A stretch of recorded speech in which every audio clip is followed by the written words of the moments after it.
In a cruel twist of fate, he was betrayed by his girlfriend and others, ultimately meeting a grisly end at the hands of a zombie.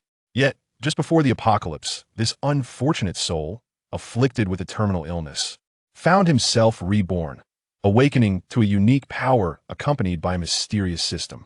This system, however, was forcibly subdued, yet it promised the elite abundant offspring and fortune. Chapter 1. Rebirth. Dolly, wake up. You're crushing me. Ding Dolly, in a daze, felt an unbearable pressure in his head and body, as if he were about to burst apart. The agonizing pain from the zombie's bites seemed to be slowly siphoned away, replaced by a profound weakness, as if all his strength had been drained. As he groggily opened his eyes, a vast expanse of white greeted him. Wait, where am I? Wasn't I killed by the Zombie King? That accursed Zombie King. It must have been quite improper before its mutation. The humiliation of his death gnawed at him, and he clenched his teeth in frustration. Rubbing his throbbing head, he was about to raise himself to survey his surroundings when the woman beneath him let out a delicate gasp. Dolly, have you had another episode? The voice belonged to a beautiful nurse clad in scrubs. The blinding light around him made it difficult to open his eyes fully, but as he squinted to discern her face, his heart skipped a beat. Is that you, Feng Linwan? I thought you were dead, he exclaimed, disbelief etched across his features as he grasped her arms. She playfully punched him twice, though her expression was devoid of reproach. Dolly, be gentle. What's wrong with you? Get off me, or should I call a doctor? Ding Dolly rolled aside, sitting dumbfounded on the floor, his hands exploring his body in disbelief. Feng Linwan quickly got up, adjusting her attire while softly chiding him. Dolly, has your mind gone awry? What do you mean dead? We were just chatting moments ago, and suddenly you fainted. This is the second time today. You fainted right on top of me, you nearly crushed me. Murmuring to himself, Ding Dolly pondered, a hospital? Why am I in a hospital? Hearing his words, Feng Linwan bent down, cradling his head in her hands and vigorously massaging it. Dolly, is your head really damaged?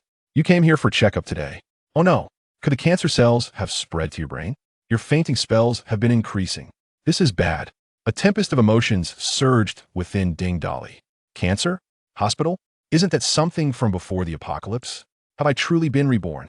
He suspiciously turned to Feng Linwan. Xiaoan, what's the date today? He noticed her serious expression, even as her gaze wandered elsewhere. Standing upright, she crossed her arms over her chest, her cheeks flushed as she replied softly. What are you looking at? Today is May 19th. We agreed on this date for your follow-up. Have you forgotten? Her words confirmed Ding Dolly's inner speculation, igniting a wave of elation within him. Ha ha ha. Indeed, I have been reborn. By heaven, I am not forsaken. The divine has granted me a chance to start anew. Those who wronged me in my past life shall endure torment before meeting their demise, for only then can my heart's resentment be alleviated. With this thought, Ding Dolly's eyes reddened, and he could not help but burst into wild laughter. However, after a couple of chuckles, a violent fit of coughing nearly expelled his lungs. Cough, cough, cough, damn. I almost forgot. I am merely a frail creature with late-stage cancer, expected to live just another month. Ding Dolly leaned against the nearby bed, attempting to rise, yet the intense coughing had ignited a wave of pain throughout his body. Midway through his effort, he ended up squatting down again and returned to his seated position. Observing this scene, Feng Linwan hurriedly supported Ding Dolly. Despite his significant weight loss due to illness, he remained a man. Her strength was limited, and she had to press her entire body against him to provide adequate support. At that moment, a vibrating sound echoed. Dolly, where did you put your phone? Ding Dolly was momentarily bewildered, searching for the source of the vibration, only to discover that it was his phone buzzing in his pocket. Feng Linwan helped him settle on the edge of the bed, her face flushed with embarrassment as she quickly moved aside, pretending to pour water to ease the awkwardness. Dolly, your condition is deteriorating, the doctor said. Ding Dolly paid no heed to her words. He was acutely aware of his own situation. He retrieved his phone, unlocked it, and opened WeChat, eager to see who had messaged him. Upon seeing the sender's name, a surge of fury erupted within him, causing Ding Dolly to grit his teeth in anger. Tang Bing Bing. It was this woman who, in his previous life, had also called him on this very day. On the other end of the line, he heard the sound of static and her hurried breaths. When he inquired about her activities, she claimed the treadmill at the gym was malfunctioning and making strange noises clutching the phone. He recalled the events that unfolded when the apocalypse struck. Upon gaining special abilities, Ding Dolly hastened to the Sunflower Hotel to rescue the trapped Tang Bingbing. After overcoming numerous challenges, when he finally encountered the disheveled Tang Bingbing, he foolishly believed her tale that she was merely doing part-time work at the hotel, while the man beside her, Chun Sicheng, was merely her employer. Indeed, the hotel belonged to Chun Sicheng's family, but the roles of boss and part-time employee were a facade for a risk of performance. Yet, at that time, Ding Dali had no doubts and proceeded to rescue them. Utilizing his awakened powers, Ding Dali led them to survive in the apocalypse, even aiding them in awakening their own abilities. Subsequently, he established his own stronghold during the cataclysm, where Tang Bingbing displayed obedient behavior, and Chun Sicheng referred to him as a brother. However, 2 years into the apocalypse, as Ding Dali approached a breakthrough to become a sixth-tier awakener, a sixth-tier zombie king suddenly led a massive horde to besiege their base. Utilizing his unique abilities, Ding Dali repelled 2 waves of the zombie king's assaults. Yet, just as he began to feel exhausted, the zombie king launched a 3rd wave of attack. Ding Dali, despite sustaining severe injuries, barely managed to fend off the creature. Stumbling back to his room to tend to his wounds, he fortuitously stumbled upon Tang Bingbing and Chun Sicheng engaged in an intimate encounter. Brother Sicheng, are you not afraid that Ding Dali will discover this and kill you? Kill me? He might as well repel the Corpse King first. I have already contacted my father's base is 1,000 times better than this wretched place. When the time comes, we shall bring supplies from the base and seek refuge with him. If this place is destroyed, so be it. Let those lowly peasants fend off the horde. Upon hearing this, Ding Dali was seething with rage. He kicked open the door, the scene before him igniting every nerve in his body, his eyes aflame with fury. However, the 2 individuals present did not exhibit any signs of panic upon seeing him. Without uttering a word, Ding Dali charged at Chun Sicheng with a fist raised. Having fought the Corpse King and sustained grievous injuries, his strength was but a fraction of its former self, rendering him no match for Chun Sicheng, who was also a latest-stage Tier 5 awakened. In a matter of moments, Ding Dali was brought down to the ground, his face forcefully pressed down, struggling to call out help. Hearing this, Chun Sicheng laughed heartily, dripping with derision. Calling for help? Shall I assist you? Help! Help! Soon, a crowd of awakened burst into the room, all of whom were survivors that Ding Dali had rescued from outside. To his dismay, they stood resolutely behind Chun Sicheng. What do you think? They're all mine now. I possess a far superior base and better conditions. What reason do they have to follow you? Oh, and I almost forgot to mention those few trusted ones you sent out on missions were ensnared by me and Tang Bingbing. You fool, truly believe they betrayed you. By the way, your right-hand men were also eliminated by us. It was no accident. Haha. At this moment, the room erupted in laughter, and Chun Sicheng pulled the disheveled Tang Bingbing into his embrace, grinning lewdly. When Tang Bingbing called for you to rescue her at the hotel, she was dressed as a maid, and you came rushing to save her. How amusing. I truly wish to dissect your brain to understand your thought process.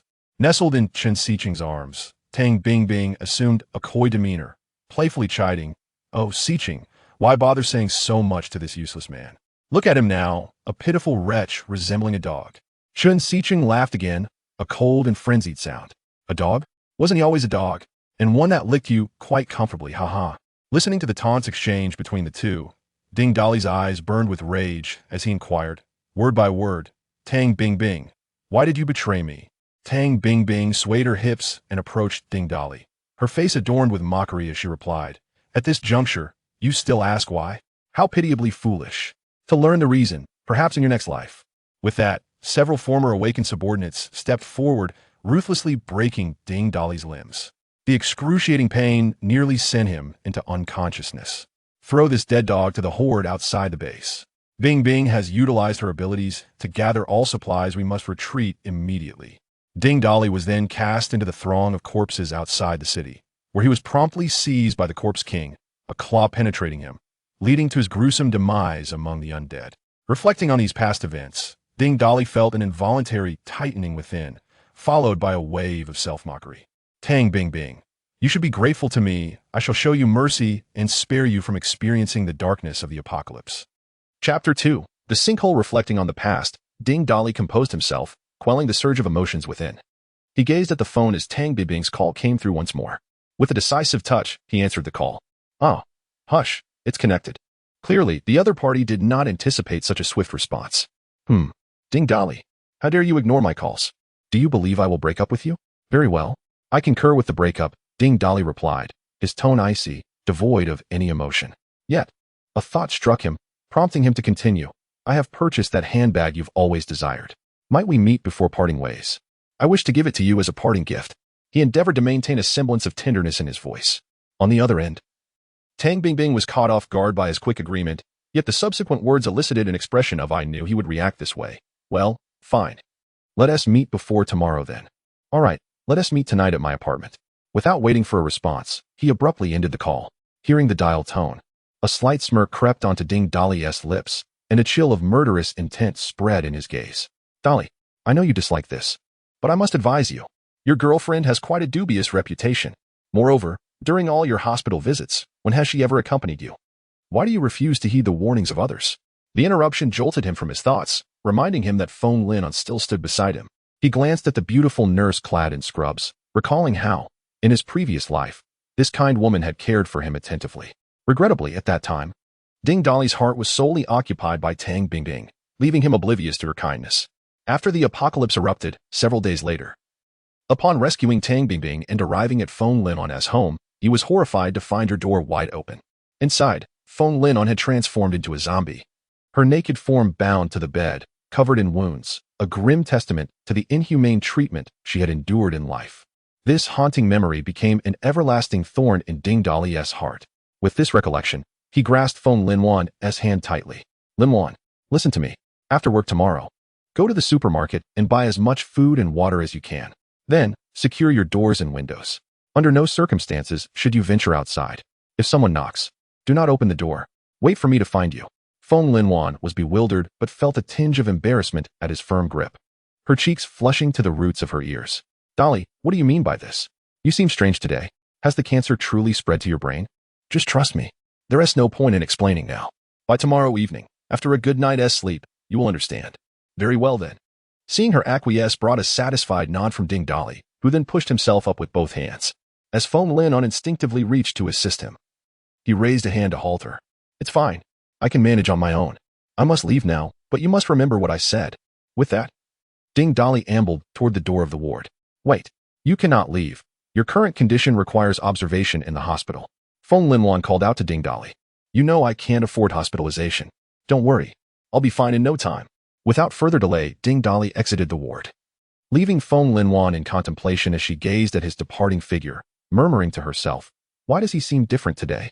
Unaware of Feng Linwan's thoughts, Ding Dolly slowly made his way out of the hospital, standing by the roadside as he observed the bustling street, alive with the ebb and flow of humanity and traffic. He spread his arms to embrace the warmth of the sun, inhaling the exhaust of civilization. Ah, the long-lost essence of societal existence, he coughed, only to be seized by a fit of severe coughing that sent shudders through his aching body. Curse this wretched body.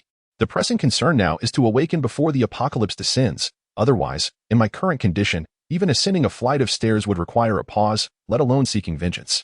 While others may fervently wish to avert the arrival of the apocalypse, for Ding Dolly, it held a different significance. His days were numbered, and the onset of the end times represented a glimmer of hope for survival. For around midnight the following evening, the world would be shrouded in dense fog, triggering a frenzy of evolution among the majority of flora and fauna. 80% of humanity would metamorphose into bloodthirsty zombies, evolving in bizarre directions. The remaining survivors, a mere few, would awaken various abilities on the very night the fog descended, earning the title of natural awakeners. Those who remained dormant would later discover that consuming the crystalline cores of other evolved beings could also unlock their own evolution into awakeners. This catastrophe signified the end of days for humanity, as they would no longer reign supreme on Earth. Yet for non-human flora and fauna, it was a jubilant celebration of evolution, placing all participants on an equal starting line. Initially, many believed the fog appeared without warning. It wasn't until much later, after the apocalypse had unfolded, that they realized there had been signs prior to its arrival. Before the fog engulfed the world, mysterious sinkholes emerged in remote corners across various mountain ranges and deserts. Eyewitnesses recounted that the depths of these sinkholes were obscured by thick mist, rendering the interior invisible. If the fog within these sinkholes bore the same nature as that enveloping the world, it too could bestow awakening abilities. In my past life, I was a natural awakener. This time, I shall take a gamble and venture into the sinkhole to awaken ahead of time. I recalled that the nearest sinkhole to Kyoto was located within the Balwa Mountain Nature Reserve in the western mountains of the city. With this thought in mind, Ding Dali purchased several ropes from a nearby supermarket and summoned a ride to Balwa Mountain. Situated in the west of Kyoto, Ding Dali resided in the east. As the vehicle traversed the streets, the bustling scene outside the window felt like a distant memory. Lost in thought, perhaps due to his physical state, Ding Dali succumbed to a deep slumber. When he finally opened his eyes again, he had already entered the mountainous region. The vehicle halted outside a village at the foot of the mountain after navigating a winding road. After disembarking from the vehicle, Ding Dali made his way along the mountain path into the village. In his previous life, he had fortuitously stumbled upon this village, where he met a local survivor who informed him that prior to the arrival of the dense fog, he had discovered a sudden chasm while foraging for wild walnuts in the mountains. He located the modest dwelling where he had encountered the survivor in his past life. Nestled against the mountainside, behind the house, there lay a narrow trail, tread upon by many feet. According to the survivor's description, following this path upward would lead one to the celestial pit. Ding Dali ascended the trail slowly, pausing intermittently to catch his breath. Fortunately, it was merely a gentle slope. After several stops, he finally reached the summit. Gazing down the slope, he observed a broad clearing approximately 10 meters below, where the hillside connected with a taller mountain. Within that clearing, a vast chasm was unmistakably visible. Energized by the sight, Ding Dali hurriedly descended the slope, seemingly oblivious to the aches in his body, and hastened to the edge of the chasm without a moment's respite. At the chasm's side stood a tall, robust man clad in simple farmer's attire, his skin deeply tanned and his demeanor exuding a rustic charm. Ding Dali instantly recognized him as the survivor who had once shared information about the chasm. The sudden appearance of a stranger momentarily startled the man, who then inquired with a hint of bewilderment, "Young man, how did you come to this place? The only path here is through my backyard, and there are no other routes." Hello, sir. I'm a hiker exploring the mountains. I noticed a chasm up here and followed the path in this direction, and to my surprise, I actually made it." The man regarded Ding Dali with skepticism, noting his attire of shorts and a short-sleeved shirt, which hardly suggested a serious hiker. Yet, observing the young man's pale complexion and labored breathing, reminiscent of someone who had traversed considerable terrain, he retrieved a bottle of mineral water from his pack and offered it to Ding Dali, giving him a thumbs up. "Here, drink some water. I must say, you young people are quite bold. Dressed like this, with just a couple of ropes. You dare to venture into such a remote area for hiking. It's rather perilous." Ding Dali accepted the water and took a few sips, then surveyed the area surrounding the chasm. It spanned 7 or 8 meters in width, and peering down revealed only a thick mist, obscuring any view of the depths below. Even when he tossed a stone into the abyss, no sound of it striking the ground could be heard. Fortune favors the bold. Only by taking the initiative to embark on the path of awakening can one progress ahead of others. With these thoughts in mind, he approached a large boulder beside the chasm, securely tying one end of his rope to it, then connected the remaining length and tossed it into the chasm. Witnessing the young man's actions, the farmer grew alarmed and rushed forward to intercept Ding Dali. "Young man, you don't intend to climb down there, do you? I've spent years collecting herbs and wild walnuts in these mountains, and am quite familiar with this area. I've never seen this chasm before. It seems to have appeared out of nowhere." Beneath the chasm lay a shroud of mist, obscuring all visibility. "I believe it would be wise for you not to descend. Dear sir, your concern is appreciated, but I have compelling reasons to proceed," replied Ding Dali as he grasped the rope and began to carefully descend, stepping on the protruding stones of the chasm's wall. As he watched Ding Dali's figure gradually vanish into the depths of the fog, the older man couldn't help but reflect on the audacity of youth today. What have they been consuming that instills such courage? Not only are they bold, but they also seem to seek out peril. Why do they leap into such treacherous pits without heeding the countless tales of adventurers who have met misfortune? At that moment, Ding Dali remained oblivious to the older man's thoughts, consumed by his own singular focus. As he descended approximately 3 meters down the chasm's wall, his feet finally brushed the mist. The instant he made contact, a familiar pain surged through his entire being. Gritting his teeth, he clutched the rope and continued his descent. Yet, within him stirred a profound exhilaration. Just as I suspected, this sudden sinkhole and its enveloping mist are identical to the pervasive fog that engulfs the world. This searing pain is a manifestation of my body's evolution. Once the mist enveloped him entirely, the particles seemed to swarm like countless ravenous insects, burrowing fiercely into Ding Dali's flesh. Alas, in my previous life, the awakening was merely triggered by a trace of mist that seeped through doors and windows. I never anticipated such a high concentration could be so overpowering. The pain, penetrating to his very marrow, soon became unbearable, and his grip on the rope faltered in a moment of disorientation. Ding Dolly plummeted deeper into the chasm, and just as he felt consciousness slipping away amidst the agony, he vaguely sensed a flicker of light rushing toward him through the fog, before he was engulfed in darkness. Chapter 3, Awakening. Tick-tock, tick-tock, tick-tock. Water dripped steadily, cascading down Ding Dolly's cheek to the corner of his mouth. As his throat moved gently, a refreshing sweetness tantalized his taste buds. Abruptly, Ding Dolly opened his eyes wide, surveying his surroundings shrouded in thick mist, rendering visibility nearly non-existent.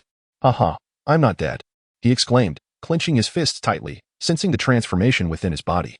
The frail form he once possessed was now brimming with an unceasing vitality, his spirit invigorated. It was as if a once-parched river had suddenly become a torrent. Once more, Ding Dolly focused his thoughts, perceiving an enigmatic black hole within him, capable of devouring all and converting it to his own strength. This was the ability he had awakened in his previous life, devouring. In that bygone existence, he encountered countless awakeners and witnessed a myriad of rare abilities, yet never one akin to his own. As the name suggests, devouring allowed him to enhance his physical prowess by consuming the corpses of other beings. In his previous life, he had gradually transformed into a formidable force by devouring various zombies and mutated beasts. Strangely, he sensed that this ability was somewhat different from before, seemingly more potent, capable of consuming a broader array of entities.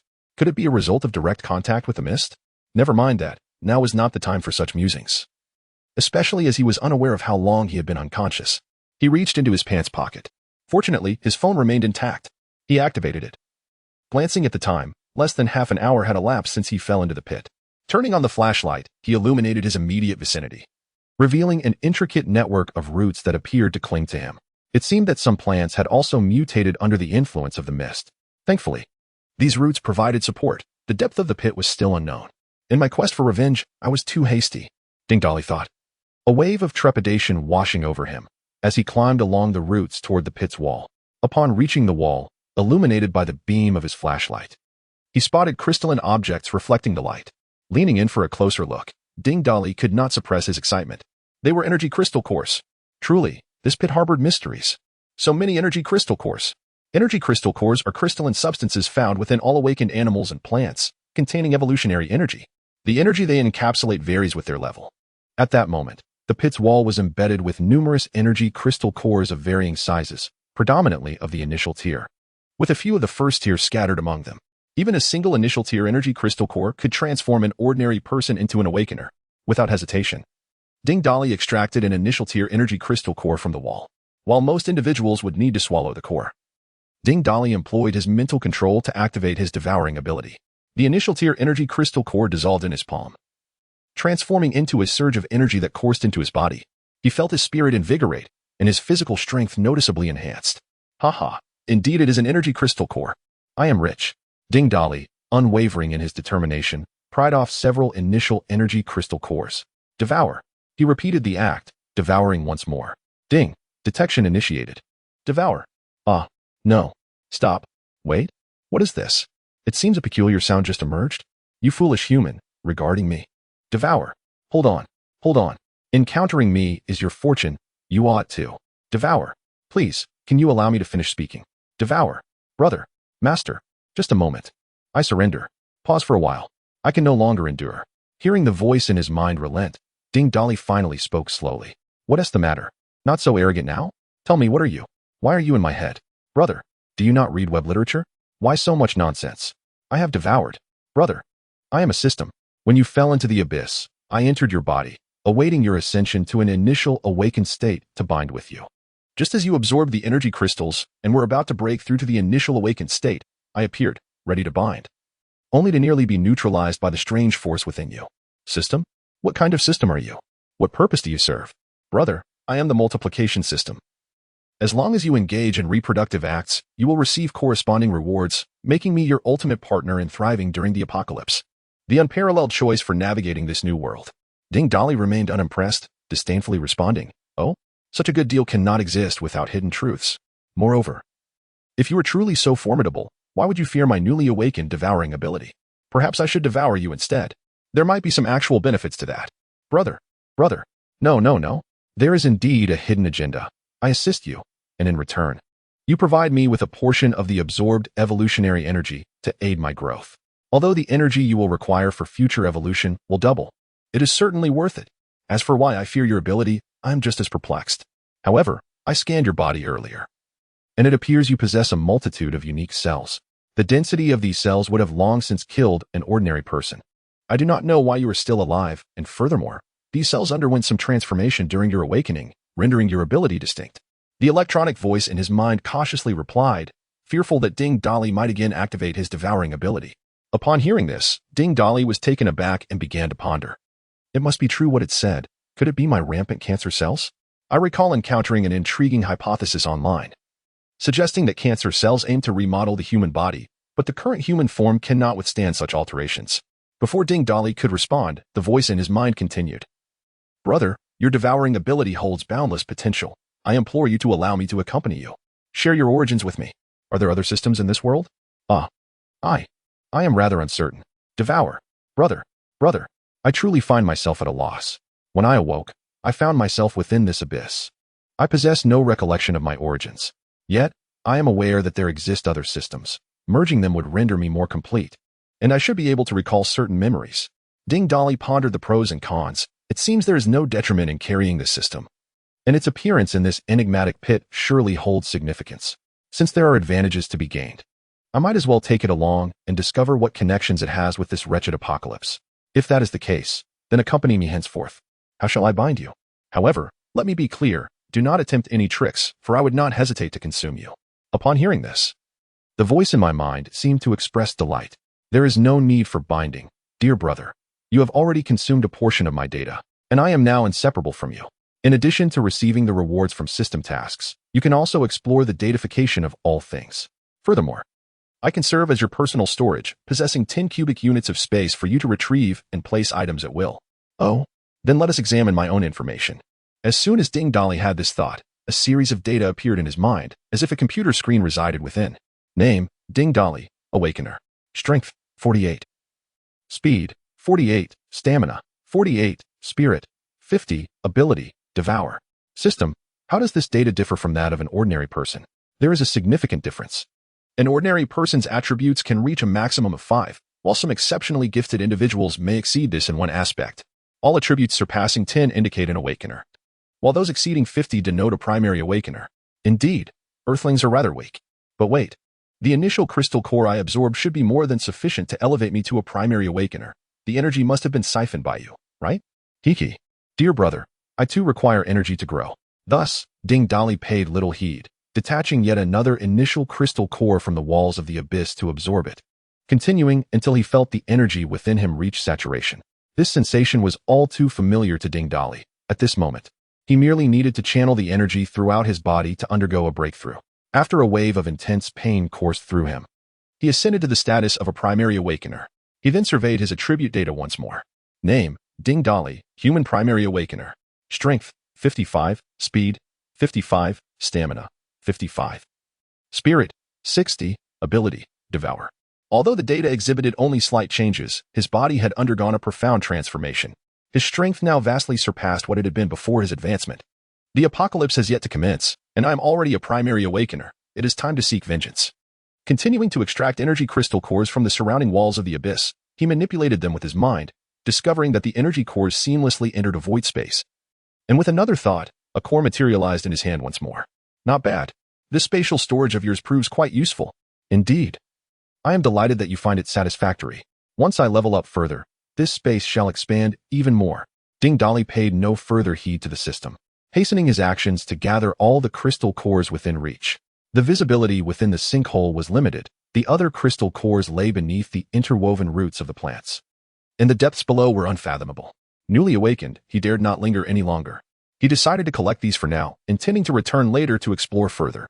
Climbing up along the protrusions of the sinkhole's wall, he ascended several meters until he spotted the rope he had descended earlier. Without hesitation, Ding Dali grasped the rope and climbed upwards, his current strength allowing him to exit the sinkhole with ease. Hey, young man, you finally made it up. I was worried something had happened to you. Ding Dali was momentarily taken aback, realizing the speaker was the older gentleman. Sir, why haven't you left? How could I? You, young man, did not heed my warnings and just went down. I feared for your safety.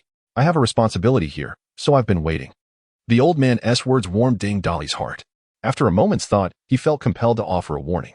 Sir, whether you believe me or not, prepare ample supplies at home for tomorrow. Once night falls, do not venture outside. By the way, my name is Ding Dali. I hope we might meet again in the future." With that, Ding Dali turned to descend the mountain. The old man stood there, staring blankly at the retreating figure, puzzled by the young man's words. Yet, an inexplicable sense of foreboding welled up within him, causing him to furrow his brow in concern as he watched Ding Dali disappear down the slope. Upon returning to the village, Ding Dali took out his phone to summon a ride back. In a bustling metropolis like Kyoto, one could always hail a cab, no matter where they were. Halfway through the journey, his phone rang, and upon glancing at the caller ID, a fierce light flickered in his eyes, though he feigned a calm demeanor as he answered. "What do you want?" "What do I want?" "Ding Dali, are you trying to fool me? I arrived at your apartment, but there is no one there. I've been trying to call you, but I couldn't get through. Let me tell you, you better not be deceiving me. Otherwise, I won't let you off easily. Oh, Bing Bing, please don't be angry. I had to step out for a moment. I lost signal earlier and am on my way back now. What are you doing wandering around when you're supposed to be resting? I'm waiting for you at the apartment. You better not be lying." With that, she ended the call abruptly. Chapter 4. The brutal murder of Tang Bingbing. Listening to the busy signal on the phone, Ding Dali allowed a faint smile to grace his lips, while the veins on his forehead pulsed slightly. "Since you were so eager to meet your demise, I shall not disappoint you, Tang Bingbing." The vehicle traversed the bustling city from west to east. Outside the window, each passerby was absorbed in their own frantic pursuit of livelihood, oblivious to the fact that their current struggles were mere preludes to a much graver fate. In but a day's time, not 1 in 10 of these souls would remain, and those who survived would find themselves ensnared in a relentless cycle of fear and suffering. Once they toiled for mere survival, now they were simply striving to endure. Ding Dali had grown accustomed to the harrowing existence within the apocalyptic realm. The tranquility of the present world felt almost disconcerting to him. He chose instead to close his eyes and quietly absorb the energies of the crystalline cores within the system's space. In his previous life, a single core was sufficient for a modest enhancement of strength, but now, 2 were requisite, as the system siphoned off a portion of the energy. Fortunately, at the outset of this life, he lacked no crystalline cores. Within his mind, the data regarding the energy cores in the system's space materialized. Primary energy core, 250, level 1 energy core, 35 in his former life. He had to meticulously tally each core absorbed, whereas in this new existence, he found himself abundant in cores from the very beginning. One individual's absorption could suffice for 2, and it appeared that his physical form had undergone some alterations, greatly increasing the base amount of cores he could absorb. Theoretically, the greater the number of cores required for each upgrade, the more potential one possessed. It seemed that the cores necessary for my own upgrades were also significantly more than in my previous life. As he contemplated this while absorbing the cores, the vehicle soon arrived at its destination. Now was the moment to assess his physical attributes. Name: Ding Dali. Human. Initial stage: awakened strength, 70 speed, 70 stamina, 70 spirit, 75 superpower. Devour. It appeared that achieving the status of a level 1 awakened before the onset of the apocalypse was certainly within reach. Ding Dali felt elated as he strode directly into the community. This neighborhood was rather dilapidated, consisting of 6-story low-rise buildings, and the environment was far from pleasant. The residents were largely a rough crowd, with a portion being elderly individuals returning to their roots, while the majority were tenants. The reasons for renting here were threefold: proximity to Tang Bingbing School, relatively affordable rent, and the nearby farmers market, which allowed for some savings on groceries. Ding Dali's rented apartment was on the ground floor. Upon opening the unit door, he spotted a woman dressed in light casual attire, her features strikingly beautiful. Standing at her door, it was, indeed, Tang Bingbing. It was this very innocent appearance that had once captivated Ding Dali so thoroughly. Upon hearing someone enter, Tang Bingbing, who had been engrossed in her phone, gently lifted her gaze. Upon recognizing the newcomer, her brows furrowed, revealing an expression of impatience. "Ding Dali, your audacity has truly grown. How dare you keep me waiting for so long?" Gazing at her face, adorned with irritation, the former Ding Dali would have found her anger to be enchanting. Yet the present Ding Dali could only feel a sense of revulsion. Ding. Alert. Detection of a female counterpart with a score exceeding 80. Engaging in reproductive behavior may yield appropriate rewards. Oh, let me examine her attributes. Name: Tang Bingbing. Score: 82. Human. Female. Strength: 3 speed, 2 stamina, 5 spirit, 5 special ability. Awaiting awakening. Can an ordinary person awaken? Haha, with that in mind, I have a thought. Tang Bingbing, observing Ding Dali standing motionless in a daze, was on the verge of losing her temper when she suddenly realized that today Ding Dali seemed somewhat different. Wasn't he on the brink of death? Although still quite thin, he appeared remarkably vibrant. Had he always possessed such pronounced muscles? And had he grown taller? As these thoughts swirled in her mind, her lips remained sharp. Hurry up and open the door. Bing Bing, don't you have the key to your house? I lost the key. Why are you asking so many questions? Just open the door. I have things to do. Tang Bingbing urged impatiently. Ding Dolly opened the door. And as Tang Bingbing pushed past him into the room, she muttered under her breath, I absolutely despise coming to your shabby rented place. This dilapidated community is old and poorly maintained. It's hardly a place for humans. How on earth did I end up living here for so long? I must have had the worst luck in 8 lifetimes. Ding Dolly paid no heed to her complaints. Instead, he casually locked the door behind them. Normally, no matter how much Tang Bingbing complained, Ding Dolly would diligently try to appease her. However, today he was unusually silent, which ignited an inexplicable anger within Tang Bingbing, causing her voice to rise. Ding Dolly, what else with your attitude? If it weren't for you begging me to come get the bag, I wouldn't be here. Where's the bag you bought? Hurry up and give it to me. If I'm not satisfied, you'll be in trouble. Beg you? Satisfied? Rest assured, you will be satisfied. With that, Ding Dolly swiftly grabbed Tang Bingbing by the throat, lifting her effortlessly with one hand. As her throat was suddenly constricted, Tang Bingbing flailed her limbs, her voice resembling that of a strangled chicken.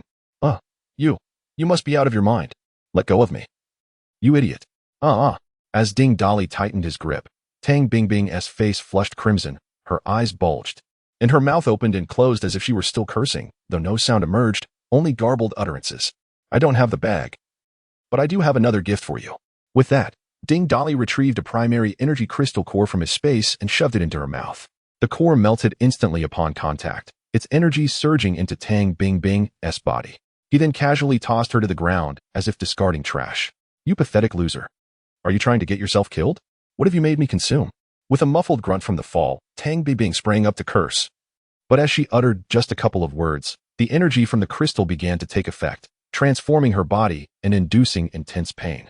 The duration of pain experienced during the initial awakening varies for each individual. Individuals with slightly better physical constitutions may awaken in a few minutes, while those with poorer constitutions might take several tens of minutes, though it will not exceed an hour. If it surpasses this duration, they will awaken as a zombie. Tang Bingbing cried out while rolling on the ground, finally ceasing after approximately 40 minutes. Scan her data. Name, Tang Bingbing score, 82 human awakener, female strength, 10 speed, 10 stamina, 12 mentality, 12 ability, space having just regained consciousness. Tang Bingbing seemed unaware of the changes in her body, seizing a nearby wooden chair and hurling it at Ding Dolly. Ding Dolly, I will kill you, you filthy loser. The chair shattered upon impact with Ding Dolly, but inflicted no real harm. It was at this moment that Tang Bingbing realized her strength had significantly increased. However, Ding Dolly did not grant her any opportunity to adapt. He swiftly kicked, breaking one of her legs. Tang Bingbing stumbled and fell once more. Damn it, Ding Dolly. As a guinea pig, you must possess the awareness of one. Do not scream incessantly. With that, he crushed her other leg underfoot. Tang Bingbing, writhing in pain, curled up, drenched in sweat. Her once beautiful face had drained of color, her lips quivering slightly, yet she continued to curse obstinately. Ding Dolly, you, worthless scoundrel, penniless fool, you deserve to get cancer. Before she could finish her tirade, Ding Dolly struck again. With her limbs severed, Tang Bingbing lay on the ground, gasping for breath, her face streaked with tears and mucus. It dawned on her that the formerly meek Ding Dolly had come to claim her life today. Ding Dolly, please do not kill me. I will not break up with you. I promise to satisfy all your desires. Just do not take my life. Not breaking up? How will you meet Chen Xiqing then? Upon hearing this, Tang Bingbing's eyes widened in shock. Incredulity etched on her face as she stammered. You. How do you know? Bingbing, dear, do not be afraid. Dolly, I was wrong. I will cherish our time together from now on. Ding Dolly gently caressed her face, leaning in to whisper into her ear. Bingbing, you have no more chances. The fact that you survived through the first 3 chapters is already a miracle. But rest assured, you will meet Chen Xiqing soon. With that, he forcefully twisted her neck. Tang Bingbing was still pondering the implications of his words, her expression one of astonishment, when her life slipped away. I told you, you would not survive. Why pretend to be innocent? You should be grateful to be my guinea pig. I must act swiftly. Saying this, Ding Dolly placed his hands on the back of Tang Bingbing's head, carefully attuning his mind. Devour. As an awakener, Tang Bingbing's crystal core was gradually absorbed. And in Ding Dolly's mind, a flicker of enlightenment seemed to emerge. Indeed, it is possible. Ding. Congratulations, esteemed elder brother, on consuming the new extraordinary ability space. which can merge with the system space, allowing an upgrade to 100 cubic meters. Merge. Ding Dolly was overwhelmed with excitement and issued the command without a moment's hesitation. What a jest! In his previous life, his devouring ability could only consume crystal cores and the flesh and blood of various beings, including humans, awakened ones, zombies, and mutated beasts, to continuously strengthen his physique. However, in this life, the devouring ability has undergone a transformation. It can even absorb something as ethereal as the system itself. Ding Dolly sensed that it could potentially absorb other abilities, prompting him to decide to experiment with Tang Bingbing. After all, she was merely an ex-girlfriend. So why not use her? As expected, he was not disappointed. He could indeed absorb other abilities. Haha, does this not imply that I can possess multiple abilities? In this life, soaring to new heights would be effortless. Ding. Detection of a skill drop from the slain target. Would the elder brother like to learn it?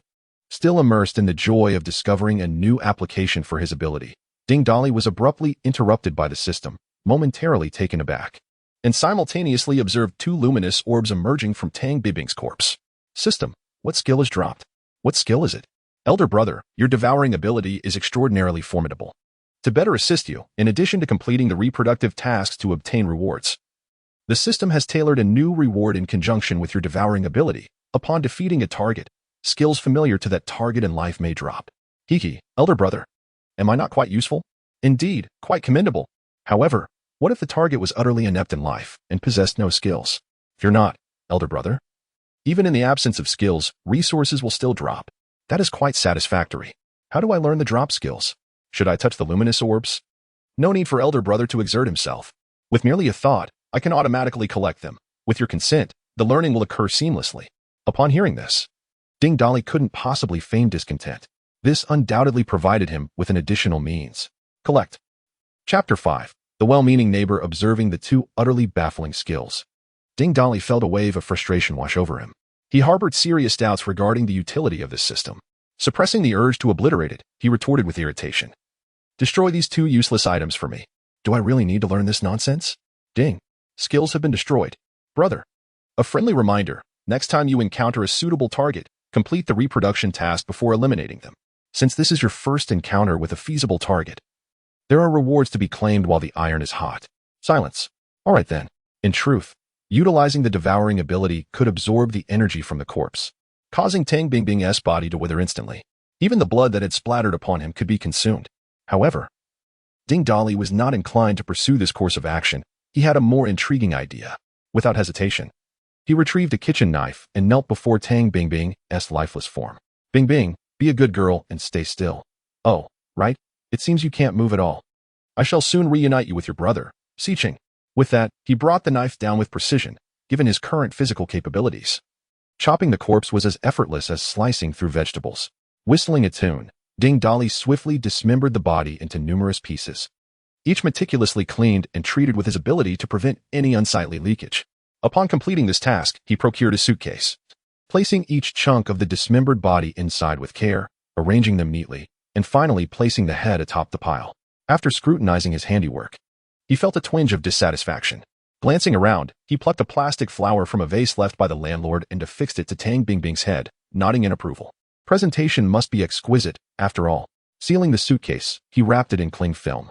Using Tang Bingbing's phone, he summoned a delivery service, specifying the Sunflower Hotel's top floor as the destination, with the recipient being Chen Siching. Now, all that remained was to await the delivery service's acceptance of the order. I hope you will appreciate this gift.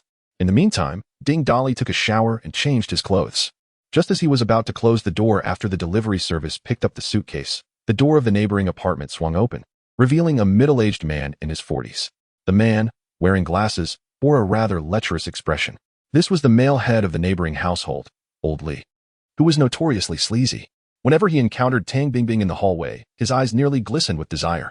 When Ding Dolly was not around, he often concocted various excuses to knock on the door and engage Tang Bingbing in conversation. On several occasions, Ding Dolly had even caught him eavesdropping through the peephole at night. Xiao Ding, not to criticize you, but you young people ought to exercise restraint. Don't take it too far. I can hear Bingbing shouting from our place. After glancing into his own home, he leaned closer to Ding Dolly. You're quite fortunate. You know, your girlfriend is beautiful, with an enviable figure, and knows how to have fun. Unlike my wife, who resembles a pig. Did you hear all that? With her shouting so loudly, how could I not? I understand you young people. This is what you call role-playing, isn't it? Old Lee wore a knowing expression. Li Gu, would you like to know what your wife as flesh tastes like? Old Lee had yet to comprehend the meaning behind those words when Ding Dolly swiftly thrust a low-grade crystal core into his mouth. The core melted upon entry. Just as Old Lee was about to unleash a tirade, Ding Dolly kicked him back into the house and forcefully shut the door behind him, gripping the door tightly. Ding Dolly remained unfazed, regardless of how vigorously the other side attempted to budge it. Ding Dolly, you little brat, what on earth did you just make me consume? I swear, open this door. Do you think I won't make you pay for this? Old Lee, what are you yelling about? Don't disturb my son while he's playing games. That little brat next door shoved something into my mouth and kicked me. Now he's barricading the door. Hurry and help me get it open. I told you that Vixen next door was no good. I was referring to that scoundrel Ding Dolly. What does Bing Bing have to do with this? Why are you cursing her? Old Lee, I knew you were bewitched by that Vixen. And calling her Bing Bing so affectionately. When have you ever called me that? Deny it if you can. I have not. Stop being unreasonable. Help me get this door open. I have no time to argue with you. If you weren't under her spell, why do you bleed from your nose at the mere mention of her name? Old Lee, what is happening? Wake up. For heaven's sake, open the door. Old Lee has fainted. Outside, Ding Dolly remained unperturbed by the commotion within, steadfastly gripping the doorknob. The lady of the house pounded on the door while calling out loudly, when suddenly a deep, guttural growl resonated from within, as if something were scraping at the back of the throat. Old Lee, you're awake. What? Old Lee, what are you doing? Momentarily, the anguished cries transformed into the unsettling sound of food being chewed. A sound Ding Dolly was all too familiar with, the unmistakable noise of a zombie feeding. In his previous life, Old Lee was among the first to transform into a zombie, leading Ding Dolly to speculate that even those who were not initially shrouded in mist would undergo a transformation upon consuming a crystal core. Indeed, it was as if a branch of evolution within them had been activated. They were destined to become zombies. Old Lee, your wife must taste delightful now. You probably don't mind her being greasy anymore. After a brief period of chewing, another growl echoed, and the gnawing ceased, indicating that Old Lee's wife had also undergone a transformation. At that moment, a voice rang out from inside the house. Goodness, can you even fight? Are you just idling? Can you follow commands? Mom, bring me a bottle of cola. Following this was the sound of a thud against the wall. This voice belonged to the neighbor's son, a teenager who, day in and day out, avoided school to stay home and play games. Several times, he had disrupted the night with his boisterous shouting and excited stomping, causing Ding Dolly to knock on their door in frustration. To his surprise, it was Old Lee's wife who answered, clad in a lacy nightgown, her ample figure spilling out from the lace. Before Ding Dolly could utter a word, she berated him for disturbing her at such an hour, questioning why he was knocking on the door in the middle of the night. Caught off guard and unable to retort, Ding Dolly had to swallow his indignation. The cries of the foolish son attracted the attention of two zombies, and soon similar shrieks echoed in the air. Once the cacophony subsided, Ding Dolly boldly opened the door, retrieved a kitchen knife from their home, and proceeded towards the bedroom. Inside, Old Lee and his wife were hunched over in a sports chair, fervently chewing, the sound of their teeth grinding resonating ominously.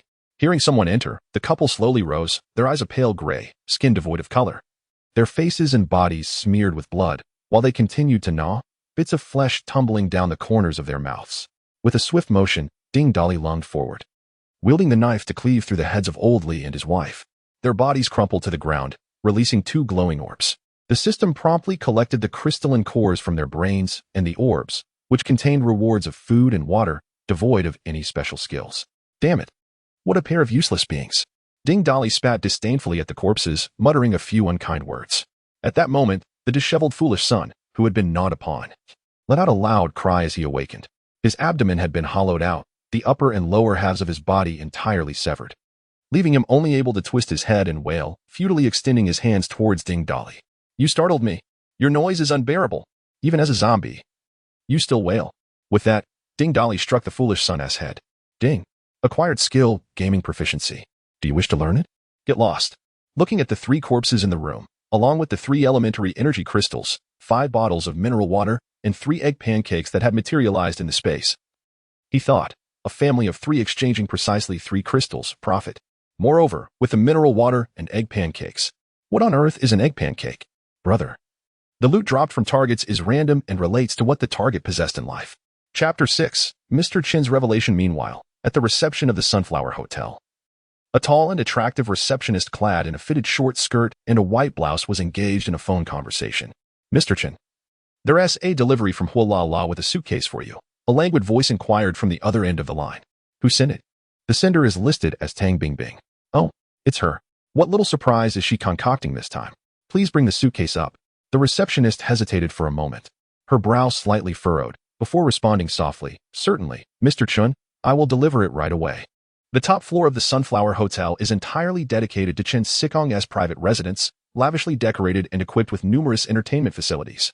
He often indulged here with friends, frequently accompanied by various beautiful women. Such is the nature of the world. Some are born into privilege while others toil in obscurity. For individuals like Chen Sikong, effort is unnecessary. A life of indulgence is effortlessly sustained, with family providing him assets to manage. On a grand sofa sat 4 young men. The one in the center, dressed in a floral shirt that exposed part of his chest, wore a large Hitian jade pendant around his neck. His appearance was rather ordinary, easily lost in a crowd. Yet his slender face bore shrewd, elongated eyes. As he raised his glass and exchanged toasts with the others, he admired 3 women in revealing bikinis frolicking in the pool across from the sofa. One young man leaned closer to the central figure, his tone ingratiating. Chingu, doesn't Tang Bingbing have a lot of tricks up her sleeve? I don't see what is so appealing about her. She doesn't compare to these 3 beauties by the pool. You know nothing. There is thrill in taking something from someone else. The real fun is letting her foolish boyfriend discover the truth only after I'm done. Don't worry, by the time I tire of her, she'll be all yours. Haha, Chingu certainly knows how to enjoy life. At that moment, the other 2 young men joined in, one of them speaking up. Chingu, aren't you interested in that receptionist downstairs? Why not make your move when she comes up? Exactly. That girl downstairs is a gem. She has both beauty and figure, much more attractive than Tang Bingbing. Chen Sikong savored a sip of red wine, his eyes narrowing as he relished the taste on his palate before responding slowly, now that as a thoroughbred, one cannot handle a spirited horse with brute force. To tame it, one must approach with patience. As they conversed, the doorbell rang. At Chen Sikong's nod, 2 security guards standing by the door opened it. Shortly after, the receptionist entered, dragging a suitcase wrapped in cling film. Mr. Chen, this is the suitcase Miss Tang Bingbing sent you. Chen Sikong rose and approached the receptionist, circling her with unabashed scrutiny before gently patting her shoulder. Yu Xiaoyu, have you been working too hard lately? If you wish, I can arrange for you to switch to a more leisurely position, and you can set your own salary. The receptionist, Yu Xiaoyu, instinctively recoiled from Chun Siqing's hand resting on her shoulder, slightly nodding before retreating 2 steps. Mr. Chun, the items have been delivered. I shall return to my duties now. With that, she hastily exited the room. The young men following Chen Siqing erupted into boisterous laughter. Brother Chen, this Yu Xiaoyu is certainly not small at all. Ha ha ha. Indeed, her figure is quite impressive. No wonder Brother Chun is so taken. At the poolside, 3 women clad in bikinis swayed their hips as they approached Chen Siqing. The tallest among them wrapped her arms around his waist, pressing her upper body closely against him. The silicone contours of her figure distinctly accentuated. In a flirtatious tone, she remarked, Brother Chun, you mustn't forget your old flame for a new one. The other 2 women chimed in agreement. Exactly. We 3 sisters are counting on you, Brother Chun. Brother Chun, how naughty. At some point, Chen Siqing's hand had wandered to the woman's waist, giving it a playful squeeze. Rest assured, as long as you 3 serve me well, you shall not be deprived of your rewards. With that, he pulled the other 2 women closer, provoking a chorus of delighted laughter from them. The taller woman shot a glance at a bystander and playfully punched Chen Siqing's arm. Brother Chun, there are others present. Why don't we see what that girl Tang Bingbing has sent you? What could it possibly be? Just some useless trinkets. Bingbing, that flirt. Keep sending me these little gimmicks every now and then. Ha ha ha. All the money she extracts from her devoted boyfriend is spent on me. Her useless boyfriend worships her daily, and then she comes to fawn over me. Now, that's entertaining. He gestured towards one of his companions. Huizi, go open the suitcase. Huizi cast a furtive glance at one of the women before reaching for the suitcase. Upon lifting it, he was momentarily taken aback. Wow, what's in here? Why is it so heavy? Zhang Jun, Tian Liang, come help me lift it onto the coffee table. The 2 others assisted in placing the suitcase on the table, and curiosity drew the crowd closer. Huizi tore away the plastic wrap, and everyone eagerly watched as he unzipped the suitcase to reveal its contents. When Huizi flung the suitcase open, the onlookers were left speechless. Inside lay an array of neatly arranged items resembling body parts, with a spherical object adorned with flowers and obscured by hair resting atop. Siqing, Brother Chen, this appears to be an adult toy doll that can be assembled? Huizi stammered, uncertainty lacing his voice. Chen Siqing forcefully pushed Huizi aside, his gaze fixated on the adult doll. a familiar birthmark on its chest catching his attention. After a moment's hesitation, he slowly reached out to brush aside the hair covering the spherical object. Oh my god. What the hell? It's a person. Chen Xiqing staggered back a few steps, collapsing onto the floor. His exclamation sent the others retreating, the women among them shrieking in panic. Chen Xiqing sat on the ground, gazing into the contents of the suitcase. Tang Bingbing, her hair tousled and her complexion ashen, stared at him with wide, lifeless eyes that once sparkled with vitality. The cherry blossom lips that had once captivated him were now devoid of color, slightly parted in a ghastly manner. The more he looked, the more repulsed and terrified he became, until he could no longer contain himself and felt a warmth spread in his trousers. Chen Xiqing, accustomed to his affluent and influential background, had never shied away from orchestrating harm against others. With wealth, he could easily enlist many to eliminate a foe. Yet, witnessing someone so utterly shattered, resembling a broken Lego figure, filled him with profound dread. Do villains feel fear? The answer is undoubtedly yes. The audacity of a villain stems from never encountering someone more malevolent than themselves. Hearing the outcry, the security guard at the door hurried over to Chen Xiqing's side, glancing down at his damp trousers. Mr. Chen, do you want to change your pants? What a foolish question. Quickly call the police. The guard promptly dialed for assistance, while others in the room scrambled to conceal the unsightly remnants of the scene. Chen Xiqing retreated to his room to change his trousers, and once composed, he retrieved his phone and dialed Tang Bingbing's number. Chapter 7. Citywide Manhunt. As Ding Dali endeavored to absorb the crystal core, he was interrupted by a cacophony of ringing phones. Furrowing his brow, he retrieved his mobile device, only to discover it was not his own. Scanning the vicinity, he soon realized it was the phone of Tang Bingbing, carelessly left aside. Upon seeing the caller ID display Brother Xiqing, Ding Dali decisively answered the call. How's it going? Chendasha? Do you like the gift? Who the hell are you? You call me and ask who I am. This is Tang Bingbing's phone. Are you that imbecile boyfriend of hers? Chen Xiqing spoke with a complete lack of courtesy, yet Ding Dali remained unfazed. Rest assured, I will seek you out soon. You will be the next to perish. You lunatic. I have already reported you to the police. You cannot escape now. You pathetic loser dare to confront me? How laughable. Even if you manage to evade the authorities, I will ensure your demise. As Chen Xiqing continued to hurl threats from the other end, Ding Dali abruptly terminated the call and powered off the device. Good grief, what a chatterbox. You're a villain, and you call the police? Meanwhile, Chen Xiqing, infuriated by the abrupt disconnection, attempted to redial, only to find the phone switched off. In a fit of rage, he smashed his device into pieces. Damn it. That pathetic loser. I will make sure you pay for this. Hearing Chen Xiqing's outburst, Zhang Jun knocked on the door. Brother Chen, the police have been notified, and the room has been tidied up. Come in, Zhang Jun. Zhang Jun entered the room and noted Chen Xiqing's flushed face by the window, cautiously inquiring, what's wrong? Brother Chen? Why the fury? It's that brainless boyfriend of Tang Bingbing who is responsible. Find a couple of brothers from our circle and deal with him. I will pay 50,000. If that isn't sufficient, I'll make it 100,000. Make sure to torment him to death. But we have already reported to the police. That is of no concern. Let them act as they see fit. If we can eliminate him before the police arrive, all the better.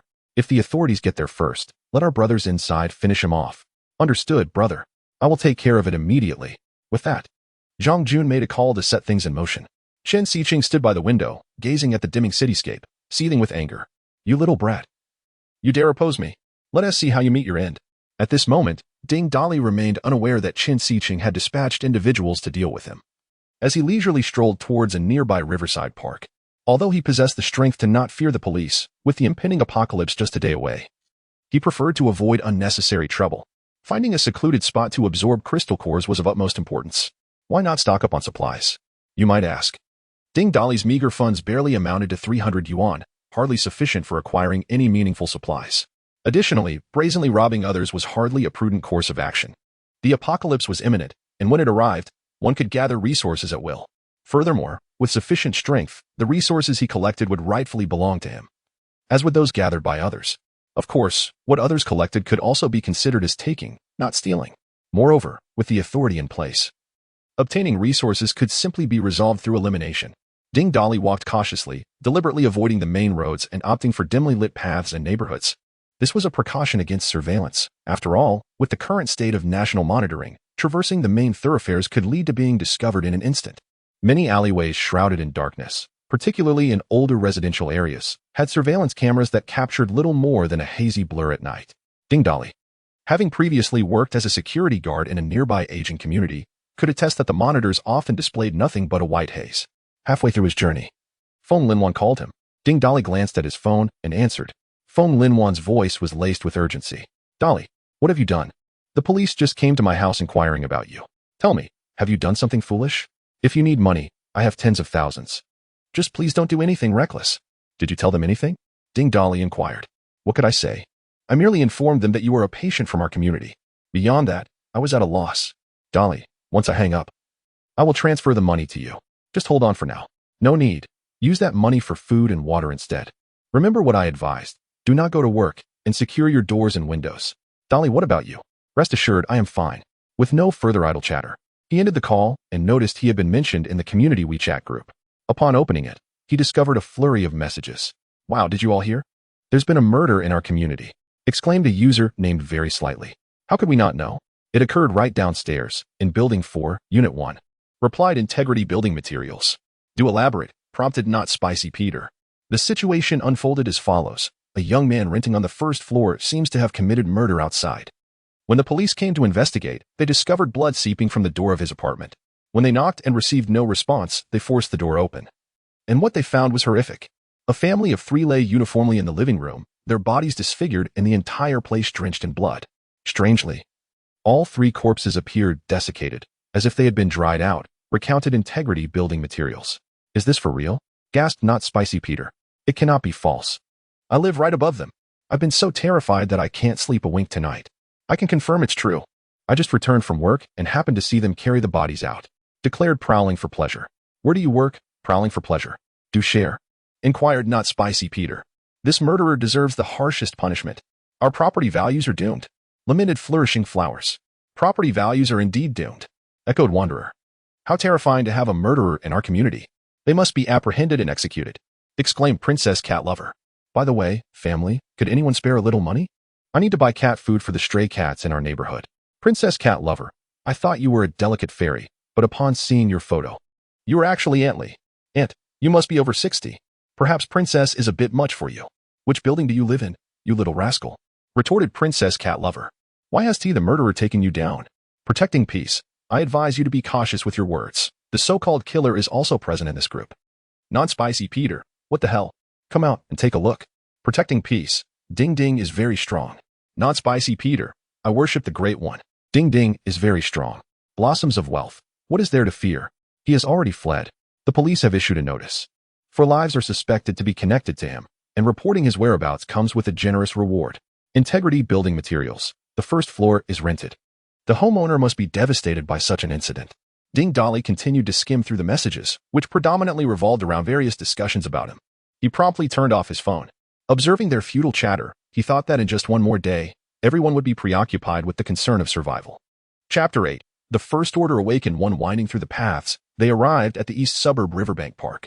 Nearby lay an ancient canal, which the government had developed to promote canal culture, constructing a vast forest park along the riverbank. However, the park remained sparsely populated on ordinary days, rendering this beautifully crafted expanse merely a superficial project. Before falling ill, Ding Dolly toiled tirelessly at several jobs to support Tang Bibing, who incessantly berated him for his lack of ability. After work, reluctant to return home, he often spent 2 hours night fishing by the canal. Today, there were not many fishermen along the bank. A few groups of 3 to 5 were gathered, seemingly without much luck in their catch. Ding Dolly had a secret fishing spot, a bend in the canal where a small tributary, carved into the park's scenic water system, formed an island before flowing back into the canal. A stone bridge connected the island to the park, featuring 3 arches beneath which Ding Dolly would often hide while fishing at night. The secluded location of the island ensured minimal disturbance and a plentiful supply of fish, making it feel like his own private sanctuary. He quickly traversed the park to reach his clandestine fishing haven. Sitting cross-legged beneath the arch, he contemplated that since he could not seek revenge on Chen Xiqing, and with the police searching for him, it would be prudent to absorb crystal cores to grow stronger. He would wait for the impending apocalypse to return. By then, even if the police were present, he would not fear their interference. In this world approaching its end, those who sought trouble would simply be dealt with. As Ding Dolly absorbed the crystal cores beneath the bridge at the police station's criminal investigation unit, a young female officer approached a desk. Captain Ma, we have detected the suspect's phone signal, which last appeared in the Bend community. Yes. Immediately dispatch Vice Captain Xing and a team to search near Bend community. Understood, Captain Ma. Just as the officer was about to turn to issue orders, Captain Ma suddenly recalled something and called her back. Xiaochen, wait a moment. What is it, Captain? Is there something else? What about the family of 3 found dead in Xingfu community? They're still undergoing autopsy, however. What is it? There is something peculiar about the bodies. Preliminary tests indicate that both the woman and child are mutilated, with bite marks on the missing parts. Strangely, the bite marks on the woman match those of the man, and we also found the woman's flesh inside the man's abdomen. The child's bite marks correspond with those of 2 other individuals, and similarly, their bodies contain the child's flesh. Although we have the suspect's fingerprints and footprints at the scene, we cannot yet ascertain the cause of death. The cleaver wounds on the head appear to have occurred post-mortem. The woman and child seem to have been bitten to death. What are you saying? Are you suggesting that the 2 bit their own child to death? And then the man bit his wife to death? From the bloodstains and footprints at the scene, it seems the man killed his wife at the door. And then she got up to join him in the bedroom to kill the child. Nonsense. How could a dead person possibly stand up? Captain Ma, I, too, harbor doubts. Yet the information gathered thus far is indeed as such. It is conceivable that the man may have perished only to rise again and subsequently slay his wife. For the cause of his death remains shrouded in mystery. Moreover, the desiccated state of their corpses has led forensic experts to assert that a recently deceased individual could not possibly undergo such drastic transformation instantaneously. This case, in its very essence, exudes an air of peculiarity. Team leader Ma, lost in contemplation, raised his hand and struck the table decisively. Thus, I shall split from Deputy Chief Xing. He will head to the Riverside community, while I will take a team of brothers to the crime scene for another thorough investigation, seeking any new leads. Furthermore, the suspect is quite likely to return to their residence, and we shall wait in ambush. Xiaochun, please arrange for additional personnel, and afterward, join me at the crime scene. Understood, Team Leader Ma. Ding Dali remained oblivious to the police's maneuvers, fully engrossed in absorbing the crystal cores beneath the bridge. The energy accumulated gradually, and suddenly, an excruciating pain surged through his familiar form. Gritting his teeth, Ding Dali endeavored to control the energy coursing through his body, striving to maximize the benefits of his evolution. This was wisdom gleaned from future experiences during evolution. If one can endure the intense pain and distribute the energy evenly throughout the body, the resultant strength post-evolution will be significantly enhanced. With the acquisition of system data, this principle became even clearer. Ding Dali, upon awakening, found that his foundational data was predominantly at 55, whereas a typical novice awakener would only possess a baseline of 50 upon evolution. Each evolution rendered him slightly more formidable than his peers, and over time, this accumulating disparity became substantial. A wave of relief washed over him as Ding Dali successfully ascended to the first tier of awakeners. System. Review my data. Name. Ding Dali tier. First level awakener strength. 120 speed. 120 stamina. 120 mind. 135 ability. Devour. Space's current strength equated to that of approximately 22 adult males. Yet these figures merely represented data. The true manifestation of his power undoubtedly surpassed the sum of its parts, exemplifying the transformation brought about by quantitative change. Now, delivering a single punch that could shatter an opponent's skull had become a trivial task. His body's defenses, aside from the need to guard against firearms, rendered him impervious to any harm from ordinary cold weapons. Even against firearms, he held confidence in his ability to evade. With 2 vigorous punches thrown into the air, Ding Dali felt immense satisfaction with his newfound prowess, for in his previous life, achieving the status of a first-tier awakener had only come long after the onset of the apocalypse. It was only 3 days after the onset of the apocalypse that official researchers first discovered the crystal cores within the zombies' heads could facilitate human awakening and enable natural awakeners to continue evolving. However, within that brief span of 3 days, the majority of beings had already evolved beyond the capabilities of humanity. Ding Dali glanced at the remaining stock of primary crystal cores in his space, only 150 pieces left. Beyond the first tier, absorbing primary crystal cores would yield diminishing returns. To continue advancing, he would need to absorb first-tier cores. He had not anticipated that ascending to the first tier would consume so many initial crystal cores. System. After absorbing so much energy, when will you upgrade? Is your upgrade system akin to ours? Big brother, my upgrade system is fundamentally akin to yours. And my energy for enhancement is already at its zenith. The reason I have not upgraded is simply due to your inadequacy, dear elder brother. Inadequate? Devour. Brother. Halt. Must we resort to devouring at every turn? I am the system of abundance. The system bestowed its gifts upon you, yet you remain ineffectual. After much difficulty in finding a competent ally, you slay them without hesitation. Without your engagement in the propagation of our kind, I am unable to advance. Oh, esteemed one. Just you wait. You shall soon realize my prowess. Ding Dolly stretched languidly, gazing at the serene surface of the water ahead. The distant street lamps cast flickering reflections, while the night fishermen tirelessly cast their lines. This, indeed, is the last tranquil night in this world. After savoring the nocturnal beauty for a while, Ding Dolly leaned against a stone pillar, closing his eyes to rejuvenate. Chapter 9. The Twin Assassins. As Ding Dolly began to drift into a drowsy stupor, his consciousness gradually fading, three figures approached from above on the bridge. They scanned their surroundings, seemingly in search of someone. Among them were two robust men with strikingly similar features, clearly twins. The third individual, brandishing a fishing rod and adorned with a headlamp, unmistakably resembled an angler. Are you certain he is nearby? One of the twins inquired, his gaze sharp and his voice low, addressing the fisherman. Brother Wenxiang, I am certain. I saw him distinctly. He is undoubtedly the same person as in the photographs you provided. I was night fishing nearby and witnessed him heading towards this small island. There is only one path connecting the bridge to the island. He must be close. Brother, are we really going to capture that fellow and hand him over to Director Chen? The other twin questioned. Wenxing, Director Chen has offered a reward of 500,000, and that is merely for capturing him. Consider this, we are both national martial arts champions. What good has that done us? We have become mere killers, reduced to performing menial tasks. If we complete this job, we can establish a connection with Director Chen. Following him will be far preferable to lurking in the shadows. Brothers, if you manage to align yourselves with Director Chen, do not forget to assist your comrades. Remaining a petty thug offers no future. Rest assured, once we capture that fellow, you shall receive your due reward. Lead us to him. We are not familiar with this area, Wenxiang replied, his expression inscrutable and his tone laced with coldness. Wenxing understood his brother's intent. The fisherman could not be allowed to live. Without further thought, the fisherman stepped ahead to guide the twins. Yet, after taking only a few steps, his head was struck as if by a heavy hammer, and he collapsed lifelessly to the ground. Brother, we have yet to find that fellow. Why act now? Wenxiang, there are police outside searching for him. The only one aware of our presence here is this man. Therefore, he cannot be spared. Drag him into the thicket. Since he knows we are here, we will search ourselves. Once we have captured that fellow, we will dispose of this fisherman in the river. Let him fish to his heart's content. Ding Dolly, concealed beneath the bridge, overheard every word, a smile creeping across his face. Shen Sikong, I did not expect you to send me a meal before I even sought you out. With a swift motion, Ding Dolly ascended the bridge. By this time, the twin assassins had ventured into the island, searching for him. He felt no urgency to pursue them just yet. Instead, he retrieved a crystal core from the unconscious fisherman and hurled him in the direction of the twins. Let me provide you with a little surprise, he chuckled wickedly. Settling down on the stone bridge to await the unfolding spectacle.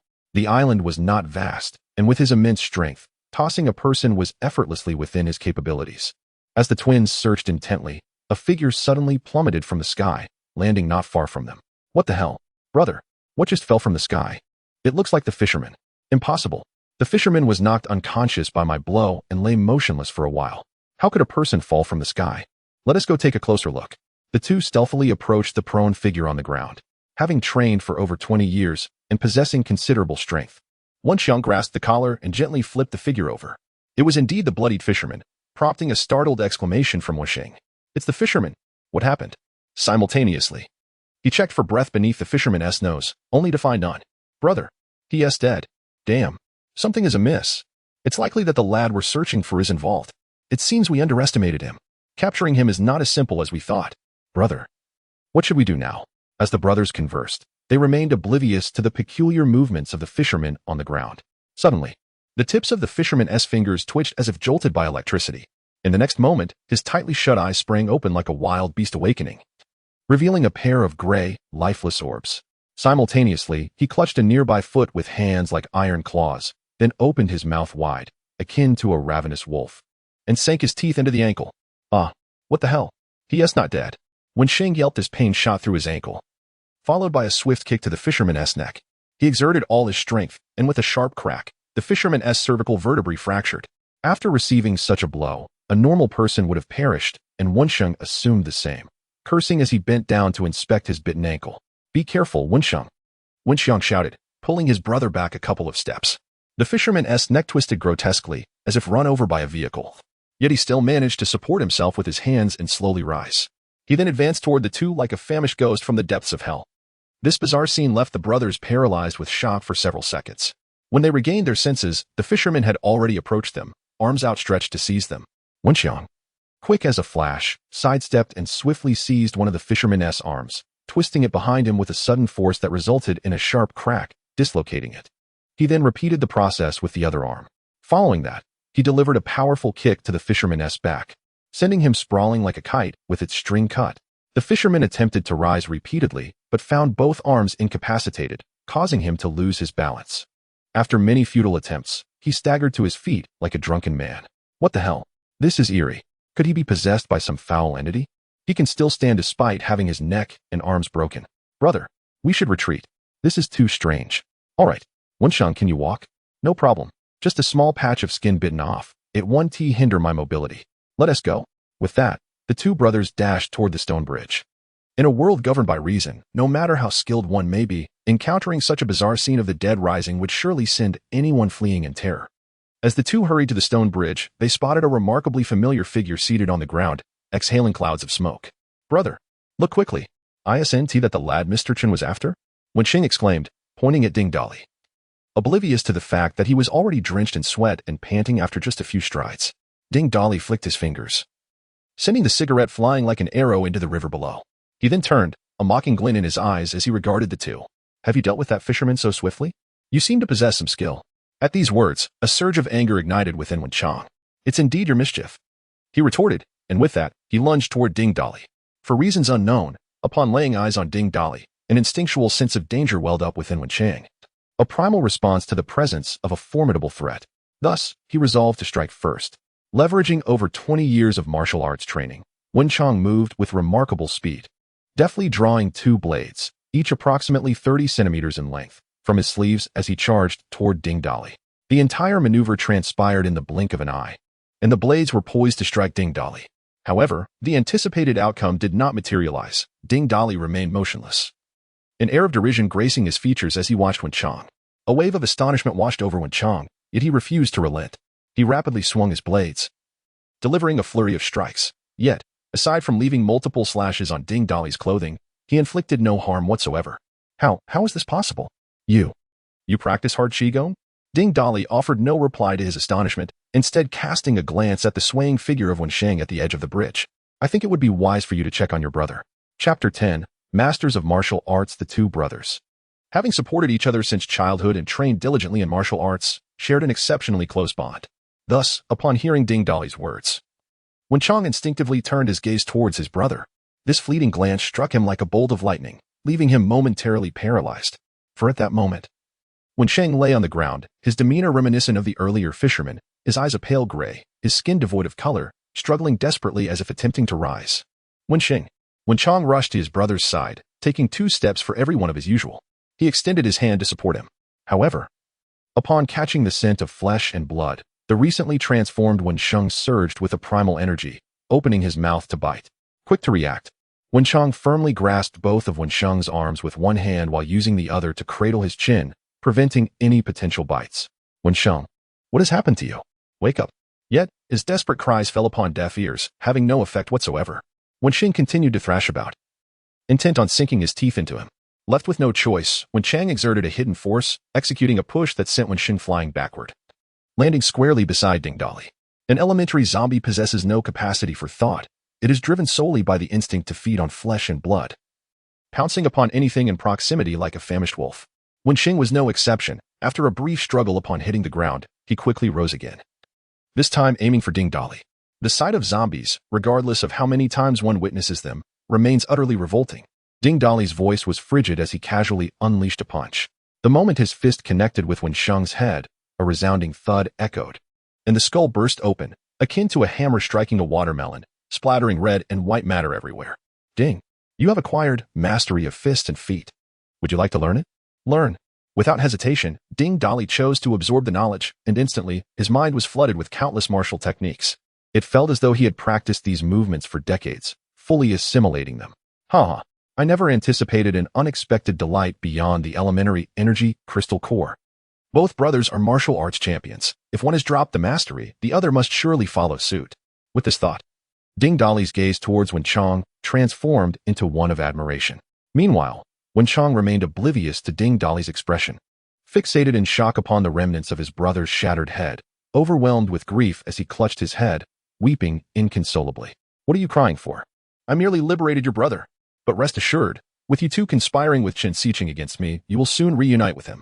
Upon hearing Ding Dali's words, Wen Chang's eyes turned crimson, glaring at him intently. Suddenly, his expression softened, morphing into a sly smile. "Hee, I concede that we underestimated your strength. It is no wonder you dared to offend President Shun. However, there is one thing I fail to comprehend. Why did my brother end up like that fisherman? What on earth is that? That is a zombie, just like in the movies. Your brother was bitten by the fisherman, thus transforming into one of them. How is that possible? How could such a thing exist? The truth stands as it is, and it won't be long before such phenomena permeate the world." This statement left Wen Chang in disbelief. If the entire world succumbed to this, would it not herald the apocalypse? However, after years of navigating the underworld, he had encountered countless bizarre occurrences, and his initial shock swiftly stabilized. He discreetly placed his hand behind him, casting a sinister gaze at Ding Dali. "Thank you for enlightening me with such astonishing revelations. Yet, the murder of my brother shall not go unpunished," he mused, uncertain whether the adversary's bravado could withstand this act. With that, he drew a handgun from behind and fired directly. Bang! Having trained in martial arts since childhood, Wen Chang firmly believed in the adage, "A blade is swift within 10 paces, but a gun is faster beyond that." Yet, upon confronting a firearm, he discovered that whether within or beyond 10 paces, a bullet was both swift and lethal. Normally, he could effortlessly complete tasks with his skills and a pair of daggers. But today, facing an opponent unafraid of blades, it would be folly not to employ a gun. Wen Chang was resolute. In the absence of defenses, a single shot would suffice to claim the adversary's life. However, the anticipated scene failed to materialize. As the bullet neared its target, it inexplicably vanished into thin air, leaving his opponent unscathed, smirking with raised eyebrows. How could this be? Although Wen Chang was internally stunned, his hand did not waver as he continued to fire, unleashing several rounds. Each shot met the same inexplicable fate. The bullets disappeared mid-air. The repeated, unfathomable occurrences shattered Wen Chang's psychological defenses, leaving him muttering in disbelief. "Enough. Your performance has reached its conclusion. It is time to meet your brother," Ding Dali proclaimed nonchalantly, devoid of any emotion. At this, Wen Chang fell to his knees, pleading, "Wait, I have." Yet, before he could finish his thought, his head erupted in a violent explosion, silencing his unfinished words forever. "Beat. You have acquired weapon mastery. Would you like to learn?" "Huh. Indeed, there are surprises," Ding Dali thought. "I must learn." Suddenly, a plethora of knowledge regarding various weapons, swords, guns, halberds, axes, polearms, whips, hammers, claws, and more flooded his mind, rendering him a master of all 18 weapon types in the blink of an eye. Little did he expect that the elder twin possessed such remarkable potential. He truly felt as if he had stumbled upon a treasure. Yet, Ding Dali found it perplexing how such formidable individuals had remained unheard of in his previous life. He soon reconciled this mystery, realizing that most had not survived the first wave of dense fog. These twin martial artists had likely succumbed to the undead when the fog descended. Wasting the corpses would be foolish. Ding Dali placed his hands upon the two bodies and activated his devouring ability, watching as they visibly withered into desiccated remains. System. Check personal attributes. Name. Ding Dali, first tier awakener strength, 140 speed, 140 stamina, 140 spirit, 155 ability, devouring, space. Wow. What a significant increase. Upon witnessing his attributes, Ding Dali could not help but exclaim in astonishment. The worth of these brothers in his eyes had significantly risen. It is noteworthy that the corpses of the 3 family members had only marginally enhanced his attributes, whereas these twin brothers had bestowed upon him a remarkable increase of 10 points. 10 points that were awarded after advancing to the first tier. Gazing at the lifeless bodies on the ground, a flicker of appreciation for talent stirred within Ding Dali. It appeared that these two had the prowess of dozens. Yet alas, their fate was sealed. He procured some heavy objects to weigh down the corpses and effortlessly tossed the 2 lifeless forms into the canal. After completing this task, he recalled that there was still a fisherman to deal with. After searching the small island, he finally spotted the fisherman by the water's edge. At that moment, he sat entranced, his pale gray eyes fixed upon the surface of the water. Even as a zombie, he still sought to fish, sensing the proximity of flesh and blood. The fisherman struggled to rise, but Ding Dali offered him no chance. He swiftly crushed the man's skull. "Ding, you have acquired fishing proficiency and milk extraction proficiency. Would you like to learn? What exactly is milk extraction proficiency? Did this fisherman raise cattle?" Upon hearing the system's explanation, Ding Dali was left speechless. No wonder he possessed fishing expertise. It was because there were no distractions from women to impede his joyful pursuits. After learning fishing proficiency, he methodically dealt with the corpse, allowing it to sink into the riverbed, which perhaps was the most fitting resting place for the fisherman. Following this ordeal, Ding Dali underwent a remarkable transformation, emerging as a martial arts expert. In his past life, he had navigated the apocalypse with brute force, fighting like a rampaging bull, devoid of any skill. Now equipped with fist and foot mastery and weapon mastery, his original combat experience was akin to an unrefined gem, stripped of its impurities. Unnecessary movements were eliminated, and his strength was significantly amplified. This surge of power ignited an insatiable desire for slaughter within Ding Dali, as overwhelming as a tidal wave, compelling him to charge into the horde of corpses and wreak havoc. Ha ha ha, gratitude to President Chin for the generous gift package. Chapter 11. The Day of Reckoning. As the sun ascended high in the sky, Ding Dali rose, stretching his limbs and loosening his muscles. He had not been idle the previous night. Like a keen-eyed hound, he had scoured the vicinity, discovering the fishing spot of a certain angler and absconding with his equipment. One must admit, the gear of this fishing aficionado was simply extraordinary. It was perplexing why he needed such an extensive array of equipment by the canal. A large box overflowed with an assortment of rods and various Shimano and Daiwa reels, resembling a veritable armory. It seemed he was eager for the world to see his impressive collection. With a disdainful spit, Ding Dali claimed the equipment as his own. Upon returning to the bridge's arch, feeling somewhat at a loss, Ding Dali, akin to a child who has received a new toy, eagerly retrieved the fishing gear to indulge in some night fishing. Previously, he had only utilized modest kits worth a mere 100 yuan, but now, with such superior equipment at his disposal, he felt compelled to relish the experience. Naturally, with the angler's provided gear and expertise, Ding Dali cast his line throughout the night, yielding an impressive catch. As dawn broke, marking the opportune moment, he, like a fervent dancer, unleashed his lure with wild abandon for the entire morning. Grateful for the generous bounty bestowed by the angler, Ding Dali gazed at his abundant haul of various fish, his joy akin to that of a meter-long pike. He silently thanked the angler, who lay at the riverbed, while stowing his treasures away in his spatial pouch. Such spoils could not be squandered after the apocalypse. The creatures of the river had transformed into mutated beasts. Though their taste had become more delectable, they were equally more challenging to capture. The final day had arrived. May 20th, a day born from a pun, had become known as the Day of Reckoning, a time when humanity, as the sovereign of Earth, would revel for the last time. Ding Dali had toiled throughout the night, and, exhausted, succumbed to slumber beneath the bridge. He paid little heed to the so-called Valentine's Day. This was merely his last opportunity to let down his guard and enjoy a peaceful rest, for the apocalypse loomed. Regardless of one's strength, vigilance was essential even during sleep. His slumber was profound, as if cradled in a gentle embrace, enveloping him in blissful tranquility. The location of the stone bridge was caressed by a soft breeze, carrying the fragrant whispers of blooming flowers from the park, accompanied by the melodious chirping of nearby birds. In such an idyllic setting, he found solace akin to a dream, sleeping soundly until the evening hours. Upon opening his eyes, the sunset painted the horizon like a bashful maiden, casting a golden glow upon the water's surface. The gentle breeze stirred the golden waves, resembling a myriad of shimmering coins dancing in the light. The beauty of the moment was starkly contrasting with the impending doom that would unfold just hours later. Ding Dali stretched languidly, intending to rise from the stone bridge, when suddenly he heard footsteps halt above him, followed by the rustling of clothing. After a rather unseemly exchange, the sounds of two individuals entangled together reached his ears. Ding Dali's expression darkened. It appeared a pair of wild lovebirds had come to indulge in their merriment.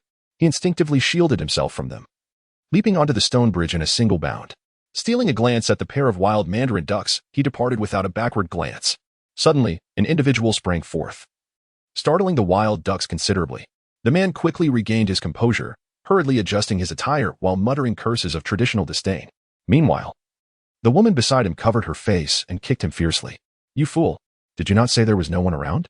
As he strolled through the park, he noticed an unusual increase in the number of visitors, predominantly young couples, each clutching vibrant roses, radiating sweetness and affection.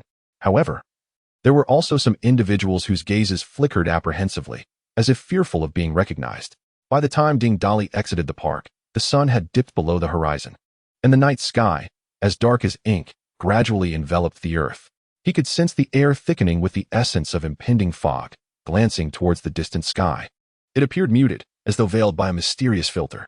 At that moment, a young couple passed by him, and the man suddenly exclaimed, "Darling, why are you bleeding from your nose?" Ding Dali turned sharply to look at the woman. He noticed the blood trickling from her nostrils, her complexion pale, and more alarmingly, her eyes were suffused with blood vessels. This was indeed a precursor to corpse transformation.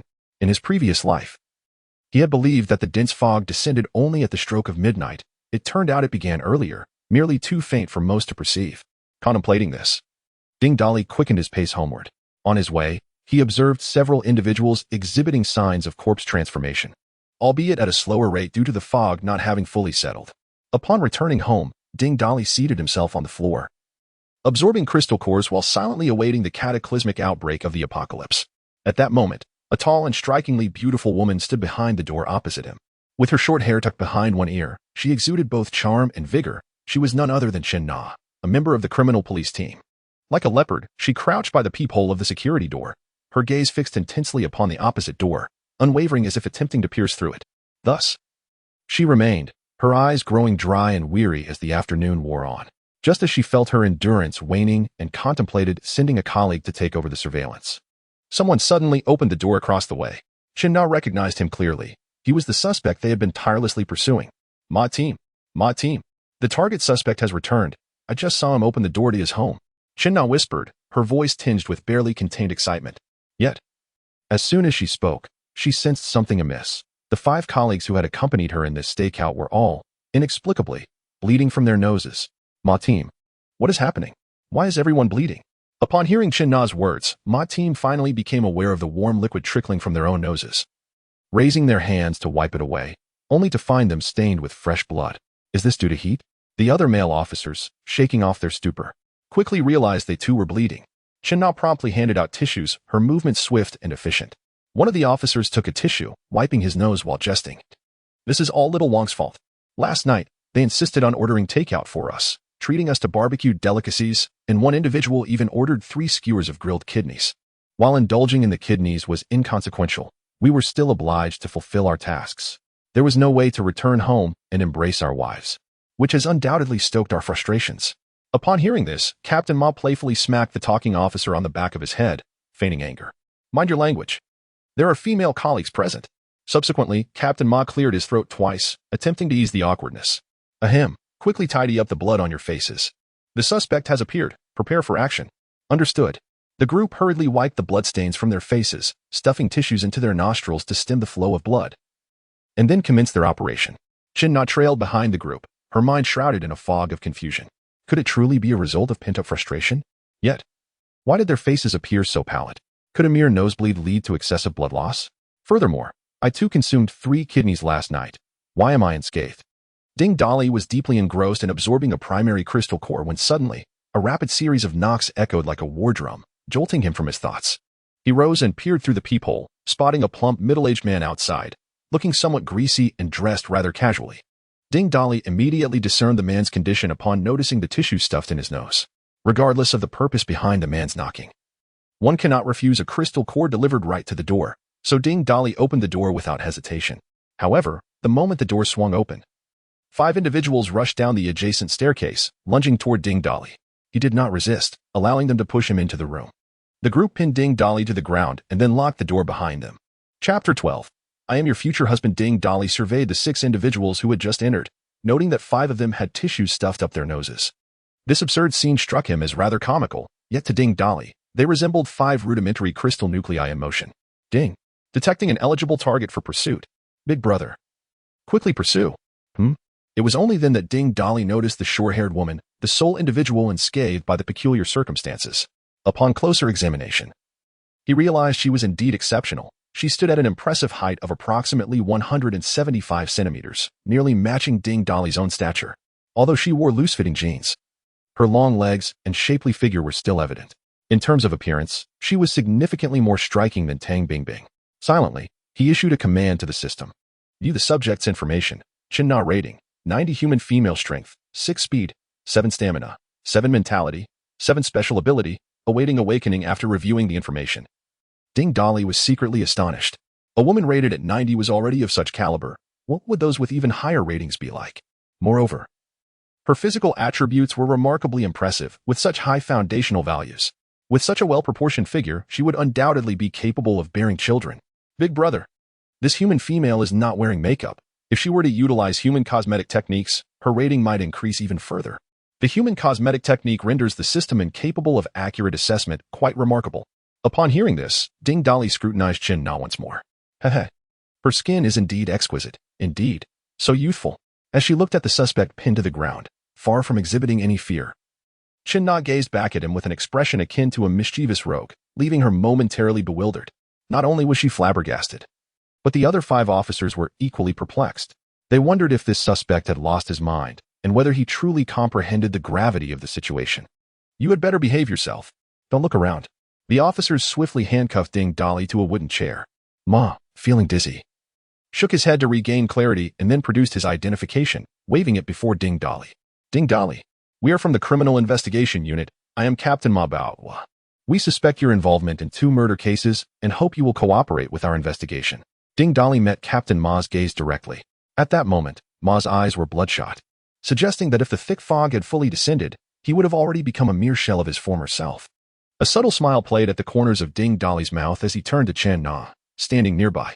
I will only speak with that officer over there. I wish to discuss matters privately with her. Upon hearing this, Chen Na's face flushed with anger, and she was about to speak when Captain Ma interjected with a fierce reprimand. No tricks. Ding Dali, I tell you, we possess ample evidence linking you to the murders. This is your final opportunity. Ding Dali, however, remained unfazed, his tone leisurely and unhurried. I have stated that I will only discuss matters with that officer in private. If you are concerned, you may bind me more securely. Just as Captain Ma was about to continue his admonishment, Chen Na stepped forward to interject. Captain Ma, since he wishes to speak with me alone, let me give it a try. I just glanced over and thought it would be fitting to cuff him to the heating pipe in the bedroom. He wouldn't be able to pull any tricks there.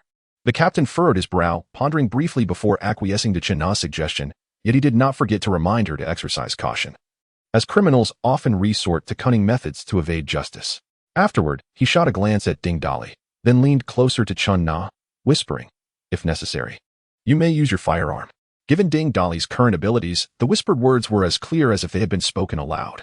However, he dismissed the warning, as his sole focus remained on the beautiful police officer. Shoot? Who knows who might end up firing? Cuffed to the heating pipe in the bedroom, Ding Dali remained calm and composed as he watched Chen Na close the bedroom door. Her figure was truly captivating. For reasons unknown, Chen Na felt an intense, almost aggressive gaze directed at her from this man. She wished to conclude the interrogation swiftly and was about to speak when Ding Dali interjected. I recall taking a longer route back, which consumed quite a bit of time. Officer Chen, could you kindly tell me the current time? Upon hearing this, Chen Na instinctively checked her phone. It was 11:40, 20 minutes remained. Wait a moment. How do you know my surname is Chen? I distinctly remember not introducing myself, and we have never met before. I not only know your surname is Chen, but I also know your name is Chen Na. How do you know that? Where have you seen me? I am your future husband. Of course, I know your name. At this declaration, Chen Na felt as though she had been toyed with, and she no longer cared how he had discovered her name, responding with an angry retort. You are indeed playing games. I advise you to stop stalling and clearly explain your motive and the details of your crime. Regardless of Chen Na's fury, Ding Dali maintained a smirk, feigning innocence as he replied, I am not playing games. I have come from the future, and I truly am your husband. Chen Na erupted in laughter at his absurd claims. Huh? Do you really think I would believe such nonsense? Ding Dali shrugged, his expression calm and collected, as if stating an undeniable fact. Noting the persistent hostility in Chen Na's gaze, he continued, How about we make a wager? A wager on what? Chen Na asked, puzzled. Ding Dali spoke leisurely. If what I say comes to pass, it will prove my words true. I indeed hail from the future. If it does not occur, then you may question me freely, and I shall answer to your satisfaction. Intrigued by his proposition, Chen Na decided to accept his challenge. Observing her reaction, Ding Dali raised a finger and pointed towards the window. Pull back the curtains. In just a few minutes, around midnight, the outside world will be engulfed in thick fog. Skeptical, Chen Na drew back the curtains and pressed her face against the glass to peer outside. Apart from the overcast sky, nothing seemed amiss. She glanced down at her phone once more, then turned back to Ding Dali with a face full of questions. I shall reluctantly trust you and wait for another 10 minutes. In 10 minutes, it will be midnight. I hope you will not delay me any further. Ding Dali did not respond, his gaze fixed intently on the window. Chen Na, noticing his demeanor, pressed her face against the glass to peer outside. You need not press against the window to see, Ding Dali remarked. The room was brightly lit, while the outside was shrouded in darkness. How could one discern anything without leaning against the window? Rest assured, that fog can be seen without pressing against the glass, Chen Na retorted, plopping down onto the bed. intermittently glancing at the time on her phone. Unbeknownst to herself, she had subconsciously begun to believe his words. As the clock read 11:59, Shin-na cast a glance at the window, only to find nothing amiss. She leaned closer to look outside again, the sky still a dull gray, devoid of any dense fog. You are indeed fabricating tales. You are merely stalling. There is no fog whatsoever. Ding Dali paid her no mind, remaining focused on the window, which only fueled Chun-na's frustration. What are you pretending for? Do you not realize the consequences of hindering an investigation? Just then, as her anger reached its peak, Chun-na was abruptly interrupted, instinctively glancing at the window, her eyes widening in astonishment. At last, she comprehended why Ding Dali had said there was no need to lean against the glass to see outside. It appeared as though a dense fog had suddenly descended from the sky, thickening to the consistency of liquid, cascading down the window pane. The fog clung tightly to the glass, and one could even discern particles within it. It looked nothing like fog. Rather, it resembled a house submerged in some peculiar liquid. Truly, there is fog. But is this truly fog? Chapter 13. The end times arrive as predicted. Chun-na gazed incredulously at the scene outside the window, pondering silently to herself. Surely, inhaling such dense fog could be lethal, could it not? Simultaneously, she cast a disbelieving glance at Ding Dali. Could it be that the man's words held truth? Was he truly from the future? Was I genuinely his woman? Ding Dali wore an expression of nonchalance, his eyebrows arched, and a smirk playing on his lips. As if to say, what do you think? Did I speak incorrectly? What causes such thick fog? How long will it linger? Chun-na could not suppress her curiosity. It will dissipate by the time the sun rises tomorrow. So, do you now believe what I said? Believe what? That you are my future husband? Even if you predict the fog, it proves nothing. Who could possibly come from the future? It is utterly absurd. Ding Dali understood that convincing someone so swiftly was a formidable challenge, so he decided to escalate his efforts. Do you think the people of today could accomplish such feats? With that, he exerted a force akin to iron, and with a sharp crack, the handcuffs shattered as if made of paper. Simultaneously, a segment of the heating pipe was wrenched from the wall. Dirty water gushed forth from the break, flooding the floor. Chun-na was so taken aback by the astonishing display that her eyes nearly popped out, and her hand instinctively reached for her gun. Ding Dali surged forward like an arrow, pinning Chun-na firmly against the bed. Her hand, poised to draw her weapon, was held down as if nailed to an iron plate, rendering her utterly immobile. Fury surged within Chun-na, just as she was about to speak. Ding Dali's hand clamped over her mouth like an iron band. In a desperate struggle, she soon realized she felt as though she had been ensnared by a paralyzing spell, unable to move even a fraction. It dawned on her that if he could snap handcuffs with such ease, controlling her would be child's play. What kind of terrifying strength was this? Was he even human? Noticing her cessation of struggle, Ding Dali leaned closer to her ear, whispering, "It would be wise not to doubt my words, and it is best you refrain from making any noise. This could save your life. If you understand, simply blink." With a series of quick blinks akin to a chick pecking at grain, Chun-na complied. Upon witnessing this, Ding Dali released her and stood up. Chun-na did not resist further, for given the man's earlier display of skill, she recognized her chances of drawing her weapon were non-existent. Yet, her curiosity proved insatiable, prompting her to lower her voice and inquire, "What did you mean by that? Why must I remain silent? You will find out if you press your ear against the door. But remember, do not open it." Ding Dali indicated the bedroom door, his voice a low murmur. With a skeptical expression, Chun-na approached the door, pressing her ear against it to listen intently to the sounds emanating from the living room. Low growls resonated outside, reminiscent of a pack of wild beasts. Her pupils dilated in alarm, and instinctively, she reached for the doorknob. Ding Dali, having anticipated her reaction, swiftly grasped the doorknob, his voice a low growl of warning. "For heaven's sake, why can't you understand human speech? I told you not to open the door. Do you wish to meet your demise? What does that sound outside? The cavalry is out there." "Humph, those are the voices of your colleagues." Ding Dali forcefully pushed her back onto the bed and continued to explain, "From the moment this thick fog descended, the world has transformed beyond recognition. Have you ever seen Resident Evil? Now, this world is 1,000 times more terrifying than that. I noticed signs of decomposition in your colleagues when they entered. At this moment, they have likely succumbed entirely to zombification. A mere scratch or bite from them could turn you into a monster. So, please, refrain from making any loud noises." Chun-na listened in disbelief to Ding Dali's seemingly fantastical words, her mind swirling in a chaotic haze.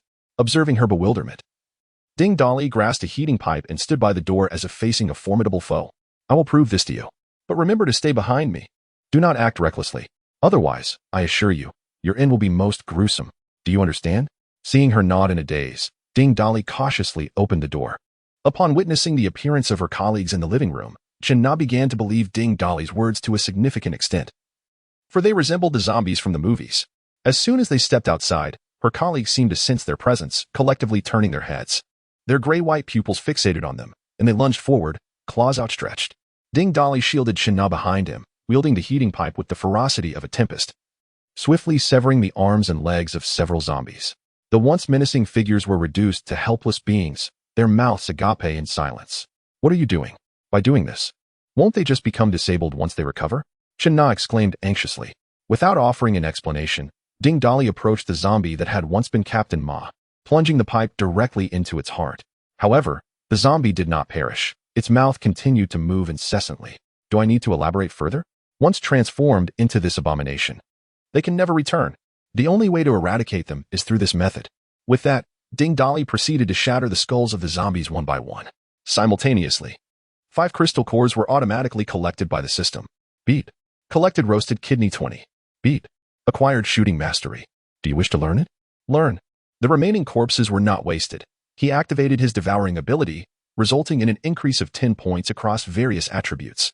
Although this was not as substantial as the boost from the 2 twin assassins, it was commendable, indicating that these policemen possessed decent physical capabilities.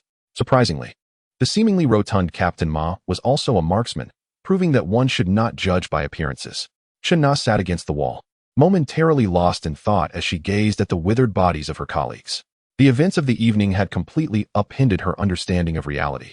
Yet the harrowing screams occasionally emanating from the community reinforced the chilling truth she had witnessed. She had completely placed her trust in Ding Dali's words, and could not help but silently resolve within herself. Ding Dali handed her a bottle of mineral water, and as Chen-Na accepted it, she gazed up at the man before her, who bore a striking resemblance to a slender monkey. I have 3 questions. Ask. Did the family of 3 from across the street also transform into these monsters? Hence you killed them? Ding Dali nodded. Is it truly the end of the world? Ding Dali nodded again. To be precise, it is the end of humanity, while it is a paradise for other beings. Humanity has dominated the earth for far too long. From this day forth, all creatures across the globe shall embark on a frenzied path of evolution. The humans outside now have a survival rate of barely 1 in 10. The zombies you witness today are merely one form of human evolution. Upon hearing the phrase end of the world, a barely perceptible smile flickered across Chen-Na's lips. After a moment of contemplation, she inquired further, Am I truly your woman in the future? Ding Dali felt a pang of guilt, thinking to himself, This is absurd.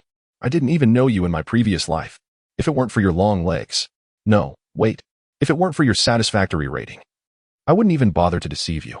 Though these thoughts raced through his mind, he maintained an impassive demeanor and nodded with unwavering confidence. Chen-Na scrutinized him, her face a mask of confusion as she asked, Is that really so? Then why are your eyes wandering upward? Of course it is. Did everything I mentioned tonight not occur? Yes. Did they not all turn into zombies? Yes. Did I not deceive you? No. Am I not your husband? Yes. Ah, indeed. I am from the future. I am your husband. Chapter 14. System upgrade. Chen-Na realized that she had successfully been deceived by Ding Dali, yet upon reflection, it indeed seemed to hold some truth. Everything he spoke of had transpired. If he were truly from the future, it was highly likely that she was indeed his woman. However, this man was quite distant from her ideal of a husband, appearing rather ordinary. Alas, it seemed futile to wish for more, especially since he claimed that only 1 in 10 humans survived outside. This would have to suffice. Unbeknownst to Ding Dali, who was pondering how to further manipulate her, Chen-Na abruptly stood and took his arm. Since you are my husband, I shall follow you from now on. Observing the police officer's slender arms, her fair neck, and her striking yet dignified features, Ding Dali instinctively swallowed hard, thinking to himself how easily she could be swayed. Xiao-Na, come with me. I have something to discuss, Ding Dali said, pulling Chen-Na into the bedroom. What could not be spoken outside? Why the need to enter the bedroom? Clearly, it was to engage in matters of a more intimate nature. It was at that moment that Chen-Na realized something was amiss, but alas, his strength was overwhelming, leaving her with no means to resist. The officer initially intended to fight back, but the assailant was far too formidable, rendering her powerless. After several exchanges, the confrontation ended with the police officer's retreat. Ding. Congratulations, brother, on successfully completing the reproductive mission for the first time. The system is now upgrading. Ding. System upgrade complete. System level 1. Space expanded to 1,000 cubic units, unlocking the ability to assess supernatural powers. It is recommended that you continue your efforts, as the rewards for the next upgrade will be quite beneficial. Ding. For the first successful completion of reproduction, you are awarded an S-level lightning ability, along with 20 tons of resources. Ding Dali examined the resources awarded within the space and was pleasantly surprised by the system's thoughtfulness. The 20 tons included not only water and food, but also various daily necessities. However, he had never heard of the classification of supernatural powers in his previous life. System. What are the levels of supernatural powers? Brother, supernatural powers are categorized into different levels, with higher levels signifying greater strength. According to the system's data evaluation, the hierarchy from lowest to highest is as follows: E, D, C, B, A, S, SS, and SSS. And what level is my supernatural ability? Ding Dali inquired with curiosity. Your devouring ability cannot be rated. It possesses uniqueness, and its level can only be classified as SSS or higher. The spatial devouring ability you possess is rated as B, which, upon merging with the system space, has been upgraded to A. Following the system upgrade, the spatial ability is between A and S levels, and can be rated as A. Consuming more spatial type abilities can lead to further upgrades.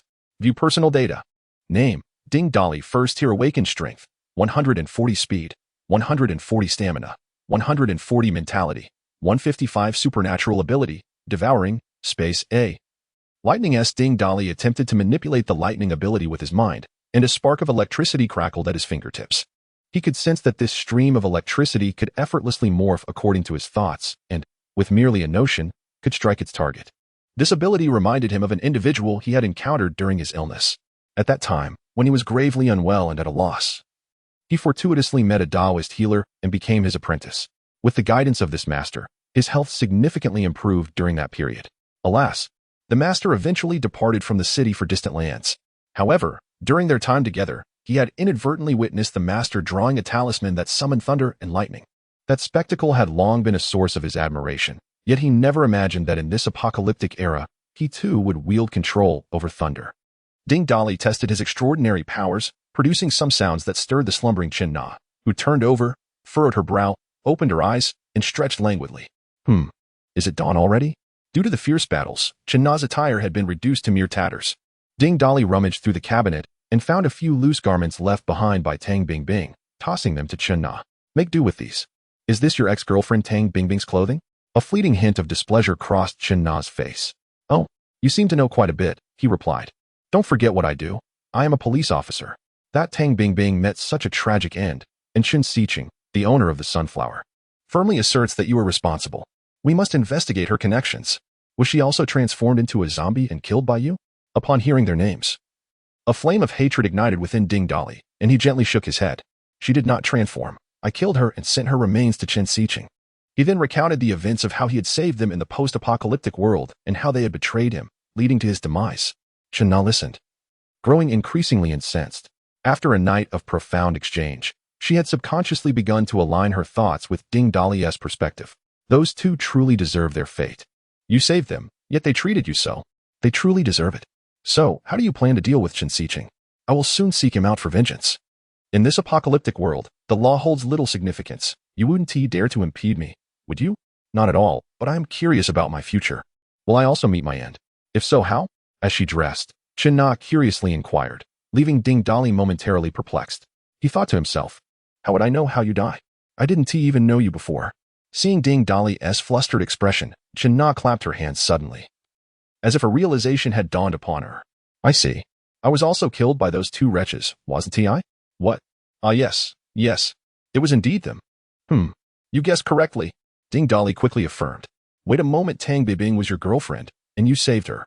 Yet you also claim to be my future husband? This doesn't add up.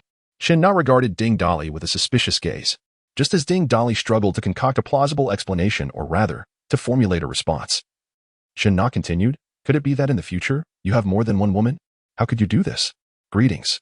Never mind. The world has reached its end. The institution of marriage has lost its significance.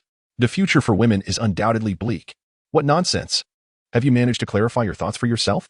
Chen Na has been engaging in a monologue, posing questions and providing her own answers, ultimately justifying her own stance, leaving Ding Dali feeling somewhat embarrassed.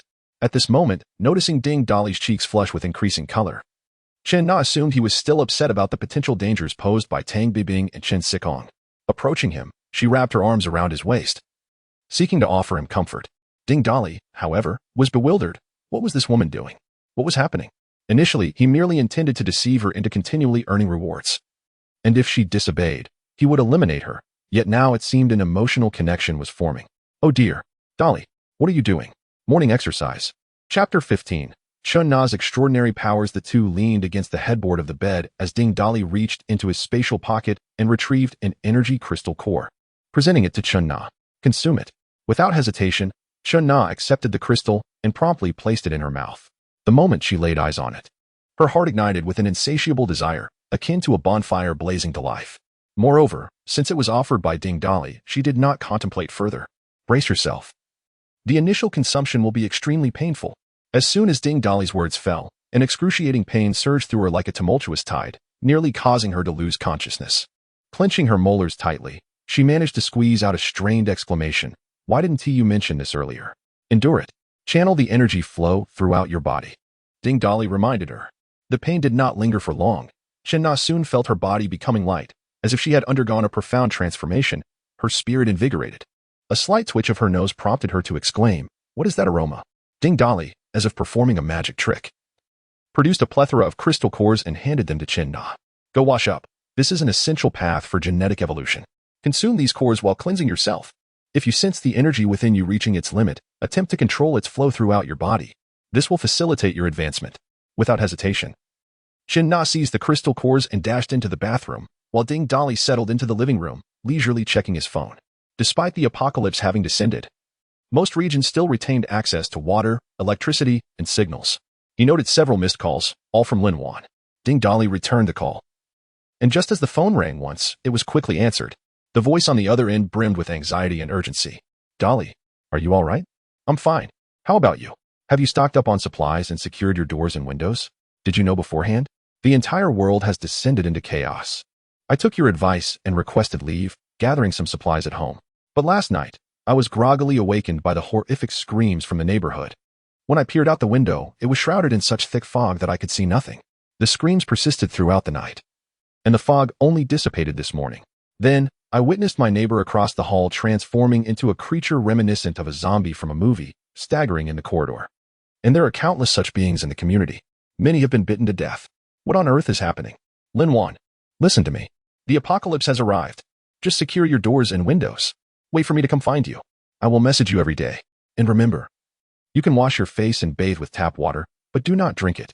Even boiling it won't suffice. All right, please ensure your safety. After ending the call, Ding Dolly scrolled through his messages, his eyes immediately drawn to a prominent red exclamation mark. He recognized it as an official announcement. It was merely urging everyone to stay home and await rescue. In his previous life, Ding Dolly had believed such messages, unaware of the stark reality that true rescue had little to do with the average person. Ding Dolly was devoid of family, as his illness led others to fear he might borrow money from them. Consequently, he was shunned and regarded as a pariah, leaving him friendless. Apart from Phone Lin Wan, no one reached out to him, while many in the community chat continued their conversations. The discussions primarily revolved around the thick fog from the previous night and the monstrous entities lurking outside. It appeared they were blissfully unaware that the world had irrevocably transformed. A casual glance through the messages revealed someone had mentioned him. Integrity Building Materials. Last night, I noticed the lights on our first floor were on. Ding ding. Have you returned? A slightly sinister smile. We're doomed. We're doomed. The serial killer has returned. Not Spicy Peter. A slightly sinister smile. Are you out of your mind? The entire neighborhood is crawling with killers. What difference does he make? A slightly sinister smile, by the way. What has to deal with those monsters? They're not merely killing. They're devouring people. Not Spicy Peter. You should ask insurance consultant. I saw him transform into a zombie. He even gnawed on his wife. Safety for all. Damn. What do we do if there is no food in the security room? When will the official rescue arrive? Is there any property staff who knows the inside scoop? Property Xiaozhong. There is no one left in the property management. Only 4 of us were on duty last night. I was the only one unscathed. We were playing cards when I had to rush to the restroom. After I finished, I returned just in time to see 2 colleagues gnawing on another. If I hadn't reacted quickly and run back to the restroom, I would have been devoured too. But there is nothing to eat in that restroom except for tap water. Not Spicy Peter. Property Xiaozhong. You have it rough? Ha ha. If you can't take it anymore, just drink tap water. If it gets unbearable, settle for some rice. Princess Cat Lover. Flower Blooming Prosperity. It's turned into a monster. It's blocking my front door. Can security come and drive it away? Safety for all. I'm security, not a bodyguard. If I go chase it away, I might get bitten and turn into a zombie. This I have witnessed firsthand. Prowling desire. Holy hell. I saw a naked female zombie wandering downstairs. Quite the sight. Not spicy Peter. No picture. No truth. A slightly sinister smile. No picture. No truth. Integrity building materials. No picture. No truth. Wanderer without borders. No picture. No truth. Desperate for a share. No picture. No truth. You've overwhelmed my leg hair. No picture. No truth. Prowling desire. Holy hell. So many have emerged? Image. Ding Dolly was engrossed in the peculiar conversations of the community group when suddenly a piercing scream from the bathroom caught his attention. He dashed to the bathroom and forcefully yanked the door open. At that moment, Chen-Na, clad in nothing but her natural form, was staring in terror at her arm, which was engulfed in flames, yet remarkably, there were no signs of burns. The shower water hit her arm with a sizzling sound, and white steam began to rise. Scan data. Name. Chen-Na, first tier human, awakened gender. Female strength. 105 speed. 110 stamina. 105 mentality. 110 ability. Flame manipulation A. Upon reading the data of the individual, Ding Dolly silently marveled at the exceptional potential of this police officer, as well as the impressive nature of her awakened ability. Do not be overly excited. Utilize your will to control the flames. Envision that you can manipulate them at will. Following his instructions, Chen-Na focused her thoughts, and indeed, the flames extinguished instantaneously, as though they had been absorbed into her very being. She gazed at Ding Dolly in confusion. What is happening? I feel as though I have merged with the flames, and I seem to have shattered 2 barriers in succession. Congratulations! You are now a first-tier awakened being. Moreover, you have awakened the ability of flame manipulation. Chen-Na's eyes sparkled with excitement as she eagerly grasped Ding Dolly's arm, seemingly oblivious to her state of undress, and impatiently inquired, is being a first-tier awakened being truly impressive? By absorbing crystal cores, one can become an awakened being. Continued absorption allows one to evolve from an awakened being to a primary awakened being, progressing through first tier, second tier, and so forth. To put it simply, with your current physical attributes, dealing with dozens of ordinary individuals is not an issue. Furthermore, with your ability, you could handle even more. As a police officer who regularly engages in physical training, Chen-Na was accustomed to combating 3 to 5 opponents at most. The notion of suddenly facing tenfold adversaries, numbering 30 to 50, was beyond her comprehension, yet she certainly understood that such strength was formidable indeed. Chapter 16. Breaking out of the community during her days in the police force, Chen-Na resembled a combative bull, engaging in daily sparring matches with her colleagues, determined to prove her mettle. Her inherent nature was more masculine than that of many men, as she ardently pursued a higher realm of strength. Upon hearing Ding Dolly's words, her heart ignited like a bonfire, burning ever brighter, her excitement akin to that of a frolicsome young deer, as she leapt into his embrace. Officer Chen, might you consider donning your clothing first? Are you seeking to extinguish my desire to step outside? Only then did Chen-Na awaken from her reverie. Realizing she stood there in her complete nudity, her face flushing crimson, resembling a startled rabbit as she dashed into the bedroom, hastily donning her attire. Once she was properly dressed, Chen-Na presented 4 primary crystal nuclei to Ding Dolly, stating, after absorbing 15, my energy is full. I shall wait to absorb more after advancing to the next tier. The enhancement in my abilities feels rather limited, almost negligible. I shall return the remaining 4 to you. To absorb 15 primary crystal nuclei and advance to the first tier is already quite impressive, Ding Dolly remarked as he accepted the nuclei, storing them in his spatial pocket. Watching the nuclei vanish into thin air as if by magic, Chen-Na's eyes widened in disbelief as she grasped Ding Dolly's hand, inspecting it repeatedly. How could they disappear into thin air? I was puzzled when you were only wearing a pair of underwear. Where did those 20 crystal nuclei come from? Is this your supernatural ability? Ding Dolly did not conceal the truth and nodded in affirmation. Indeed, it is a spatial ability. How marvelous. I never imagined that a power once deemed unattainable could now be possessed simply by consuming a crystal nucleus. The world has truly changed. What shall we do next? Wait for official rescue? Wait for official rescue? You were once part of the authorities. Do you truly believe that, in a world where humanity's survival hangs by a thread, a large-scale rescue could be organized? Or even if there were a rescue, when would the turn come for ordinary people? What then are we to do? Ding Dolly, unhurried, retrieved from his spatial pocket the pistols looted from Ma Tuan and his crew, 4 police handguns, each capable of holding 7 rounds. He removed all the bullets and placed them before Chen-Na. Noticing Ding Dolly's silence as he pondered over the bullets, she pressed him for clarity. What do you mean? Why are you giving me the bullets? These bullets are for you. For now, firearms still possess a formidable deterrent against ordinary people. Your task is to remain at home and safeguard it. There is a farmer's market beside the community and a Lianhua supermarket. I will collect supplies from there. Additionally, I need to visit the Sunflower Hotel. I shall accompany you. Since we are in an apocalyptic world, I cannot remain cooped up at home. I must venture out to witness it firsthand. Ding Dali was momentarily taken aback, silently lamenting that he had underestimated this female officer. He promptly tore a heating pipe from the wall and handed it to her, grasping his own tightly in hand. Very well. In this apocalyptic era, to grow stronger, one must engage in constant battle. Stay close to me, and use this iron rod to fend off the zombies. Remember, their weakness lies in the head, where the crystal nucleus is also hidden. It is imperative to refrain from using firearms unless absolutely necessary, for the sound of gunfire will attract hordes of the undead. Currently, the outside is populated by only low-level zombies, whose combat capabilities surpass those of ordinary individuals, while they do not pose a significant threat to us. Their numbers can swell alarmingly. Even with our extraordinary abilities, we could be overwhelmed by sheer attrition. Chen Na nodded in understanding, and Ding Dali also gave a slight nod before gently pushing open the door and stepping outside. The corridor was devoid of any presence, enveloped in a silence that stirred a sense of unease within. However, a pungent scent of blood wafted down the staircase from an unknown floor above, like a ghostly specter. Ding Dali gestured for silence, signaling Chen Na to remain quiet and follow closely, before cautiously opening the entrance door. The community had undergone a dramatic transformation. The greenery appeared to have been enchanted, with vegetation growing wildly overnight, towering and dense. The once low grass now reached waist-high, and the trees had ascended several stories in height. Even the cracks in the pavement birthed numerous plants standing 30 to 40 centimeters tall. Yet, the number of zombies was not overwhelming. They were scattered, with only 1 or 2 every few meters. A rough estimate indicated that there were about 20 zombies wandering from their unit to the community entrance, perhaps due to the outbreak occurring in the dead of night. Most zombies remained confined within their homes, with few venturing outside.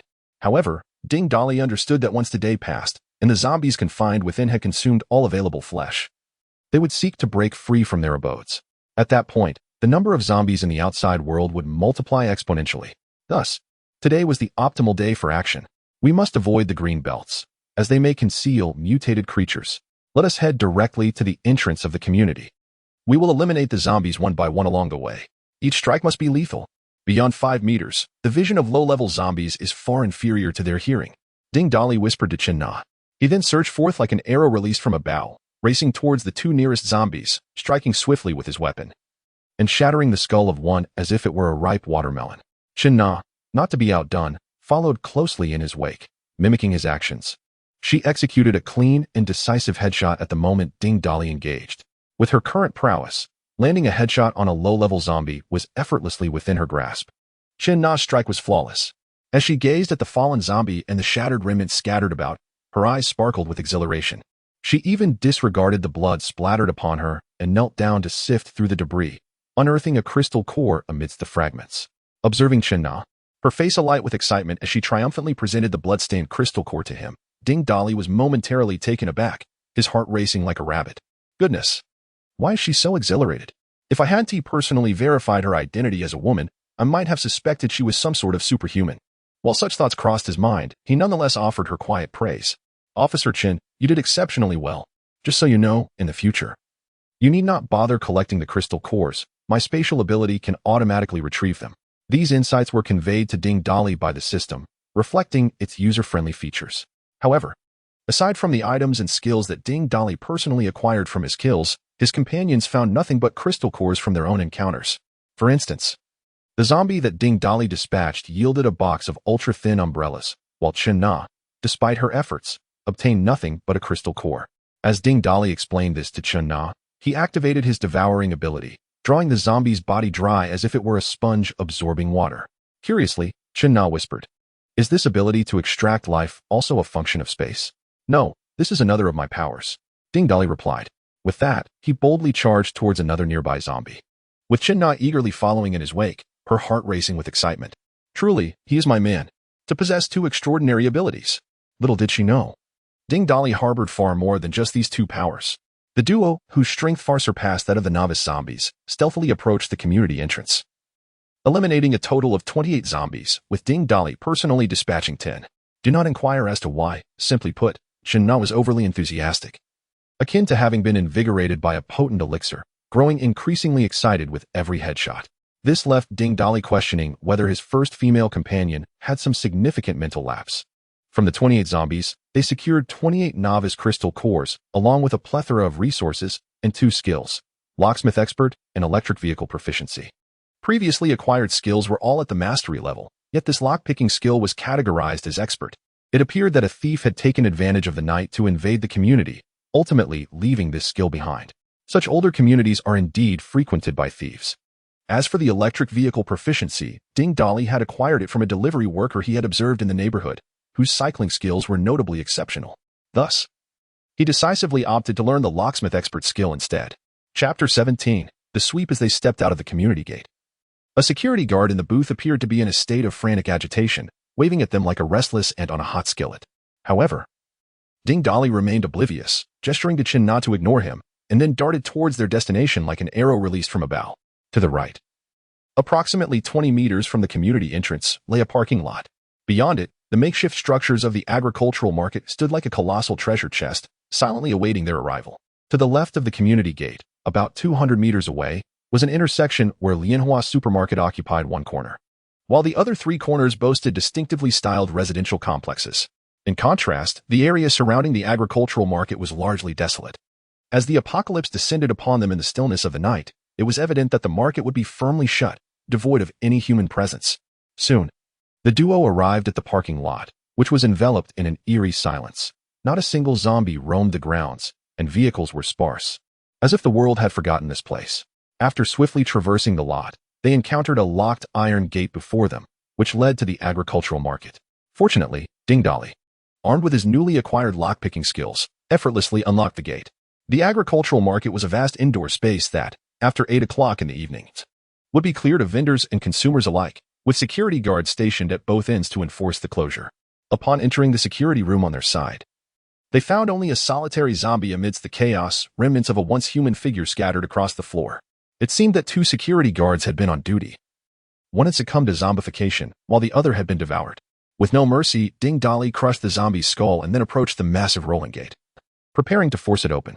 Yet, Chen Na suddenly interrupted him with a soft inquiry. "Darling, what are you doing? Isn't it obvious? I'm trying to pry open the lock." He retorted, "Why not use the key for the rolling gate?" She replied, offering him a ring of keys while casting a playful glance back at the security room, as if suggesting, "Isn't it possible that the guard had the key?" Having just acquired the skill of lock expert, Ding Dali, momentarily caught up in his newfound prowess, awkwardly cleared his throat. "Ahem, well, I just wanted to check the quality of the door."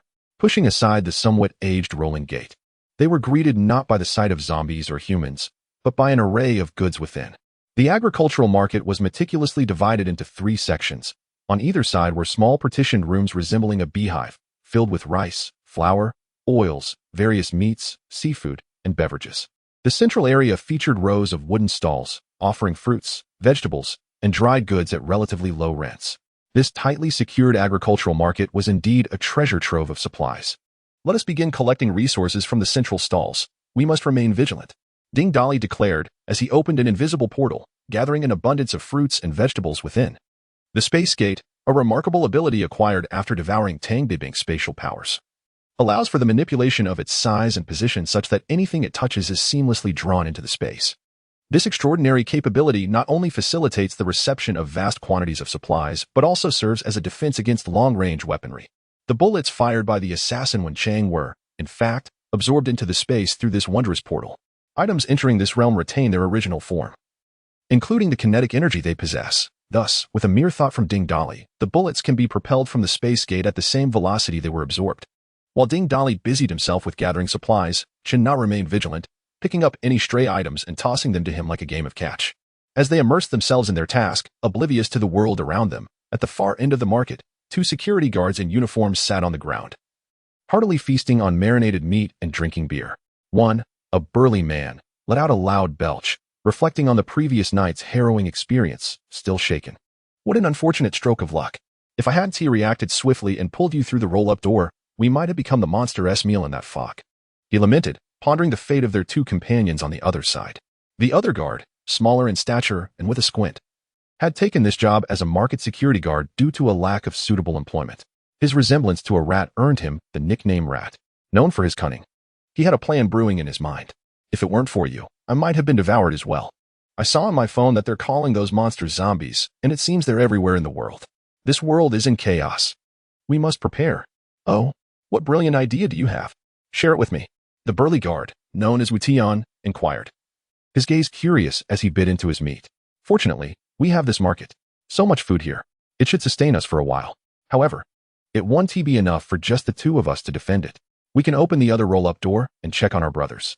If they're still alive, the four of us, along with our electric batons and all these supplies, should be able to rally more people from the nearby neighborhoods. With others contributing supplies, we can do anything we desire. Rat's squint gleamed with ambition, as if he could already envision a future where they commanded the winds and rain. Wu Tian, the burly security guard, had once been a fierce fighter, spending years in prison for his brawling ways. After his release, he struggled to find work until he was introduced to this temporary position at the market. Yet, his restless nature often led to conflicts with other guards, but his imposing physique and fighting experience earned him their respect. In no time, all the security personnel in the market had come to see him as their leader. Upon hearing Rat's words, a fire ignited within Wu Tian. In his younger days, he had aspired to rise through the ranks of society, dreaming of becoming a powerful figure. The constraints of a lawful and harmonious society have stifled his ambitions for dominance. Now, however, the world is thrown into disarray, and the restless heart can no longer be suppressed. The dream of becoming a powerful figure has been thoroughly revived. Clutching the electric baton in his hand, Wu Tian's eyes gleamed with determination as he patted the shoulder of his companion, Rat, while also wiping the grease from his hands onto him. Rat, our opportunity has arrived. You possess a sharp mind. From now on, you shall be my strategist. Let us together become influential figures in this chaotic era. Come, we shall seek out our other two brothers. Though Rat was puzzled by Wu Tian's sudden surge of enthusiasm, it was precisely what he desired, so he followed him out of the deli and toward the market's other side. After just a few steps, Rat spotted a man and a woman not far away. The man appeared quite ordinary, but the woman was strikingly beautiful, with an exquisite figure. Wait a moment. What is happening? Why are the belongings in their wake vanishing into thin air? Could it be an illusion? In disbelief, Rat rubbed his eyes, confirming once more that those items had indeed disappeared without a trace. This astonishing scene compelled him to exclaim, "Holy cow! Brother Wu, someone is stealing our supplies." His shout drew the attention of both parties.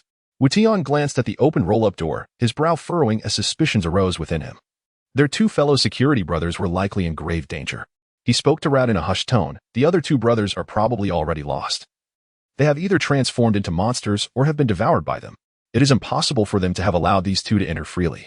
Let us confront this individual who dares to take our belongings. Regardless of how he has done it, we shall beat him until he regurgitates what he has taken.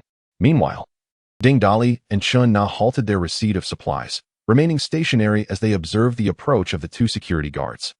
The stout one wielded a stick and exuded a fearsome demeanor, appearing quite menacing. As for the slender one, Ding Dali couldn't help but think to himself, goodness, this thin one looks even more ferocious. His arrogance knows no bounds. He doesn't even deign to look at us. Chapter 18. Is the electric baton really that powerful? Who dares to come here and steal? Wu Tian shouted furiously as he marched forward. Years of street fighting had taught him the importance of asserting dominance through sheer presence. As he approached and caught a glimpse of Chin Na's appearance, he found himself momentarily stunned, involuntarily swallowing hard. He thought to himself, this woman is strikingly beautiful. The man beside her appeared rather ordinary, lacking in charm, and did not seem particularly formidable, which inevitably led to some unwelcome thoughts. Humph, you there. I don't care what method you use to acquire those supplies. If you wish to avoid dire consequences, hand over the goods and leave the woman behind. You can depart unscathed, and I shall not pursue further grievances. Otherwise, do not blame me for being unkind. Indeed, look at the stark difference in physique between you and our Wu Go. You are no match for him. Be wise and relinquish the supplies and the woman. Then make your swift exit. Housie, standing nearby, attempted to bolster his bravado, directing his threats at Ding Dali, while his sidelong glance remained fixated on Chin Na. Ding Dali, expressionless, regarded the two with an icy stare. When he noticed their lack of reaction, Wu Tian assumed he was unwilling to leave and could not help but erupt into laughter. Ha ha ha ha. If you wish to stay, I can accept you as my underling. However, the woman must still be handed over. Consider it your initiation. Exactly. You, with your unremarkable looks, have no right to claim such a stunning woman as yours. If you wish to join us, surrender her to our Wu Ge, and I assure you, a life of luxury and other women awaits you. Ding Dali and Chin Na exchanged glances, each perceiving a shared sentiment. Could these two be any more foolish? Ding Dali felt a surge of anger. This scrawny man, who dared to compare himself to him, looked more like a rat than a rival. Turning to the two guards with a mocking expression, Ding Dolly raised his voice, enunciating each word clearly. It seems you have misunderstood my intentions. I will not leave, nor will I join you, and I certainly will not surrender my woman. Upon hearing this, Wu Tian's fury ignited. He brandished the electric baton menacingly, his expression fierce, his gaze fixed on Ding Dolly. You dare to mock me? If you intend to gather supplies under my nose, you must first consult my electric baton. With that, he pressed the switch, and the baton crackled with electricity, swinging it menacingly toward Ding Dolly's head. This was a lesson learned from years of brawling. If one struck swiftly and with sufficient force, a single blow could often subdue an adversary. Housie, emboldened by Wu Tian's display, made the baton crackle ominously beside him. To Ding Dolly, the incoming baton appeared to move as if in slow motion, allowing him to effortlessly evade it, regarding the burly man before him with an expression of bemusement. Wu Tian felt a chill run down his spine under Ding Dolly's gaze, and he recognized that the man's reaction and agility suggested he was no novice. Yet, having committed to the attack, he could not relent. He would continue his assault until his opponent was subdued, a lesson learned from years of being a thug. Thus, he unleashed a flurry of strikes.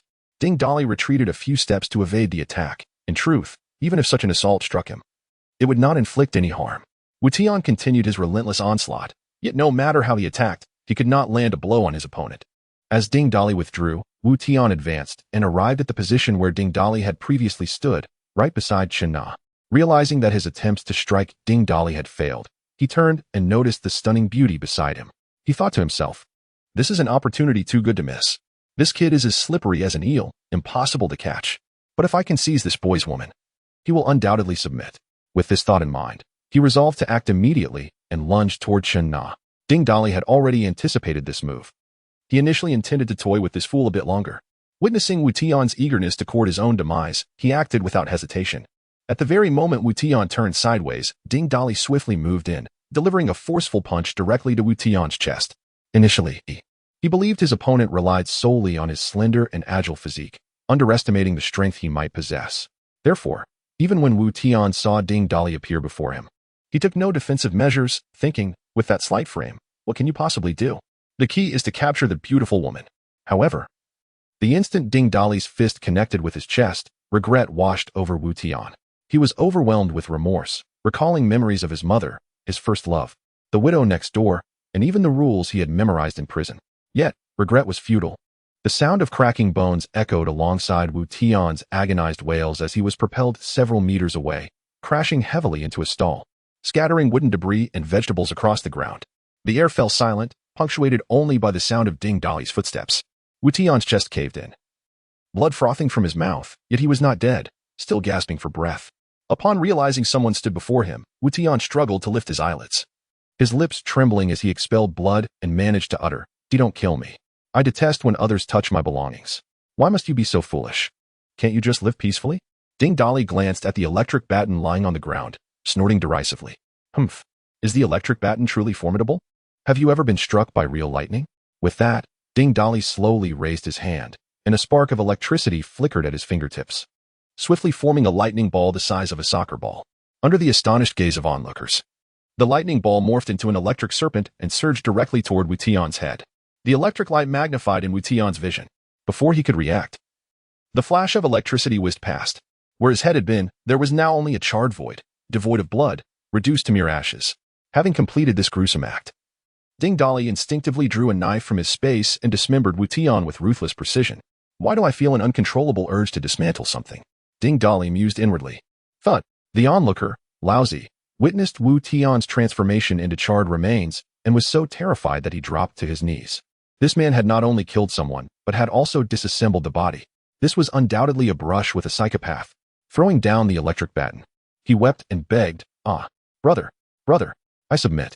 It is all him, that damned Wu Tian. He is blinded by greed, seeking to possess my brother's woman. He deserves nothing less than death. Brother, I am truly at my wit's end. Please spare me. You are at your wit's end? Your gaze hardly reflects such submission. Upon hearing these words, the rat nearly wet himself, wailing, Brother, I have strabismus. It is an affliction, not defiance. I ask you, aside from the two of you, is there anyone else in this market? No, there is no one else. Tonight, only the four of us are on duty. Just Wu Tian and me on this side. The rat wiped the tears and snot from his face, trembling as he bowed his head once more. Brother, it was truly Wu Tian's idea to trouble you. I had no part in it. Please, let me go like the rodent I am. You may be released. But only if you defeat her, lose, and you shall perish. Ding Dali mockingly pointed at Chen Na. The rat, upon hearing this, was momentarily stunned, clearly struggling to believe it, and asked with a hint of skepticism, You mean if I defeat her, I can leave? Ding Dali nodded. And the rat's spirit soared at the prospect. In his eyes, Ding Dali was nothing more than a pretentious fool, a pervert who, despite his strength and peculiar abilities, looked down upon him. Regardless of his frailness, he was still a man. How hard could it be to best a pretty young girl? A fight it is. And the chance to engage with a beauty up close. The more he thought about it, the more invigorated he became. The rat turned to Chen Na. What he saw left him utterly bewildered. The woman opposite him appeared even more exhilarated than he was. She even tossed aside her iron rod and began to crack her knuckles. Is she truly planning to engage me barehanded? This woman must be insane. The rat could not help but think, yet his hands were not idle. Wu Tian had always instructed him that, in a brawl, the first strike is paramount. The rat raised his electric baton and swung it toward Chen Na. The baton crackled with electricity as it hurtled toward her, too close for an ordinary person to evade. However, Chen Na was a first tear awakened, and to her, the rat's movements were akin to slow motion. She stepped forward, bent slightly, and seized the middle of the electric baton. The rat believed he had secured victory, but before he could comprehend what had transpired, the woman had grasped his baton. He had exerted all his strength, yet she effortlessly caught it. And what in the world was happening? Why would the baton not obey his command? No matter how forcefully he yanked, it remained completely immobile. Chapter 19. Knew Hula Chin Na. It was only at this moment that the rat realized the extent of his naivety. How could one possibly expect a sane individual to be in the company of a madman? Yet, it was too late for any epiphany. Chen Na offered him no chance. Swiftly snapping his neck, she then clapped her hands and raised an eyebrow at Ding Dali. Even in my unawakened state, I could have easily subdued such a person. You did not present him as my opponent out of kindness. Rather, you sought to test my mettle, did you not? Let me guess. You wish to see if I am capable of taking a life? With that, she playfully punched Ding Dali in the chest, then nestled into his embrace, feigning indignation. In the future, do not subject me to such trials. Do you realize? In this world, I am far more exhilarated than you. I have long awaited this moment. I am acutely aware that the law has become utterly ineffective. In my eyes, it has always been a mere facade for some. However, the present is markedly different from the past. Although certain individuals might grow increasingly brazen, I now possess the liberty to act upon my disdain without excessive reservations. Ha! I have waited so long for this day. Ha ha! The woman, nestled in Ding Dali's arms, laughed with unrestrained excitement, leaving him momentarily stunned, unable to respond. Why did this woman adapt so swiftly? Was it possible that he had unwittingly stumbled upon a psychological deviant? Yet, such questions soon found their answers. As Chen Na continued to laugh, her tone suddenly grew cold, as if recalling a memory that ignited her fury. With her teeth clenched, she resumed her chilling narrative. Allow me to share a story. A few years ago, I handled a case involving a 15-year-old girl whose parents reported her missing after she failed to return home from school for 2 days. They had searched the school multiple times, but to no avail. Upon receiving the report, the police initiated a search for the girl. Eventually, the officer in charge discovered her body in a desolate park not far from the school. When I received the order to investigate, witnessing the girl's corpse left me utterly horrified by the treatment she had endured in life. To put it plainly, there was not a single patch of unblemished skin on her body. She bore countless scars, large and small, of various kinds. It was determined that she had been gang-raped and subsequently tortured to death. Her parents were inconsolable, pleading with me to ensure the capture of the perpetrators.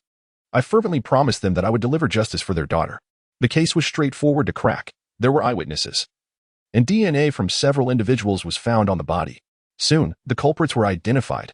One was the son of an official, along with a group of delinquents. I personally apprehended the official's son while he was at a KTV room, preying upon a heavily intoxicated girl. I thought the case was resolved. There were witnesses and ample evidence. Those who deserved punishment would be dealt with accordingly. At this point, Chen Na sighed, shaking her head in resignation. However, things did not unfold as smoothly as I had anticipated. In the end, the original witnesses and evidence had all been altered.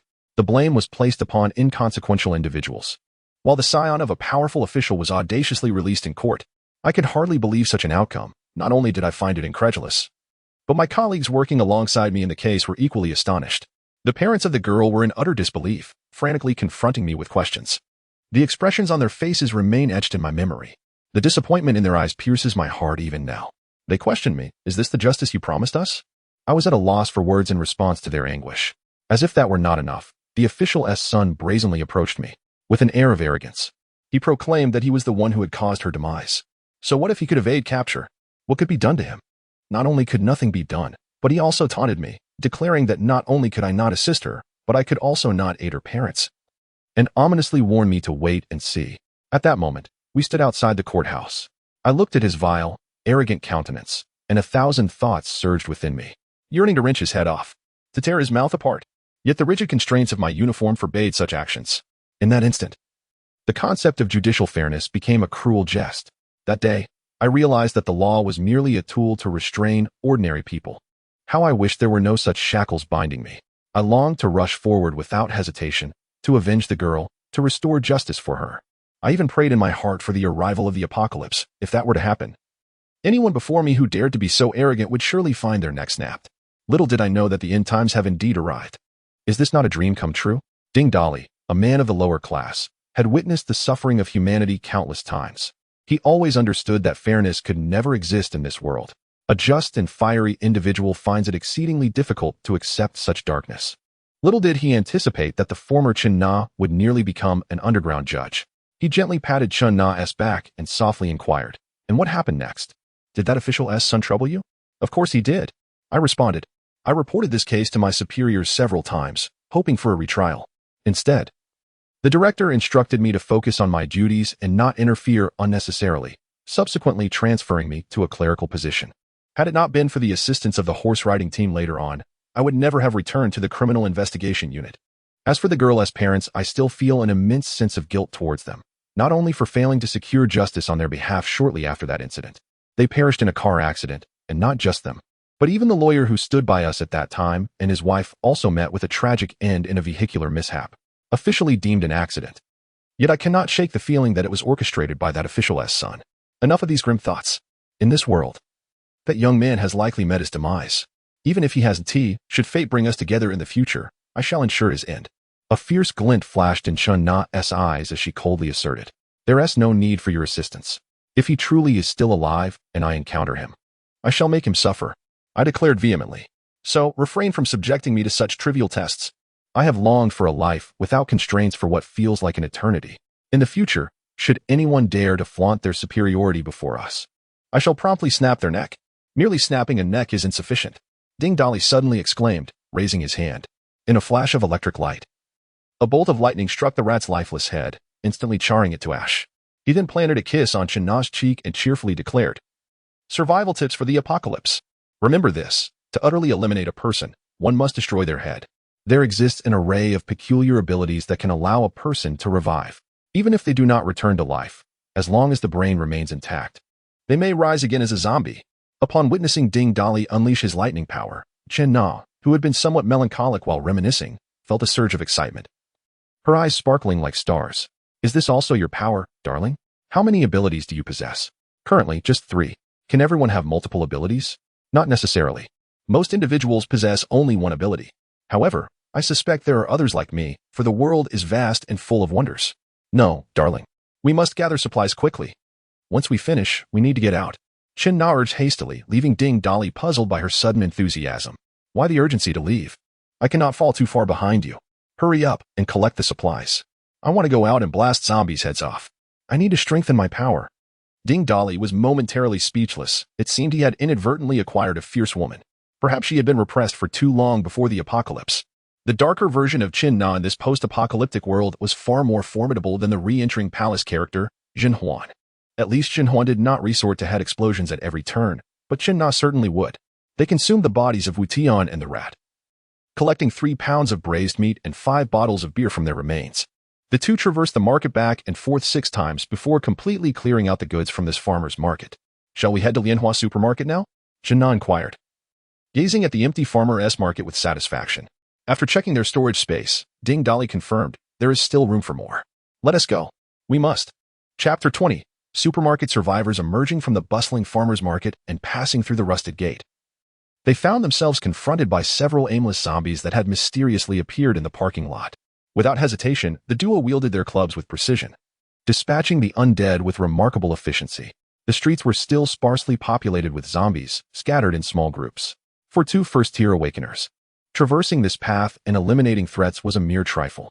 As they approached the entrance of the community, the security guard in the booth caught sight of them. Through the window, he waved his hands like a windshield wiper, yet he refrained from uttering a sound, fearful of attracting the attention of nearby zombies. Ding Dolly merely cast a fleeting glance in his direction before dismissing him entirely, with most of the zombies already cleared away by their efforts. The guard's cowardly hiding and hand-waving seemed unworthy of notice or sympathy. Ignoring the waving guard, the two made their way purposefully towards the supermarket. This establishment, though modest in size, occupied a two-story building, supermarket on the first floor and an internet CAF on the second. Despite its diminutive stature, it stood as a landmark at the intersection, frequented by those from nearby communities who preferred its convenience over the farmer's market. Such small supermarkets were plentiful in the city. Unlike those converted from residential homes, this chain store prided itself on being compact yet comprehensive. Aside from the farmer's market, this Lianhua supermarket was the most resource-rich locale in the vicinity. While Ding Dolly could acquire supplies through the slaughter of zombies or by seizing resources from others, the scarcity of zombies on this first day presented a prime opportunity for gathering provisions. With such a treasure trove before him, it would be foolish not to seize the moment. Ding Dolly utilized his lock-picking skills to gently lift the supermarket's roll-up door. The instant it rose, a throng of figures stood ghost-like behind the glass, their eyes fixed intently upon him, startling him profoundly.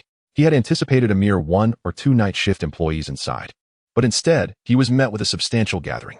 The individuals within scrutinized the two newcomers, noting their blood-stained clothing and the heating pipe they wielded, presenting an image reminiscent of avenging specters emerging from the depths of hell.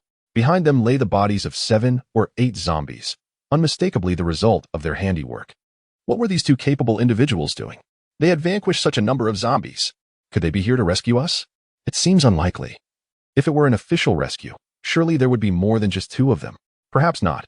We are hardly important figures. Any rescue would be a stroke of luck. Amidst the murmurs of speculation, a middle-aged man stepped forward from the crowd. Ding Dolly instantly recognized him as the supermarket's owner. The man spread his arms to quiet the crowd and spoke in a commanding tone. Enough. Let us not attract those creatures with your noise. After speaking, the supermarket owner took out a key, unlocked the chain on the glass door, and allowed Ding Dolly and his companion to enter the supermarket. Once inside, the owner quickly closed the door, peered around cautiously, and, relieved to find no living zombies nearby, retreated back into the store, pulling down the rolling shutter and securing it once more. He exhaled a heavy sigh of relief. Ding Dolly surveyed the supermarket carefully. There were 8 individuals present. Not far away, beneath a shelf stocked with promotional milk, lay 3 zombie corpses, accompanied by a bloodied fire extinguisher. Did you kill those 3 zombies? The supermarket owner inquired. Initially silent as he scanned the room, but eventually breaking the silence with a question about the bodies on the floor. Those zombies were not slain by us. My young friend, may I boldly ask if you are here for rescue? The owner hesitated momentarily, but decided to respond. Last night, there were 13 individuals inside. 3 employees of the supermarket turned into zombies. 2 people attempted to deal with them. 1 was consumed by a zombie, while the other managed to kill the zombie, but was bitten in the process, fearing that the bitten individual might also transform. We bound them up, just like they do in zombie films, right? Ding Dolly regarded the owner with suspicion. With so many of you, only 2 ventured out to confront the zombies? The owner appeared momentarily taken aback, his gaze faltering, and he stammered as he prepared to reply. Suddenly, a heavily made-up woman stepped forward, hands on her hips, her high heels clicking against the floor. She scrutinized Chen Na with disdain, rolling her eyes before raising her voice in a shrill tone. What are you two doing? Are you here for rescue or not? Take me home. I'm tired of being in this wretched supermarket.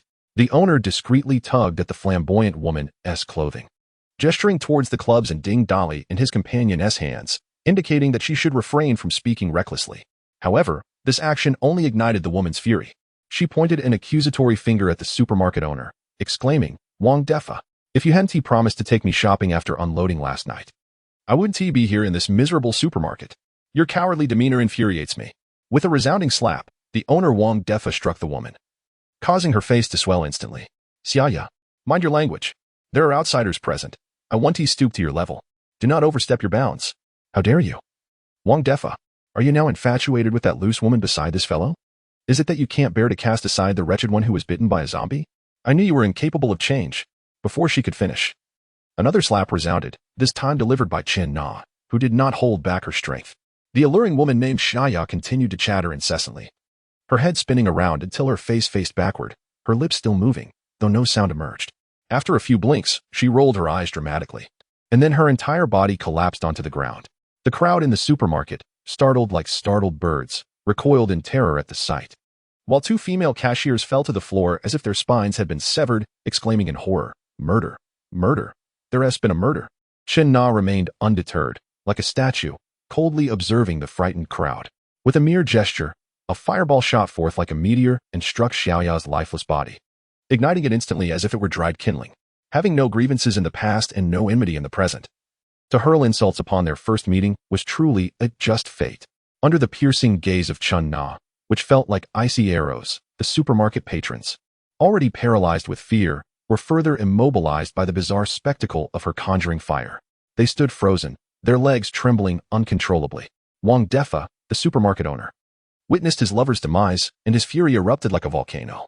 However, recalling the corpses of zombies strewn outside, he realized that the two individuals before him resembled demons from hell, too enigmatic for him to confront. Thus, he forcefully suppressed his rage and approached Ding Dali and his companion, his demeanor obsequious, as he ingratiatingly remarked, "That woman was insufferable. I've always found her displeasing. She got what she deserved for crossing this lady. But may I inquire what brings you both to my humble supermarket? Please gather your supplies and feel free to linger." Ding Dali regarded the insincere middle-aged man with impatience. Wang Defa, upon hearing this, briefly wore an unhappy expression before reverting to his cheery demeanor, akin to a benevolent Buddha. "The supermarket is quite small and lacks substantial provisions. Take whatever you wish. I shall escort my employees to my office and not disturb you further," he concluded, bowing and retreating a few steps like a subservient lackey, signaling his staff to follow. The employees, timidly keeping their heads bowed like wilted eggplants, trailed behind their boss into a room in the corner of the supermarket secured by a security door. Chapter 21. The Bidden Woman in the Supermarket. A throng of people followed the manager, entering the so-called office one after another, as if fearing they would be late. Ding Dali scoffed dismissively at them and meandered through the aisles, only to be astonished by the realization that the majority of the shelves were stocked with daily necessities.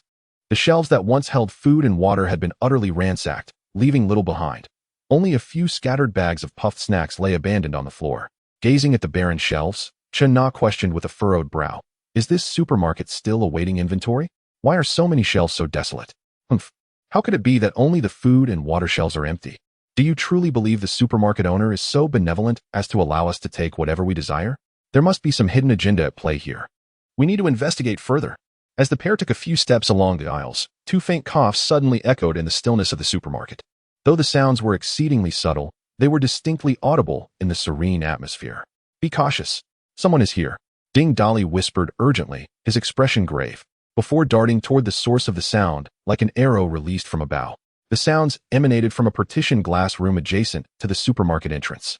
Ding Dali had frequented this supermarket often. On either side of the entrance, one side was filled with a plethora of snacks, crepes, grilled sausages, candied hawthorns, while the other side housed a glass room brimming with children's ride-on toys and claw machines.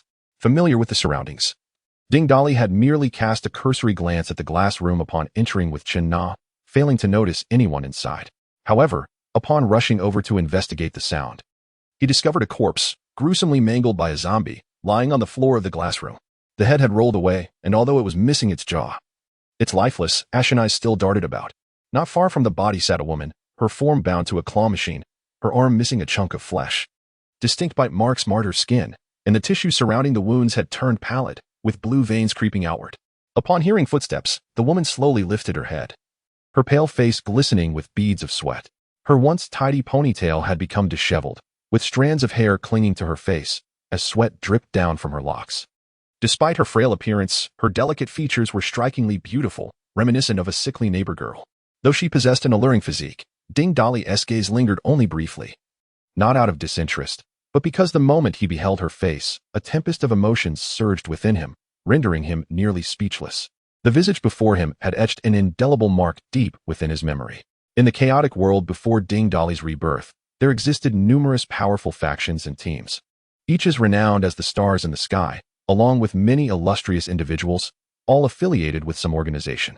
However, true lone wolves were exceedingly rare. After all, surviving alone in such a ruthless apocalypse was akin to scaling the heavens.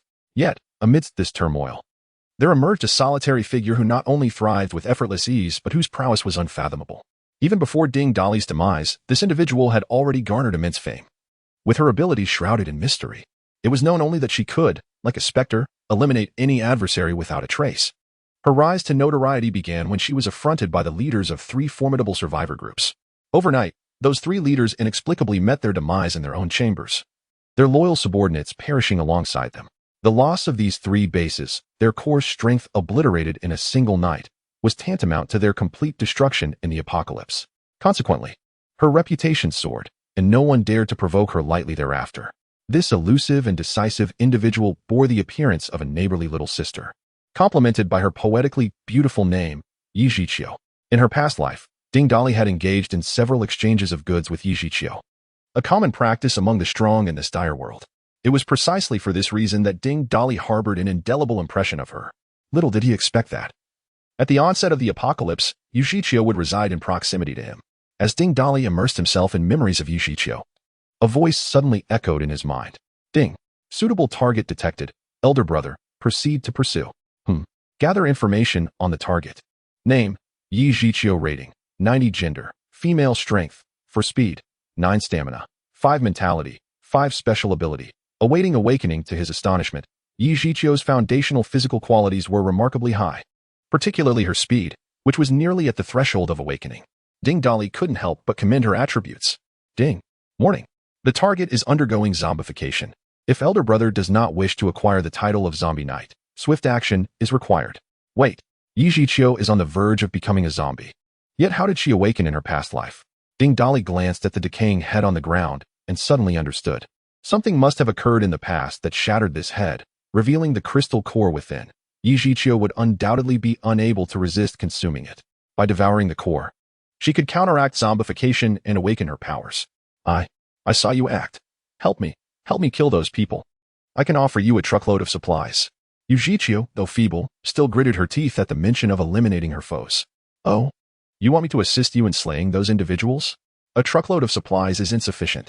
What will you do for me? I will do anything, as long as you help me kill them. Quite simple. Become my woman, and I shall assist you. Upon hearing the other party's words, Yi Zhiqiu could only respond with a resigned sneer. I can sense that I am about to transform into one of those ravenous creatures myself. While others are scrambling to evade, you expect me to become your woman. Do you not find me repulsive as a zombie? Regardless of your nature, just say whether you agree or not. Ding Dali felt a sense of urgency, thinking, you better agree quickly. I need to feed you the crystal core. Otherwise, if you truly become a zombie, we will be in deep trouble. However, upon hearing this, Yi Zhiqiu mistakenly believed that the other did not find her undesirable, and a flicker of emotion stirred within her heart, prompting her to nod in agreement. Help me slay them. I will be your woman. No problem, it's a deal. Rest assured, as long as you become mine, I shall ensure you do not succumb to zombification. Moreover, I can allow you to take vengeance upon that group yourself. Hearing that she could avoid becoming a zombie and even avenge herself, a spark ignited in Yi Zhiqiu's eyes, and without a moment's hesitation, she nodded vigorously once more. All right, it's a deal. At this, Ding Dali was elated. It was difficult not to feel excited about acquiring such a formidable woman and ally. As for whether she would later retract her agreement, based on Ding Dali's understanding of her from his past life, this woman was known to honor her promises and was unlikely to backtrack. Even if she did, Ding Dali was confident he could bring her to submit. Hurry. I feel like I am on the brink of collapse. Suddenly, Yi Zhiqiu erupted in a painful cry, blood spurting from her mouth and nose. Damn, this is bad. Without hesitation, Ding Dali crushed a nearby skull underfoot, extracted the crystal core, and promptly shoved it into Yi Zhiqiu's mouth, then spoke gravely. Do not focus on anything else. Feel the energy coursing through your body. It may be painful, but you must endure. As soon as you become a primary awakener, you will be immune to the bites of initial stage zombies, and similarly, a first-tier awakener can withstand the bites of first-tier zombies. Hearing Ding Dali's words, Yi Zhiqiu gritted her teeth, enduring the agony brought on by the evolution, not uttering a single sound. Once the crystal core was digested, Yi Zhiqiu successfully evolved. Yet the zombification did not cease entirely. It merely slowed considerably, indicating that a single core's energy was insufficient. Ding Dali swiftly retrieved a primary crystal core from his spatial storage, feeding her one after another until her pained expression finally prompted him to stop. This time, the process of evolution was swift. Yi Zhiqiu did not suffer for long. Her once pale visage regained color, and her lethargic spirit surged with vitality. Feeling the newfound strength coursing through her body, Yi Zhiqiu exerted herself, and the ropes binding her snapped instantly. Chapter 22. The Unseen Ghost. Yi Zhiqiu skinned the data of the other party. Name: Yi Zhiqiu. Rating: 92, human female. Initial stage: awakened strength, 50 speed, 65 stamina, 50 mentality, 55 ability. Invisibility, a invisibility ability, you say? No wonder no one witnessed her utilizing her powers in the previous life. This ability, coupled with attributes comparable to a speed awakened, indeed allows her to strike unseen. Although the evaluation of her invisibility is merely a, paired with sufficient speed, it becomes quite formidable. A score of 92 indicates a significant elevation upon awakening. Wait, system, why is there no score displayed for Chen Na's data now? Brother, those who have already been conquered are not assigned a rating. What a heartless turn of events. Thank you for saving me. My name is Yi Zhiqiu. Rest assured, once I deal with those scoundrels, I shall fulfill my promise to you. Yi Zhiqiu's declaration interrupted the conversation between Ding Dali and the system. Calmly, he retrieved a large barrel of water collected from the market and placed it on the ground. Let us not rush into violence. First, cleanse yourself, then familiarize yourself with your powers and invisibility. We shall find you some clothing. With that, he pulled Chen Na out of the partitioned area, leaving Yi Zhiqiu standing in stunned silence, her heart churning with tumultuous thoughts. How did he know I could become invisible? I merely sensed this ability within me. Moreover, what was that spontaneous appearance of the water barrel? Is that also an awakened power? Who exactly is he, to possess such knowledge? Unbeknownst to Yi Zhiqiu's inner astonishment, Ding Dali and Chen Na arrived at a corner of the supermarket, the section dedicated to undergarments and sleepwear. This was likely the only place within the supermarket to acquire clothing. As Ding Dali rummaged through the items, he occasionally cast glances at Chen Na, recalling how he had just requested another to be his woman in her presence. Noticing her hesitance, he inquired, "What troubles you? Speak your mind. Is this Yi Zhiqiu also a woman from your past life?" "Not quite." "Then why did you suggest she become your woman?" A hint of displeasure colored Chen Na's tone. "Although Yi Zhiqiu was not my woman in the previous life, she was an extraordinarily powerful lone wolf. Those who crossed her met their demise without a trace. Do you know what people called her in the past?" Chen Na shook her head, prompting Ding Dali to continue. "The unseen ghost, Yi Zhiqiu. Like the yin and yang emissaries, claims live silently. Her strength is evident. A powerhouse like her must be brought to our side. Only by making her my woman can I ensure her unwavering loyalty. Why must she become your woman to ensure fidelity?" Ding Dali playfully slapped Chen Na's rear, grinning. "Do you not have an inkling in your heart?" At this remark, Chen Na's face flushed crimson, her legs trembling as she struggled to maintain her balance, and in annoyance, she pinched Ding Dali's waist. "You are insatiable. It is known that you have other women. One more is inconsequential, especially one with strength like hers. But mark my words. Regardless of how many others there may be, I shall always be the leader. You must be the primary wife. If anyone disobeys, you shall deal with them. Spare me your kindness." Just look at Ding Dali's shameless, nonchalant demeanor. Chen Na inexplicably felt the urge to strike him, yet was acutely aware of her inability to overpower him, not during the day, nor at night. With no other option, she begrudgingly sifted through and selected a set of lingerie to hand to Ding Dali. "Here, Yi Zhiqiu should find this suitable. Let us also find her a nightgown to wear over it as a makeshift solution." Ding Dali paused momentarily, accepting the lingerie and glancing at it before flatteringly exclaiming, "The primary wife is truly remarkable. She can discern a sister's size at a glance. Cease your foolishness. I ask you, before your rebirth, who is stronger, Yi Zhiqiu or you?" Ding Dali rummaged for a nightgown, placing it alongside the lingerie in a single bag. After a moment of contemplation, he responded, "Well, in my previous life, I was acquainted with Yi Zhiqiu, though not intimately. However, I estimate that I was not her match at that time." "Oh, she is that formidable? Can she subdue you?" "Rest assured, in this life, my strength will undoubtedly surpass hers." Upon hearing this, Chen Na took a 2-second pause, her face instantly flushing crimson. She then playfully pinched Ding Dali. As they returned to the partitioned area with the clothing, Yi Zhiqiu had just finished cleaning herself and was practicing her invisibility ability. Suddenly, a bear woman with a ponytail vanished, only to reappear in another corner, a sight that left Ding Dali exhilarated, exclaiming in delight. Chen Na cast a sidelong glance, teasingly scolding, "Oh dear. Husband, are you turning into a corpse? Why are you bleeding from your nose?" "What nonsense. I'm not turning into a corpse. Just overheated. Overheated." Hearing voices, Yi Zhiqiu nervously shielded her modesty with her hands and turned to look, relieved to see it was the two who had come to her aid, though she felt somewhat embarrassed in their presence. Ding Dali, showing awareness, promptly handed her the bag of clothing. "These are the only garments available at the supermarket. Make do with them." Yi Zhiqiu accepted the bag and, without hesitation, began to dress. She showed no modesty, and the subtle beauty of her form made Ding Dolly swallow hard. He cleared his throat a couple of times and initiated a distraction. Ahem. I am Ding Dolly, and this is my primary wife, Chin Na. Could you enlighten us about your grievances with the people at the supermarket? Why do you wish to eliminate them? Once properly attired, Yujichio, youthful and vibrant even in nightwear, shyly nodded at Chin Na. She couldn't fathom how this man, Ding Dolly, could so brazenly declare her as his woman in front of his wife. However, seeing that his wife seemed unperturbed, she felt a bit of relief. The dismembered corpse on the ground had been tidied up by Yujichio and placed in a corner. When Ding Dolly inquired about the supermarket matter, Yujichio cast a sorrowful glance at the corner where the body lay, tears welling in her eyes. That is my father's corpse. Last night, we were supposed to deliver goods to this supermarket, but an unexpected incident left us stranded here.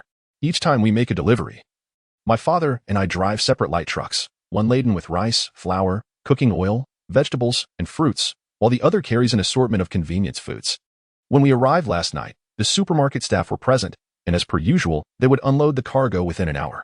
However, after unloading only half of the convenience foods, the supermarket owner, Wang Defa, handed me a bottle of water and exchanged a few words with me. This interaction caught the attention of his mistress, who erupted into a furious argument with him.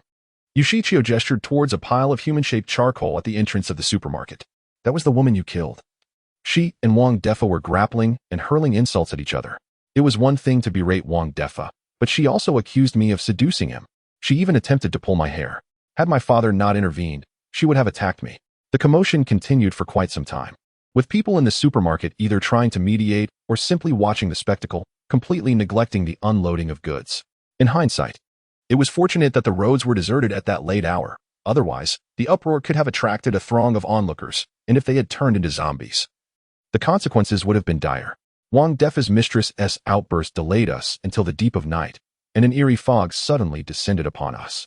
Initially, everyone was intrigued, but it soon became apparent that the fog was unusually thick, resembling liquid cascading from the sky. This realization silenced the quarrel, prompting us to retreat into the supermarket and lock the doors. At this juncture, Yujichio paused, taking the opportunity to inquire, "Are those two light trucks outside yours?" "Yes. One is filled to the brim with rice, flour, cooking oil, and boxes of fruits and vegetables. The other truck, which contained convenience foods, is now only half full. The rest has been moved into the supermarket. I overheard Wang Defa say you could take whatever supplies you needed. Do not heed his empty words." That was merely his guise of politeness. The consumables have long been transferred to the corner storage room of the supermarket, which he refers to as his so-called office. What remains are merely everyday necessities. Chapter 23. The Plight of Yujichio. Alas, there is indeed something amiss. I had suspected that the provisions in the supermarket could not have vanished as swiftly as locusts ravaging the fields. Wang Defa is indeed a master of deceit. I should have roasted him just now. Chen Na spat in dissatisfaction, and flames erupted from her palm. Yujichio was momentarily taken aback by the fire that blazed in Chen Na's hand. Then he nodded in agreement, a cold sneer escaping his lips as he gritted his teeth, exclaiming, "Umph. This Wang Defa is not merely a liar. He is a treacherous serpent, cloaked in a guise of affability, yet harboring malice." He inhaled deeply, as if attempting to expel the fury that churned within him, and continued to speak slowly. Upon our retreat to the supermarket, everyone stood at the glass doors, transfixed by the unprecedented scene outside, the thick fog eliciting murmurs of astonishment. Unbeknownst to them, 3 employees were bleeding from their noses, until they transformed into grotesque, ravenous zombies, lunging towards Wang Defa, who stood not far from them. Fortunately, my father reacted swiftly, shoving Wang Defa aside, thus snatching his life back from the clutches of death. In hindsight, one wonders how fortunate it would have been had my father not intervened. None of us had ever witnessed such a phenomenon, as living beings morphed into hideous monsters. The terror sent everyone scurrying like headless flies throughout the supermarket, seeking refuge behind the shelves to evade the zombies' assaults.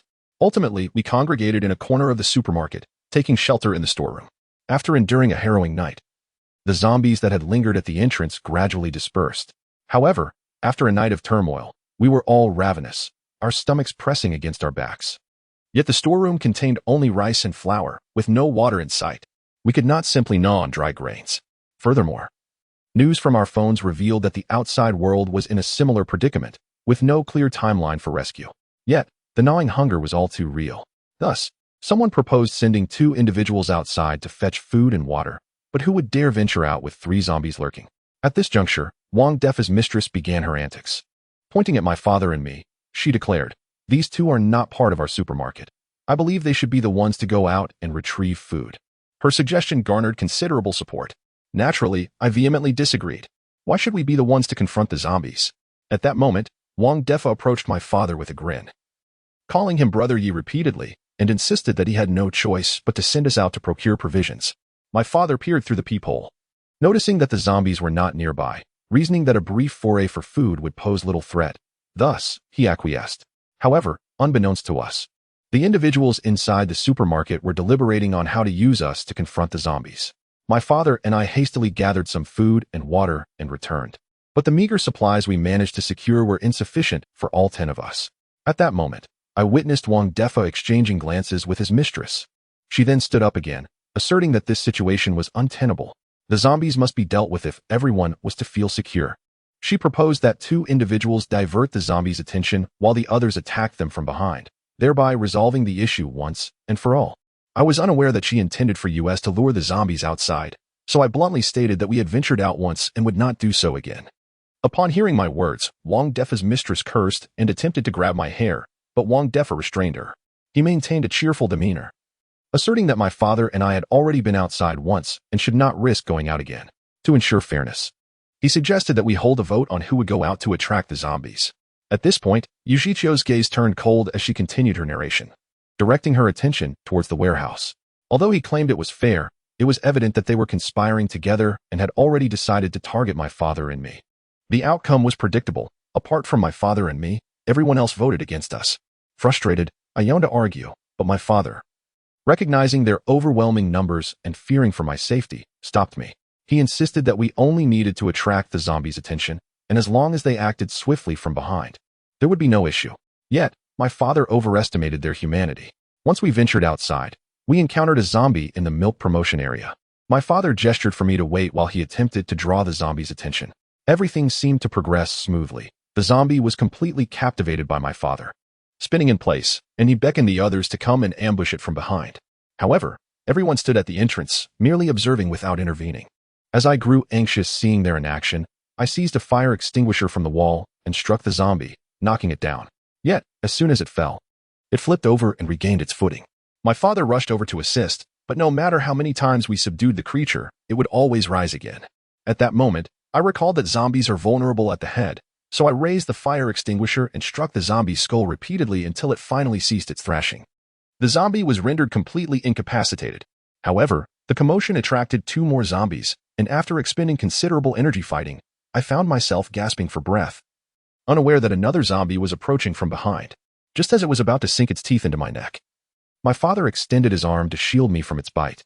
Alas, his arm was seized by the zombie, and in the ensuing struggle, we both fell to the ground, where another zombie lunged at us. Thus, before my very eyes, my father was brutally mauled, while I too suffered a bite on my arm amidst the chaos. In the end, I managed to bring the zombie down, but so did my father. Those wretched beasts, regardless of my desperate cries for help, merely emerged from the warehouse, standing behind the shelves and watching silently. It was then that I realized they had never intended to intervene. Once the zombies were dispatched, Wang Defa instructed everyone to transfer all consumables into the warehouse as a precaution. During this process, my father's severed head also underwent transformation, and they speculated that anyone bitten would turn into a zombie, thus binding me within that space. The one who bound me was Wang Defa. I questioned him about why. After my father had saved him, he would still conspire against us. Wang Defa shamelessly declared that it was better to sacrifice one's own than an outsider. He added that it would have been preferable if I had not been bitten, so I could enjoy myself a little longer.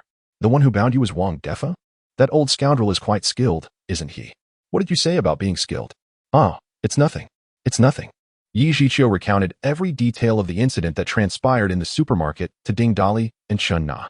Meanwhile, Wang Defa and his companions, who were hiding in the warehouse, were not idle. Boss, are we really going to let those 2 murderers finish their deed and steal? The speaker, clad in the supermarket uniform, was a sales assistant. Wang Defa, seated among them, had traded his usual cheerful demeanor for a sullen expression, declaring, "That woman causes me trouble daily. If she dies, so be it. But to kill in my presence is utterly despicable. However, these 2 may prove to be formidable adversaries." Indeed, boss, I witnessed that woman conjuring fireballs seemingly out of thin air. It's quite bizarre. Bizarre? Humph. We possess similar abilities. With that, a bottle of mineral water levitated nearby, swirling in front of the group before landing steadily on the ground. The onlookers gazed at Wang Defa in disbelief. He surveyed them with a piercing glance, then retrieved 2 transparent crystals from his pocket. The sight of them made everyone instinctively swallow, their hearts brimming with an insatiable desire to consume these objects. Had Ding Dali been present, he would have recognized them as elementary energy cores at a glance. After I bound that little girl, I initially intended to find a kitchen knife to eliminate her, lest she transform into a zombie and bring us trouble. As I passed by the 3 corpses of the zombies they had brutally dispatched, I spotted one of these crystals amidst the decaying flesh, and subsequently found 2 more in the other bodies. After cleansing them with water, I found myself unable to resist the urge to swallow one. So I went to the restroom and consumed it. Suddenly, I was seized by excruciating pain, causing me to lose consciousness. When I awoke, I discovered a significant enhancement in my physical abilities, along with the acquisition of superhuman powers. I surmised that such crystals existed within the brains of zombies, and that they could facilitate evolution. Thus, I resolved to forego killing Yujichio. I would wait until she transformed into a zombie. At that time, I could obtain another one of these crystals. Yet before I could act, those 2 barged in. Chapter 24, Supermarket Terror. Wang Defa, with a shadowy gaze, surveyed the crowd and continued, "That woman is ruthless, killing without a flicker of hesitation. She can conjure flames out of thin air. I suspect she has also consumed this substance."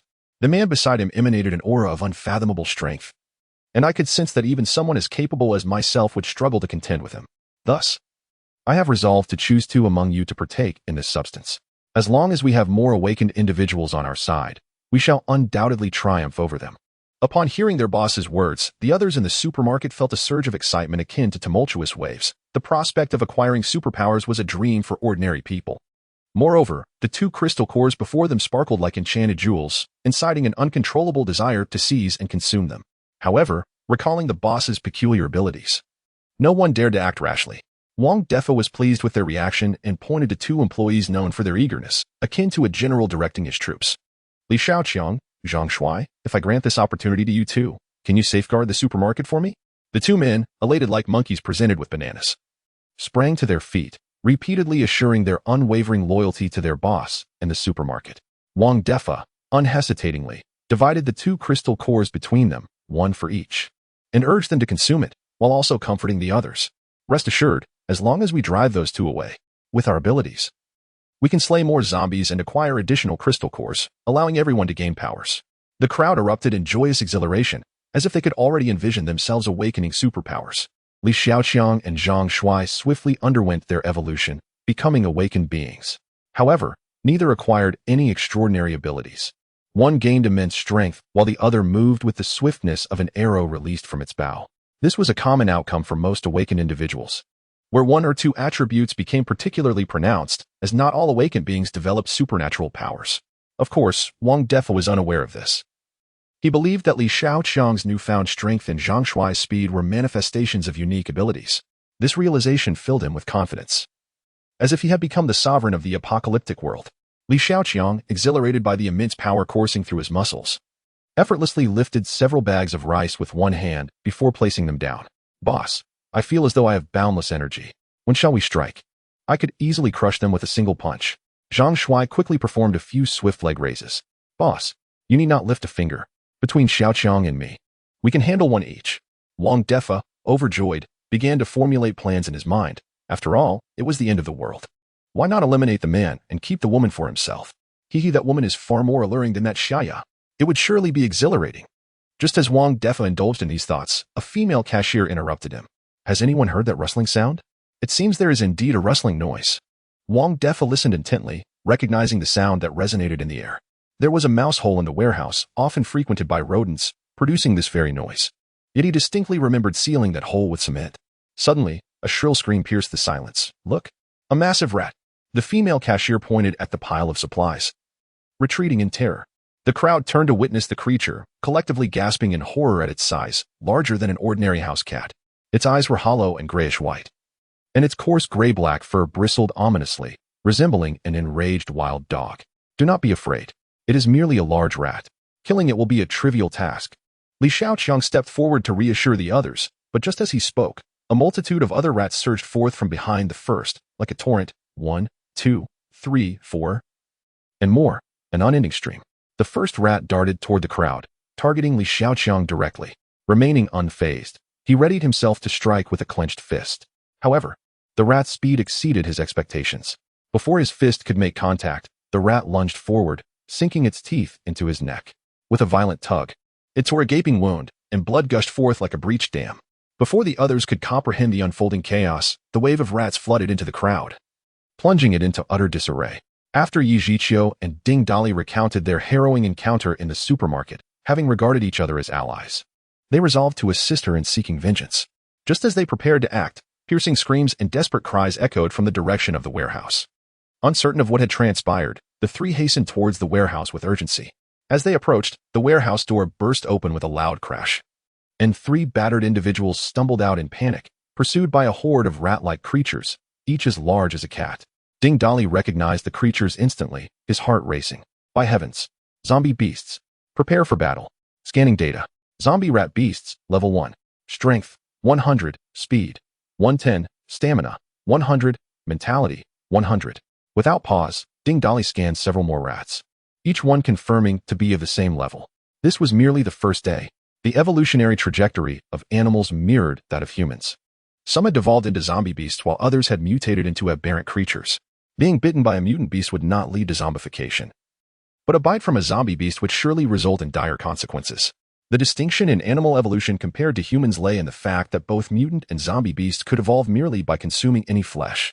Humans could gain strength by consuming mutant beasts, but if they ingested zombie beasts, they would become zombies themselves, and cannibalism would result in transformation into another aberrant form. Before me lies a horde of nearly 100 first-tier mouse zombies, a staggering testament to the blood and flesh they must have consumed to evolve so rapidly. It is no wonder that I once found rodent droppings in the bulk rice purchased from this supermarket. One can only imagine the number of mice that have made this place their home. How brazen! In my mind, I have cursed Wang Defa and his ancestors to the 8th generation. Xiao, quickly conceal yourself. Take shelter behind us and wait for the opportune moment to strike. Be exceedingly cautious to avoid being bitten. Shona, do not let your guard down. Give it your all. These are all first-tier zombie beasts. We must ensure that each strike is fatal. We cannot allow them to surround us. The oncoming horde of zombie beasts had noticed the three living targets before them and, sensing the abundant energy radiating from the trio, surged toward them like famished rats. Although they were all first-tier, the disparity in strength was palpable. As long as we were not cornered, we should be able to manage. Ding Dali fixed his gaze on the approaching zombie beasts, and as they neared, he summoned every ounce of energy within him. Bolts of electricity surged forth, intertwining in the air to form an impenetrable electric net. With a swift motion of his hand, the net enveloped the swarm, followed by a cacophony of crackles and the acrid scent of charred flesh. All the zombie beasts lay motionless on the ground, their bodies blackened and emanating wisps of steam. My love, did you not say to prioritize safety? You have not given us a chance to strike, Chen Na exclaimed, retracting the fireball in her hand, her eyes alight with surprise. Do not be complacent. They are not dead yet. With my current strength, I can achieve a one-hit kill in a one-on-one confrontation. However, that last strike merely immobilized them temporarily. We must seize the moment and finish them off without granting them a moment's respite. With that, Ding Dali took the initiative. Wielding a heating pipe in one hand and a large kitchen knife from the supermarket in the other, systematically dispatching them as if playing whack-a-mole. Yet, after only a few strikes, the heating pipe remained unscathed, while the kitchen knife shattered. Damn it, what shoddy quality. Ding Dali inwardly cursed Wang Defa and his ancestors yet again, discarding the broken knife but continuing the relentless assault with hands and feet, fully engaged in this grim game. Chapter 25. Bountiful Harvest. Ding Dali and Chen Na's attribute data significantly surpassed that of these first-tier mouse zombie beasts. Ding Dali was primarily at the late stage of the first tier, while Chen Na was at the mid-stage. In contrast, the zombie beasts were merely at the early stage. The disparity in their data was akin to a chasm, bestowing upon them an undeniable advantage. In that moment, the zombie beast stood as if petrified, unable to move, while the duo swiftly harvested the lives of these creatures with breathtaking speed. As for Yu Zhiqiu, although she could not deliver a fatal blow like Ding Dali, a few well-placed strikes would surely bring the zombie beasts to their demise. Before long, the three of them had dispatched all the zombie beasts. The last few, resembling trapped beasts in a futile struggle, attempted to rise and resist, but against Ding Dali, they were no more than a mantis trying to stop a chariot. Suddenly, Ding Dali found himself in possession of 107 first-tier energy crystal nuclei. Such remarkable wealth. It is known that an awakener of the most ordinary caliber requires merely 10 first-tier nuclei to evolve. Those with slightly better aptitude might need a dozen or so. In his former life, Ding Dali had never heard of anyone consuming more than 20. Now, these first-tier nuclei could enable several individuals to evolve to the second tier. For those newly entering the apocalypse, this was undoubtedly a horrifying prospect. On the first day of the previous life, most people trembled in fear, hiding within their homes and daring not to step outside, while only a few possessed the courage to slay zombies. Furthermore, only official heavy artillery could take down the more formidable creatures. It seems that there were far more unknowns in my previous life than I had imagined. It turns out that on the very first day of the apocalypse, there were so many first-tier zombie beasts in my vicinity. It is no wonder that the formidable ghost, Yujichio, was so powerful. Likely due to the chaos caused by these zombie beasts, she inadvertently consumed the nuclei and, using her invisibility ability, slowly wore down the zombies like a specter. Yet, I wonder how she managed to maintain her invisibility for such an extended duration, or whether her ability could also conceal her scent. Having not experienced these events in my previous life, Ding Dali could only speculate. However, he could not afford to waste the corpses of these zombie beasts before him. If he were to consume them all, it would undoubtedly elevate him to the second tier. To others, these might be considered refuse, but to him, they were treasures. Ding Dali's eyes gleamed with excitement as he lunged to consume several. At that moment, a shadow flickered in his peripheral vision. Instinctively, he dodged just in time. The shadow missed its target, landing on all fours with a piercing squeak. Ding Dali then discerned that it was a larger mouse zombie beast. Mouse zombie beast first tier strength, 170 speed, 160 stamina, 170 spirit, 150. Seeing the data of the zombie beast before him, Ding Dali was taken aback. Goodness, how is there still one left? Is this the rat boss? Chen Na, witnessing Ding Dali's surprise attack, seized a heating pipe, ready to charge forward. Ding Dali raised a hand to stop her, speaking in a low tone. This zombie beast is different from the others. You are not its match. Leave it to me. Upon descending to the ground, the mutated mouse beast spun in circles, emitting a piercing screech reminiscent of metal grinding. Its claws dug forcefully into the concrete, each scrape leaving deep gashes. In a final surge, the creature leapt into the air with remarkable speed, lunging once more at Ding Dali. Seizing the moment, Ding Dali raised the heating pipe and struck with great force, sending the airborne mouse like a baseball flying into a nearby shelf. Remarkably, the mouse sustained little injury, quickly rebounding from the wreckage, shrieking before charging again. The mouse's strength and speed were nearly equal to Ding Dali's, resulting in an intense struggle between man and beast. However, the mouse's smaller and more agile form allowed it to evade several attacks, leaving Ding Dali's clothing tattered and his body marked. Had he not been at the same level, he might have succumbed to transformation by now. The state of the zombie mouse was even more dire. Despite enduring countless blows, its exterior bore no visible wounds. Yet internal damage rendered it somewhat unsteady. Furthermore, as Ding Dali attacked, he infused the heating pipe with electricity, causing bolts of lightning to penetrate the creature's body, inflicting further harm. Blood oozed from the corners of the zombie beast's mouth, and instinctively sensing danger, it turned to flee towards the warehouse. Think you can escape after treating me like a beggar? Not a chance. Ding Dali shouted, unleashing a bolt of lightning that struck the mouse's rear, causing it to stumble. Seizing the opportunity, Ding Dali swiftly closed the distance and delivered a barrage of blows to its head, continuing relentlessly until its skull was reduced to a pulpy mass, lifeless and beyond recovery. Uncertain if any stragglers remained, Ding Dali surveyed the warehouse, finding nothing but scattered remnants of flesh, devoid of any further zombie beasts. Regrettably, the provisions within the warehouse were now rendered useless. Chen Na and Yujichio soon followed into the warehouse, and upon witnessing the scene of shredded flesh and human remains, Chen Na remained unfazed, accustomed to such gruesome sights as a member of the criminal police. In contrast, Yujichio, confronted with the blood and gore, could not suppress her nausea and leaned against the wall to vomit. Honey, the food is indeed here, but it's inedible now, covered in rotten flesh and blood. Chen Na remarked with a look of disdain at the accumulated supplies. Let the others have it. It holds no value for us. Yet, within 3 days, many will fight tooth and nail for these provisions. Yujichio wiped her mouth, forcing down the tumult in her stomach. Covering her nose and mouth to shield herself from the overwhelming stench of blood, she replied in a thick voice, It's all right. There's still a truck and a half of supplies outside, and I have the keys. Ugh. She squatted down again, retching.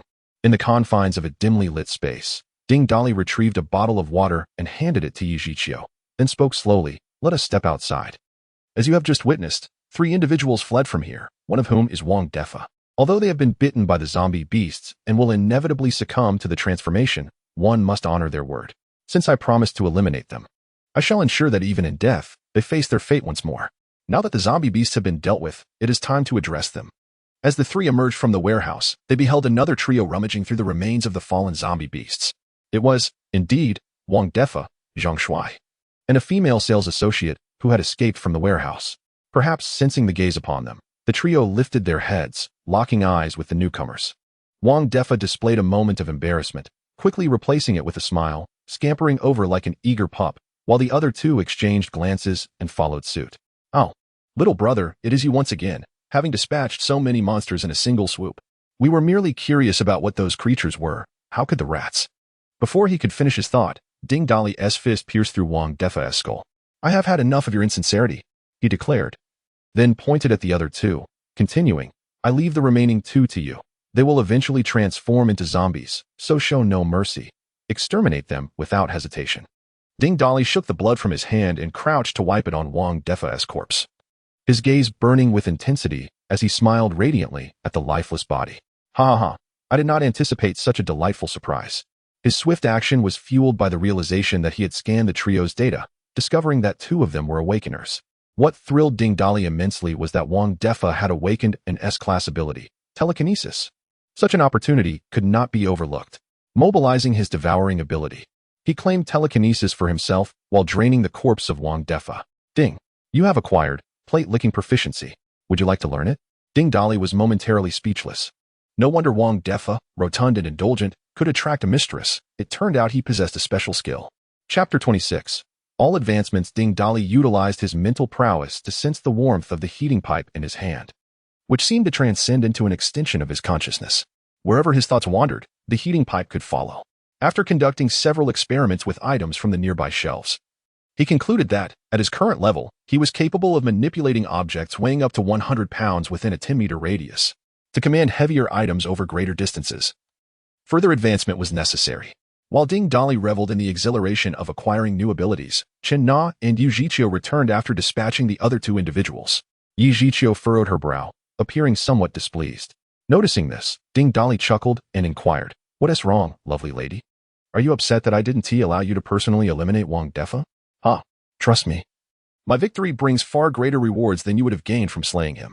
With that, he produced a collection of primary crystals and 21st-tier crystals, placing them before Yu Zhiqiu. "Take these as compensation. They are sufficient for you to ascend to a second-tier awakened." Understanding the rarity of such items, Yu Zhiqiu nodded appreciatively at Ding Dali. He then retrieved another 21st-tier crystals and presented them to Chen Na. "Here, my dear wife, this is for you." Upon receiving the crystals, Chen Na playfully jabbed Ding Dali with her fist. "When we are engaged in certain activities, you may call me Officer Chen. When instructing me, refer to me as Xiao Na. But when dividing the spoils, you call me my dear wife? How many titles do you intend to bestow upon me? Oh, you simply do not comprehend. Calling you Officer Chen during intimate moments adds a touch of romance. What a pity you weren't in uniform on this mission." Ding Dali grinned mischievously, noticing Chen Na's inclination to retaliate, prompting him to adopt a more serious tone. "Addressing you as Xiao Na during tasks is efficient and keeps our interactions familiar. As for calling you my dear wife while distributing rewards, it serves as a reminder to everyone of who truly holds authority." After listening to Ding Dali's ramblings, Chen Na seemed somewhat satisfied. Meanwhile, Yu Zhiqiu, standing nearby, reflected on a singular thought. This man is utterly shameless. All right, let us absorb the crystals right here. Once we have all leveled up, we can gather supplies and return home. With that, the two women prepared to sit on the ground to absorb the crystals. Ding Dali gently tugged on Chen Na, gesturing for her to follow him behind a few shelves. Confused, Chen Na asked, "Aren't we supposed to absorb the crystals? What are we doing here?" "Nothing." "Wait. What? What are you talking about? I don't understand." "I said it's nothing. All the words I spoke have been erased. You'll have to figure it out yourself." Seeing the bewildered expression on Chen Na's face, it was evident she truly did not grasp his meaning. Ding Dali, feeling disheartened, muttered to himself in a hushed tone, "Do you have some sort of major issue? What are you even saying?" Leaning close to Chen Na's ear, Ding Dali elaborated in detail, and with each word, her ears grew increasingly crimson. By the end, she pinched him sharply at his waist. "What is wrong with you? Just finished a battle and you're already thinking about that. I shall first seek out Yu Zhiqiu to partake in the evolution of the crystal nuclei. We shall discuss the rest later." With that, he departed without a backward glance, leaving Ding Dali standing alone, grinning foolishly. Both women had gone to absorb the crystal nuclei for their evolution. Ding Dali was not idle either. After devouring all the first-tier zombie beasts, Reducing them to mere dried mice, the energy within Ding Dali reached its zenith, swiftly allowing him to break through to the second tier. He consumed approximately 20 first-tier crystal nuclei, and the system's energy also reached saturation, yet there was no upgrade. Without needing to ask, Ding Dali understood that given the system's nature, it would not level up without a significant indulgence. It seemed imperative to first secure Yujiqiu. With such thoughts swirling in his mind, he couldn't help but gaze intently at Yujiqiu. Ah, how splendid! Having successfully completed her evolution, Yujiqiu suddenly felt as though she were being scrutinized by some fierce beast, causing her to shiver involuntarily. Upon turning around, she found Ding Dali staring at her with an infatuated expression, sending a chill down her spine and prompting her to ponder. Is this man I have chosen truly of sound mind? Why does he appear so peculiar? Although such thoughts lingered in her mind, she maintained a stoic expression and approached Ding Dali, extending the remaining crystal nuclei towards him. There were a few junior nuclei left, alongside 4 first-tier nuclei. Ding Dali cleared his throat awkwardly, reached out to accept the crystal nuclei, and couldn't resist the urge to take a slight liberty with Yujiqiu's hand. Ahem. 16 first-tier nuclei consumed. Excellent. Indeed, the potential is remarkable. You may keep the nuclei for your own handling. However, to achieve further upgrades, you will require second-tier nuclei, as first-tier nuclei will provide only limited enhancement at this stage. At that moment, Chen Na also completed her evolution, rising and teasingly remarking, Darling, I have 3 nuclei left, and I shan't give them to you. Tonight, I shall treat you to some sweets. System. Display the data of the trio. Name. Ding Dali second-tier awakened strength, 230 speed, 230 stamina, 240 mentality, 250 abilities. Devour, Space A, Lightning S. Telekinesis S. Name. Chen Na second-tier awakened strength, 205 speed, 210 stamina, 205 mentality, 210 ability. Flame manipulation A. Name. Yujiqiu score, 91 second-tier awakened. Female strength, 200 speed, 220 stamina, 200 mentality, 210 ability. Invisibility A. Upon seeing the data of the 3, Ding Dali's heart swelled with excitement. It would be a lie to claim otherwise. He had initially anticipated a long wait for his second-tier ascension, yet surprisingly, this trip to the supermarket yielded not only a skilled ally from a past life, but also an elevation for each individual. More importantly, they had devoured a formidable ability.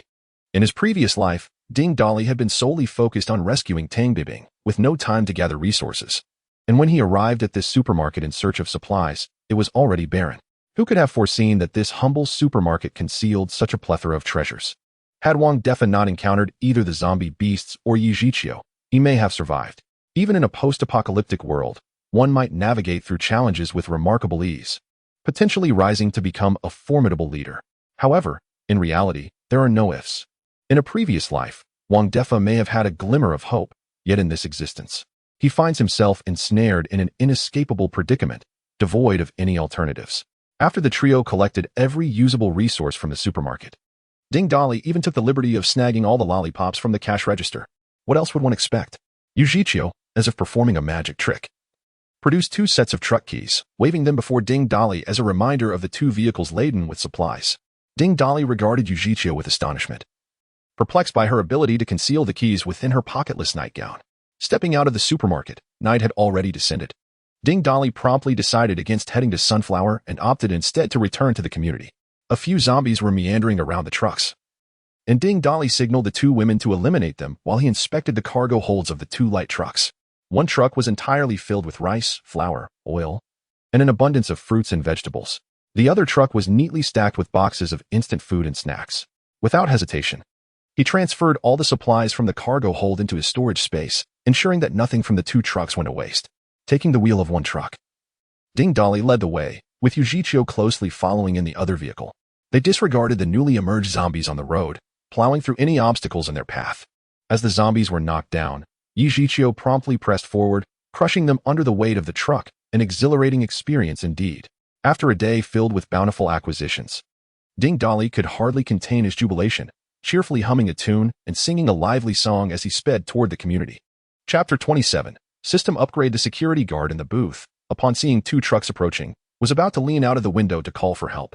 However, he quickly realized that the vehicles had no intention of stopping, as they recklessly crashed through the entrance barrier and drove straight in. Furious, the guard stomped his feet and muttered curses in the security room. After parking at the unit's entrance, the 3 individuals entered the house.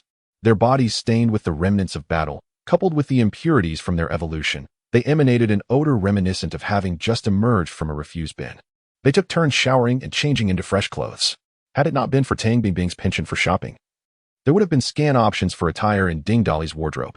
Ding Dali contemplated that she must allocate some time to gather more clothing, for many garments would inevitably be ruined during combat. Fortunately, in the future, there would be new materials available for crafting clothing that would be more durable and resilient, such as silk produced by mutated silkworms, altered cotton, and the hides of mutated beasts. In her past life, Ding Dali had donned a sturdy leather jacket made from the hide of a horse-like mutated beast. After her shower, Ding Dali retrieved some vegetables, marinated meat, and several skewers of grilled kidneys from her space and laid them on the table. "Who among you can cook?" she inquired. So much had transpired that day, and in this unfamiliar environment, Yujichio felt somewhat awkward. Upon hearing Ding Dali's question, she raised her hand and softly replied, "I can cook. It's usually just my father and me at home, so I do most of the cooking." Mentioning her father, Yujichio's eyes glistened with unshed tears, her expression turning melancholic. Noticing this, Ding Dali pulled out a case of beer from her space and placed it on the table. "From now on, we are family, and we shall endure this wretched apocalypse together. I propose we share a drink tonight to welcome our new family member." Yujichio understood that this man was attempting to console her, and warmth blossomed in her heart as she nodded with a smile before gathering the ingredients to prepare the meal. China nudged Ding Dali with her elbow, wearing an expression that suggested she understood everything. "Well, my husband certainly knows how to charm a girl. But where did those grilled kidneys come from? I don't recall us collecting any, and the flavor seems oddly familiar. Officer Chin, come back to the room. I have something to discuss with you to review the details of the battle." "Hey, what are you doing? There are others present," Chin Na playfully reprimanded. But Ding Dali paid no heed, closing the door with his foot as they began mulling over the events discussed at the supermarket earlier. Time passed, and while Yujichio was cooking in the kitchen, she heard noises emanating from the bedroom, causing her face to flush crimson. Waves of emotions stirred within her, and her pace in chopping vegetables unconsciously quickened. By the time she emerged from the bedroom, the table was laden with dishes, and Yujichio sat there, idly gazing at her phone, evidently having waited for quite some time. Ding Dali wore a proud expression, while Chin Na trailed behind, her cheeks flushed with embarrassment.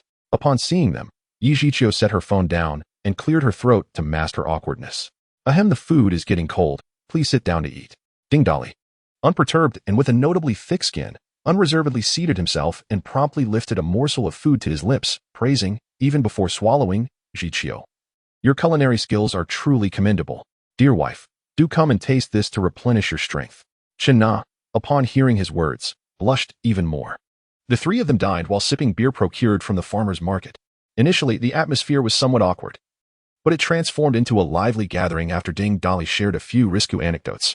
Yujichio began to engage more in the conversation, suddenly recalling something and putting down her glass to say, "I just saw on my phone that many people are discussing the official announcement regarding the wait for rescue.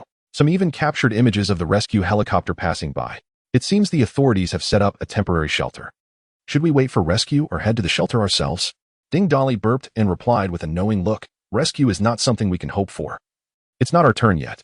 As for going to the shelter, my answer is a resolute no. For now, we shall remain here as our temporary refuge.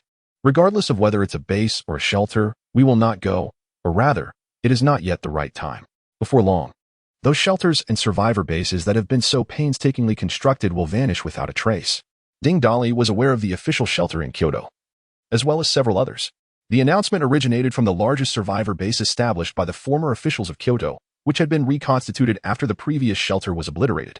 Yujichio was unaware of Ding Dali's foreknowledge of future events, but Chin Na was informed. She interrupted, raising her glass, "Come, let us drink. We have food and drink, so why ponder so much?" To be candid, Chin Na had quite the capacity for alcohol in no time. She had polished off an entire case of beer on her own and still clamored for Ding Dali to produce more. Encouraged by Chin Na, Yujichio also loosened up and consumed her fair share of beer. As the evening progressed, with drinks flowing and dishes savored, the trio reclined on the sofa, contentedly patting their bellies. Chin Na glanced at the two beside her, a playful twinkle in her eye as she mused, "In this shabby abode, there's only one bedroom.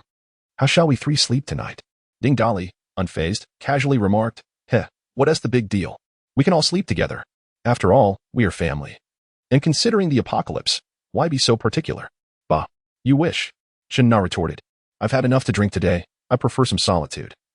So I shall sleep on this sofa tonight, and you two can take the bedroom. With that, she shot Ding Dali a knowing glance that said, I understand you well. Ding Dali, invigorated by her response, was pleasantly surprised by her perceptiveness. However, Yu Shiqiu felt a twinge of panic, not because she wanted to back out, but because she wasn't quite prepared for this arrangement. Sister Na, perhaps you should take the bedroom, she hesitantly suggested. What do you mean, perhaps? It's settled. Chen Na insisted. Your sister Na is tired and deserves a good rest. Ding Dali feigned annoyance while continuously signaling to Chen Na. She caught on, rolling her eyes, and playfully kicked Ding Dali's rear, grumpily saying, I'm tired. Don't disturb my sleep. Hurry and take your sister Jiqiu away. This beast has consumed several skewers of kidneys, and I can no longer endure the commotion. Upon hearing this, without allowing Yu Jiqiu a moment to respond, Ding Dali grasped her hand and retreated into the room. Aware that she could not evade the situation, Yu Shiqiu did not resist and obediently followed him inside. Once in the bedroom, Ding Dali assisted Yu Jiqiu in sitting on the edge of the bed. Suddenly, his expression turned serious as he fixed his gaze upon her with utmost sincerity. Jiqiu, you must understand what is about to unfold. I do not wish to coerce you, as that would be futile. I offer you a choice. Should you feel unwilling, I shall not impose. At dawn, we shall part ways. However, if you choose to accompany me, while I cannot guarantee anything, I can assure you that I will ensure your survival in this apocalyptic world. If you disagree, simply shake your head. If you agree, nod. Yu Jiqiu found herself momentarily entranced by the unexpectedly earnest man before her. This seemingly ordinary man had not only rescued her but also avenged her, granting her the ability to awaken and possess the means to survive in this dire reality. As she reflected on the tumultuous events of the day, her emotions surged, and without realizing it, a solitary tear escaped her eye. Though his appearance was rather unremarkable and his words often frivolous, he seemed genuinely kind to those he cared for and possessed formidable strength, making him a commendable choice in this chaotic world. With this thought, Yu Jiqiu wiped away her tears, revealing a smile, and gently nodded her head. Initially, as Yu Shiqiu gazed at him, her tears began to flow unexpectedly. This sudden display caused Ding Dali's heart to skip a beat, wondering if she might change her mind. However, upon seeing her nod, he was momentarily taken aback, thinking, damn it, I thought the duck was in my grasp. What is this woman doing? Crying one moment and laughing the next? Her eyes are like cannons. I intend to unleash my firepower upon you, drifting in a state of ethereal bliss, as if transcending to immortality. As night deepened and silence enveloped the surroundings, Yu Jiqiu succumbed to a deep slumber. Ding Dali leaned against the headboard, resting with his eyes closed, awaiting something. At that moment, the voice of the system resonated. Ding. The system has successfully advanced to the second tier. The reward space has increased to 3,000 cubic meters. Reward function, good and evil value inquiry. Ding. The mission for species reproduction has been completed. New objective unlocked. Rewarding 20 tons of supplies. Ding. 3 additional tasks have been completed with the target individual Chen Na, rewarding 10 tons of supplies. Chapter 28, Night Operations Master. How's the allocation of your rewards determined? My dear brother, the initial conquest yields the most substantial rewards, while subsequent rewards are random, diminishing in quantity with each attempt. Why is that? Have you not heard the saying, there is no land that cannot be cultivated, only cows that die from exhaustion? It is truly arduous. My dear brother, I am endowed with the more offspring, more blessings system. I care not for the journey, only the outcome. What benefit is there in repetition if the quality is lacking? Do you look down upon me? Devour. My dear brother, calm down. Let us consider the good and evil value, shall we? What is this good and evil value? It had better be of some use. The good and evil value is a quantified measure of others' kindness towards you. A score of 100 signifies complete loyalty, while a lower score indicates increasing hostility. Do you not find this quite useful? For some reason, Ding Dali increasingly felt that the system spoke with more disdain than he did. Nevertheless, this good and evil value is indeed somewhat useful. After all, life is a performance, and some individuals can stab you in the back without you ever realizing their malicious intent. Master, check the good and evil values of Chen Na and Yu Jiqiu. Ding. Good and evil value of Chen Na, 99 ding. Good and evil value of Yu Shiqiu, 85 master. Might these scores betray me? Ding Dali, having endured the pain of betrayal in his past life, was particularly concerned about loyalty in this lifetime. My dear brother, strictly speaking, a higher score indicates a lower likelihood of betrayal. A score of 100 signifies absolute loyalty, never to betray. A score above 90 implies minimal chances of treachery. Scores above 80 suggest a relatively low probability of betrayal, yet if one acts against the other's will or endangers their life, their good and evil value may decrease, leading to potential betrayal. Thus, it seems this good and evil value is indeed quite useful. To survive in the apocalypse, one must have a trustworthy team. And the good and evil value is the best means of selecting allies. Ding Dali glanced at the sleeping Yujicho beside him and mused, what a wretched woman. Even at such heights of ecstasy, her score remained so low. Had I known, I would have engaged her more frequently until she yielded. With such thoughts, Ding Dali could not resist taking hold of Yujicho, causing her to frown and turn over. He was indifferent to the hostility of outsiders, for he could simply eliminate them. What truly concerned him was betrayal from within his own ranks. Little did he know, it was exceedingly rare to encounter someone with such a high good and evil value on the first day. After a brief respite, he glanced at the time, 2 o'clock in the morning. Ding Dali rose, dressed quietly, and crept into the living room. He intended to stealthily visit the Sunflower Hotel to find Chen Xiqing.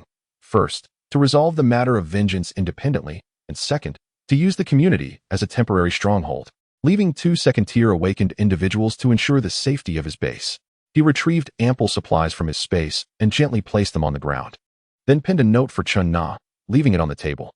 Satisfied, he prepared to depart, but just as he was about to open the door, a voice emerged from behind him. What? Are you going to leave after taking everything? The speaker was none other than Chun Na. In the obscurity of the night, her expression remained elusive. Ding Dali let out a foolish chuckle and stepped forward to embrace Chun Na's shoulders. Hey, my dear wife. I plan to sneak out for a while, lest I disturb your slumber. Why such an abundance of supplies? He stammered, contemplating how to respond. But Chun Na's warm embrace interrupted him. All right, just teasing you. I know you're heading to the Sunflower Hotel. Be careful, and I'll be waiting for your return.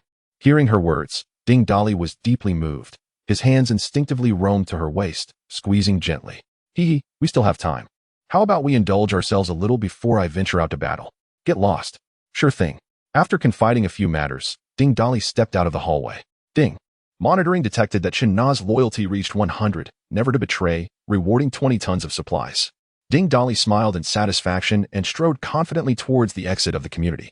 He had no intention of taking the light truck. It would create too much noise and draw too much attention.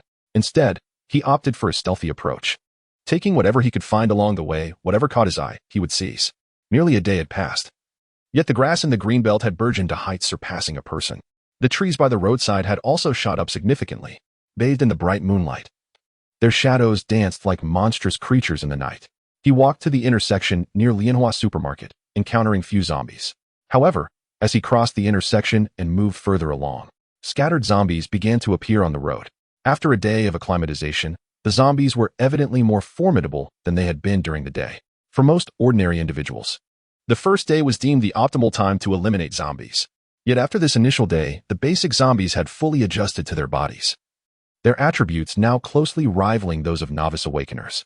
At this juncture, it became exceedingly challenging for one to take down a zombie alone. Nevertheless, to Ding Dali, this posed little difference. Slaying basic zombies was as effortless as crushing an inconsequential ant. This was the stark contrast of early-level prowess. Ding Dali, at his current level, had extended his telekinetic control to a range of 20 meters. Wielding a heating pipe, he ruthlessly dispatched zombies within that radius. However, the sight of manipulating a heating pipe to strike was rather ungraceful, and the mental energy expended in wielding a blunt weapon far exceeded that of using a knife or similar implement. If only he had steel nails or daggers. How splendid it would be. Blunt instruments were ultimately more suited for close combat. He recalled passing a hardware store on his way to the Sunflower Hotel. Perhaps he should first search there. Thus contemplating, Ding Dali decisively resolved to head to the hardware store. A right turn at the next intersection would lead him straight to the Sunflower Hotel, and the hardware store was conveniently situated midway along that route. In between, there were numerous restaurants of various sizes, but Ding Dali had no interest in the supplies within those establishments. Don't ask why. The answer lies in Ding Dali's past experience as a food delivery worker. On this street, aside from a fried chicken shop whose food is relatively clean, the offerings from other establishments are utterly repugnant, far worse than excrement. Food hygiene is merely a joke to them. With ample resources at his disposal, Ding Dali sees no reason to indulge in such repulsive fare. However, as he passed by the fried chicken shop, he casually packed up all the food inside. The establishment is run by a mother and daughter, who are far less fortunate than the staff at Lianhua Supermarket, having already succumbed to the fate of the undead. Ding Dali had frequented this shop in the past, and was somewhat acquainted with the duo, thus he showed no mercy in sending them to their demise. Adjacent to the fried chicken shop is a hardware store. Ding Dali unleashed his skills to pry open the rolling shutter door. As soon as the door creaked open, a flash of cold steel surged through the air, prompting him to swiftly raise a heating pipe to block the attack. An axe struck the pipe with a resounding clang, sending sparks flying in all directions. The raw strength Ding Dali possessed was immense for an ordinary person. The recoil from the blow caused the axe wielder to stagger back several paces before barely regaining their balance. Then, they exclaimed, "What on earth? Are you human or a zombie? How dare you chop at me upon entering? If I were a zombie, I would have devoured you whole," Ding Dali retorted with irritation. As the hardware store was shrouded in darkness without any lights, he switched on the flashlight on his phone to survey his surroundings. Yet, as soon as he activated the beam, the middle-aged man wielding the axe halted him, warning, "Are you out of your mind? Be careful, or you'll attract zombies." Chapter 29. Surrounded by sunflowers. As the middle-aged man pulled down the rolling shutter once more, he felt a sense of relief wash over him as he flicked on the lights and scrutinized Ding Dali from head to toe. "You young man, how reckless you are. What are you doing wandering about at this late hour? Are you not afraid of being devoured by zombies? And why did you pry open my door? If the zombies are attracted here, it won't end well for anyone." Despite the barrage of admonitions from the older gentleman, Ding Dali remained unfazed, choosing instead to meander through the hardware store. Spanning roughly 100 square meters, the shop was structured with steel to form 2 levels. Towering shelves were laden with an assortment of goods, from tiny screws to an array of power tools. After surveying the store, Ding Dali picked up 2 boxes of steel nails and turned to the shopkeeper. "Excuse me, sir, what is the thickest rebar you have?" The somewhat irked shopkeeper, caught off guard by the inquiry, skeptically responded, "You ventured out at this hour just to make a purchase?" Upon noticing Ding Dali's slight nod, the shopkeeper's demeanor shifted to a welcoming smile. "Had you mentioned your intention to buy earlier? We do have rebar. You came at just the right time. A client ordered a batch of 50mm diameter rebar a few days ago." As he spoke, he approached a green canvas, lifting it to reveal an orderly display of rebar of various sizes, with several pieces of 5cm diameter rebar prominently arranged on top, each approximately 2 meters in length. Ding Dali picked up a piece, feeling its weight. "Is it possible to cut this to about 1.7 meters? He inquired. "Certainly. We have a large hydraulic cutting machine. However, I can only sell you 2 pieces. The rest must be reserved for the client." Ding Dali nodded silently, observing his demeanor. The shopkeeper swiftly retrieved 2 pieces of rebar and cut them to size. Ding Dali effortlessly lifted one of the pieces, twirling it in his hand, finding it just right in size, albeit a tad light. This astonished the shopkeeper, as the rebar weighed around 60 pounds. Yet this young man handled it as if it were a mere wooden stick. "I will exchange 2 boxes of nails and these 2 pieces of rebar for supplies. What do you think is fair?" "Supplies? What supplies? Are you not paying?" The shopkeeper's stomach churned at the thought. Having gone a whole day without sustenance while trapped in the store, rescue seemed uncertain, and while supplies were welcome, filling his belly was paramount. He quickly amended his offer. "Supplies could work. What do you have?" "Water, bread, instant noodles." Ding Dali succinctly listed a few items. The shopkeeper pondered for a moment, feigning great difficulty. "How about 1 case of mineral water and 1 case of instant noodles? You can take those." Upon hearing the shopkeeper's proposal, Ding Dali felt a wave of disbelief wash over him. In this post-apocalyptic world, such scrap metal held little value, and even if offered for free, few would accept it. In contrast, food and water were exceedingly precious. Despite having the option to seize the items, he instinctively resorted to a barter system reminiscent of his past life. With a hand behind his back, he produced a bottle of water and 2 packets of noodles. Only these, 1 bottle of water and 2 packets of noodles. Seeing the food and water, the shopkeeper could not suppress a gulp of anticipation, having endured hunger for an entire day and night. The churning of gastric juices within him became unbearable. However, the offerings presented before him were utterly insufficient. Raising his voice, he exclaimed, "You think you can exchange such trifles? This barely constitutes a meal for me. Are you jesting? If you refuse to barter, be gone at once." As he spoke, he pushed Ding Dali towards the door, yet clutched the food and water tightly in his grasp. Ding Dali retorted coldly, "If there's no exchange, then return my belongings." "What belongings? There is nothing here that belongs to you." The proprietor, feigning indifference, appeared to intend to keep the food for himself. To him, 2 packets of noodles and a bottle of water were trivial matters, hardly worthy of consideration. Ding Dali's eyes narrowed, a hint of coldness emanating from them. "If you find the terms unsatisfactory, then I shall take everything in your establishment." Hearing this, the owner scoffed as if he had heard the most absurd tale, his expression exaggeratedly incredulous. Young man, do you have any notion of your own worth? I possess merchandise worth millions here. What can you possibly offer in exchange? Spare me your antics and leave immediately." Otherwise, do not blame me for my axe's indiscriminate nature." As he spoke, he brandished the axe menacingly, glaring at Ding Dali with malevolence. Despite the axe swinging threateningly before him, it was abruptly halted midair as two steel nails pierced through the proprietor's skull. As the hardware store owner collapsed, blood and tissue oozing from his head, Ding Dali spat on the ground, mimicking the brash tone of his adversary. "Bah! You bask in sunlight like a flower.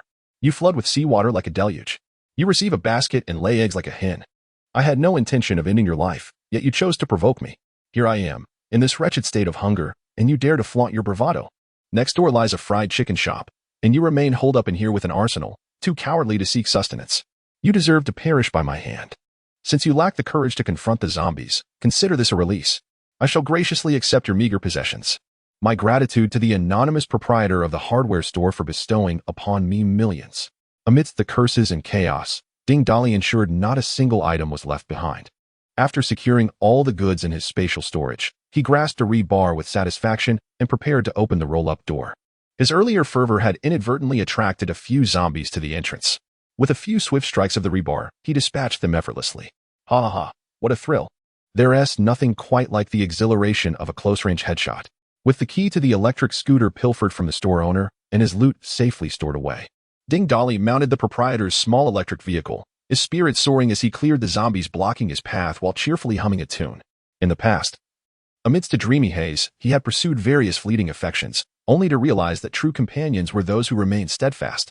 As he reminisced about past encounters, he was abruptly brought to a halt by a sudden break. Before him, at a large intersection, a dense throng of zombies gathered, forming a formidable horde. The iconic high-rise of the Sunflower Hotel stands at the southwest corner of the intersection, its courtyard teeming with a horde of zombies. Opposite the hotel, at the southeast corner of the road, lies a large Carrefour supermarket, flanked to the east by a sprawling shopping plaza that houses various entertainment venues, cinemas, and luxury boutiques. Surrounding the plaza are an array of bars and KTV establishments. That fateful night, the 20th of May, was a time of revelry, with couples and friends celebrating, only to continue their festivities at the adjacent hotel. In anticipation of this youthful holiday, the shopping plaza organized events and remained open late into the night, attracting throngs of people. However, should zombies begin to emerge from among the jubilant crowd, a veritable hell on earth would ensue, with individuals succumbing to bites or being trampled underfoot, only to rise again and feast upon others, thus forming a massive horde. Ding Dali fixed his gaze upon the distant mass of corpses, his mind troubled by the daunting task ahead. Even he found it exceedingly difficult to navigate through such a considerable throng of the undead. Moreover, when dawn broke, those zombies confined indoors, starved of flesh, would undoubtedly seek a way out, joining the cacophony of the undead horde. In his previous life, when Ding Dali returned to this place a few days later, the number of zombies had significantly diminished, indicating that something had transpired in the interim. He realized he must enter the hotel before daybreak. Otherwise, the number of zombies would swell, and escape would become nearly impossible once surrounded. An elephant may not fear an ant, yet if there are enough ants, they can indeed bring down the mighty beast. Ding Dali murmured to himself, contemplating his strategy. Chapter 30. Survivors in the Hotel. The Sunflower Hotel, a landmark edifice, stands quietly at the southwestern corner of the intersection, directly opposite the southeastern corner, where a Carrefour supermarket and a large shopping plaza reside. At this moment, Ding Dali finds himself positioned to the south of the crossroads. He need not traverse the intersection. Instead, he must devise a strategy to momentarily divert the throngs of corpses surrounding the Sunflower Hotel to the Carrefour supermarket. A brief window of opportunity would suffice for him to swiftly dash into the hotel. Even if he can lure away only a portion of them, it would be enough to achieve his objective. With a sweeping gesture, Ding Dali retrieves 3 bottles of potent liquor from his spatial storage, all inexpensive spirits collected from the agricultural market. He then takes some paper towels, stuffs them into the bottles, and inverts them, allowing the towels to absorb the high-proof liquor like a sponge. Those familiar with crafting Molotov cocktails would immediately recognize the simplicity of his creation. He proceeds to replicate the process, fashioning 2 more.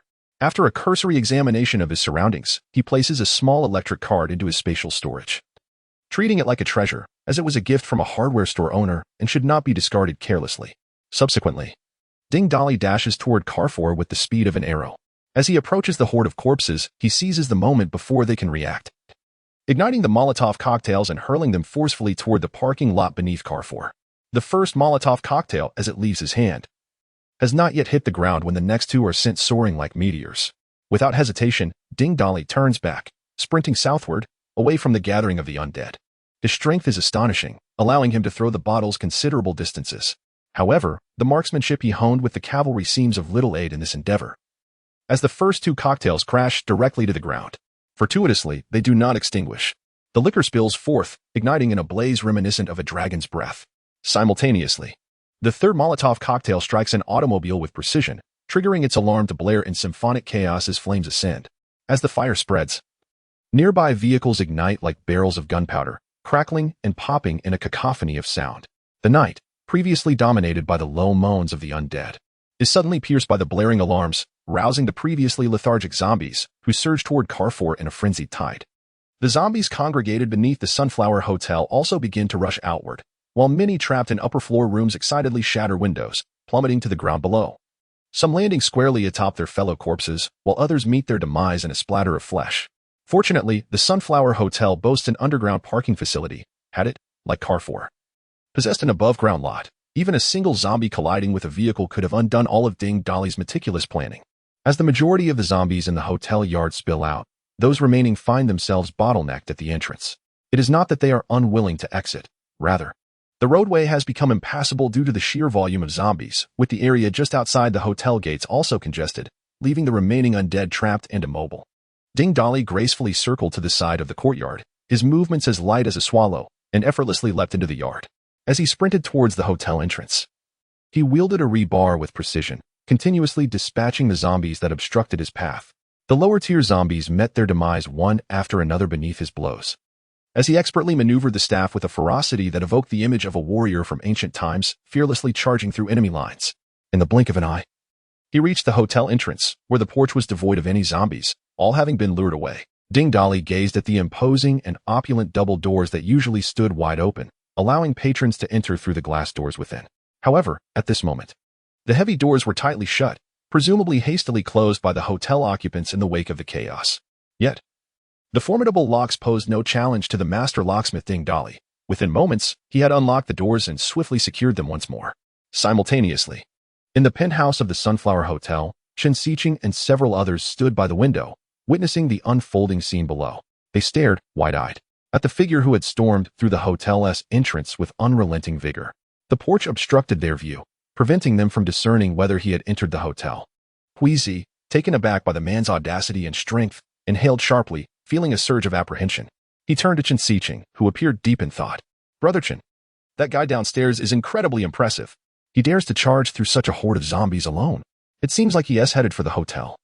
Could he be someone sent by the old man to rescue you? I wonder if he has managed to enter. It's unlikely he is sent by the old man. With the world overrun by these creatures, our family is mostly absent from Kyoto City. Even if someone were to come to my aid, it wouldn't be so swift. This man likely has other intentions for coming to the hotel. From what I observed, he is quite formidable.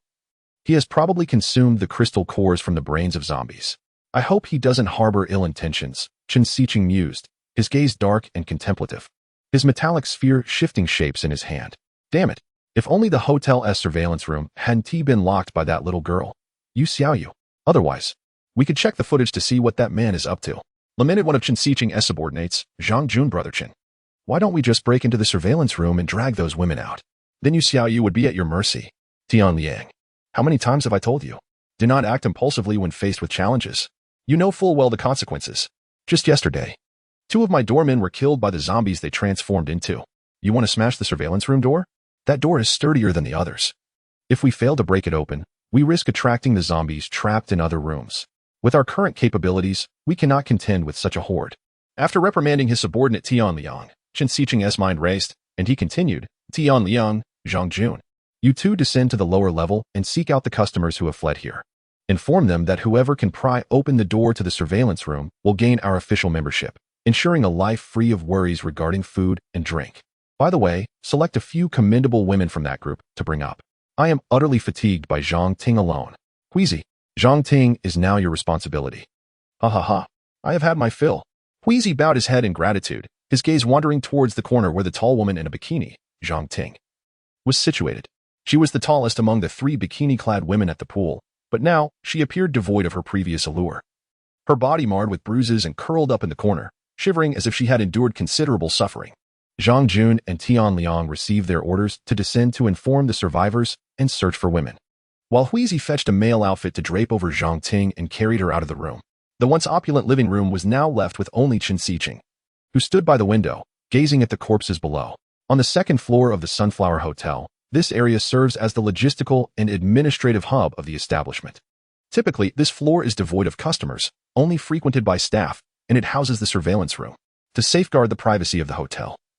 The door to the surveillance room is sturdier than those of other rooms, fortified with both a security door and a heavy wooden door for added protection. Inside the surveillance room, a group of over 10 women stood by the window, witnessing the unfolding events below. Suddenly, one woman stationed before the surveillance screen exclaimed, "Come quickly. That man is astonishing. He shows no fear of the zombies. Moreover, he has managed to pry open the main entrance to the hotel lobby."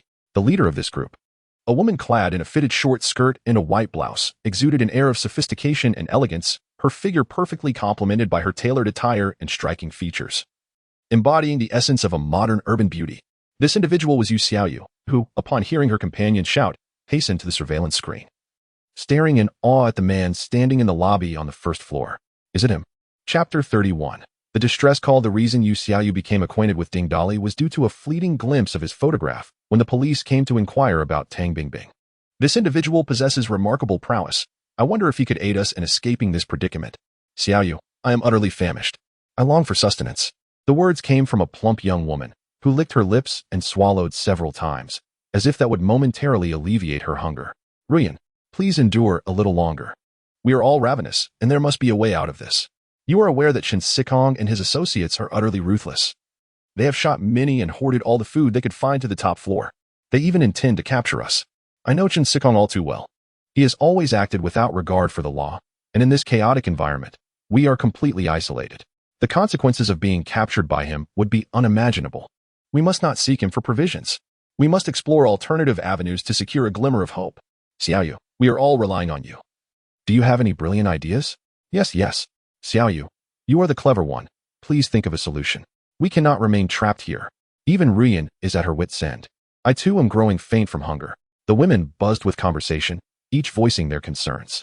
The plump woman, noticing the cacophony, rose from the ground, approached Yu Xiaoyu, and spoke in a commanding tone.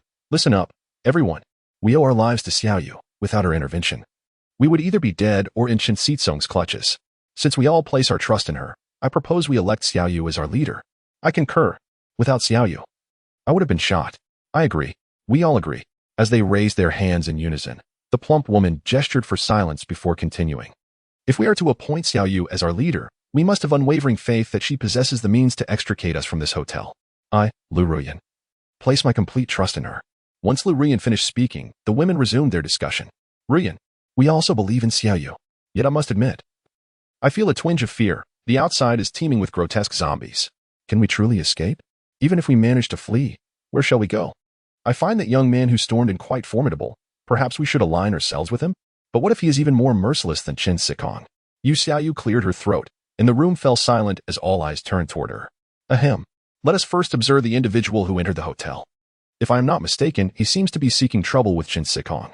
The enemy of my enemy is my friend. Perhaps we could join forces with him. Upon hearing this, Lu Ruyan's eyes sparkled with hope, as if envisioning a feast of fried chicken and hamburgers before her. Rubbing her chubby hands together, she inquired, Xiaoyu, how do you know this person is here to confront that scoundrel Chen Sikong? Do you know him? If we truly could collaborate with him, given his prowess, we might indeed escape. This is a long story. Let's first observe him. I cannot say for certain, but from what I gather, even if this person is an enemy of Chen Sikong, he is likely a devil incarnate. Yu Xiaoyu, recalling that the suitcase she had lugged upstairs was filled with dismembered corpses, felt an inexplicable chill run down her spine. As her words faded, a series of loud bangs echoed against the door of the monitoring room, suggesting that a considerable number of individuals were outside. Alongside the banging, there were shouts as well. The woman inside, come out. The sudden noise startled the women within the monitoring room. Yu Xiaoyu stepped forward and shouted towards the door. Who are you? Why are you smashing our door? Upon hearing a response from within, the banging ceased momentarily, and an audacious voice from outside replied, what does it matter who we are? Just break the door down and hand you over to President Chun. We can then reside on the top floor, where President Chun will take care of our meals. He even mentioned that we can have our pick from the leftovers of you women. Ha! Aren't you afraid that the noise will attract zombies, leading to your demise? Fear? Not at all. We all have to die eventually. I'd rather take my chances than starve. shouted one of them. Brothers, ignore her ramblings and keep banging. The sound of the door being struck resumed, even more violently than before. No matter how sturdy the door of the monitoring room was, it would not withstand such relentless assault for long. Some women were already crying out in fear. Lu Ruyan, witnessing this, snapped, "What are you crying for? When they come in, make sure to hide behind me. I'll crush a few of them." Yu Xiaoyu furrowed her brow. The situation was dire. And if the door were to open, the fate of these women was all too clear. Without hesitation, she picked up the landline in the monitoring room and dialed a number. Meanwhile, across the street at the Carrefour supermarket, a group of men clad in security uniforms and logistical work attire were observing the unfolding chaos from the windows. The Carrefour supermarket stood 5 stories tall, with the lower 2 levels housing shops and the upper 3 functioning as the supermarket. At the window on the 4th floor, where the food section was located, several makeshift bedding items were strewn about. A group of men stood by the window, gasping in horror as they witnessed the gathering zombies below, beads of cold sweat forming on their foreheads. One lean young man turned to the robust security leader in his 30s and exclaimed, "Damn, Long Go. What was that guy thinking, drawing the zombies over here? We can't even see clearly." Thankfully, the parking lot below isn't crowded. Otherwise, if a fire breaks out, we'd all be barbecued. The leader, known as Long Go, gazed out the window for a moment before solemnly instructing, "This person is no ordinary individual. I can see that he is drawing the zombies over here to alleviate pressure on the opposite side. I witnessed him charging into the horde and dispatching numerous zombies with lethal precision. It appears he has successfully entered the Sunflower Hotel." Realizing something suddenly, he commanded, "Quick, gather the brothers on the 1st floor and pile all the furniture from the shops at several entrances. Although there are rolling shutters, there are too many zombies. We must prepare for the worst." After all the brothers had departed, Long Gu gazed at the tide of corpses outside and murmured to himself, "Why is that person so formidable, despite having consumed a crystal core like me? And what business does he have at the Sunflower Hotel?" Unbeknownst to Ding Dali, 3 parties were observing him. Upon entering the hotel's lobby, he pressed the elevator button repeatedly, only to be met with silence. It dawned on him that the elevator required a special access card to operate, which was typically managed by designated personnel. The notion of Ding Dali scaling the 30 floors by foot, akin to traversing a challenging game, was utterly implausible. He hastened to rummage through the front desk, reasoning that there should be an elevator card readily available. Just as he was searching, the landline phone at the front desk rang out abruptly, startling him. Who on earth still books hotels in this apocalypse? He muttered quietly, yet his curiosity compelled him to answer the call. On the other end, the voice was engulfed in chaos, filled with the sounds of banging and various women's screams, accompanied by an urgent female voice. "Mr. Ding, I know you are here for Chen Xiqing. If you rashly ascend, you will surely suffer. I possess detailed information about him. If you come to the 2nd floor and assist us, I shall divulge it." "Who the hell are you?" Ding Dali's response momentarily stunned the caller. However, as the banging grew louder, the urgency in the voice intensified. "Mr. Ding, there are 18 women in the surveillance room on the 2nd floor, and Chen Xiqing's men are attempting to break down the door. If you are willing to save us, I can agree to any condition." A cacophony of women's screams and tumultuous noise erupted from the receiver before the caller abruptly hung up.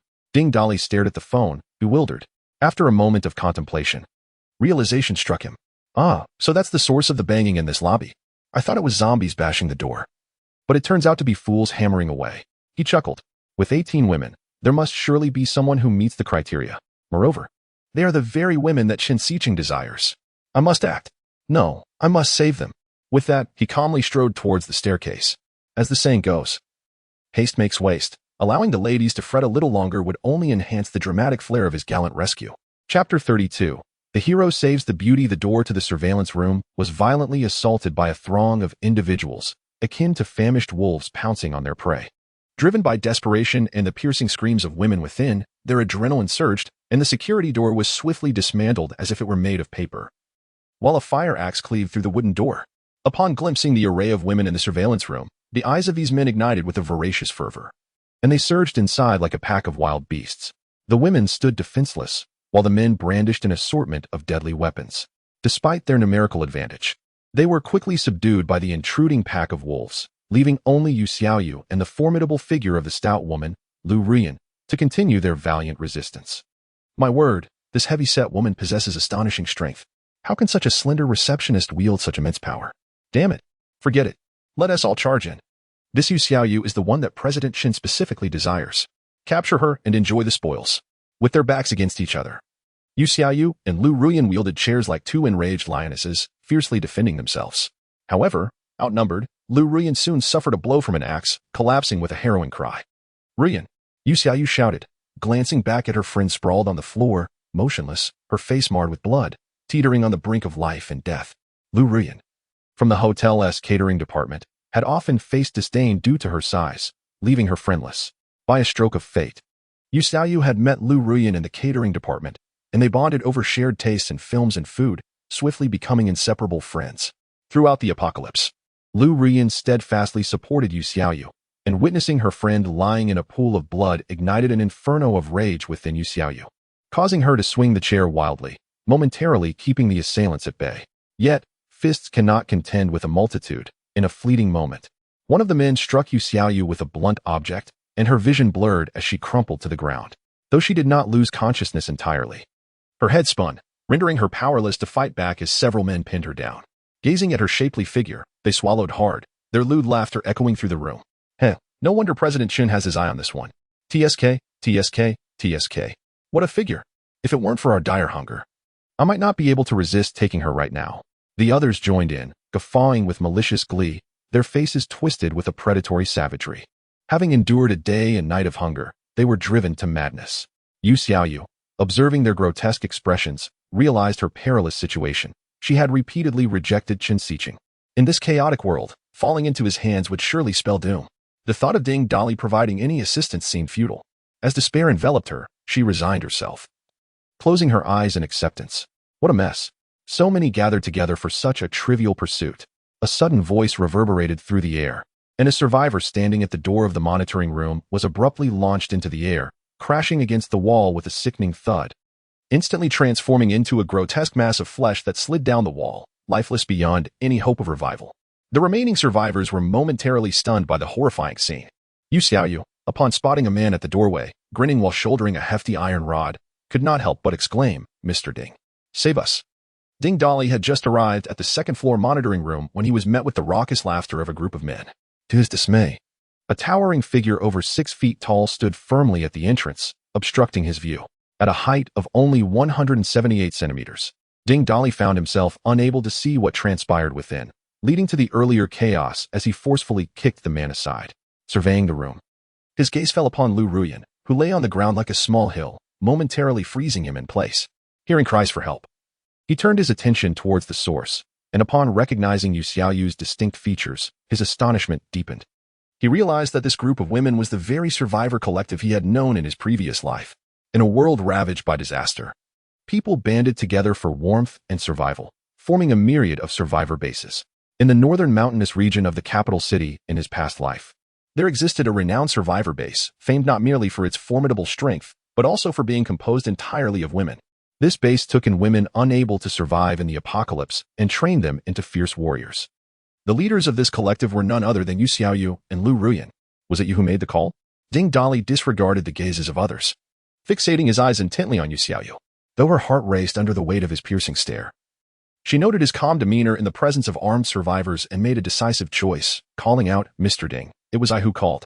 If you can save us, I will agree to any condition you set. I want you to be my man. As for your group, they can join me. I will ensure your safety from now on. You have 1 minute to consider. Before that, I need to clear the area." As Ding Dali's words echoed, a young man stepped forward from the group of survivors, brandishing a fire axe, and boldly declared, "Who is this fool spouting nonsense? I see you possess some strength. But do you know who sent us? We are here on behalf of Mr. Chen Xiqing. He is armed. Opposing him will lead to your demise. Be wise and join us in allegiance to Mr. Chen." Upon hearing the name Chen Xiqing, Ding Dali's previously jovial expression hardened in an instant. With a powerful stride, he advanced, swinging the rebar in his hand. The brash young man's arm exploded in an instant. Before any cry could escape his lips, Ding Dali swiftly struck again, and the loquacious head was obliterated. Silence. The monitoring room fell into a chilling stillness. As realization dawned, the armed survivors surged towards the entrance like a swarm, desperate to escape and fearing they might be reduced to mere fragments by the madman's iron rod if they hesitated. Such formidable strength is beyond the capacity of mere mortals to confront. However, knowing that this group is connected to Chen Xiqing, regardless of their intentions, Ding Dali had no intention of leaving any survivors. A multitude of steel nails materialized out of thin air, darting through the air with alarming speed. In mere moments, The monitoring room fell silent once more, littered with lifeless bodies, their heads perforated like sieves, gushing forth crimson and ivory remnants. A minute should suffice. What are your thoughts? Ding Dali inquired softly, shaking off the blood that splattered onto the rebar, directing his gaze towards Yu Xiaoyu. His impatience stemmed from the system's prior notification upon his entry that there were 8 individuals in this room with commendable scores, 7 of which hovered around 85. And 1, Yu Xiaoyu, boasting an impressive score of 94. Furthermore, upon reviewing their data, he was astounded to discover that these battered women possessed an astonishing moral value of 80. After the recent carnage, that score had skyrocketed to 85. It was noteworthy that Yi Zhiqiu, with whom he had shared intimate moments, barely surpassed 80. To Ding Dali's elation, he realized that Yu Xiaoyu was also an awakened one. The women present regarded Ding Dali with the fervor of famished wolves, their eyes gleaming with hope. What a twist of fate! In this moment of life and death, an extraordinarily powerful man had emerged to rescue them. While his appearance might be somewhat disheveled, in this dire hour, strength was of paramount importance. At the brink of death, handsomeness held little value. It was only the might that truly mattered. Even Yu Xiaoyu's gaze towards Ding Dali transformed, imbued with a newfound reverence. Her favorite film was A Chinese Odyssey, and she often fantasized about her destined hero being a paragon of valor. Today's circumstances mirrored that fantasy, however. This heroic figure bore a striking resemblance to a monkey. Oh, how I wish to bear his offspring. A muffled voice echoed beside Yu Xiaoyu, and she turned to see Lu Ruyan, bloody yet alive, suddenly sit up. Unable to contain her emotions, she rushed to embrace Lu Ruyan, tears streaming down her face. Oh, Ruyan, I'm so relieved you're safe. Chapter 33. Enlisting the Women's Legion. Ouch. Ouch, ouch. Xiaoyu, be gentler, exclaimed Lu Ruyan, gritting her teeth. Fortunately, my fat is thick. The axe struck my shoulder but did not injure any vital areas. It seems being plump has its advantages, she added with a cheeky grin. Yu Xiaoyu wiped her tears, smiling as she examined Lu Ruyan's wound. Come on, you ladies, stop staring at me like that. Have you paid me? You have to buy a ticket to see monkeys at the zoo. Ding Dali's just elicited laughter from the women who had been gazing at him. Each of them bore some injuries, chuckling while holding their wounds and grimacing, creating a rather comical scene. Preoccupied with caring for her resilient friend, Yu Xiaoyu couldn't help but laugh herself, feeling a bit embarrassed as she glanced at the lifesaver she had just overlooked. All right, Yu Xiaoyu, enough of this hugging and cuddling. Tell me, do you wish to be my woman? Are you all willing to follow me? Both Yu Xiaoyu and Lu Ruyan were taken aback, exclaiming in unison, how do you know our names? I know plenty. Now, hurry up and give me an answer. Don't waste my time. I still have to head to the top floor. Yu Xiaoyu felt her cheeks flush with embarrassment, fidgeting as she prepared to respond, but Lu Ruyan interjected, Mr. Ding, do you only want Yu Xiaoyu, or would you consider taking a couple more? The other women, hearing Lu Ruyan's words, laughed knowingly and chimed in, yes, yes. This young gentleman, wouldn't you consider taking on a few more? You're so slender. I wonder if you could handle a few more. What are you all thinking? This young gentleman is interested in our leader, Xiaoyu. Whether he can take on more depends on her. Ding Dali felt a wave of irritation wash over him. How long had it been since these women had seen a man? They were acting like a pack of starved monkeys. He mentally scoffed, what a joke. Am I in some kind of spider's den? They dare to underestimate me. Just because I'm slim doesn't mean I'm not formidable. I'm known as the little cannon of the East. Despite his thoughts, he couldn't say that out loud. Ding Dali cleared his throat and casually remarked, TSK. Ladies, don't tease. If I were to take on all of you at once, even my robust health wouldn't withstand it. Besides, whether I take you in or not is something to discuss with your leader. He then fixed his intense gaze on Yu Xiaoyu. Feeling somewhat swayed by his direct stare, Yu Xiaoyu's face flushed crimson. She softly replied, since it's already been agreed upon, I consent. However, you cannot abandon my sisters. Outside, it's overrun with zombies. They want to survive on their own. Rest assured, you will all live on, Ding Dali assured her. By the way, Xiaoyu, have you consumed the crystal cores from the zombies' brains? Have you awakened any special abilities? His question left everyone, including Yu Xiaoyu, in a state of disbelief. She grimaced, responding, there's something inside a zombie's brain? You can eat it? I've never eaten such a thing. Her answer only excited Ding Dali further. To think she was a naturally awakened individual, just like himself. As long as one does not meet an untimely demise. Natural awakens are destined to remain ahead of other humans. It is no wonder that in her previous life, Yu Xiaoyu was able to venture forth from this place and establish her own base. However, in this incarnation, certain events have unfolded differently. Perhaps it is due to Tang Bingbing's absence from this hotel that has triggered a multitude of butterfly effects. Have you not noticed any changes in yourself since the arrival of the dense fog? Or perhaps some peculiar abilities? Ding Dali continued to inquire. Well, on the day the fog descended, May 20th, the hotel was quite busy, and I was working overtime. I recall that at midnight, during the shift change, I went to the restroom. Suddenly, I experienced excruciating pain throughout my body, as if my consciousness faded for several minutes. When I awoke, I found myself brimming with energy and strength. As for the strange ability, at this point, Yu Xiaoyu's face flushed once more, resembling a ripe apple. Casting a glance around at her companions, she pulled Ding Dali aside and whispered conspiratorially in his ear, "Indeed, I possess a peculiar ability. Along with feeling invigorated and stronger, I detected an unusual scent emanating from my body, which prompted me to want to take a shower. As soon as the thought crossed my mind, water began to flow from my entire body, and before long, I was completely cleansed. It frightened me. After several attempts in the restroom, I discovered that my skin seems capable of producing water endlessly." Ding Dali couldn't help but chuckle, for he knew that Yu Xiaoyu had awakened a water-based ability, albeit her utilization of it seemed rather peculiar. "You're not employing your powers to combat zombies. Instead, you're treating yourself as a faucet. Keep your voice down. Everyone can hear us." "I find this strange ability rather embarrassing," she replied, laughter escaping her lips. "You have awakened a water-based power. It is not the ability that is odd, but rather your application of it. You could attempt to manipulate the flow of water for offensive maneuvers or explore the possibility of altering the physical state of water, rather than merely using its fundamental capacity to generate water." Yu Xiaoyu nodded thoughtfully at his words. Given that this group of women possessed commendable moral values and were members of a renowned organization in her previous life, Ding Dali resolved to nurture them properly. He presented Yu Xiaoyu and Lu Ruyan with sufficient energy cores to elevate them to the first tier of awakening and distributed one core each to the other women for their awakening. Ding Dali had amassed a considerable number of cores through his journey of conquest, yet he deemed it unnecessary to cultivate every individual with meticulous care.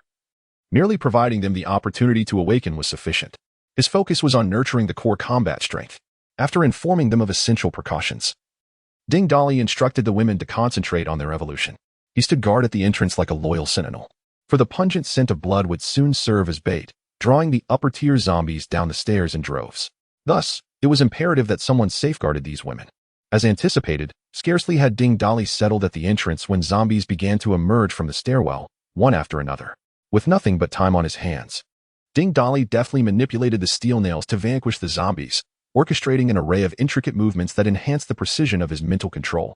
In the midst of his slaughter, he unexpectedly acquired the skill, culinary mastery, from a zombie that bore a resemblance to a chef, along with various material rewards. Most zombies dropped commendable supplies, perhaps a remnant of the feast they indulged in prior to the apocalypse. As dawn broke, illuminating the sky, all the women completed their evolution. Most awakened newfound powers or enhanced speed, while a select few developed unique abilities. Amidst the collective joy of becoming awakened beings, Lu Ruyan, however, secluded herself in a corner, weeping inconsolably, her flesh quivering like waves. "Why is my ability so grotesque? Why?" Ding Dali was well aware of Lu Ruyan's extraordinary power. She possessed earth-based abilities that enveloped her in rock as hard as iron, significantly boosting her defense and strength, even allowing her to transform into a towering giant of stone. In their previous life, as the vice leader of their group, Lu Ruyan had more than proven her worth and strength in other attributes. Yet, such a power, when embodied by a woman, was regrettably subject to superficial judgments. After a session of patient encouragement from Yu Xiaoyu, Lu Ruyan finally ceased her tears, prompting Ding Dali to inspect their respective data. Name: Yu Xiaoyu First Tier Human Awakened Female Score, 95 Strength, 105 Speed, 100 Stamina, 100 Mentality, 105 Ability, Water Element Control. Name: Lu Ruyan First Tier Human Awakened Strength, 110 Speed, 100 Stamina, 100 Mentality, 105 Ability, Petrification. A Chapter 34. The 29th floor banquet hall. Reflecting upon her previous life, she mused that the survivor base they had established on the northern mountains of Kyoto was likely non-existent in this life. However, the original members of this women's team still remained. As long as they were present, the formation of their group was assured. These women possessed a high moral compass, and if harnessed wisely, they could undoubtedly become a formidable force. With these thoughts in mind, Ding Dali cleared his throat and addressed the gathering. "Since you have all chosen to follow me and have awakened, I hereby officially appoint Yu Xiaoyu as the captain of your group, with Lu Ruyan as the vice captain. They will be responsible for all your affairs. Are there any objections?" Given that they had all been saved by Yu Xiaoyu and had long regarded her as their leader, they unanimously responded, "No objections." Ding Dali nodded in satisfaction and continued, "Welcome to my team. We shall discuss the welcoming ceremony later. For now, I must attend to some personal matters. Most of you work in this hotel. Can anyone direct me to where the elevator card is located? In response, Yu Xiaoyu stepped forward and said, Are you heading to the top floor? The elevator card for the top floor is separate from those for the other floors. However, I have an elevator card to access it. Wonderful. Please hand me the elevator card. I need to deliver a surprise to Mr. Chen. Yu Xiaoyu understood the implication behind his words. The last gift delivered to Mr. Chen had been from his dismembered companion, Tang Bibing, which she had personally taken upstairs. The thought of it made her feel nauseated. Quickly, she retrieved a card from her belongings and handed it to Ding Dali. We will accompany you. Currently, most survivors are gathered in the banquet hall on the 29th floor. When the apocalypse struck, that floor was deserted, thus there were no zombies, making it quite safe. The 28th, 27th, and 26th floors are presidential suites, with significantly fewer rooms compared to those below, resulting in a relatively sparse population. Fewer people mean fewer zombies. Although we have awakened, none of us have yet slain a zombie. Merely seeing the corpses on the ground fills us with dread, which is certainly unacceptable. I plan to lead the sisters to the 28th floor to practice killing zombies. Since the zombies possess crystal cores that aid in evolution, slaying them is an inevitable task. The scarcity of zombies on those 3 floors makes them perfect for practice. This is an exceptional opportunity for growth. Furthermore, I believe that in order to survive in this world, we must engage in combat. We can also collect some crystal cores. It's a win-win situation. Yu Xiaoyu's words caused Ding Dali to silently commend her, deeply impressed. No wonder this woman was able to establish a survivor base in her past life and ascend to leadership. Her courage and foresight surpassed that of many. With a grand gesture, Ding Dali scattered various tools and materials collected from the hardware store across the ground. It is excellent that you think this way. In an apocalypse, one must adopt an apocalyptic mindset. Becoming stronger is of utmost importance. These can temporarily serve as weapons. Choose what you feel comfortable using. The group of women stood in awe, utterly astonished by the man's astonishing display of skill. However, upon reflection, they realized that given his unfathomable prowess, nothing that transpired around him could be deemed surprising. After a brief moment of astonishment, they promptly selected their preferred weapons. Yu Xiaoyu opted for a steel pipe, while Lu Ruyan chose a hefty iron hammer. Once they had equipped themselves, Ding Dali led the group out of the room and towards the 20th floor. As they gazed upon the scattered corpses of zombies littering the corridor, the women were once again taken aback, their respect for Ding Dali's strength further elevated, along with his moral standing. With a total of 19 individuals, 18 women, and Ding Dali, the elevator, which could accommodate only 10 at a time, made 3 trips to transport everyone to the 20th floor. You inquire why it took 3 trips for 19 people? Lu Ruyan made a solo trip herself. Upon reaching the 20th floor, Ding Dali briefed the group on the necessary precautions for combating zombies before he made his way directly to the elevator, deciding to visit the 29th floor first. Who knows what delightful surprises might await among the survivors there. Ding Dali was determined not to miss out on anything appealing, or rather, any valuable resources that could be of use. With his moral standing now serving as a gauge, he no longer feared encountering the likes of a traitor like Chen Sikong from his past life. The 29th floor revealed a grand banquet hall, lavishly decorated, with a large stage at its center adorned with lush greenery and vibrant flowers. Surrounding the stage were circular dining tables, evoking the ambience of a whimsical forest-themed wedding. Upon witnessing this extravagant setting, Ding Dali couldn't help but exclaim in disbelief, "What on earth? Is someone getting married?" The sudden outburst startled the inhabitants of the banquet hall, prompting them to instinctively retreat a few steps and collectively direct their gazes toward the source of the sound. Upon exiting the elevator, they were met with a grand wooden door flanked by 2 smaller entrances leading into the hall, with the main door wide open. A red carpet led straight to the stage. Ding Dali, under the watchful eyes of the crowd, strode down the red carpet, brandishing the rebar with an air of flamboyance, all the while surveying the disheveled survivors before him. To his disappointment, the system did not indicate the presence of any women meeting the criteria. Unlike Yu Xiaoyu and her companions, who were hotel staff in uniforms, the majority of these individuals were hotel guests.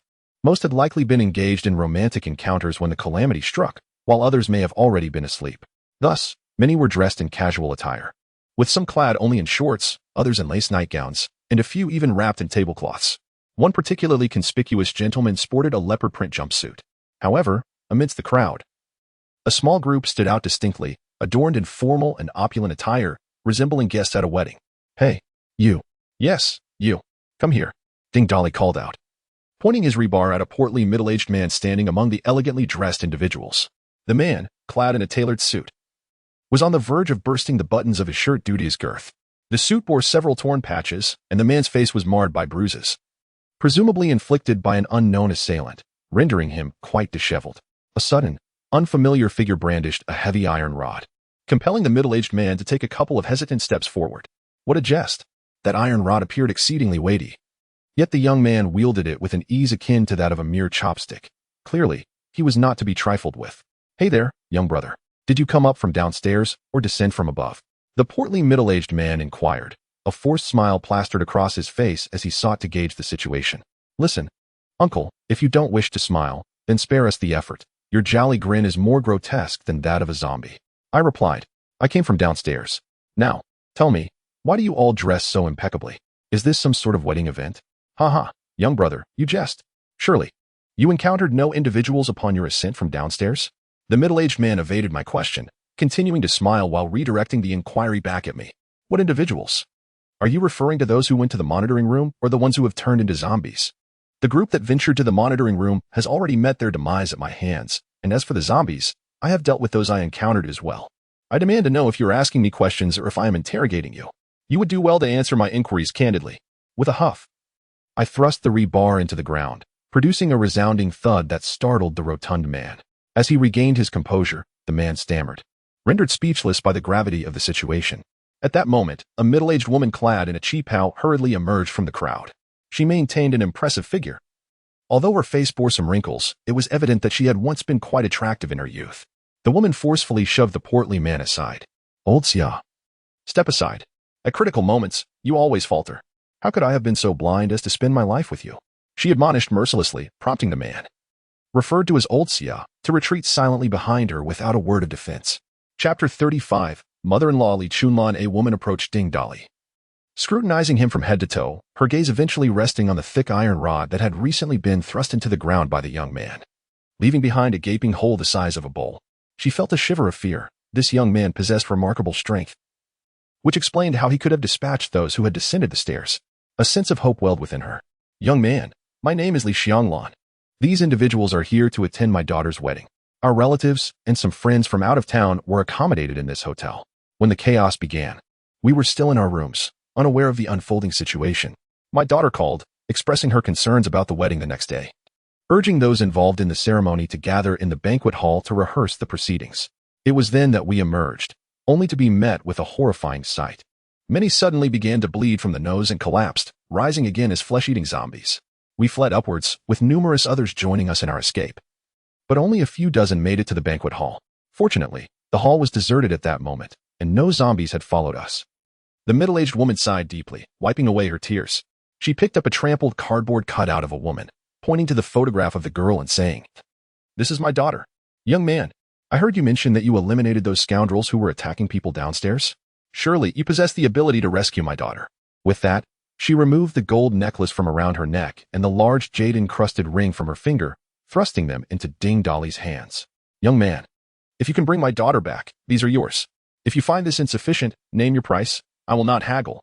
Ding Dali, unable to contain his amusement, chuckled as he gazed at the ring and necklace in his hands. "Haha, do you not grasp the gravity of the situation? The world outside is teeming with zombies. I assure you, this world will never return to what it once was. No rescue will arrive. What use are these trinkets? Will money appease a zombie's hunger? Yet, you were fortunate. Had any of you been bitten while fleeing, you would have met a dire fate long ago." Li Chunlan felt a wave of embarrassment wash over her at Ding Dali's words, and unease settled in her heart as she struggled to find a response. Despite her outward reaction, Ding Dali had already resolved to rescue Li Chunlan's daughter, and the reason was simple. The woman in the wedding photo was strikingly beautiful, her delicate features adorned with subtle makeup, her hair elegantly styled beneath a white veil, and her deep V wedding gown accentuating her alluring figure stirred something within Ding Dali. As he glanced at the groom standing nearby, he dismissed him as unimportant. Ding Dali silently prayed that the photograph had not been overly retouched. Noticing Li Chunlan's speechlessness, Ding Dali interjected, "Mother-in-law, could you tell me about the circumstances of the bride's entrapment?" At his words, Li Chunlan's eyes glimmered with a flicker of hope as she clutched his arm, sobbing. "The manager, Mr. Chen, who resides on the upper floors, claimed to be the owner of this hotel.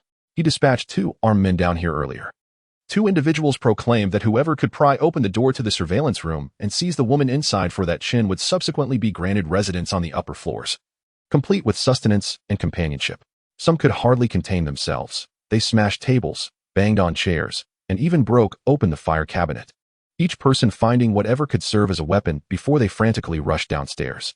The two armed men then captured 4 girls to accompany them upstairs, among whom were my daughter and 2 of her bridesmaids, while another girl was reportedly a hotel guest. Oh, dear brother, I implore you, please save my daughter. If you can rescue her, I am willing to do anything for you and old Xia. Behind Li Chunlan, old Xia nodded vigorously, his corpulent form jiggling in agreement. Dear brother, as long as my daughter can be saved, I am willing to do whatever you ask. It turned out that Chen Xiqing was indeed the one involved. It was a case of thieves crossing paths with robbers. What a twist of fate. It seemed that this person must be saved. With this thought, Ding Dali waved a rebar and smiled at Li Chunlan. I, too, have a score to settle upstairs. Let me assist you. By the way, where is your son-in-law? Has he turned into a zombie? Upon hearing that Ding Dali was willing to help, although the hope of rescuing her daughter was slim, after all. Those upstairs were armed. Li Chunlan felt a flicker of hope ignite within her. However, when she heard the young man mention the groom, she glanced back at her silent son-in-law seated among the crowd, and a surge of uncontainable anger erupted within her. Don't mention that useless fellow. He watched as my wife was taken without even a whimper. What a coward. Who are you calling a coward? Your family is the real bunch of cowards. I never approved of their union from the start. Who could possibly cater to your pampered daughter? You dare call my son a coward? Have you no conscience? Moreover, if your daughter hadn't insisted on rehearsals, we wouldn't have come here at such an hour. And now, oh, my husband has turned into a zombie. He is dead, and you want my son to meet the same fate? You are not cowards. Why don't you step up? Your husband, who is not a coward, was still beaten to a pulp. He already looked like a pig, now he resembles one even more. Before Li Chunlan could finish her tirade, she was abruptly interrupted by a woman clad in a red qipao, who appeared significantly older than Li Chunlan. Listening to her words and observing the flower pinned to her chest, Ding Dali deduced that this was the mother of the groom. The woman, raising her voice, unleashed a torrent of cries and lamentations. Li Chunlan, already somewhat irate, felt her anger swell further, and the two women began to exchange heated retorts. As their quarrel intensified, they soon resorted to tugging at each other's hair, grappling fiercely.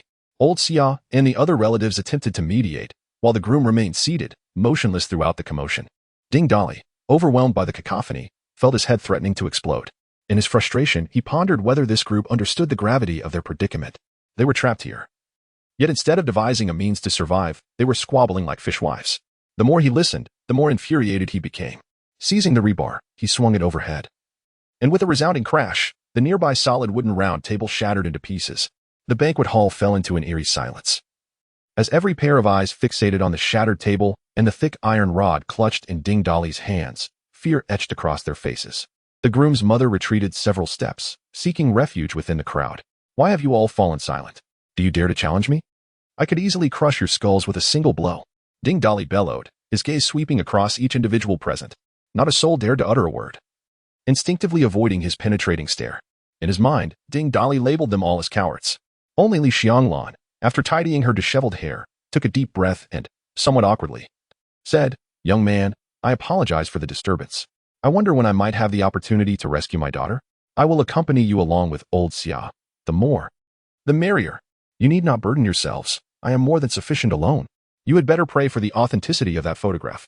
With that, he turned on his heel and departed, leaving Li Xianglan bewildered by his final remark.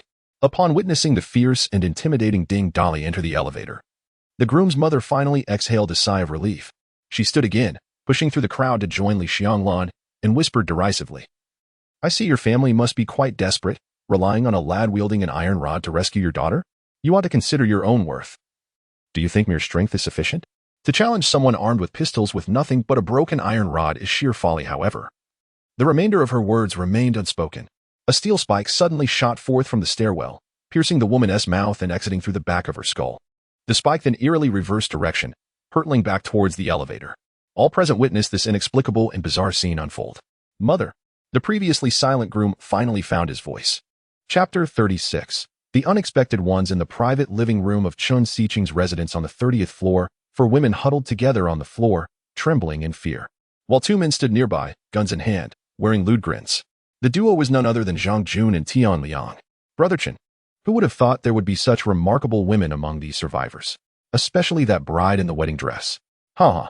It seems like a wedding is to be held in the banquet hall on the 29th floor. Truly a magnificent beauty, and even those 2 bridesmaids are simply exquisite. Goodness. Tian Liang, You're practically drooling. Let me remind you, you mustn't get ahead of yourself. Let Brother Chen have his fun first. Hee hee. By the way, Brother Chen, the bride's fiancé is downstairs. Are you considering personally stepping in to give the bride a pre-wedding celebration? Ha ha ha. As Chen Xiqing gazed at the women he had seized, a fierce flame ignited within him. Who would have imagined that even in the apocalypse, he would encounter such treasures, and right in his own hotel? Despite his usual indulgence in a life of excess and countless encounters with women, he had never come across anyone of such caliber. Zhang Jun, Tian Liang. You two have done exceptionally well. Rest assured, I will not treat you unfairly. I shall have my time with the bride and the bridesmaids first, and the remaining one will be yours. Once I am satisfied, they will all belong to you. Upon hearing this, Zhang Jun and Tian Liang's eyes sparkled with excitement, and they hurriedly expressed their gratitude, not forgetting to flatter Chen Xiqing. Zhang Jun, with an obsequious grin, remarked, Brother Chen, if it weren't for your private collection of firearms and ammunition, we would not have been able to seize most of the food, nor would we have so easily taken such beautiful women in front of so many people. You have no idea. The groom nearly wet himself at the sight of the guns. As for the others, only the bride's parents put up a fight. We had to teach her father a lesson before they settled down. Tian Liang, eager to curry favor, chimed in, aware that Chen Xiqing's father was a formidable figure. His family's wealth paled in comparison to Chen Xiqing's influence, and by aligning himself with Chen Xiqing, he believed he could thrive even in this dystopian world. Indeed, Brother Chen is unmatched. Following you has not only made us stronger, but has also provided us with sustenance and companions. Oh, by the way, Brother Chen, should we summon Huizi to join in on the fun? Upon hearing Tian Liang mention Huizi, a lascivious smile spread across Chen Xiqing's face as he licked his lips and replied, why call him? Doesn't he have Zhang Ting? Aha. How is it that you want to invite someone to join in on the fun with your ex-girlfriend? Is it not enough that you've already played with someone else's wife? At this, Tian Liang laughed in a rather lewd manner and continued to flatter, Brother Chen, what do you mean? What is ours is yours. It's not just him who has surrendered his girlfriend. Zhang Jun and I have done the same. It's a pity those two women turned into zombies and ended up biting two of Brother Chen's bodyguards. Enough. Who knows how this world suddenly transformed? By the way, have those people trying to pry open the surveillance room door made any progress? Remember, if you capture Yu Xiaoyu, deliver her to me at once. Do not let those rascals take advantage. Rest assured, Brother Chen, those people were terrified when they saw us with guns. They wouldn't dare disobey. I shall descend shortly to ascertain whether they have returned with someone. There is no need for you to go. The newly acquired woman has yet to experience the novelty. So let Huizi handle it. Soon, the room echoed with various lewd laughter. In the elevator lobby outside the 30th floor residence of Chen Xiqing, Huizi lowered his head, wiping away the grime from Zhang Ting's body with a towel, and spoke in a low voice. President Chen has sent me to check if that group has captured Yu Xiaoyu. Once he has a new target, he will cease to torment you. If you wish, I can take you downstairs where you can stay temporarily. I will bring you food and water daily. Zhang Ting's face and body were marred with bruises, as if ravaged by a merciless storm. Even the slightest movement inflicted unbearable pain, akin to being bitten by 1,000 ants. Gritting her teeth, she whispered, Huigo, in the past, we had no choice but to be like puppets at his mercy. Yet now the world has descended into chaos. Why should we remain bound by his control? Why not escape from this place? Xiao Ting, do you think I do not desire that? Have you not witnessed the overwhelming power of the undead? Even Chen Xiqing's two bodyguards, formidable as they are, succumb to the bite of a zombie. There are countless zombies downstairs at this very moment. How could we possibly escape with just the two of us? Since escape is impossible, we must continue to obey his commands, for we cannot stand against him. On the surface, I, along with Zhang Jun and Tian Liang, appear to be mere subordinates following Chen Xiqing, and to outsiders, my status seems only a notch below his. But that is merely a facade. Otherwise, why would Chen Xiqing refuse to give me a gun? He has always been wary of me. Furthermore, after the bodyguards dispatched two female zombies, Chen Xiqing acquired the crystal cores from their brains. Upon consuming them, I witnessed him exhibit inexplicable abilities. Subsequently, the deceased bodyguards transformed into zombies. And after Chen Xiqing eliminated them, he obtained two more cores, bestowing them upon Zhang Jun and Tian Liang. I cannot ascertain whether they gained extraordinary powers from the cores, but their strength has become extraordinarily immense. If it were not for this, do you think they would dare to venture downstairs for food with only 3 guns and limited ammunition? If we wish to escape and free ourselves from their control, we must locate a solitary zombie, slay it, and acquire its crystal core to gain such abilities. Therefore, Xiao Ting, we must continue to endure. Now, follow me downstairs. First, tend to your injuries. As the elevator doors opened slowly, Ding Dolly was taken aback to see a stranger supporting a battered woman at the entrance. Huizi, too, was startled upon noticing Ding Dali carrying rebar and involuntarily exclaimed, "It's you." This statement left Ding Dali even more perplexed. Who on earth was this person? He had never encountered him in his previous life. Exiting the elevator and confirming he had not mistaken the floor, he recalled having been here before. Yet he was certain he had never seen these two individuals. Ding Dali fixed a cold, piercing gaze upon them and demanded, "Who are you? How do you know me? What is your relationship with Chan Sikong? You have 1 minute to convince me not to kill you." Huizi cast a few glances at the heavy iron rod in Ding Dali's hand, and a sudden realization dawned upon him. The formidable figure he had glimpsed from the window below was none other than Ding Dali. His mind raced, and in an instant, a plan took shape. The opportunity to rid himself of Qin Sicheng had fallen into his lap like a fortuitous gift from the heavens. Thus, he grasped Ding Dali's arm and swiftly led him to the sealed stairwell on the 30th floor. "You are Ding Dali, Tang Bingbing's boyfriend. I have seen your photograph with Qin Sicheng," Huizi exclaimed. "Are you one of Qin Sicheng's people?" Ding Dali's eyes gleamed with menace, an overwhelming aura of lethal intent surging forth. He thought to himself, who else could possibly appear here but someone affiliated with Qin Sicheng? Huizi felt a chill run down his spine, as if he were being hunted by a bloodthirsty beast. He hurriedly waved his hands in a gesture of clarification. "Are you here to kill Qin Sicheng? I am Huizi, and this is Zhang Ting. We can assist you. Have you also consumed the crystal core from a zombie's brain?" This statement struck Ding Dali's mind like a colossal stone cast into a tranquil lake, stirring tumultuous waves of thought within him. What on earth was happening at the Sunflower Hotel? So many discrepancies from his previous life. First, Yu Xiaoyu's female army, and now these two individuals who astonishingly knew about the crystal cores. Noticing the complex expression on Ding Dali's face into silence, Huizi felt a surge of urgency. They were under Qin Sicheng's very nose, and decisive action was imperative. Otherwise, discovery would lead to irreparable doom. "I know you must have consumed that crystal core as well. For Qin Sicheng and his two lackeys have done so. Moreover, Qin Sicheng has acquired extraordinary abilities. Eliminating him will not be an easy task." Chapter 37. The helpless life of Huizi. Ding Dali possesses an intimate understanding of Qin Sicheng's extraordinary abilities. For it was Ding Dali who awakened those powers in a previous life. He vividly recalls the time they visited the Sunflower Hotel, where only Qin Sicheng, Tang Bingbing, and two bodyguards were present. They locked themselves away, struggling to survive with scant provisions. In this life, the myriad of changes seems to stem from the absence of Tang Bingbing. Her non-appearance at the hotel has allowed others to gather around Qin Sicheng, triggering a cascade of unforeseen events. This revelation struck Ding Dali with clarity. Indeed, altering the fate of a single individual can set off a chain reaction. With this understanding, Ding Dali yearned to comprehend Huizi's intentions and why he sought to end Qin Sicheng's life. Thus, he straightforwardly inquired, "Your presence here, coupled with your extensive knowledge of the circumstances, indicates that you are close to Qin Sicheng. Please divulge your reasons for wanting to kill him." Huizi cast a glance at Zhang Ting, who nodded slightly in acknowledgement. Understanding the silent cue, Huizi began to recount the tangled history of enmity and affection between himself and Qin Sicheng. It became evident that both Huizi and Zhang Ting hailed from families of modest wealth, their parents having known each other for years, leading to a childhood friendship that blossomed into romance as they matured. Their families were pleased with their union, viewing it as a fortuitous alliance that would bolster their respective fortunes. Thus, under the witness of their parents, the couple became engaged. However, their bliss was short-lived. At a chance gathering, they encountered Qin Sicheng. In a world where social hierarchy prevails, even among the affluent, they were acutely aware of Qin Sicheng's esteemed lineage and understood their vast disparity. They never anticipated any interaction. Yet, following that fateful encounter, Qin Sicheng approached Zhang Ting privately, boldly expressing his interest in her. He promised that should she become his woman, their family business would flourish exponentially. Zhang Ting, indignant, slapped him across the face, and Qin Sicheng bore no anger from the affront. The incident faded into memory, and Zhang Ting, initially apprehensive about potential retaliation, gradually dismissed her fears. However, her tranquility was shattered when devastating news arrived.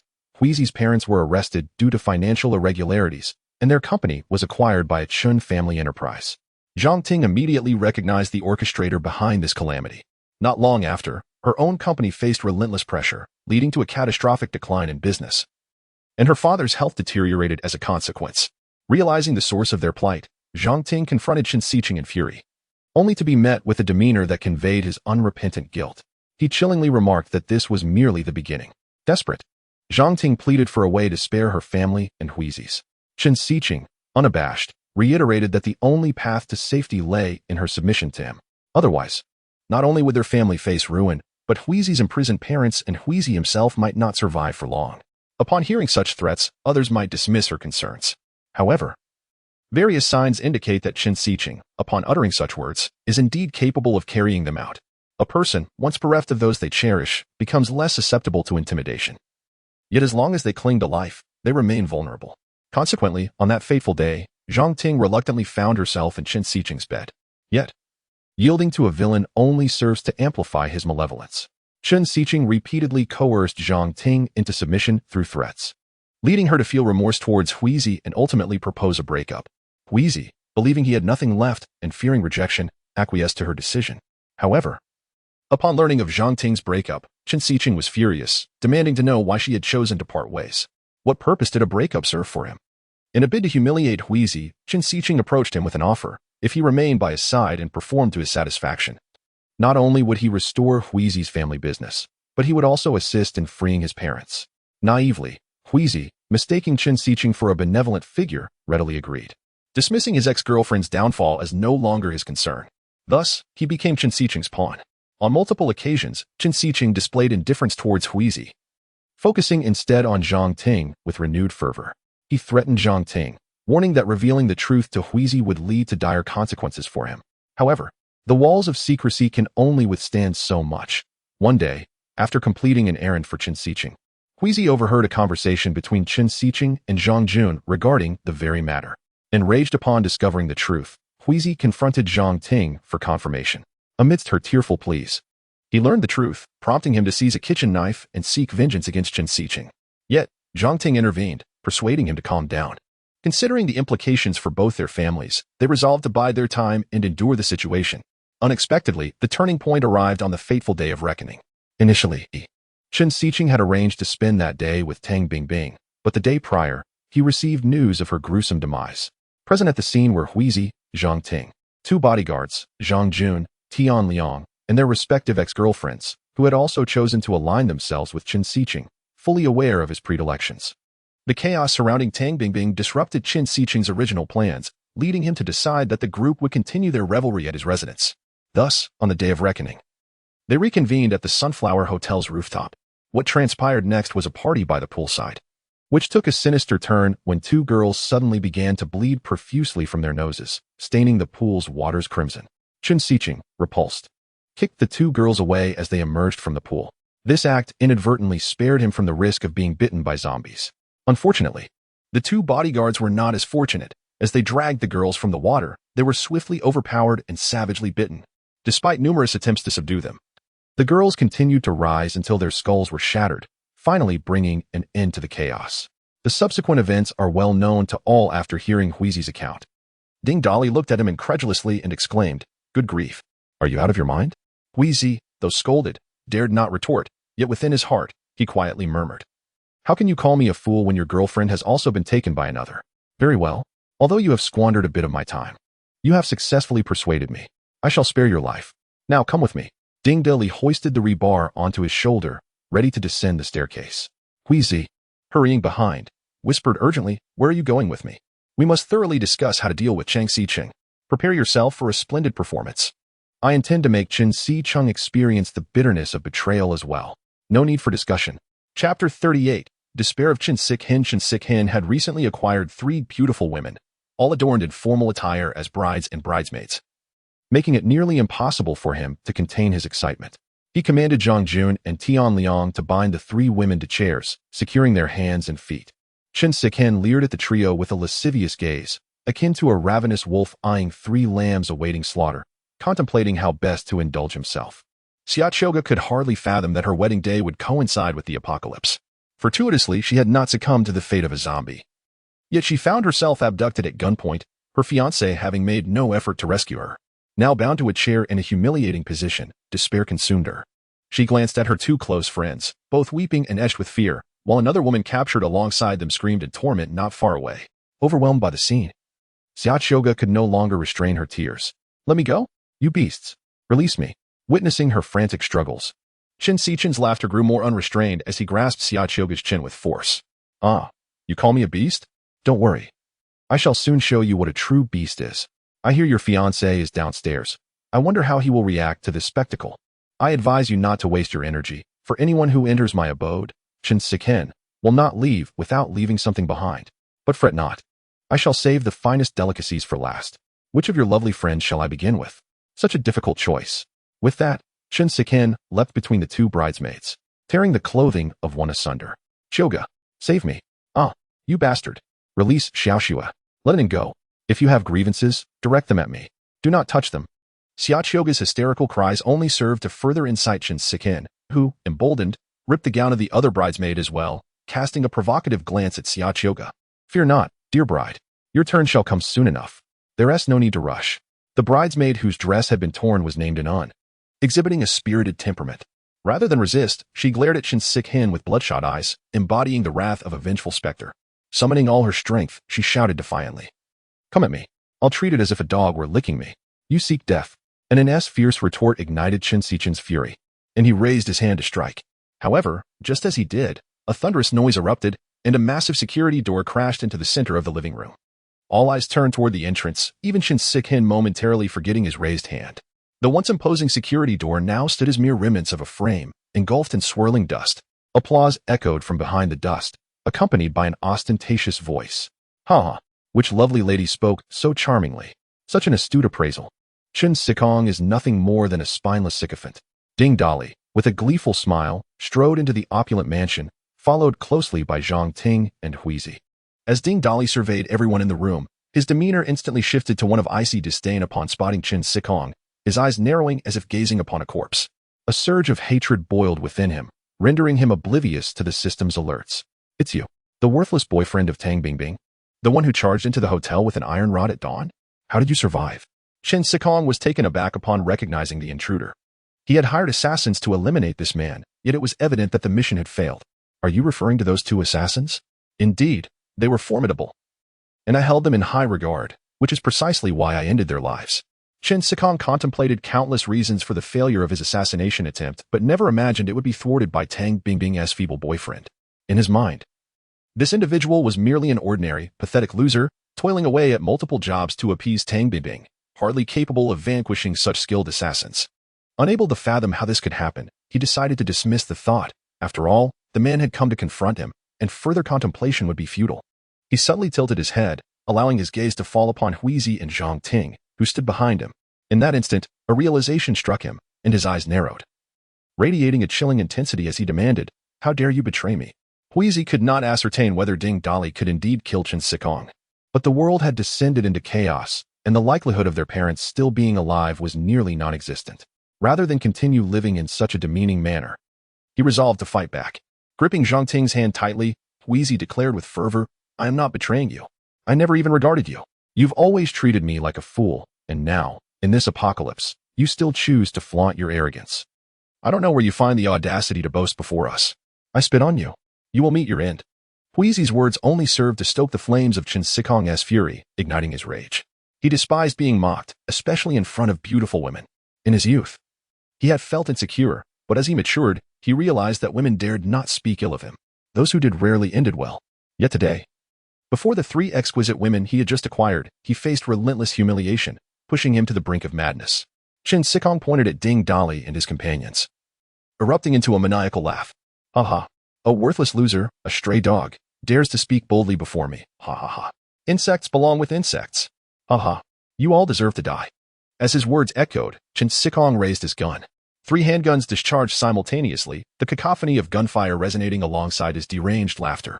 In a corner of the living room, Zhang Jun and Tian Liang, who had been prepped for action upon Ding Dali's arrival, raised their weapons in unison as they witnessed Shinsekong draw his gun. The scene that unfolded left Shinsekong and the others, no, to be precise, everyone present except for Ding Dali, dumbfounded. The projectiles, once launched, seemed to possess a life of their own, swirling slowly around Ding Dali, unable to advance even a fraction closer. Have you awakened the ability to control metal? Shinsechen gazed incredulously at the bullets suspended in midair. The response to his question came in the form of several bullets spinning rapidly towards him. With his pupils constricting, Shinsechen hastily activated his powers in an attempt to intercept the incoming projectiles.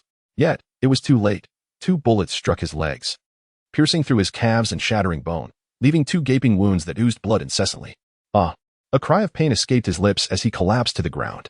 The agony did not cloud his judgment. He understood that failure to retaliate immediately would seal his fate. Gritting his teeth against the excruciating pain, he summoned all his strength to activate his abilities. A steel ball on a nearby table transformed, unnoticed by the onlookers, into sharp needles. Qin Siqing's awakened power, derived from consuming a crystal core, was metal manipulation. As the name suggests, he could freely control the form of metals and direct their movement within a certain range. This was an exceedingly formidable ability. Metal was ubiquitous in the world, and should he harness it effectively, he could undoubtedly emerge as a formidable force. Qin Siqing had always believed this to be true. However, the steel needles conjured by his powers remained stagnant, unyielding to his commands. He exerted himself to the utmost, beads of sweat falling from his forehead, unsure if it was due to the pain or the immense drain on his abilities. Eventually, as the last vestiges of his mental strength dissipated, he found himself unable to invoke his powers. The needles remained motionless. How could this be? Qin Siqing murmured weakly, disbelief evident in his voice, stripped of all confidence. Chapter 39. Despair of Qin Siqing. Are you searching for them? Ding Dali mocked as he gazed at Qin Siqing, who sat helplessly on the ground, before directing the metallic needles to hover before him. Observing the widened pupils and astonished expression of Qin Siqing, Ding Dali continued his derision. Do you truly believe that possessing this ability grants you the power to dominate in this apocalyptic world? Or that it can be the means to eliminate me? You must be quite curious as to how I can control the needles you created, right? The answer is quite simple. Our levels differ vastly. You manipulate mere metal, while I possess the capacity to command everything I behold, as long as I desire it. With that declaration, numerous objects around them began to levitate inexplicably, leaving Qin Siqing astounded, momentarily forgetting the pain in his legs. Impossible. Absolutely impossible. How could a lowly wretch like you possess such power? You are unworthy. Ah!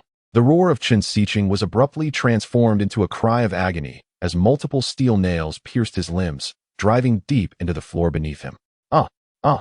I will kill you. You two fools, why are you standing there? Act. Pinned to the ground. Qin Siqing writhed in pain while issuing orders to Zhang Jun and Tian Liang. The events unfolded with alarming swiftness. Neither Zhang nor Tian comprehended the situation before witnessing their leader affixed to the floor. Both stood frozen in shock, yet instinctively followed Qin Siqing's command and charged at Ding Dali. With a flick of his fingers, Ding Dali unleashed 2 bolts of lightning that shot forth with remarkable speed. Before Zhang and Tian could reach him, they were struck by a flash of electricity, collapsing to the ground in convulsions. Ding Dali had deliberately tempered the intensity of his electric power. They were merely incapacitated and not in mortal danger. Casting a cold gaze upon the writhing duo, Ding Dali smirked disdainfully. Heh, 2 fledgling power awakeners, do refrain from embarrassing yourselves. Do not fret, it is not yet your time to shine. The words spoken by Ding Dali, coupled with the sudden manifestation of lightning and the bizarre ability to control it, left Qin Siqing's mind in turmoil. Why could he discern the abilities of others? How could he summon lightning? What manner of creature was he? These myriad questions shattered Qin Siqing's psychological defenses, and his anger gradually morphed into despair. With a pleading gaze, he addressed Ding Dali, his voice trembling as he spoke. Brother Ding, aside from Tang Bibing, we have had no grievances in the past, have we? Why must you force me so? If it is a matter of pride, once we escape this place, I can offer you 10 beautiful women, each one surpassing that shameless Tang Bibing. We could be brothers. What need is there to jeopardize our camaraderie over a woman of her ilk? Bah! Do not heed the words of this scoundrel. The bound bridesmaid, Anan, interjected suddenly. Big brother, if you eliminate him, I shall bear you a child immediately. Her remark incited a surge of ire in Qin Siqing, who was seized with the urge to silence her but dared not reveal his feelings. Even Huizi, urged fervently by Ding Dali's side, never trust him. This man is treacherous and deceitful. He must be eliminated to prevent future troubles. In truth, Huizi could never have fathomed the profound strength that Ding Dali possessed. Initially, he intended to collaborate with him to eliminate Qin Siqing, but who could have anticipated that Ding Dali's capabilities were of a crushing caliber? Like a divine being, he subdued the once mighty Qin Siqing entirely. Now that matters had escalated to this point, Qin Siqing's continued existence was absolutely intolerable. The agony was nearing the point of overwhelming Qin Siqing's reason. Throughout his life, he had never experienced such torment nor such humiliation. Yet, when a villain finds himself on the chopping block, the desire to survive is no less fervent than that of an ordinary person. For this is an instinct that transcends notions of good and evil. Do not heed their nonsensical chatter, Brother Ding. I speak with sincerity. My father will come to rescue us, and then we shall have whatever we desire. Besides, in this apocalyptic world, with your formidable strength, we can achieve anything together. What more could you possibly wish for? Speak your conditions, and I shall fulfill them. Truly, you can fulfill everything? Qin Siqing nodded frantically. A smile graced Ding Dali's lips as he approached the prostrate Zhang Jun and Tian Liang, delivering a kick to each. Enough of this charade. I have not dealt a lethal blow. If you do not wish to be shocked again, get up immediately. The two, who had been lying on the ground, sprang up to a kneeling position at Ding Dali's command, their hair standing on end as they bowed their heads repeatedly, weeping profusely. Brother Ding, we bear you no grudge. We are not acquainted with Tang Bingbing. Your vendetta does not concern us. Yes, brother. Please do not kill us. We have no connection with Tang Bingbing whatsoever. Observing the two kneeling and pleading for mercy, Ding Dali retrieved an axe from his spatial storage and tossed it before them. The two trembled in fear, uncertain of his intentions. Ding Dali mockingly inquired, "Do you wish to live? If so, use this to sever a limb from Qin Siqing. Satisfy me, and you shall survive, otherwise." With a flick of his finger, a sphere of lightning, the size of a soccer ball, coalesced mid-air above their heads.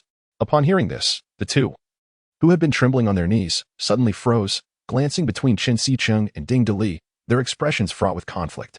Qin Siqing also caught wind of the conversation, his brow drenched in sweat and veins bulging. He shouted in desperation, "I dare you two to try. If you lay a hand on me, I will ensure you suffer a fate worse than death. I will make your entire family endure unspeakable torment." Zhang Jun clutched the axe, torn with indecision. Having spent considerable time within Qin Siqing's circle, he had witnessed the might of Qin Siqing's family and was well aware of his vindictive nature. The fear he had developed over time had taken root deep within him. Now, facing an individual capable of threatening both Qin Siqing and his own life, the deeply ingrained fear began to waver. Offending Qin Siqing could lead to death, yet crossing Ding Dali would result in immediate demise. But if Qin Siqing were to perish, what then would the repercussions of offending him be? Upon hearing that Qin Siqing had transformed into such a pitiful state while still daring to speak arrogantly, a long-suppressed frustration ignited into a fierce, uncontainable wrath. Clenching his fist and bracing himself, Zhang Jun exclaimed, "How dare you act so brazenly in this wretched condition? I shall end you." With a thunderous roar, he swung the axe, severing Qin Siqing's calf at the knee. Blood splattered onto Zhang Jun's face, the warm crimson liquid driving him into a frenzy. And he raised the axe once more, poised to continue his assault. Tian Liang stepped forward, seizing the axe, determined that this spectacle of violence would not be monopolized by a single individual. The opportunity to survive must be seized. As Zhang Jun brought down the axe for a second strike, Tian Liang swiftly intervened, without hesitation, delivering a decisive blow that similarly severed Qin Siqing's other leg. Revived from the brink of unconsciousness by excruciating pain, Qin Siqing unleashed a heart-wrenching scream, his cries laced with curses as if they might alleviate his suffering. "Ah, Zhang Jun, Tian Liang, you wretched curs, I shall not spare you. You spineless cowards who would sell your own women." Tears, snot, and saliva streamed down Qin Siqing's contorted face as despair engulfed him, leaving him utterly powerless to resist, resorting only to vitriol. Yet, with each curse he hurled, Zhang Jun and Tian Liang grew more frenzied, wrestling for control of the axe until, in a cruel twist, Qin Siqing's arms too were severed. The once exalted figure had been dragged into the mire.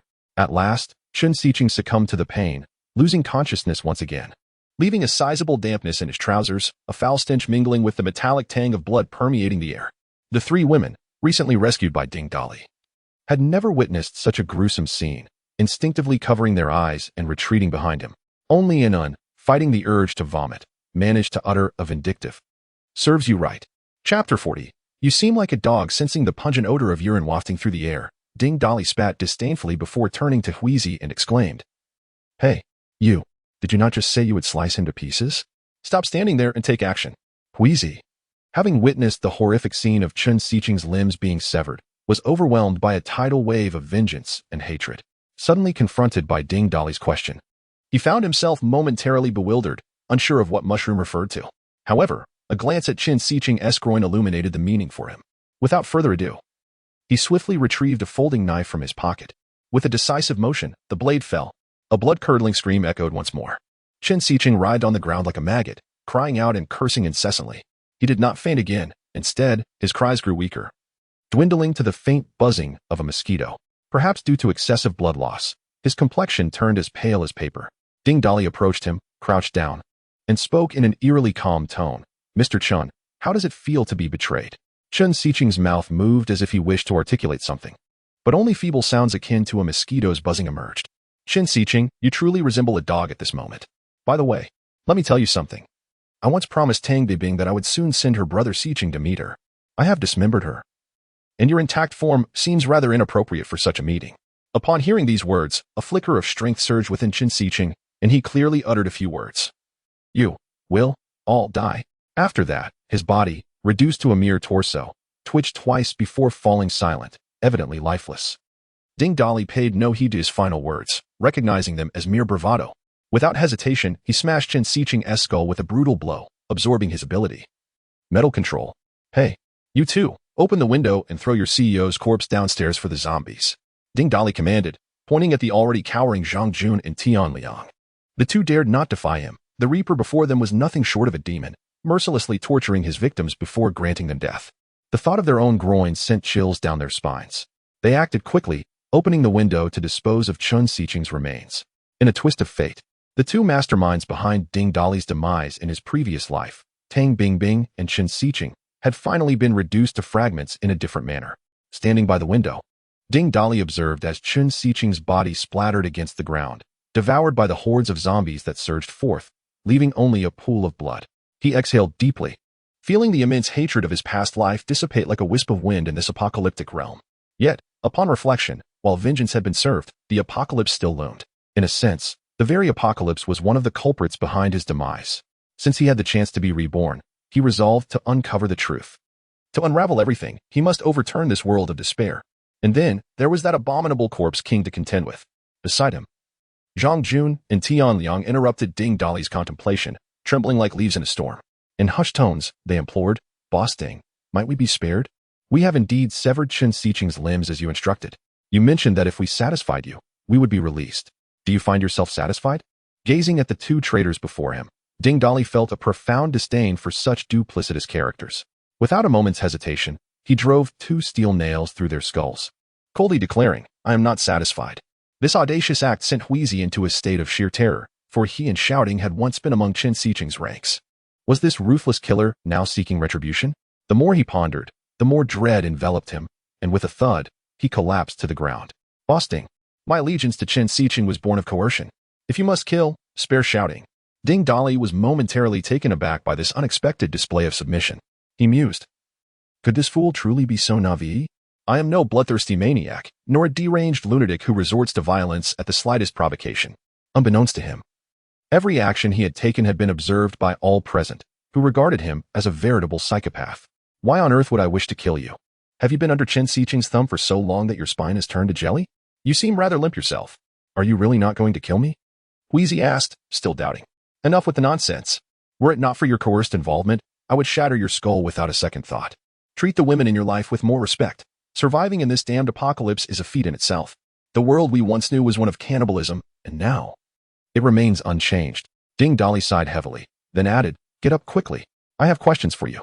Perplexed, Huizi stood, inquiring, what questions does Boss Ding have?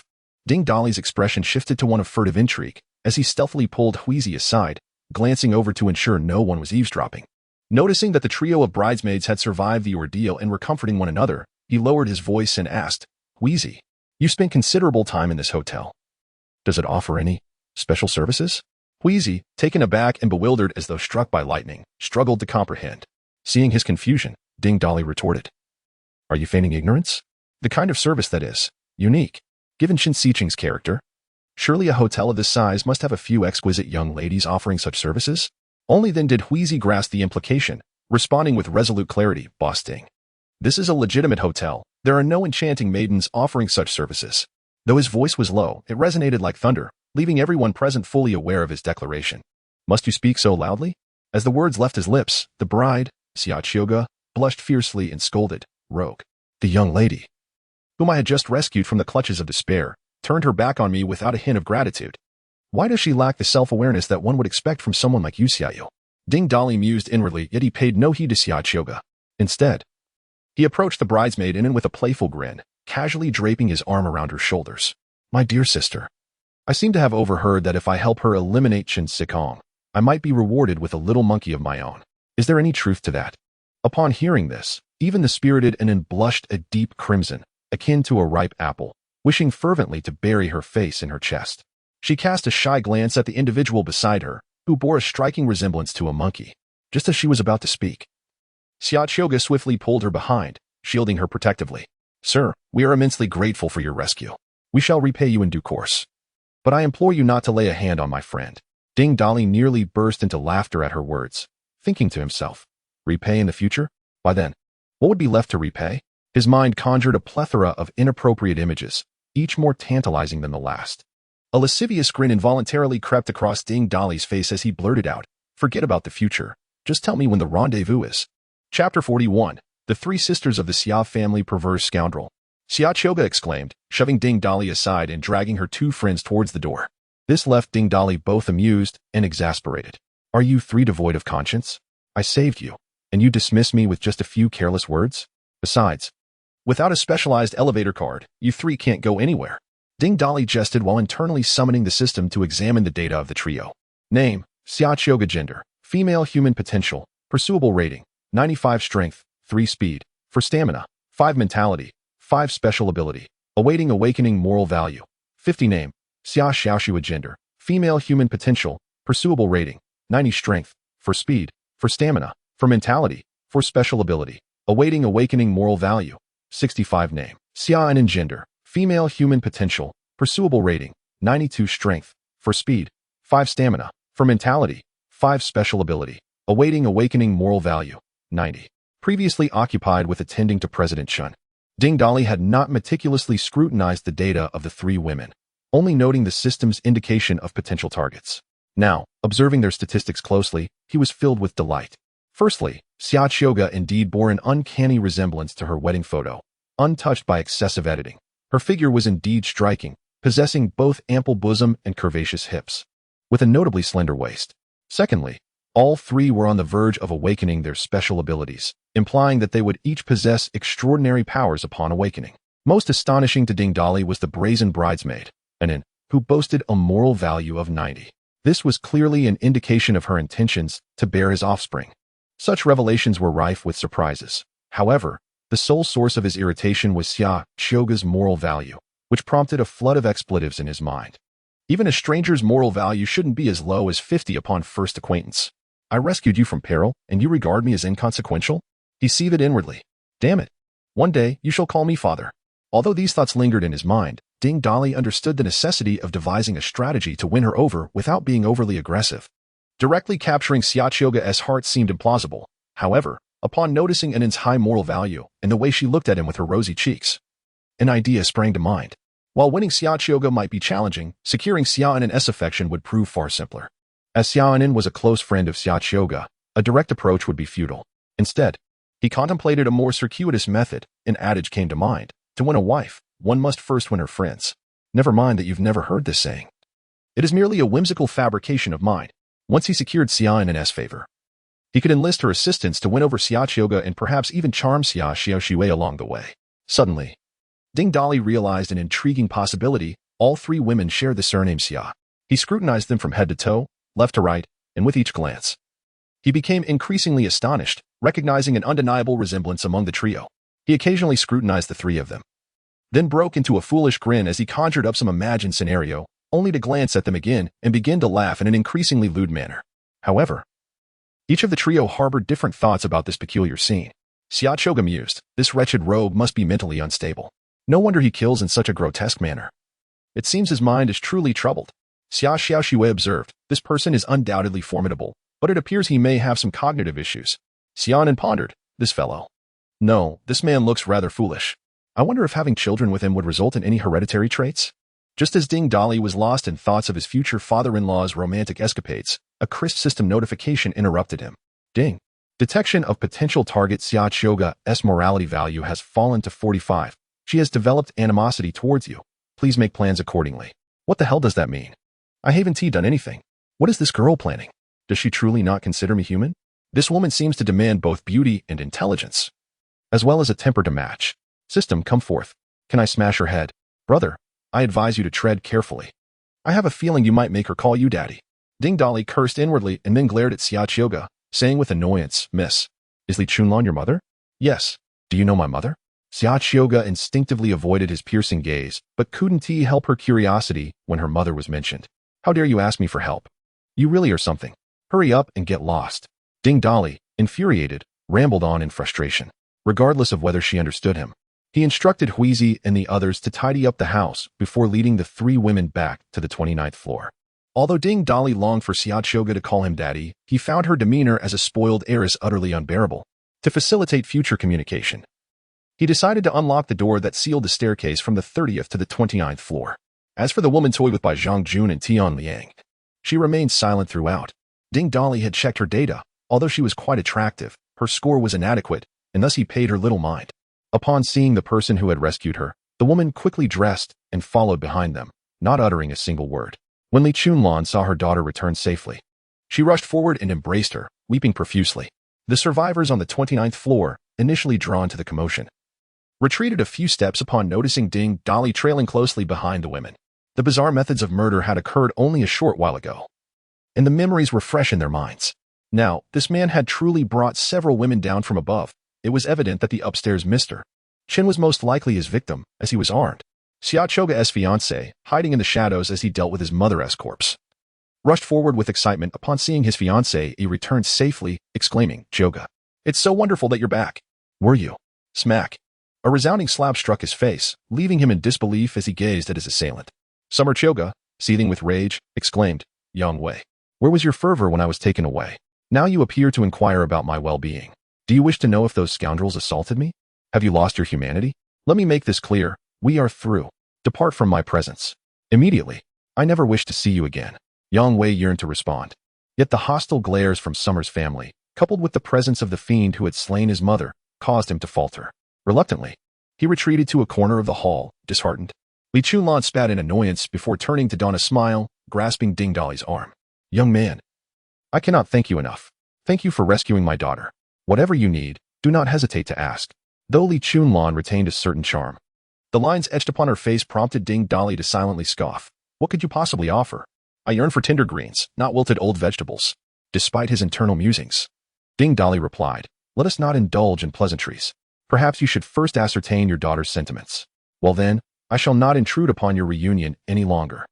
I am headed upstairs." Chapter 42. The neighboring old Xia. Just as he was about to turn around, old Xia grasped Ding Dali's arm, signaling him to step aside for a private conversation. The two moved to the window by the elevator, where old Xia casually produced a pack of cigarettes from his pocket, igniting one for himself before offering another to Ding Dali. Without hesitation, Ding Dali accepted the cigarette, his hand deftly flipping to reveal a lighter that seemed to appear as if by magic. After lighting his cigarette, the lighter vanished just as swiftly. This spectacle left old Xia momentarily dumbfounded. However, reflecting on this man's lethal capabilities, such a peculiar display was hardly surprising. As Ding Dali exhaled a plume of smoke, his gaze fixated on the endless tide of zombies surging outside. He spoke slowly. "Go ahead, old Xia. What clandestine matters weigh on your mind? My dear brother, I sincerely apologize. Qiuge has been spoiled rotten by her mother. Her temper is as foul as a stone in a latrine. She often drives me to the brink of fury. You must exercise great patience. I can see she has undoubtedly provoked you, so do not stoop to her level." Observing old Xia's corpulent form, resembling a ball, and his facial features crammed together like dumpling folds, Ding Dali felt a flicker of curiosity arise.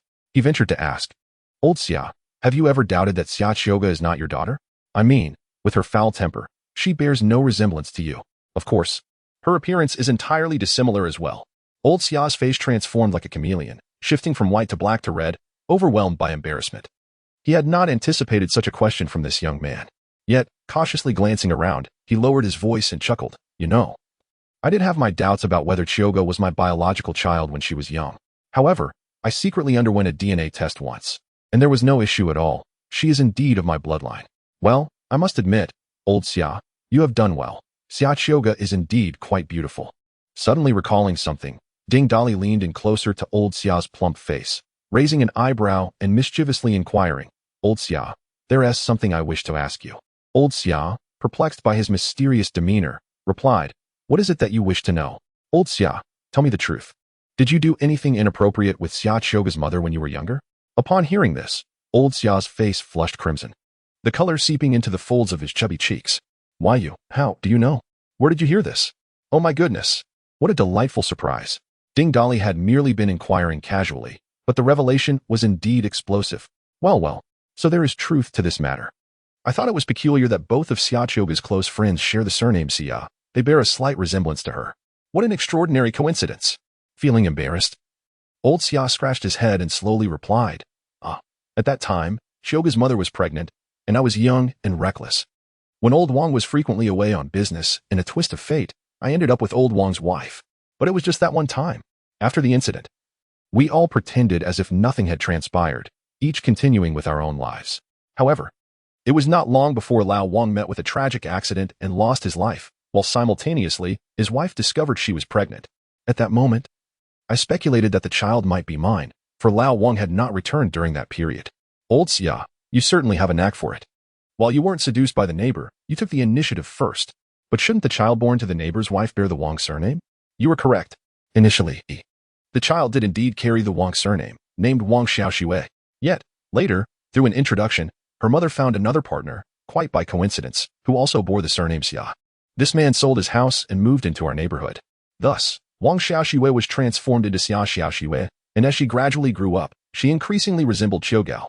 However, it remains uncertain whether Xia Xiaoxue's mother had a fate that was unkind to husbands. When the children reached middle school, Xia Xiaoxue's stepfather met with an untimely demise as well.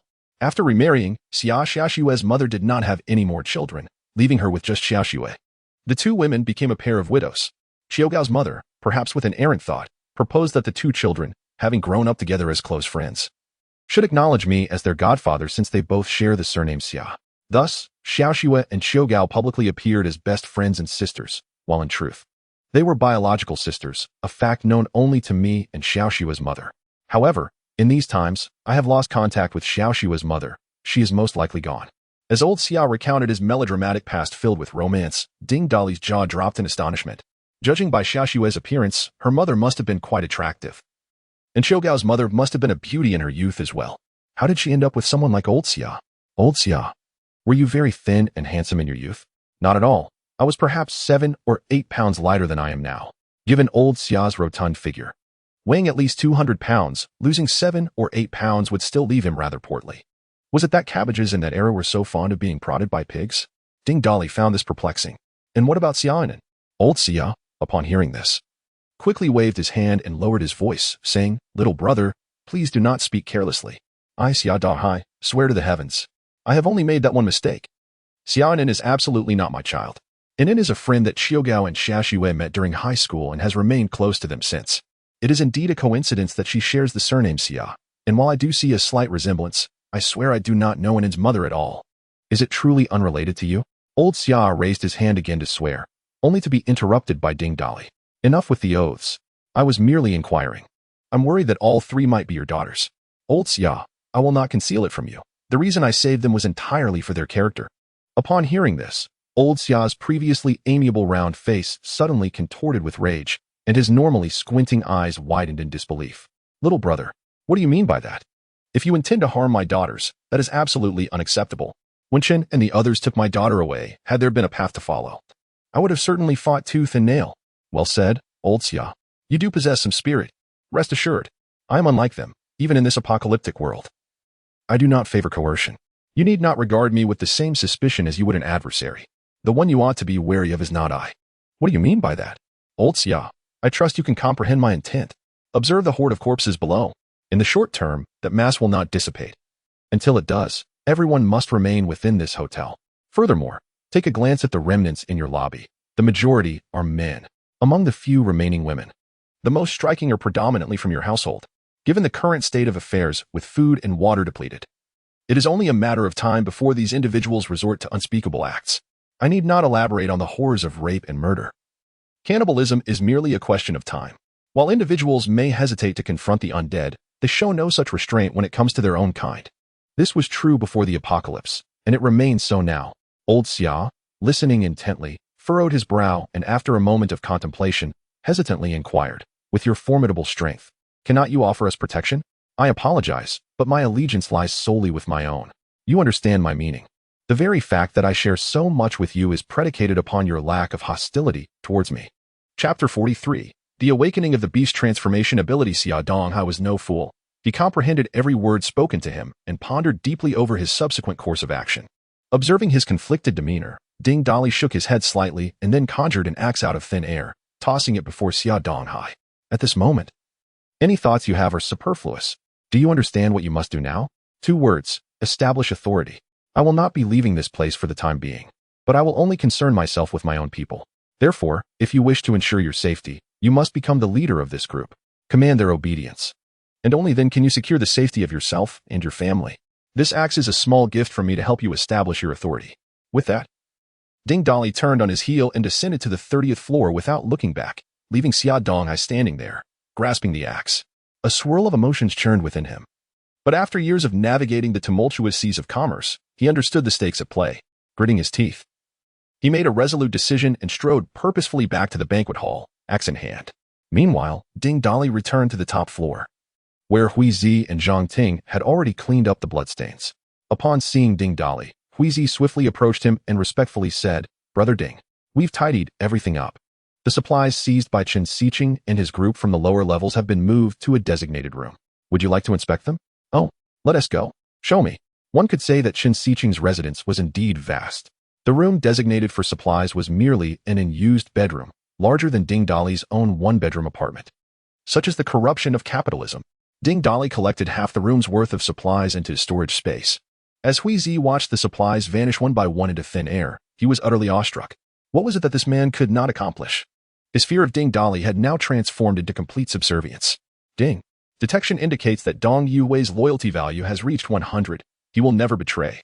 Who on earth is Dong Yuhui? Ding Dali exclaimed in astonishment. Standing nearby, Huizi jumped at the utterance, bewildered at how the boss knew his full name, and timidly inquired, "Brother Ding, what is wrong with me? Goodness, your name is Dong Yuhui? Where is your hometown? Is it Chinsong City?" Huizi's eyes widened in shock as he asked, "Brother Ding, how do you know about my hometown? I haven't been back in many years. I came to Kyoto to do business with my family when I was very young." System. Retrieve the data of the individual. Name, Dong Yuhui. Species, human strength, 8 speed, 8 stamina, 8 spirit, 5 ability, awaiting awakening loyalty value, 100. Upon reviewing the data, Ding Dali found himself unable to contain his exhilaration. It surpassed even the joy of encountering a beautiful maiden. The reason was simple. Ding Dali was familiar with Dong Yuhui from his previous life.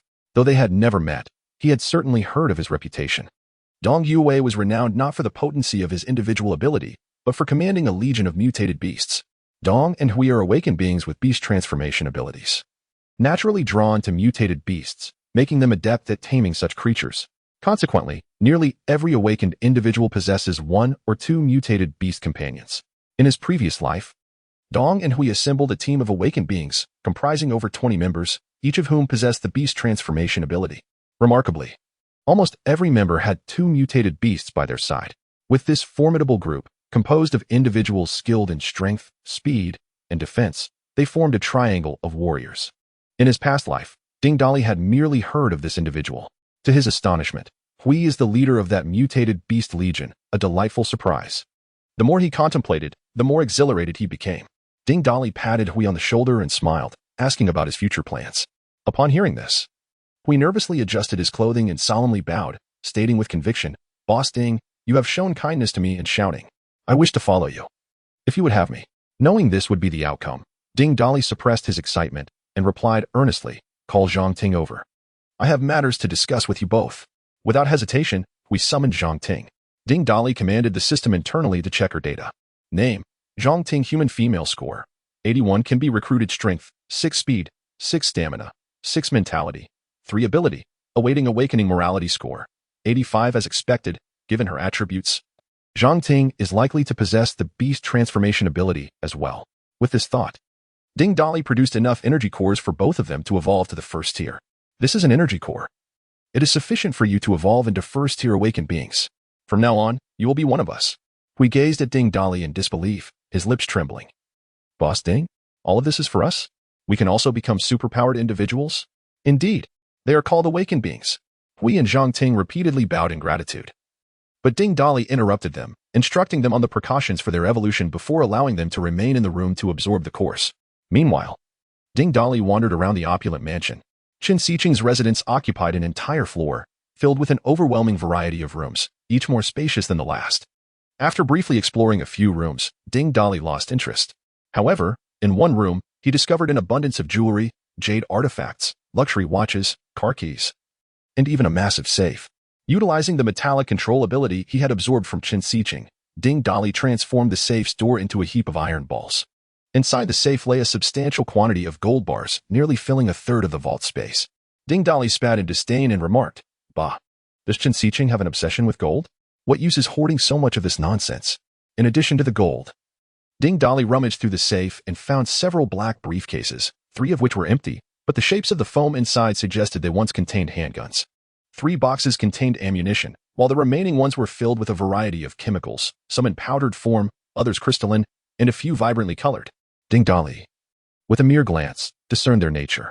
No wonder Qin Shiqing appeared so spirited. Every day at the bottom of one suitcase lay dozens of portable hard drives, leading Ding Dali to speculate that their concealed nature likely indicated the presence of confidential documents. He intended to search for a computer in the vicinity to uncover any commercial secrets contained within these drives. As he lifted the suitcase, preparing to locate a computer, Wheezy rushed over, grasping Zhang Ting's hand. Evidently both had undergone their transformations. After assessing their attributes, Ding Dali nodded in satisfaction. They had both evolved into first-tier awakened beings, with the added ability of beast transformation. What struck Ding Dali as peculiar, however, was their disheveled appearance, especially Wheezy, who was bare-chested, his trousers reduced to mere shreds. Zhang Ting was similarly attired, clad in ragged clothing. Had these two not managed to maintain their attire during the transformation process? It was only after Ding Dali requested them to demonstrate their abilities that he understood the reason behind their state. Wheezy had morphed into a nearly 3-meter-tall half-man, half-bear creature, while Zhang Ting's powers were even more astonishing, transforming her into a half-woman, half-eagle being, her size significantly increased, complete with wings that allowed her to soar. No wonder their clothing was in tatters. It resembled a transformation akin to that of the Hulk, certainly. Ordinary garments could not withstand such a metamorphosis. Chapter 44.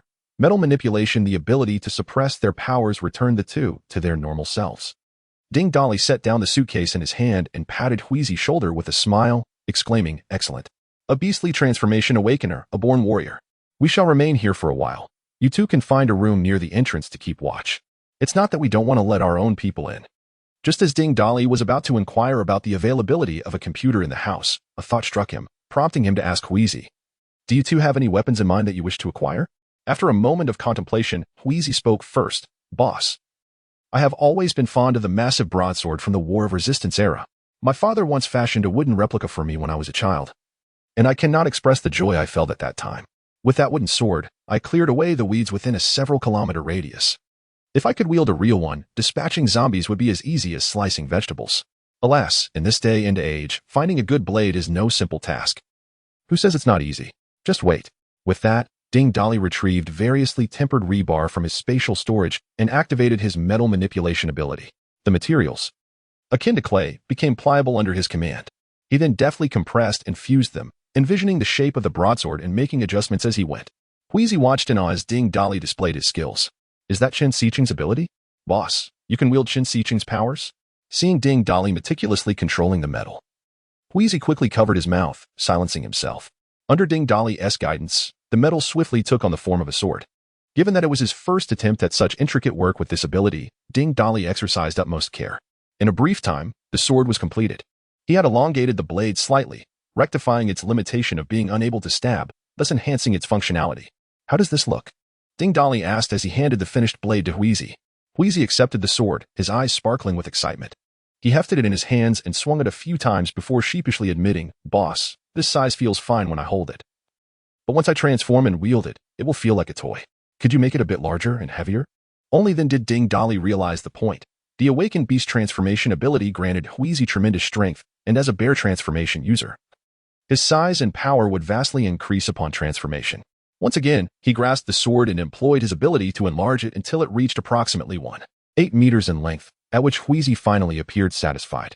With the long sword resting on his back, it was nearly the same height as him, creating an amusingly disproportionate image.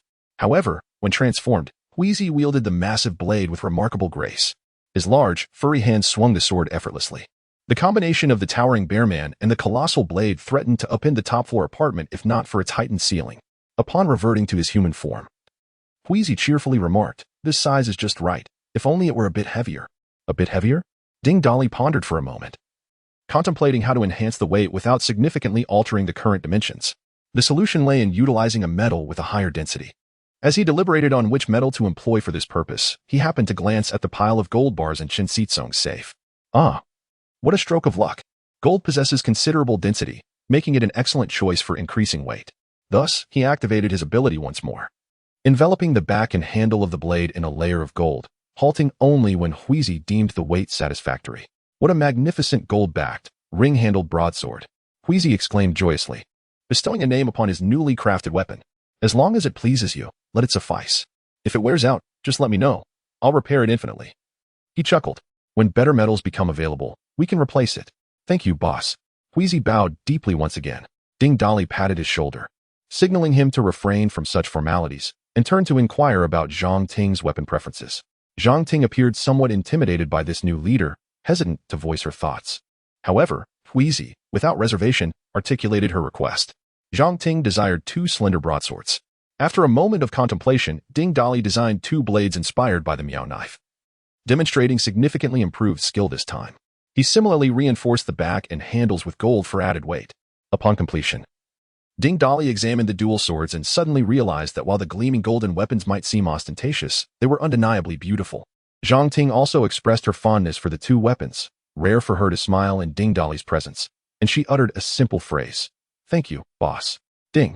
The system detected Zhang Ting's virtue score of 100, indicating unwavering loyalty, which could yield double rewards. What a jest. Ding Dolly promptly disregarded the system's notification. He appreciated women, yet adhered to his principles. Aside from his own woman, Chen Na, Huizi was the first subordinate he considered eternally loyal. For him, this represented the most trustworthy companionship. He would never betray a partner's woman, as he could not tolerate treachery, nor could he betray trust. Ding Dolly crafted another standard-sized gold-backed broadsword and handed it to Huizi. Not every environment allows for transformation. In confined spaces, this blade shall suffice for combat. You two should familiarize yourselves with the weapons and remember to guard the entrance. Alert me if anyone approaches. After expressing their gratitude once more, Huizi and Zhang Ting took the weapons to the elevator lobby to practice. Ding Dolly's recent manipulation of metallic abilities had become quite adept.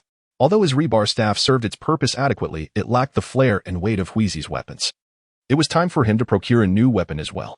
In his former life, he had relied on the powers gained through absorption to enhance strength and stamina, thus wielding blunt instruments to vanquish foes. In this life, having acquired precise offensive capabilities through other abilities, he had compensated for his previous shortcomings. Consequently, he still preferred wielding a blunt weapon that felt comfortable. After some contemplation, Ding Dolly activated his powers, refining the rebar in his hand and thickening it slightly. He also increased the thickness at both ends, resulting in an appearance reminiscent of 2 baseball bats joined at their handles. Initially, he intended to cover it with a layer of gold for added weight, but gold was too malleable. Upon impact, it would easily deform. Once more, I summoned my extraordinary abilities to intricately etch numerous patterns on both ends, infusing them with gold, thereby augmenting their weight. This enhancement ensured that the impact on the gold within was minimally affected during strikes. As I assessed the rod in my hand, it still felt somewhat light. However, with no superior metal to substitute, I had to make do with it. I also crafted an array of steel needles with pointed ends in various sizes, placing them into the space. Satisfied, I nodded in approval. It appears that the extraordinary ability bestowed upon me by Mr. Chen is indeed quite beneficial. At the very least, I need not worry about weapons in the future. Chapter 45. An interlude in the community. Ding Dolly reclined on the sofa, pouring himself a glass of Chen Xiqing's red wine. He then connected the external hard drive from his suitcase to a laptop he had procured from Chen Xiqing's gaming room. As soon as he opened it, Ding Dolly was taken aback, his eyes glued to the screen in disbelief. The hard drive was filled, not with any commercial secrets, but with an array of alluring photographs and sultry videos of various beautiful women. He tried several hard drives, only to find them all filled with similar content. Was Chen Xiqing a fool? What was the point of storing such material in a safe? It served no purpose whatsoever. With that thought, Ding Dolly stowed the laptop and hard drive away into his space. Having been out for nearly a day, Ding Dolly grew concerned for the 2 women at home. He pulled out his phone and sent a WeChat message to Chen Na. Before long, the phone rang, and he answered it with a single tap. How are things on your end, dear? Have you resolved everything? Chen Na's voice carried a noticeable concern, warming Ding Dolly's heart as he smiled and replied, Rest assured, everything is settled. How are things at home? Has anything happened?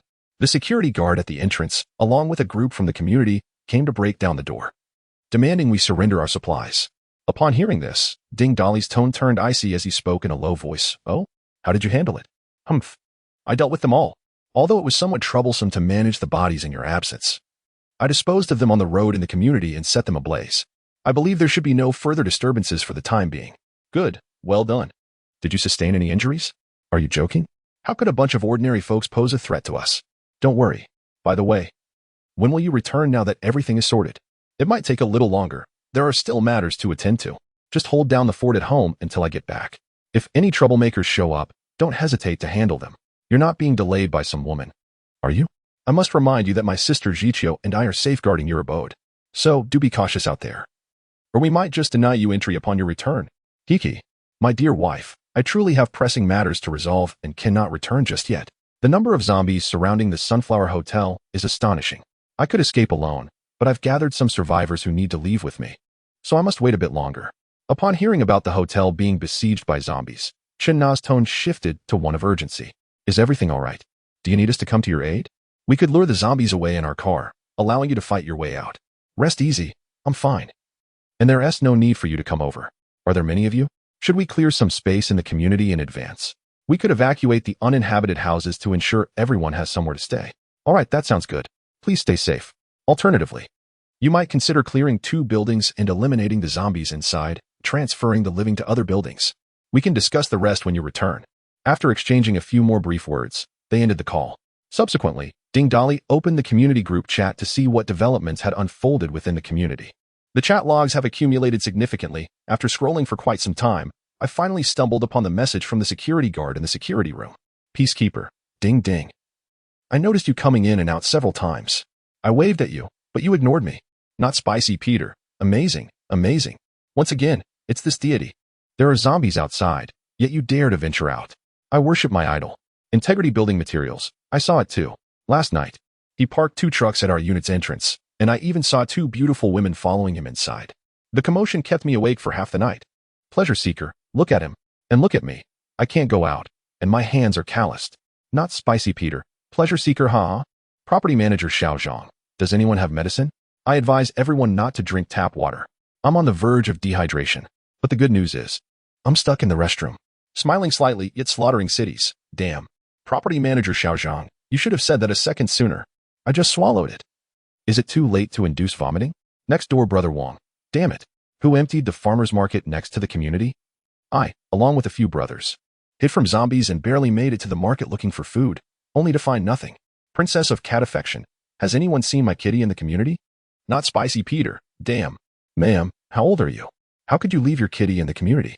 Pleasure seeker. Ha ha ha, not spicy, Peter. You've successfully grossed me out. She was referring to the stray cats in the area. Peacekeeper. Next door, Brother Wong. Do you remember me? I know who emptied the farmer's market. Next door, Brother Wong. Who? Peacekeeper. Private message, next door, Brother Wong.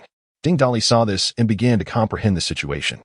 It was highly probable that the security guard, in collusion with a few others, intended to raid his home for supplies. Ding Dolly continued to scroll until he encountered information pertinent to himself. Integrity Building Materials. Peacekeeper, next door, Brother Wong. Are you both still alive? Not spicy, Peter. Is there gossip to share? If I recall correctly, these 2 were privately discussing who emptied the farmer's market. Could it be they are looking for trouble? Smiling slightly, yet slaughtering cities. Damn, I have diarrhea too. What should I do? I took medicine, but it's of no use. Property manager Xiaozhang, smiling slightly. Yet slaughtering cities, don't worry. One won't stop until completely dehydrated. I'm feeling a bit better now. My advice is to stay out of the restroom for now. Pleasure seeker. Integrity Building Materials. Is there gossip to share? Overwhelmed with curiosity. Integrity Building Materials. Is there gossip to share? Boundless Traveler. Integrity Building Materials. Is there gossip to share? Heavy Gold for News. Integrity Building Materials. Is there gossip to share? Integrity Building Materials. I saw the security guard and that socialite Wong leading a group of people into our building with weapons. And then I heard them smashing the door downstairs. Shortly after, I heard various screams. That is why I was asking about them. Not spicy, Peter. Damn. Everyone. Look at the center of the road at the community entrance. In the midst of a chaotic exchange, one user expressed confusion about a situation obscured by a building. Desperately seeking the truth. Another, identifying as a member of the community, revealed that 2 women captured in a video were those he had brought home. Astonished. A third user exclaimed disbelief upon discovering that 8 corpses had been incinerated at the entrance of their neighborhood, one of which donned a security uniform, suggesting a connection to a local security service. The user recounted witnessing one of the women conjure flames from her hands to ignite the bodies. As speculation swirled around the authenticity of videos depicting supernatural abilities, another participant expressed admiration for the remarkable prowess of the women involved. The conversation soon fixated on the women and various reports of extraordinary powers, prompting a community member to issue a message. He announced that his team would be clearing out 2 buildings for his group to inhabit, urging cooperation from the residents to facilitate the process. He warned that non-compliance would result in treatment akin to that of a zombie. This declaration sparked outrage among several members, who protested their right to retain their purchased homes. Amidst the uproar, a property manager inquired about the potential clearing of the property buildings. The initial user, emboldened by the attention garnered by the announcement, expressed a desire to join the team, igniting further excitement within the community. However, the original poster chose to disengage from the conversation, feeling that he had already extended sufficient courtesy. Chapter 46. Elevation of core members. Ding Dolly was startled by the sudden system notification indicating that an unknown individual's morality value had reached a perfect score of 100 and unwavering loyalty. "What is happening?" he exclaimed. "System, who has achieved a morality value of 100. "Boss, individuals we have not encountered cannot be detected," came the reply. Ding Dolly speculated that it might be someone from the community, though he could not be certain. Ultimately, he decided to refrain from guessing. He would simply discover their identity in due course. Setting his phone aside, Ding Dolly intended to rest, having been active since dawn until the afternoon, and felt fatigued. However, just as he reclined on the sofa, his phone vibrated again. Upon checking, he found a message from Yu Xiaoyu, informing him that they had completed the cleaning of the presidential suites on the 26th, 27th, and 28th floors. He responded briefly and surrendered to a moment of restful slumber on the sofa. Approximately half an hour later, Huizi arrived to report, "Boss, there is a group of women coming up the stairs claiming to be with you." "Oh, they are our people. Let them in," Ding Dolly instructed. Soon, Huizi and Zhang Ting led Yu Xiaoyu and her team before Ding Dolly. As he surveyed the group of women, he noted a distinct change in their gazes. They had evidently faced zombies. The difference between killing a zombie and a human is marginal. All serial killers exhibit a stark contrast in their eyes before and after committing their crimes. Those familiar with the act of taking lives can surely attest to this. In this apocalyptic world, whether one slays zombies or humans, it marks the commencement of one's journey into the end times. Each woman carried an assortment of bags, which they placed on the ground. Ding Dolly glanced briefly at the items before his gaze fixed upon 2 unfamiliar women at the rear of the group. Originally, there were 18 women, but now the count had risen to 20, including 2 he had never seen before. Curiously, he looked towards Yu Xiaoyu, who understood his inquiry and drew the 2 women closer. "Come, meet our true leader," she beckoned. The 2 women bowed slightly in greeting, and Ding Dolly was astonished to discover they had both become awakened ones. After they exchanged pleasantries, Yu Xiaoyu explained, "Leader, we found these 2 women in a room on the 27th floor. They have now joined our team, and by utilizing zombie cores, they have been transformed into awakened ones." "2 women in one room?" Ding Dolly inquired, a moment's hesitation evident in Yu Xiaoyu's demeanor as she refrained from elaborating. Yet, from the expressions of the 2 women, he surmised that they were wealthy individuals who had sought thrill in a hotel room, only to find themselves trapped. Following this brief interlude, Yu Xiaoyu pointed to the various bags on the floor. "Each presidential suite is stocked with ample mineral water and snacks. As per your instructions, we gathered all the consumables and necessary daily items, along with approximately 50 cores. You may distribute these among your teammates, but do so based on their contributions. You can discuss the specifics with Lu Ruyan. This floor is spacious, with plenty of rooms. Everyone may explore freely for now. We shall gather for a communal dinner this evening. Huizi, Zhang Ting, Xiaoyu, and Lu Ruyan, you 4 remain. I have matters to discuss." Upon hearing this, the group of women dispersed in a flurry, most of whom were employees of the hotel, having heard rumors that the top floor was the private mansion of the owner, sparking their curiosity. Given the opportunity to wander freely, it would be disingenuous to say they were not excited. Once the crowd had dispersed, Ding Dolly continued, "Get to know one another. We are all comrades from now on." After a brief introduction among the 4, Yu Xiaoyu inquired of Ding Dolly, "Leader, what are our plans moving forward?" Ding Dolly felt uncomfortable with Yu Xiaoyu's call of leader, pondering how he might address her later that night. However, he maintained a serious demeanor in front of the group and replied, "You can call me boss like Huizi does. Chen Sikong has been dealt with, and for the time being, we may need to stay here since there are too many zombies downstairs. I can manage on my own, but with all of you here, I do not wish to risk any of our lives. Therefore, we must devise another plan or wait for the horde to dissipate. Ding Dali's words warmed the hearts of the four present. Huizi, needless to say, was the first to achieve a perfect moral standing. Under Huizi's influence, Zhang Ting also received weapons crafted by Ding Dali, thus attaining an unwavering moral alignment. The moral standings of Yu Xiaoyu and Lu Ruyan soared to 95. With unwavering loyalty, merely a matter of time. Seizing the moment, Ding Dali asserted, all four of you are currently first-tier awakeners. To ascend to the second tier, the initial crystal cores are of little use. One must utilize first-tier energy crystal cores. However, such creatures currently are scarce. Therefore, your elevation to the second tier is somewhat challenging at this juncture. Fortunately, I happen to have first-tier cores. With a grand gesture, Ding Dali revealed 40 crystal cores neatly arranged on the table. You are my core members, and thus your strength must be sufficient. 10 cores each. Should you require more? Do not hesitate to ask. Ding. System notification. Target Yu Xiaoyu's moral standing has reached 100, granting unwavering loyalty. Double rewards upon successful completion. Ding. System notification. Lu Ruyan's moral standing has also reached 100, granting unwavering loyalty. Yu Xiaoyu and Lu Ruyan were unaware of the current state of the outside world. But their squad had already slain dozens of zombies without encountering a single first-tier zombie. This confirmed Ding Dali's assertion that first-tier creatures were indeed quite rare. The invaluable first-tier crystal cores were freely offered, with no limits on quantity. Having always regarded Ding Dali as their heroic figure, Yu Xiaoyu was now completely captivated. Perceiving him less as a mere man and increasingly as an admirable presence, Lu Ruyan, enviously eyeing the weapons of Huizi and Zhang Ting, threw down her hefty hammer, placed her hands on her hips, and feigned indignation, exclaiming, Boss, you are biased. They say these splendid weapons are your creation. Why do we not have any? Her comment prompted Ding Dali to realize his earlier oversight, and with a hearty laugh, he patted his chest and replied, in due time, everyone will have their weapons unified. Soon, Ruyan will notify you all to consider what type of weapon you desire. By the way, boss, as we ascended to the 29th floor, we heard a commotion.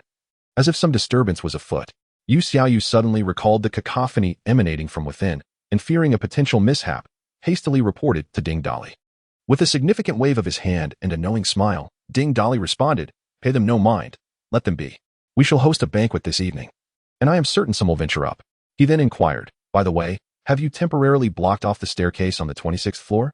Indeed, as you instructed. It has been sealed off. Chapter 47.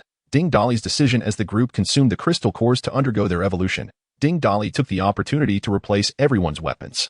He then presented an array of food, beverages, and liquor, urging the women skilled in cooking to prepare the evening meal. He marveled once more at the sheer size of Qin Xiqing's residence. With over 20 individuals traversing its expanse, it felt remarkably spacious, almost empty, in fact. The evils of capitalism. The dining table in this opulent mansion was extraordinarily large, capable of accommodating dozens of guests. Ding Dali pondered the necessity of such a grand table for the affluent. Reminiscent of a corporate conference table, with many hands contributing to the meal, particularly as several of Yu Xiaoyu's companions were from the hotel catering industry. The table soon overflowed with an abundance of dishes. Outside, the sky had begun to darken, and as night descended, the once bustling intersection was now overrun with a horde of zombies. The streetlights flickered briefly before illuminating the road, casting beams of light akin to spotlights, while the protagonists beneath them emitted only low, guttural growls. Ding Dali was acutely aware that the city's electricity could only sustain itself for another 2 days, and that by the 7th day of the apocalypse, all mobile communications would be severed. Such vibrant scenes of urban life would soon become a distant memory. Lost in contemplation of the apocalyptic landscape outside, Ding Dali was interrupted as Yu Xiaoyu and the others returned from their evolution to report their progress. Observing them closely, he noted that Huizi and Zhang Ting appeared more robust, their muscles prominently defined, exuding an aura of primal strength and indication of their beastly powers manifesting through evolution, transforming them into innate warriors. As for Lu Ruyan, whether due to her abilities or her inherent nature, her physique had inexplicably become fuller post-evolution, which left her feeling somewhat disheartened. Yet, upon beholding the sumptuous spread on the dining table, her earlier gloom dissipated, and she radiated excitement akin to that of a jovial individual of considerable girth. Yu Xiaoyu, likely influenced by her powers, now possessed skin that seemed almost translucent, as if it could be squeezed for moisture. System. Display their data. Name. Yu Xiaoyu tier. Second stage human awakened rating. 95. Eligible for recruitment strength. 205 speed. 200 stamina. 200 spirit. 210 ability. Water element control. S morality value. 100 never betray name. Lu Ruyan tier, second stage human awakened strength, 210 speed, 200 stamina, 100 spirit, 205 ability. Rock transformation amorality value, 100 never betray name. Dong Yuhui tier, second stage human awakened strength, 210 speed, 210 stamina, 210 spirit, 200 ability, bear form. Transformation amorality value, 100 never betray name. Zhang Ting tier, second stage human awakened strength, 210 speed, 210 stamina, 205 spirit, 200 ability. Eagle form transformation amorality value, 100 never betray upon reviewing their statistics. Ding Dali nodded in satisfaction. Now that our core combat strength has been significantly enhanced, the next step is to bolster their practical combat abilities. Ding Dali harbored a plan in his heart and addressed a few individuals. To be frank, it would be quite effortless for us to escape from here. But if we attempt to take others with us, casualties are inevitable. Just as Ding Dali uttered these words, Yu Xiaoyu hastily interjected, "Boss, we cannot abandon our fellow team members. Did you not pledge to never forsake a single comrade? They are all one of us. Moreover, each of them is an awakened individual." Fearful that Ding Dali might forsake her sisters, Yu Xiaoyu interrupted him before he could finish his thought. Ding Dali, unfazed by the interruption, understood how significant this group of women was to Yu Xiaoyu from his previous life. He smiled and continued, "Xiaoyu, do not fret. I have never suggested abandoning our own. However, their combat experience is still insufficient. The same goes for the four of you. You possess great combat potential but lack the skillful application of it. In the time ahead, I intend for the four of you to lead them in gradually clearing the zombies floor by floor to enhance their combat experience. Furthermore, I do not plan to lead you in an escape. Boss, what do you mean by that? Are we to remain here indefinitely? Treat this place as our stronghold." Huizi was the first to inquire, as the four individuals were unwavering in their allegiance and had never considered that Ding Dali would abandon them to flee alone. Ding Dali gazed at the horde of corpses below and replied nonchalantly, "A stronghold? It is not yet suitable to establish one. We can discuss creating our own stronghold a month from now. What I mean to convey is that we will not escape. I intend to lead you in an endeavor that will be etched in history, the conquest of this zombie horde." "What?" the four exclaimed in unison. Their faces a canvas of shock and disbelief as they glanced between Ding Dali and the mass of corpses below. Lu Ruyan raised her chubby hand, tapping it on Ding Dali's head before placing it on her own to compare, then furrowed her brow and murmured, "The boss isn't running a fever. Could it be that his brain has short-circuited?" "Ruyan." Yu Xiaoyu pulled Lu Ruyan aside, signaling her to refrain from such remarks, and then solemnly stated, "Boss, the horde at the entrance, by rough estimation, consists of at least tens of thousands of zombies, and more are continuously converging from the distance. With only 20-some of us, how can we possibly contend with such a vast horde? Indeed, boss, the three of us, myself, Shouting, and Ruyan, have high defenses. We can hold the zombies at bay outside the hotel while you all escape through the southern wall.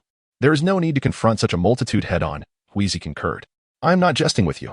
Do not underestimate your own combat prowess. Currently, we are ahead of the majority, but this gap will gradually close as others catch up. High-grade crystal cores are exceedingly rare. To maintain our lead at the same level, aside from developing our abilities, it is essential to gain combat experience and instincts. The zombies below, at first glance, appear to be no higher than the first tier.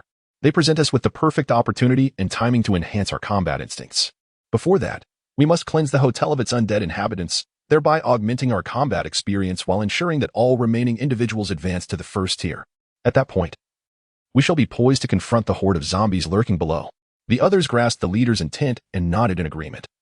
Each aware that rapid advancement without adequate combat experience would be perilous, survival in this dystopian world necessitates relentless engagement in battle.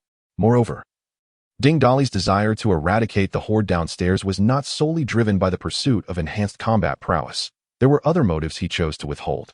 His gaze fixated on the Carrefour across the way, eyes ablaze with fervor as he silently mused, "We shall soon reunite. You must be there. And I truly look forward to it." Chapter 48. The night banquet. Before long, the grand dining table was laden with an array of delectable dishes.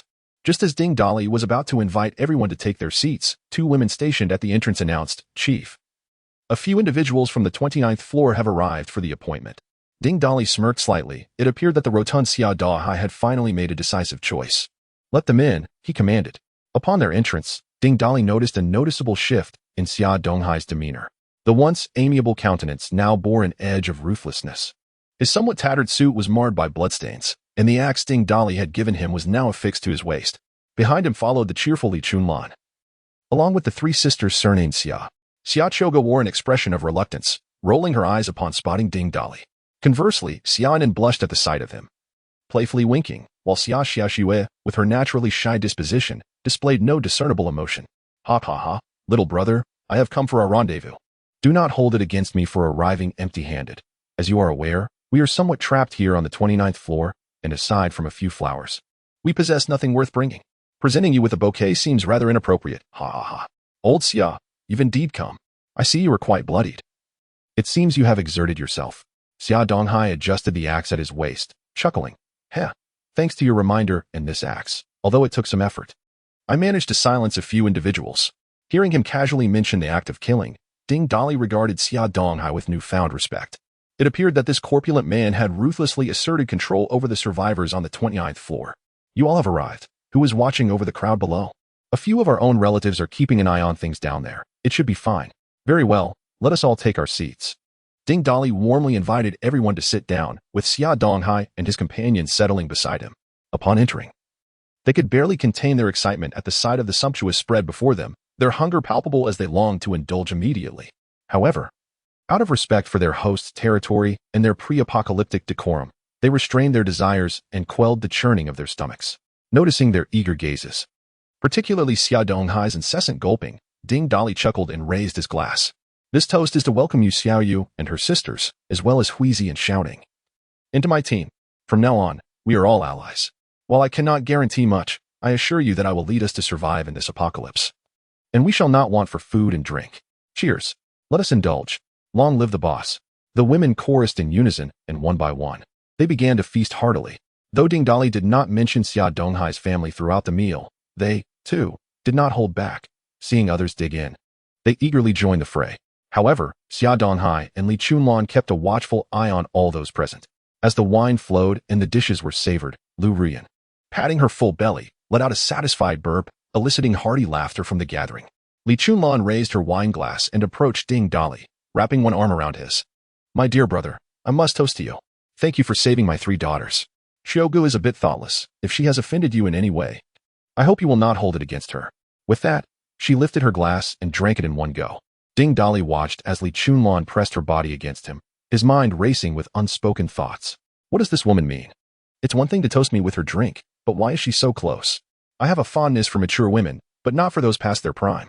Though these thoughts swirled in his mind, he said nothing and raised his glass, drinking it down as well. Seeing Ding Dali finish his drink, Li Chunlan's eyes twinkled as she continued. Brother, I wonder if you have any plans for the future? Not much in mind. For now, we will stay here, clearing out the zombies in the hotel, and wait for the tide of corpses to recede before we leave. Upon hearing Ding Dali's nonchalant remarks, Li Chunlan tightened her grip on his arm, the ample curves beneath her cheongsam pressing against him. Brother, I have a small request. I hear your subordinates have cleared out the lower 3 floors.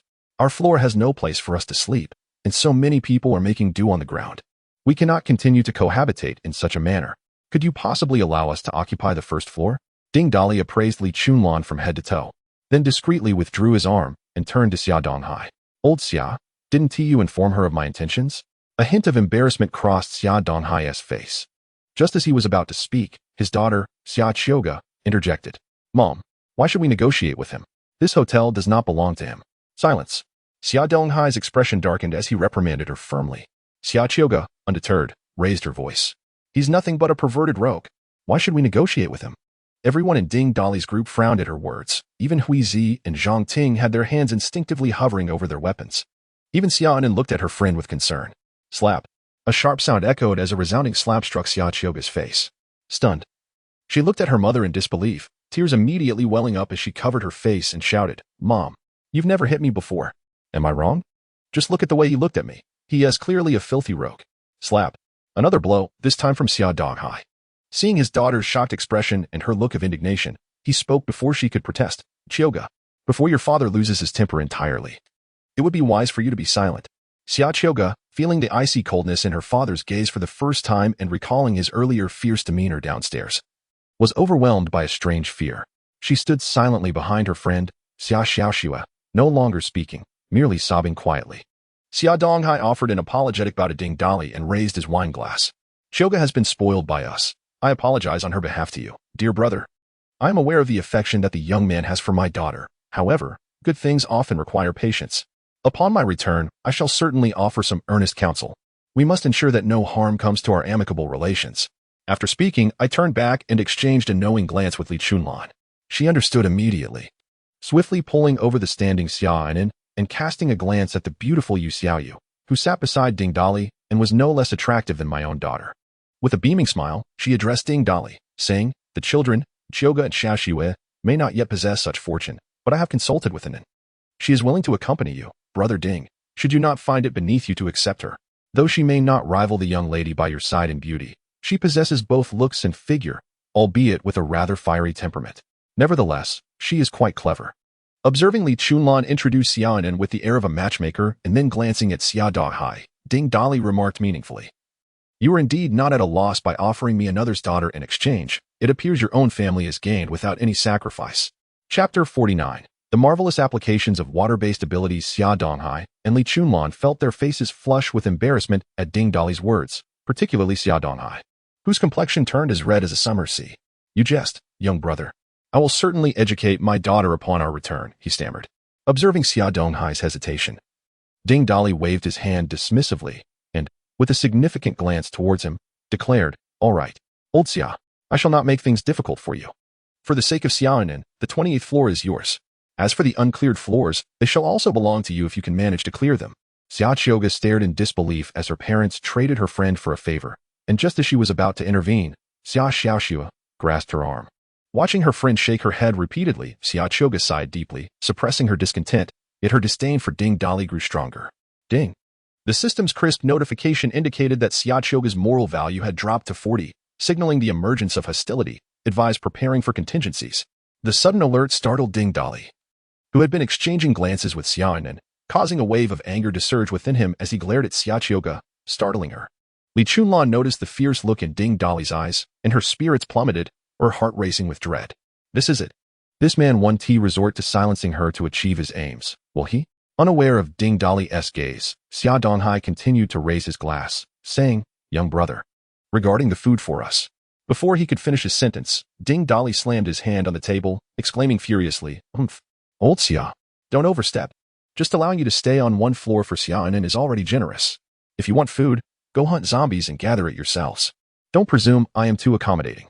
Now that we have feasted, Xiaonan stays, and the rest of you can leave." Startled by Ding Dali's abrupt outburst, the group realized they could no longer linger. Xia Donghai bid farewell and led his party away. Xiaonan glanced between her friend and Ding Dali, softly asking, "Boss Ding, may I go down to say goodbye to them? I'll be right back." Ding Dali gestured for her to proceed. Once Xia Donghai's family had departed, Huizi spat towards the door. "What a world we live in, trying to pull a fast one. Boss, that Xia Chioga is truly detestable. I want to tear her apart." Zhang Ting pinched Huizi and whispered, "Huizi, mind your tongue. You've seen how the boss dealt with Chan Xiqing and his crew. You know what kind of person he is. His tolerance for this girl likely means he has a fondness for her." Though Zhang Ting kept her voice low, everyone present heard her clearly. Lu Rian downed a bottle of cola and retorted, "She is nothing like our little fish, so spoiled and entitled. What good is beauty these days?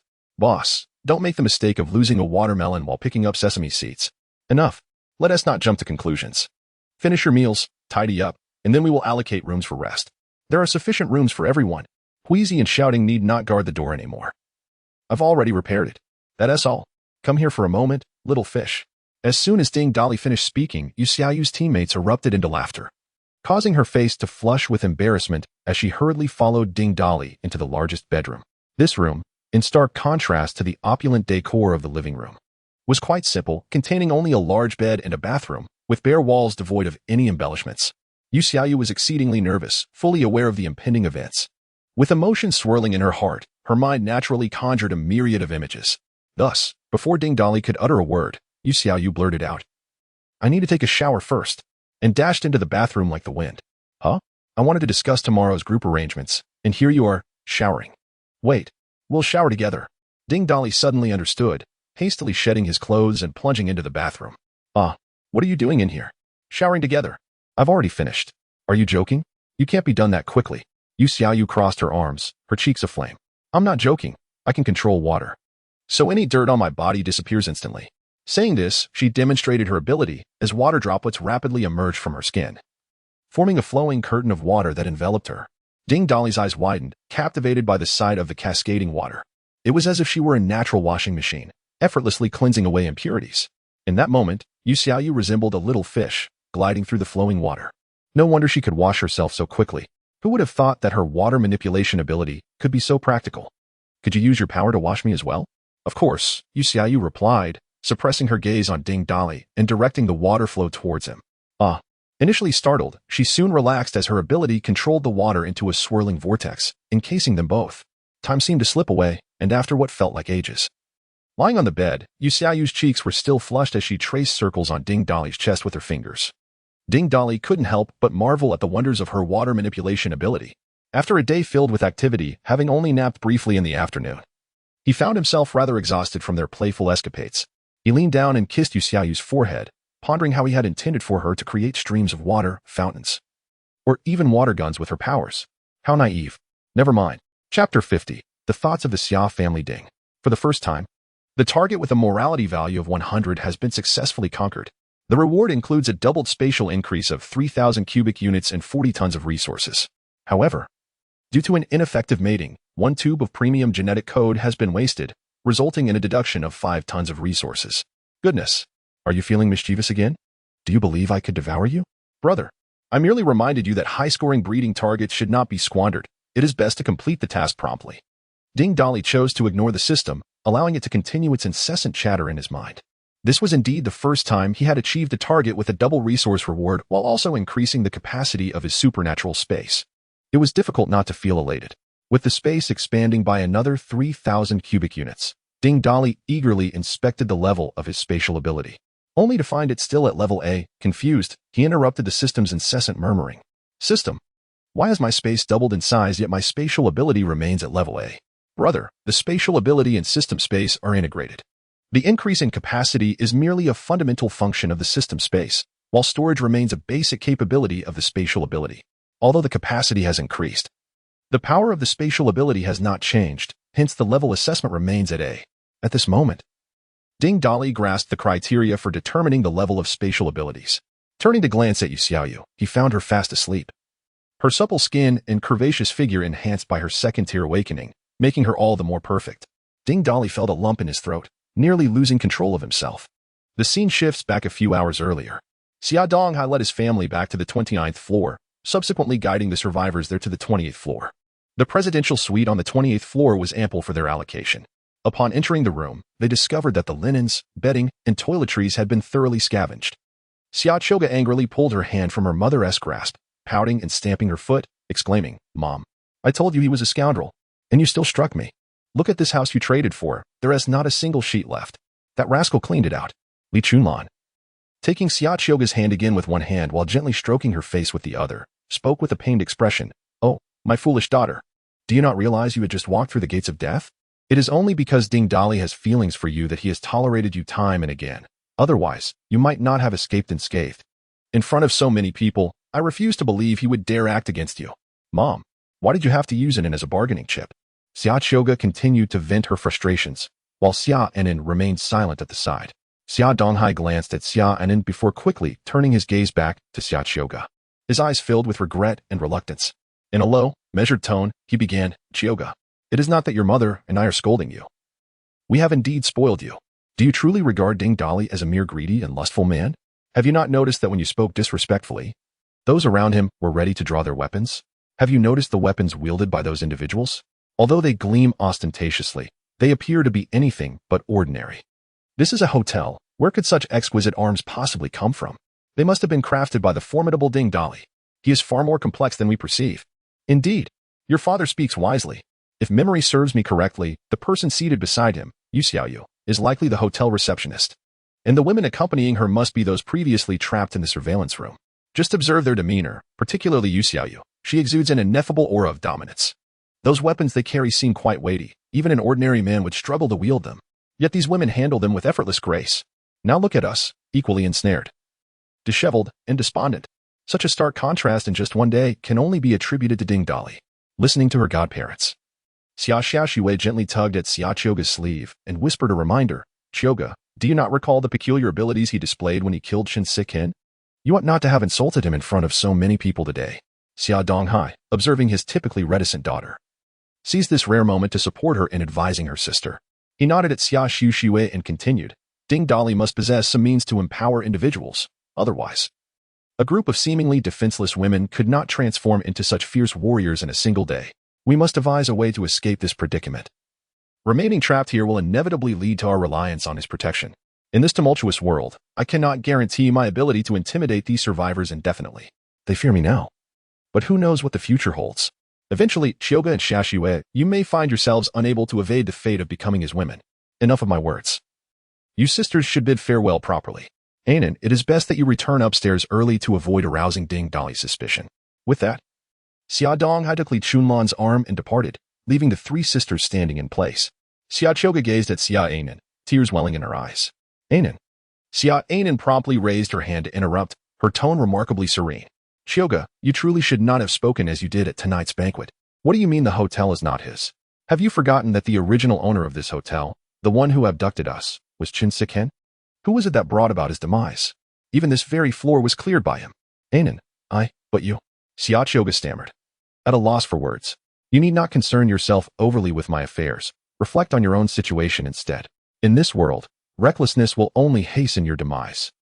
With that, Xia Anan ascended to the 30th floor without looking back, leaving Xia Chioga in a state of stunned silence, staring at the staircase until Anan's figure vanished from view.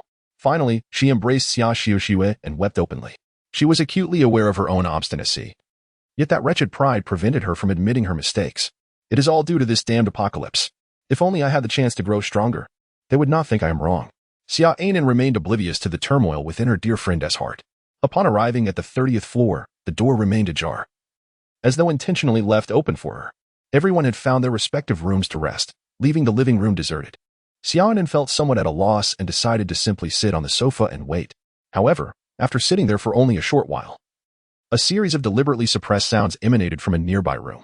Initially, Xia Anan paid little attention, but as the sounds grew increasingly brazen, she finally understood the situation, leaving her feeling awkward and restless. Chapter 51 Official News. Ding Dali, adjusting his trousers, descended from the bed, intent on seeking a private space to critically evaluate Chen Sichen's photographic works. As he stepped outside, he was startled by the sight of Xia Anan, her face flushed. Seated on the sofa, Xia Anan, upon noticing Ding Dali, appeared equally flustered. The two of them stared at each other in a daze for a considerable moment until Ding Dali broke the silence. What are you doing here at such an ungodly hour? You nearly gave me a heart attack. I found the door ajar when I arrived, and the living room was empty. I didn't know what to do, so I just sat here and waited, Xia Anan replied. Ding Dali, internally cursing under his breath, lamented the presence of this girl, which thwarted his plans to critique Chen Sichen's work. He pondered whether it would be inappropriate to involve her in his analysis. After grappling with his conflicting thoughts, he ultimately relinquished the desire to engage in a discussion, recognizing that even a cow needs to rest. Despite dismissing his chaotic musings, Ding Dali could not ignore the piercing gaze of Xia Anan, who stared at him with her large, expressive eyes. So, does that mean we're having a baby tonight? I always follow through on my promises. Ding Dali nearly choked on his own disbelief, contemplating the girl's fiery temperament and her rather perplexing choice of words.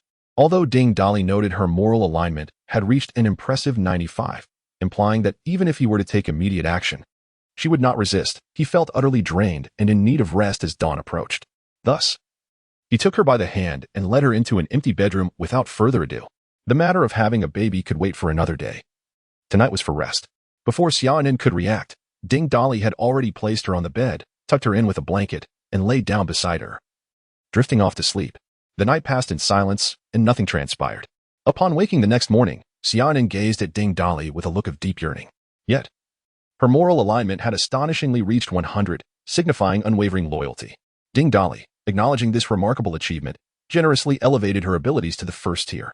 Data assessment initiated. Name, Xia Anan. Tier, first tier human awakened rating, 93, eligible for pursuit strength, 110 speed, 110 stamina, 105 mentality, 100 ability, cap morphing power moral alignment, 100. Unwavering loyalty. So this is how you all grow stronger? But what is with my fluffy ears? Xia Anan exclaimed, a mix of excitement and curiosity as she incessantly touched her ears.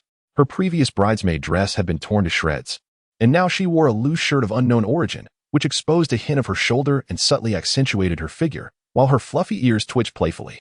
Ding Dolly swallowed hard at the sight. Goodness, is this what it means to have a cat-like girlfriend? As he gazed at Xiaonin's charming visage, Ding Dolly could no longer contain himself. Meow. Ding.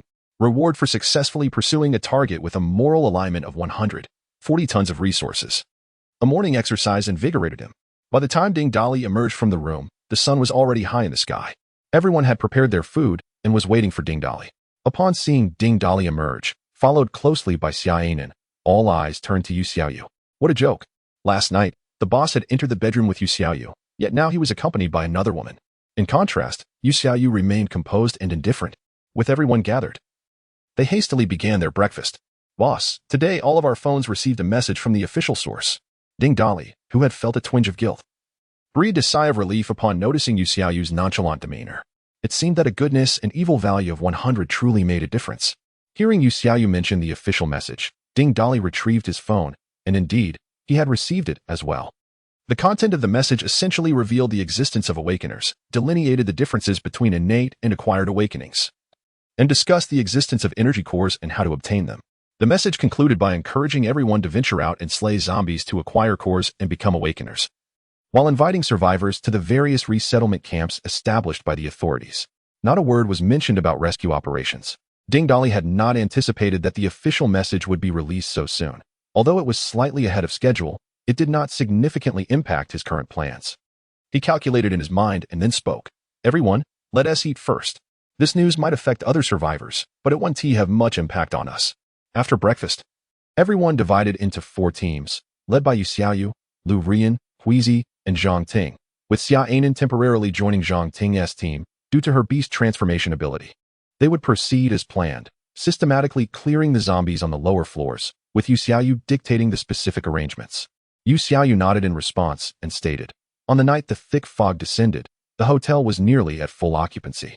The lower floors have significantly more rooms than the few we've already cleared, and thus more zombies. To be cautious, I suggest that the 4 teams each clear 1 floor, with 2 teams tackling each level, 1 team taking the left side of the corridor and the other the right, so they can support one another. After concluding her suggestion, she tugged at Ding Dolly's sleeve and then pinched his arm hard. What the hell? ISNT had said that a goodness and evil value of 100 guarantees unwavering loyalty? System, I demand an explanation. Ding Dolly gasped in pain, calling out desperately to the system in his mind.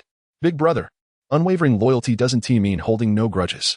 This dog-like system is utterly useless. While Ding Dolly's group was engaged in discussions on how to continue exterminating zombies, they paid little heed to the official message. However, in every corner where the message had been received, people were stirring with excitement. Some, in a moment of rashness, disregarded warnings and charged out to confront zombies one-on-one. Yet, the current zombies were no ordinary foes that one could face head-on. They could be torn apart in an instant. Some organized teams fought together, despite casualties. They managed to obtain cores and initiate their awakening. Others used live humans as bait, seizing the chance to slay zombies and collect cores. Various dramatic scenes unfolded simultaneously in different corners. Meanwhile, on the 20th floor of the hotel, Xia Donghai, his family, and several trusted followers gathered in a single room. To my astonishment, it is indeed like this. No wonder Ding Dolly possesses such formidable strength and such enigmatic abilities. It appears that we cannot afford to remain idle. We must venture below to confront the zombies. Xia Donghai stroked his plump chin, his brow furrowed in contemplation. Old Xia. Now that we have uncovered the secret behind Ding Dolly and his companion's newfound strength, we must devise a plan.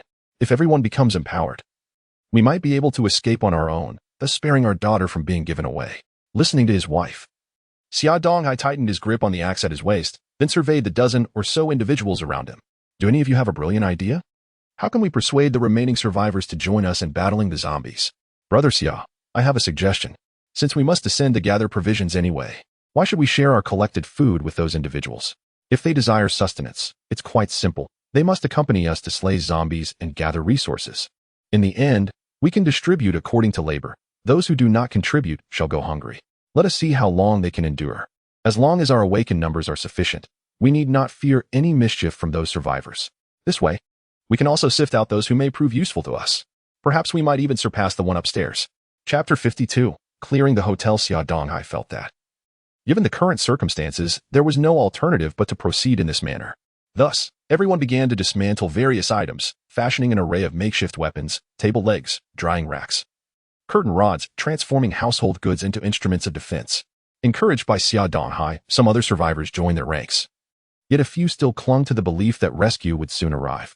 Xia Donghai's family approached Ding Dali, expressing their desire to venture downstairs to gather supplies. Ding Dali did not obstruct them, for the existence of crystal cores had become common knowledge. In times of dire hunger, many would seize the opportunity to fight for their survival, and the prospect of gaining strength in this apocalyptic world compelled others to take similar risks. This group, weary and eager to grow stronger, could hardly afford to remain passive. Particularly, Xiaochoga's eyes sparkled with a fervent ambition, as though she were on the cusp of awakening and escaping this dire situation. Old Xia, gather your supplies as you wish, provided you do not hinder my people. But let me make this clear. Should anyone dare to interfere with my operations, I will not hesitate to show no mercy, Ding Dali declared, savoring a warm grilled sausage while sipping a glass of milk handed to him by Xia Anan. The sight left Xia Donghai and the others swallowing hard with envy. Examining Xia Anan, they noticed she seemed different from the previous day, though they could not pinpoint exactly how. Perhaps it was her cosplay-like attire that drew attention. Xiaochoga intended to approach her dear friend for a chat, but was abruptly restrained by Li Xianglan, who shook her head in disapproval. After leaving Ding Dali, Xiaochoga was perplexed as to why her mother forbade her from speaking with Xia Anan, and thus inquired, "Mother, why did you prevent me from talking to Anan just now?" "Silly girl, you are quite intelligent, so why do you lose your wits around Ding Dali? Anan is now one of his people. If I am not mistaken, she has already become what the authorities refer to as an awakened one. And did you not notice the two gleaming knives hanging from her waist? All of Ding Dali's associates possess such weapons. I am merely cautioning you to refrain from speaking carelessly. Do not inadvertently say something you ought not to." "Humph. It's always about Ding Dali. I will become an awakened one eventually. Father, we must hasten to clear the hotel of zombies. We cannot continue relying on others." Xiaochoga fumed at the thought of Ding Dali's gaze upon her. "I will take my team. You, Xiao Xue, and your mother should remain on the 29th floor. Rest assured, we will all become awakened eventually." However, matters were not as simple as Xia Dahai had envisioned. In the ensuing hours, Ding Dali's team systematically descended through the floors, exterminating zombies and collecting all usable items. It must be noted that the assortment of daily necessities in a large hotel was quite abundant. They amassed a significant haul of supplies, towels, bedding, toothpaste, shampoo, body wash, and even collected thousands of small umbrellas. By the 5th day of the apocalypse, Ding Dali's team had reached the 6th floor of the hotel. Encountering only 5 survivors during their descent, 3 of whom had managed to remain silent in the bathrooms of their rooms to evade detection. The other 2 were relatively fortunate. The man appeared to be of considerable age, balding, and possessed a physique comparable to that of Xia Donghai. The woman accompanying him was youthful and strikingly beautiful, exuding charm. Even the system had indicated that Ding Dali could pursue her. It was evident that these 2 had a story to tell. Naturally, Ding Dali did not take them into his fold. They were all aligned with Xia Donghai. As for the other rooms filled with zombies, they were equally intriguing. Many of them lacking clothing, while some even donned provocative attire. Initially, when Ding Dali's subordinates, all women, opened the doors, they were taken aback by the sight of the naked zombies, causing quite a stir among them. However, as the battle progressed, they became accustomed to the scene. And with decisive strikes, they dispatched the zombies with remarkable efficiency. During this time, all members advanced to the 1st tier, with 3 even achieving the 2nd tier. Had there been enough 1st-tier zombies, it is likely that they would have all ascended to the 2nd tier by now. In contrast, Xia Donghai and his group struggled to assemble a team of 30. Lacking experience in combating zombies, they suffered 10 casualties over the past few days while barely clearing 1 floor. Fortunately, the remaining 20 had all become awakened, including Xia Donghai's family and a few trusted confidants who had also attained the initial tier of awakening. Thankfully, the floor they cleared did not feature any 1st-tier zombies. Otherwise, they might have faced total annihilation. Initially, believing they could surpass Ding Dali due to their numerical advantage after uncovering the secrets of awakening, they were disheartened to observe Ding Dali's group efficiently progressing through multiple floors while they had only managed to clear 1, with the resources they procured insufficient to sustain them. Meanwhile, the delightful aromas of various culinary delights wafted down from Ding Dali's floor every evening, leaving them feeling utterly envious. It was at this moment that Xia Donghai realized that despite understanding the secrets of awakening, the disparity between his group and Ding Dali's was not as vast as he had hoped. However, his insight did not necessarily reflect the awareness of his companions, particularly his daughter, Xiaochoga. Upon awakening, she not only gained powers but also possessed abilities akin to Ding Dali's enigmatic skills, which significantly boosted her confidence. Of course, Xia Donghai was not the only one brimming with confidence upon returning to the 30th floor, as everyone busied themselves preparing dinner. Ding Dali summoned Huizi, Zhang Ting, Yu Xiaoyu, Lu Ruoyan, and Xia Anin to the grand floor-to-ceiling window. With a casual gesture, numerous candles collected from the previous market appeared before them. Boss, what are you planning? If you want a candle at dinner, you can enjoy it privately with the two sisters. It seems inappropriate to call us over, Huizi remarked with a knowing expression, his smile rather mischievous. Ding Dali, somewhat annoyed, kicked him lightly and pointed towards the streetlights outside. It won't be long before the power goes out. The electricity in this city is on the brink of collapse. These candles are for temporary illumination. Boss, the streetlights outside are functioning just fine. How could Huizi's words were abruptly cut off as the streetlights outside extinguished in an instant, plunging the area below into darkness. From their elevated position, they could no longer see the situation below. Oh no, boss, surely, you lack the ability to foresee the future. Indeed, the power has gone out. The others followed suit, expressing their astonishment, while Ding Dali waved his hand dismissively, offering no explanation. Enough. Stop the banter and quickly light the candles. Remember to draw the curtains tightly. The group distributed the candles, secured the curtains, and lit the candles, instantly illuminating the room once more. My dear, Yu Xiaoyu began. We have welcomed 3 new second-tier awakeners into our ranks. With luck, we should be able to clear the remaining floors tomorrow. If fortune smiles upon us, we might even gain another second-tier awakener. Initially, Yu Xiaoyu felt somewhat uncomfortable addressing him as my dear in front of others, but after 2 days of Ding Dali's guidance, it had become second nature. Excellent. We shall act swiftly tomorrow, concluding the battle early so that we can rest well tonight. The day after, we shall commence our operations. Chapter 53. The morning scream in the stillness of the night. The corpses at the intersection below continued to moan softly. In the stairwell of the Sunflower Hotel, a man and a woman stealthily ascended to the 26th floor and gently pushed open the door of a presidential suite. Ding Dali and his companions would block the stairway with the bodies they cleared daily, only to reopen it when they continued their grim task 2 days later. This method, though cumbersome, effectively prevented the zombies below from ascending. Given the abundance of floors and the emptiness of those already cleared, there was no necessity for Ding Dali to assign guards to these vacuous levels. Thus, the survivors on the 28th floor occasionally ventured down to the now deserted lower levels. Xia Qiuge, residing in a presidential suite with her parents, had grown bolder since her awakening. Frequently, she would sneak out at night to use the restroom in the presidential suite on the 26th floor, lingering there for a while. Tonight was no exception. With the power out, everyone had retired early. Stealthily, Xia Qiuge made her way to the suite, indulging in a delightful bath in the tub filled with water she had prepared in advance. Wrapped in her own towel, she emerged from the bathroom. Yet before she could change her clothes, she heard the sound of the suite's door opening, accompanied by the low murmur of a man and a woman conversing. Startled, Xia Qiuge quickly surveyed her surroundings and, without a moment's hesitation, slipped into the wardrobe. The couple had entered the room, although it was pitch black and visibility was non-existent. The sounds were unmistakable. Curiosity compelled her to peer through the crack in the wardrobe door, hoping to discern the scene outside, all the while mentally scolding them. How shameless. Due to the inky darkness and the absence of moonlight, she could only faintly discern 2 figures entwined in the shadows, one of which struck her as particularly familiar. When the pair began to speak, Xia Qiuge instantly recognized them, nearly gasping in alarm as she hurriedly covered her mouth and held her breath. Darling, are we really leaving here the day after tomorrow? Of course. Do you want to stay here any longer?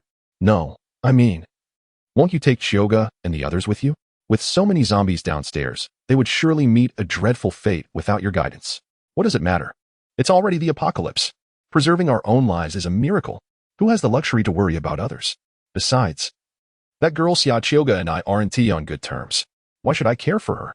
Am I made of stone? After this exchange, the couple descended from the bed and approached the wardrobe. The wardrobe door trembled incessantly as Xia Qiuge, heart racing, remained frozen in fear. She dared not move. For the very individuals outside were her dear friends, Xia Anin and Ding Dali. Why do you insist on coming to this pitch-black place? Wouldn't it be better to light candles in our own room? Haha, you don't understand a thing. The thrill of not being able to see anything in the dark is exhilarating. I suspect you just can't see and are mistaking me for that girl Xia Qiuge to bully, aren't you? Kiki. So what if I am? Xia Anin pressed her entire body against the cabinet door, while Xia Qiuge covered her mouth, too frightened to make a sound. Fresh from a shower, she was already drenched in sweat. Yet, internally, she was cursing the two before her with fervent indignation. How could these lecherous individuals behave in such a manner? And how could anyone allow this? We are the best of friends. Is this not a tad too disgraceful? Just when she thought the two would finish and depart, to her astonishment, they not only remained, but directly laid down on the bed and fell asleep. This left Xiaoga in a state of distress. If they did not leave, how could she? For some, time flows like a gentle stream, fleeting and ephemeral. While for others, it stretches interminably, akin to years. Xiaoga found herself in the latter predicament, lying within the confines of the wardrobe. Too terrified to move or make a sound, experiencing each second as a year, silently cursing 1,000 times. The sun rose in the sky as usual, a streak of crimson adorning the horizon. Were it not for the zombies wandering about, who could have imagined that such a tranquil morning marked the apocalypse? Suddenly, a piercing scream from a woman echoed through the hotel, startling all the survivors residing on the upper floors. Each one rushed towards the source of the sound to discern what had transpired. Even the zombies below stirred restlessly at the commotion. Ding Dali and Xiaonan, nestled together in slumber, were jolted awake by the shriek. Ding Dali sat up, stretching and harboring a belly full of morning grumpiness. What the hell? It's barely dawn. And I don't even have to go to work. Which lunatic is screeching like a banshee? He grumbled, rubbing his eyes. Darling, perhaps we should investigate what is happening. This noise seems rather unusual. Why the rush? They must all be checking it out already. No need to hurry. Let us first enjoy a moment of... Wait, why have you reverted back? Stop it. Just get dressed. We need to see what is going on. I think I smell blood. You know, my sense of smell is quite heightened now. Ding Dali ceased his reluctance, begrudgingly rising to dress alongside Xiaonan as they exited. Meanwhile, hidden in the wardrobe, Xiaoga, utterly fatigued, also heard the scream, instantly losing all semblance of sleep. However, with Ding Dali and Xiaonan still sprawled on the bed, she dared not step outside. Finally, when their footsteps faded, she mustered the courage to crawl out of the cabinet, rubbing her aching back and limbs. Xiaoga was consumed by doubt. She had not slept a wink. Just as dawn broke, she had witnessed her best friend's many furry features, reminiscent of a cat, only to see them suddenly dissipate, reverting to her original form, with only her ears retaining their fluffiness. Was this also a manifestation of supernatural abilities? Never mind. She would inquire later about the source of that scream. And in mention detecting a scent of blood, why had she not noticed it? As this thought crossed her mind, Xiaoga's pupils dilated in shock, and it had claimed her sense of smell was more acute than before, and she had detected blood. This implied that they had known she was hiding in the wardrobe all along. Recalling the moment when Ding Dali cast a meaningful glance at the cabinet before departing, there is no doubt they must surely be aware of what lies concealed within that cabinet. Chapter 54. The woman who met a gruesome fate. The more one ponders the situation, the more unsettling and awkward it becomes. Fortunately, there are no other witnesses present. Otherwise, Xiaoga might just collapse the floor in embarrassment. Driven by curiosity over the screams, Xiaoga rose and ventured outside to discern what had transpired. The commotion originated from a suite on the 26th floor. By the time Ding Dali and Xiaonan arrived at the scene, the room was already teeming with people. Huizi, Zhang Ting, Yu Xiaoyu, and Lu Riyan were all present, accompanied by several women from their team standing behind them. Additionally, there were 7 or 8 individuals from Xia Donghai's side, with Li Chunlan crouched in the bathroom, retching. Old Xia, is this a sign that you and your wife are planning for a second child? Early in the morning, and already retching, one might think you were pregnant. The jovial laughter echoed through the room. Upon hearing the banter, the crowd turned in unison. Xia Donghai, upon seeing the newcomers, took no offense to the teasing. Instead, he chuckled warmly. Ah, Ding, my dear brother, you've arrived. As Ding Dali approached, the crowd parted to make way, revealing a lifeless female body lying on the ground, though, to be precise, it was an incomplete corpse. The body bore numerous bite marks, with limbs not to the point of disfigurement, and all internal organs had been extracted, leaving only a hollow shell. Remarkably, the woman's face was intact, unmarred by any wounds, her eyes wide open and fixed upon the ceiling. Ding Dali felt an unsettling familiarity with the corpse, but it was Xiaonan who immediately recognized her. This is the woman who was abducted alongside us by Chen Xiqing. A startled scream escaped Xiaoga upon entering and witnessing the body sprawled on the floor. Ding Dali turned to her with a mischievous grin. Ah, Miss Xia, where were you last night? Those dark circles suggest you had quite the restless evening, perhaps eavesdropping by the wall? Xiaoga was at a loss for words, her embarrassment palpable. She could only shoot Ding Dali an exasperated glance. What I do is none of your concern. Mind your own business. She then cast a furtive glance at Xiaonan. But the knowing smile in Xiaonan's eyes made her feel as though she had been caught in a misdeed, her face flushing crimson. To alleviate the awkwardness, she swiftly changed the subject. Dad, what happened here? Was this woman bitten by a zombie?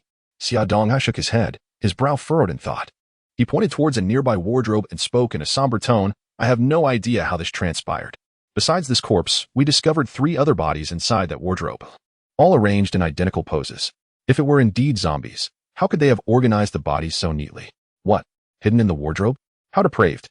Ding Dali raised his voice deliberately, causing Xiaochioga's face to burn with embarrassment, wishing she could vanish into the ground. Ding Dali crouched down for a closer examination.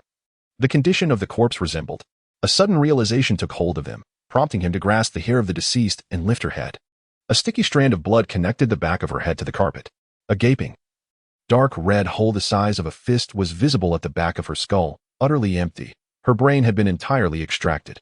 Ding Dali's heart raced in shock. It was indeed that entity. He then turned to the others, seeking answers. Who was the first to discover the body? From the group surrounding Xia Donghai, a portly man dressed in the garb of an aging bureaucrat stepped forward, accompanied by a young and alluring woman who seemed somewhat apprehensive, burying her head in his shoulder. These two were indeed the survivors found during the hotel cleanup. The man, resembling an old cadre, brushed aside a few stray locks of hair from his forehead, as if to shield his glistening scalp from view. He then extended his hand to grasp Ding Dali's, his expression radiating warmth and congeniality. "Hello, Brother Ding," he said. "I am grateful for your assistance in saving me.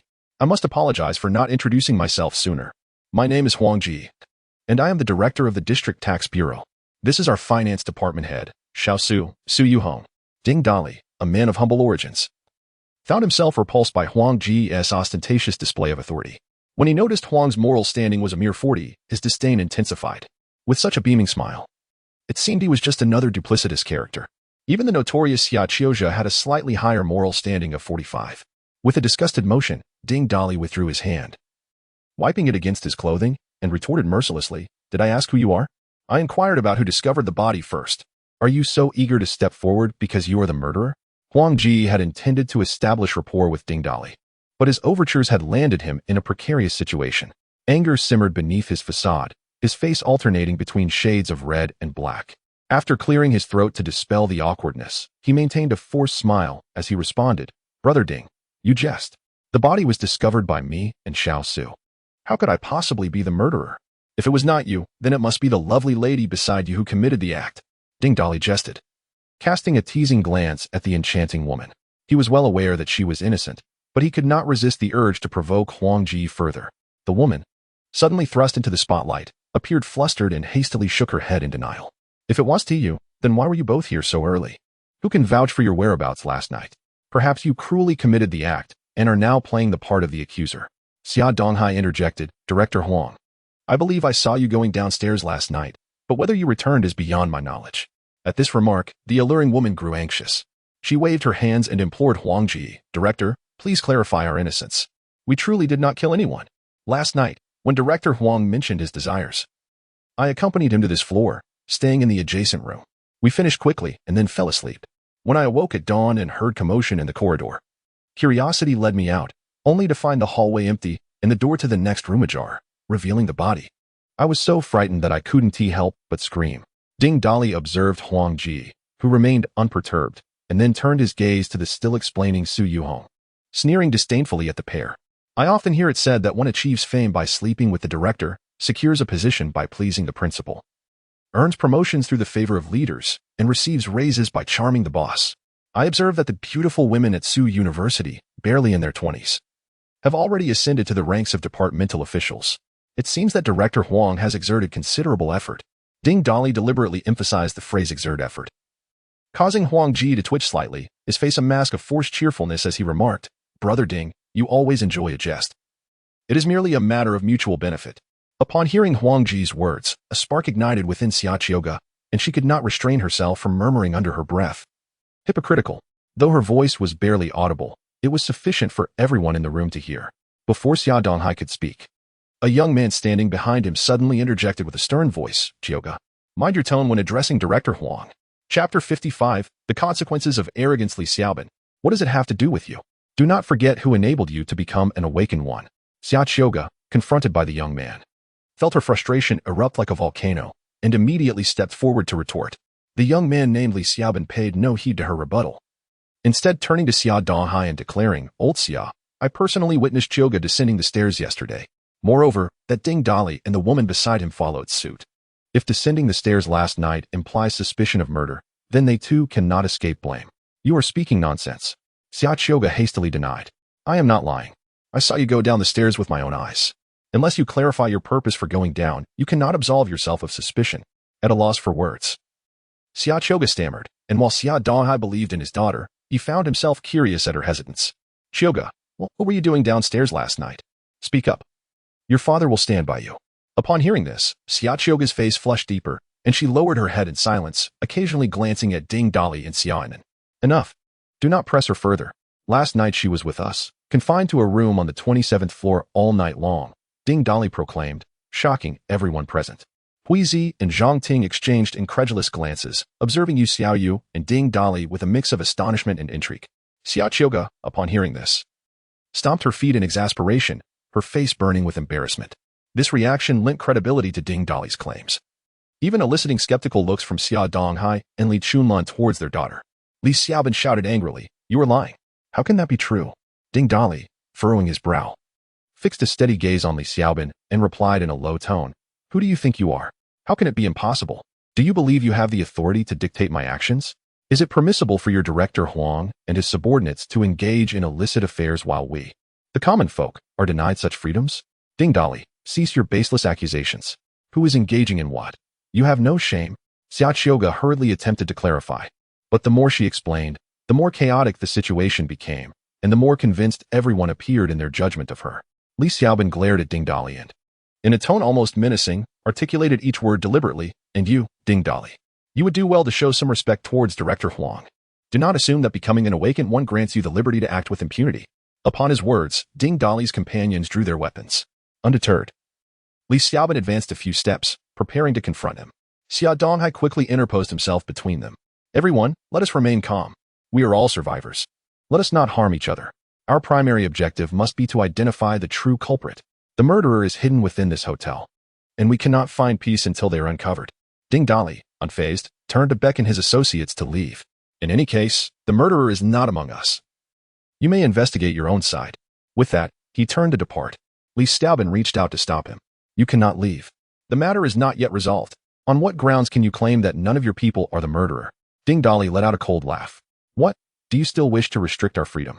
Huang Ji also stepped forward, saying, "Brother Ding, I believe it would be prudent for you to refrain from leaving just yet. We should first identify the murderer to avoid wronging any innocent parties." Ding Dali halted, turning around. "Oh, is Director Huang also attempting to impede my departure? I never imagined that just 2 days after being rescued, Director Huang has already become a novice awakened one. It appears he is held in high regard by old Xia." At this remark, those from Xia Donghai were taken aback, unable to fathom how Ding Dali had discerned this. Most still regarded the concept of awakened individuals rather superficially, struggling to differentiate between levels of strength. "They might consider you significant, but to me, you are nothing. You believe you can command my obedience? You are not worthy. However, if you desire my compliance, perhaps you could lend me that stunning beauty by your side for a while. Otherwise, go flaunt your authority elsewhere, Director Huang." Ding Dali remained unrelenting in his derision of Huang Ji. Upon hearing this, Huang Ji fell silent, his previously congenial expression darkening. Su Hongyu stood silently behind him, voicing no opinion. Yet Li Xiaobin surged forward, positioning himself in front of Huang Ji. "Ding Dali, mind your attitude towards Director Huang. I've long held a disdain for you. Previously, your status as an awakened individual deterred others, but now we are all awakened. Moreover, I have ascended to the first level of awakening, and among my peers, I am the strongest. Do you truly believe I would fear you?" Upon finishing, Li Xiaobin regarded Ding Dali with a smirk, as though he had already claimed victory. Ding Dali remained silent, while his subordinates looked at Li Xiaobin as if he were a fool. Huizi stepped forward. "Boss, may I deal with him?" Ding Dali waved his hand, signaling Huizi to step back. "Li Xiaobin, might I inquire why you are so protective of Director Huang?" "I am a driver for the tax bureau, and Director Huang is my superior. Naturally, I will speak in his favor." "Oh, ha ha ha, so he is your superior. Has your leader ever imparted a certain wisdom to you?" Li Xiaobin, perplexed, asked, "What wisdom?" "Do not act arrogantly. Those who do so invite calamity." Before Li Xiaobin could comprehend the meaning behind the words, a bolt of lightning, as thick as a bowl, erupted from Ding Dali's body, striking him directly. Without time to react, Li Xiaobin was reduced to a charred husk. With a wave of his hand, a resplendent iron rod manifested, shattering Li Xiaobin's head. After this display, Ding Dali spat on Li Xiaobin's remains. "Bah, a mere lapdog of authority. You bark the loudest." He then slowly raised his head, surveying all present. "Now, You must believe that we are not the murderers, for we would not resort to such elaborate means to take a life. With that, he departed the suite with his entourage, leaving the others in stunned silence, gazing at Li Xiaobin's lifeless body. They had nearly forgotten that this individual had once been a cold-blooded killer at the slightest provocation. Xia Donghai took a long moment to regain his composure, filled with a sense of profound reflection. Indeed, as I had anticipated, Li Xiaobin is undoubtedly the most formidable among our group, and with a mere wave of his hand, Ding Dali has vanquished him. This individual is truly unfathomable, far beyond the capability of us mere mortals to contend with. However, Li Xiaobin's demise is perhaps for the best. Casting a glance at the still-dazed Huang Jie, Xia Donghai commanded, "Tend to the body, and all of you return to the 20th floor and remain on standby. Do not act recklessly. I must now make my way to the 30th floor." Chapter 56. Who is the murderer? Upon returning to the 30th floor, Yu Xiaoyu served breakfast to Ding Dali and then leaned close to his ear, her breath fragrant like orchids. "So, how was the thrilling escapade with the three of us last night?" Ding Dali, while sipping his porridge, chuckled like a child, fully aware that Yu Xiaoyu was here to hold him accountable. Each time he spent time with Xiaonan, Yu Xiaoyu would demand compensation, justifying it with the notion of fair distribution. Xiaonan was no exception. The two women seemed to compete for his attention. Ding Dali had confessed to both of them about his other romantic involvements, yet they assured him that when they encountered the primary wife, they would comply with her directives. However, in the present moment, their words held sway. To prevent himself from being overwhelmed one day, and to avoid being looked down upon, Ding Dali eagerly inquired of the system whether there were any benefits akin to those enjoyed by protagonists in other novels that could enhance his prowess in that regard. After all, you are the system of progeny and blessings. Without enhancing such capabilities, how could one truly reap the rewards of abundance? Yet, the system plainly informed him that such benefits did not exist, mocking him for his inadequacies, suggesting he could not blame the system for his shortcomings. Ding Dali nearly succumbed to the urge to devour the system in frustration. Ultimately, the system advised him that continuous consumption of other beings would naturally enhance his physical capabilities. Why should I heed your words? What good will that do in the future? I must contend with the present. Ding Dali retorted to the system, which responded only with silence. After finishing a bowl of porridge, he remarked, "By the way, next time, add more goji berries to the porridge." His words caught the attention of Huizi and the others, who stifled their laughter. "Boss, do you know who killed those women?" Ding Dali shook his head, popping a piece of egg into his mouth. "I do not know who the murderer is, but I do know what kind of entity committed the act." The group gathered around, curiosity piqued. Yu Xiaoyu gently squeezed Ding Dali's shoulder and whispered, "Darling, what do you mean? Could it be that the killer is a monster like a zombie? Perhaps a mutated beast?" Ding Dali shook his head once more. "Neither. To speak of it, this entity could be classified as human, yet it is not truly human. Such beings should be exceedingly rare now, which is why there is no official information regarding them. Do you know what was most horrifying during ancient famines? It was not the plundering or the sight of bodies strewn about, but rather the grotesque scenes of cannibalism that resembled a hellish nightmare. Today's world is more terrifying than the ancient famines, surpassing them in dread. Initially, the apocalypse had a semblance of normalcy. Families still had some stores of food. Yet, even then, there were those who could not bear the hunger and resorted to consuming their kin or their remains. However, those who resorted to cannibalism do not spread disease like in ancient times. Instead, they embark on a strange evolutionary path. They become obsessed with fresh flesh like zombies, yet retain their original memories and thoughts. These creatures are referred to as mutants. At this juncture, a fierce glint ignited in Ding Dali's eyes, his voice chilling as ice. In the future, should any of you encounter a mutant, remember this. Eliminate them without hesitation, because they can no longer be considered human. It is imperative to remember that. Under no circumstances should one ever consume human flesh.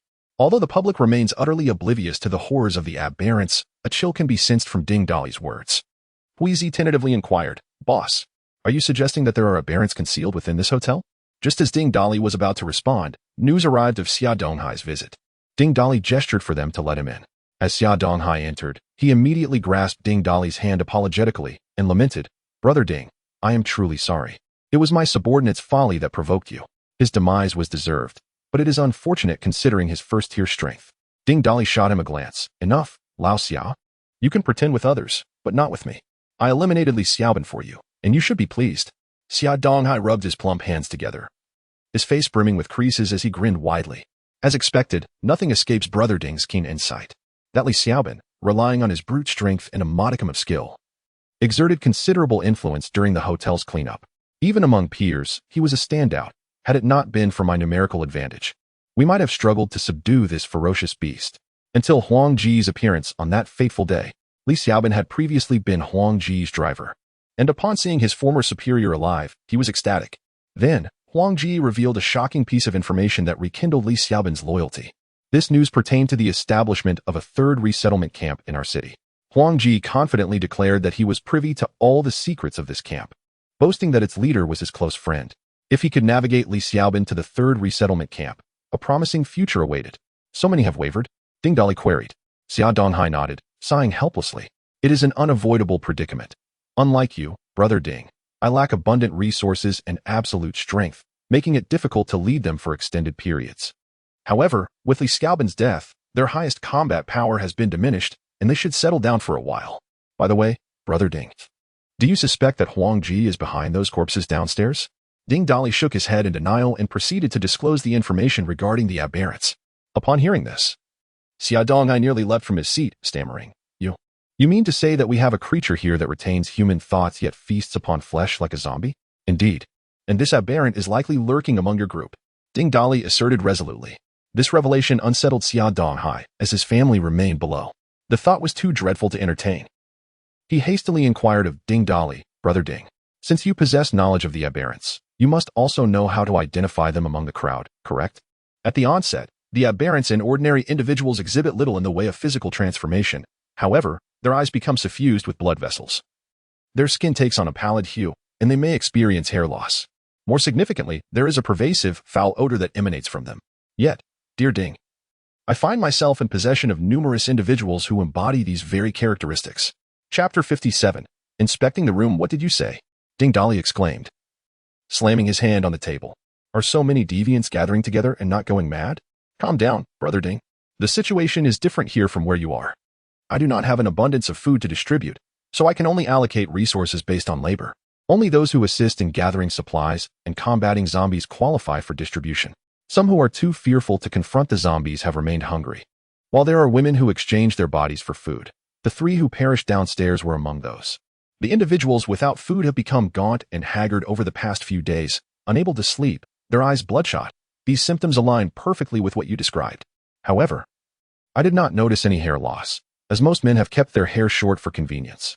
If we are to discuss baldness, Huang Ji's bald head is the most conspicuous. Xia Donghai pondered over whether his group entirely fit the criteria. I can assure you that Huang Ji is not a deviant. Old Xia, can you gather your people? I can discern their nature with just a glance. Xia Donghai appeared somewhat troubled, scratching his head, and replied apologetically, It would be ideal if Brother Ding could assist, but it is quite difficult for me to gather everyone. Goodness, Old Xia, I am not criticizing you, but you seem too timid for a leader. Brother Ding, you may not be aware, but aside from the few who have turned to support Huang Ji and may not heed my call, those who do not participate in the gathering tasks are also hard to assemble. Recently, there have been mysterious disappearances among them, and no one can locate them. Everyone suspects that they succumbed to hunger and fear and jumped from the building. They were already marginal figures, and their absence hardly concerns anyone. Boss, why don't we check the monitoring room on the 2nd floor? That way, we would know who is responsible. Huizi suggested, only to be dismissed by Yu Xiaoyu. That is futile. When Chen Xiqing incited that group to capture us, he nearly destroyed the 2nd floor monitoring equipment. Now, only the cameras on the 30th floor are operational, as it seems they are independent. Moreover, with the power out, even if they were intact, they would be of no use. I see. Ding Dali stroked his stubble thoughtfully. Old Xia, I will accompany you to the 20th floor shortly to inspect each room.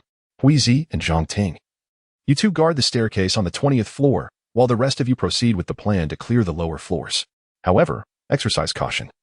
As deviants may be hiding in those lower levels, the zombies will not attack them. On the 20th floor of the hotel, Ding Dali first approached the room where Xia Donghai's family resided. Inside were a dozen individuals, all belonging to Xia Donghai. After surveying the area without detecting anything unusual, Ding Dali noted that Xia Qiuge's gaze was particularly evasive, which struck him as odd. Upon checking her morality score, it had inexplicably risen to 70. What on earth? Why has her morality score increased so dramatically? Wasn't she at odds with me? Last night, did my imposing figure captivate and conquer the heart of Ding Dali? Such were Ding Dali's musings. Little did he realize that it was his thunderous means of dispatching Li Xiaobin that had drawn attention, coupled with his evident discord with Huang Ji. Huang Ji was at odds with his own family as well. Thus, the adage that an enemy's enemy is a friend held true. When juxtaposed with Huang Ji's insidious cunning, Ding Dali's brazen demeanor, albeit somewhat rogue and perverse, was at least devoid of treachery hidden behind a facade of smiles. In the room occupied by Huang Ji, aside from himself and Su Hongyu, there were 5 others. One of them offered a cigarette to Huang Ji, who stood by the window. Director Huang, our formidable Li Xiaobin has been slain by that Ding Dali. Xia Donghai possesses the numerical advantage. We cannot contend with their 2 teams. What shall we do next? Huang Ji pointed to his head, inhaled deeply, and exhaled a smoke ring. Our primary objective is not to confront them, but to devise a means of safely escaping to the 3rd resettlement camp. Let us engage our wits on how to collaborate with them, to have them shield us and facilitate our escape. Once we reach the 3rd resettlement camp, we can seek our chance to deal with these oblivious rascals. Upon hearing about the 3rd resettlement camp, the individuals in the room lit up with excitement. It was a government-sanctioned refuge with official backing, far more secure than their current hotel. Furthermore, Director Huang had connections with the upper echelons there, and the prospect of flourishing under his guidance in the official camp was exhilarating. The group took turns flattering Huang Ji, who relished the praise, taking a deep drag of his cigarette before waving them off. You may leave for now. I wish to rest. Report any disturbances outside at once. Once they exited, Su Hongyu half squatted before Huang Ji, massaging his legs while seductively inquiring, Director Huang, do we truly intend to take these individuals to the 3rd resettlement camp? Huang Ji's previously content expression turned cold as a glint of frost flickered in his gaze directed out the window. In this world, one must incessantly trample others to ascend the ranks, employing schemes and treachery. The current era demands even more cunning. To survive and thrive, one must adeptly exploit others. With such advantageous pawns to shield us from the undead, why not utilize them? Whether they reach the 3rd resettlement camp alive is a matter for later consideration. Not only them, but Ding Dali and Xia Donghai shall also serve as our stepping stones. At her words, Su Hongyu felt a shiver run down her spine, a chill penetrating to her core. Suddenly, a fierce knocking resounded. Startled, Huang Ji nearly lost his composure at the urgency of the rapping. Yet, before he could gather his thoughts, the door to the room was forcefully smashed open. Ding Dali and Xia Donghai began inspecting each room, finding most doors ajar. Even those locked, Ding Dali had no qualms about breaking down. Approaching one door, Xia Donghai cautioned him that it was Huang Ji's room, but Ding Dali, undeterred, knocked forcefully several times, only to receive silence in response. During the daylight hours, closing the door surely bodes ill. With a forceful kick, the door swung open, and following behind Ding Dali and Xia Donghai, Xia Qiuge caught sight of Huang Ji and, covering her face, exclaimed, "Rascal!" She felt an overwhelming sense of discontent. Unable to comprehend the misfortune that had befallen her that day, encountering such unsavory characters repeatedly. Why was she so unfortunate? Chapter 58 The First Victim. Ha. Director Huang. What a refined pastime you have, sunbathing mushrooms in front of such a grand floor-to-ceiling window. It is indeed a unique experience. Ding Dali observed Huang Ji, who had lost all semblance of authority and was now flustered, and could not help but tease him. Upon hearing Ding Dali's words, Huang Ji, rarely one to display emotion in public, exhibited a rare moment of irritation. He instinctively dodged and pulled Su Hongyu in front of him to shield himself from the awkwardness. Su Hongyu, having been caught in an embarrassing situation, felt somewhat mortified, and the fact that Director Huang had dragged her into the limelight only added to her discomfort. Ding Dali, noticing her desire to disappear, jested, I did not expect Section Chief Su to possess such unique taste. However, he glanced at Huang Ji and continued. Those who frequently venture into the mountains to forage for mushrooms know that the smaller ones are of little use. Section Chief Su, should you wish to collect, I am always at your service. Ha. Oh dear, let me not mislead you, for I am but a mere woman in this world. I must rely on your esteemed assistance to survive, she remarked, casting a sidelong glance at Huang Ji, who was preoccupied with adjusting his attire. Seeing that he was not paying her any mind, Su Hongyu turned to Ding Dali with a charming smile, swaying her upper body slightly. Her form was voluptuous, and such a movement was enough to captivate one's gaze. Everyone present was aware that beauty was enticing when Lu Ruyan moved. It prompted thoughts of indulgence in more than just a meal. One was pleasing to the eye, while the other whetted the appetite. Previously, Ding Dali had no particular inclination towards youthful maidens. After all, in this day and age, even a young lady must search diligently for companionship. Likewise, he bore no fascination for mature women, largely due to his youth and ignorance of their allure. However, now, Ding Dali had traversed the trials of a post-apocalyptic world. In such dire circumstances, the fates of the most beautiful women were often tragic. Being passed around was a common occurrence. Thus, Ding Dali was indifferent to driving another's car, riding another's horse, or entertaining another's woman. Casting a provocative glance at Su Hongyu, Ding Dali began rummaging around the room, declaring, "If it's not here, let us proceed to the next room." He turned to leave, but Huang Ji, already irked by their uninvited presence and the chaos they were causing in his quarters, suddenly found himself forgetting Ding Dali's recent violent actions in a moment of heated frustration. He solemnly interjected, "Are you not being a bit excessive? You barged through my door, and now you rummage without asking and simply intend to leave?" Xia Donghai stepped between them, acutely aware that a dangerous individual lurked within the hotel. Their immediate priority was to identify the murderer. He feared that Ding Dali, in a moment of impulse, might kill Huang Ji as well, causing chaos and allowing the true culprit to escape, which would only exacerbate the situation. The perpetrator, when provoked, showed no signs before striking. "Director Huang, please hear me out. We are left with no other choice. There is an aberrant entity hiding within the hotel, one that preys on humans, and the bodies downstairs are its handiwork. Brother Ding is capable of identifying the aberrant, which is why we are inspecting each room. We did not intend to interrupt your refined activity." "What aberrant entity? What is that thing, and why has the official discourse neglected to mention it?" Huang Ji harbored grave suspicions that this was merely a fabrication intended to humiliate him. Xia Donghai hastily relayed all the information he had gleaned from Ding Dali regarding the aberrants, but Huang Ji remained skeptical. "Is what you say true? Do such monsters truly exist?" "Believe it or not," Ding Dali asserted, "the strength of these aberrants rivals that of awakened beings, and their power increases with the number of people they consume. If we do not identify it, others will surely suffer." With that, Ding Dali turned to leave. "I will accompany you," Huang Ji declared, quickly following behind, with Su Hongyu trotting closely in their wake. They scoured every occupied room but found no sign of the aberrants. At the end of the corridor stood 4 unexamined rooms, their doorways cluttered with refuse exuding a peculiar odor. "These 4 rooms have been uninhabited and thus have become a dumping ground for garbage," Xia Donghai explained. "Let us proceed and investigate." After inspecting 3 empty rooms without any discoveries, even the floors and furnishings thick with dust, they reached the final room. Upon turning the doorknob and pushing the door open, a faint, putrid odor wafted forth, somewhat masked by the refuse at the entrance. "Be cautious, there must be something here," Ding Dali warned, following the scent. Arriving at the bathroom door, Xia Donghai pressed his ear against it and inhaled deeply. "Cough, cough, the stench is unbearable. It's emanating from within." He swung the bathroom door open, and a strong wave of decay assaulted their senses. The group covered their mouths and noses as they entered. The Suite-S bathroom was spacious, with separate areas for bathing, using the toilet, and washing one's face. At the threshold of the bathing area lay a blackened corpse. The condition of the body mirrored that of several others found downstairs. Su Hongyu and Xia Chioga, who had followed along, could not contain themselves and retreated to vomit. Ignoring them, Ding Dali gazed at the corpse and solemnly remarked, "If I am not mistaken, this must be the first victim of the aberrant." "How can you tell?" someone asked. "Is it because it has begun to decompose?" Ding Dali shook his head. "Look at its forehead. The faces of the other corpses bore no marks. For aberrants relish allowing their prey to witness their own consumption. This is their peculiar habit. However, the injury on this corpse's forehead indicates it was likely rendered unconscious with a blunt object before being attacked, before consuming a person. An aberrant is merely an ordinary individual, thus, they can only strike in such a manner. Once they have fed and transformed into an aberrant, they gain power, enabling them to easily capture an ordinary person and force them to watch as they are devoured, unable to utter a sound. This revelation sent a chill through everyone present. What manner of monster was this, that it not only consumed humans but compelled them to witness their own demise?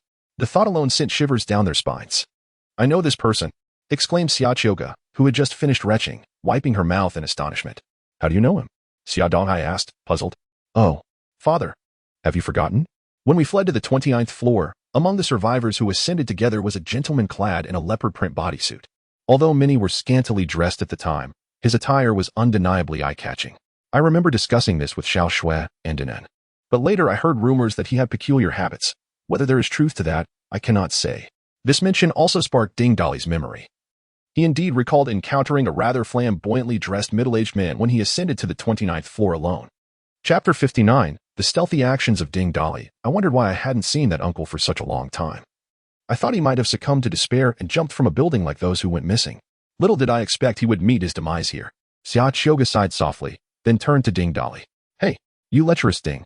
The aberrant isn't on this floor. What shall we do next?" Were it not for the increase in moral value, Ding Dali would have certainly given her a good smack, or perhaps even something more severe. "What is the matter? Miss Xia, are you afraid? Afraid the aberrant might sneak into your wardrobe at night?" It must be said that Ding Dali had an exceptionally thick skin and a sharp tongue. His nonchalant remark reddened Xiaoqiuge's face.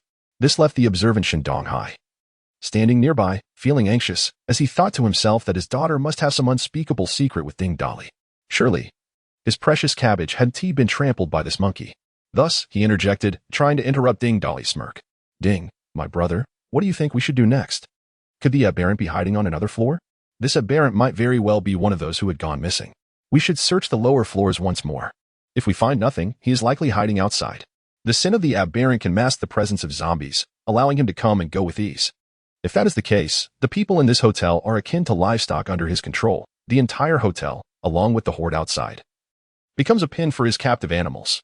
Ding Dali's words heightened the anxiety already felt by the group. There is no need to be afraid. Let us begin a thorough search floor by floor. Remember, we must act in numbers. If anything stirs, raise the alarm immediately. I will dispatch some of my people to assist in the search shortly. Thus, an entire day passed. Everyone was mobilized. Even those reluctant to lend a hand joined in the search. They weren't foolish. The aberrant would certainly target ordinary people like them. The sooner they eliminated the aberrant, the sooner they could find peace. After a meticulous search, no sign of the aberrant was found, but several corpses were discovered in a room on one of the floors. Upon examination, it was clear that these bodies were not survivors of the hotel. Evidently, they were the aberrant's food brought from outside, which further confirmed Ding Dali's suspicions. On the 30th floor that night, amidst the flickering candlelight, Yu Xiaoyu and Ding Dali reported their findings while others sat closely around them. Darling, most of our people are out searching the hotel today. There are still 2 floors below that haven't been cleared. Should we proceed with our original plan tomorrow?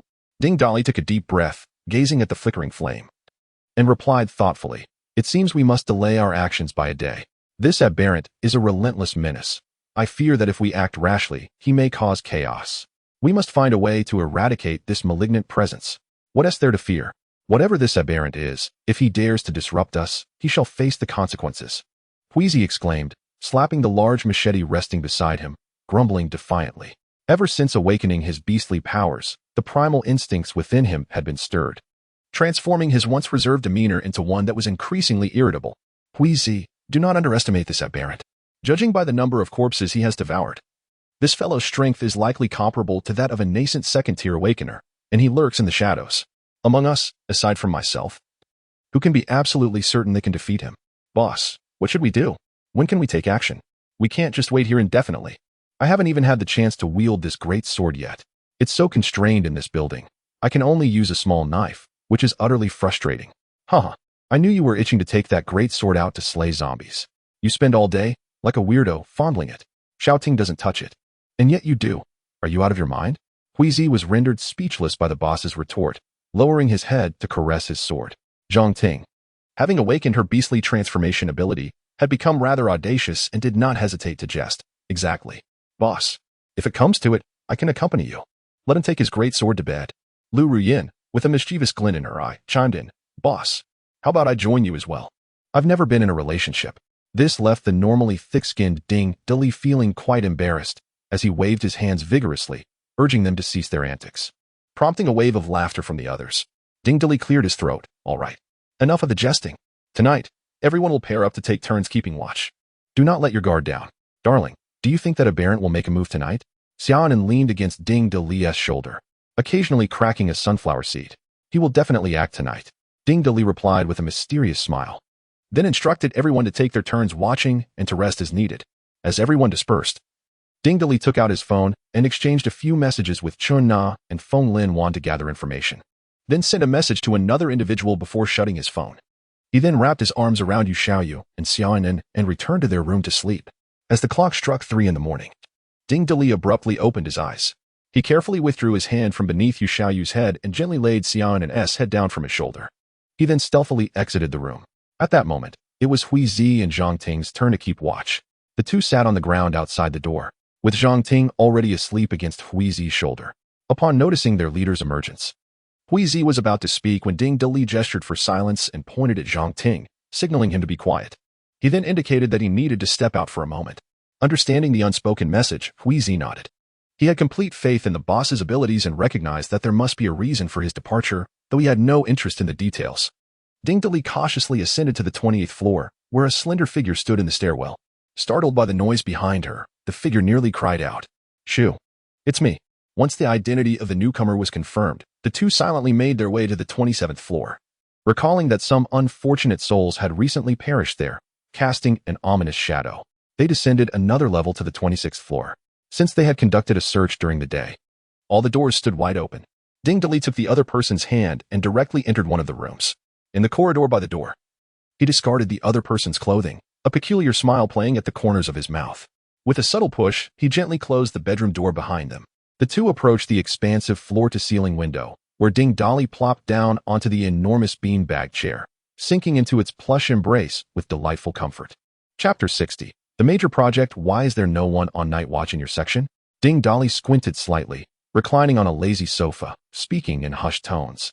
One hand caressed the hair of a graceful figure beside him, while the other seemed to have grasped something soft in the darkness. The woman looked up with a charming smile, tucking a strand of hair behind her ear, and then, lowering her voice, replied almost breathlessly, "Well, both Xia Donghai and Huang Jai are in a fierce competition, wary of losing even a little ground. Neither has sent anyone to stand guard. If the awakened one do it, ordinary folks certainly won't. None of them are fools. Everyone knows there's an aberrant lurking in the shadows." "Oh, are you not afraid of the aberrant?" Ding-Dali exhaled, his voice laced with curiosity. The woman lifted her head, took a deep breath, obscured by the darkness, and continued. "Anyone with even a modicum of sense should be able to deduce this. Currently, the safest place in this entire building is right next to you, because you are the most powerful person here. Then aren't you afraid? I came out tonight specifically to confront the aberrant. Wouldn't it be safer for you to stay away from me?" Ding-Dali felt the chill of the late May night creeping under the window, sending shivers down his spine. At his words, the woman hesitated, prompting Ding-Dali to tighten his grip. She then continued, "But I am not afraid. I trust that if I take good care of you, Boss Ding, you won't disregard me." Ha. Director Huang must not have anticipated that I would intercept him earlier today beneath the floor-to-ceiling windows. I have to admire Section Chief Su. Not only is she beautiful, but her eloquence is also extraordinary. No wonder she became a section chief at such a young age. Truly remarkable. Indeed. The one who had stealthily accompanied Ding-Dali to the 26th floor was none other than Section Chief Su Hongyu. During the daytime search of the hotel, they had discreetly exchanged contact information. Ding-Dali had sent her a message before bed, arranging to meet at the stairwell at 3. As expected, she had kept the appointment. Su Hongyu lifted her head again, exhaling softly. "Boss Ding, may I take a moment to rest? No section chief can withstand constant work. It's exhausting. May I rest a bit before we continue?" Ding-Dali nodded, and she immediately leaned against him. "You were just joking, Boss Ding. Director Huang cannot compare to your work capability and masculinity." Ding-Dali chuckled, gesturing playfully. "Hee. Tell me honestly, how grand is this project? I doubt Director Huang could handle it all by himself." Hearing Ding-Dali's words, Su Hongyu couldn't help but giggle, then traced the letter E on his chest with her finger. "Oh my goodness, whether in this life or the last, I have never taken on such a significant project. I must admit, the materials for this endeavor are impressively solid and commendable. No, I must first verify the quality of this project." Ding-Dali instinctively examined the project in his hands. Su Hongyu opened his hand and, feigning annoyance, whispered, "Am I not pretty enough?" I pondered to myself. Though I may not measure up to that Yu by your side, I do believe I am not far behind. How striking. Chief Su is indeed beautiful, exuding the allure of a mature woman. If you find me attractive, why do you neglect me and instead focus on the 2E projects? How irritating. Su Hongyu possesses a natural charm in her speech, captivating the listener's heart. Ding-Dali is no exception while he delves into the 2E projects. He inquires of Su Hongyu, "I say, Chief Su, as a departmental cadre, your educational background must be quite impressive. Yes?" Su Hongyu, perplexed, shakes her head, unsure of what Ding-Dali is implying. "I fail to comprehend the connection to education." Ding-Dali nods earnestly, asserting, "Of course there is a connection. Did you not study Li Bai's poetry in your youth? His verses imparted the wisdom that one must seize the day. Why do you think I am preoccupied with the 2E projects? Furthermore, the former billionaire once proclaimed that life should be goal-oriented. One might as well establish a modest goal first. If even he espouses such wisdom, how can I overlook the 2E targets before me?" Initially taken aback, Su Hongyu stares blankly for a moment before covering her mouth in a delicate laugh. "Are the textbooks from Ding University authentic?" "Authenticity matters little. Chief Su, do not pause your work. Continue your endeavors. I shall persist with my projects." With a resigned sigh, Su Hongyu resumes her diligent efforts. As the two of them quietly immerse themselves in their tasks, 2 sets of footsteps suddenly enter the room, one following the other. A familiar voice exclaims, "Whose clothing is discarded here?" Startled, Ding Dali and Su Hongyu exchange glances. Su Hongyu begins to speak, but Ding Dali swiftly covers her mouth. Silently, they approach the bedroom door, peering through the crack to discern the situation outside. The living room of the suite is quite spacious. The two figures stand in its center, one disdainfully tossing aside a piece of lingerie. Through the dim light, they can discern two silhouettes. One unmistakably belongs to Xiaoqiuge. Su Hongyu recognizes her too, instinctively retreating. Originally, they had been peering through the door, but as Su Hongyu steps back, it is fortunate that Ding Dali is covering her mouth. Otherwise, any sound would undoubtedly attract the attention of those outside. Ding Dali is bewildered as to why Xiaoqiuge would emerge at this hour. However, when his gaze sweeps over the individual accompanying her, his excitement escalates, silently exclaiming, "At last, he has appeared." Simultaneously, a voice echoes in his mind. Ding. Detection of Yang Wei's morality value at 5. Identified as a mortal enemy. Please take prompt action. Scanning the opponent's data. Name, Yang Wei, second-tier mutant, strength, 210. Speed, 210, stamina, 200, spirit, 200, ability, Gecko transformation ability A, morality value, 5. Goodness gracious, a mutant with supernatural abilities. Specifically the power of Gecko transformation. No wonder he can come and go in the hotel like a shadow. It must be due to the lizard's remarkable climbing ability. He thought to himself, yet remained motionless, as he felt an unsettling familiarity with the individual before him, unable to recall who it might be. Thus, he resolved to remain passive and observe what the other would say.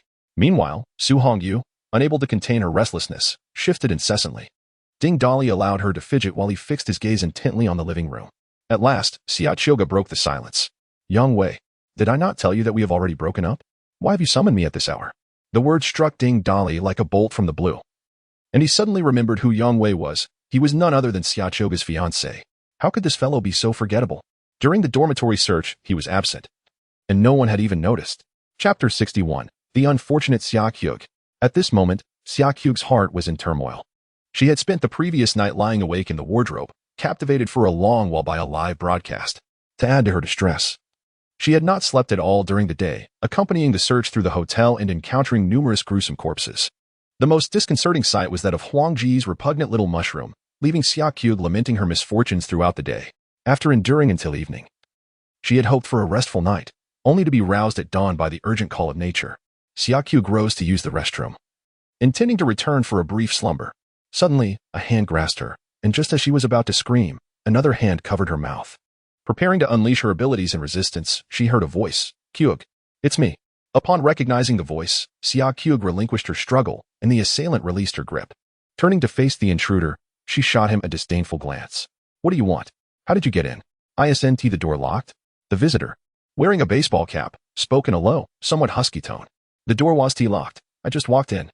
Can we talk downstairs? I have something important to discuss with you." Xiaoqiuge regarded him with suspicion. "What is wrong with your voice? We've broken up. There is nothing left to discuss. Besides, there are anomalies in this building. Who would go downstairs with you? You see, dawn is approaching. Even if there are anomalies, they're unlikely to appear at this hour. For the sake of our 2 years together, can we just talk? I have so much to say." That last entreaty softened Xiaoqiuge's heart. It was indeed false to claim there were no lingering feelings after 2 years together. After much internal conflict, she ultimately relented and followed him to the 26th floor. Yang Wei led Xiaoqiuge to the 26th floor, initially intending to find a random room.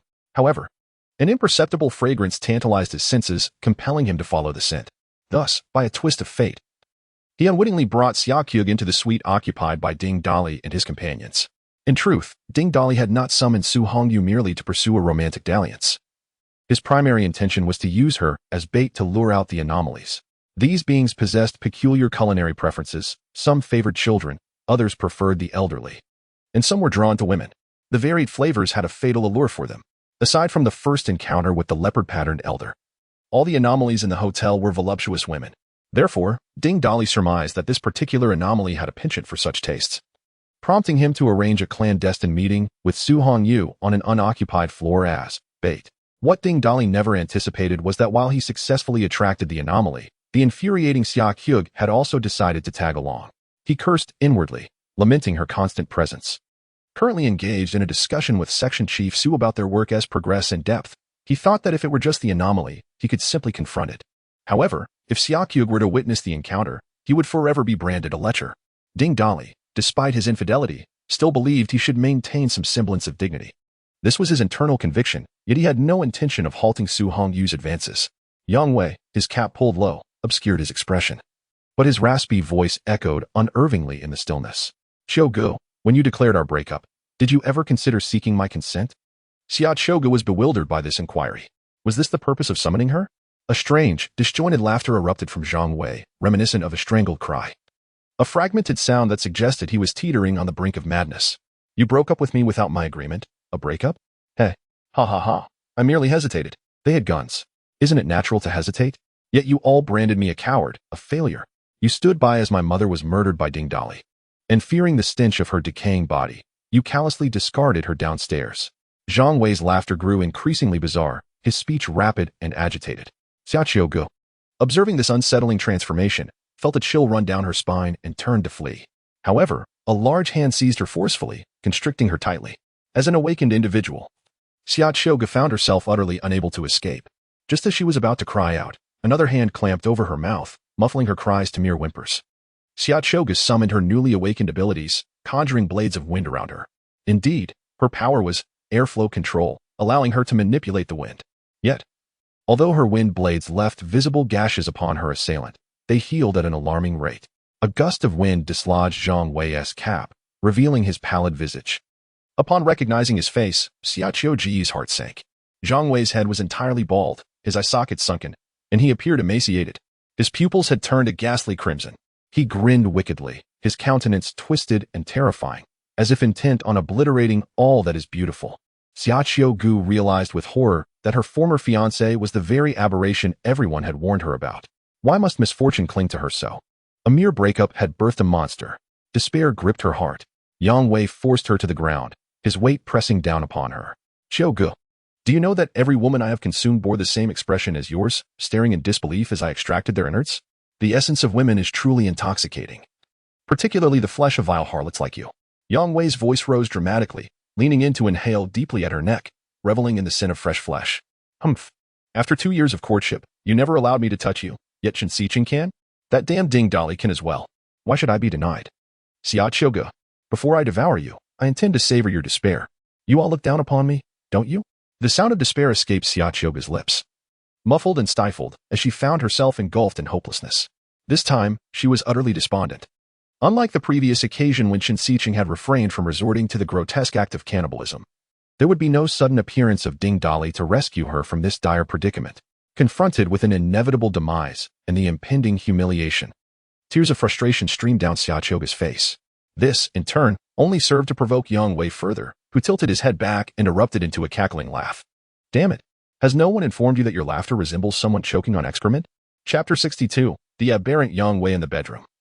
Su Hongyu and Ding Dali were engaged in a discussion about work when they were startled by the commotion outside. Su Hongyu, in particular, was nearly paralyzed by fear upon witnessing Yang Wei's menacing approach towards Xia Qiugu, his face twisted into a repulsive grin.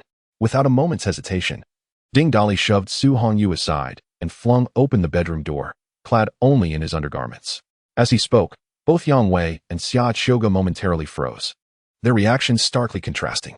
Xia Qiugu's eyes sparkled with delight, her voice rising in excited squeals, while Yang Wei's demeanor shifted to one of fury upon seeing Ding Dali, his expression resembling that of a predator ready to pounce.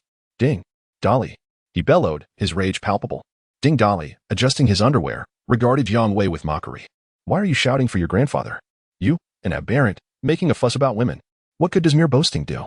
Yang Wei's countenance darkened, the pale skin stretching taut over his muscles, veins bulging ominously. He slowly released his grip on Xia Qiugu and stood upright.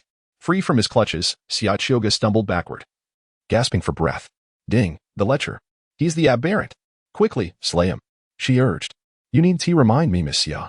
I've already seen it, Ding Dali retorted, his irritation evident. I must ask, do you have some peculiar penchant for interrupting my affairs?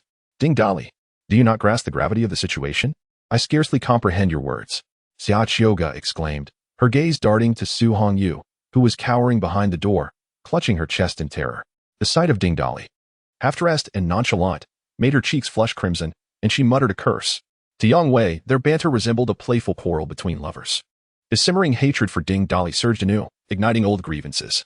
He let out a guttural roar and began to transform. His physique expanded, skin turning a ghastly gray. and his pupils morphed into slits. In an instant, he towered at 2 meters, resembling a monstrous lizard. With a hissing tongue and a gaping maw, he declared, "Ding Dolly, you have slain my mother and stolen my woman. Today, I shall make you my breakfast." With that, he lunged forward, his massive fists slicing through the air towards Ding Dolly. His speed was remarkable, closing the distance in a heartbeat. Ding Dolly summoned all his strength, thrusting both hands forward to meet Yang Wei's assault. The resounding impact echoed as their forces collided, yet instead of being thrown back, Ding Dolly firmly grasped Yang Wei's fists. Though the force stung his palms, Ding Dolly's innate advantages and strength prevailed, proving him slightly superior in this clash. Yang Wei, aware of Ding Dolly's resilience, had consumed countless beings and ascended to a second-tier aberrant, bolstering his confidence. He believed that even if he could not vanquish Ding Dolly, he would surely inflict grievous harm. Yet, to his astonishment, his full-force strike was effortlessly countered. Without a moment's hesitation, several punches were thrown, all of which were effortlessly blocked by Ding Dolly. After enduring a flurry of strikes, Ding Dolly anticipated the trajectory of the next punch, deftly evading it. He then clenched his fist, enveloped in crackling electricity, and unleashed a powerful blow that landed squarely on Yang Wei's abdomen. The force of this electrified punch sent Yang Wei flying, crashing against the wall of the suite, which was shattered upon impact. After delivering the blow, Ding Dolly shouted to Xiaoqiuge, "Quick, retreat to the bedroom." Obediently, Xiaoqiuge sprang up and dashed toward the bedroom. However, as she passed by Ding Dolly, she hesitated and exclaimed, "I can help. Get lost, you pervert." Xiaoqiuge stamped her foot in frustration before swiftly entering the bedroom. Ding Dolly positioned himself in front of the bedroom, directing his ire at Yang Wei, who lay amidst the rubble. "I just secured 2 E-class projects. I was on the verge of investing several billion. You disgusting pest have interrupted my enjoyment. I am not pleased, not at all." Yang Wei rose, brushing off the dust, his wounds visibly healing at an astonishing rate. "Ha ha ha, Ding Dolly, what good is your strength? With my mutant powers and the regenerative abilities of a gecko, my body recovers quickly. Do you truly believe you can best me?" With a sweeping motion, a gleaming golden rod appeared in Ding Dolly's grasp. Without a second thought, he swung the rod while simultaneously manipulating 2 flying daggers with his abilities. Yang Wei was taken aback. He could evade the daggers but not the iron rod, and vice versa. Although his wounds healed swiftly, the pain was undeniably real. Finally, after dodging the twin daggers, the golden rod struck Yang Wei in the abdomen. With a pained cry, he was sent reeling into the corridor. Ding Dolly followed closely, the daggers soaring through the air, striking through Yang Wei's arms before returning to hover beside Ding Dolly. The tumultuous sounds of their battle attracted the attention of the residents above, who rushed downstairs to witness a lizardman flying out of a room. Ding Dolly soon followed, mercilessly subduing the lizardman, leaving it incapacitated on the ground. "Boss, I'm here to assist," Wheezy bellowed, instantly transforming into a massive bear-like creature that nearly touched the ceiling. He charged forward, confronting Yang Wei, who was panting heavily as he attempted to recover from his injuries. Grasping one of Yang Wei's arms, Wheezy swung him about like a rag doll, each impact resonating with force against the floor and ceiling. "Enough. If you smash this floor any further, it will collapse," Ding Dolly finally shouted. Reluctantly, Wheezy hurled Yang Wei down the corridor, where he collided with the wall, creating numerous dents before landing on the ground. With Wheezy's bare strength surpassing Yang Wei's, the relentless barrage left Yang Wei in a state of utter disarray. Ding Dolly, still nursing wounds from the flying daggers, was battered and bruised, with one arm's bone utterly shattered. Yang Wei staggered to his feet, his heart pounding with a mix of fear and disbelief. From the recent skirmish, it became evident that I was no match for Ding Dolly. Now, another formidable foe, a bear-like figure even stronger than myself, had emerged, accompanied by a throng of others behind them. The prospect of gaining any advantage was utterly hopeless. Gritting my teeth, I forcefully severed my own shattered arm. Enduring the excruciating pain, I cast the severed limb to the ground, where the bleeding at the stump gradually began to subside. "Aha, do you truly believe, Ding Dolly, that this will end my life? You are woefully naive. Soon, your entire battalion will be vanquished. Meanwhile, I shall recover in no time." With that, I swiftly darted into the adjacent room. Oh no, he is about to flee. Chapter 63, Sudden Mutation. Ding Dolly exerted every ounce of his strength to pursue. Yet upon arriving at the room Yang Wei had entered, he found it eerily vacant, with a window flung wide open. Gazing down from the ledge, he spotted Yang Wei, resembling a colossal gecko, deftly descending the exterior wall, nearly reaching the ground floor. At such a considerable distance, mental manipulation proved ineffectual for an attack. Yang Wei swiftly reached the base of the building, casting a contemptuous smile upward at Ding Dolly before darting into the hotel's entrance. "Everyone, prepare for battle. That scoundrel intends to lure the zombies in," he exclaimed, retrieving a handgun and several magazines from his spatial pocket, tossing them to Zhang Ting. Xiao Ting, you can fly. Use the gun to engage that rascal from the air and delay him as much as possible. Zhang Ting gripped the handgun tightly. Her body shimmering as wings sprouted from her back, and she leapt from the window. Follow me, everyone. Proceed according to the original plan. Rush to the first floor. Xiao Ting won't be able to stall for long. He will undoubtedly breach the main entrance. Upon hearing the sounds of conflict from the 30th floor, Yu Xiaoyu had already gathered everyone and descended. The group pursuing the mutant also rushed into the room, responding to their leader's command to follow Ding Dali closely. Su Hongyu, having donned her attire and exited her room, fortuitously encountered Ding Dali, who was charging down the corridor. Without pausing, Ding Dali produced a long spear made of rebar and tossed it into her arms as he ran past. If you wish to survive, stay close. Clutching the spear, Su Hongyu glanced at the group trailing Ding Dali, momentarily stunned, before resolutely following. Those stationed at the stairwell, including Xia Donghai, were perplexed by the urgency. Seeing Ding Dali rush toward them, they waved frantically. Ding, what's going on? Did the mutant escape? Old Xia, don't block the way. The zombies are about to breach. If you wish to live, we must charge out together. With that, he pushed through the crowd and raced downstairs. Xia Donghai, taken aback by this revelation, anxiously wrung his hands, shouting after Ding Dali as he descended. Ding, what about the survivors upstairs? Those who do not engage in battle in this apocalypse do not deserve to live. A chilling declaration echoed from below, resonating with all who stood there, rendering them momentarily paralyzed. Having taken refuge in this hotel since the onset of the apocalypse, they had grown accustomed to life within its walls. The sudden announcement of an impending zombie attack left them bewildered. The first to react was Huang Ji, who, without hesitation, followed Ding Dali downstairs, his gaze fixed ahead, radiating an icy determination. After a brief glance around to ensure his comrades were present, Xia Qiuge urged her father onward. Father, listen to Ding. We must run together. There may still be a glimmer of hope. By the way, the mutant is that scoundrel Yang Wei. Everyone must be on high alert. Upon hearing this, Xia Donghai stamped his foot. You all go ahead. I'll inform them. At the very least, they should know the zombies are coming and decide for themselves whether to follow. With that, he turned and sprinted back upstairs without a backward glance. Father, old Xia, hurry down. I'll catch up shortly. The corridor was left echoing with the sound of old Xia's urgent calls. Upon witnessing the scene, everyone ceased their hesitation. Li Chunlan and Xia Qiuge directed the group to charge downward. Suddenly, a heart-wrenching scream pierced the air from the third floor. Shock gripped everyone's hearts, particularly Hui Zi, who felt a chilling dread. Xiao Ting, he shouted, accelerating down the stairs, with Ding Dali and the others hastening their pace as well. Upon reaching the grand hall on the first floor, they found the main door ajar. Most of the zombies were congregated around the outer pillars, gnawing on something, while only a few had entered the hall. Amidst the throng of zombies stood Yang Wei, whose severed arm had miraculously grown a diminutive limb. He waved at the group that had just descended, a taunting smile gracing his face before he turned and merged back into the swarm of undead. Without a moment's hesitation, Hui Zi transformed into a bear-like figure, wielding a massive golden-backed machete as he charged into the horde. With each swing, he cleaved through a multitude of zombies, their dark blood spraying forth and splattering him from head to toe. The machete whirled through the air, creating a fierce gust with each motion.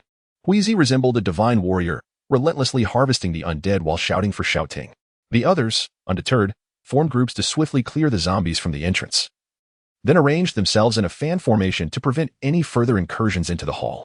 At this moment, Ding Dali and Hui Zi had reached the base of the pillar. Controlling steel needles, Ding Dali pierced the brains of any zombies that approached.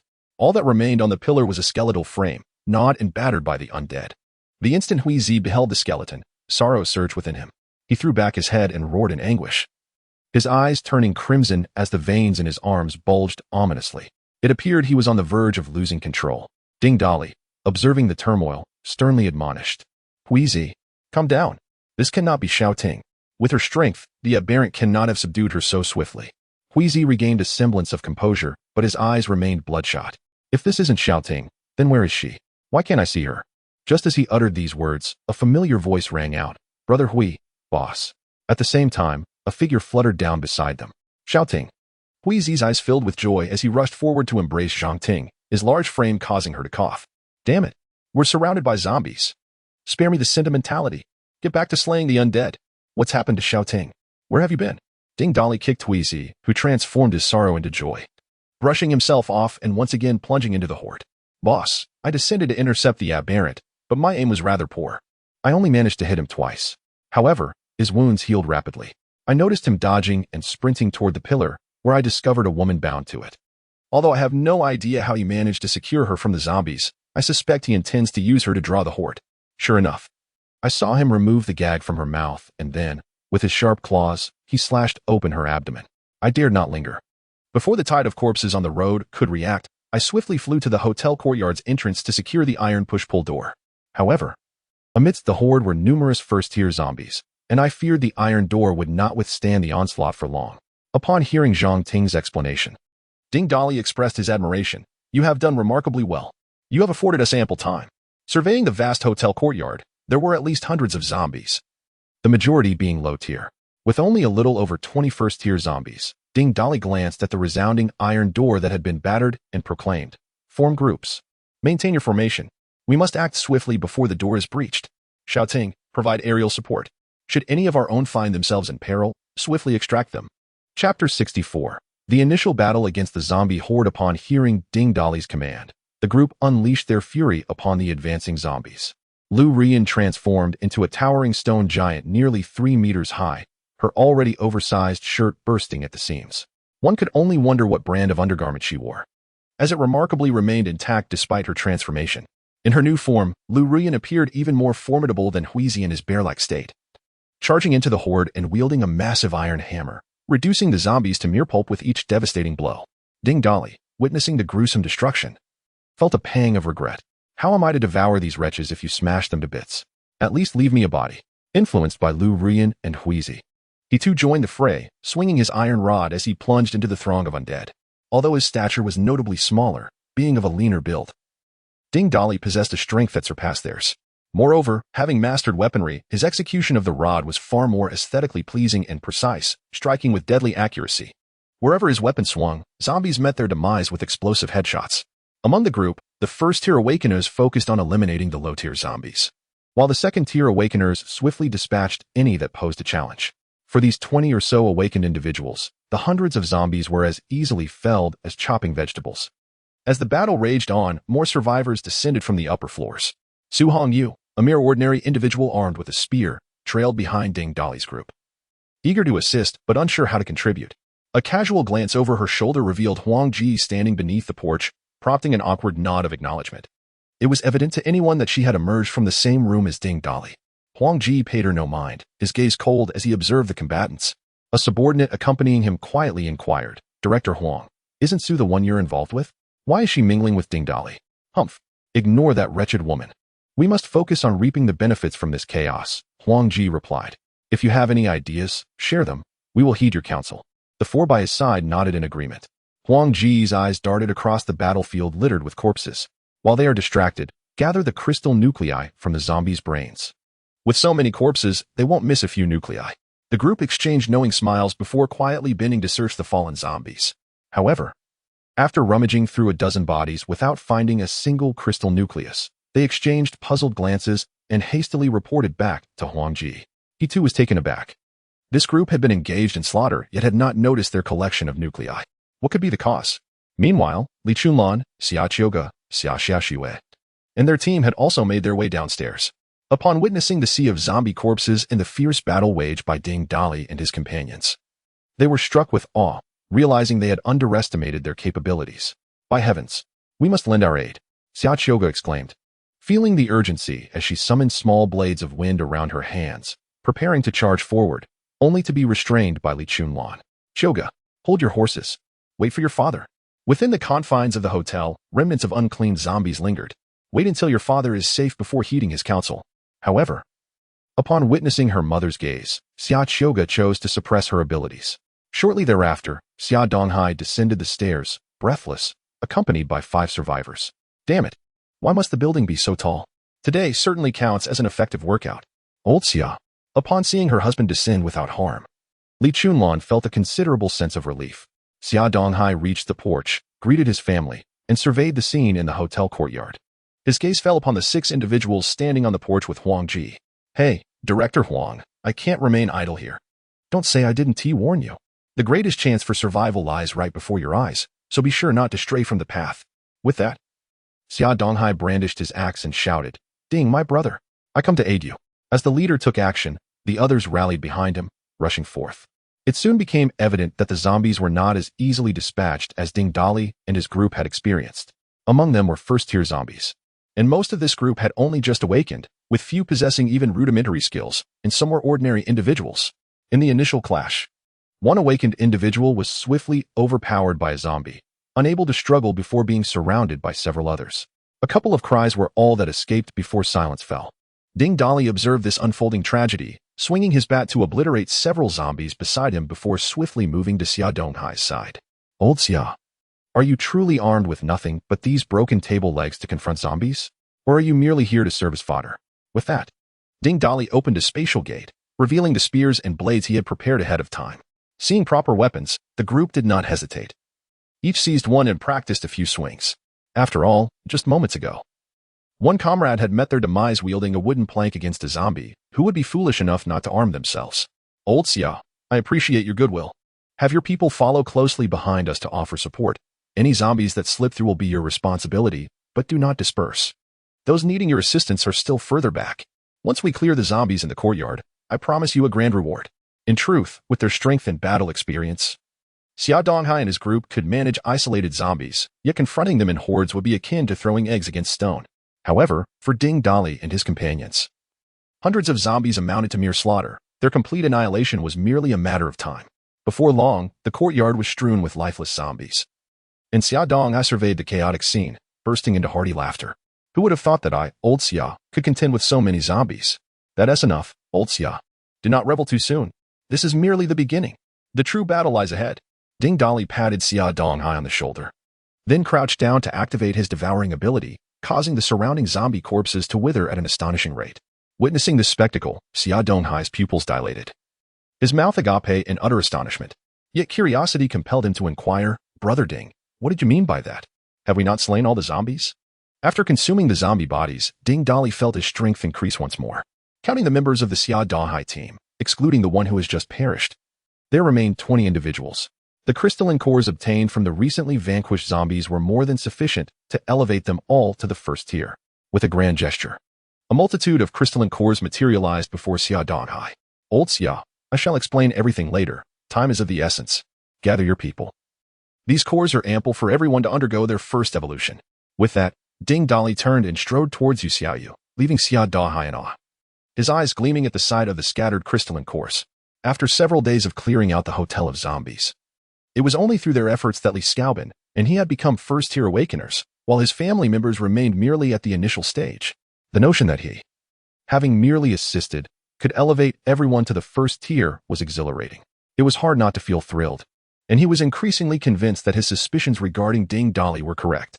His choice had indeed proven wise. Naturally, all of this was witnessed by everyone present, Li Chunlan, Xia Chouge, Xia Xiaoxiwe, and even Huang Ji. Chapter 65. The battle begins. Ding Dali presented the 30 or so first-tier crystal cores he had recently acquired to Yu Xiaoyu. Distribute these to the sisters, prioritizing those with abilities, so they can advance to the second tier. After speaking, he gently patted Yu Xiaoyu's hand and whispered, Be cautious during the impending battle. Yu Xiaoyu gazed at Ding Dali with deep affection, nodded softly, and promptly began distributing the crystal cores. Standing amidst the group, Su Hongyu held a spear, observing Ding Dali's every action. A wave of despondency washed over her as she murmured to herself, I've toiled for so long without vanquishing a single zombie, proving of no assistance. It's only natural for him not to regard me. It seemed her path had reached an impasse. Once the zombies breached their defenses, her fate as an ordinary person was sealed. She sighed deeply, contemplating the gaunt man, whom she had recently shared tender moments with. Alas, it appears our connection was but a fleeting romance. Director Su, what occupies your thoughts? Are you still relishing our unfinished task? A sudden voice startled Su Hongyu, pulling her from her reverie. Upon recognizing the speaker, her demeanor became flustered, and she stammered, no. Nothing at all. Here, take this. Quickly awaken to the first tier and familiarize yourself with your abilities. In this apocalypse, a woman must not solely rely on men. With that, he thrust a pile of crystal cores into Su Hongyu's arms. She stood there, bewildered, watching the man turn away to attend to other matters, a swell of emotion rising within her. His earlier words had granted her a newfound appreciation for his formidable strength. However, as she eagerly glanced at the crystal cores nestled in her embrace, she suddenly felt she may have misjudged the situation. How foolish of me to think you were mature and composed. What does it mean for you to stuff every single crystal core into my bra? Ding Dali's decision to distribute the crystal cores was not merely an act of reciprocity. It was also because the moral values of these individuals exceeded 70. And after his generous offering, most had surpassed 80. With an impending battle on the horizon, their chances of success would surely increase with greater numbers. Why did you give them crystal cores, but not us? We helped too. One of Huang Ji's companions approached Ding Dali, demanding an explanation. Ding Dali frowned at the individual. Do you perceive me as a fool? Or do you consider yourself one? Have I not witnessed your inaction from the very beginning? What? Did you not find any crystal cores within the zombies and now feel entitled to demand them? Who do you think you are? Huang, perhaps? The individual was rendered speechless, fumbling for a response, when another from Huang Ji's side interjected. Ding Dali, you shouldn't say that. You know there are still zombies in the hotel that need to be cleared. We are guarding the entrance to prevent any zombies from escaping. We are assisting you. Ding Dali nearly laughed at the absurdity of this person's excuse, gazing at them as one would at a fool. As Ding Dali remained silent, one of the individuals spoke up again. Since everyone is lending a hand, and they have barely slain any zombies yet still obtained crystal cores, it is only fair that we receive our share.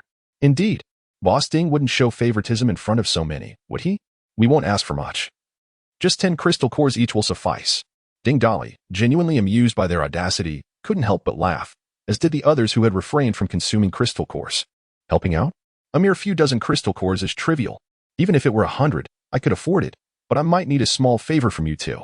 Just a little task, and I shall gladly offer 100 crystal cores. At these words, the two men's eyes gleamed with excitement. 100 crystal cores was indeed a tempting offer. However, one of them, not wanting to be swept away by greed, cautiously asked, "What exactly is this small task you speak of? Our capabilities might not suffice. Rest assured, it is something you can certainly manage. Just give me your consent, and I can hand over the crystal cores right now." Ding Dali feigned generosity, pulling out a handful of crystal cores and gesturing flamboyantly. The two exchanged glances, recognizing the fervor in each other's eyes, and nodded in unison. "If you wish to assist, then prepare for death." Ding Dali's gaze turned icy, resembling that of a predator eyeing its prey. What do you mean?" Startled by his words and his piercing gaze, the two stepped back, ready to flee. Yet, Ding Dali did not grant them the luxury of escape. 2 flashes of electricity struck, rendering them unconscious simultaneously. Shouting, "Toss them across the road to lure away some zombies, buying us a bit more time for everyone to evolve. Oh, and when you throw them into the horde, remember to make them bleed. Avoid cutting any arteries. Just a few superficial cuts will suffice to wake them up." At his command, everyone present gasped in shock, realizing the extent of Ding Dali's ruthlessness towards his enemies. They were astonished at the new heights of his cruelty, using the living to attract the undead. A unanimous consensus formed that it would be wise to avoid provoking him. Even those on Ding Dali's side were awed by their leader's merciless methods. Zhang Ting stood momentarily stunned, contemplating how her boss had taught her yet another lesson today. There were such unconventional tactics in play. A gentle nudge from Huizi snapped her back to reality. Seizing one of the unconscious men, she spread her wings and soared over the wall. Before long, a chilling scream echoed from a distance, crescendoing and then fading, accompanied by the diminishing sound of the iron gate clanging. Zhang Ting returned swiftly. "Boss, it worked. A large horde of zombies has been drawn to the other side of the road, but there are still too many, and more keep arriving." Ding Dali pointed casually at the other unconscious man on the ground. "Throw that one a bit further." Zhang Ting grasped the second man and flew off again, this time lingering in the air a little longer. Another scream successfully diverted a portion of the zombies, alleviating the pressure on the creaking iron gate once more. After completing the task, Ding Dali waved dismissively and smirked. "I appreciate the assistance from these two brothers, and of course, a nod of gratitude to the previous owner of the hotel for fortifying the door so effectively." Xia Donghao was utterly bewildered, feeling an immense sense of relief for not having crossed paths with Ding Dali as an adversary.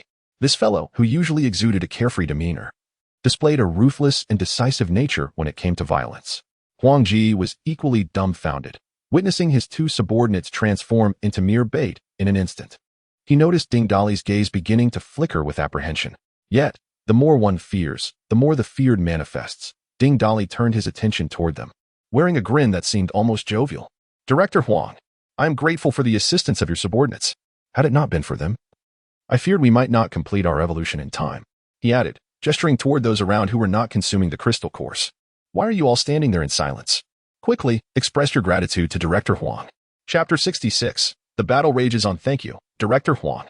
The crowd spontaneously expressed their gratitude in unison. Huang Ji's face contorted with embarrassment, resembling someone who had just consumed something distasteful.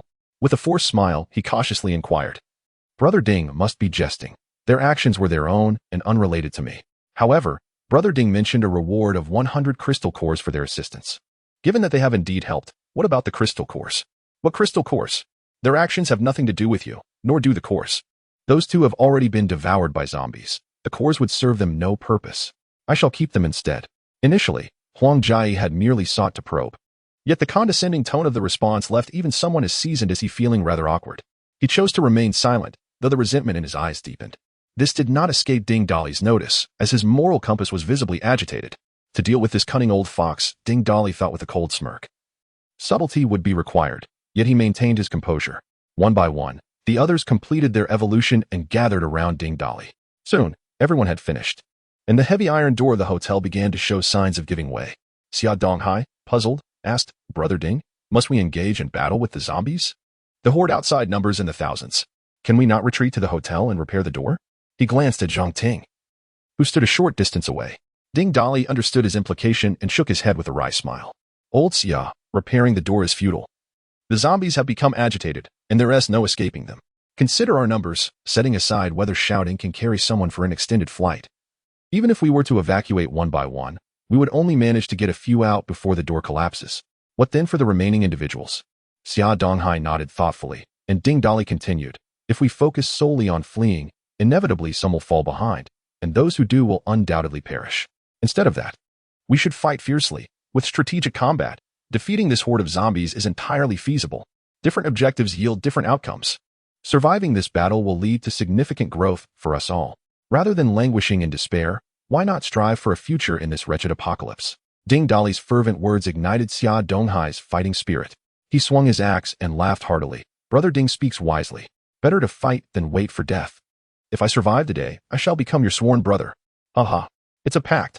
If you survive, I shall marry your daughter. All right. Huh? What did you just say?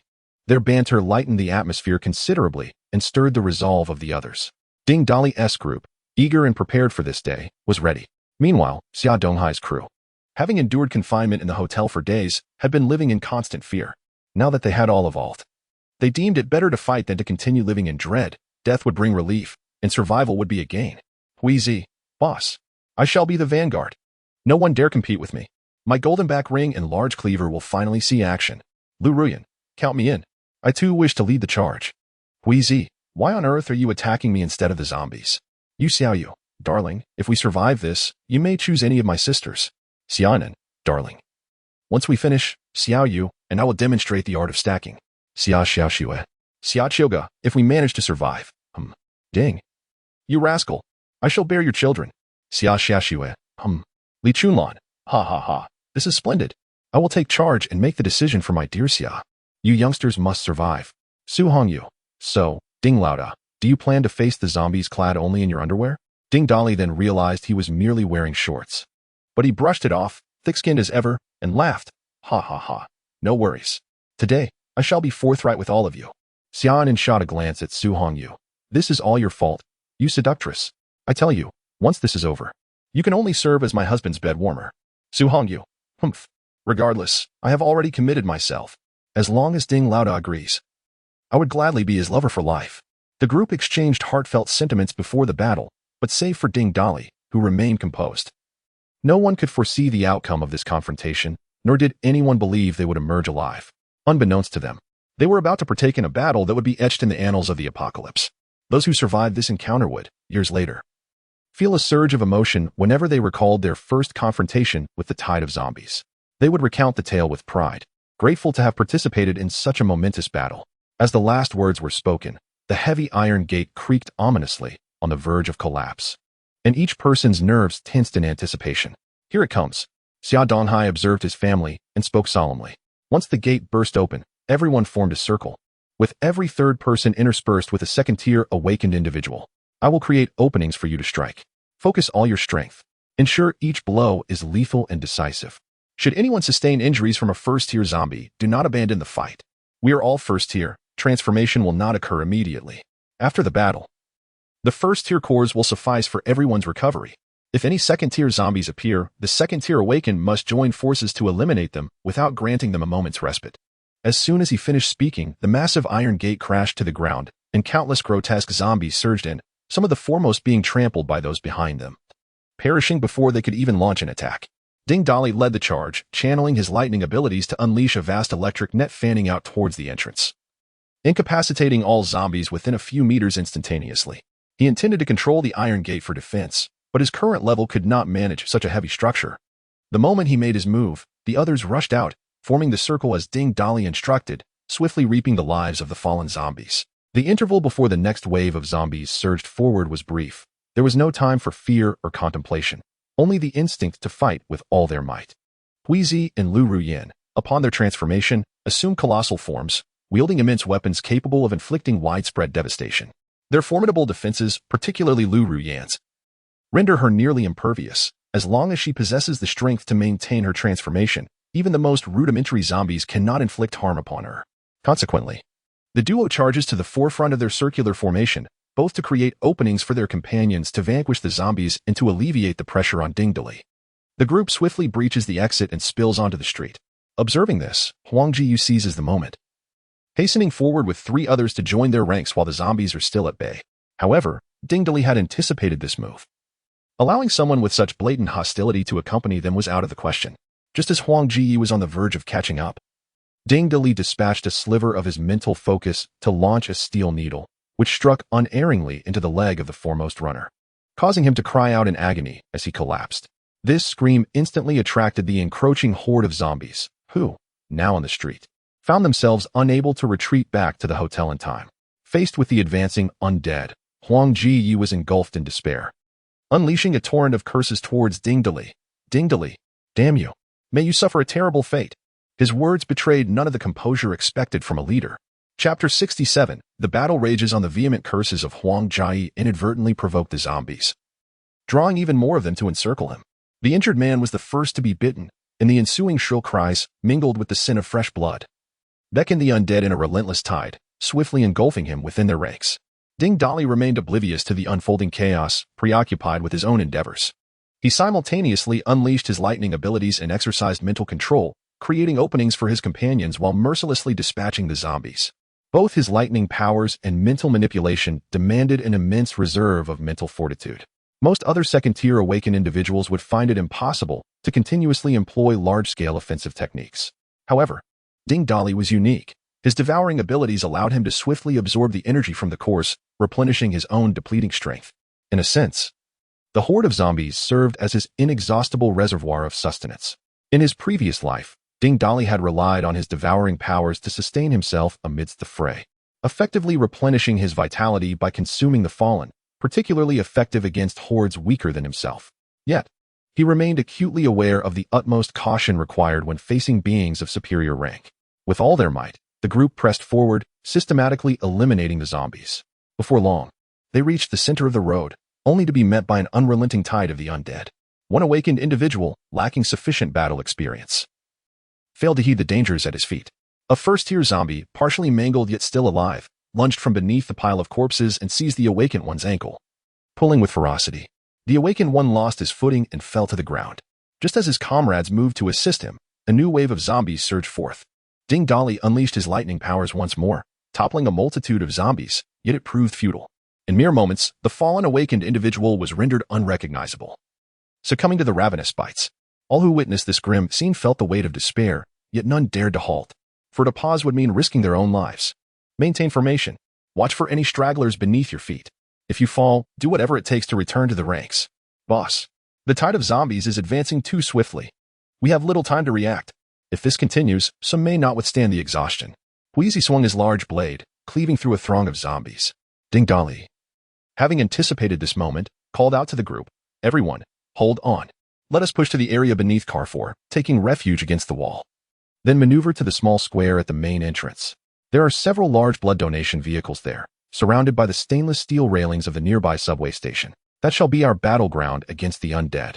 In recent days, Ding Dolly had meticulously observed from above. Combat within the confines of the building felt akin to being caged, fraught with peril. An open space would allow for greater mobility and ruthless assaults, yet the absence of buffering barriers would lead to rapid depletion of their stamina. Ultimately, his gaze settled upon the subway station adjacent to Carrefour, where numerous stainless steel railings, typically used for morning rush queues, formed the perfect barricade. Additionally, one of the large blood donation vehicles remained stationary, encircled by a ring of stainless steel barriers. As soon as they leaped onto the blood donation vehicle, they found themselves in an elevated position, surrounded by circles of stainless steel railings serving as a protective barrier. This strategic advantage made the task of dispatching zombies considerably easier. Upon hearing Ding Dali's words, Wheezy and Lu Ruyan darted forward like arrows, clearing a path, while Ding Dali remained in unyielding support, guarding the flanks and ensuring their rear was secure. The coordination among the team grew increasingly harmonious, and their accuracy in eliminating zombies sharpened with each encounter. It was only through such life and death struggles that their combat prowess could be rapidly catalyzed. Before long, they had pushed against the wall of Carrefour. But during the shift in formation, two awakened individuals were dragged into the throng of corpses, and many sustained injuries, both minor and significant. Yet, they pressed on with unwavering determination, following the wall towards their intended direction. In this interval, 3 early-stage second-tier zombies appeared, only to be swiftly dispatched by the combined efforts of Ding Dali, Lu Ruyan, and Wheezy. Even when faced with second-tier zombies, Ding Dali preferred to engage in a few exchanges rather than become entangled in a prolonged fight. Group assaults were favored over solitary duels. Having circled through the mass of zombies, countless corpses lay at their feet, yet they did not halt their advance. Yu Xiaoyu had begun to manipulate water into individual droplets, launching them at high speed with the force of bullets into the skulls of the zombies. Xia Anin's feline transformation ability, while not as large as other beastly forms, granted her exceptional agility and a supple physique, enabling her to strike decisively with her twin short blades. Following her promotion, Xia Qiuge's wind blades had gained considerable power.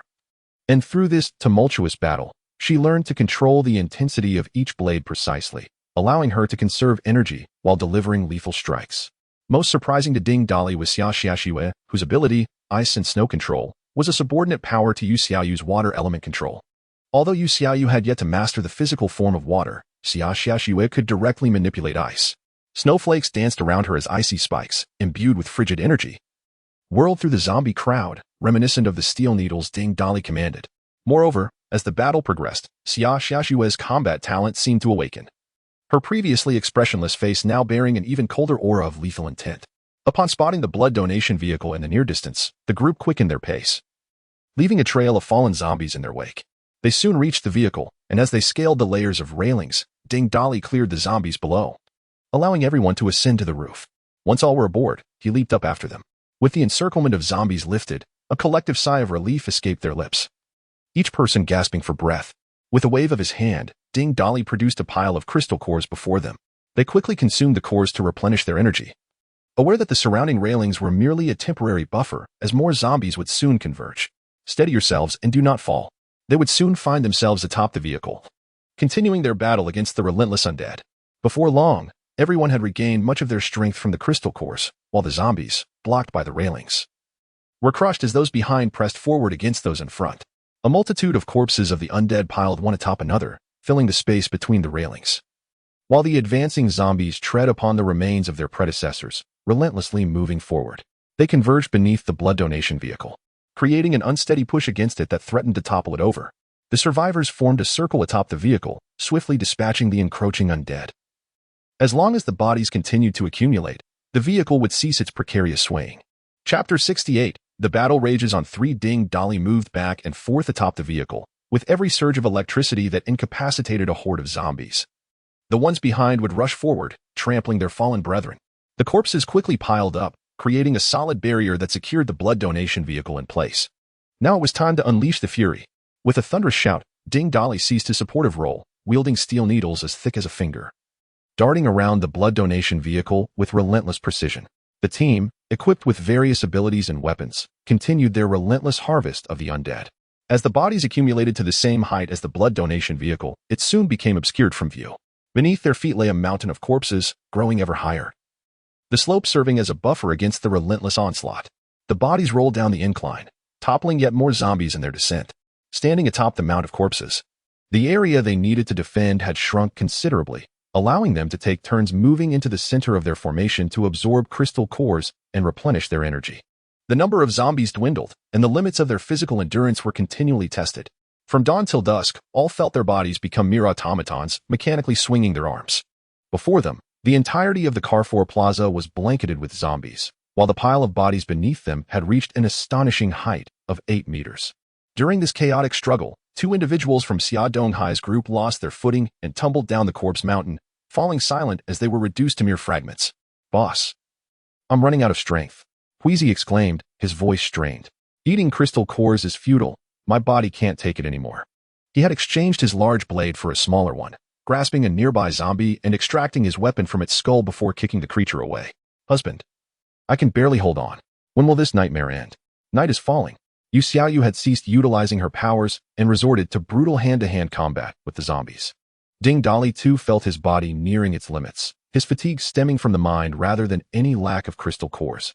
As he surveyed the surroundings, he noted the battered condition of his comrades, some even showing early signs of zombification.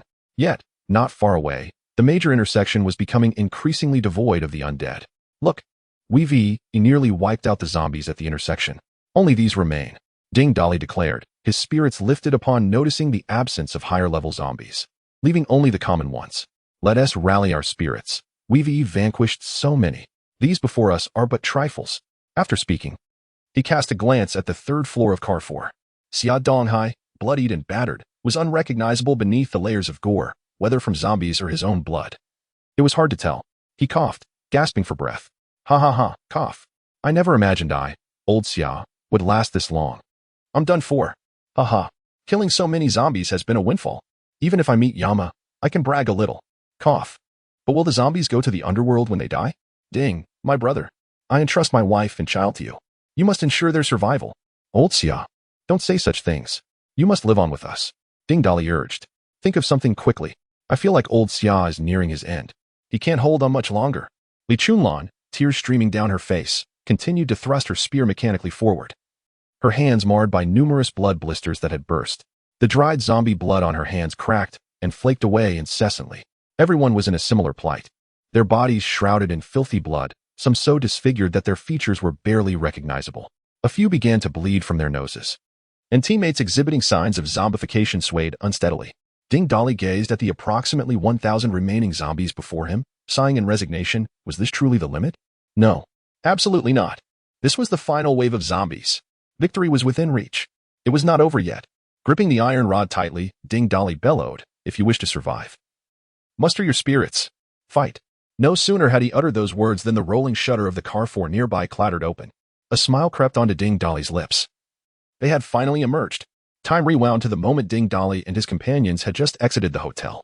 On the 3rd floor of Carrefour, a group stood by the window. "Brother Long, look. Just moments ago, for reasons unknown, the zombies surged toward the hotel. Those people have slain hundreds of zombies in the hotel courtyard. Now they are rushing out from the hotel. Did they run out of food and have to leave? And now look, they are surrounded by zombies." It seemed that this group was doomed, yet the weapons they wielded were quite the spectacle, shimmering with golden brilliance. "Goodness. Look at that fat woman. She has grown so large. And the one wielding the cleaver, could that be a bear? Wait. Look. They haven't been devoured by the zombies. Their formation is methodical. They are battling the undead." The man addressed as Brother Long, robust and upright, with a square jaw etched with determination, observed the scene below, particularly the individual wielding the golden iron rod. Brother Long narrowed his eyes. "If I am not mistaken, that person with the iron rod is the same one who stormed into the hotel single-handedly. Although it was dark then, I remember their stature." "Brother Long, if it truly is that person, why would they emerge to fight the zombies? Surely there are tens of thousands of them." "I do not know. Perhaps there was some incident at the hotel that necessitated their exit? But why did they choose to come toward us instead of heading south, where there are fewer zombies? Making it easier to escape?" Though puzzled by their decisions, Brother Long's eyes sparkled with a mix of intrigue and admiration as he observed their various tactics. After a moment, he shook his head with a sigh of regret. Many among them possess strength equal to mine, especially the one with the iron rod. I cannot fathom his power. Alas, with so many zombies, they are surely doomed. Enough of this. Everyone should return to their tasks. The zombies are becoming restless. Inform the brothers to remain vigilant on the 1st floor. With that, Brother Long turned and retreated to a nearby lounge chair, closing his eyes for a moment of respite. After a while, just as he was dozing, he heard footsteps rushing from one window to another, followed by the shouts of his comrades. "My goodness! Come quick! That group is still alive. They have reached our doorstep. Do they intend to come in?" Upon hearing this, Long Gu abruptly opened his eyes. He dashed a few steps to the nearby window and glanced down to see the group still engaged in a fierce battle against the zombies. Though it appeared that a few individuals were missing, a wave of astonishment washed over him. How could they have only lost a handful of people amidst the horde? Quick, go to the first floor and crack the door open to let them in, he exclaimed, but then he hastily waved his hand, halting the younger brother who was about to open the door. Wait, they are not heading towards Carrefour. Goodness, are these people out of their minds? Why do they gravitate towards the densest clusters of zombies? It seems they are not trying to escape. Rather, it appears they are intent on confronting the undead. Have they lost their senses? Chapter 69. The battle concludes. Long Gu was bewildered by the intentions of the group before him. He cast a sweeping glance in their direction, his gaze landing upon the blood donation vehicle not far away. Could it be that they intended to head to the donation vehicle? Surrounding it were stainless steel barriers, indeed capable of deterring zombies, but such a vast horde could not possibly be contained. Was their true aim to exterminate the zombies? It seemed implausible. As he observed further, a growing unease gripped him. The individuals below appeared as if they were invigorated, working in seamless harmony. Waves of zombies fell beneath their feet, defeated. From his vantage point on the third floor, his perspective shifted from overlooking the scene to gazing upward, as the towering pile of zombies had surpassed their current level. Several times, he had thought this group might meet their demise here, yet they persevered. Moreover, he was left with the nagging sensation that the individual wielding the bat was casting furtive glances in his direction. Was the glass not one way? Throughout it all, he remained convinced that this group could not survive. Even if his own people ventured out to rescue them, it would only lead to their own demise. For the zombie numbers were overwhelming. As day turned to dusk, the once dense throng of zombies at the intersection dwindled to fewer than 1,000. Everyone stood in astonishment, their eyes wide in disbelief. Such terrifying prowess. No, it was not merely strength that enabled this feat. It required a steadfast will and a strategic use of the terrain to mount an effective defense. This brought to mind memories of old friends. Long ago, they seemed to be on the brink of collapse, he thought, witnessing the relentless waves of zombies they had already vanquished. Observing the group's evident struggle ignited a fire within Long Gu's heart. Brothers, we are men. Grab your gear. Let us rush forth to rescue these heroes. His subordinates, a cadre of fierce young men, could no longer contain their fervor at such a valiant display. Seizing their weapons, they followed Long Gu down the stairs.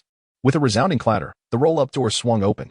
In an instant, Long Gu transformed into a figure of iron, charging forth barehanded, his voice booming. Long Aotion is here. Zombies, meet your end.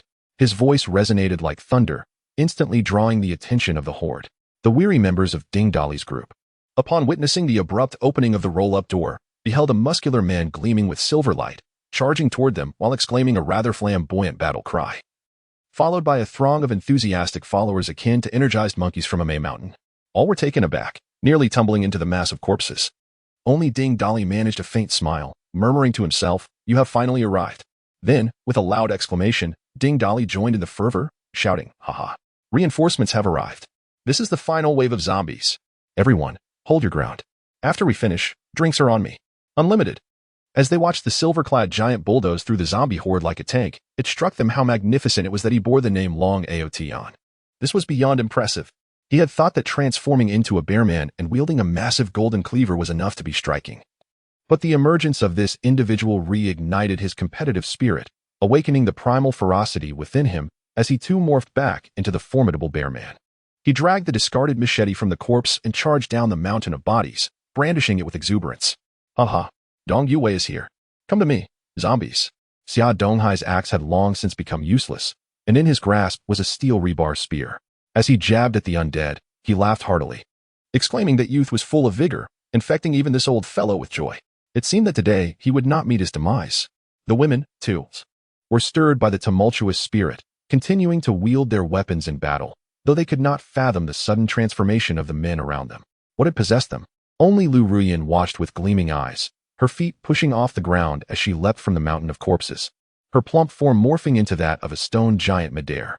"Ha! Lu Ruyan is here. Taste this, my hammer." The ground shook with the thunderous impact of her descent. Long Aoyan gazed at the transformed Lu Ruyan, astonished and admiring. Observing from above provided a stark contrast to the direct experience. Even he, who prided himself on his stature, appeared diminutive and endearing in comparison.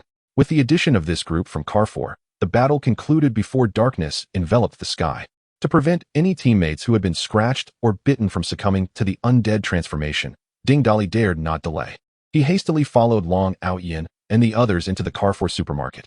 Meanwhile, a military drone circled above, surveying the area before swiftly disappearing into the night. Once the doors of Carrefour closed, Ding Dali distributed sufficient evolved crystal cores to all the injured first-tier awakened, urging them to evolve quickly to stave off transformation. He instructed all second-tier awakened to gather around, resting while standing guard.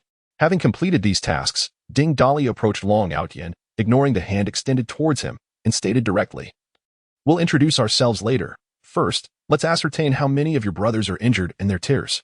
Long Outyin nodded, momentarily dazed, before hastily commanding his brothers to assess their injuries. The realization struck him. This man exhibited remarkable decisiveness. Soon, a report came in. "Brother Long, 10 of our brothers have been injured, 9 are first tier, and 1 is second tier. It's not a significant issue." Before Long Outyin could respond, Ding Dali waved his hand, summoning a pile of crystal cores before him. This is sufficient to elevate 10 first-tier awakened to the second tier, and enough for 2 second-tier awakened to advance further. Consider it a token of gratitude for your assistance earlier. My name is Ding Dali. It is a pleasure to meet you. Long Outyin was once again taken aback. When they had ventured out, only first-tier zombies remained. Those who had sustained superficial wounds from them posed little threat to the first-tier awakened, and certainly not to the second tier. Yet here was this man presenting a vast quantity of crystal cores, each portion seemingly accommodating an extra person, and the number of cores was notably substantial. Especially the second-tier cores. He was aware that there was only 1 second-tier and 2 first-tier on their side. Now, the prospect of gaining 10 first-tier and 2 second-tier awakened was astonishing. How could he not be astounded? However, he still said somewhat bashfully, Brother Ding, your people have all sustained injuries, and quite severe ones at that. How about you take some back for them to use? We hardly need so many." "No need." Ding Dali waved his hand dismissively. "They are in the process of advancing to the second tier and do not require initial tier crystal cores." Just a casual remark from Ding Dali sent ripples of astonishment through Long Outyin's heart. If he recalled correctly, Ding had just instructed all second-tier members to remain there. Did that not imply that before long, they would all be at the second tier? What a joke. They currently had over 30 individuals, all at the second tier. No wonder they dared to confront the zombies head-on. This was utterly absurd. They were all extraordinary. Chapter 70. The fruits of battle. Ding Dali did not pay heed to Long Outyin's astonishment. Engaging with them could wait. The pressing concern at present lay with his comrades, those who had fought alongside him. Long Outyin, perceiving the moment, wisely refrained from further interruption. He approached his evolving companions, joining the other second-tier allies in a circle, patiently awaiting the completion of their transformations. Simultaneously, Ding Dali turned his thoughts inward, assessing the spoils amassed within their space. The spoils of battle were a veritable cornucopia, encompassing an array of delectable foods and beverages, fine wines and restorative potions, as well as various garments, jewelry, and cosmetics. Remarkably, they had also acquired 2 handguns, presumably belonging to 2 nefarious individuals who had intended to perpetrate misdeeds before the apocalypse, only to meet their demise as zombies, subsequently vanquished by Ding Dali and his team. As for skills, Ding Dali found himself overwhelmed by the plethora of options. In a society where comfort had bred idleness, many had amassed an assortment of peculiar and ultimately useless talents, rivaling even the absurdity of plate-licking proficiency. He dismissed the majority of these frivolous skills, opting instead to acquire those that would prove invaluable in this post-apocalyptic existence, namely, mastery of driving, expertise in plants versus zombies, estimation of measurements, and novel writing proficiency. With these choices made, he obliterated the remainder.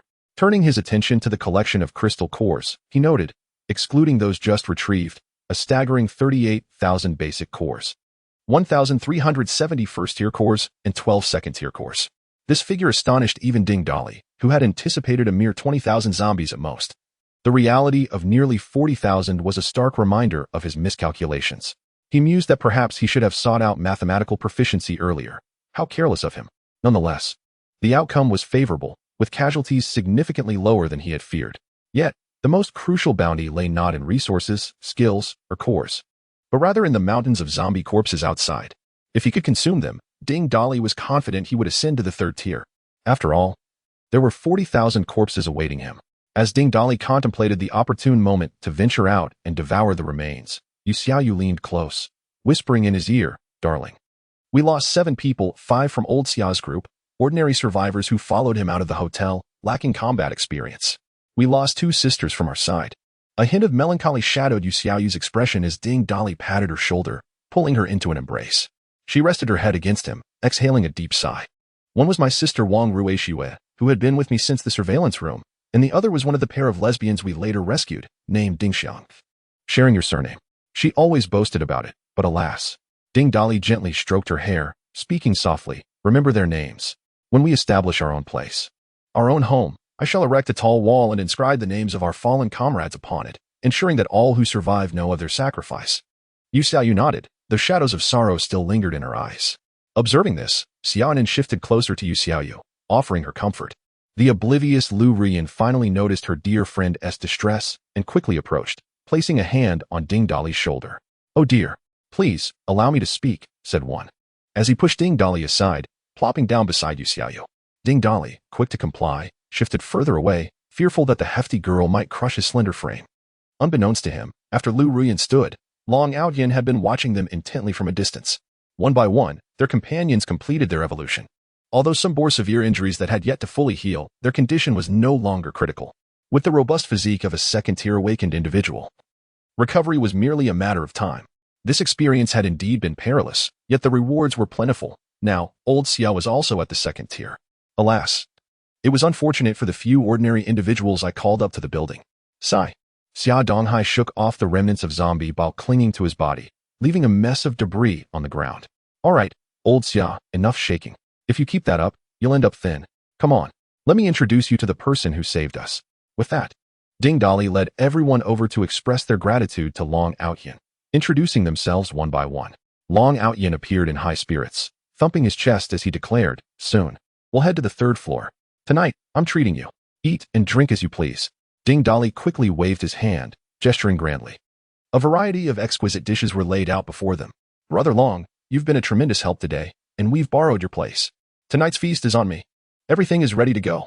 Long Outyin, intrigued by Ding Dali's peculiar ability, inquired, my goodness, Brother Ding. What kind of power do you possess that allows you to produce pre-prepared dishes? This nearly caused Ding Dali to faint on the spot. Brother Long, this is my ability. I can store items in a space and retrieve them in the same condition. These are not pre-prepared meals. Feel for yourself. These are fresh and hot.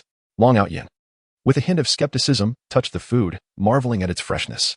He then instructed his subordinates to transport the dishes to the third floor. Ding Dali awkwardly patted Long Outyin on the shoulder and said, is there a chance I could store the food in my space and take it up to the third floor later? Long Outyin smacked his forehead, exclaiming how clever Ding Dali was. Brother Long, is there a restroom here? We are absolutely reeking of the filth from that encounter. Xia Donghai felt rather embarrassed. Standing with his companions, all of them looking disheveled like a band of beggars. Long Outyin pointed to the southeast corner, explaining that each floor had a restroom, though the running water had been shut off.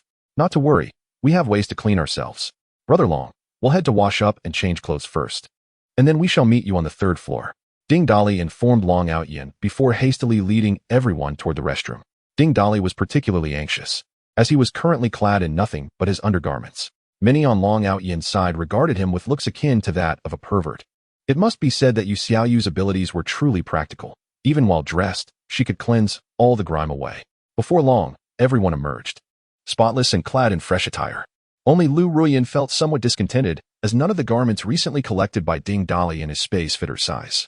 Fortunately, the first floor of Carrefour boasted a variety of brand-name clothing stores, where she was able to find something suitable. After narrowly escaping from danger, Xia Donghai had ascended to the second tier and now felt invigorated. He leaned closer to Ding Dali and whispered, Brother Ding, do you think we can trust this Long Outyin? Should we remain cautious? Glancing at Xia Donghai, Ding Dali draped his arm over his shoulder and replied, well, my dear elder, you've made progress. You're beginning to be wary of others. However, since we all survived this ordeal today, let us simply relax without any concerns. Chapter 71. A gathering feast. The recently cleansed individuals followed Long Outyin subordinates to the third floor of Carrefour. This level was designated as the food area, where numerous makeshift sleeping arrangements had been set up outside the checkout counters. It appeared to be their resting place over the past few days. With a rough estimate of over 20 people, the spacious aisles of the large supermarket often displayed promotional products, but now the promotional stands had been dismantled, leaving a substantial area cleared. The floor was adorned with blankets, accompanied by a variety of snacks and beverages. Upon seeing Ding Dali and his companions arrive, Long Outyin, who was busily organizing the food, greeted them with warmth. Please, don't mind the lack of furniture. Although this large supermarket is well stocked, we must sit on the ground. However, I have laid out blankets, and feel free to explore and take whatever snacks you desire. Lu Ruoyan, upon hearing this, leaped with joy, her body quivering with excitement. Really, Brother Long? We can eat whatever we want. Haha, don't be shy, sister. Take as much as you wish. This supermarket is ours now. Without hesitation, Lu Ruoyan grabbed several of her sisters and dashed into the shelves, stuffing her arms with chips, spicy strips, buns, cookies, and chocolates. Ding Dali laid out an array of delicacies once more, and Long Outyin, observing Lu Ruoyan and her friends selecting their snacks, nodded with a smile. As he turned to see the abundance of food laid out before him, his eyes sparkled with delight. This left Ding Dali perplexed. With so much food, including fresh meats and vegetables in the supermarket, how could they still be so excited about it? Not only he, but also his group of brothers were equally astonished. Brother Long, with all this food in the supermarket, why do you all look as though you haven't eaten in ages? Long Outyin swallowed a few times and sighed. Oh, don't mention it. Just look at us, a bunch of rough men. I asked who among us could cook, and only Shaoli stepped forward, claiming he could. But his prowess was merely boiling instant noodles. Do I really need him for that? Anyone with hands can do it. We don't have the spaciousness like Brother Ding does, surrounded by so many fresh ingredients that would spoil if not consumed. Thus, we resorted to cooking with hot pot base every meal, and this has gone on for several days. Now, just the smell of hot pot makes me feel nauseous. Haha.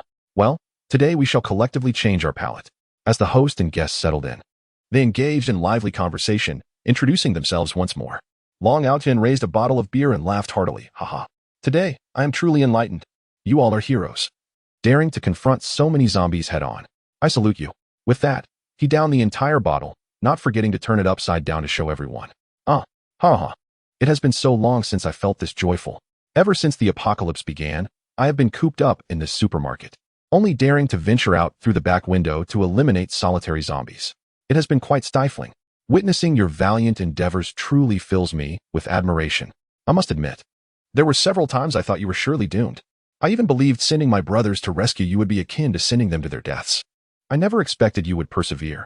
To be honest, I feel a bit ashamed for not being able to assist you more.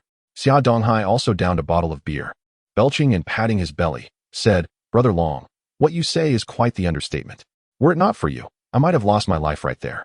As the saying goes, it is easy to add flowers to a brocade, but difficult to deliver coal in the snow. Brother Long came to our aid at a critical moment, saving us all. Ding Dali, observing the jovial Dragon Outyin, couldn't help but reminisce about the past. Indeed, Dragon Outyin had been Ding Dali's most loyal and formidable companion in his previous life. Back then, when Ding Dali rushed to the hotel to rescue Tang Beibing, the streets were not yet overwhelmed by hordes of the undead. Nevertheless, they found themselves encircled by a smaller group of zombies. It was Dragon Outyin who burst forth from Carrefour with his team to save them and invited them into the store. They raised their glasses in celebration, sharing laughter just as they did today. Dragon Outyin was deeply impressed by Ding Dali's strength, and thus, a formidable team was formed. Together, they charged through the hordes and battled mutated beasts, forging a profound camaraderie. Yet, on one occasion, Dragon Outyin, along with Tang Bingbing and Qin Sikhen, ventured to a logistics center to gather supplies. Upon their return, only Tang Bingbing and Qin Sikhen remained. Tang Bingbing informed him that they had encountered a tide of zombies, including high-level ones, and only the two of them had survived. At that moment, Ding Dali, infatuated, felt heartbroken but did not doubt Tang Bingbing's words. In hindsight, it seemed highly probable that Dragon Outyin and the others had been led to their doom. Furthermore, Dragon Outyin possessed the ability of metallization, allowing his body to transform into metal, which was easily countered by Qin Sichen's metal control. In this life, while Ding Dali felt confident in overcoming the horde, there remained an element of gamble. He wagered that his former brother-in-arms would once again come to his rescue. Indeed, at the last moment, Dragon Outyin intervened. As Ding Dali gazed upon his former comrade, his eyes unexpectedly moistened. His past self was truly deserving of condemnation. He silently vowed to gather his old allies in this life, ensuring they all survive together in this apocalypse. Yu Xiaoyu sensed the shift in mood, and, linking her arm with Ding Dali's, softly inquired, "What is it, dear?" "Nothing, just reminiscing about old times," Ding Dali replied, shaking his head and taking a sip of his beer. Dragon Outyin handed Ding Dali another bottle of beer, rubbing his hands together with keen interest, and asked, "Brother Ding, I have a question. Where do you acquire those impressive weapons? Could you possibly procure one for me?" Ding Dali's arsenal was exclusive to his own people, and Xia Donghai added with a hint of envy, Brother Ding, I've said it before. As long as I'm alive, I want to become your sworn brother. From now on, we'll consider ourselves family. You must get me a shiny new axe. Old Xia, if we become sworn brothers, should Xiaogu call me uncle or something else? She also said she wants to survive and bear my children. That's a matter for your generation. I'll not interfere. We'll each have our own discussions. They laughed heartily. Li Chunlan pinched Xia Donghai sharply, exclaiming, You shameless old man. Aren't you all part of the same team? Your coordination while dispatching the zombies was so seamless that I was led to believe you were a unified team. Long Outyin appeared even more extraordinary. Ding Dali did not hesitate to recount the events that transpired in the hotel, leaving Long Outyin in a state of astonishment. I remarked on how the hotel had been ejecting people left and right in recent days, only to discover that it was all the doing of Brother Ding. Furthermore, this aberrant being was a term I had never encountered before. Speaking of aberrant beings, it dawned on Xia Qiuge that it was Ding Dali who had rescued her from Yang Wei's grasp once again that morning. Thus, she raised her glass and approached Ding Dali. Ding, Chief Ding, I am truly grateful for your timely intervention once more. Without you, I might have fallen victim to that scoundrel Yang Wei. In any case, thank you. I raise my glass to you. Ding Dali, unceremonious, took a hearty gulp and let out a belch, chuckling. Heh. We are all family now. There is no need for formalities. He deliberately emphasized the word family, causing Xia Qiuge's face to flush crimson. Chapter 72. The Tale of the Dragon Overlord. As Ding Dali observed the goodwill value of Xia Qiuge rise to 90. A sense of satisfaction washed over him. This little vixen had finally succumbed to my influence, and now she was ready to undertake missions again. He chuckled to himself. The more he pondered, the more elated he became, and so he feigned mystery and proclaimed, Allow me to share a secret. You need not worry about that fellow Yang Wei and any mischievous antics he may have in store for you. He has transformed to become just like his name. Seeing the puzzled expressions on everyone's faces, Ding Dali slapped his thigh and continued. Are you all pretending to be innocent out of fear of being exposed?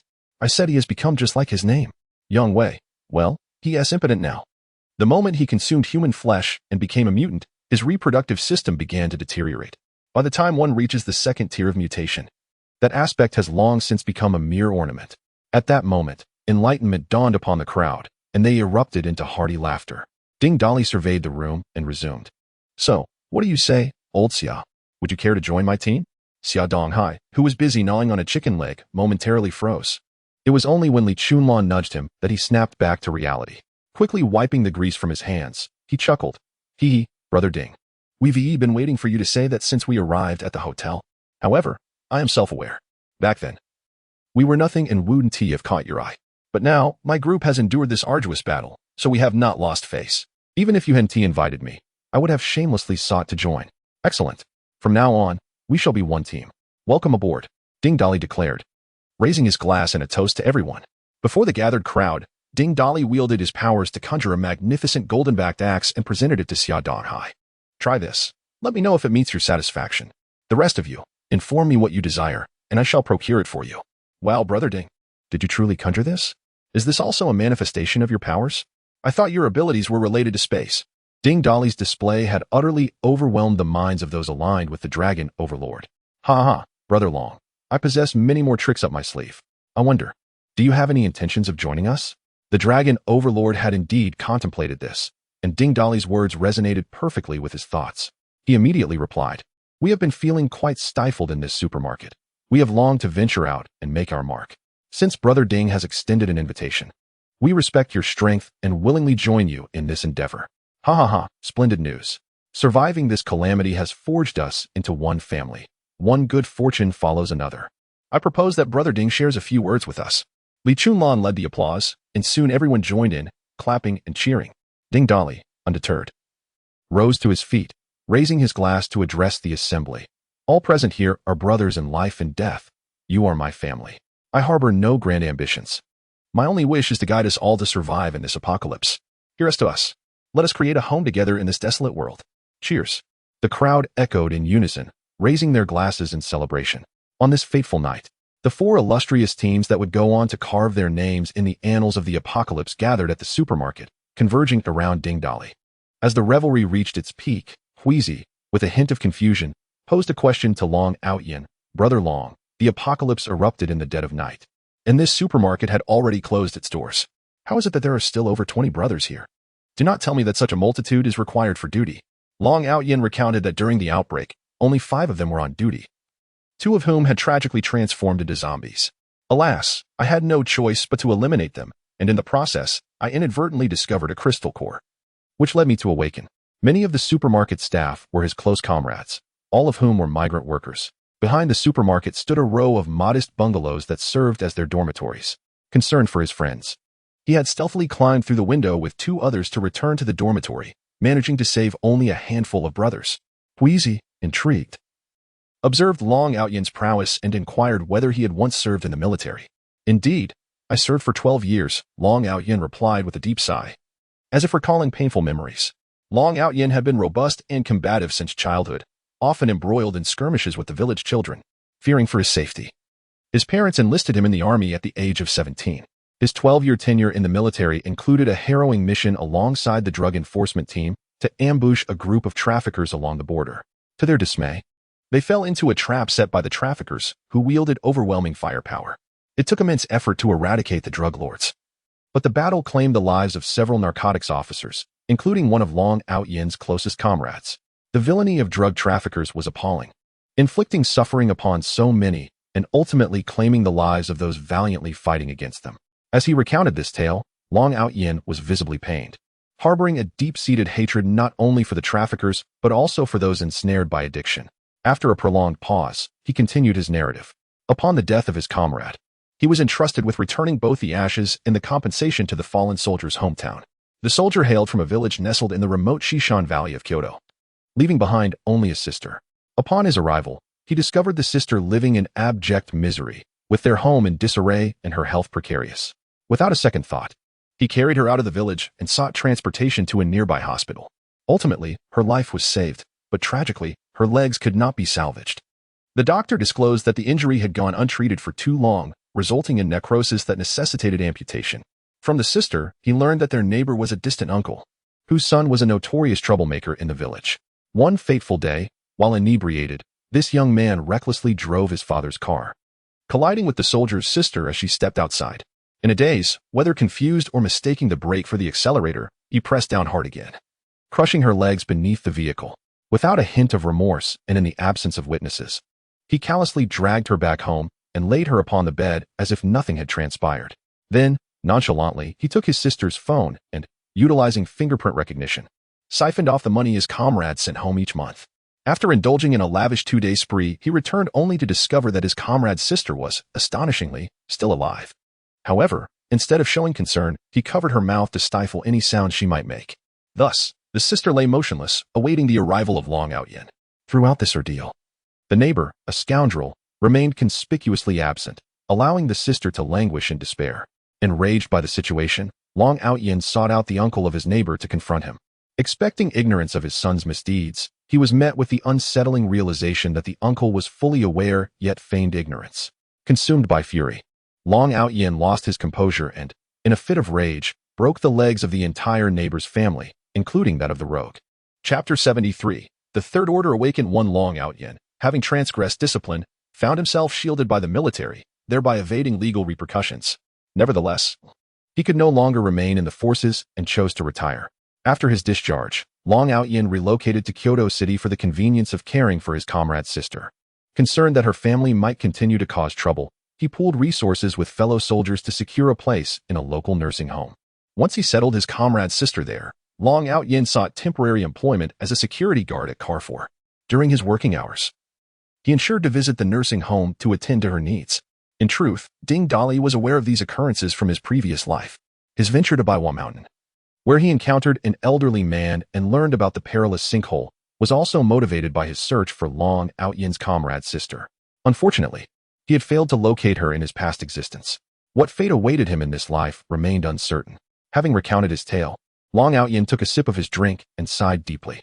I wonder how my comrade's sister is faring. Is she still alive in this apocalyptic world? She never replies to my messages. Feigning ignorance, Ding Dali inquired, Brother Long, is the West Mountain nearby Wa Mountain? Indeed, it's a town close to Wa Mountain, Brother Ding. Or rather, I should say Boss Ding now. You are familiar with that area? Long Out Yin responded eagerly. Ding Dali nodded. Once I attend to some matters, I may journey there to uncover the truth. We can search together then. Splendid. Although the chances of a disabled person surviving in this world are slim, I still wish to see. After sharing another round of drinks, Ding Dali remarked, I am utterly exhausted today. Let us call it a night. We can discuss further tomorrow. His team, equally fatigued, echoed his sentiments. Long Out Yin, not wishing to compel anyone to continue drinking, added, my brothers and I will indulge a while longer. You may find a place to rest on the first or second floor. Blankets and pillows are available for your comfort. At his words, everyone followed Ding Dali downstairs. You need not accompany me. There is ample space for everyone to choose their own spot. Brother Ding, let us all occupy the first floor. It is spacious enough. And there are plenty of shops for us all to rest comfortably, suggested one of his comrades. It seemed that the group felt a greater sense of security in numbers. So they accompanied him. Ding Dali entered a shop in the Yueku, collecting some clothing as he did so. Nevertheless, his companions followed suit, each finding a corner to recline. Observing the remaining 30 or so individuals, Ding Dali chuckled helplessly and allowed them to be. He found a spot at the entrance of the shop and lay down. Yu Xiaoyu and Xiaonan, clutching blankets, settled beside him. Initially, the sounds of soft conversation and laughter filled the air, but gradually the noise dwindled until it was replaced by the gentle sounds of snoring. Indeed, after a day of battles, they were all exhausted. Ding Dali succumbed to slumber, sinking into a deep sleep. However, in the latter part of the night, he suddenly opened his eyes wide, sitting upright. After covering the two beside him with a blanket, he quietly ascended to the second floor. The window on the second floor was not sealed, and Ding Dali glanced outside, confirming there was nothing unusual before leaping down, landing squarely atop a mound of corpses. Aha, here I am, my darlings. He whispered excitedly, akin to a child discovering treasure. He bounced in place a couple of times, rubbed his hands together, and climbed directly onto the hill of zombie bodies. Devouring. He placed his hands upon the corpses and activated his extraordinary ability, swiftly observing the mound of bodies diminishing at a visible rate. Having fought his way through, all the corpses were closely packed together, allowing him to consume them all from one spot without the need to tackle them individually. The energy gained from consuming a single zombie's body might be negligible, but when multiplied, it resulted in a significant transformation. After all, there were 40,000 zombies. Moreover, among them were over 1,000 first-tier and a dozen second-tier corpses. A torrent of energy surged into Ding Dali's body like a roaring tide. Once all the bodies were drained, he felt his internal energy reach a critical saturation point, akin to a balloon on the verge of bursting. Given the habitual nature of that system, it likely had also absorbed ample energy by now. The familiar sensation washed over him once more, and Ding Dali endeavored to control the overwhelming energy coursing through him. However, due to its immense volume, he found himself somewhat powerless.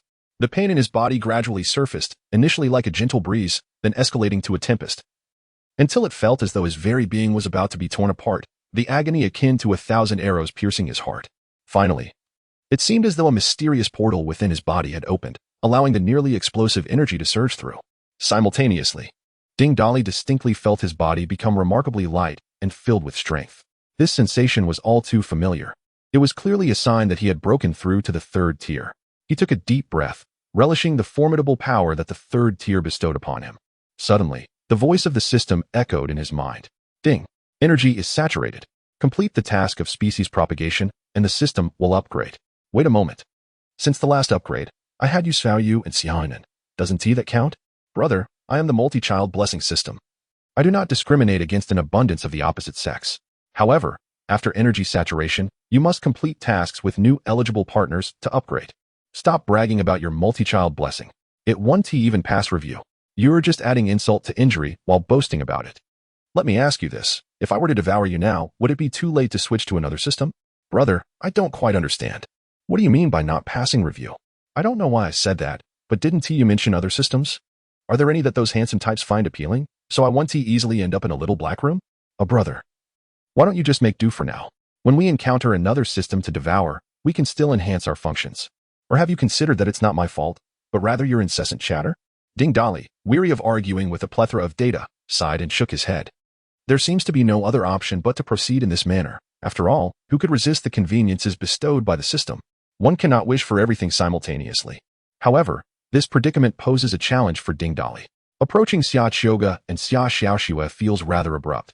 He fears that their hard-earned moral values might plummet, leading to an awkward situation.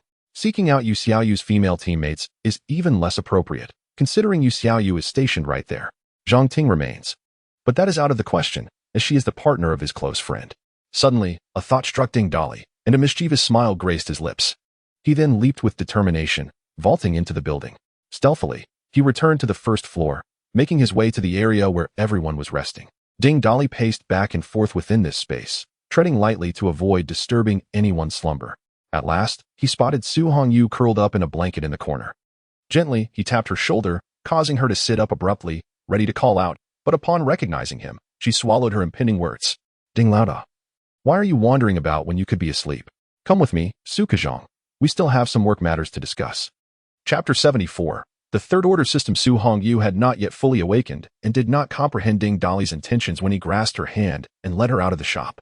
After taking a few steps, she finally reacted, her eyes sparkling with mischief, and a playful smile gracing her lips as she spoke in a sweet, melodious voice. After a grueling day of slaying zombies, my body feels like it's falling apart. Aren't you tired? Oh dear. Chief Su, you simply do not understand. Work is of utmost importance. Try to speak less and make as little noise as possible. Su Hongyu found herself bewildered by his earnestness. Could it be that he genuinely sought to discuss work amidst this apocalyptic chaos? With a world in ruin, who would be concerned about work? Yet, observing Ding Dolly's anxious demeanor, she felt she understood him too well. Curiosity piqued. She inquired, why must we refrain from speaking? Ding Dolly replied with utmost seriousness. Because we are under scrutiny. I can't fathom why I keep repeating this phrase today. In any case, if you find joy, refrain from making crude remarks. If your happiness overwhelms you, simply sing Let Us Paddle Together. Do not tell me you cannot sing that song. Even elementary school children can. With a bemused expression, Su Hongyu nodded, pondering whether this man had an unusual preference for hearing others sing nursery rhymes. Nonetheless, she allowed Ding Dolly to lead her onward. Upon reaching the men's restroom on the first floor, just as they were about to enter, they overheard voices from within. Who would be chatting in the men's restroom at this late hour? Intrigued, Ding Dolly pressed his ear against the door, only to discover it was the couple, Xia Donghai and his wife. The old rascal had indulged in a bit of drink, whisking his spouse away to share whispers. Thus, the only option for them was to enter the women's restroom. They stealthily returned to the shop, where everyone was resting until dawn.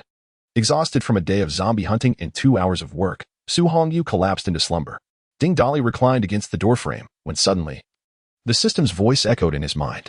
Ding. Mission objective rewards, 20 tons of supplies. Ding. System upgraded to third order, reward space increased by 300 cubic meters. And 1 upgrade card for any ability below S rank. An upgrade card for abilities. An opportunity to elevate any ability below S rank by 1 level. The thought alone filled him with exhilaration. Just as Ding Dolly reveled in his newfound rewards, another notification from the system startled him, leaving him in a state of confusion and disarray. Ding. Congratulations, dear brother, on your first completion of the More Offspring, More Blessing System's reproduction task. The embryos have commenced development, and the rewards are tripled. Reward supplies, 60 tons. Reward space increased by 900 cubic meters. Reward, 3 upgrade cards for abilities below S rank. What the hell? System, come forth and explain this to me. Are you playing a trick on me? Is it because I remarked that you were useless that you were holding a grudge? The moment I said you were ineffective in producing more offspring, you turned around and delivered them to me? Are you a system or the bodhisattva of childbirth? Brother, calm down. I assure you, this is not my doing. It seems you possess some peculiar inclinations. Thus this time, the system has exerted extraordinary effort. Just shut up. Can this even be spoken of? Can it be broadcast? Lately, I feel as though a group of handsome fellows is watching me. What if you reveal this and they become envious? We are all brothers here, and I find myself in quite a predicament. Fine, brother, as long as you are happy. Hiki. System. Please check my personal attributes. Name, Ding Dolly, a third-tier human awakener. Strength, 330. Speed, 330. Stamina, 330. Spirit, 340. Abilities, Devour, Space A, Lightning S, Telekinesis S. Metal Control A. The system used 2 ability upgrade cards to enhance space and metal control. Ding. Space ability upgraded to S, granting the skill Space Jump, allowing for spatial movement within a 10-meter range. Ding. Metal Control ability upgraded to S, evolving into Metal Element Control. Ding Dolly was momentarily dazzled. The simultaneous upgrade of 2 abilities to S made him forget about the troubles of having many children. He was particularly intrigued by Space Jump, which seemed to be a spatial ability. With the upgrade of his spatial powers, this had transformed into a spatial skill. It appeared that the potential of spatial abilities was indeed quite high. Casting his gaze nearby, he secretly activated his powers. Suddenly, like a magic trick, Ding Dolly vanished and reappeared beside Xia Chioga, nearly waking her up. before quickly using his powers to return to his original position. Just waking up, Xia Xiaoxua, who rubbed her eyes in disbelief, thought she might still be dreaming, having just seen something flash by. Was that a monkey? Ding Dolly was ecstatic. This space jump was akin to a low-tier version of instant teleportation. Who would want instant teleportation while watching Dragon Ball? This ability was immensely practical, allowing one to suddenly appear behind an opponent during combat, delivering a surprise strike. Of course, Ding Dolly was a man of integrity. Such underhanded tactics were not to be employed regularly. A moment of deceit might bring fleeting joy, but continual deceit would lead to lasting satisfaction.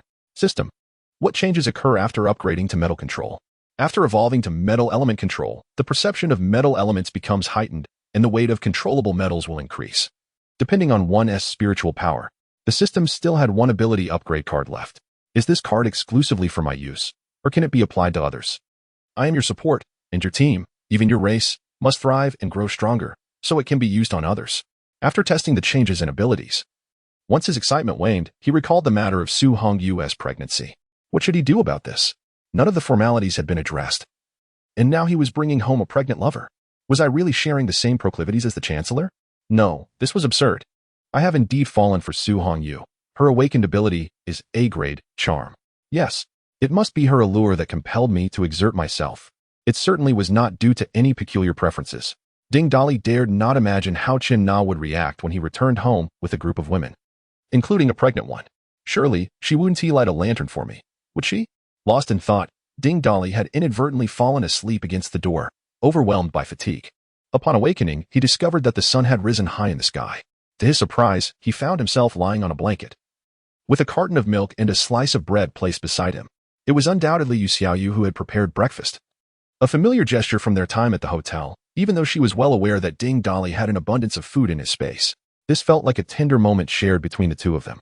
At that moment, Ding Dolly's curiosity was piqued by the hushed whispers of several female teammates nearby. What are you ladies discussing in your secretive manner? Pray, do share. The sudden interruption startled them, particularly a short-haired girl who exhaled in relief after regaining her composure. Oh, Captain, you nearly gave me a heart attack. Why do you walk so quietly? Didn't you hear? This carrefour seems to be haunted at night. Haunted? What kind of ghost? Ding Dolly inquired. Everyone is saying that there's a ghost in the women's restroom on the first floor, singing at night. The voice is particularly mournful, and the song is a nursery rhyme. Row, row, row your boat. They say the ghost sings it for her child to hear. Captain, I suggest if we're staying here, we ought to avoid the first floor and move to the second. Hearing this, Ding Dolly's expression darkened. Who are they talking about? Was it Li Chunlan who first mentioned the haunting? How did you know, Captain? Indeed. It seemed that the old gossip had not only been living life to the fullest but also spinning tales. Sooner or later, her daughter would be calling him daddy. Chapter 75. The first resettlement camp online observation situated in the heart of Kyoto, a grand ancient royal palace. Boasting a history of over 6 centuries, stands in all its splendor. Despite enduring countless trials and tribulations, it continues to exude an air of regal authority and nobility. When the apocalypse erupted, this palace, along with the surrounding royal gardens and government office buildings, lay nearly deserted. The authorities swiftly mobilized nearby resources, congregating forces here, and established barriers in vulnerable areas to temporarily halt the advance of the undead. Within just a few days, they exhibited their prowess in infrastructure development, erecting towering walls around the vicinity.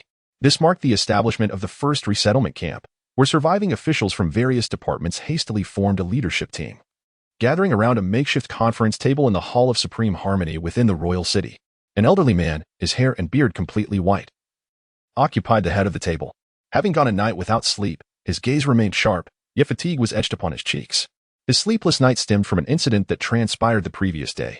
The first base, being the official stronghold and the first to be established, quickly attracted a multitude of survivors and gained control over several military factions stationed near Kyoto. As these troops made their way to the first resettlement camp, small reconnaissance drones dispatched by the authorities scouted the distribution and movements of large zombie hordes, ensuring that the approaching units could evade them. The commander stood before the screens, vigilantly monitoring the unfolding situation. Suddenly, a guard exclaimed, "Commander, look! There's a massive wave of zombies, and someone is charging into the horde." The commander turned his gaze to the screen, only glancing for a moment before shaking his head in resignation. So many undead.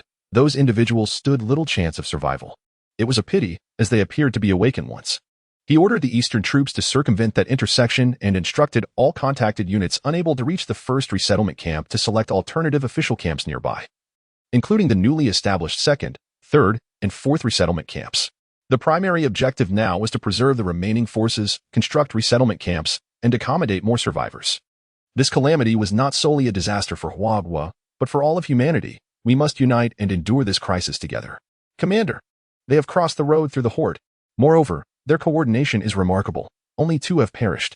The guard interrupted the commander, his face alight with excitement as he gazed at the screen. The commander, unfazed by the interruption, looked again at the display.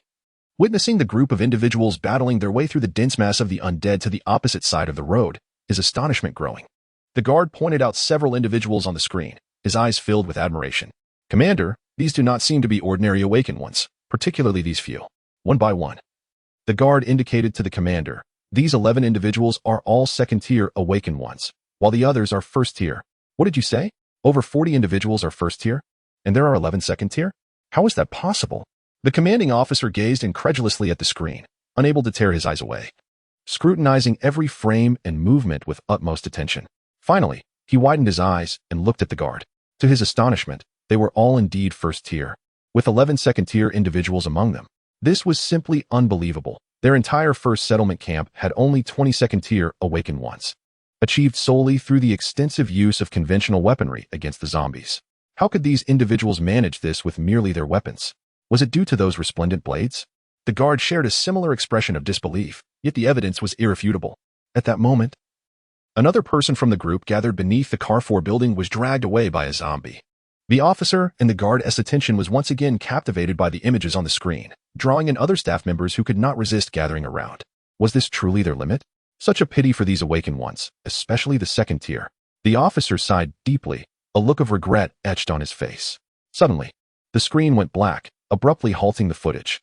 What was happening? Why had it gone dark? Commander, it seems the drone has run out of battery. Immediately dispatch other nearby drones to investigate. Do not cease. I must know what will happen to this group.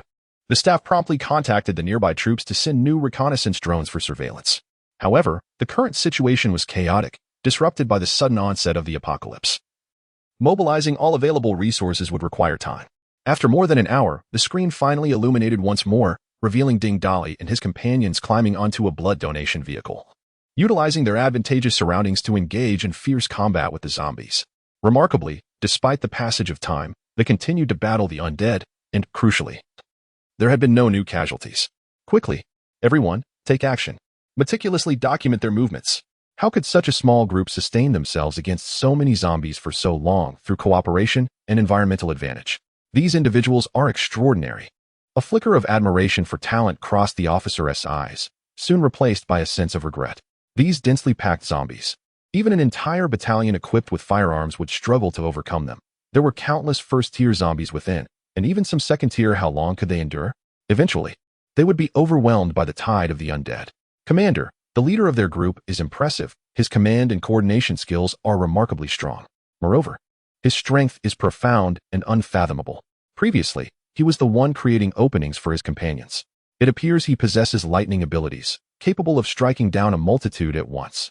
I had not anticipated his close combat skills would be so formidable as well. From his attacking style, he must be a seasoned martial artist. You mean the one clad only in shorts wielding an iron rod? Indeed, this individual is certainly exceptional. But why is he only wearing shorts? Was he like this when we first saw him? Or were his other garments torn away by the zombies? Commander, I recall he was not wearing anything when I first saw the video. Document this as well. It must be related to his abilities. A person cannot simply be running naked amidst a horde of zombies without reason, unless he is a fool. A group of staff members quickly took notes alongside.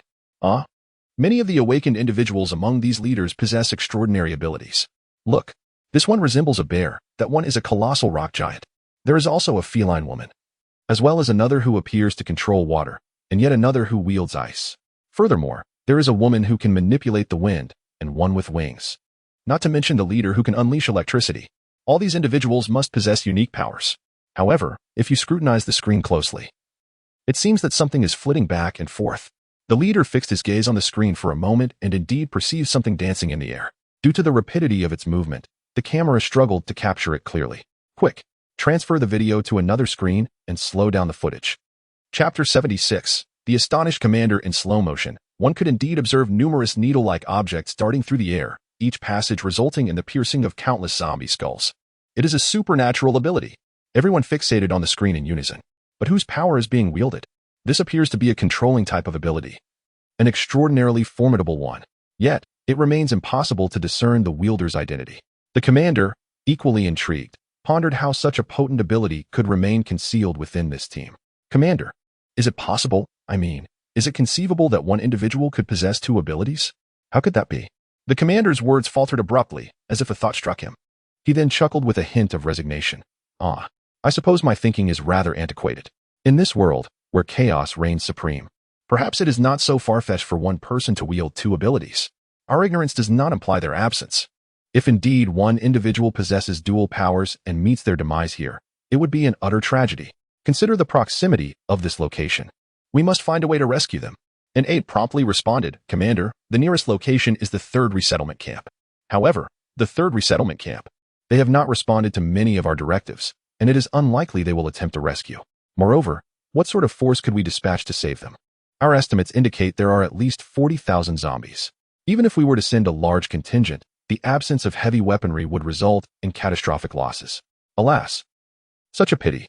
The commander sighed deeply, his voice laden with regret. Document this battle thoroughly.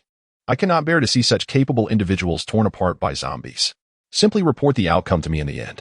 Having spoken, the commander lifted his thermos and took a sip of water before exiting the room. The guard attempted to follow, but he waved them off, signaling that it was unnecessary. There were myriad responsibilities within the base that required his direct involvement. He needed to address the placement of survivors, the distribution of food and water, and devise ways to establish contact with official agencies in other provinces and cities. Thus, he visited every department daily to ensure that the work was being implemented effectively. By the time he returned to the temporary command center, it was already evening. The sunset had painted half the sky in vibrant hues, and the vast palace's glazed tiles shimmered brilliantly in the light.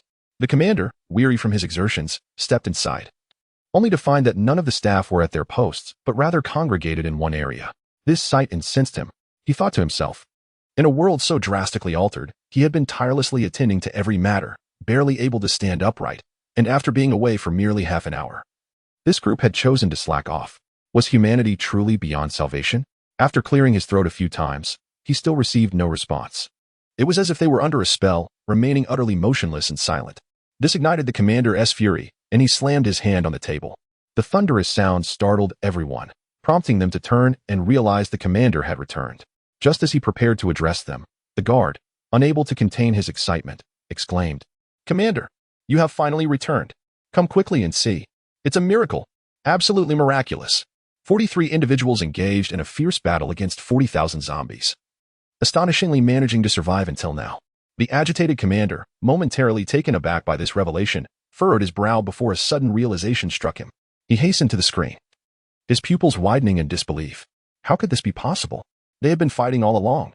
Gazing at the screen, which displayed a group of individuals covered in grime and blood, barely resembling humans, the commander incredulously turned to his aide, his trembling hands betraying his excitement. Indeed, they had not paused for a moment. They took turns resting as if replenishing their strength with crystal course. It was unclear where they had procured such an abundance of course. The once formidable horde of 40,000 zombies now dwindled to a mere 1,000. But what of it? The commander struggled to contain his mounting emotions. The aide pointed at the figures on the screen, stating, It appears they have reached their limit. Even with constant replenishment of stamina, their spirits are at the brink. 40,000 zombies, such a miraculous group of individuals, were destined to fall before this remaining 1,000? Were there any helicopters available? Dispatch someone immediately. The aide shook his head, his expression despondent. All helicopters at the base were currently on missions, and none could arrive in time. Was this the end? Suddenly, a glimmer of surprise illuminated the commander's previously despondent face. Ha ha ha. There is always a glimmer of hope. Cheers erupted among the staff. Indeed, they witnessed a new group of individuals emerging from a nearby supermarket. They swiftly concluded the battle, retreating back into the store. Drones circled the intersection twice, capturing the gruesome sight of countless zombie corpses. The site of the battle was a mountain of bodies rising 7 to 8 meters high, such a breathtaking spectacle. 43 individuals had eradicated nearly 40,000 zombies, albeit at the cost of 7 lives. Following the cheers, the staff stared in stunned silence at the mountain of corpses, their emotions turbulent. as if they themselves had narrowly escaped death. Yet, no one uttered a sound. They remained transfixed before the screen. A familiar cough finally shattered the silence. The aide quickly brought a chair for the commander, who, trembling with excitement, steadied himself on the chair before clearing his throat twice. Cough, cough immediately organized all departments to collaborate and investigate the identities of these individuals. The more detailed, the better. Convene all department heads for a meeting at the Hall of Supreme Harmony. The following night, the heads of various departments gathered around the conference table at the Hall of Supreme Harmony. They were puzzled by the commander's summons. As the night had passed without further communication, save for the directive to investigate the identities of certain individuals. At last, the aide presented a stack of documents before the commander. Commander, here are the detailed profiles of those individuals. According to the records, they did not know each other before the apocalypse. What? They only became acquainted after the onset of the apocalypse, yet managed to develop such remarkable synergy in a short span of time. The commander was once again struck with astonishment. As I opened the folder, I meticulously perused the files of these individuals. Ultimately, my gaze fixated upon the dossier of one known as Ding Dali. After thoroughly examining his records, the commander found himself at a loss for words to articulate his astonishment. Turning to the guard, he inquired with a tone of skepticism, "Is this information truly accurate?" "Sir, this data is matched based on his appearance. It should be reliable," replied the guard. "That is precisely what perplexes me. This individual is exceedingly ordinary." Ordinary is an understatement. Chapter 77. The Four Directions Tremble. The commander gazed at the documents in his hands and slowly began to speak. This individual was anything but ordinary. Orphaned, possessing an unremarkable appearance, an average education, lacking social connections, and afflicted with a terminal illness? How could one be more ordinary than this? It was utterly perplexing that a person so seemingly unremarkable, nearing death, could be a martial arts master. Commander, if there is one thing that sets him apart, it is that he was linked to 2 murder cases on the eve of the apocalypse. The specifics are unknown, as a thorough investigation could not be conducted before the world descended into chaos. So he is merely a suspect? How could a dying man possibly be capable of murder? Or perhaps he knows something. Otherwise, the situation remains inexplicable. The others watched as the commander and the guard engaged in their back-and-forth discussion. Apart from knowing they were deliberating on a survivor team, they were completely in the dark. A man in his 50s, clad in military attire, could no longer contain himself. He stood up and exclaimed loudly, "Old Chief, don't just keep it between you two. We've been called here all night. What is going on?"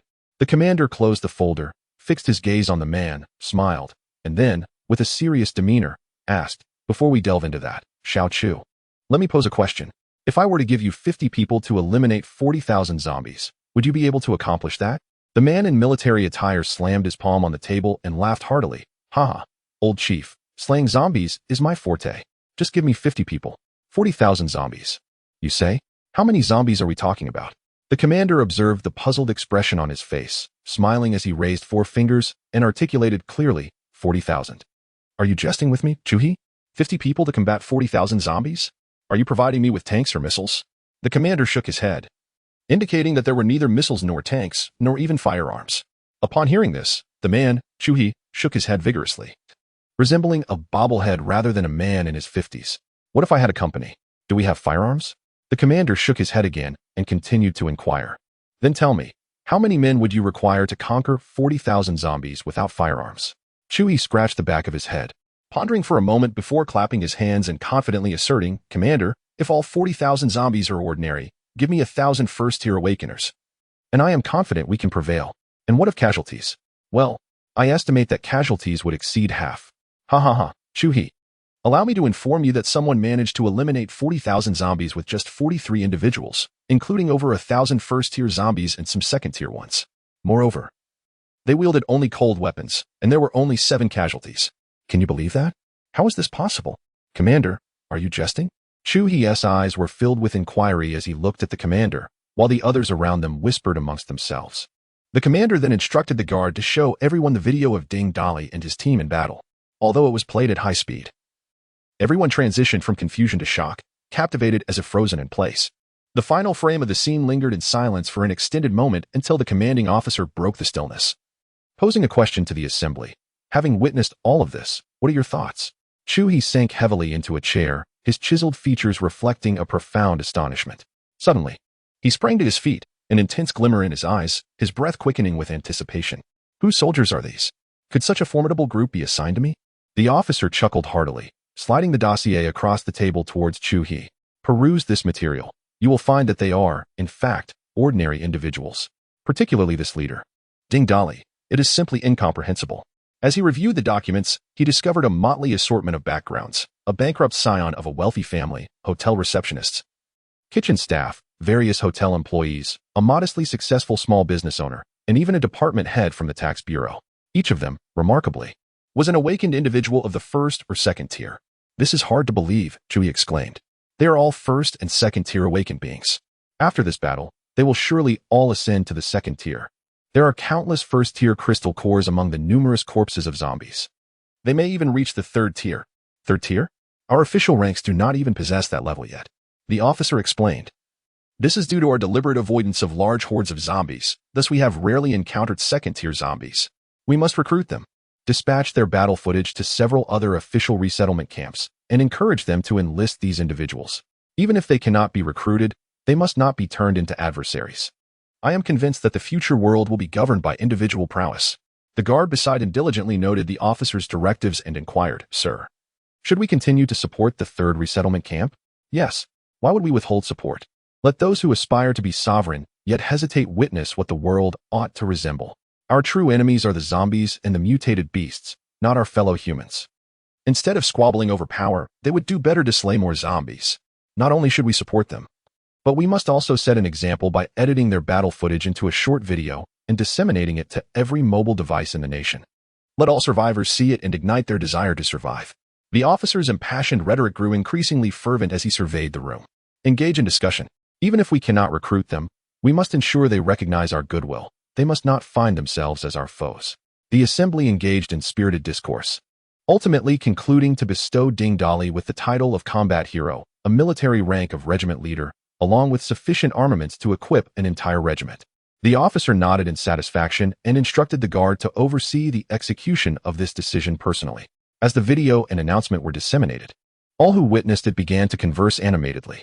The title of combat hero resonated throughout innumerable corners, causing ripples of excitement in the 3 official resettlement camps in Kyoto City.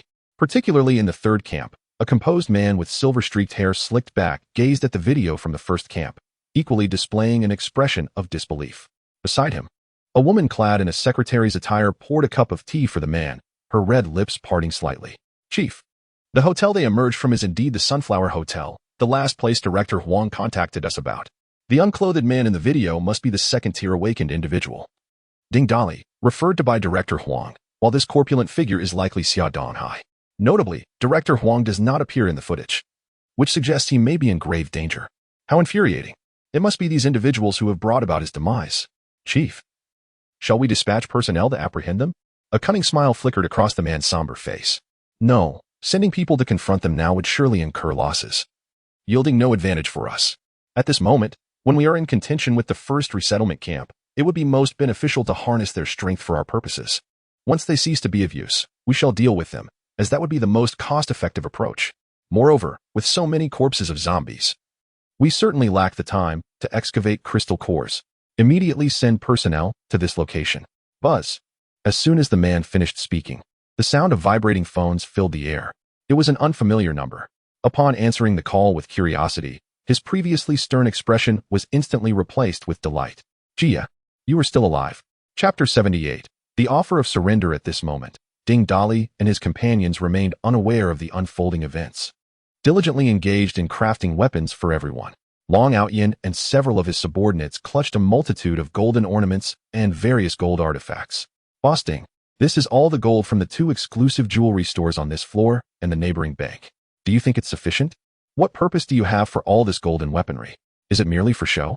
With the strength of awakened beings, the weight of ordinary weapons could hardly be wielded to its full potential. Thus, for the time being, they resorted to using gold to increase the weight. However, as they continued to evolve, it was likely that the current weapons would not withstand their burgeoning strength, necessitating the pursuit of new metals for replacement. In the previous life, there existed a type of black metal that emerged alongside the apocalypse. This metal was entirely obsidian, interspersed with flecks of gold. Reminiscent of stars twinkling in the dark of night, it was referred to as black gold. The strength and density of black gold far surpassed that of any existing metal. Furthermore, it was a previously undiscovered elemental metal, rarely found in the wild, and the individuals who possessed these resources had not disclosed its source. Those capable of wielding weapons forged from black gold were exceedingly rare, undoubtedly among the most formidable of warriors. Ding Dali pondered whether he could uncover any information regarding black gold mines in this lifetime, as such knowledge would enable him to equip all his comrades. Casting aside these unrealistic thoughts for the moment, he addressed the group. Everyone, line up. Decide on the weapons you desire. With Ding Dali's elevation in rank and the enhancement of his metal manipulation abilities, he found himself increasingly adept at controlling metals. It did not take long for him to complete the weapons. Now, with over 60 individuals gathered, each brandishing resplendent, gleaming weapons, they presented a formidable sight. As Ding Dali observed each person admiring their weapons, he took a cursory glance at their statistics. Upon viewing Su Hongyu's data, his heart raced, each beat echoing the shock within him.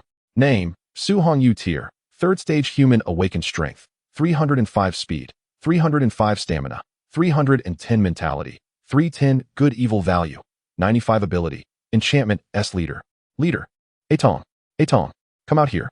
What is going on? Why has she advanced to the 3rd stage? And how did her ability change from A to S? Brother, this is the blessing of the many suns, many blessings system. Did I not mention it to you? Are you joking? Do I look like someone who is informed? Brother, the many suns, many blessings system does not solely benefit you. Any woman who undertakes missions with you and subsequently bears a child will ascend to the same level you held at that time. If her level exceeds yours, you too shall rise in rank.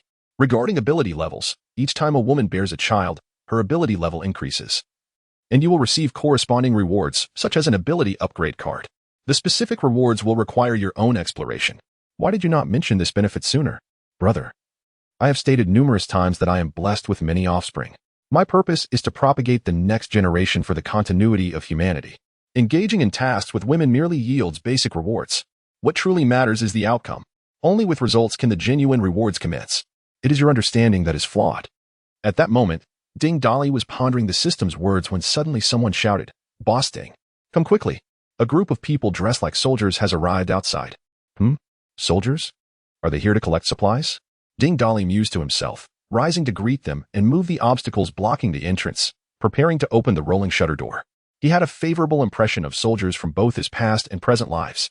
His good brother, Long Out Yin, was a prime example. In times of peace, it is the military that safeguards the homeland, allowing ordinary people to lead stable lives. In the initial stages of the apocalypse, soldiers were the first to charge into battle. In his previous life, Ding Dali had fought alongside many former soldiers. However, as they were clearing the entrance, a sudden explosion erupted, accompanied by the detonation. A large hole was blasted into the rolling shutter door, and several comrades standing closest were caught in the blast, sustaining injuries. 2 first-tier awakened individuals, too close to the door, were killed instantly. Such a close-range explosion posed a threat even to Ding Dali, who was at the 3rd tier. What could be said for the 2 first-tier awakened? Who is Ding Dali? Step forward and speak. The atmosphere in the entire first floor instantly turned heavy. A cold smile crept across Ding Dali's lips, harboring a chilling intent that even Yu Xiaoyu, who had spent some time with him, felt a shiver run down her spine. None had ever witnessed their leader so enraged. Typically, they joked and bantered with him, but in this moment, not a soul dared to utter a sound. Damn it. Is a bomb not sufficient as a greeting? Not even a peep from anyone. A man in a tailored suit, complete with a top hat and cigar, resembling Su Wenxiang, stepped into the first floor. He briefly glanced at the injured beside him before striding past. Following him was a throng of over 50 armed soldiers clad in military uniforms. The suited man surveyed the crowd before locking his gaze onto Ding Dali, sizing him up with evident disdain. So, the esteemed hero Ding Dali is merely a scrawny fellow, huh? My apologies for the ruckus during our first encounter. Suddenly, Ding Dali appeared before the suited man like a phantom, unseen by anyone as he moved. With a resounding slap, he knocked the man to the ground. The suited man spat out a mouthful of blood, mixed with several dislodged teeth. Seeing this, the armed soldiers raised their weapons, aiming at Ding Dali, while his own people instinctively reached for their weapons, creating a tense standoff. The suited man, struggling to rise with his palm pressed to the ground, spat out a bloody gob. Ha! Ding Dali, you dare lay hands on me. I am here on official business to negotiate. Don't think my lack of retaliation is due to fear. If it weren't for the leader saying you might still be of some use, I can order your execution at any moment. Even a second-tier awakened being cannot remain unafraid of firearms. Surrender? Which authority do you represent? We belong to the 3rd resettlement camp and have come to invite you to join us. As for the individual who inadvertently injured you earlier, you have retaliated against me. Thus we are even. You may now gather the supplies here and accompany us. Oh, and do not forget to surrender the crystal cores of those zombies outside as well. The man in the suit concluded, a disdainful smile still plastered on his face, as if he were toying with Ding Dali and his companions like mere jesters. Even the soldiers behind him wore smug expressions. You are utterly unworthy of wearing those garments. Long Out Yin, bearing the lifeless bodies of his fallen comrades, set them aside and glared at the unwelcome guests with crimson eyes. A silvery sheen began to emanate from his body as he grasped the large blade that Ding Dali had recently forged for him. The grip of the sword creaked ominously, and it appeared he was poised to strike. Long Out Yin, Ding Dali shouted, halting the imminent action of Long Out Yin. Stand aside with your brothers. Do not utter a word. Just observe. However, this is an order. Chapter 79. Not a single one left. Long Out Yin still wished to express his thoughts. But upon witnessing Ding Dali's predatory gaze, he swallowed his words and stepped aside with his companions. Many among them were perplexed. Why had this new leader, who dared to confront zombies head-on, suddenly recoiled? Was it out of fear of the official forces? Doubts began to simmer among them. Ding Dali, however, was aware from the system that the moral values of these individuals, which were already high, had begun to decline, with some hot-headed ones plummeting to below 70. In stark contrast, the group Ding Dali had brought from the hotel wore expressions of amusement. They understood him too well when he ceased to jest and joke. It typically signified a murderous intent.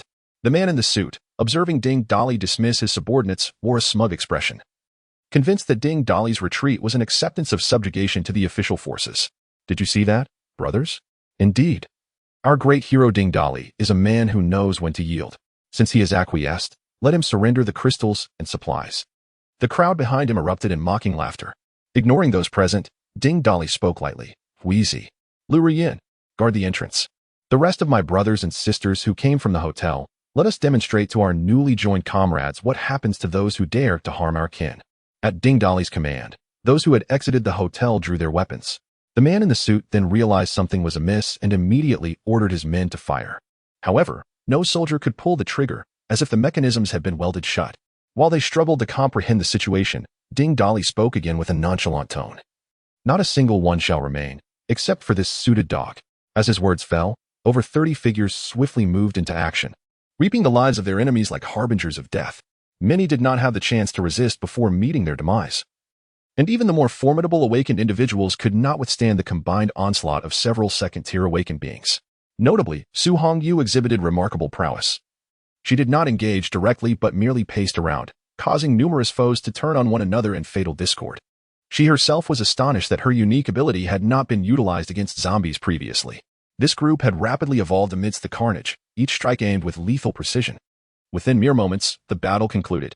The man in the suit was paralyzed with fear, instinctively drawing his handgun, only for it to slip from his grasp, joining the soldiers' weapons in a suspended state before vanishing altogether. Terrified by this bizarre spectacle, he stumbled backward, seeking escape. But Hui Zi and Lu Ruyin had already sealed off the exit. There was no escape for him. In a fit of desperation, the suited man screamed, Ding Dali, have you lost your mind? Do you dare to oppose the official forces? Do you truly believe your individual strength can stand against them? I cannot fathom why Huang Weihong would send someone as ordinary as you to negotiate. His eyes bulged as if they might burst from their sockets. How do you know our leader's name? Ding Dali disregarded his question and turned his attention to Long Out Yin. Long Gu has been entrusted to you. Given your military background, it should not be difficult for you to elicit the necessary information from him. Long Ao Tian and his gang remain lost in the aftermath of the recent carnage, their minds still reeling. It was only when Ding Dali's voice jolted them back to reality that Long Ao Tian hastily led a few of his brothers to escort the suited man upstairs. Ding Dali drained the lifeless body on the floor and disposed of it, subsequently using his supernatural abilities to restore the door. During this time, anguished screams intermittently echoed from the upper floor. After a mere 5 minutes, Long Ao Tian and his crew returned to the ground floor, dragging the suited man with them. Ding Laoda, this person is called. No need to tell me his name. I have no interest in trivialities. Just provide the pertinent information. This group hails from the 3rd resettlement camp, having been summoned as temporary soldiers, all of them survivors. The leader was previously an executive at a foreign enterprise, and now he serves as a commander within the 3rd resettlement camp. By the way, you should all check your phones. It seems you have become quite the celebrity. Ding Dali felt a sense of confusion, unable to comprehend what becoming a celebrity entailed, and thus pulled out his phone. The others, whose devices still held a charge, also curiously retrieved their phones, having been so preoccupied that they had not noticed the prominent exclamation mark on their screens. This symbol indicated an official announcement. Upon clicking it, they were met with a brief video, accompanied by a line of neatly arranged red text below. National announcement. Comrade Ding Dali led his unit of 43 to annihilate 40,000 zombies. Henceforth, we bestow upon Comrade Ding Dali the title of Combat Hero and the rank of Commander in recognition of his valor. Upon further exploration of the video, they discovered it was edited, showcasing their fierce battle against the zombies as they burst forth from the hotel. The footage was filled with an atmosphere of grim determination. Smoke billowing in the air, and the sky shrouded in dark clouds, depicting a scene of relentless slaughter amidst the horde of undead. The final frame froze on Ding Dali, bloodied and triumphant, raising his weapon high as he proclaimed, "Humanity shall prevail. Kill. My goodness." After viewing the video, Ding Dali was left utterly bewildered, his mind swirling with questions. Wasn't it a bright sunny day yesterday? Where did these clouds come from? And what did the smoke? I distinctly remember suggesting a celebratory drink afterward. You not only added special effects but also dubbed my voice over it. While Ding Dali was engulfed in frustration, the others reveled in amusement. Yu exclaimed, "Haha, thank goodness, only my husband's close-up is visible. My face remains concealed." Xia Donghai laughed unabashedly, doubling over in mirth.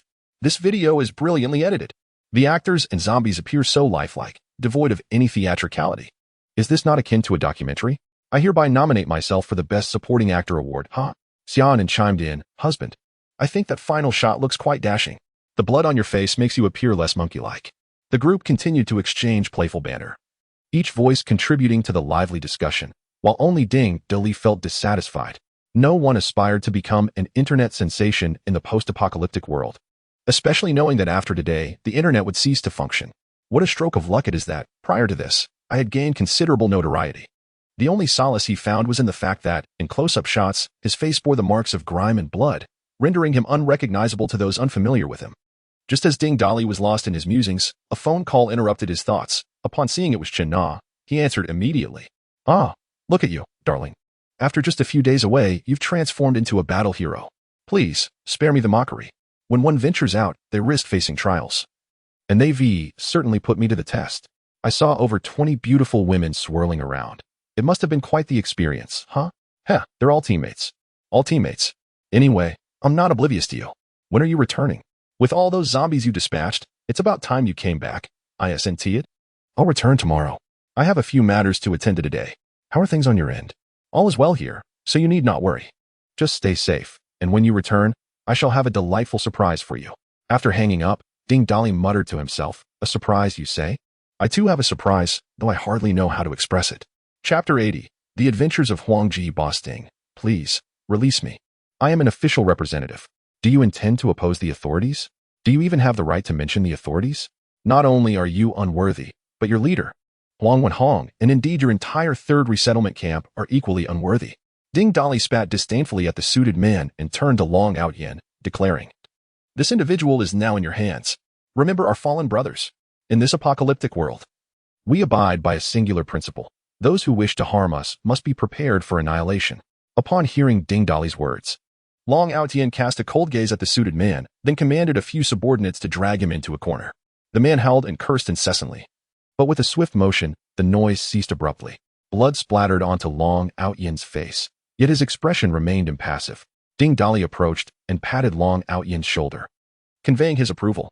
Though Long Outyen was deeply affected by the recent loss of two brothers, he still nodded in gratitude towards Ding Dali. "Thank you for avenging them. By the way, that man mentioned they were part of two teams. The other team went to the hotel to escort two individuals who left early." "A hotel? Are there other survivors there?" I, too, am perplexed. I thought it was just your group remaining. According to him, those individuals seemed to be quite significant, as most of them were assigned to escort them back to the third resettlement camp. Ding Dali pondered this with intrigue. Indeed, the hotel had 2 floors that remained uncleared. But what kind of important figures could be there? Did he mention the names of those 2 individuals? One was called Huangji, and the other was Yang Wei. Yes, that's it, Yang Wei. At this revelation, Ding Dali's pupils constricted sharply before returning to their natural state. His mind racing with thoughts. It's actually them, surrounded by zombies, and yet still alive. Is Huangji truly destined to play a supporting role? Or is he the protagonist in this narrative? Furthermore, he is allied with Yang Wei. Are we doomed to repeat the mistakes of the past with the third resettlement camp? Noticing Ding Dali's troubled expression, Long Outyen quietly asked, You can't be implying that these two are the director Huang and the aberrant individual you mentioned, can you? Ding Dali nodded, his expression one of resignation. Seeing this, Long Aodian furrowed his brow, concern etched on his face. Boss Ding. Today we have slain those who came to recruit from the third resettlement camp. The fact that Huang Ji and Yang Wei were taken away by them signifies a deep connection with that camp. We have undoubtedly made irreparable enemies. And it seems we are now locked in a deadly rivalry. Fear not. When soldiers come, we shall meet them with swords. When floods arrive, we shall build dikes. The third resettlement camp will eventually provoke us, so we might as well confront them now. I possess a first-tier crystal core, which will allow your remaining first-tier brothers to evolve into the second tier. Only through strength can we survive in this world. In his previous life, Ding Dali had not known Huang Ji or Yang Wei, likely having perished early in the hotel. However, he was exceedingly familiar with the third resettlement camp and had countless reasons to seek their demise in this endless struggle for survival. Unbeknownst to Ding Dali, Huang Ji had encountered Yang Wei at the hotel, where Yang had identified himself as Ding Dali's adversary and handed him a vial of liquid. He merely instructed Huang to apply the liquid to his body to evade the zombies, to be used when escaping. Huang, though skeptical, did not discard the vial, as his intuition suggested it contained something extraordinary. Upon learning about the aberrants, he became convinced that the individual was indeed an aberrant and began to trust his words. During a moment when Ding Dali had outmaneuvered him and zombies began to close in, Huang initially pushed the two others beside him toward the horde. With the threat of death looming, he suddenly recalled the vial and, in a desperate act, uncapped it and doused himself. The instant the cap was removed, a pungent, acrid odor surged forth, and the scent was so overwhelming that it nearly made him retch. Despite its foulness, the liquid proved effective. The zombies ignored him, preoccupied with devouring the others, as if he belonged among them. Huang crawled back to the hotel from the throng of corpses, only to find the so-called aberrant waiting for him in the lobby. Overcome with excitement, he grasped the man's arm, lowering his voice to avoid attracting the zombies' attention. What was that liquid you gave me? It's truly remarkable. The zombies didn't bite me, though the smell is quite unpleasant. The aberrant's urine can mask one from the zombies, the man responded. Huang's eyes widened in disbelief, his heart nearly skipping several beats. The mysterious liquid he had been cherishing like a treasure for days was, in fact, urine? No wonder it looked so familiar and smelled so foul. The more he pondered, the more nauseated he became, ultimately unable to suppress a retch.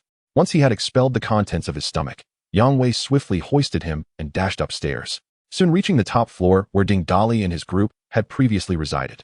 I heard that you, Director Huang, are acquainted with the higher-ups of the third resettlement camp. That is why I saved you. I need you to collaborate with me. Huang, fearing an impending outburst from Yang, felt his heart race. Why should I cooperate with you? Look at Ding Dali battling the zombies below. He is our common enemy. The enemy of my enemy is my friend. Ding Dali's strength is unfathomable. Only together can we defeat him. Initially, Huang dismissed the notion, thinking that with so many zombies, Ding Dali and his group would surely perish, eliminating the need for him to intervene. However, as he stood on the 30th floor, witnessing the entirety of the battle, he was left in shock. The sheer number of zombies had been eradicated. Such terrifying power. A flicker of a different thought ignited within Huang, yet he realized he had no choice. Escaping to the third resettlement camp was equally daunting. Turning to Yang Wei, he conceded, I agree to cooperate, provided we can eliminate Ding Dali. Do you have a phone? Mine fell into the horde earlier. I needed to call the third resettlement camp. A triumphant smile crept across Yang Wei's pallid cheeks as he spoke in a sharp tone. Hee. Of course I have a phone, but first, we need to accomplish one task. Wait here for me. With that, Yang Wei swiftly descended the stairs and, in no time, returned carrying an unconscious woman, whom he unceremoniously tossed onto the ground. To forge a solid partnership based on mutual trust, we must transform into a certain kind of individual. What do you mean? Huang Ji's brow furrowed into a frown, a sense of foreboding washing over him. Pointing at the unconscious woman on the floor, Yang Wei revealed his uneven teeth. Of course. I mean you must also become an aberrant being. Only then will I feel secure. Such exquisite resources cannot be squandered. That is impossible. I could never consume human flesh. Huang Ji vehemently shook his head in refusal. What is so terrible about becoming an aberrant being? Just by consuming human flesh, one can evolve. The rate of evolution surpasses that of others, granting immense strength, and the best part is, you need not fear zombies. A mere bite of human flesh brings forth such vast advantages. Why not indulge? Huang Ji found himself wavering, particularly at the prospect of being overlooked by zombies, an invaluable asset in such turbulent times, with the only price being the consumption of human flesh. Observing his apparent decision, Yang Wei wasted no time. He swiftly cut a small piece of flesh from the woman and offered it to Huang Jie. Consume this. The gateway to a new world awaits you. Chapter 81. Divergent actions with a steely resolve. Huang Jie bit down hard, seizing the piece of flesh and unceremoniously shoving it into his mouth, swallowing it whole despite the overwhelming nausea. Yang Wei, observing his consumption of human flesh, smiled with satisfaction and turned his attention to the bloody remnants of the woman before him. Though her mouth was covered, muffled cries of anguish escaped her lips, her eyes a reflection of despair and terror.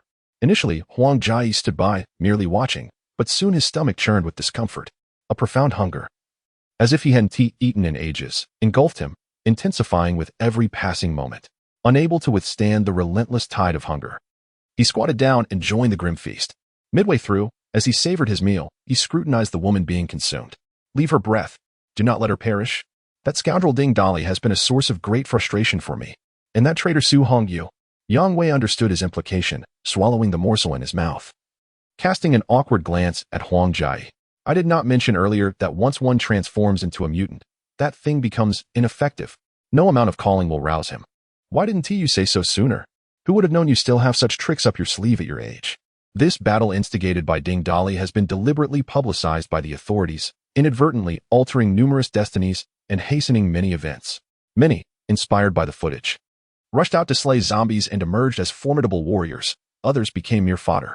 In a cellar, a group of individuals gathered around a cell phone, engrossed in the official video. Whispers filled the air as they debated the authenticity of its content. The leader, stained with the blood of zombies, clearly had just engaged in battle. After scrutinizing the video, he stroked his chin, a grin creeping onto his face. Huh, it's him. Everyone, gather your belongings. We are heading to the eastern part of the city.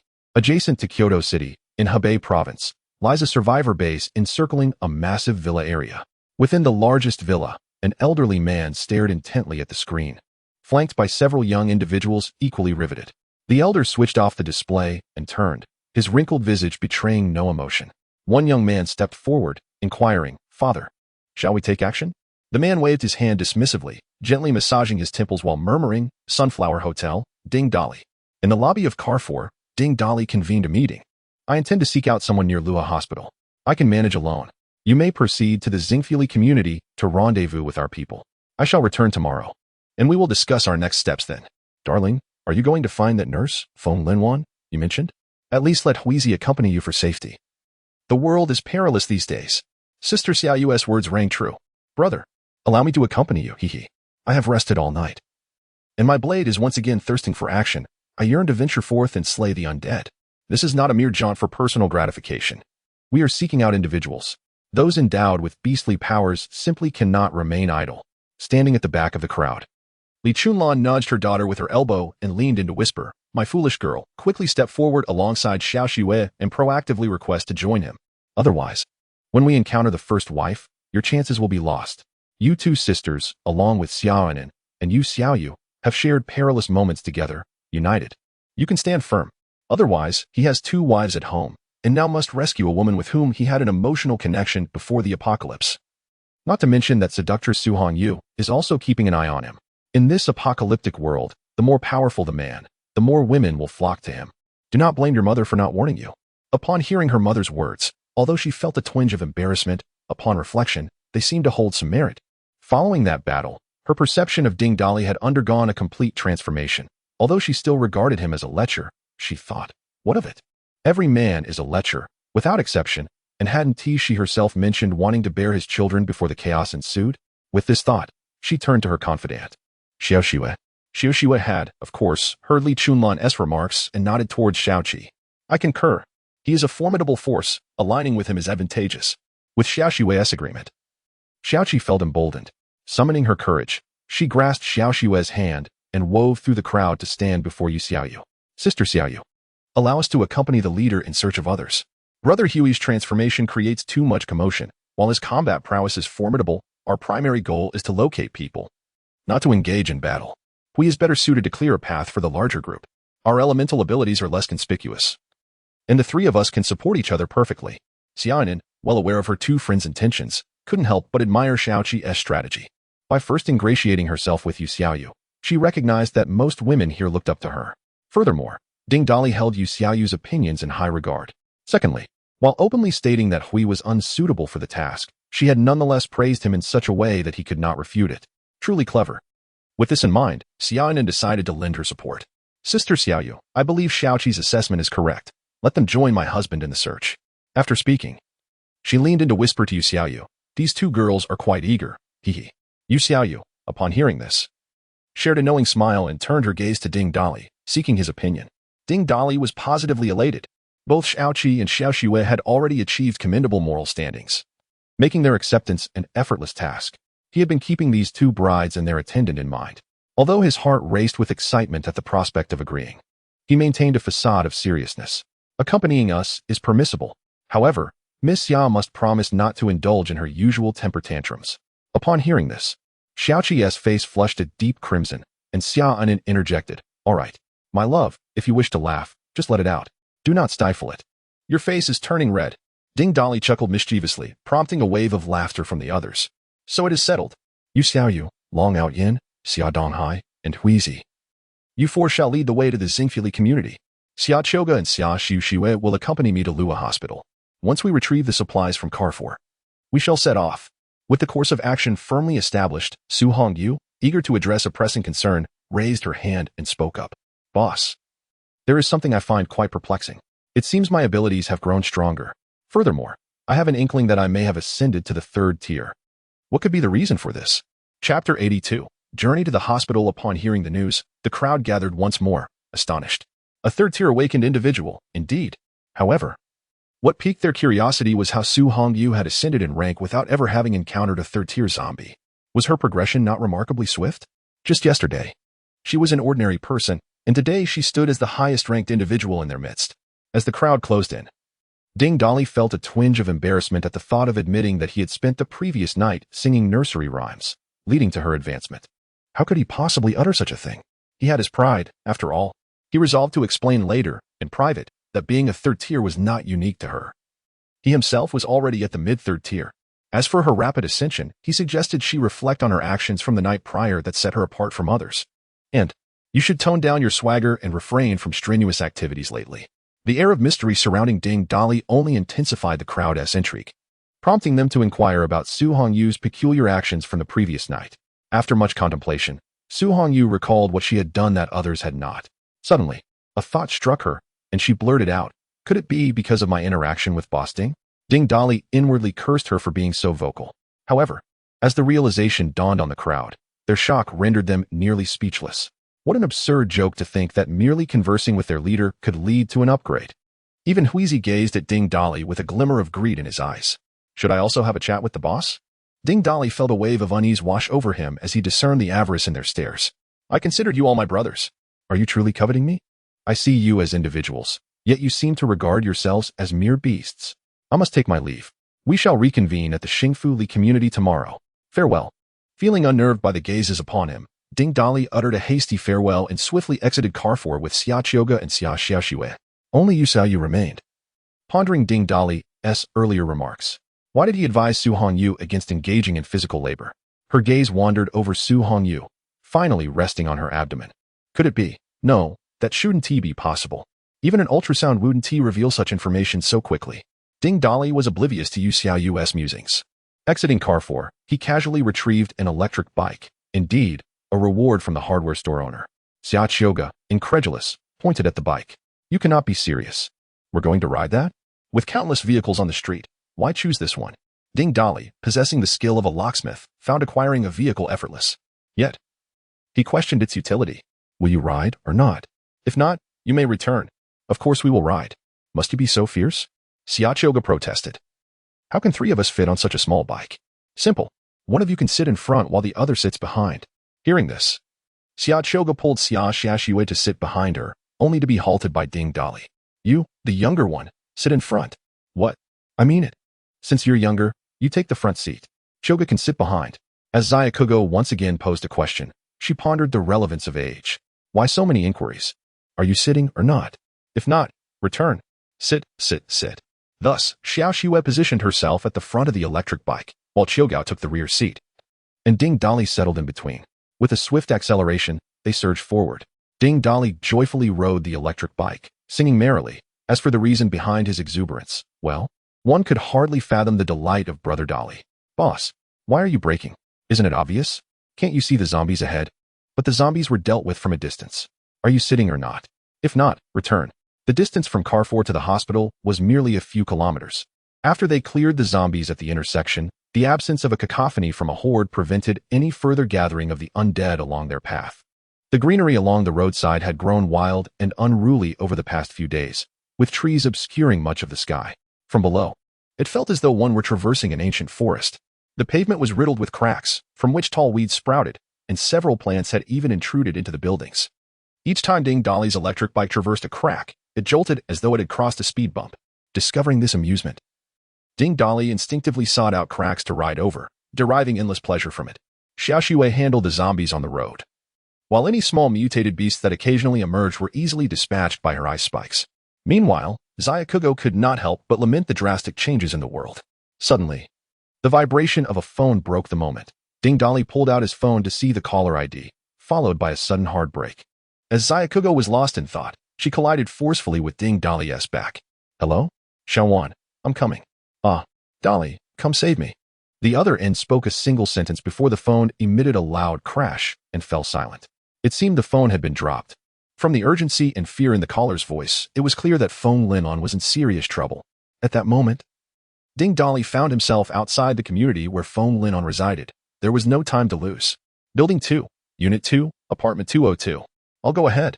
You follow. With that, Ding Dolly vanished in an instant, reappearing 10 meters away before disappearing again, soon lost from sight. Zayakugo and Xiaoxue remained unaware that Ding Dolly had mastered spatial jumping, believing instead it was a display of third-tier strength. Their hearts surged with a powerful yearning for this third tier, yet they hastened to keep up. Meanwhile, Feng Linlong found herself in a dire predicament, akin to a lamb awaiting slaughter, firmly grasped by several burly individuals who held her down on the bed, rendering her immobile. Her clothing lay in tatters, and her face bore the vivid marks of 2 crimson handprints. The reason for Feng Linlong's capture lay in her own carelessness. Since the outbreak of the apocalypse, she had kept her door locked and curtains drawn.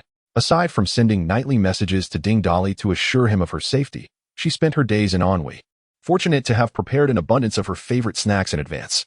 Every day, she nestled on the sofa, indulging in comics while savoring snacks, her eyes eagerly awaiting Ding Dolly. When the suffocating monotony became unbearable, she would cautiously part the curtains to allow a breath of fresh air to enter. Thus, she passed her days in serene oblivion until the entire city was plunged into darkness due to a power outage. She rummaged through her belongings to find the aromatic candle she had previously purchased. This very candle would become the catalyst of her misfortune. When lit, she had forgotten to draw the curtains after opening the window. That feeble flame, amidst the obscurity of the neighborhood, shone like a conspicuous beacon, guiding those with nefarious intentions. Chapter 83. Do I resemble Ding Dolly? On the 4th floor of the building opposite Feng Linlong, 5 burly men, bare-chested and robust, were sipping beer by the faint glow of their phones. Not far in the corner lay a nurse, still clad in her work uniform, utterly tormented and unrecognizable. She lay motionless, her body soiled, leaving her fate uncertain. Haha, if it weren't for Brother Tian, we wouldn't have the pleasure of such exquisite company. One of the men remarked, a smug smile spreading across his face. But honestly, we've grown a bit weary of it these past few days. The man, affectionately dubbed Brother Tian, reveled in the flattery. Humph, that arrogant woman, always acting so aloof when I tried to flirt with her. Thankfully, that night we were drinking at the barbecue stall outside the community, we spotted her returning from her night shift. So we quietly followed her. Heh. Another man chimed in. I must say, it's fortunate that the apocalypse arrived. We can do as we please. It's just a pity that 2 of our buddies turned into zombies. Brother Tian took a swig of his drink and laughed heartily. Ha ha ha. If they had to become zombies, how could we have become awakened beings? Without that, how could we cleanse this building? It's precisely for this reason that we all became first-tier awakened beings. We only possess strength and speed evolution, unlike Brother Tian, who has supernatural abilities. One of the younger men quipped. Has Brother Tian ever used his powers for any nefarious deeds? Ha ha. The laughter was raucous, and after a moment, a scar-faced young man inquired, Brother Tian, what are our plans moving forward? Brother Tian stroked his chin thoughtfully, then grinned lewdly, heh, starting tomorrow. We'll begin clearing out the other buildings in this community. There are plenty of nurses from the hospital next door. That way, we can change things up a bit. Ha ha. Upon hearing this, the others erupted into cheers. The scar-faced young man could no longer contain himself. He stood up and tugged at his belt. I can't take it anymore. I need to stretch my legs. As he made his way toward the corner of the room, his peripheral vision caught a flicker of light from the opposite building. Brother Tion, look quickly. There's a flickering light across the way. There must be survivors.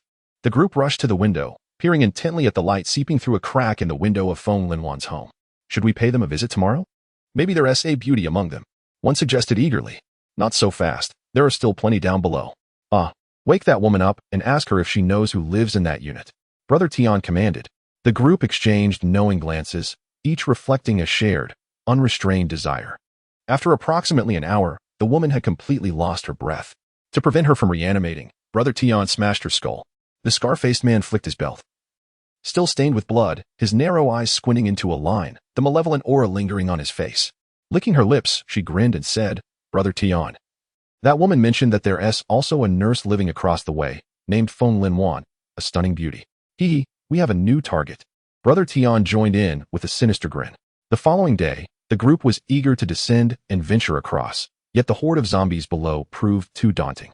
After a day of futile efforts, they decided to postpone their actions until the morrow. When dawn broke, the area had been sufficiently cleared, and the group made their way to Feng Linwan's door with minimal resistance. The sound of heavy knocking startled Feng Linwan, who was lounging on the sofa enjoying snacks. Before she could react, the door was forcefully flung open from the outside. In a panic, she hastily retrieved her phone to call Ding Dolly, but merely uttering a word. The device was snatched away by a scar-faced man and violently smashed to the ground. With her voice trembling yet feigning composure, Feng Linwan inquired, Who are you? What do you want? What do we want, beauty? Your question betrays your awareness. Brother Tion interjected. This woman has quite the stockpile of goods, food and water aplenty. Clearly, she was well prepared. Ha ha ha, this is a stroke of luck for me, Wang Batian. Not only a beauty but also resources. Brothers, get ready to seize this woman. Feng Linwan. An ordinary individual stood no chance against 5 robust men, especially when they were awakened beings. In mere moments, she found herself pinned to the bed, utterly immobilized. Wang Batian scrutinized her, his eyes gleaming with interest. TSK, she's far more enticing than our previous toy. My dear, if I'm not mistaken. You were just calling your boyfriend, weren't you? Ha ha ha, how navi. This is the apocalypse, with mutated monsters lurking everywhere. Do you truly believe he will come to your rescue? Feng Linwan turned her face away defiantly, her voice rising with anger. He will come for me. My boyfriend is the combat hero Ding Dolly, officially announced this morning. You'd better release me. Her declaration momentarily stunned the group, only to be followed by raucous laughter. Wang Batian laughed so hard he nearly doubled over. Did you hear that? She claims the combat hero Ding Dolly is her boyfriend. Ha ha ha, is that video even real? How could over 40 people possibly defeat 40,000 zombies? You casually declare him your boyfriend, thinking we're fools? At least craft a believable lie. I am not lying. You brutes, let me go. My boyfriend Ding Dolly will not spare you. Your boyfriend is Ding Dolly? Then I am Wang Dolly. Brothers, stop dawdling. Give the beauty a massage.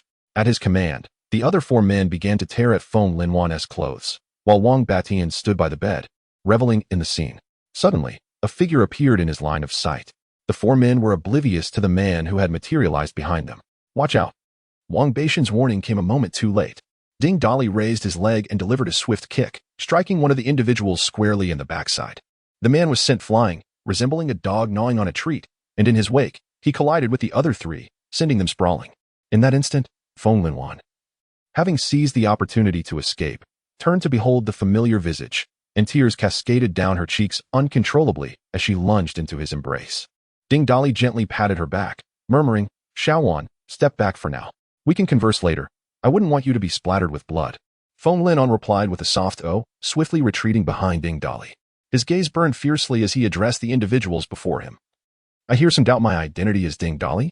Do I not resemble Ding Dolly? At that moment, Ding Dolly was filled with unparalleled excitement, for he had caught sight of something that piqued his interest immensely.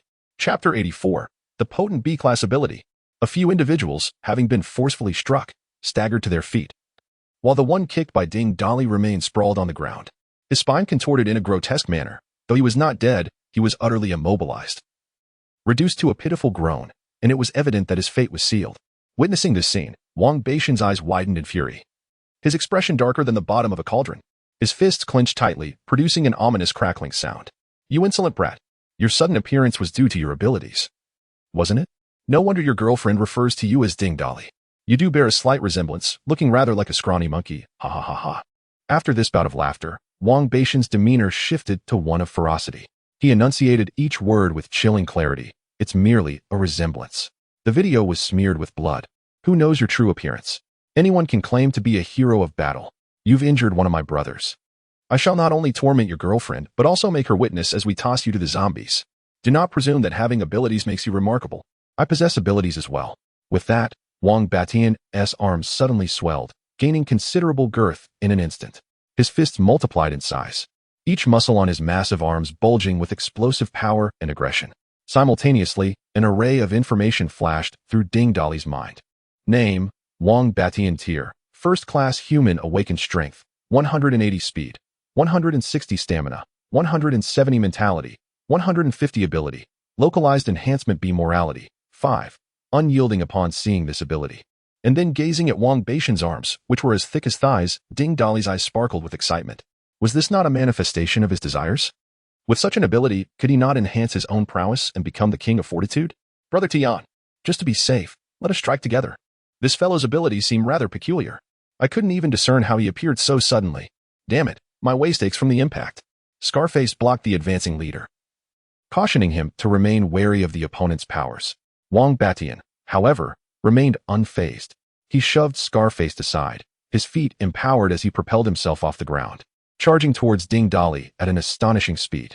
His arms grew massive once more, the fists now larger than a human head, hurtling towards Ding Dolly's face with ferocious force. Wendy Linwan covered her eyes in terror, unable to bear the sight of such an enormous fist hurtling towards them. Both seemed doomed. Yet, the anticipated calamity did not unfold. Ding Dolly nimbly sidestepped the blow, seizing Wang Beishan's arm firmly with one hand. The colossal arm could only be grasped at a single muscle. Yet Wang Batian felt as though he were ensnared in an iron grip, immovable. Ding Dolly exerted tremendous force with one hand, his fingers digging deep into Wang Beishan's flesh. Ah, damn you. I will kill you. He swung his other arm, the titanic fist crashing mercilessly towards Ding Dolly's face with blinding speed and ferocity, the wind howling in its wake. Ding Dolly, however, also clenched his other fist, bending his knees and assuming an offensive stance. In the very instant that Wang Beishan's fist charged towards him, Ding Dolly retaliated, his own fist launching forth to meet the oncoming blow. The sound of shattering bones reverberated throughout the room. Standing behind Wang Batian were 3 lackeys, each exuberantly waving their arms, with the scar-faced one wearing a sinister grin. Ha ha, serves him right. That little brat dared to challenge Brother Tian to a fist fight. Now he's bound to be crippled. They taunted. Brother Tian, finish him off. In response, a heart-wrenching scream erupted from Wang Batian, who attempted to retreat, only to find his arm firmly grasped, rendering him immobile. Ding Dolly exerted force, pulling him closer before delivering a fierce kick to Wang Beishan's chest. He was sent flying, crashing heavily to the ground, clutching his arm where bone had pierced flesh. Wailing in agony, his palm was grotesquely distorted, resembling a duck's foot, trembling uncontrollably, revealing the extent of his pain. Sweat poured from his forehead at a visible pace as he gritted his teeth, breathing heavily, his chest rising and falling violently, his throat emitting a near-rending roar. All of you, attack together. Kill him. The once arrogant expressions of the 3 froze in place at the moment Wang Batian was kicked away. If they couldn't even defeat Brother Tian, what chance did they have against this formidable opponent? None dared to act. The scar-faced man's lips quivered as he stammered. Why you? Are you really the battle hero, Ding Dolly? Ding Dolly paid no heed to the inquiry, his eyes gleaming with a fervent desire as he advanced toward Wang Batian step by step. The latter, intimidated by the predatory gaze that seemed to devour him whole, retreated on one hand, a foreboding sense washing over him. Could this guy be a freak? I captured his girlfriend, and now he seeks revenge? That look. He can't possibly have some bizarre preference, can he? Ding Dolly looked down at Wang Batian and spoke slowly. You, a first-tier fighter, dare to compare strength with a 3rd tier? Is growing larger truly impressive? I must admit, I admire your... Ding Dolly, do whatever you wish. I will not resist. I beg you, spare my life. Wang Batian interrupted, his face ashen and despairing, understanding that his life was at stake. Compared to his life, what did innocence matter? Oh, since you say I can do as I please, I shall not hold back. Hand it over. Upon finishing his words, a bolt of electricity surged through his hand, scorching Wang Batian, who had assumed a submissive posture. Lowering himself, he activated his devouring ability, directly absorbing Wang Batian into a mere husk. Ding. Learn B rank, partial enhancement, ability. Ding Dali nodded in satisfaction, then gazed disdainfully at Wang Baishan's charred remains, his lips curling in contempt. Bah! I was interested in your ability. What a pathetic coward. A twisted pervert. Witnessing Ding Dali's recent display and the now lifeless form of Brother Tian, the scar-faced man and his companions trembled uncontrollably, their hearts pounding in panic. The scent of roasted flesh lingered in the air, rendering their faces as pale as paper, devoid of any color. Each of the three, being speed awakeners, frantically contemplated their chances of escape. The figure before them was not only a living embodiment of death, but also an extraordinary chef. What kind of supernatural ability did she possess? No one desired to become mere jerky, especially not when it was prepared in an electric grill. As the scar-faced men contemplated their escape, they turned to flee, only to encounter the recently arrived Xia Chioga and Xia Xiaoxue. The two, recognizing the tension in the air, immediately prepared for combat. Before their ice shards and wind blades could be unleashed, three slender steel needles, glinting with a chilling light, flew through the air. In an instant, the trio found themselves bewildered, only to discover a gaping wound in their heads. A crimson and white substance gushed forth, and after a few blinks, three lifeless bodies collapsed to the ground with a resounding thud. Chapter 85. Feng Linwan's Dilemma upon witnessing the defeat of the villain. Feng Linwan eagerly leapt into Ding Dali's embrace, impulsively planting a kiss on him without a second thought. This moment was fortuitously observed by Xia Chioga and Xia Xiaoxue, who had just entered. Recalling her mother's words and scrutinizing Feng Linwan's beauty, Xia Chioga felt a twinge of unease in her heart. Suddenly, two stunning women appeared, both breathtakingly beautiful and companions of Ding Dali. Although Feng Linwan had seen a group of women around Ding Dali in the official video, their features had remained indistinct. Now, confronted with their beauty, an inexplicable pang of sorrow welled up within her. No wonder he hasn't sought me out. It seems he has lovely companions. Despite these thoughts, she maintained a warm demeanor and introduced herself to the two women. Once introductions were complete, Ding Dali disposed of the body, and the group settled around the coffee table. As soon as she took her seat, Feng Lin unexcitedly grasped Ding Dali's arm, pressing her body against him, as if to signify something. You finally made it. I thought I was destined for doom. Are you truly the combat hero from the official announcement? Covered in blood. I can scarcely believe it's you. Feng Linwan bombarded him with questions in rapid succession, unable to contain herself. After being confined alone at home for so long, devoid of anyone to converse with face to face, she was utterly bored. Ding Dali patted her shoulder, raising an eyebrow in jest. If you're referring to the person in the video, that would indeed be me. Your boyfriend, Ding Dali. Haha. At his words, Feng Linwan's face flushed a deep crimson, akin to a ripe apple, wishing for a crevice to hide within. She playfully tapped Ding Dali's arm, her voice barely a whisper. How dare you tease me? You told me to wait at home, and yet I've waited for so long. Seeing her rosy cheeks, Ding Dali found the situation increasingly amusing. Haha. How did I never notice how easily you blush? You must have always harbored feelings for me. Huh? Uft. You didn't notice because you were solely fixated on Tang Bingbing. You overlooked everyone else. By the way, has your illness fully healed? Ding Dali nodded then. Balling his fist, he stood and spun around in front of Feng Linwan, bouncing a few times. Thanks to this apocalypse, after awakening my powers, my illness not only cured, but I also gained abilities. That is truly wonderful. I am genuinely happy for your recovery. However, this world has transformed into one where humans prey on one another, and I wonder if we can ever return to our former lives. Sigh. Feng Linwan exhaled deeply, sincerely glad for Ding Dali's wellness, yet the present reality left her feeling despondent. Taking hold of Feng Linwan's hand, Ding Dali shed his usual light-hearted demeanor, his tone turning serious. Xiaowan, while the world has changed, it also marks the dawn of a new era. Everything is fresh, with new developments and insights. Each day brings new challenges. We must strive to live well, better than anyone else, to truly perceive what this world may become. Moreover, we currently inhabit a world where humanity preys upon humanity. Was the world of your not similar? Today, it is a realm of the survival of the fittest, just as it was in the past. The difference lies only in the fact that previously, many acts of violence were perpetrated without bloodshed. Essentially, there is little to distinguish the two epochs. Xiaogu and Xiaoxue instinctively nodded in agreement with Ding Dali's remarks. Even Feng Linwan, who was somewhat lost in thought, paused at these words and exhaled deeply. I understand everything you say. I merely find myself nostalgic for the life I once knew. In truth, I have acclimated over these past few days. Initially, witnessing someone being torn apart and consumed downstairs made me feel nauseous for quite some time. Yet, after witnessing such horrors repeatedly, one becomes desensitized.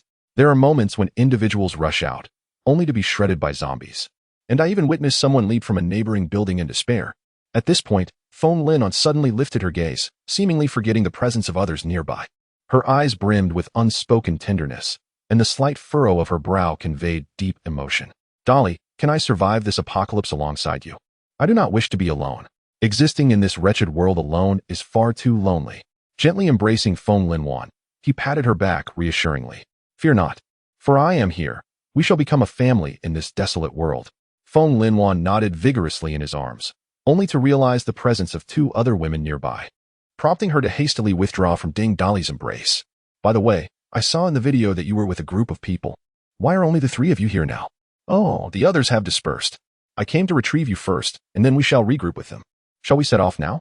Ding Dali lowered his head, feigning contemplation while summoning the system to scan Feng Lin data. Name: Feng Lin gender, female rating, 92 potential, high strength, for speed, for stamina, 5 mentality, 8 special ability, awaiting awakening moral value, 98. It seems that Feng Lin possesses latent abilities, and her initial mental value is remarkably close to that of an awakened individual. Unfortunately, in her previous life, she never had the opportunity to awaken before her demise. Reflecting on her past, it is likely that she fell victim to the intrusion of Wang Batian and his cohorts. One can surmise the inhumane torments she endured. But thankfully, in this life, I arrived just in time to prevent it all. Feng Lin was puzzled by Ding Dali's sudden silence, lost in thought. You may ponder in silence, but why do you continue to hold my hand and rub it? With that, she withdrew her hand, waving it in front of Ding Dali's face.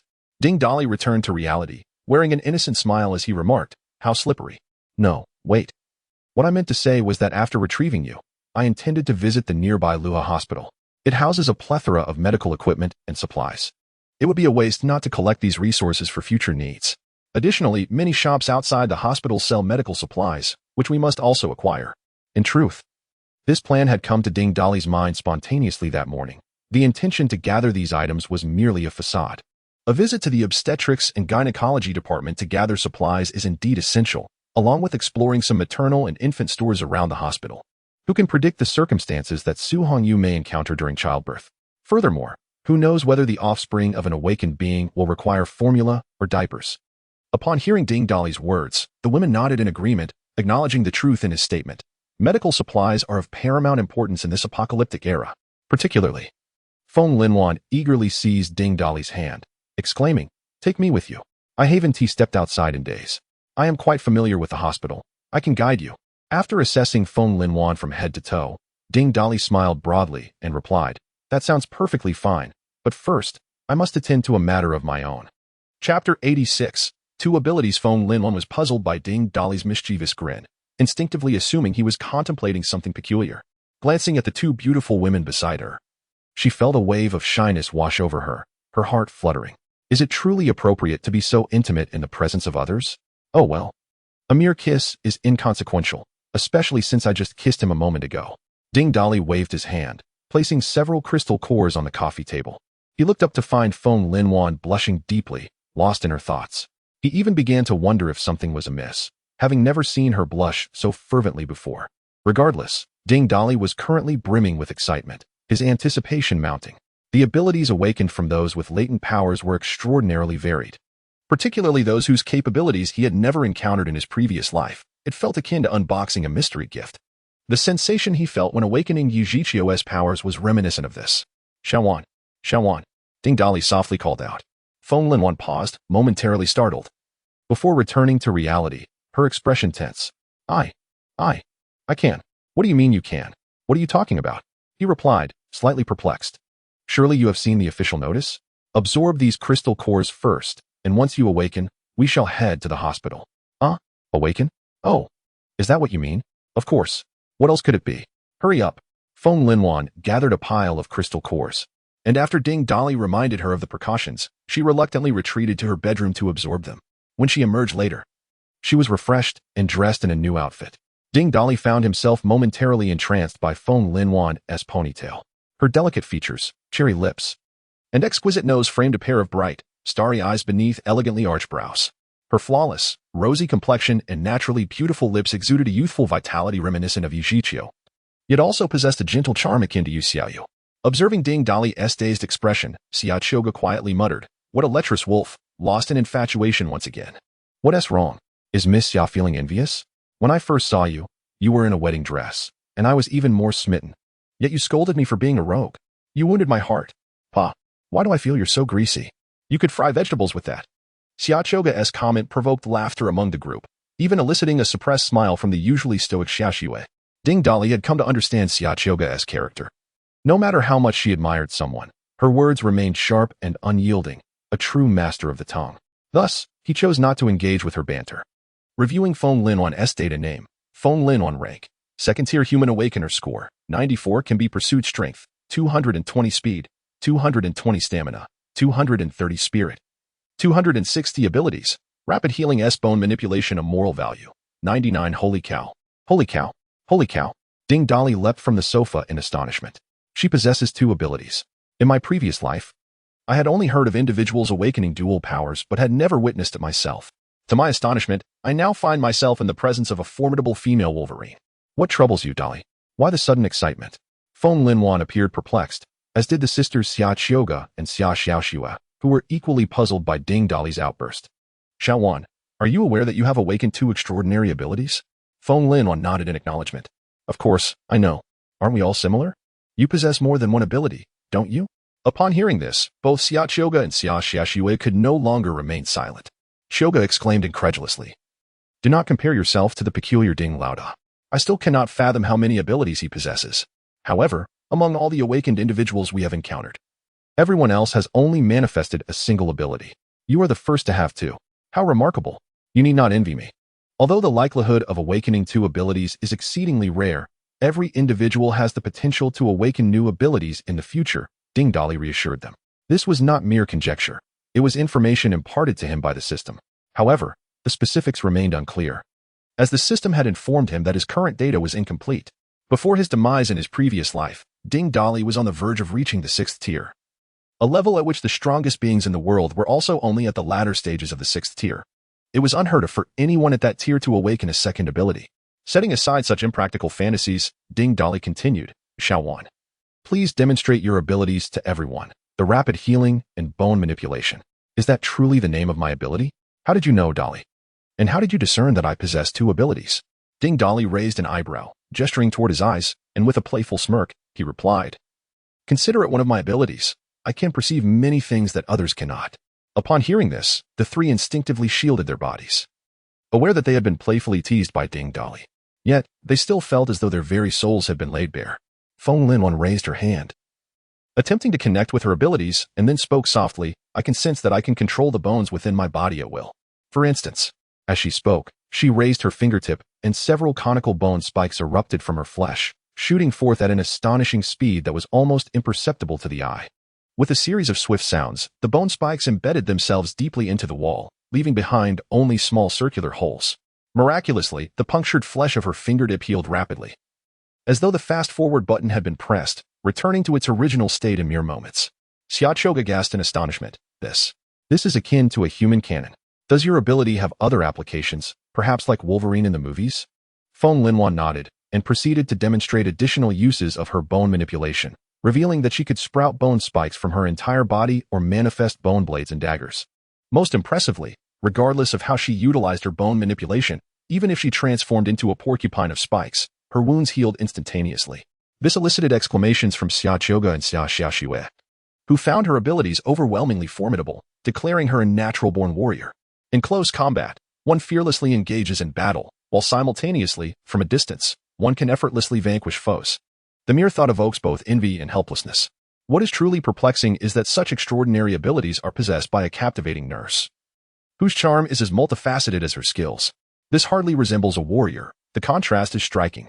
Ding Dali, stroking his chin in contemplation, inquired of Feng Linwan, my dear, do your extraordinary powers come with any limitations? Feng Linwan pondered for a moment before replying. It seems that my rapid healing occurs as long as I remain alive, although the vitality of my body does influence the speed of recovery. As for bone manipulation, it appears that as long as my mental strength suffices, I can wield it.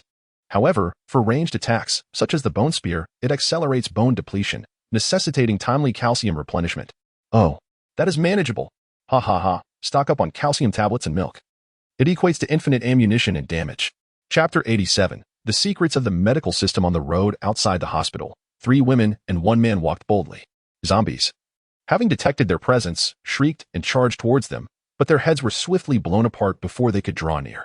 After familiarizing herself with her unique abilities, Feng Linwan quickly adapted to the rhythm of exterminating zombies. Though it seemed she lacked a natural talent for shooting accuracy, her proficiency with the bone spike required significant improvement.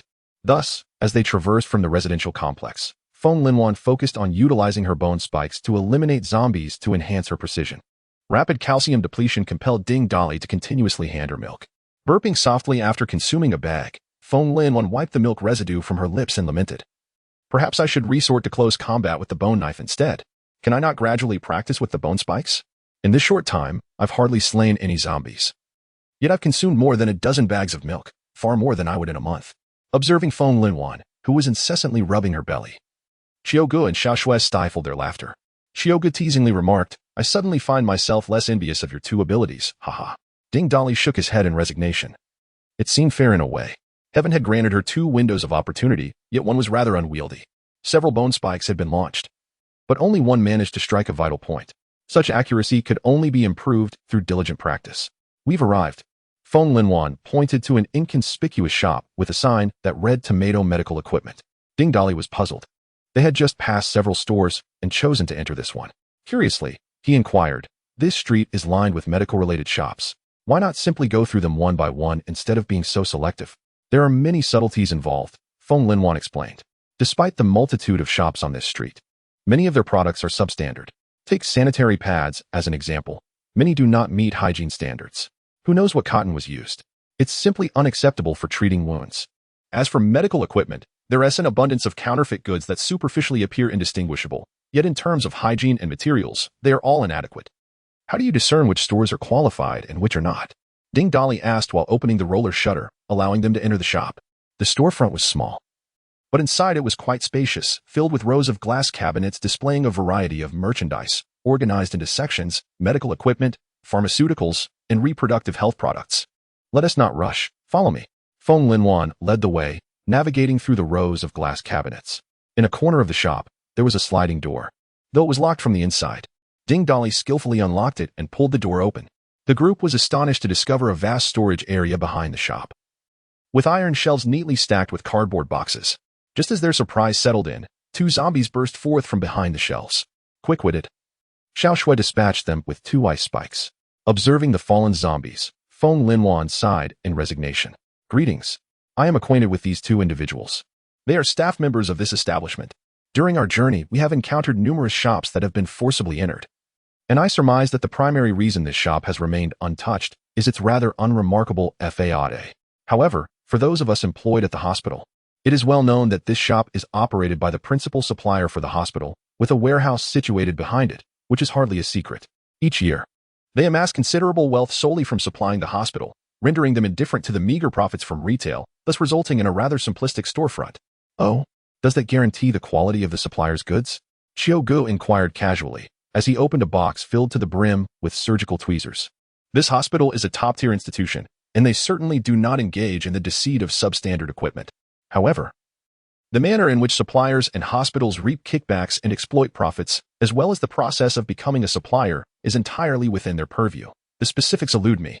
Yet I can assure you that the quality of the instruments is beyond reproach. Moreover, many shops along this street source their goods from this supplier as well. I cannot discern any ulterior motives therein, but it is evident that there are intricate financial entanglements. Upon hearing Feng Linwan's remarks, Ding Dali incredulously queried, Xiaowan, aren't you a nurse? How do you know so much? You never mentioned any of this before. Humph, within the walls of a hospital, this is hardly a secret. I have previously been considered a hospital employee. Would I dare speak indiscriminately? You have all been patients, haven't you? Isn't it true that each time you visit the hospital, even for a trivial cold, you must undergo a plethora of tests? Even the slightest ailment necessitates CT scans or MRIs. Consider the implications of this, and think broadly. There is no limit to what they can orchestrate. Furthermore, Dali, when you were ill and visited the hospital, if it weren't for my good rapport with our head nurse, facilitating your process, you might have been financially drained long ago. Goodness, is that true?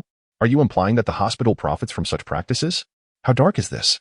Feng Linwan nodded, a flicker of sorrow passing through her eyes. The more one immerses oneself in a beloved profession, the greater the disillusionment that ensues. Yet, individuals must invariably choose between conscience and sustenance. With over 1,000 staff members at the hospital, silence prevails among them, and the reason is simple. They are all part of this vested interest group. To retain their employment, they must maintain their silence. To be candid, I too feel a sense of helplessness. I fear you may mock me. But do you comprehend how I came to secure my position as a nurse? Several individuals shook their heads, and Ding Dolly's heart sank. Oh no. Could there be something unspeakable involved? With a wry smile, Feng Linon continued, I have a profound admiration for the nursing profession, yet upon successfully passing the interview after graduation, I was informed that to secure the position, I was required to pay 200,000. In hindsight, it seems that everyone else may have passed the interview as well. Only a select few of us were compelled to part with our funds. Isn't that rather ironic? Ding Dolly and the others were not entirely familiar with these intricacies. Yet Ding Dolly vaguely recalled that in the years leading up to the end of the world in his previous life, there was a significant crackdown on corruption within the medical field. It is astonishing that these individuals would audaciously engage in corruption. Patting Feng Linon on the shoulder, Ding Dolly comforted him, saying, Enough, those are matters of the past. Human desires are boundless. The wealth that once enticed those individuals has now been reduced to nothing more than a pile of worthless paper. The world has changed. With that, Ding Dolly opened a portal and gathered everything that could be salvaged into the space. Under Feng Linwan's guidance, several nearby shops were completely emptied. There were a few maternity and infant stores that Ding Dolly insisted on raiding, leaving the women puzzled about his intentions. Ding Dolly merely remarked, just in case, causing a stir of thoughts among them. Chapter 88. The desolate inpatient building. The hospital comprises 3 edifices, the tallest of which, directly facing the main entrance, is the outpatient building, housing various departments, emergency services, examination rooms, and treatment areas.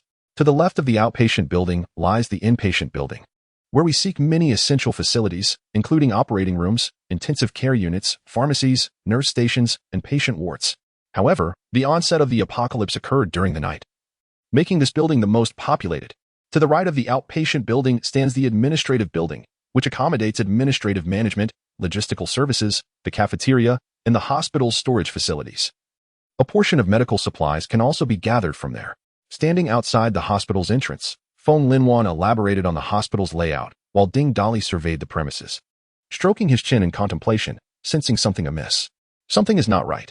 This hospital has undoubtedly been cleared of zombies.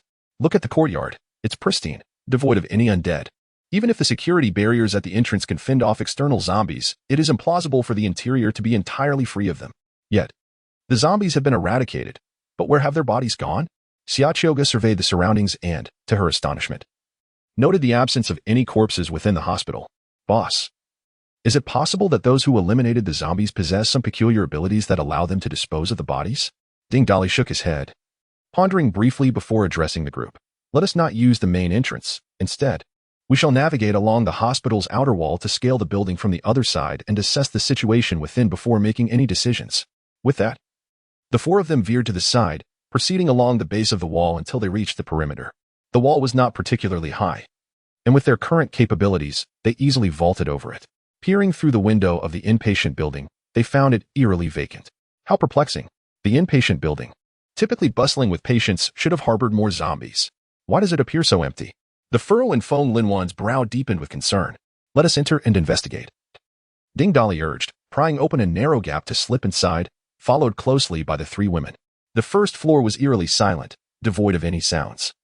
Since the power had been cut, even the daylight struggled to illuminate the entire level.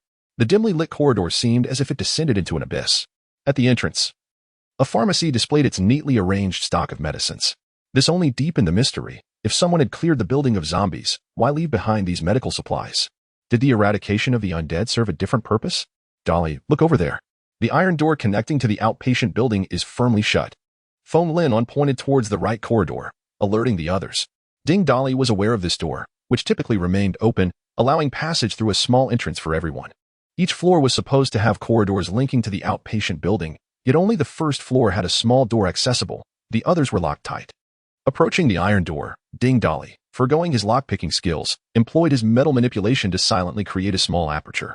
Peering through the opening towards the outpatient building's lobby, he was met with a chilling sight. The dimly lit hall was teeming with zombies, densely packed and ominously still. Perhaps due to the dimness and the absence of enticing flesh, all the zombies stood motionlessly, swaying in place. The scene appeared exceedingly eerie and terrifying. With just a fleeting glance, Ding Dali swiftly secured the iron gate, sealing the small opening. Cursed fate. I wondered why there were no zombies. It turns out they were confined in the adjacent outpatient building. Surely, some survivors managed to trap them there. What shall we do now? Should we proceed? Of course we must continue, Shawan.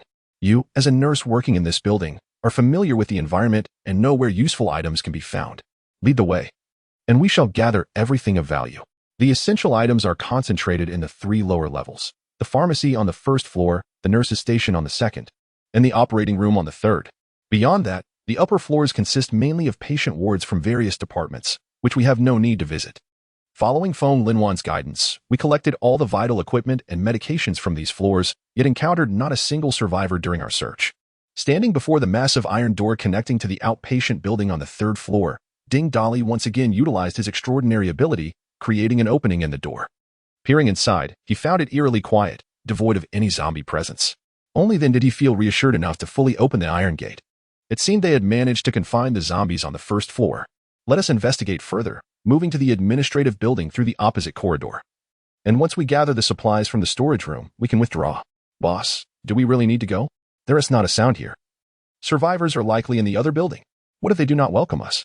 Xiaoqiu harbored a peculiar fear of the hospital environment, perceiving it as unsettlingly sinister. Who needs their welcome? I am here to collect supplies, not to seek their hospitality. No sooner had he uttered these words than Ding Dali glanced up to see a sign hanging in the corridor reading obstetrics and gynecology. How fortuitous. You 3 wait here for me. I intend to take the examination equipment from this floor as well. With that, he executed a spatial leap and vanished. The 3 women exchanged glances, uncertain of why he sought obstetric examination tools, especially after having already gathered numerous infant supplies. It would not be long before they realized the wisdom in Ding Dali's decision. Ding Dali soon returned, and the 4 of them traversed the connecting corridor to the administrative building in the same manner.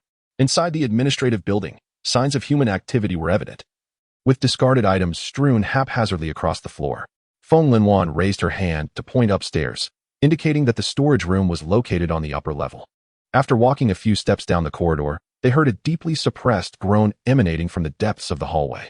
The sound echoed ominously, however melodious it might be.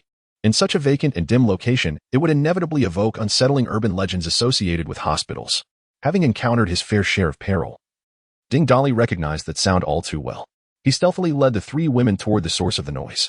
Finally, they halted before a room at the end of the corridor, where they could faintly hear a conversation between a man and a woman.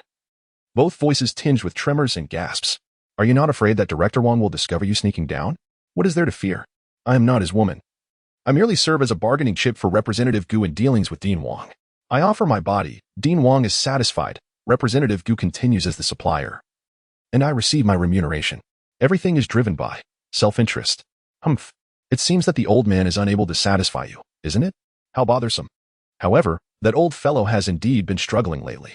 It seems he cannot be awakened, not even with medication. Yet, were it not for that old man and Representative Gu luring the zombies to the outpatient building, we would surely starve to death sooner or later. Why do you always refer to him as that old man? Ah, he is your biological father. Chapter 89. Old acquaintances, what of my father? His leverage resides firmly in my grasp, subject to my whims. I knew none of you dandy fellows were worth a dime, compared to my father. Don't you prefer to frolic with me instead? Ha ha. My dear, do you not feel a peculiar hunger? It seems so. Upon reflection, the meat we had for lunch appeared quite delectable, though I did not appreciate it at the time. Wait, my dear, why have you transformed?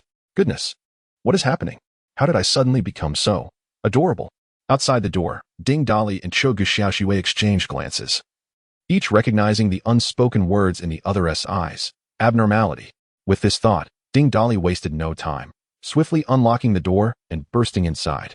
The 2 exposed figures were startled by the abrupt intrusion, about to cry out when Ding Dali seized the man's throat, leaving him to emit only muffled sounds. Meanwhile, Xiaoqiu, with a swift motion, rushed to subdue the woman, hastily silencing her with a piece of clothing from the floor. If you wish to live, remain silent. A steel needle then materialized, hovering ominously before the man's eyes. His pupils widened in terror, prompting an eager nod in response. Only then did Ding Dali release his grip. The man, now freed, crouched on the ground, coughing and gasping for breath for some time. He hastily donned a pair of pants and approached Feng Linwan directly. Feng Linwan, is that you? The women outside had naturally discerned the goings-on within, so they deliberately avoided looking as they entered. Upon hearing someone call her name, Feng Lin turned in surprise, only to recognize the man's face, gasping in shock. "It's you. What, do you know each other?" Before Feng Lin could explain, the man interjected. "What the hell? Brother, you've come knocking. Why pretend not to know me? Our grievances date back quite a while. This is a post-apocalyptic world. You still seek me out? How petty can you be?"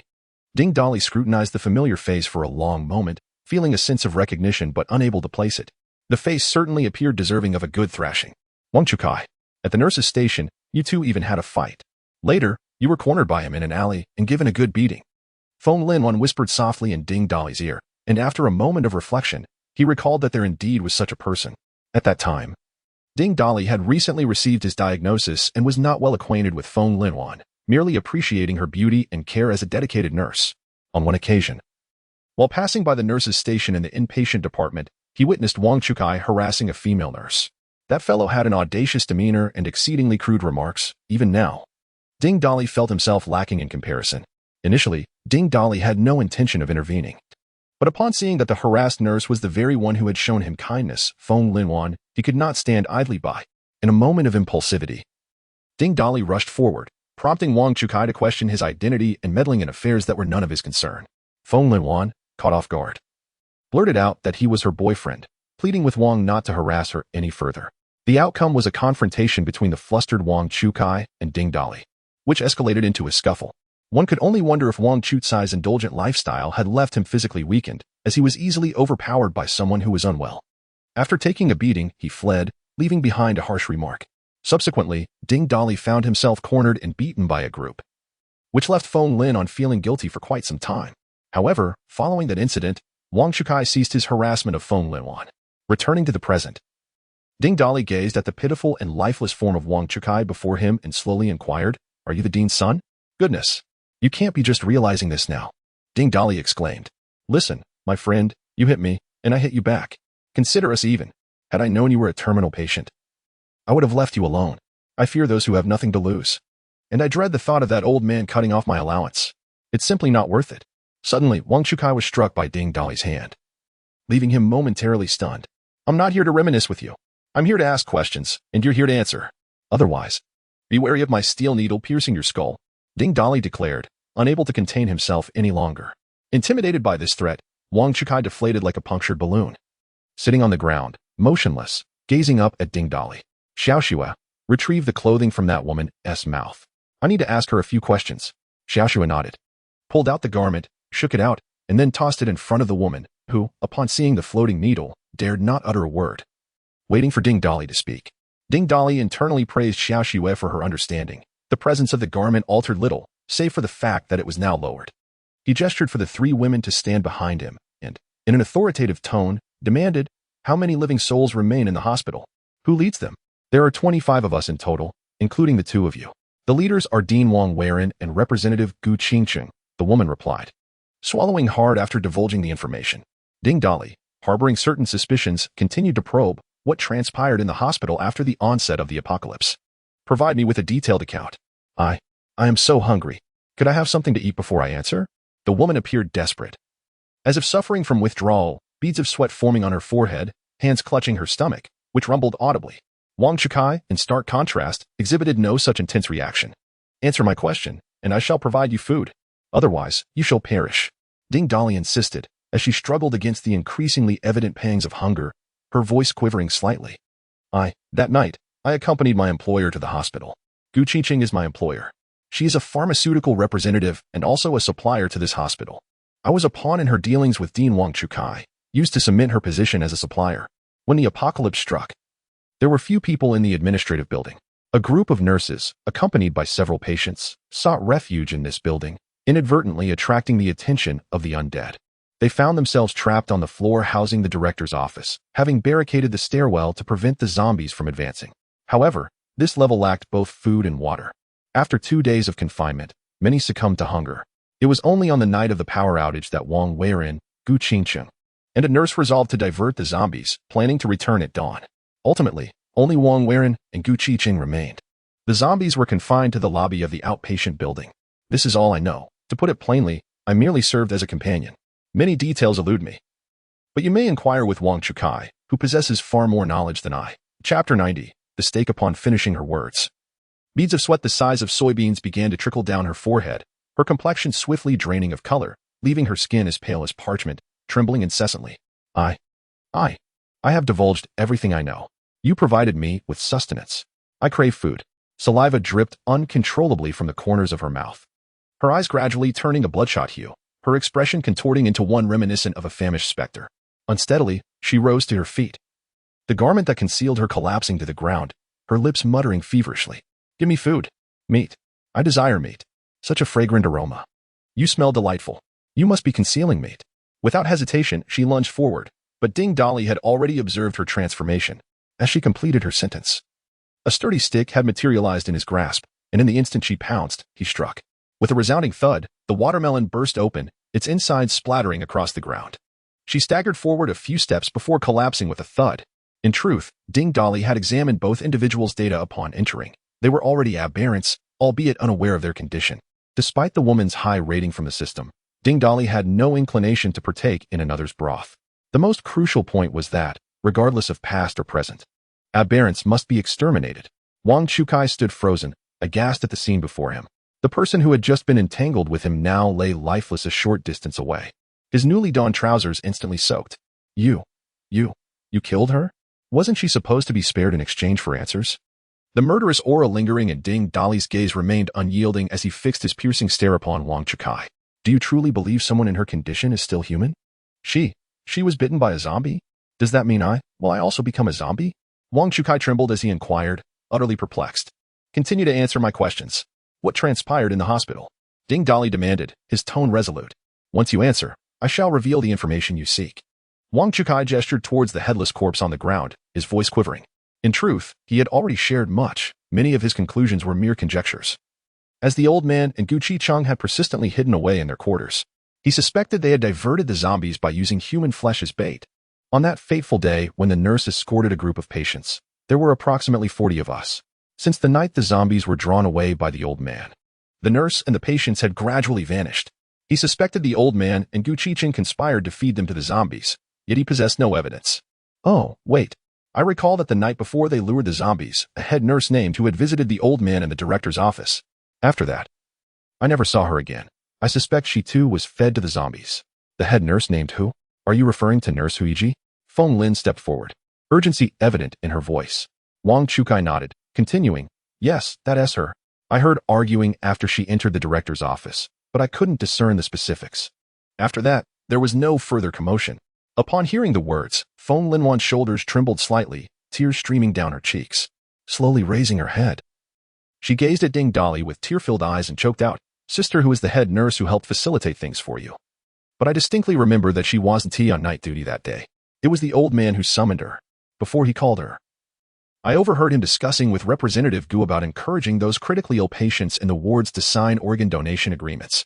I'm not privy to the specifics. After saying this, she glanced at Feng Linwan and then at Ding Dali, tentatively adding, You won't hold me responsible for the nurse's death, will you? I am not to blame. If you see trouble, go after the old man. It has nothing to do with me. You truly are a devoted son. Not only do you vie for women with your father, but you also wish to send him off? Upon hearing Ding Dali's teasing, Wang Chukai appeared somewhat unfazed. Sitting on the ground in silence, Ding Dali continued, What have you all been eating lately? Not comprehending why the question had shifted so abruptly. Yet intimidated by the murderous glare from Ding Dali, he answered in a hushed tone, During those days of confinement, no one had anything to eat. We were starving. And it was truly unbearable. When the old man and his group contained the zombies, we could finally go to the cafeteria for food. However, in these past couple of days, we have mostly been eating steak. At the mention of steak, Wang Chukai suddenly became animated, his eyes sparkling with excitement. The steak was found by the old man and his group. Initially, they prepared it medium rare, and it tasted rather average, but after trying a piece, I found it surprisingly delightful, especially the 0-1 rare. Do you know what 0-1 rare means? It's when you leave it under the sun just long enough to dry out the surface moisture and eat it raw. Not only is the meat delicious, but it also significantly boosts one's strength. Steak, you say? Everyone ate such steak? Ding Dali inquired. Indeed. It's just that some received more than others. As his son. Naturally, I got a bit more. Hearing this, a murderous glint reappeared in Ding Dali's eyes, and his voice turned icy cold. What a truly devoted father and son you are. With that, he struck swiftly. A pungent, foul odor wafted through the air as Ding Dali covered his mouth and nose, speaking softly. The blood of the mutated is still as repugnant as ever. Dali. Noticing Feng Linwan's hesitance, Ding Dali spoke sternly to the three. Now that we have clarified things, let us move. There are no survivors in this building. It is entirely filled with mutants. Do not hold back. Eliminate them all. Mutants do not deserve to live. Everyone, stay safe. Absorbing the energy from the corpses. Ding Dali turned and led the way into the corridor. Feng Linwan and the others exchanged glances before hastily following. The four proceeded cautiously up the stairs, meticulously searching the corridor, taking each step with utmost care. Most rooms were empty, and Feng Linwan pointed ahead, indicating that the warehouse was just ahead. The group quickened their pace when suddenly, a figure resembling a doctor in a white coat emerged from a room, followed closely by two other doctors. Without waiting for a response, Ding Dali swiftly executed a spatial leap, appearing before the three transformed doctors, and then raised his leg to deliver a powerful kick. The three transformed individuals were simultaneously knocked to the ground. Seizing the moment, Ding Dali swung his iron rod with ferocity, striking the foremost transformed individual on the head, causing their brain to splatter as they collapsed, lifeless. The two remaining transformed individuals had yet to react when Qiuge and Xiaoshui struck simultaneously, piercing through their skulls. Ding Dali swung his rod once more, shattering the heads of these two as well. It was imperative to completely obliterate the transformed individuals' heads. Ding Dali cautioned, explaining that in his past life, he had encountered many transformed beings with unique abilities who survived even after having their skulls pierced. It was essential to utterly crush their heads. A notification chimed. Acquired, expertise in gynecology, expertise in psychiatry, mastery in urology. Would you like to learn? Chapter 91. Director Wang and Representative Gua's knowledge pertaining to medicine flooded Ding Dali's mind. He felt it was of little practical value. After all, no one in his immediate vicinity suffered from any urinary system ailments. If one were to argue otherwise, the old coot, Xia Donghai, might be the most likely candidate. The relevance of psychiatry also seemed negligible. In an apocalypse where madness roamed freely, who would seek a psychiatrist? In the warehouse, they encountered several mutated individuals, all of whom were effortlessly dispatched by the quartet. Ding, you have acquired proficiency in anatomy. Do you wish to learn it? Yes, indeed. Finally, something of worth. As he absorbed the skill, Ding Dali surveyed the warehouse, which was filled to two-thirds capacity with supplies. Feng Linwan remarked quietly, the hospital's daily consumption is substantial. I thought the warehouse would be sparsely stocked, yet there is a surprising abundance of inventory. It appears the suppliers are constantly replenishing. Then we shall not hold back.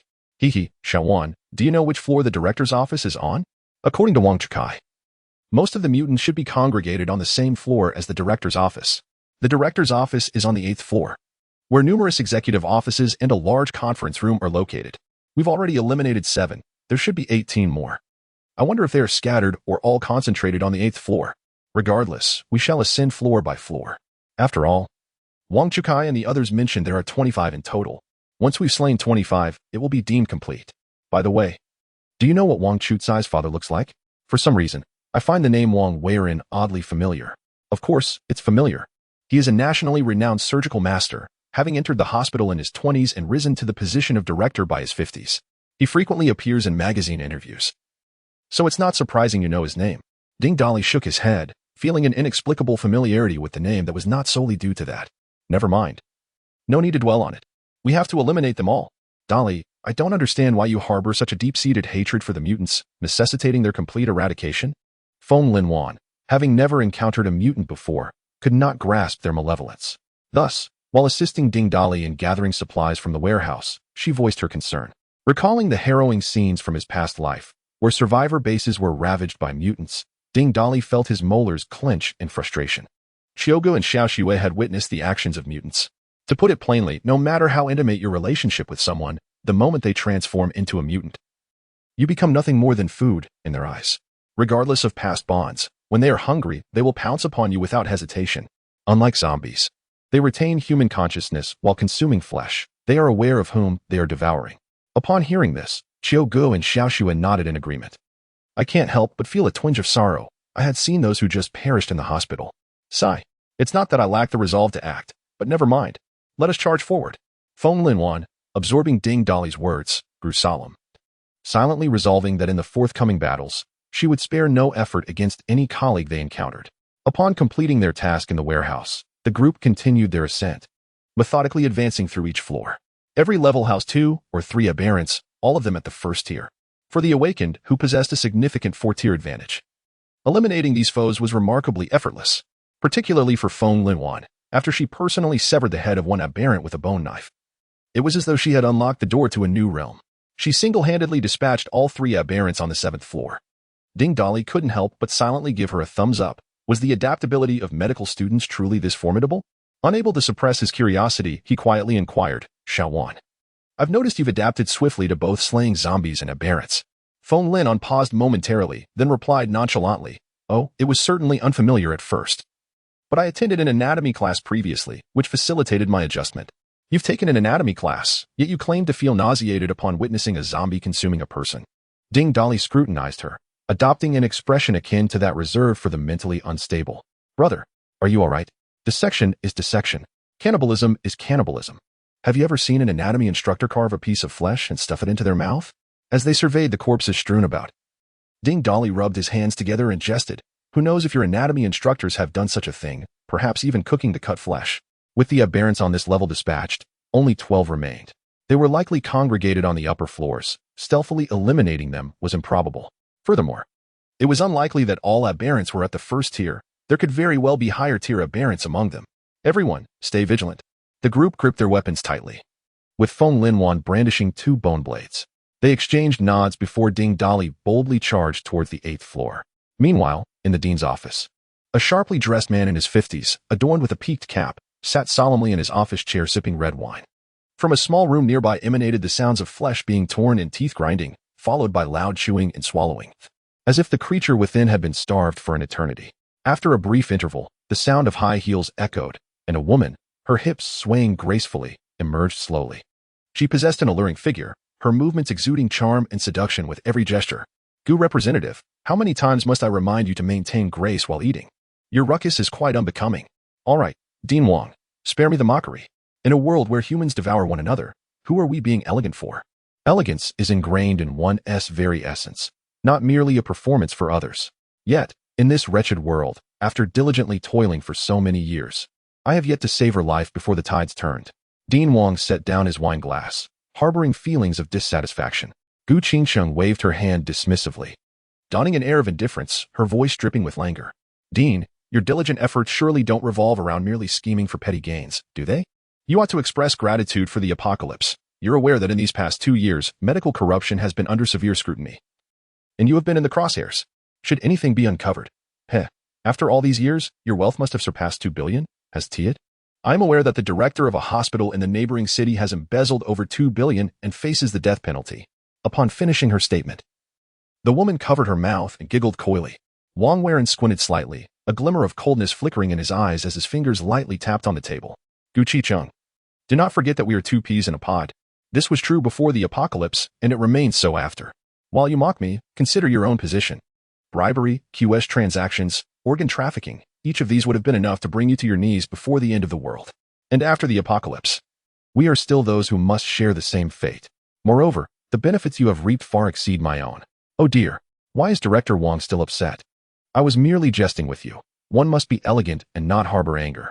Just as Wang Weiren was about to respond, he was interrupted by a cacophony of noise echoing from the corridor outside.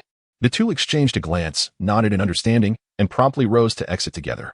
Chapter 92. The Poison King. As Ding Dali and his companions ascended to the 8th floor, they encountered several aberrants meandering through the corridor, engaged in laughter and conversation.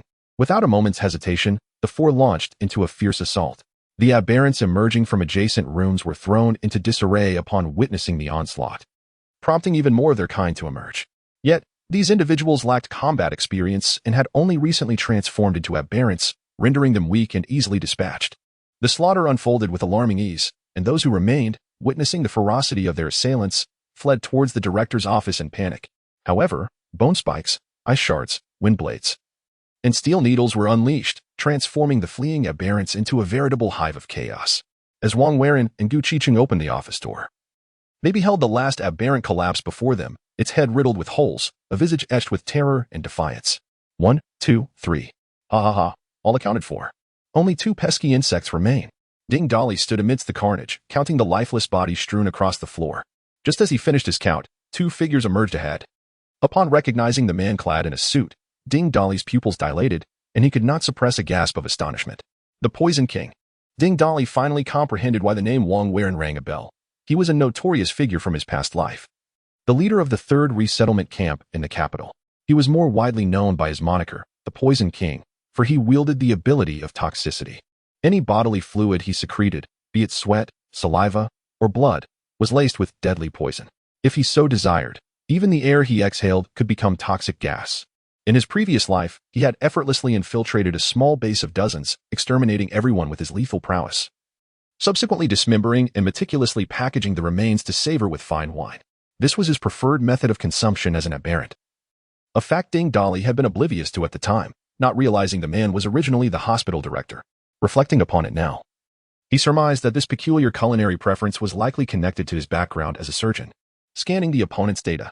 Name: Wang Weiren, Tier 2 Human, Aberrant Strength, 250 Speed, 250 Constitution, 250 Spirit, 260 Ability, Toxicity S Morality Value, 30. Young man. Your unsolicited arrival and the slaughter of my people seem rather discourteous. Wang Weiren suddenly spoke, taking a few steps forward, while the woman beside him instinctively retreated. Ding Dali observed this exchange, noting a faint wisp of smoke curling from the corner of Wang Weiren's mouth as he spoke.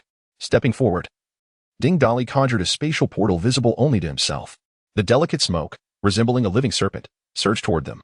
Wang Weiren fixated on the wisp, a subtle smile gracing his lips, yet the anticipated scene he envisioned failed to materialize, replaced by an inexplicable occurrence.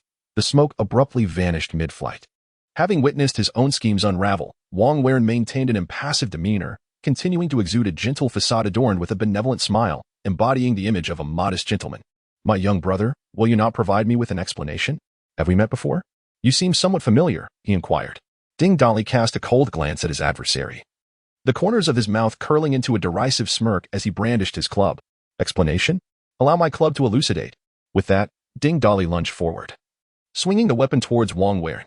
Upon noticing the sudden aggression, Wang Weiren's expression shifted, caught off guard by Ding Dali's directness. He swiftly sidestepped. Yet the club's descent did not cease. The adversary's form vanished, a clear indication of some cloaking ability. Realizing this, Wang Weiren instinctively spat, while his pores opened, releasing wisps of transparent liquid that hissed upon contact with the ground. The saliva, too, fizzed like a spilled soda, yet none of these efforts reached Ding Dali. The latter reappeared behind Wang Weiren, raising the club to strike fiercely. Hearing the rush of air behind him, Wang Weiren turned in haste, but it was too late. The club struck his head with a force akin to a cannonball, resulting in a muffled thud as his skull shattered like a watermelon, brain matter and blood splattering everywhere. Ding Dali, having swung his club, quickly teleported away, avoiding the gruesome aftermath, though the ground where the blood flowed emitted a corrosive sound. Observing the scene with indifference, he felt no pity. He had no intention of absorbing this ability, fearing that his loved ones might be poisoned during intimate moments. Ding. Skill, Surgical Master, acquired. Would you like to learn it? Yes. In an instant, an array of surgical knowledge flooded his mind, enhancing his understanding of anatomy. He comprehended precisely where to incise and how to separate each muscle. In his previous life as a master of toxins, Ding Dali had honed his lethal techniques. In this life, he had eliminated Wang Weiren before he could fully realize his potential. Not merely due to his mutation, but also because he was destined to be part of the third settlement camp. Shaking the blood from his weapon, Ding Dali noted that the tip had been corroded by the venom. He utilized his abilities to restore it and retrieved several surgical knives. Under the astonished gazes of onlookers, Ding Dali, employing his newly acquired knowledge of dissection and surgery, swiftly dismantled Wang Weiren's corpse, cutting it into small pieces while collecting the blood into glass containers. Finally, he sealed the flesh in packages and stored them away. Witnessing this, several individuals frowned in confusion, with Xiaoqiuge unable to contain her bewilderment. What are you doing? Feng Linwan, too, expressed her puzzlement. Dali, your dissection skills are remarkably proficient. Have you practiced before? Such potent poison, why let it go to waste? Perhaps one day it will be put to use. After completing all that, Ding Dali's gaze shifted to a beautiful woman not far away. Du Qiqing had not anticipated Wang Weiren's defeat, especially such a swift one, leaving him with no opportunity to retaliate. At this moment, her heart raced uncontrollably, nearly leaping from her throat, with no chance of escape in the presence of such a formidable figure. If one could not even contend with Wang Weiren, she was undoubtedly no match either. She had once believed that becoming an aberrant would free her from the fear of zombies, allowing her to thrive in this apocalyptic world. Yet, the sudden emergence of this man, who exhibited no forewarning in his lethal actions, suggested he was not merely a killer but also possessed a disturbing penchant for dismembering corpses. Having interacted with Wang Weiren for many years, Gu Qiqing had honed her skills in conversing with both men and ghosts alike. Regardless of her inner turmoil, her exterior remained adorned with a radiant smile. "Oh, little brother. Why resort to violence upon our first meeting? What fuels such anger? If you wouldn't mind, why not sit down and let me treat you to a drink? I assure you, all your frustrations will be alleviated."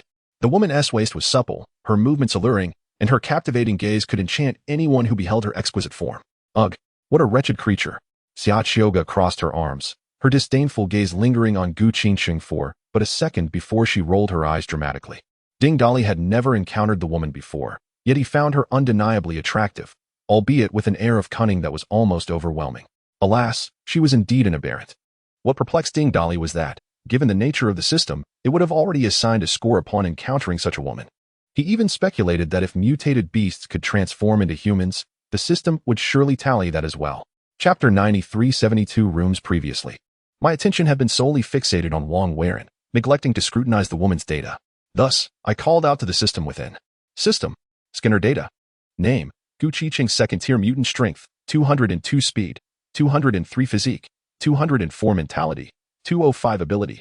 Body restructuring B morality value, 70 goodness. There is no score.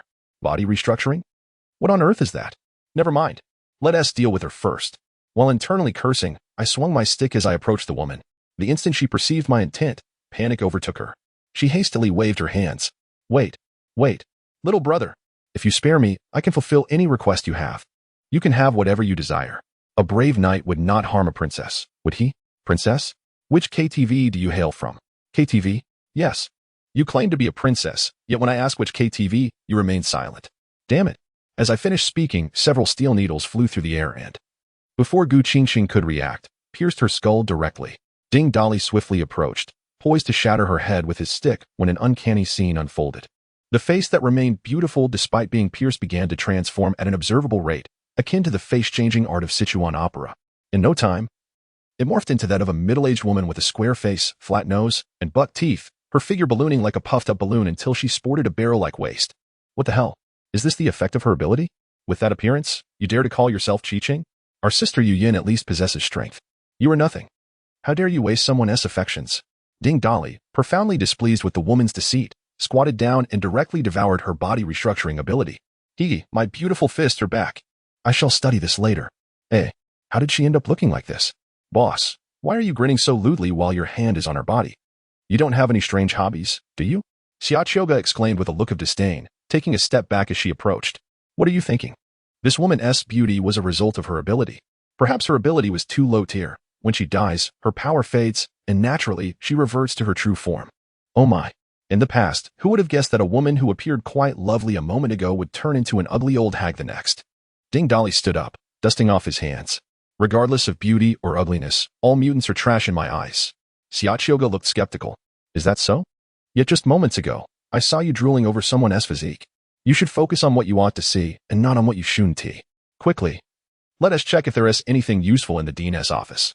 We'll sweep through, and then leave. The stench of these mutants is utterly revolting. The group sidestepped the blood on the floor and entered the Dean's office. A different, yet equally pungent smell of blood wafted from a room with its door ajar. As I approached the entrance and cast a glance inside, several brows furrowed in dismay. The room, furnished only with a double bed and a few cabinets, was filled with an array of meticulously stripped skeletons, alongside neatly sliced pieces of flesh arranged on a surgical tray. Scattered on the floor lay several dismembered limbs, remnants that required further dissection. It was evident what these bones and flesh belonged to. On the windowsill, 2 rows of heads were displayed, each one staring blankly with ashen eyes fixed ahead. It seemed that the aberrants had a particular aversion to consuming heads, save for the brain matter. However, they appeared to derive pleasure from observing the expressions of those they had devoured. Thus, whether in past encounters with these aberrants, or in the presence of Yang Wei and those here today, they preserved the heads of their victims intact. Wen Linwan felt tears welling in her eyes. For among those heads were several of her colleagues with whom she had shared countless days, including Nurse Huji. The sight pierced her heart, and she instinctively clung to Ding Dali's arm. Dali, could we perhaps bury the heads of my colleagues? They deserve peace, especially Sister who has always cared for me. Ding Dali nodded, enveloping Wen Linwan in his embrace, gently patting her back as he consoled her. Let us bury them in the greenbelt downstairs. It will grant them a semblance of peace. Humph. These aberrants are utterly detestable. I propose we set this place ablaze and incinerate the zombies below as well. Xiaoga exclaimed, recalling the nauseating image of Yang Wei amidst the scattered bones and flesh. Her loathing for the aberrants intensifying. Ding Dali interjected, no. If we ignite a fire, it will escalate quickly, creating a commotion that will attract a horde of zombies. We still need to regroup with everyone. Should the path become blocked again, it would pose great difficulty for the four of us to return. Boss. It's such a waste to leave so many zombies swaying about on the first floor without eliminating them with fire. Shoga retorted. There will be ample opportunities to slay zombies. Just not at this moment. This city has a permanent population exceeding 20 million. Currently, only around 300,000 remain alive. The rest are zombies, a never-ending battle. Having retreated from the small room, the group rummaged through the director's office, searching for any additional clues. Hearing Ding Dali's remark, Xiaoga tossed a large ring of keys she had discovered from a drawer onto the table, casually inquiring, is that so many people in this city? Why has the government deployed large-scale weapons? Ding Dali, intrigued, picked up the keys to examine them, remembering that Xiaoga was not a local. She had nearly married into the area. Large-scale weapons will not be deployed by the state in the immediate future, as numerous survivors still hide in various corners. Such weapons could obliterate both zombies and survivors indiscriminately. Even if no survivors remain in the city, one ought to hope that no one resorts to deploying catastrophic weapons, such as missiles or nuclear bombs. Goodness. As Ding Dali was speaking, he suddenly uttered an expletive, capturing the attention of the women present. Goodness. These are the keys to 72 properties. Look at the serial numbers. Many of them are consecutive numbers from the same community. Can you believe they even bundled consecutive properties together when purchasing? At this, the women gathered closer. Feng Lin sighed, then spat. How shocking. I never imagined the dean had embezzled so much. Just think of the value of these properties. This is the capital, after all. The housing prices are exorbitantly high. Xiaoga chimed in. They deserve it. These individuals have previously swallowed countless lifelines of the common people. We are merely ridding society of its pests. Xia Shiwei responded, indeed. Chapter 94. The dog that saved my life. A few individuals discovered a concealed compartment behind the director's bookshelf, filled with an array of jewelry and trinkets. Ding Dali cast the jewels aside, meticulously searching through the contents while muttering under his breath. Why do greedy and lascivious people not possess some peculiar interests? Why are there no collectibles akin to Qin Sitsongs in this place? What a waste. What collectibles are you referring to? I see nothing worth collecting here. Let us depart. The stench of these aberrants is unbearable, urged Xiaoga, pinching her nose as she pressed the others to leave. Once again, the group returned to the hospital courtyard, clearing a section of the green belt to bury the heads of several nurses. Feng Linwan glanced back at the hospital building. Let us go, Xiaowan. Upon returning to Feng Linwan's residence, darkness had already enveloped the sky. After the group finished their dinner, Feng Linwan gestured toward the bedroom and spoke. I have only 2 bedrooms here. Chioga and Xiao Shiwei, you may take the master bedroom. Dolly, you can sleep in the living room. With that, she retreated into her own room. Xiaoga hesitated, casting a glance at Ding Dali, contemplating her next move, but ultimately took Xiao Shiwei by the hand and entered the master bedroom, leaving Ding Dali alone, scratching his head in confusion. What does this mean? They've all left? Am I to remain alone in the living room? I wanted to discuss ideals and converse about topics that handsome folks enjoy, and now they just leave? Ding Dali paced back and forth in the living room, finally stomping his foot in frustration. Fortune favors the bold while famine befalls the timid. Lighting a candle, he tiptoed to Feng Linwan's bedroom door, only to discover it ajar, a crack left open. Curiously, he pushed the door open and, bathed in candlelight, found Feng Linwan seated at the edge of her bed. As she instinctively turned at the sight of light, their eyes met. Ding Dali scratched his head, presenting an innocent smile. It's still too early to sleep. Let us have a chat. With that, he shut the door behind him. Feng Linwan shifted to make room, and Ding Dali plopped down beside her, conjuring several bottles of beer with a flick of his wrist. He opened one and handed it to Feng Linwan, opening another for himself. Dali, your spatial powers are incredibly convenient. With that, we could collect an abundance of resources and be well prepared. Feng Linwan took a sip of her beer and initiated the conversation. I've already gathered enough supplies to sustain us for quite some time, so you need not worry. Ding Dali boasted, shaking the beer in his hand. Feng Linwan clinked her bottle against his, taking another sip before scrutinizing his face. His features, accentuated by his extreme thinness, were strikingly prominent. His nose, eyes, and even cheekbones stood out sharply, resembling a monkey in appearance. Dali, having become such a formidable awakened one, why are you still so slender? Shaking his head, Ding Dali expressed his helplessness. He did not wish to be perpetually labeled as the thin monkey. Yet, Even in his past life, after awakening, he had remained this way, regardless of how many corpses he consumed. I am uncertain as to why, but ever since my awakening, I have remained fixed in this state, as though the flesh and fat lost due to illness will never return. I recall, when you first arrived at the hospital, you appeared far more robust than you do now. Your face once bore a certain fullness, and you were undeniably handsome, unlike now, when you resemble a monkey. Hee. I was already quite thin when I went to the hospital. It was this that led to my diagnosis. Thus, by the time we met, I had already lost considerable weight. I used to be quite dashing, and I had many young ladies vying for my attention. Yet, I never acquiesced. So, you chose Tang Bingbing. Ding Dali was momentarily taken aback by this remark, his face flushing red as he took a sip of wine to ease the awkwardness. You really ought to be careful with your words, lest you invite trouble. Feng Linwan was amused, laughing heartily for quite some time before finally composing herself.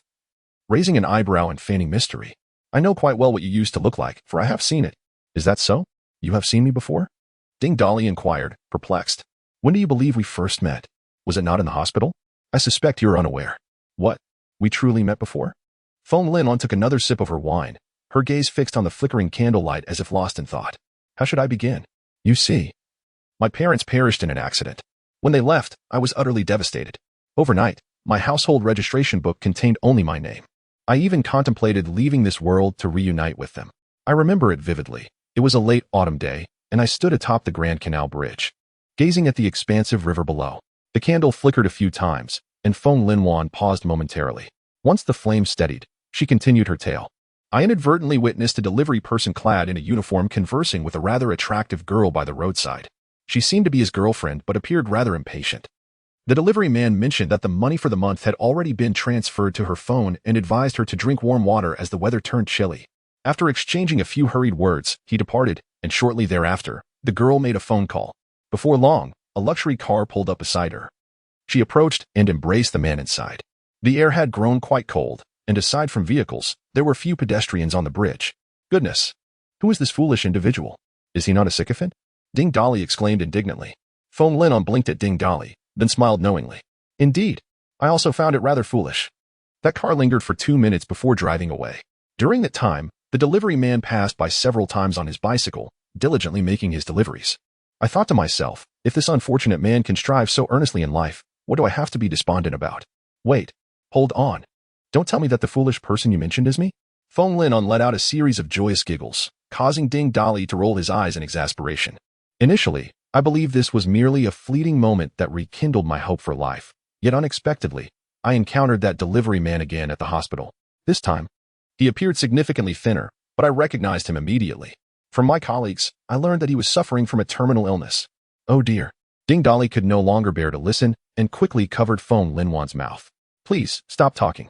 Feng Linwan burst into laughter once more. What? Why didn't you tell me earlier? Think carefully. Did I not remind you? Yet, your mind was solely occupied with Tang Bingbing, nothing else. Ding Dali felt a tinge of shame, scratching his head awkwardly. Suddenly, a thought struck him, and he looked up to Feng Linwan. Do you remember what I looked like when we first met? Feng Linwan nodded. Ding Dali, with an air of mystery, instructed, close your eyes. Although unsure of his intentions, her heart raced, and she instinctively complied. After a brief moment, when nothing happened, Feng Linwan's heart pounded anxiously, and she could no longer resist the urge to open her eyes. All right, you may open your eyes now, she exclaimed as she unveiled her gaze. Chapter 95. Can your abilities be controlled? Upon gazing at the man before her, Feng Linwan uttered a curse and swiftly leaped from the bed. To her astonishment, Ding Dali's once gaunt face had become remarkably plump. His previously prominent features now appeared as striking attributes. His pronounced brow, aquiline nose, and deep-set eyes exuded a captivating allure, transforming him from a figure reminiscent of a monkey to one of distinct and profound contours. Even his physique had grown robust, combined with Ding Dali's natural height. He now appeared both formidable and vibrant. Ding Dali beamed at Feng Linwan, and in the flickering candlelight, he looked even more chiseled and gallant. How did you achieve this? You've truly reverted to your former self. Haha. Do you remember that aberrant individual from earlier today? This is her ability. I have appropriated it. It's called body reshaping. I restored my physique to its previous form. Is it possible to maintain this permanently? Absolutely. As long as I remain alive, it can be sustained indefinitely, and I can even assume other appearances. It's akin to a form of disguise. This is astonishing. But why do I feel like I might be slightly more handsome than before? Did you sneak in some enhancements? Welcome. Let us drink. Ding Dolly raised his drink once more, clinking it with Feng Linwan's. Ding Dolly downed a bottle of liquor, noticing Feng Linwan's gaze upon him. Upon realizing he had been seen, Feng Linwan quickly averted her eyes, and the two engaged in light-hearted conversation, reminiscing about amusing incidents from their time in the hospital. They recalled the altercation between Ding Dolly and Wang Chukai, and how an irascible old man in the ward had troubled Feng Linwan, only to be confronted by Ding Dolly, who nearly sent the old man reeling. As the candlelight flickered and waned, their silhouettes elongated against the walls. In their joyous exchange, laughter erupted, reminiscent of long-lost friends or perhaps the tender moments of a first date. As they continued to chat, they simultaneously turned their heads, their gazes intertwining in the air for several seconds before Feng Linwan lowered her head and leaned against Ding Dolly's shoulder, murmuring softly, "I think I might be a bit tipsy." Her voice flowed like a gentle stream, soothing to the ears. "You only took 3 sips of alcohol, and you dare claim you're intoxicated?" Ding Dolly thought to himself, momentarily caught in a mental critique before a realization dawned upon him. As the candle flickered low, the two remained seated at the edge of the bed, their conversation continuing. Ding Dolly felt a quiet admiration within. Who said B-grade abilities were useless? Who was it? Yet, Ding Dolly found it perplexing that he had knocked on the door 3 times. Yet it seemed he had pierced through the thin veil of misunderstanding thrice. With curiosity, he turned to ask Xiaowan, "Is your rapid healing ability something you can control?" Feng Linwan shook her head. "It seems that rapid healing occurs naturally. At present, I appear unable to control it." Only then did Ding Dolly come to a realization, silently exclaiming, "No wonder. Why do you ask that?" Feng Linwan inquired, tying up her hair, puzzled. As he observed Ding Dolly's eyes darting about, a sudden realization washed over him, causing his face to flush crimson like a boiled crab. Meanwhile, in the secondary bedroom, Xia Qiuge and Xia Xiaoxue leaned against the headboard, the former wearing an expression of discontent. "Xiaoxue, have you forgotten why we followed him out? Didn't you agree with what Mother said earlier? Why don't you speak up?" She lamented. "Look, he has already gone to the room across." Xia Xiaoxue replied, her response lacking enthusiasm. "Did you hear how joyfully they chatted? They have been laughing all night. It's already late, and they are still talking. Tomorrow, we will join them." At this moment, Xia Qiuge was acutely aware of the happenings in the opposite room. Initially, the atmosphere was filled with laughter and conversation. But soon the tone shifted dramatically. What kind of conversation could be so animated? Recalling her mother's admonitions before their departure, Xia Qiuge felt a pang of anxiety. Now, Feng Linwan had seized the opportunity, and upon their return to reunite with everyone, what if Ding Dolly's first wife held disdain for her? She could only blame herself for her previous antagonism towards Ding Dolly, which had rendered her unwelcomed. The more she pondered, the more disheartened she became, pouting and muttering. "Am I not just a bit temperamental? Why am I so unappealing? What is so impressive about you? What could the sulking here do? They are still over there." With a sense of grievance, Xia Qiuge exclaimed, "What can I do? Am I supposed to storm in and drag someone out of bed? Just wait here." Xia Xiaoxue sighed, throwing off the covers and exiting the bedroom, leaving Xia Qiuge bewildered, uncertain of what was happening. She can't be serious about going to confront them, can she? This is disastrous. She'll despise me even more. After conversing with Feng Linwan for a while longer, Ding Dolly noticed that she had drifted into a deep slumber. He was anxiously awaiting the system's notification, yet it remained silent. Glancing at the now slumbering figure beside him, Ding Dolly quietly rose, exiting the bedroom while internally calling out to the system. "System, do you sleep as well? Why the silence? I just diligently completed 3 tasks. Calm down. I sense you have more tasks to accomplish today," came the response. "What do you mean? Hello? Hey, speak to me." Just as Ding Dolly stepped out of the bedroom, standing there in perplexity, a woman emerged from the darkness of the living room, startling him. Before he could react, she embraced him and kissed him fervently. Ugh, how, After they parted, in the dim light, Ding Dolly recognized her as Xia Xiaoxue and, astonished, exclaimed, "Xiaoxue, what are you doing? You nearly scared me to death. Are you calling a cat?" Xia Xiaoxue offered no reply, taking his hand and leading him into the secondary bedroom. Ding Dolly was utterly bewildered. The room was in darkness, obscuring his vision, leaving only vague outlines visible. "I brought you someone. What you do next is entirely up to you," said Xia Xiaoxue, never releasing his hand. After speaking, she nestled against his arm. In the shadows, a figure sat at the head of the bed, and Ding Dolly knew without a doubt who it was. The sound of the other person's breathing was somewhat pronounced. In such a dark and silent environment, even the heartbeat could be discerned. Ding Dolly, somewhat impatient, exclaimed, "What are you two doing? It's pitch black. Shall I light a candle for you?" "No, don't light it. This is just fine." Chapter 96. One key triple link. The rain of late spring cascaded throughout the night, occasionally carrying a hint of chill, while at other times, a gentle warmth caressed the air. Ding Dali had become increasingly adept at controlling B-level abilities. Ding. Xia Xiaoxue's moral value reached 100, assuring her eternal loyalty, and she was rewarded with 20 tons of supplies. The Xia sisters remained silent, waiting for Ding Dali to speak. He retrieved a candle from his space and lit it, illuminating the dark room instantly. "Ah, who are you?" Xia Qiuge's eyes widened in disbelief as she clutched the blanket to her chest, her expression one of sheer terror. "Why are you so startled? Can't you tell who I am?"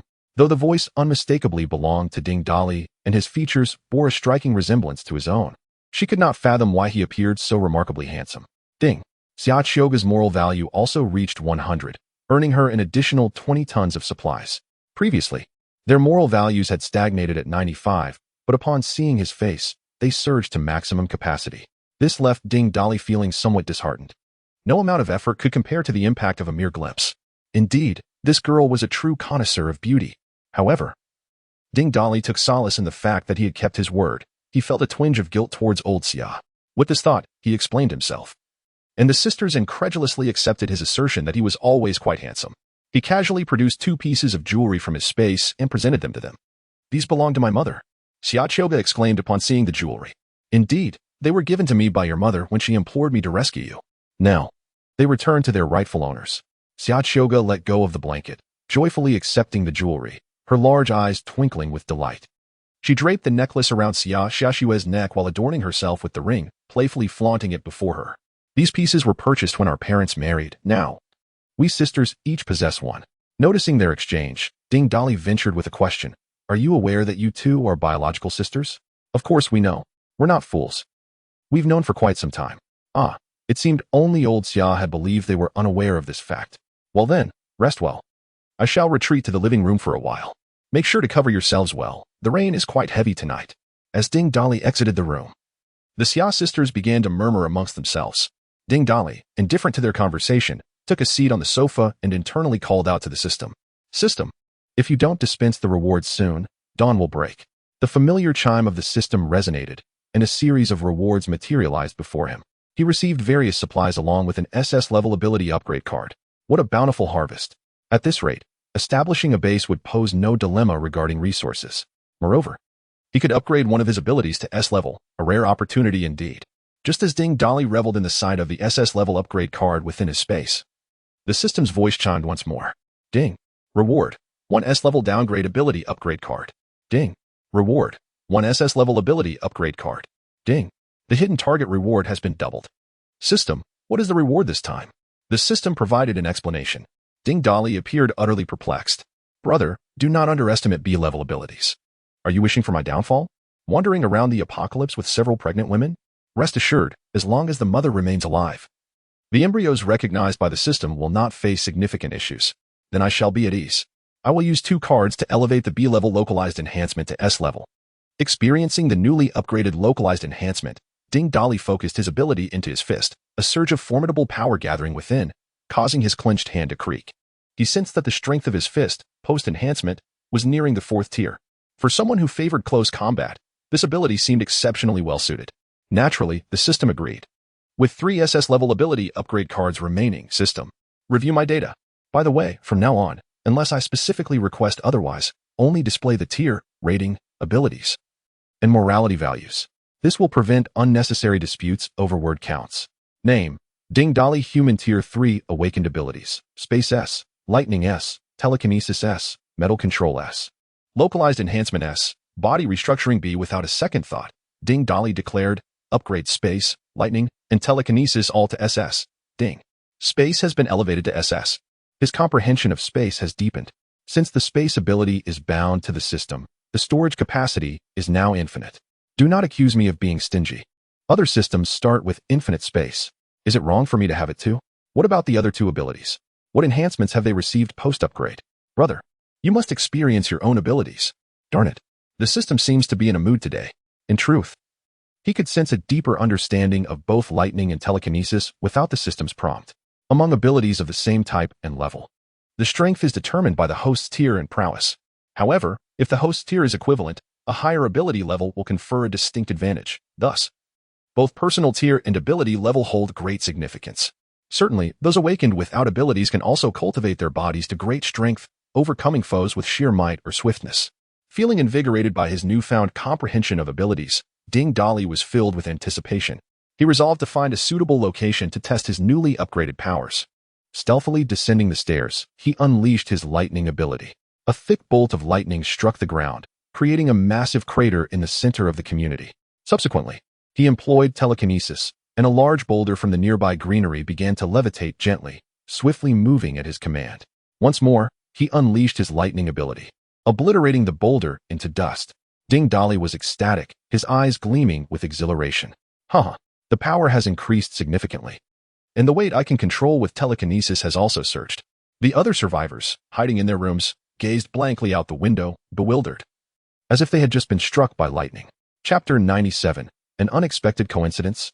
In the early dawn of the apocalypse, sunlight filtered through the clouds, casting golden rays upon the city.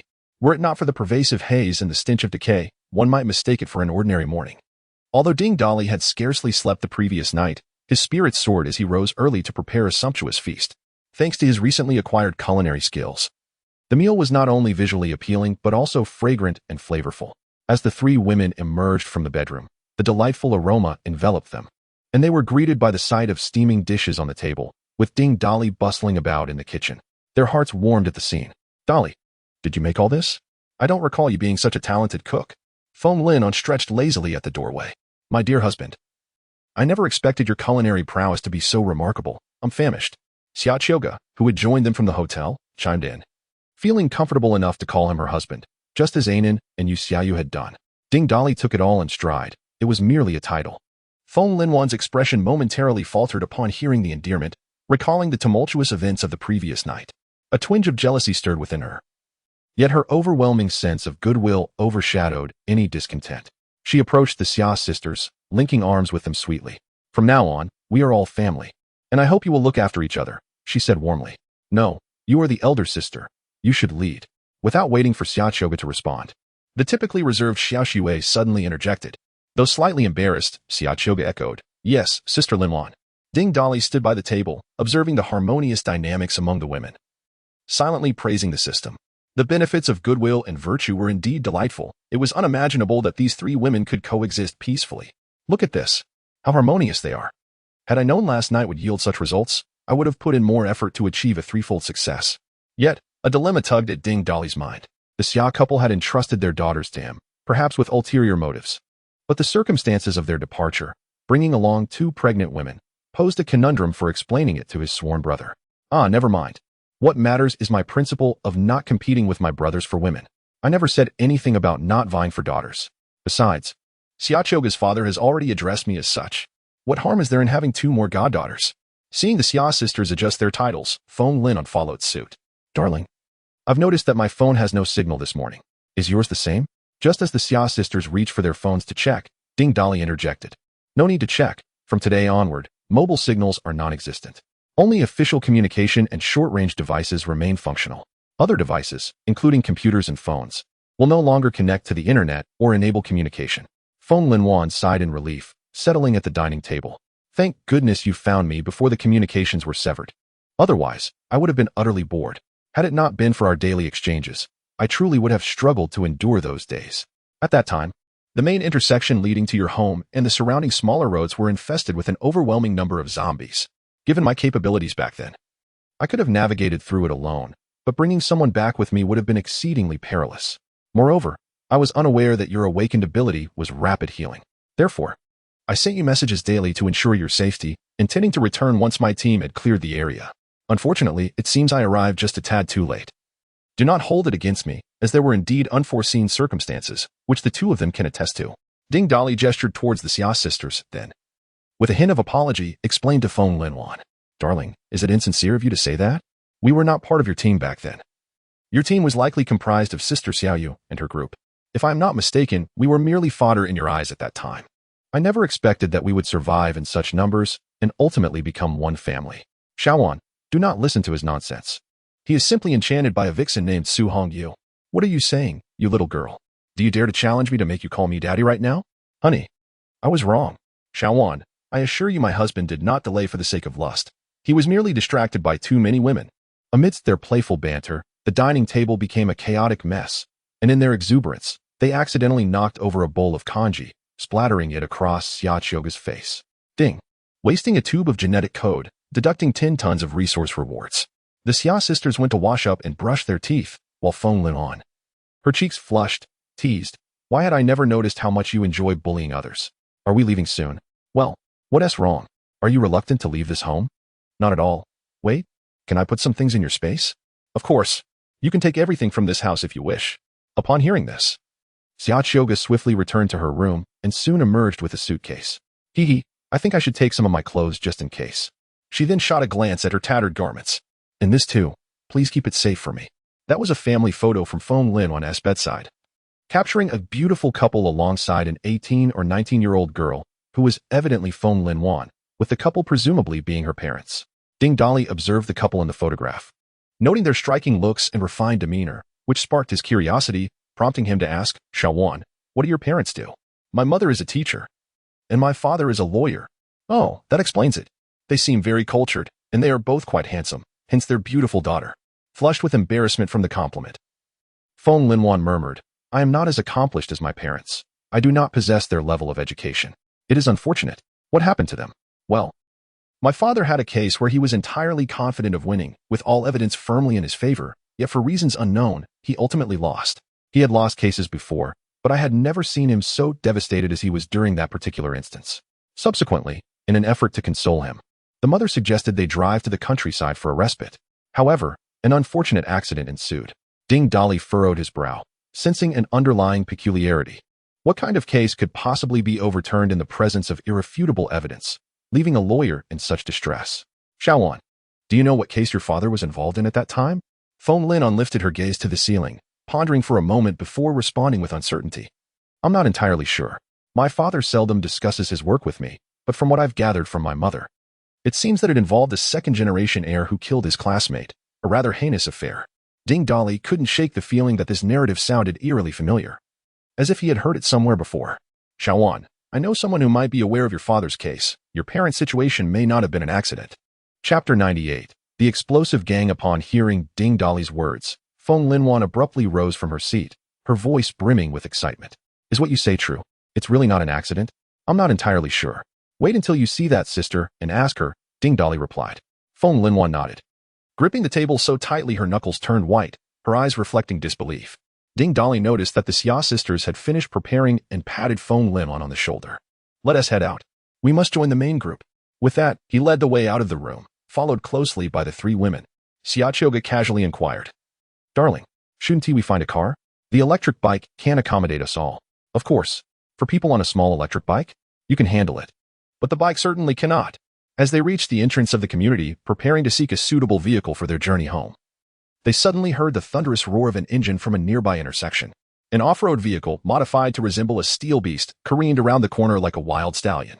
With the windows wide open, several flamboyantly dressed young men, resembling peacocks in full plumage, leaned out and began to holler at Ding Dali and his companions. Behind the vehicle, a horde of grotesque, ravenous zombies, resembling starving wolves, chased after it. The car screeched to a halt before Ding Dali and the others, and 5 ornately dressed young men, rifles in hand, leapt from the vehicle, unleashing a relentless barrage of gunfire upon the zombies behind. As the last zombie collapsed, they erupted into a deafening cheer. The leader, sporting a head of bright yellow hair, exuded an air of youthful exuberance, a cigarette dangling from his lips as he swaggered with an undeniable arrogance, as though he were the sovereign of this realm. Leaning against the front of the car, he cast a provocative glance at Ding Dali. Then, as if he were invisible, disregarded him entirely. Instead, he turned his gaze, laden with seduction, towards the 3 women beside Ding Dali, a smirk creeping onto his lips, causing the silver ring at the corner of his mouth to quiver. Hey, kid, there are 2 things I despise above all else. One is when others are more handsome than I am. The other is when others possess better taste. And you, my friend, embody both. Hand over these 3 women, and I might just forgive you. You could even join our explosive gang. Ding Dali, utterly perplexed, had not encountered such ostentation in quite some time. Are they here to deliver a vehicle? Xia Xiaoxue responded coldly, her expression devoid of emotion. Humph. Ha. Did you hear that? This woman has some spice. The leader exclaimed. Did you see the person we have trailing behind? That's what happens to those who disobey. I believe you are unaware of our reputation. Brothers, Let me introduce this lovely lady to you. The other young men, each wielding a rifle, stepped forward in unison. Explosive gang, Irguzi. Explosive gang, Emojunching. Explosive gang, Huawak. Explosive gang, Sun Yukong. After the four individuals introduced themselves, the leader, a young man with yellow hair, grinned with satisfaction and began to speak. I am from the Explosive Heaven gang, Su. Blast your mother. His words were met with a frustrated retort from Ding Dali, who repeated back, I blast your mother. The yellow-haired youth's face flushed with anger as he stomped his feet in irritation. I am from the Explosive Heaven gang, Kai Shukuan. No, wait. Brothers. Take him down. No sooner had he finished speaking than a rapid succession of gunfire erupted, accompanied by the maniacal laughter of his companions. However, as the gunfire ceased, their expressions shifted from madness to sheer astonishment. All the bullets that had been fired hung suspended in the air, unable to advance. Extraordinary powers. The yellow-haired youth stared in disbelief at the scene before him, his mouth agape. Ding Dali mimicked the youth's tone, enunciating deliberately, a group of first-stage power awakeners. What grants you such audacity? I detest two things in this life. 1, when others are more arrogant than I, and 2, when others show off more than I do. Unluckily for you, you embody both. With a dismissive wave of his hand, the countless suspended bullets seemed to possess a will of their own, returning to their origin and transforming the yellow-haired youth's companions into mere thieves. Witnessing the brutal demise of his comrades, the yellow-haired youth frantically checked his own body for wounds and, upon realizing he had escaped unscathed, felt an overwhelming sense of fortune. He took a few steps forward and suddenly collapsed to his knees. Thank you, big brother, for sparing my life. We, the Explosive Heaven gang, are under White's protection. My name is. Before he could finish, a bolt of lightning flashed, and his head exploded. Who wants to know who you are? I spared you because you deserve a more explosive demise. Being so close to the car, I feared your head would dirty it. Ding Dali then turned to the women with a grin, saying, my dear wives, we have a car now, let us get in. As they passed by the remnants of the yellow-haired youth's skull, Ding Dali muttered irritably, just because you dyed your hair yellow, you think you're a scion? What a pretense. Bah. The car was indeed of high quality, well modified, yet the gaudy interior adorned with flashy decorations resembled a telephone pole covered in advertisements, causing Ding Dali to lament the degradation of such a fine vehicle. Along the route, there were few zombies, and the distance to the happiness community was not far. The journey proceeded smoothly, and before long, they arrived near the happiness community. From a distance, Ding Dali almost thought he had taken a wrong turn. He noticed that barriers had been erected at the entrance, and the area had been meticulously cleared. Additionally, numerous obstacles surrounded the outer walls of the community. Ding Dali felt puzzled. Could it be that Chen Na and Yu Jiqiu had transformed this place into a base in just a few days? The car halted near the barriers, and the group climbed over them. From afar, they could faintly hear the sounds of commotion and fighting at the community's entrance.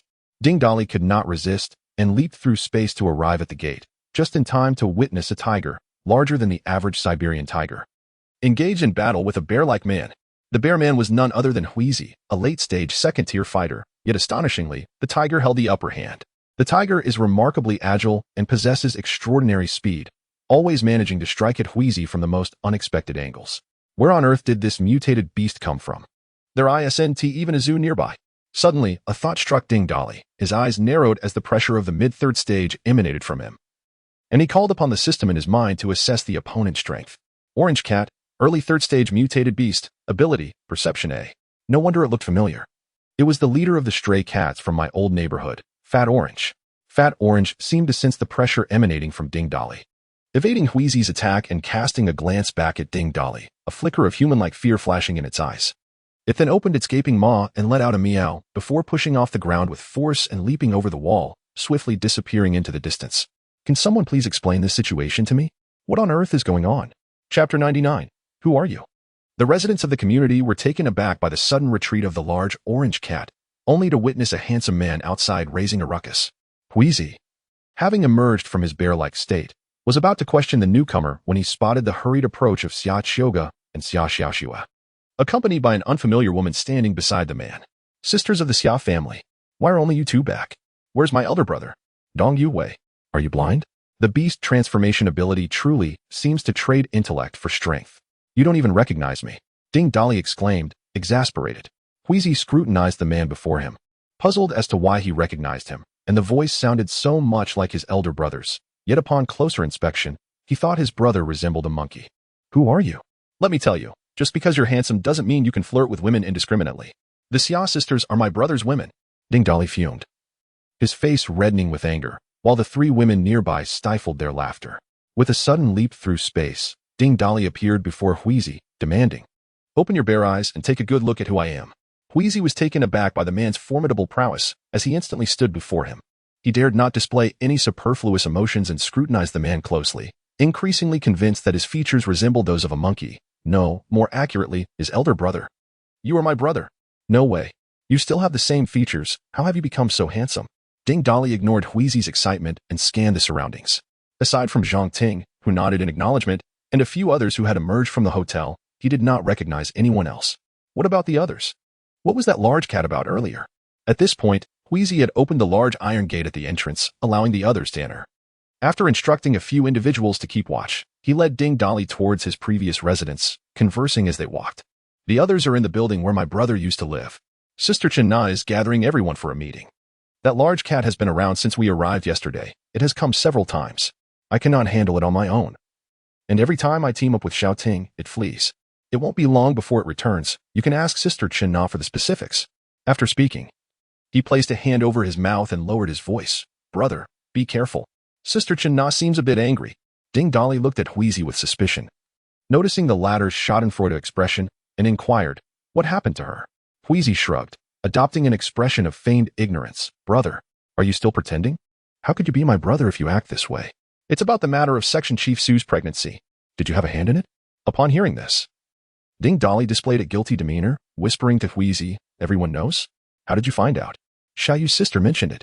Sister Chen Na seems to have known Section Chief Su previously, and they do not get along well.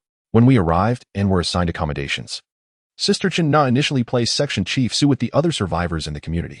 It was Xiao Yu's sister who intervened, stating that Section Chief Su was pregnant with your child and must stay with us." After relaying this, Huizi discreetly glanced back at Zhang Ting, who was chatting with the Xia sisters, then lowered his voice even further. "By the way, brother, could you impart some wisdom to your brother? In just a few days, how did you manage this? When did it happen? Go play. Can such experiences be easily shared with others?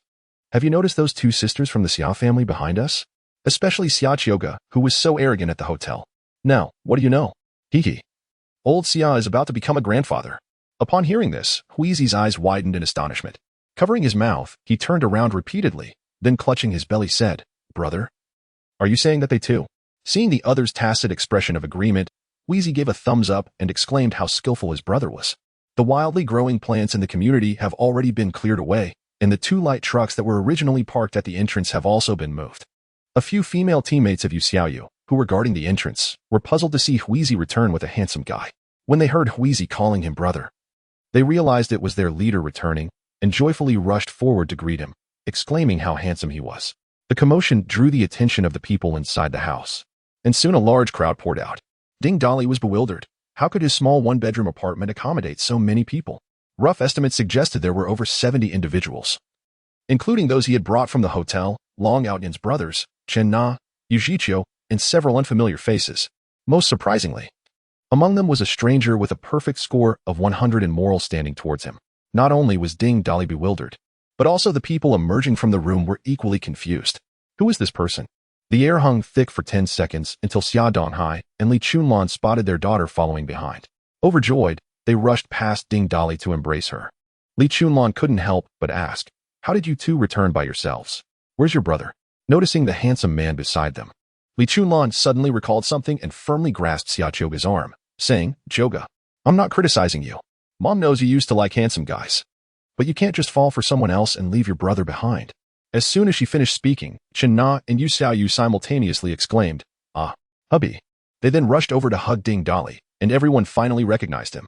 Ding Dali embraced the two ladies, greeting his brothers and sisters. His gaze swept over the few women standing in the crowd. Xiaonan scratched her furry ears and winked at Ding Dali. Su Hongyu leaned against the wall, casting a flirtatious glance his way. Yu Zhiqiu stood in a corner, expressionless, merely nodding at him, though her moral standing momentarily soared to 99. Just a step away from perfection. What puzzled him was a young man in his 20s wearing a cap, with burning eyes fixated on him. This was the stranger with a moral standing of 100. "Let's discuss everything inside," he beckoned, urging everyone not to linger outside. The crowd parted automatically, and Ding Dali, pulling along Chen Na and Yu Xiaoyu, led the way into the room. Once inside, Ding Dali finally understood how such a multitude could fit into his tiny apartment. It turned out the space was connected with the unit across the hall, and the balcony had been expanded outward as well. Pointing at the newly added space in astonishment, he asked, "Big wife, did you do all this? This is a temporary construction. So please do not blame me for altering your space. The apartments in this community are rather diminutive, and the available space is utterly insufficient. When discussions involve more than a few individuals, it becomes excessively cramped, prompting me to dismantle and rebuild. Did I not mention to you that our stay here would be brief? How could you have constructed this in such a short span? Are there Earth Affinity practitioners involved? Oh, it seems I cannot conceal anything from my husband's discerning gaze. There are a few individuals I wish to introduce to you, one of whom is a fervent admirer of yours." Chapter 100. The enthusiastic Fan Chen Na called out 3 individuals from the crowd, one of whom was the young man that Ding Dali had noticed, his gaze still fervent and brimming with excitement as he bounced on the spot. The other 2 were also young, one appearing rather frail and dressed like a recluse, while the other, though looking somewhat emaciated and recovering from illness, wore dress trousers and a white shirt, sporting short hair that suggested he was either a real estate agent or a property manager. Although Ding Dali could discern their abilities and strengths at a glance, he patiently listened to Chen Na's introductions. Pointing at the frail recluse, she said, "This is Park Yixing, an Earth-type ability user. He is responsible for the modifications, including the heightened perimeter walls and obstacles. You're the notorious one from that group? Given your condition, it seems you've had your fair share of challenges," Ding Dali jested. Hearing his playful remark, Park Yixing chuckled nervously, seemingly intimidated by Ding Dali, his gaze instinctively averting. Chen Na then gestured towards the man in dress trousers, but Ding Dali interjected, "If I'm not mistaken, you must be property manager Zhang, right? I don't recall seeing you at the property office before. How is your recovery from that bout of gastroenteritis?" The recognition brought a bright smile to the man in trousers, standing tall in excitement. "Boss Ding, I'm Zhang Diheo, new to the community property management this year.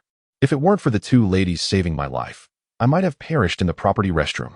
My ability is explosive. I can create detonation just by spitting."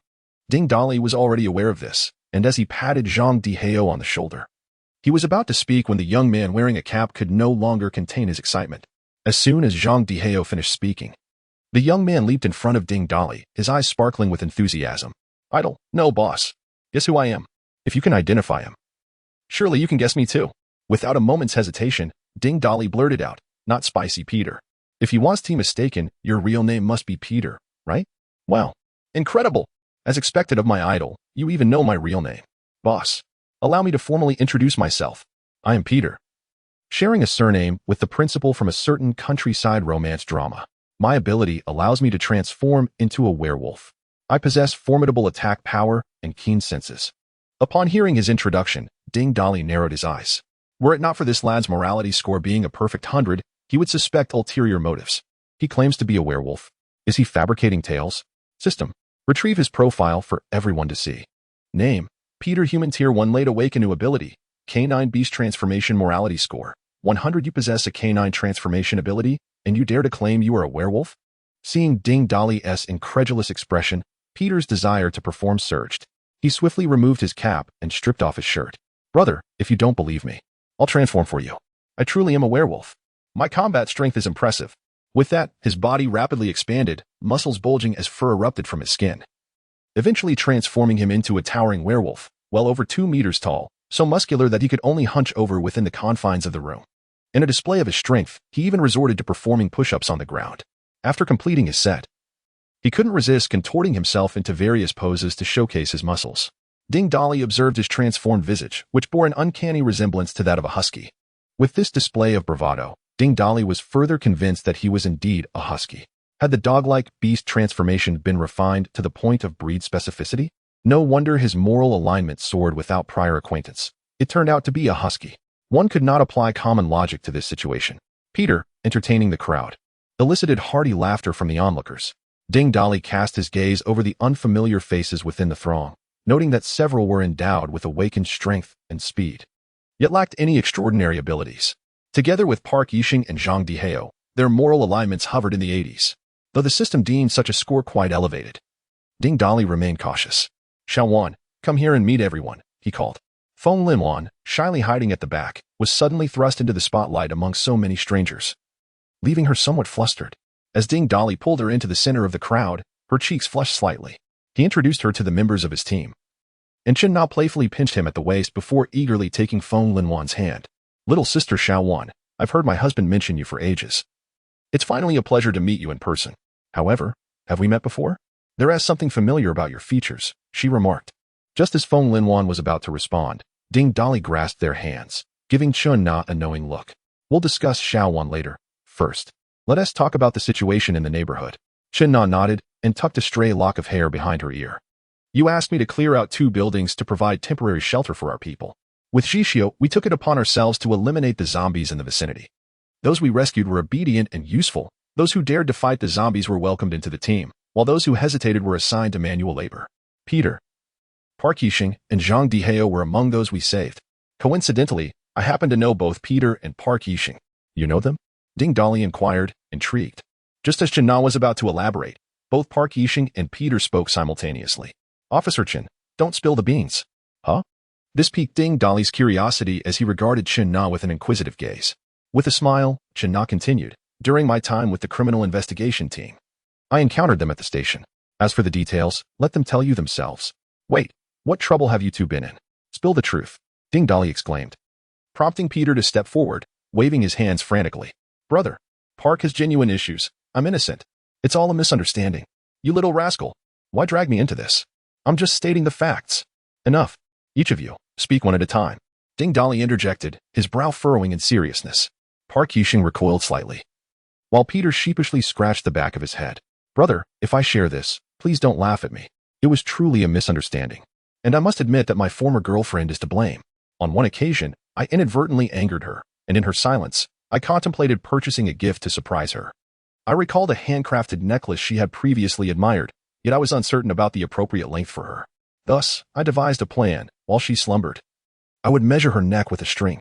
However, just as I placed the string around her neck, she awoke. What happened next? She reported me to the authorities, claiming I intended to commit murder. The room erupted in laughter, with Chen Na joining in, exclaiming, at that moment, I thought he was inventing a novel excuse to absolve himself. You truly are a remarkable character. And you? Ding Dali queried, pointing at Park Yixing. Brother, I shall refrain from elaborating. I merely stumbled in my personal pursuits. He sheepishly retracted his head. Chen Na casually interjected, he got caught soliciting a prostitute. Chapter 101. Do not strike me. Feline Ding Dali found himself at a loss for words, pondering the absurdity of the situation. The crowd engaged in lively conversation with him when a series of shouts erupted from outside. Wheezy, upon hearing the commotion, stomped his foot in annoyance. Damn it. Here we go again. Let us go take a look. Leading the way, Ding Dali and a group of people stepped out of the house, only to see several figures racing towards them from the direction of the community entrance, shouting, The big cat is back. The big cat is back. Indeed. It was the same creature again. Is it never-ending? Wheezy spat on the ground, calling over Zhang Ting to confront the hefty orange beast. Let us go together. Ding Dali, intrigued by this large feline, had he even inquired about the situation before it returned with such swiftness. As they made their way to the entrance, Chen Na provided an explanation. I'm not sure what is happening, but this big cat has been appearing more frequently since yesterday, when we first spotted it. It was already at the initial stage of the second rank. I had a scuffle with it, but then Chio, in her stealth mode, attempted to ambush it. Strangely enough, it seemed to sense her presence and fled. After that, it disappeared until yesterday, when it reappeared after everyone gathered. Ding Dali suddenly considered a possibility and asked Chen Na, Has it harmed anyone? Yes. When I first encountered it, it was busy gnawing on a person. However, since its reappearance yesterday, it has actively attacked anyone. But if someone approaches, it retaliates. Wheezy initially fought it, but was no match. Little Ting assisted, and after a brief struggle, it fled. It's definitely unbeatable. This mutated beast has reached the third rank. Moreover, it possesses special abilities and seems capable of sensing danger, which explains why it escapes whenever someone comes to assist. At the entrance of the community, numerous survivors had gathered at a distance to observe. The enormous orange cat, larger than a Siberian tiger, lounged contentedly outside the gate, squinting in the sunlight, occasionally stretching and licking its claws with a tongue lined with barbs, resembling sharp blades. As if sensing the approaching crowd, the cat's half-closed eyes suddenly widened like brass bells. In the harsh light, its elongated pupils appeared as a mysterious black line, instilling an instinctive fear in onlookers. Its slightly arched back resembled a taut bowstring, and it emitted a hissing sound, as if to assert its dominance. With a powerful thrust of its hind legs, the hefty feline, despite its increased size, leaped gracefully, almost silently, soaring over the gate and landing softly in the open space within. Once inside, The large orange cat did not launch an attack but instead settled down, resembling a beckoning fortune cat, its gem-like eyes fixed intently on Ding Dali and the crowd. The surrounding survivors instinctively took a few steps back. Observing this, Wheezy flexed his wrists and boldly stepped forward. I see this little kitty is here to provoke me.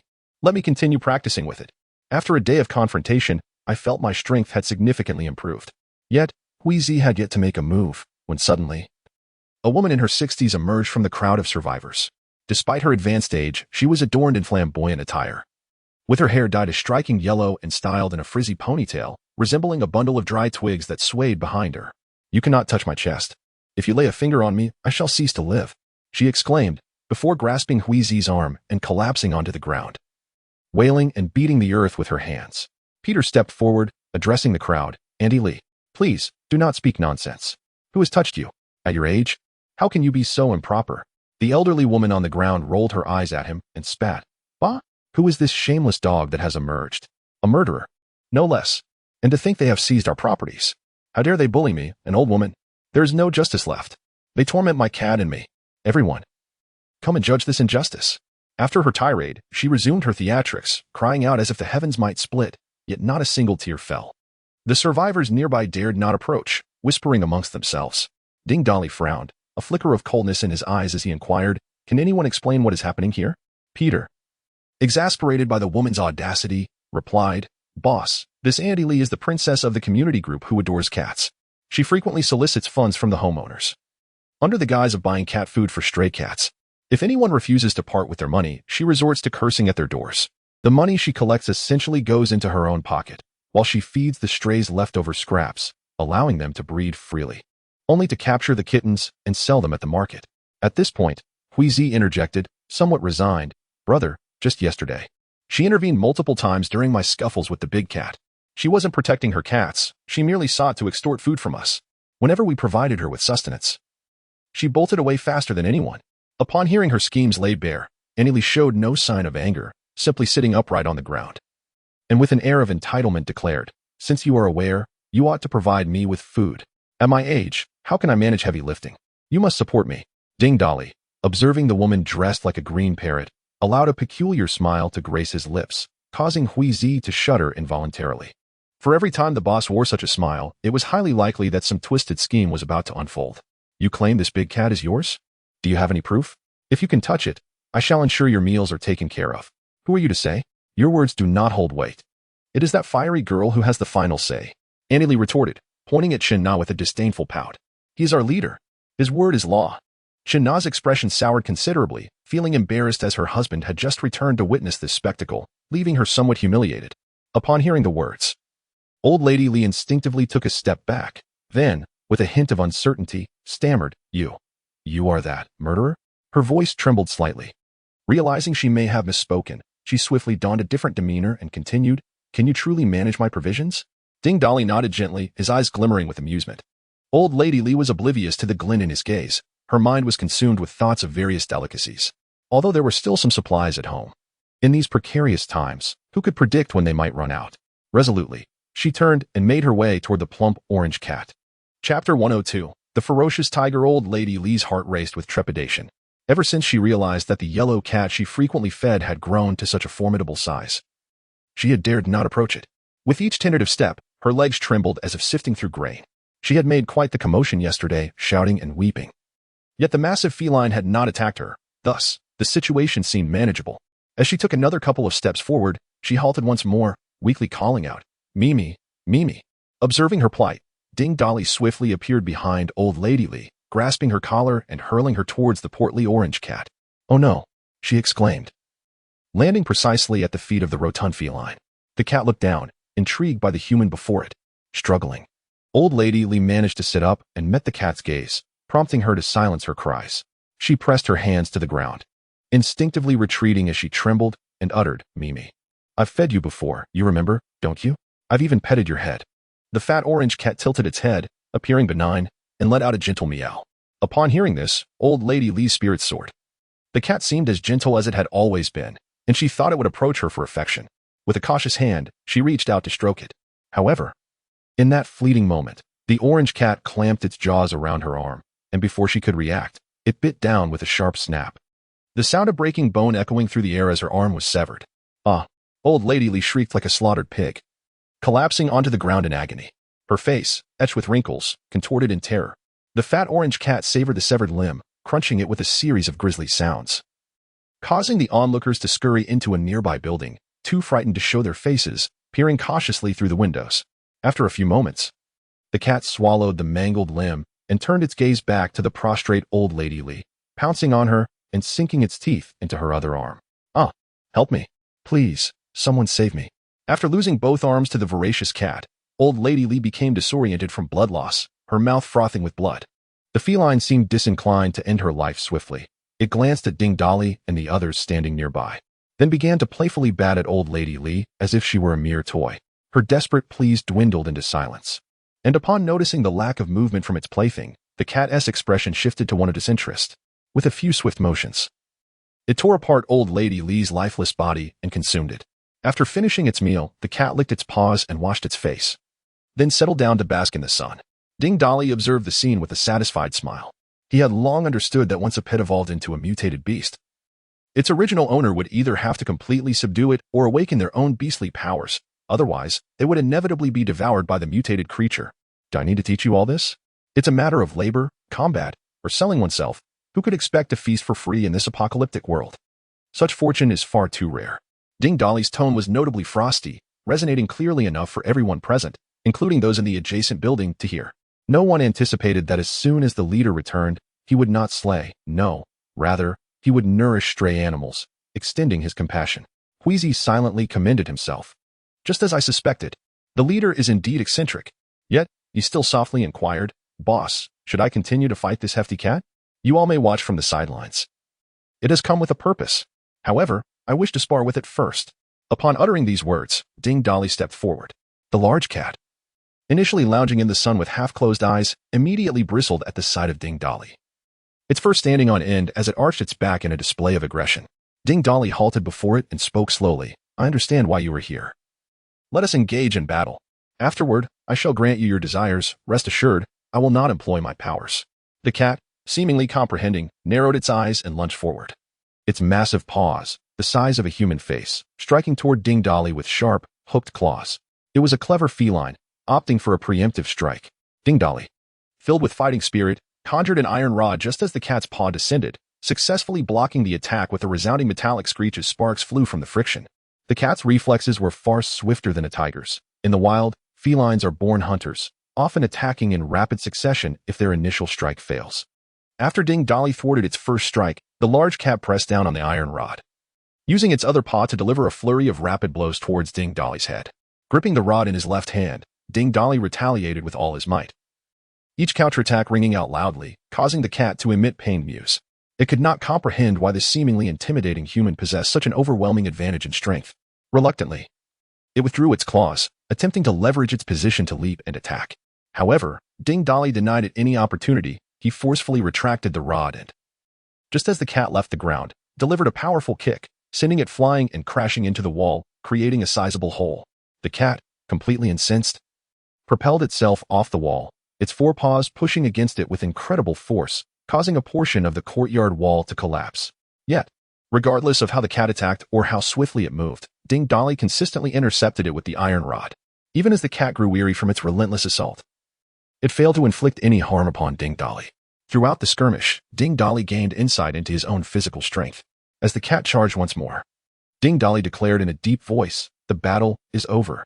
He then executed a spatial leap to appear behind the cat, swinging his rod with formidable force. Meow. Meow. The sounds emitted from the cat were oddly comprehensible to Ding Dolly. Did you not claim to refrain from using supernatural abilities? Ding Dolly gazed at the large cat lying amid the rubble. With a swift motion, he positioned himself atop it, brandishing a stick towards its head, his tone frigid. "You may take the initiative, but does that mean I cannot employ cunning strategies? Do you submit or not?" At that moment, the large cat's heart had completely surrendered. It is not the martial prowess of a rogue that instills fear, but rather their strategic acumen. How can one, relying solely on brute strength, dare to speak of tactics? Meow. Observing the large cat's total capitulation, Ding Dolly called out to the crowd, "All beast transformation ability wielders, come forth." The onlookers were still entranced by the earlier battle, a confrontation against a mutated beast that even Brother Hui could not subdue. yet the master had effortlessly toppled it. He had barely employed any supernatural abilities, though perhaps a smidgen, but what strength is this? To dominate a third-tier mutated beast with sheer force. Upon hearing the master's command, the spectators snapped back to reality, and 5 awakened beast transformation ability wielders stepped forward from the throng. Among them were Huizi, Zhongting, Xiaonan, along with 2 others. One named Peter and another from the community of survivors. Ding Dali affectionately patted the head of the plump orange cat. All right, choose for yourself. Chapter 103, The Arrival at the First Resettlement Camp. The rotund orange cat, with its 4 paws planted firmly on the ground, struggled to rise, shaking off the dust that clung to its fur. It cast a fearful glance at Ding Dali, meowing softly twice before swaying its rear end towards the 5 beastly metamorphs. The group instinctively prepared to transform and strike, but Ding Dali halted them with a commanding voice. Remain still. It is seeking its most compatible master. Upon hearing this, the group held their breath, immobile in their positions. The hefty orange cat circled around them, its nose twitching delicately, eventually settling beside Xiaonan, meowing twice once more. The cat nudged its head against Xiaonan, who blinked her large eyes in confusion, raising her hands as if uncertain of how to proceed. Husband, what does this mean? Fear not. Simply place your hand upon its forehead. Can one not be afraid? Did you not notice those barbed spines on its tongue? A single lick, and I might be done for. Xiaonan mused inwardly, yet she cautiously extended her hand towards the cat's head. Contrary to her expectations, the orange feline did not react as it had with Old Lady Li. Instead, it leaned its head forward eagerly. The moment her hand made contact, Xiaonan felt an inexplicable connection blossoming in her mind. She opened her arms and embraced the hefty orange cat, which responded by nuzzling against her affectionately. Seeing this, Ding Dali let out a sigh of relief. It seems this hefty cat has chosen you. Henceforth, you shall be its master. Overjoyed, Xiaonan gently stroked the cat's fur, eliciting a soothing purr from the creature. Huizi, watching in disbelief, remarked enviously, is that all it takes to tame it? This is a 3rd-tier mutated beast. I fought with you all day and forged no bond whatsoever? Was I merely a bystander? The orange cat emitted a displeased meow in Huizi's direction, disregarding him entirely and adopting a lofty demeanor as it squinted its eyes, settling beside Xiaonan. Brother, can beastly metamorphs possess such a distinguished mutated beast? It appears quite impressive. Beastly metamorphs are more likely to forge connections with mutated beasts. Some highly intelligent mutated beasts will seek out suitable masters on their own. Of course, one can also overpower them through sheer strength. Does this mean I too can possess a magnificent mutated beast? Haha. Huizi exclaimed excitedly, rubbing his hands together. Ding Dali silently reflected that Huizi would not only have a mutated beast but likely more than one, perhaps having established a slight connection with Xiaonan. The hefty orange cat recognized its kin. As a crowd gathered to observe, it did not retaliate. Rather, it relished the attention and affection from the onlookers. At that moment, survivors emerged from the apartment building to see what the commotion was about, pointing skyward and shouting, "Look, is that a helicopter?" Everyone looked up, only to discover a helicopter soaring above, which circled directly over the community, gradually becoming more prominent in their view. Survivors poured out from the nearby building, their faces alight with excitement as they fixed their gaze on the aircraft. It is indeed a helicopter. Look, that helicopter is enormous. Could it be here for rescue? I recognize that type of helicopter. It's a military cargo aircraft, capable of transporting supplies and people. Surely, help has arrived. Wonderful. We shall have provisions now. Pa, what use are provisions? If we can reach the official resettlement camp, we will be safe. Ding Dali heard the survivors discussing this but paid them little heed. At this juncture, nowhere could truly guarantee absolute safety. Even if one were to arrive at the official camp, without contributing labor or engaging in combat, sustenance would still remain elusive. In fact, some outposts could turn into a source of nourishment for the very individuals who sought refuge there. The thunderous roar of helicopters grew increasingly louder, stirring gusts of wind. Hovering low over the community, a pitch-black helicopter lingered momentarily before veering towards a nearby parking lot. What? Why are they leaving? Could they have failed to see us? No, surely they are merely descending into the adjacent lot. The survivors stood by the gate, peering through the iron bars, yet none dared to step outside. Huizi, come with me to the parking lot. Everyone else, stay outside on guard. The noise of the helicopter is bound to attract zombies. With that, he agilely rolled out of the community, with Huizi closely trailing behind. Boss, is this truly a rescue? In these times, those who still believed in rescue were, quite frankly, foolish. The authorities were overwhelmed, and rescue efforts were woefully inadequate. No matter.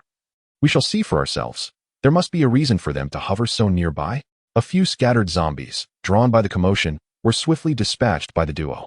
They arrived at the parking lot in the blink of an eye, where the helicopter had already landed. The rear door of the aircraft swung open with a clang, and 8 fully armed soldiers surged out. The leading soldier surveyed the surroundings, momentarily pausing upon spotting Ding Dali and Hui Zi. Before slinging his weapon onto his back and brandishing a dagger, eliminate the surrounding zombies, swift and decisive. The soldiers exhibited remarkable agility, efficiently neutralizing the dozen or so zombies that had approached the helicopter. Once the area was deemed secure, the lead soldier took several strides towards Ding Dali. Lifting his mask to reveal a resolute and chiseled visage, he extended his right hand towards Hui Zi. Dong Yuwei, greetings. I am Lei Cheng from the first resettlement camp. Hui Zi appeared somewhat perplexed, unsure why the soldier would recognize him. Hesitantly, he extended his hand to shake. Greetings. How do you know who I am? The soldier named Lei Cheng did not respond directly, but instead gazed quizzically at the individual beside Hui Zi, sensing an unfamiliar strength emanating from him. Is this a newcomer who has just joined your ranks? May I inquire about the whereabouts of Captain Ding Dali? In truth, the moment Lei Cheng had removed his mask, Ding Dali had already recognized him, the elite bodyguard and right-hand man of the commander from the first resettlement camp, renowned for his exceptional combat prowess in both this life and the last. Taken aback by Lei Cheng's inquiry, Ding Dali fumbled for words, stammering, "Could it be possible that I am indeed Ding Dali?" Clearly, Lei Cheng hesitated. Standing rooted in place, he scrutinized Ding Dali for an extended moment before, in disbelief, grasping his hand. "Captain Ding, it truly is you. Have you? You seem to have gained some weight." Lei Cheng was at a loss for words on how to convey to the other person that he had transformed from looking like a monkey to being rather handsome. After much contemplation, he could only describe the change as having gained weight. Ding Dali, however, was indifferent to such remarks, freeing himself from Lei Cheng's grasp and inquiring about the reason for Lei's visit. Did you not see the official announcement? Before communication was severed, there was a collective briefing. I was dispatched by the commander to deliver strategic supplies to you. With that, he stepped aside and gestured towards the helicopter behind them, which was filled with various green crates. Inside are enough arms and ammunition to equip a regiment, though it pales in comparison to the equipment of a regiment before the apocalypse. Nevertheless, it is sufficient to outfit a team of several hundred. The commander, concerned about any unforeseen circumstances, insisted that I personally deliver them to you. Chapter 104. The embryo of 4 teams. Thank you for your kindness, Commander. I am uncertain about what is required of me at the first resettlement camp, Ding Dali tentatively inquired. Commander Ding, do not misconstrue my intentions. The commander merely wishes to unite all possible forces. There are no rigid expectations placed upon you. The commander holds you in high esteem and simply hopes that, in times of adversity, we may support one another. Naturally, should you choose to join the first resettlement camp, you would be warmly welcomed. Ding Dali had no intention of aligning himself with any faction, yet he harbored profound respect for the leader of the first resettlement camp. If one were to discern which survivor base in Kyoto deserved the utmost respect, it would undoubtedly be the first resettlement camp, led by the commander, as it was the only faction wholly devoted to eradicating zombies and reclaiming humanity's space for survival. In contrast, the other bases that superficially obeyed the first resettlement camp were driven by their own motives, Ding Dali included. Humanity is inherently selfish. Only those who exhibit true selflessness are deserving of reverence. Such individuals do exist, yet they often face dire fates in a world ravaged by chaos. Brother Lei, how did you come to know I was here? The official investigation can ascertain some of your basic information. As for your presence here, after the announcement was made, drones returned to your battleground and fortuitously spotted your team arriving here. That's when I gathered the equipment to come find you. Perhaps you should let your men offload their weaponry. There's no need for that. I can manage this myself. What nonsense. Commander Ding, the commander values you.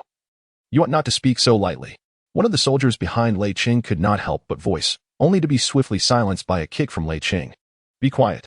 Ding Dali waved his hand, indicating that it was of no consequence. He then utilized his spatial ability to directly enter the helicopter, and with a grand gesture, all the equipment within the cargo hold vanished without a trace.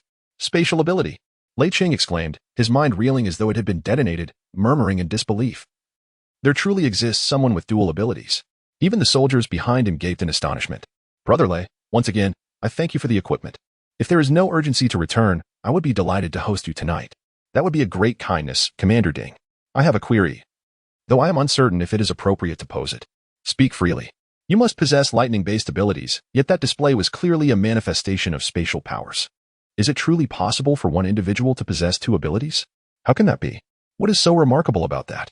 I am not the only one with more than one ability. There are others among us with dual powers as well. The The revelation that multiple individuals possessed dual abilities left Lei Cheng's team astounded, their minds racing with the thought, is this phenomenon truly so rare? Even Hui Zi mentally commended his leader, acknowledging that when it comes to flaunting prowess, the leader excelled. He remained oblivious to the fact that the new woman the leader had recently brought back also possessed dual abilities, believing instead that the leader was merely boasting. Certainly, Ding Dali may have exaggerated somewhat, merely speaking off the cuff. As for the specifics, let the imagination of the others run wild. The more chaotic, the better. Upon returning to the entrance of the community with several soldiers, they were met by nearly 100 zombies drawn in by the sound of the helicopter. The guards at the gate acted in unison, swiftly annihilating nearly 100 zombies in mere moments. This experience was entirely different from what Lei Cheng had observed in the videos. Witnessing the combat firsthand led to a newfound assessment of their capabilities. However, Lei Cheng was perplexed by the presence of that tiger. How had they managed to tame a mutated beast in such a short span of time? Moreover, why did that tiger exude an aura of danger? As the battle concluded, Lei Cheng's gaze swept over the group, most of whom he had previously encountered in the data, with only a few unfamiliar faces. After familiarizing themselves, they proceeded into the community. The survivors within had intended to approach the soldiers to inquire if they were there for rescue, but upon seeing the murderous glint in Ding Dali's eyes, they hesitated and retreated in fear. Brother Lei, I will arrange a room for your rest. I was in the midst of a meeting with our team when you arrived, and there are still matters left unaddressed. I sincerely apologize, said Ding Dali. Captain Ding, please do not concern yourself with us, came the response. Ding Dali exchanged a glance with Chen Na, who promptly assigned 2 individuals to escort Lei Cheng and his companions to their quarters. Chen Na, Yu Shiqiu, Yu Xiaoyu, Lu Ruyan, and Lao Xia remained behind, along with Xiaonan, Su Hongyu, Long Outyin, and Feng Lin on for the meeting. The others dispersed to resume their respective duties. Indeed, these provisions should be sent to the soldiers. With a wave of his hand, an array of fine wines and delicacies appeared before them, and some individuals stepped forward to deliver food and drink. Just before entering the building, Ding Dali's gaze caught sight of the 3 leaders among the community survivors, and he called out, "You 3 should join us as well."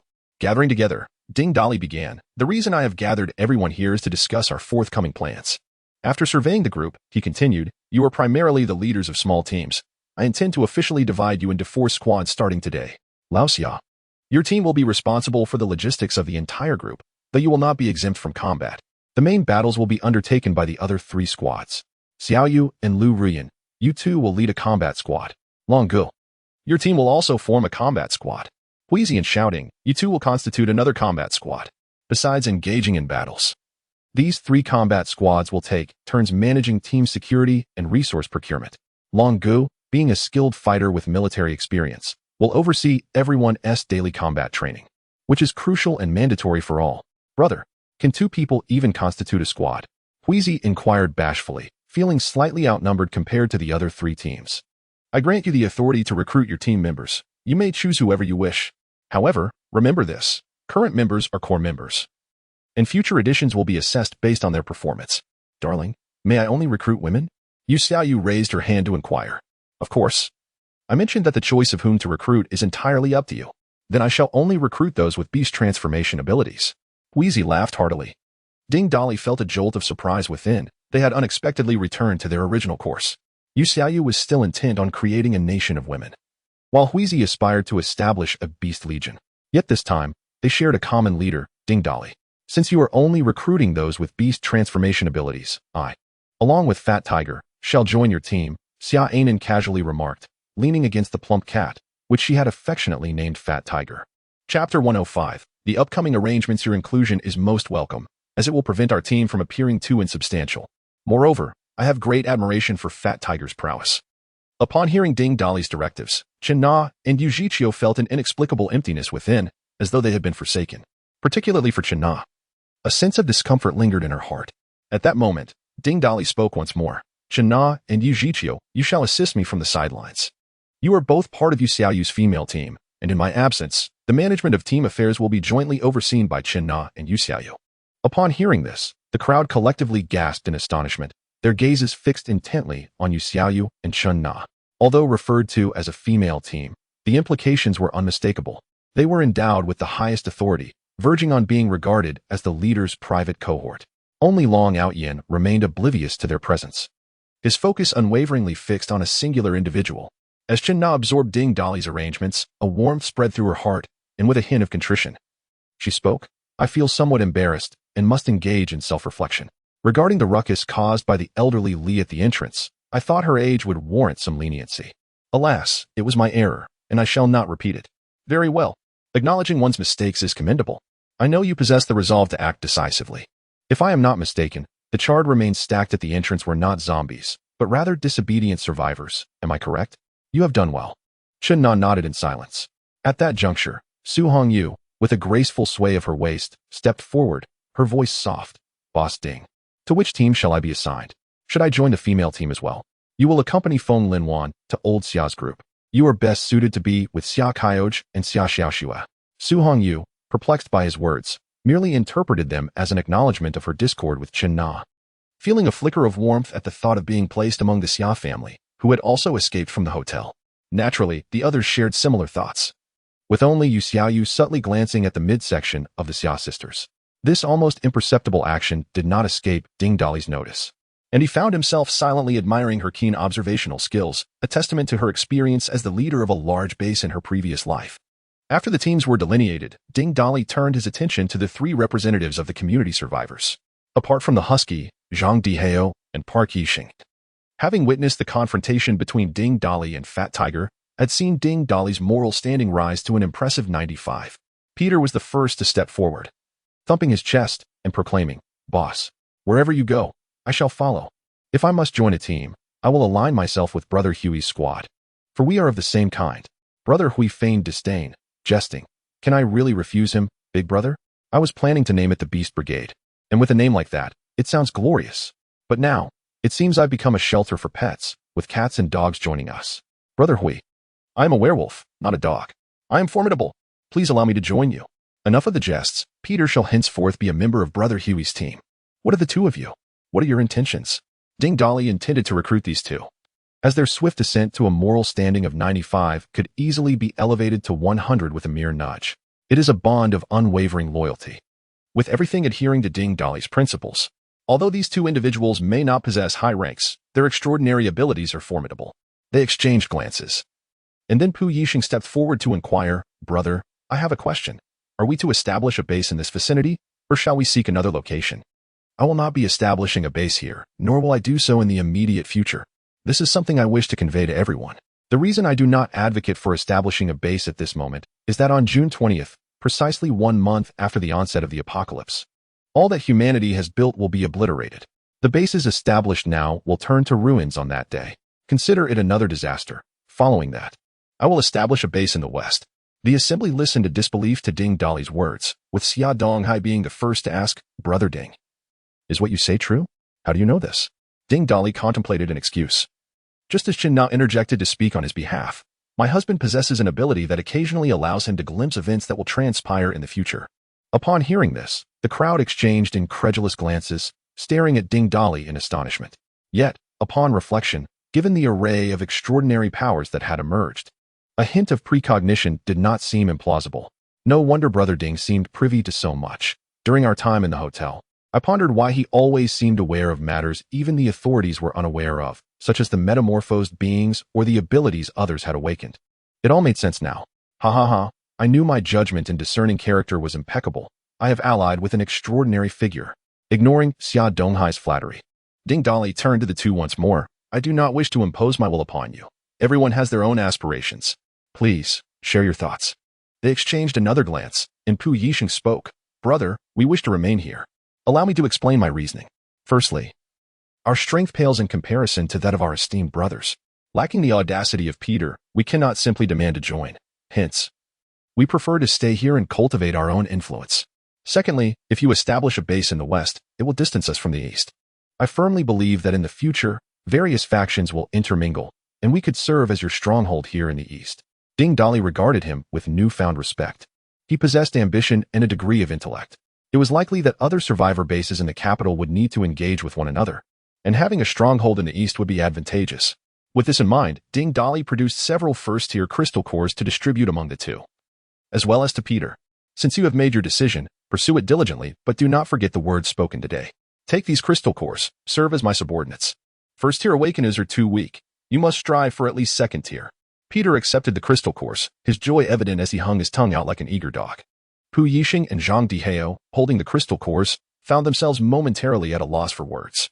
They had anticipated that their choice to remain would not be easily accepted given their leader's propensity for ruthlessness. Yet to their surprise, not only did he agree, but he also aided in their evolution. A wave of emotion surged within, as the two knelt down with a thud. Elder brother, we shall not betray your nurturing.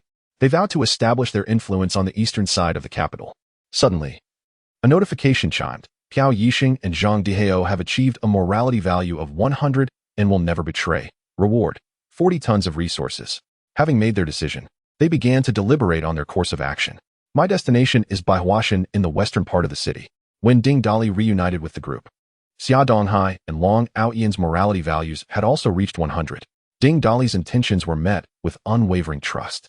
Long Aoyan, deeply moved, declared, Elder brother, if our purpose in traveling west is merely to find my comrade's sister, it is unnecessary. I can go alone. Ding Dali responded.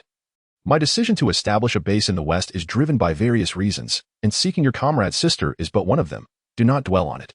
If we head west, the most direct route involves traversing the city, which will inevitably lead us past the first resettlement camp. Why not temporarily visit the first resettlement camp? I believe Lei Cheng's helicopter can accommodate a considerable number of people. After all, you are now officially recognized as the leader. Surely you can arrange for us to be transported to the first resettlement camp? Chapter 106, The Joy of Farewell, Chen Na's ascension after Yu Xiaoyu expressed her thoughts. A hint of concern crossed her face as she softly voiced, I just wonder if the first resettlement camp is truly trustworthy. What I fear is that once we arrive there, they may turn their backs on us, leaving us trapped like fish in a barrel. Ding Dali shook his head, crossing his arms and stroking the stubble on his chin. The commander of the first resettlement camp is the same person we often see on television. As long as he is present, the camp is worthy of our trust, and they will not harm us. Let's wait until tonight to discuss further after consulting with Lei Cheng. For now, you all should inform your respective teams of our decision. Oh. And clear out the open space in the middle of the community. Find something to burn for a dinner gathering tonight. With a wave of his hand, he signaled everyone to get back to their tasks. Xia Donghai and Li Chunlan stood up to leave, while Xia Chioga approached Ding Dali, adopting a demure demeanor. Darling, Xiao Xue and I will head out to help now. The others soon followed suit, bidding their farewells and departing, leaving only Huizi and Zhang Tingting behind. Weich, we should also make our exit, Tingting quietly urged. Huizi, unfazed, replied boisterously, there are only 4 of us in the team. We don't need to issue a notice. Why should we leave? Zhang Tingting shot him an exasperated look, persistently signaling him. Only then did Huizi realize. Glancing at Chen Na and Yu Zhiqiu before looking at the leader, with an embarrassed expression, he grabbed Zhang Tingting's hand and dashed off. Seeing that everyone had left, Yu Zhiqiu also stood up to depart. Where are you going? We haven't seen each other for so many days. Let us chat a bit. No need. You all go ahead. We can talk later tonight. With that, her figure gradually became translucent until she vanished in an instant. The room was left with only Ding Dali and Chen Na, and the temperature began to rise, perhaps due to Chen Na's abilities. Just as Chen Na was about to inquire about Su Hongyu, Ding Dali spoke first. Dear wife, I see that you have reached the mid-second stage. You must have encountered second-tier zombies by now, correct? Chen Na was puzzled by his sudden inquiry, especially when they were alone. Nevertheless, she nodded. Yes, I've slain a few alongside Zhiqiu. The number of second-tier ones isn't high. We discovered them while clearing out nearby communities. We should both be at mid-second stage now. I have a surprise for you, he declared, waving his hand dramatically.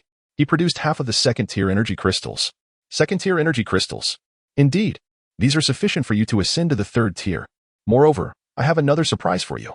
Before Chen Na could react, Ding Dali placed his hand on her forehead, mentally invoking the system to apply the last S-grade ability upgrade card to her. Chen Na's A-grade fire control instantly ascended to S-grade fire elemental control. Initially bewildered, Chen Na suddenly felt an overwhelming affinity for fire elements. Unable to contain her excitement, she leaped off the sofa, her hands clenched tightly, and in an instant transformed into a figure enveloped in flames, her short hair crackling within the inferno. Aha! Why do I feel that my powers have significantly strengthened? My dear, how did you manage this? Goodness. Control yourself. Don't make a mess here. Rest assured, my love. I can regulate the temperature.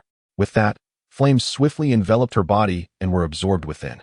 Chen Na's joy was palpable as she embraced Ding Dali tightly and planted a fervent kiss on his neck. I will go absorb the crystal core first. Wait for me a moment. With that, she seized the crystal core and dashed back to the bedroom. When Chen Na emerged once more, She had transformed into a primary third-tier awakener, immensely satisfied with her substantial increase in power, nearly bursting with the urge to venture out and snap the necks of a few zombies. However, the time was not yet right. She bit her lip, glanced at Ding Dolly, and without further ado, leaped onto him. Darling, why do I sense that you are somewhat different? Is it due to the elevation of your awakening level? That is not the case. I have acquired a new ability. Leaning close to Chun Na's ear, he quietly explained, causing her to flush deeply, uncertain if it was the heat of the fire ability or some other reason. Such a remarkable power, and you wish to squander it. Then I shall refrain from using it in the future. No, it is still usable. Ding. Reward, 15 tons of resources. Ding. Waste of 1 tube of genetic code. Deduction of 10 tons. Hearing the system's voice, Ding Dolly cursed it internally. After toiling for an entire afternoon, only to be rewarded with a mere 15 tons. And then losing 10 tons. Are you a fool? Brother, I must remind you once again, the more frequently you use it, the lesser the rewards will be in the future. Only the final results hold significance. After venting his frustration at the system, Ding Dolly felt a twinge of doubt. Previously, his ability hit rate had been remarkably high. Why had 3 injections of genetic code yielded no results this time? Could it be a matter of timing? Suddenly, the medical knowledge in his mind informed him that genetic codes lose their efficacy at temperatures exceeding 40 degrees. Ding Dolly then realized how reckless he had been. Chun Na observed Ding Dolly, who was lost in thought, and waved her hand in front of his eyes. My dear, what are you pondering? Oh, nothing. Darling, please tell me the truth. Why are we heading to Baiwa Mountain in the west of the city? Do you recall that in my previous life, I rescued an elderly man there? He informed me that there was a sinkhole on the mountain. I remember. Was that not where you awakened ahead of time? Yes, that is indeed the place. I have always felt that the sinkhole was extraordinary. Perhaps the outbreak of the apocalypse is related to it. Moreover, there are many areas within that I have yet to explore, as there are energy crystal cores embedded in the sinkhole walls. But what if the vicinity of that sinkhole has already been occupied? That is impossible. You have witnessed the state of plant life post-apocalypse. When I visited there in my previous life, the trees on the mountain had grown like those in a primal forest. And even the villages at the foot of the mountain were obscured by dense foliage. Furthermore, that elderly man mentioned that many formidable mutated beasts roamed in the vicinity. Being a place previously unknown, with mutated beasts guarding it, no one would dare venture there. Chapter 107. Avoiding the unpleasant. Shall we discuss Su Hongyu? Do not presume that offering favors will allow you to evade responsibility. Do you dare to engage with a woman like Su Hongyu? And to allow her to carry your child? Ding Dolly felt perplexed. Logically speaking, no matter how many women he sought, given Chun Na's temperament, she would merely express her discontent verbally while seeking some form of compensation physically. Why then did she harbor such trepidation towards Su Hongyu? He tentatively inquired. What past grievances do you have with Su Hongyu? Why are you so at odds with her? After all, she is now carrying my child. Humph, as if your seeds are scarce. Do you think I am unaware? Those 2 sisters from the Xia family are also expecting. I see your tastes are rather eclectic. Sister Flowers? I do not concern myself with others, but with Su Hongyu, you ought to exercise caution. I am merely looking out for you. Her reputation within the system is rather poor, as you should know she has been married before. She climbs the social ladder by stepping on others. And those she has exploited have met dire fates. Thus, I strongly advise you to keep your distance. Ah, I anticipated something of that nature. Put your fears to rest. She will not harm me. Su Hongyu's moral standing had long reached 100. How could she act against her own interest? As long as the system's functionality remained, those around her, once achieving that threshold, would require no vigilance, thus avoiding further complications akin to Tang Bingbing. Upon reflection, the system was not entirely futile. Where does your confidence stem from? I am merely advising you. The choice of action is yours to make. Do you still question my confidence? Ding Dolly raised an eyebrow, a knowing smirk gracing his lips. Chun Na paid him no heed, rising to dress and urging Ding Dolly. Let us not forget the personnel from the first resettlement camp. We are to dine together this evening. Do not rush. During my time in the hospital, I became well versed in gynecology. I could be considered at the level of a tertiary hospital's gynecologist. Would you like a checkup? No appointment necessary. Get lost. As the 2 arrived at the communal space in the middle of the residential area, a bonfire had already been ignited. Everyone was bustling around the fire. Blankets made from bed linens scavenged from the homes laid across the ground. Upon seeing Ding Dolly approach, Yu Xiaoyu, who was directing the others, quickly stepped forward. Darling, I have dispatched someone to summon the first resettlement camp personnel. We have prepared food with the available materials. Please take a look. Ding Dolly gave a cursory glance, pursed his lips in dissatisfaction, and with a grand gesture, summoned an array of beverages and delectable dishes, scattering them across the ground. Simultaneously, several slaughtered sheep appeared before them. Today, we shall feast on roasted whole lambs. Divide into small teams and take turns patrolling. The patrolling brothers and sisters shall have their fill of roasted meat. However, no drinking while on patrol. Upon hearing of the roasted lamb, everyone was elated. Although they had no worries about food and drink under Ding Dali's leadership, none had yet tasted roasted lamb since the onset of the apocalypse. Excitement gleamed in their eyes. Ding Dali remained unfazed. He thought such ordinary meat was merely adequate. For the flesh of mutated beasts, when roasted, was truly divine. Were it not for the fact that Fat Tiger was currently indulging in a delightful feast of raw lamb. Today, he would have undoubtedly roasted it to savor the culinary experience. While he was happily gnawing on a piece of lamb, a sudden chill coursed through his body. Accompanied by an overwhelming sense of peril, he quickly straightened up and scanned his surroundings, only to lock eyes with Ding Dali, whose gaze brimmed with an insatiable desire. Goodness, could this human be a pervert? No, wait. That gaze. He intends to devour me. Meow. Meow meow. Fat Tiger mentally cursed, his thoughts laden with expletives. Yet he managed to avert Ding Dali's gaze, sidling away and seeking refuge behind Xiaonan. After organizing his companions, Ding Dali, accompanied by Lei Qing and a few other soldiers, was astonished by the abundance of food and drink that had been sent over by his subordinates that afternoon. Lei Qing pondered that they must have merely raided a Carrefour, and with so many consuming the supplies, it seemed improbable that such wealth of resources existed. It appeared that the hospitality extended towards them was merely for show. However, upon reaching the bonfire, they were utterly bewildered, rubbing their eyes vigorously. They questioned if they were hallucinating, as if the apocalypse had somehow not occurred. Captain, I can't be mistaken, can I? All this delectable food is for us to enjoy? Exclaimed one soldier. By golly, at the first resettlement camp. We belong to the first tier of resource allocation and have never feasted on such a lavish spread, and every dish appears to be freshly prepared. Good heavens. Captain, look over there. They are roasting an entire lamb. Another exclaimed. And on the adjacent table, there are 7 or 8 butchered lambs. Not only are they roasting one whole lamb, but they are preparing so many. Is it not a time of scarcity? My word, I believe I even spotted fried chicken. My absolute favorite. At the sound of his comrade's utterances, Lei Chung could not help but swallow hard. This was simply too tantalizing to endure. While one could resist the temptation of a singular delicacy, the sight of a myriad of culinary delights was utterly irresistible. Brothers, no need for formalities. It's just a home-cooked meal. Feel free to sit and indulge. Ding Dali warmly welcomed them. A soldier behind Lei Qing, with a tone of bewilderment, queried, Captain Ding, is this truly for us? Is there any doubt? Come, sit down. Help yourselves to the drinks, if you prefer not to have beer. I have some white liquor as well. As soon as he finished speaking, a plethora of Mao Tai and Wu Yangye appeared on the ground, all gathered from Chun Siqing's hotel. As Ding Dali was not particularly fond of drinking and chose to share it, Mao Tai and Wu Yangye, Captain Ding, is your usual fare this extravagant? Lei Chung could no longer contain his curiosity. Not at all, Ding Dali replied. Upon hearing this, his companions sighed in relief. It seemed that such a sumptuous spread was prepared solely for their reception, signifying that Captain Ding held them in high regard. Consequently, they each took a bottle of beverage and savored a sip. Usually, we refrain from presenting dishes that our team does not enjoy. Today, however, we wanted to accommodate you. Not knowing your preferences, so we prepared a little extra.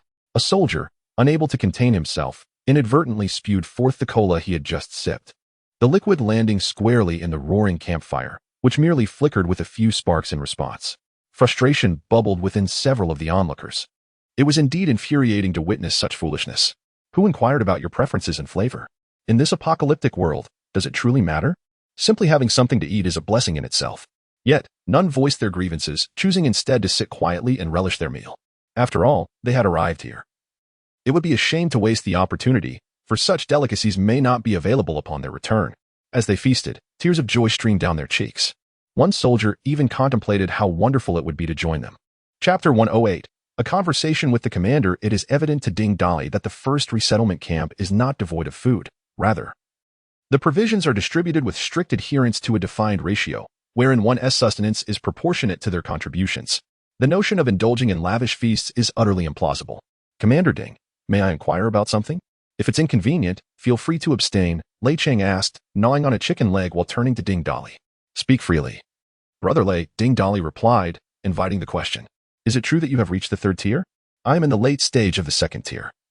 Yet I find your strength somewhat inscrutable. There was no need for concealment, and Ding Dali nodded nonchalantly. Indeed, Commander Ding was impressive. possessing two extraordinary abilities and having attained the third tier, making him one of the most formidable individuals in our official resettlement camp. Are there no third-tier awakened individuals in the official ranks? Ding Dali inquired with curiosity. None. Based on the information we have gathered and reports from other bases, there are no third tiers. They are all focused on searching for supplies and sheltering survivors. They are only now beginning to collect second-tier crystal cores. So it is likely that we will see third-tier awakened individuals emerging by tomorrow, Lei Cheng responded. Ding Dali shook his head with a wry smile, then replied, Brother Lei, it is improbable that other bases lack third-tier individuals. Third-tier entities have already begun to appear, albeit infrequently, but second-tier beings are certainly not hard to find. For a base to gather second-tier crystal cores and cultivate third-tier awakened individuals is not particularly challenging. In our relatively small team, we already have 6 third-tier individuals. Imagine what those larger bases must possess. Sighing helplessly, Lei Cheng lamented, while all official resettlement camps claim to follow the first resettlement camp's command. Each has its own motives, especially the third resettlement camp. No more of that. I suspect that other resettlement camps must have 1 or 2 third-tier awakened individuals as well. Unlike your group, which only, wait a moment. Suddenly, Lei Cheng realized something. He paused for 2 seconds, set down the chicken leg, and grasped Ding Dali's arm. Commander Ding, you mentioned you have several third-tier individuals? Ding Dali gestured toward the stout figure of Fat Tiger in the distance, causing Fat Tiger to retract his neck in trepidation. Including Fat Tiger, we have 6 third-tier individuals. What of it? A team of fewer than 100 has 6 third-tier awakened individuals. Lei Cheng felt as though the very air around him had ceased to flow, leaving only the crackling of the fire. He took a long moment to regain his composure, secretly musing, truly, a team of battle heroes. It can only be described as miraculous. The two then exchanged intelligence they had on hand. When Ding Dali mentioned the mutated beings, Lei Cheng hurriedly recorded this crucial information, as it was something the officials had yet to uncover. The meal that evening left Lei Cheng and his companions in a state of profound astonishment. Though their numbers were few, they possessed both strength and resources. Their way of life, the wine, the dishes, all exuded a delightful aroma. After taking a sip of his drink, Lei Cheng suppressed his astonishment. Commander Ding, what are your plans moving forward? Brother Lei, this is precisely what I wish to discuss with you. I would like to request your assistance. Commander Ding, feel free to speak plainly. We are like old friends. I will certainly help you within my capabilities. We intend to journey to the western part of the city in search of our comrades. We seek a shortcut and are curious if Brother Lei's helicopter could accommodate us, at least to the first resettlement camp. Without hesitation, Lei Cheng responded, of course. But our helicopter can only carry approximately 60 individuals. How many people does Commander Ding plan to transport? We must ensure enough space for our return mission. Will you be returning here for further tasks? Not in the near future, as the helicopters we can mobilize are quite limited and currently engaged in various operations. Very well. Brother Lei, I thank you in advance. I hope you can arrange for our care at the first resettlement camp. I am willing to offer 50 tons of supplies as gratitude. Commander Ding, you need not be so courteous. This is merely within my capabilities. Besides, we at the first resettlement camp are not lacking in 50 tons. 50 tons? Lei Cheng's eyes widened in disbelief as he glanced at Ding Dali, expressing his astonishment. Are you certain you did not mean 5 tons? 50 tons is no trifling amount. Ding Dali casually replied, it's merely 50 tons. I could gather that in my sleep. What did you say? I said I could collect it effortlessly. However, our helicopter cannot accommodate such a substantial load. No matter, I will find a way. I will present it to you before your departure tomorrow. 50 tons is indeed significant. The first resettlement camp is currently facing a food shortage. So one cannot remain indifferent to this. Please hold for a moment. I need to report to the commander. With that, he produced a black device resembling a satellite phone from his tactical vest, dialing directly in front of Ding Dali. Shortly, the line connected. The voice on the other end was faint yet audible enough for Ding Dali to hear. Lei Cheng relayed the intelligence he had gathered and mentioned Ding Dali's team temporarily settling at the first resettlement camp. After a brief discussion, Lei Cheng set down the device and turned to Ding Dali. The commander wishes to speak with you. Ding Dali hesitated momentarily but accepted the device. A familiar, raspy voice resonated from the other end. Is this Comrade Xiao Ding? Commander, it is I. Finally, I hear your voice. I must thank you for eliminating so many zombies and for providing us with intelligence on the aberrants. Slaying zombies serves my own interest. And sharing information on the aberrants is to ensure everyone remains vigilant against these pests. Do not concern yourself with my motives. Good. The young man is not seeking glory. Now, Comrade Xiao Ding, I have a question for you. What do you think about using large-scale weaponry to eradicate the zombies? I understand your concerns, Commander. The use of such weaponry would inevitably endanger any survivors hiding nearby. If it were up to me, I would refrain from using large-scale weapons. Not out of concern for those who merely cower and await their demise. Their fate does not weigh on my conscience. How so? Why refrain from employing large-scale destructive weapons? Conventional armaments, even grenades and bombs, could be utilized. However, the deployment of weapons with excessive radiation could yield inconceivable consequences. While such an action might instantly eradicate a vast number of zombies, the remaining survivors, along with those attracted by the noise, could undergo rapid evolution or other mutations under the influence of severe radiation. Is this indeed the case? The voice on the other end of the communicator exhibited a palpable emotional fluctuation. Ding Dali continued, "Chief, if I am not mistaken, at the onset of the apocalypse, the authorities must have maintained communication with several significant nations, correct? Has the chief not noticed the utter silence from our neighboring Sakura nation and the Bang Bang nation?" Chapter 109. Strength through pregnancy, what do you mean? The commander inquired, hesitating slightly. Indeed, the nuclear contamination has precipitated rapid evolution and mutation among the marine life in the vicinity. They are the foremost victims, even if there are survivors. They are insufficient to establish a temporary command center. Does that not imply that our coastal regions will also suffer a severe blow? The mutated creatures will require some time before they can fully come ashore. Even when that moment arrives, it is an inevitable reality that we must confront. The immediate priority is to assemble a research team to develop new weaponry, possibly utilizing crystal cores as a power source. Yes, we have already formed a research group. However, we are still short-staffed. This is truly a calamity for humanity. We are facing challenges at every turn. Comrade Xiaoding, I eagerly anticipate engaging in a heart-to-heart discussion with you. I will be waiting for you at the first resettlement camp. After terminating the communication, the necessity for further serious discussion dissipated. Being young individuals in a relatively secure environment, surrounded by rows of buildings, the group gathered around the campfire began to express themselves freely. Long Outyin rose and approached Lei Cheng. "Brother Lei, what is your special ability? I am quite curious." Long Outyin, a former soldier himself, felt a sense of camaraderie towards genuine military personnel, particularly those close to the commander. "My ability is also electricity. Brother Long, I assume you were in the military as well. The videos of your battles stirred my emotions. Your ability must be metal manipulation. An excellent power for charging into the fray." At this juncture, Lei Cheng gestured toward Lu Ruyan and Hui Zi within the crowd. These two possess formidable abilities as well, especially this young lady. Transforming into such a massive rock figure is truly an enviable skill. To be honest, I personally prefer close-quarters combat. Thus, I have a great admiration for your high offensive and defensive capabilities. Lu Ruyan, slightly embarrassed by the compliment, flushed a rosy hue, yet pouted unhappily, saying, "This ability is impressive, but it is also rather unattractive. You even recorded a video to broadcast nationally. I have been embarrassed throughout the country. How am I supposed to find a husband after this?" For a moment, Lei Cheng found himself at a loss for words. Too engrossed in envying others' abilities to remember that she was, in fact, a woman. Long Outyan observed Lu Ruyan, who was sulking while gnawing on a lamb chop by the campfire, and could not help but smile, his eyes radiating warmth. "I do not find our sister Ruyan unattractive, nor do I consider her ability to be unappealing. Those who think otherwise simply lack discernment." Upon hearing this, a spark ignited in Lu Ruyan's eyes as she set down her lamb chop and looked up, asking, "Brother Long, is what you said true? You truly do not find it ugly?" "Of course. When have I ever deceived you?" Long Outyan's expression was resolute and sincere. "Darn it." Ding Dali observed the exchange between the two, giving a thumbs up to his lifelong comrade. It was truly a unique taste. Upon reflection, it seemed reasonable, as such a large mouthful could only be stirred with a steel rod, after all.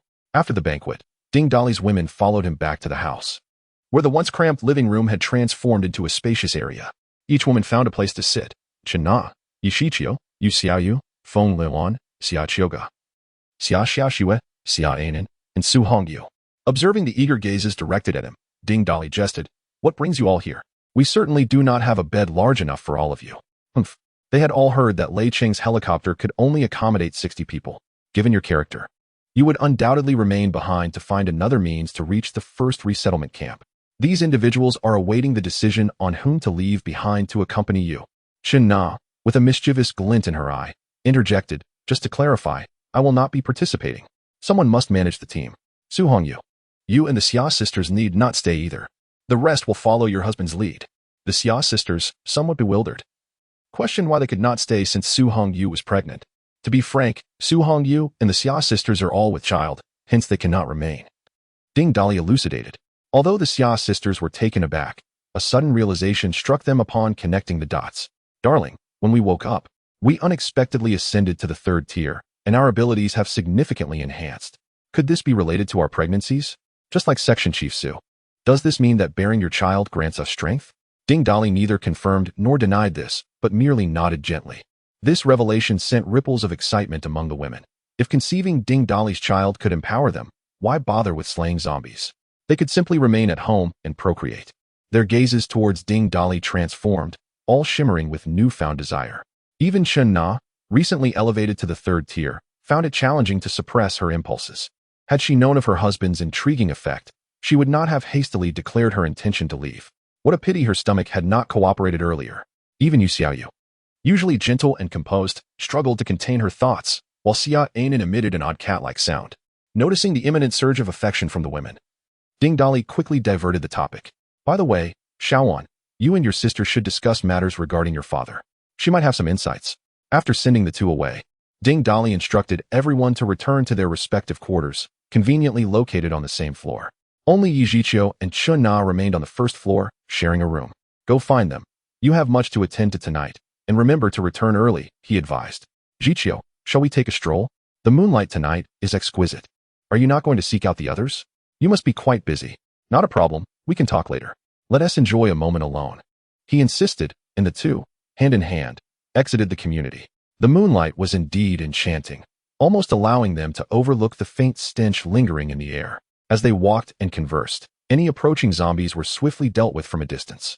Ding Dali led Yi Zhiqiu to the rooftop of a nearby McDonald's. At a bustling intersection, devoid of substantial vegetation, the view is unobstructed, and the rooftop terrace is sufficiently spacious. Ding Dali retrieved 2 foldable chairs from the confines of his space, and the two settled in a corner of the rooftop near the intersection, gazing at the moon above. With the city's light pollution absent, the stars in the sky became vividly discernible. The vast expanse of the Milky Way shimmered, and the moonlight cascaded down, perhaps due to the serene ambience that enveloped them. Yi Zhiqiu grew increasingly loquacious, recounting numerous recent adventures with Chun Na, battling zombies, and clearing out their community, along with a plethora of tales from the past.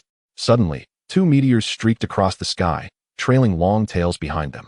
Like a little girl, Yi Zhiqiu stood up, closed her eyes, and made a wish. Ding Dali, captivated by the sight of the ponytailed girl wishing under the moonlight, could not help but be moved. Gently embracing Yi Zhiqiu from behind. Chapter 110. In the crescent moonlight, Yi Zhiqiu felt someone embrace her, causing her body to shudder. Yet, she did not recoil. Instead, she kept her eyes closed, silently wishing. She could sense the person's heavy breathing and the warm air brushing past her ear. Unable to contain herself any longer, Yi Zhiqiu finally opened her eyes, her form gradually becoming translucent and fading away. An hour later, the sound of howling zombies echoed from the street below. 2 survivors were being pursued. Chow, what terrible luck. Being chased by zombies at this late hour. We're likely to meet our end here. One survivor, a gaunt man, turned and swiftly dispatched an approaching ordinary zombie with a blade, panting heavily. Ha!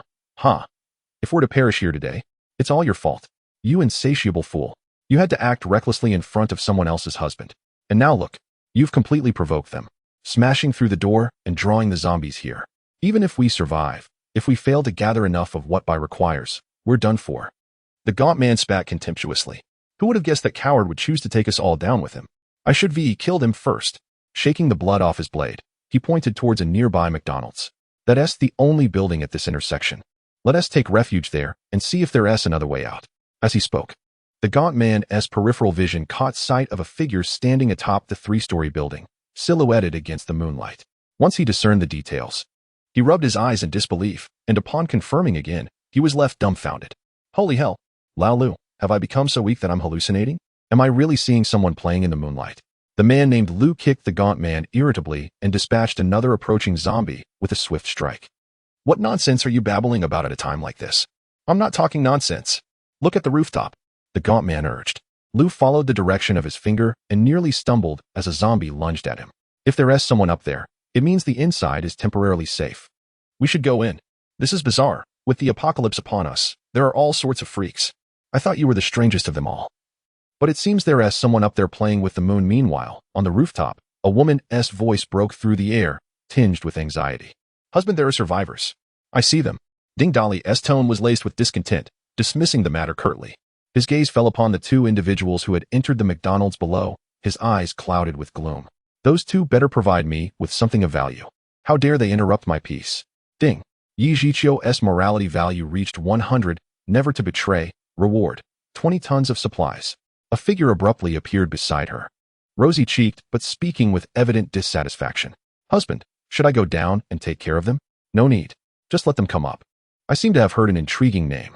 Ding Dali distinctly remembered the time he had slain those individuals who dressed like gaudy feathers, claiming to be Bai's men. Just moments ago, I overheard two individuals downstairs discussing their efforts to gather something for a certain Bai, which only intensified Ding Dali's curiosity about this enigmatic figure. As the two men ducked into a nearby McDonald's, a horde of over a dozen zombies surged forth, relentlessly battering the glass door. The cacophonous noise attracted the attention of two second-tier zombies lurking nearby, their mouths agape with decaying flesh as they sprinted towards the commotion. The glass door offered no resistance against the onslaught of the zombies, especially with the second-tier ones joining the fray. Good heavens! The door won't hold. We must ascend. With no other escape route available, they resolved to feed the upstairs aberration to the zombies, hoping to seize a sliver of survival.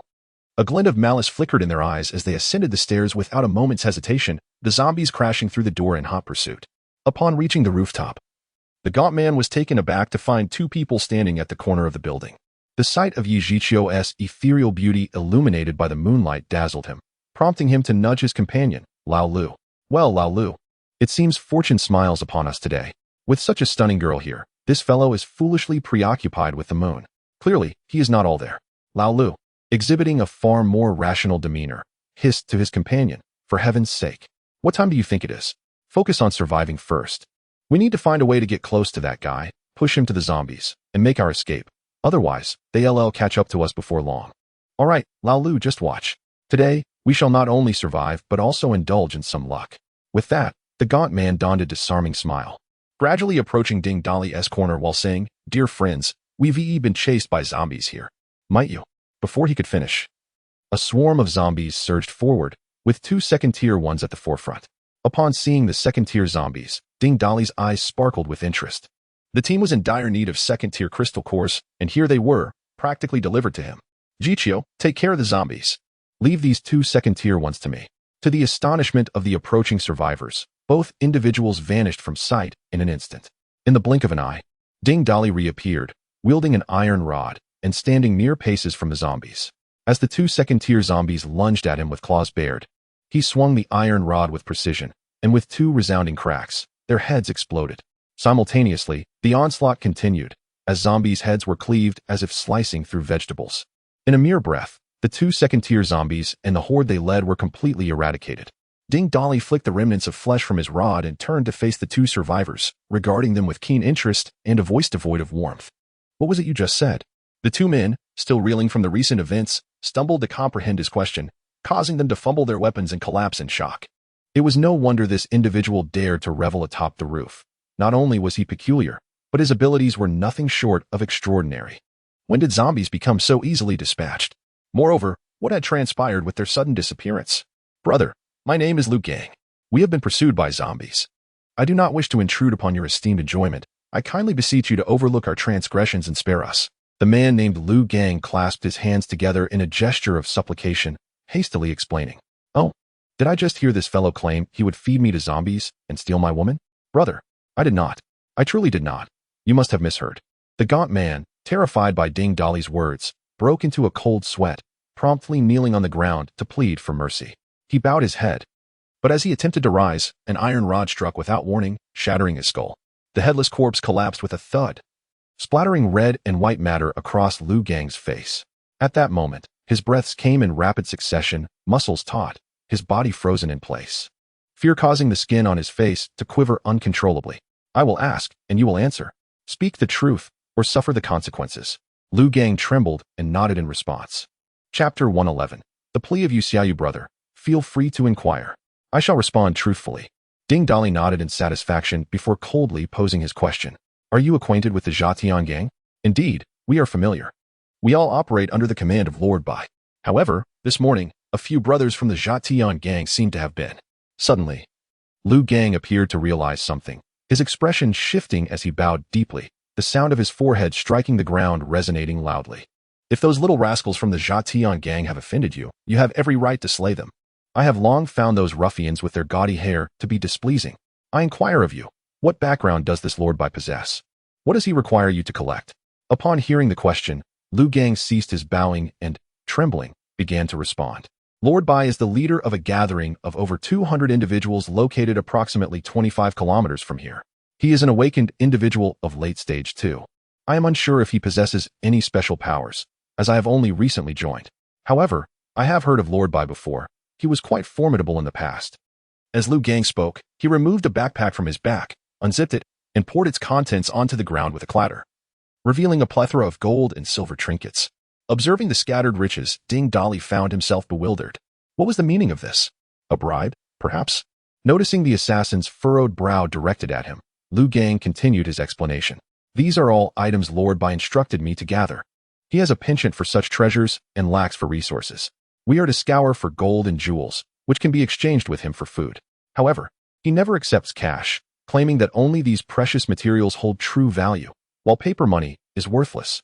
In this post-apocalyptic era, it is indeed perplexing that someone remains so avaricious, clinging to material possessions. Where is Lord Bai's base located? Ding Dali pressed on. Approximately 20 kilometers to the southwest lies a place known as Donglang Gas Station, a vast establishment owned by Lord Bai. Surrounding it are extensive tracts of undeveloped land. With only one villa area fully constructed, he has integrated the villa district with the gas station to form his base. After a moment's reflection, Lu Gang added, Brother, should you contemplate confronting Lord Bai, I advise against it. He possesses a considerable arsenal of firearms, seemingly amassed prior to the apocalypse. Anyone capable of stockpiling such weaponry before the world descended into chaos is undoubtedly a ruthless and formidable bandit. Upon hearing this, a ripple of intrigue coursed through Ding Dali's mind. The audacity to trade supplies for gold and jewels, combined with a cache of firearms, indicated a lucrative opportunity. Given that the individual in question was not of noble character before the apocalypse and had unwittingly provoked him twice, perhaps a visit would be prudent. It is not the allure of his possessions that entices me, nor the potential for discovering attractive companions or weapons within his villa. It is merely a desire for a cordial meeting. Thus, it is settled. Once Lei Cheng and the others depart, I shall pay a visit to this Lord Bai. Observing the imposing figure before him, Lu Gang felt a surge of anxiety within. Tentatively, he ventured to inquire, Big brother, I have shared all that I know. May I take my leave now? Leave? Certainly, I shall see you off. Upon hearing this, Lu Gang's spirits lifted, and he stood, gesturing with his hands as he began to retreat. No need to see me off, big brother. In an instant, a massive iron rod, still glimmering with golden light under the moon, struck him, sending both his unfinished polite words and his body flying. He landed heavily on the street below, his form grotesquely contorted, lifeless. Ding Dali consumed the corpse lying on the ground, glancing at the scattered gold and silver jewelry. Realizing he required materials for his experiments, he collected them into his spatial storage. Gazing at the headless body of the gaunt man, Ding Dali suppressed the strange thoughts that arose within him. Ever since he had slain Tang Bingbing and Chen Xiqing, he found himself inexplicably drawn to the idea of dismemberment with each subsequent kill. Especially after learning anatomy and surgery in the hospital, he had become quite adept at it, driven by an insatiable curiosity about human anatomy. I must exercise restraint. No more indiscriminate dismemberment. If I must, let it be the aberrance. Shaking his head to dispel those errant thoughts, he found no desire to continue seeking thrills with Yi Zhiqiu on the rooftop. The two returned home, and upon arriving, Yi Zhiqiu bestowed a gentle kiss upon his cheek, leaving him with a parting remark as she retreated into the house. Darling, go seek out the other sisters. I shall rest for now. That is certain. Ding Dali could hardly remain idle. He first descended to find Yu Xiaoyu. Congratulations, you have received a random reward of 10 tons of materials. Congratulations.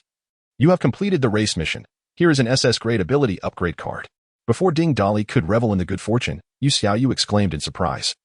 I feel my affinity for water elements has increased. It seems I have ascended to the 3rd tier. Darling, am I?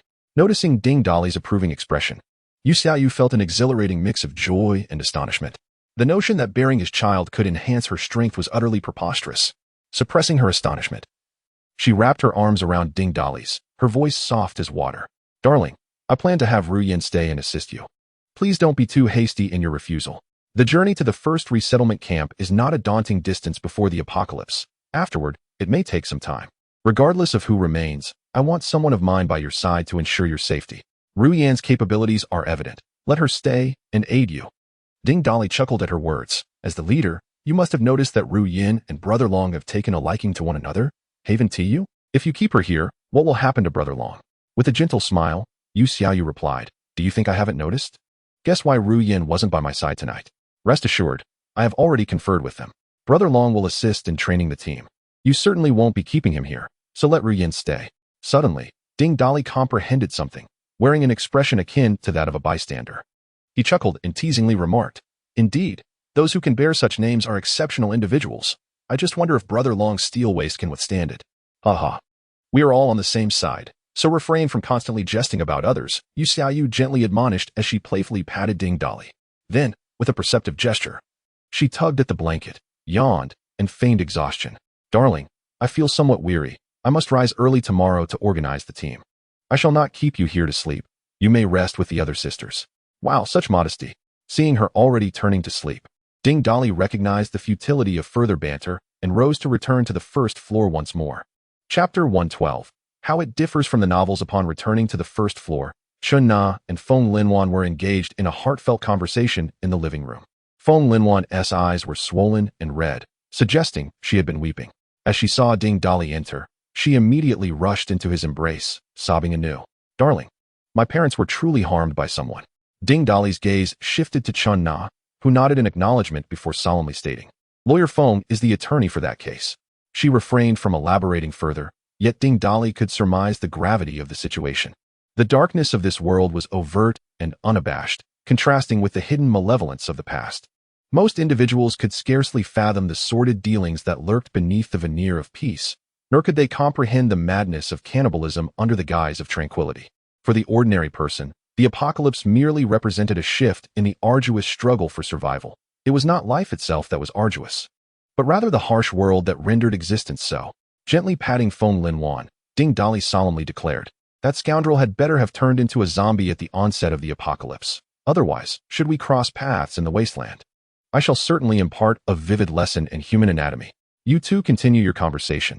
I shall return to my room. Observing their intimate embrace, Chun Na prudently retreated to her own quarters. Ding. Task of species continuation completed. Reward: 1 SS level ability upgrade card and 1 S level ability upgrade card. That night proved to be quite taxing for Ding Dali. He sought out Section Chief Su for a massage, then visited the Xia sisters for another. He contemplated seeking out Xia Anan as well, but after some thought, decided against it. With Fat Tiger around, she would certainly be unable to fly. There would be ample time in the future. When he finally descended to the first floor again, dawn was breaking. Only then did Ding Dali find the opportunity to engage in more serious endeavors. During his last enhancement of spatial abilities, he had gained considerable insight into the nature of space. He felt capable of conjuring a pocket of space and compressing it within a defined range. Recalling the spatial rings he had read about in novels during his past life, Ding Dali had been eager to attempt crafting one himself. He retrieved the rings from the jewelry he had collected that evening and concentrated, manipulating the spatial energy according to his vision. Gradually, he sensed a peculiar force, as if he could twist and fold space itself. As his thoughts flowed, a minuscule space began to materialize in his hand. Ding Dali felt a surge of joy and continued to concentrate, striving to expand and stabilize the spatial energy. However, at that moment, a searing pain erupted within him, as if his head might explode. He gritted his teeth, beads of cold sweat forming on his brow. The backlash from the spatial energy nearly robbed him of consciousness. In that fleeting moment of disorientation, the void he had expanded to approximately 100 cubic meters vanished, as though it had never existed. It turned out that he could indeed conjure a small space from thin air, but the limitation of a single operation was capped at 100 cubic meters. Regrettably, in my haste to expand the space, I ultimately failed in my endeavor. Since reaching a volume of 100 cubic meters represents the limit, it should suffice to maintain control within this range. Thus, Ding Dali focused his efforts once more, meticulously manipulating the spatial energy. This time, he successfully created a stable 100 cubic meter space. Taking a deep breath, he noticed beads of sweat forming on his forehead as he sensed the fluctuations in spatial energy, attempting to fold and distort this vast space into a mere ring. However, no matter how hard Ding Dali tried, he could only compress the space to the size of a basketball, leaving him perplexed about how to fit it into a ring. Surely, it could only be stored in a backpack, contrary to what one might expect in a novel. Ding Dali rummaged through his spatial storage and retrieved 2 backpacks, placing the spherical space within one of them. He casually tossed another item inside and retrieved it unscathed. While he had succeeded, it lacked any semblance of grandeur. Nevertheless, utilizing a backpack for storage seemed perfectly reasonable. Consequently, Ding Dali replicated his success, crafting 4 additional 100 cubic meter spatial backpacks. He sensed that his remaining mental energy would scarcely allow for the creation of more backpacks of such magnitude. After a brief respite, he set the 6 backpacks aside, resolved to attempt folding a smaller space. After several trials, he discovered that a space of approximately 10 cubic meters could be entirely contained within a ring-sized space. Furthermore, he noted that rings embedded with jade were notably easier to manufacture. Thus, he selected those adorned with jade, and through practice, he swiftly produced 15 space rings, each capable of accommodating 10 cubic meters. With a backpack in hand, Ding Dali filled it with 50 tons of various supplies intended for Lei Cheng. The remaining 4 backpacks were filled to the brim with resources, including a significant portion of the military equipment provided by the authorities, all meant for his companions. After a night of tireless work, even with some physical enhancement, he found himself worn out from the dual drain of stamina and mental energy. Just as he closed his eyes for a brief moment of rest, everyone else awoke. Ding Dali cursed inwardly, feeling like a solitary beast of burden while the others slept soundly. When he spotted Long Out Yin approaching, sporting dark circles under his eyes, he couldn't help but smile. Chun Na came over, massaging his temples while speaking. I had everyone come early. Lei Cheng and the others are set to depart shortly. We need to finalize our arrangements. With a determined blink, he placed the 4 backpacks and the rings on the table. I worked through the night to create some spatial gear. These 4 backpacks are filled with supplies, as well as the military equipment provided by the authorities. Once you arrive at the first settlement camp, aside from training and combating zombies, make sure to develop our influence. Lei Cheng is a trustworthy individual. Feel free to seek his assistance if needed. As for these rings, everyone aside from those who will remain should each take one. Chun Na picked up a ring and scrutinized it carefully, then inquired with a hint of confusion. How does one use this? Simply wear it and you'll sense its essence, came the reply. It's quite straightforward. Soon, you can all don it and explore its mysteries yourselves. For now, let us discuss who remains. Xia Donghai, somewhat perplexed, interjected, Brother Ding, since Lei Cheng's helicopter still has transport duties, and given your spatial abilities, why don't we proceed together? You could store the items they need to transport within your space, couldn't you? Chapter 113. Dual Operations. Ha ha ha, Old Xia. You must be aware that you are about to become a grandfather, are you not? How delightful. Upon seeing Ding Dali remain silent, he jestingly turned the humor upon himself. Xia Donghai's face turned pale, and he retorted with irritation, what time is it for such frivolity? A group of expectant mothers is heading to the first resettlement camp, and you are not accompanying them. What if trouble arises? Ding Dali, suppressing his laughter, responded earnestly, do you think Lei Cheng does not wish to take us all along?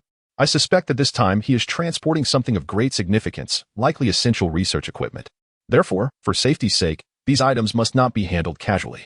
As for the expectant mothers, rest assured that as long as life endures, the children will surely be born healthy.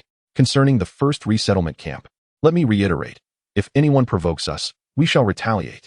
However, such an occurrence is unlikely, as long as that commanding officer remains. The first resettlement camp will continue to operate smoothly without incident. Moreover, do not underestimate your own strength. All 60 of you possess abilities above the 2nd tier. Anyone who dares to provoke you will think twice. Upon hearing this, Xia Donghai finally felt at ease and took a seat. Ding Dali scanned the crowd and then focused his gaze on 2 individuals. Ji Qiu, and then, you 2 stay behind. Yi Ji Qiu nodded in acknowledgement, while Xiao Anan, with a face full of discontent, also nodded. Her reluctance was not due to a desire to leave, but rather her displeasure that Ding Dali had not sought her out the previous night. She grumbled internally, recalling how he had taken a stroll around but had not visited her. Noticing their agreement, Ding Dali then turned his attention to Lu Ruyan, who today appeared with a plump face radiating a rosy glow, exuding an unusual charm and evident happiness. I will keep Ruyan here. I wonder if Brother Long has any objections? Suddenly mentioned, Long Out Yin displayed rare shyness, scratching the back of his head and chuckling. Leader Yu has already spoken with us. I have no objections to Ruyan staying. However, boss, do not have any designs on my Ruyan. You already have enough women. Ding Dali had intended to tease Long Out Yin, but he found himself momentarily speechless, leaving everyone in fits of laughter, covering their mouths to stifle their amusement. Ahem. After clearing his throat, Ding Dali continued.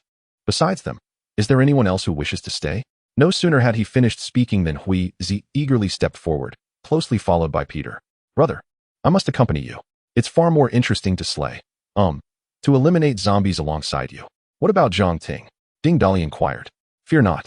My team currently consists of just the 4 of us. It's too few. By accompanying you, we might encounter some beastly mutated abilities. Zhang Ting can head to the first resettlement camp and perhaps recruit a few team members. We can operate separately. Zhang Ting also stepped forward, saying, Brother, let him accompany you. He has been nagging all night. Allow him and Rian to charge into battle with you. We will feel more at ease. After contemplating for a moment, Ding Dali nodded in agreement to the request. As it stands, 5 individuals remain, while the others have proceeded to the first resettlement camp. Each person has received a spatial ring, albeit limited to 10 cubic meters, primarily designated for storing weapons and emergency provisions. No sooner had this been stated than Peter, standing beside Huizi, leapt up in utter despondency. Hey boss, look at me. I want to stay. I want to be with you. Me. What do you mean, me? Go where it's cooler. Ding Dali retorted with irritation, inwardly lamenting, I am not a typical protagonist from those other novels. Starting off with a pet dog, relying on mere chance. What use is having a human-shaped husky at my side? Peter, upon hearing Ding Dali's words, was on the verge of tears from his sense of injustice. Observing this, Huizi stepped forward to advocate on Peter's behalf. Boss, let him stay. It would be good for him to gain some experience. Otherwise, he will incessantly pester you. Ding Dali secretly wished for fewer companions. Yet, one after another, they were eager to accompany him. How could he pursue romantic endeavors or indulge in mischief under such circumstances?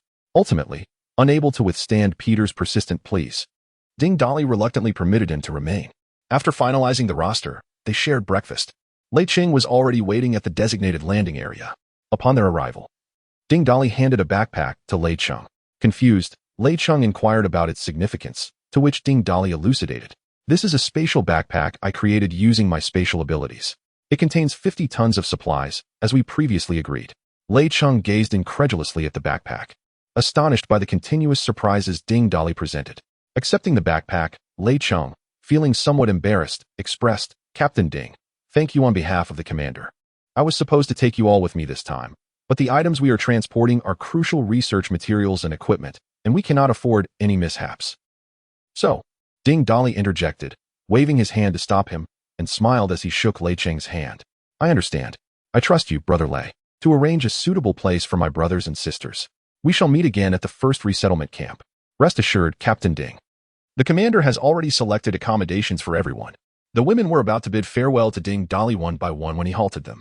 All right. Brother Lei has a mission to fulfill and must return to report on time. Let us part ways here. We shall reunite soon. At his words, they boarded the plane, waving goodbye as it ascended into the sky until it disappeared from view. Ding Dali gazed solemnly at the heavens. All right, darling, enough of the theatrics. It's flown far away and is no longer visible. You must be quite pleased now, free from Sister Na and Xiao Yu's watchful eyes, able to flirt at will. Remarked Yushichio, standing nearby with a cool demeanor. Ding Dali awkwardly scratched his head, glancing at the tearful Lu Ruyan. He jested, Sister Ruyan, do enlighten us. Can the little dragon also transform into metal? Caught off guard by the inquiry, Lu Ruyan, who had been sobbing, initially failed to respond. Upon seeing the knowing smiles on everyone's faces, she quickly realized. Her face flushed crimson. Deliberately changing the subject, she asked, Boss, when are we setting off? Does anyone among you know where one might procure an off-road modified vehicle? We only have one off-road vehicle here, and with such a large presence as Fat Tiger, it simply cannot accommodate us all. After pondering for a moment, Huizi exclaimed, Speaking of modified vehicles, I am aware of a place. There exists a location that boasts an array of niche modified vehicles, including off-roaders, pickups, and heavy trucks, truly a cornucopia of options. I once ventured there with Qin Siqing when we were procuring a heavy truck for an RV. Is it far from here? Not at all. It lies to the south, approximately a dozen kilometers away, situated in a renovated old factory complex. The roads leading there are quite secluded, likely infested with few zombies. We could sweep through and gather the vehicles, which will prove useful in due course. Chapter 114, Mother and Daughter Blossoms, it is settled. Let us return to rest, and set out again tomorrow. Today has drained too much energy, Ding Dali decisively proclaimed. Darling, I believe you are quite fatigued as well. Am I mistaken? I can tell that both Xiao Yu and Xiao Wan have already reached the 3rd tier. Surely, they must be pregnant, right? Xiaonan pouted, her tone tinged with a hint of jealousy. How did you discern that? Ding Dali inquired with curiosity. Xiaonan dismissed the question lightly, stroking the head of the nearby Pang Hu, who emitted a contented purr, nuzzling against her. It was Pang Hu informed me, this morning. Upon seeing Sister Xiao Yu and Xiao Wan, I noticed their newfound strength, leading me to speculate that they must be expecting. Ding Dali then recalled that Pang Hu possessed the ability of perception, which likely allowed him to gauge the strength and potential danger of others. Peter, having overheard their conversation, looked enviously at Yi Zhiqiu and Xiaonan. So, giving birth to the boss's child grants one strength? If only I were a woman. Ding Dali, hearing this, felt a wave of irritation. Get lost. Even if you transformed into a woman, you would still be merely a mother husky. Brother, I am a werewolf, not a husky. Huizi interjected, Boss, it's not just him. Even I wish to become a woman. This is too bizarre. Is this also a form of ability? Ding Dali, uninterested in their banter, took the lead in heading back. Meanwhile, on the helicopter, Ding Dali's women were seated together in one area. Chen Na, holding Yu Xiaoyu's hand, expressed her confusion. Sister Xiaoyu, have you not noticed anything peculiar about our husband? Peculiar? What do you mean? Xiaoyu was puzzled by Chen Na's sudden inquiry. What I mean is, do you not find it strange that bearing our husband's child grants us strength? Moreover, that day, he merely tapped my head, and my ability surged. It's all rather odd. Chen Na was the only one aware of Ding Dali's origins from the future, yet some aspects still felt illogical to her. It is indeed strange. He mentioned that his ability can devour the powers of others. Could it be that he absorbed the kind of dual cultivation that enhances strength? Not only do we gain power, but he does as well? After a moment of contemplation, Chen Na could only rationalize it this way. This world is truly peculiar. Such abilities exist. Feng Linwan, seated beside them, overheard their discussion and chimed in. So, does that mean as long as we continuously bear children for our husband, both he and we can perpetually grow stronger? Yu Xiaoyu stifled a laugh, covering her mouth. You little minx, do you plan to forego using sanitary products in the future? If I don't have to, I find that thing quite troublesome. Her remark elicited giggles from Chen Na and Yu Xiaoyu, and the other women of Ding Dali also gathered around, drawn in by their conversation. If you keep giving birth, your body won't be able to handle it, but as long as our husband continues to grow stronger, we will be secure. I have an idea. Chen Na and Yu Xiaoyu exchanged glances, sharing a smile. Ding Dali was oblivious to the thoughts of the women in his life. As he turned out of the parking lot, he suddenly heard a loud meow from Fat Tiger. Meanwhile, at the entrance of the nearby residential area, a luxury sports car made a sharp turn at high speed, swaying dangerously as it barreled towards the community wall. Instead of braking, the vehicle accelerated directly into the wall. In the distance, a horde of indistinguishable creatures, be they mutated beasts or zombie-like entities, was rushing towards them. What on earth is happening? Prepare for battle. The group, along with the cat, dashed towards the site of the collision. Utilizing his spatial leap ability, Ding Dali quickly reached the side of the sports car. At that moment, the car door swung open, and a woman with long, wavy hair, displaying a hint of maturity, emerged. A bruise marred her forehead, likely from the impact, and her face was smeared with dirt. In a frantic hurry, she pulled a very young girl, who appeared to be no older than 18 or 19, from the back seat. The girl looked dazed, evidently stunned by the recent crash. Xiaoxi, are you all right? Don't scare your mother. The girl blinked a few times and shook her head to regain her senses. Mom, did we shake them off? Despite their apparent beauty, Ding Dali couldn't help but internally scoff at the poor driving, typical of a woman behind the wheel. Ding. A suitable target for conquest has been detected. Ding. A suitable target for conquest has been detected. Ding. Achievement, Mother-Daughter Blossoms, has been unlocked, leading to unexpected surprises. What the hell? Although these two women seemed rather appealing, their faces were obscured by grime. To his surprise, both met the criteria, and the system had even notified him of an achievement with a surprise. Previously, achievements were completed inadvertently, so this marked the first time the system had alerted him, piquing Ding Dali's interest. System. Display their data. Name, Yin Ryu, human female, rating, 95. Ability, not awakened, morality value, 50. Name, Lin Yushi, human female, rating, 96. Ability, not awakened, morality value, 50. No wonder their ratings are impressively high, and both possess latent abilities. It is remarkable for two ordinary yet attractive women to have survived until now. The mother and daughter scanned their surroundings, spotting the mutated beasts pursuing them. Glancing back at the unfamiliar man standing nearby, they noticed a vibrant tiger sprinting toward them. Sir, run. There are mutated beasts, Yin Ryu exclaimed, pulling her daughter onto the hood of the car, preparing to crawl through the gap created by the crash. The noise of the collision had attracted the attention of survivors within the community, all of whom were part of Zhang Diheo and Park Yixing's group. Brandishing weapons and surrounding the breach, faced with the hostile stares from within and the imminent threat of the mutated beast behind them. The mother and daughter found themselves in a precarious predicament. In these times, both humans and monsters were equally terrifying. With a determined resolve, Yenryu grasped her daughter's hand and made her way along the wall towards Ding Dali's direction. She pondered that the presence of this individual likely indicated he was a survivor from the community, and that fleeing together might provide them refuge within the confines of the neighborhood. However, upon reaching Ding Dali's side, they were startled to see a hulking tiger, the formidable fat tiger, approaching them. Instinctively, the mother and daughter gasped in unison, "Ah!" Yet, to their astonishment, the tiger did not launch an attack. Instead, it positioned itself protectively beside the man, its gaze alert and wary of the approaching horde of mutated beasts. Could this tiger belong to him? Hadn't all animals undergone mutation? The two women were taken aback, their minds racing with speculation. At that moment, Huizi and his companions arrived, drawing forth their weapons, bracing for combat. "Brother, what are those creatures, those bizarre little beasts? Are they mutated beasts? Have they come to deliver takeout to us?" Chapter 115. The Battle of Cats and Dogs. As the group brandished their weapons, displaying no hint of fear, Yenryu hurriedly stepped forward to intervene. "Have you all lost your minds? We still have time to hide. This horde of mutated beasts is coming for us, showing no fear even of zombies. Engaging them means we could be torn to shreds in an instant." Yet, her pleas fell on deaf ears, as each individual in the group wore an expression of palpable excitement. The mutated beasts soon drew near, and Ding Dali turned his gaze towards them.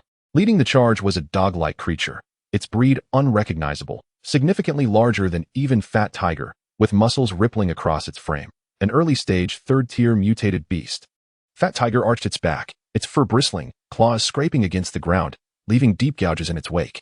"Meow, meow," Fat tiger called out twice, causing Xia and In to pause momentarily before turning to Ding Dali. "Darling, Fat tiger wants to take on that lead, third-tier mutated dog." Ding Dali had initially intended to confront the third-tier beast himself, for such creatures were exceedingly rare, and their crystal cores held immense value. However, seeing Fat Tiger's fervor for battle, he reluctantly acquiesced. Trailing behind were various mutated beasts, including poultry, pigs, and dogs, with several second-tier creatures among them, likely having fled from nearby rural villages. "Charge!" A group of individuals swung their weapons and charged towards the horde of mutated beasts. Yenryu attempted to dissuade them, but it seemed her words went unheard. Their faces were alight with excitement, as if they had spotted prey. "Goodness, what are we going to do now?" Lin Yushi felt a wave of dread wash over her as she beheld the mutated beasts who had relentlessly pursued them, devouring survivors and slaughtering zombies. They had narrowly escaped to this point, and now with the mutated beasts so close, they needed to devise a plan swiftly. Forget them. If they refuse to heed warnings and seek their own demise, let them be. We must find shelter in the nearby community and mask our scent. Those mutated dogs have exceptionally keen noses. As she spoke, she intended to pull Lin Yushi away to flee, but at that moment, a moderate explosion erupted behind them. Following that, they heard a man's voice shouting in frustration. "Damn it, Zhang Diheo, stop spitting. Don't blow them to bits. Use your weapons. I want to save some for a barbecue." The mother and daughter exchanged puzzled glances before turning around, witnessing a scene that left them utterly astounded. Several individuals had plunged into the beast horde, and instead of being torn apart, they unleashed a one-sided massacre. These individuals were, astonishingly, awakened beings. Some could explode with mere spit, others manipulated earth spikes, while some transformed into colossal bear-like figures. There was even a towering rock creature among them, a woman morphing into a cat-like form, and a husky. For these individuals, dealing with the horde of mutated beasts seemed a trivial task, as many beasts fell without even realizing who had struck them down. To the astonishment of both mother and daughter, the man who had first appeared found it easier to slay the mutated beasts than playing a whack-a-mole game. With his iron rods swinging rhythmically, he dispatched a mutated beast with nearly every strike. "Mother, did I see incorrectly? Why is it so easy for this group to kill the mutated beasts? Aren't they supposed to be formidable?" This only highlighted one undeniable truth. The prowess of these individuals surpassed that of the mutated creatures. While ordinary people like us perceive the beasts as fearsome, they are awakened beings, endowed with extraordinary abilities, rendering them unafraid of such threats. Are awakened beings truly that formidable? Have you forgotten that group? It is precisely their peculiar powers that grant them freedom to act as they wish in this apocalyptic world. "Xiaoxi, we must devise a way to become awakened ourselves."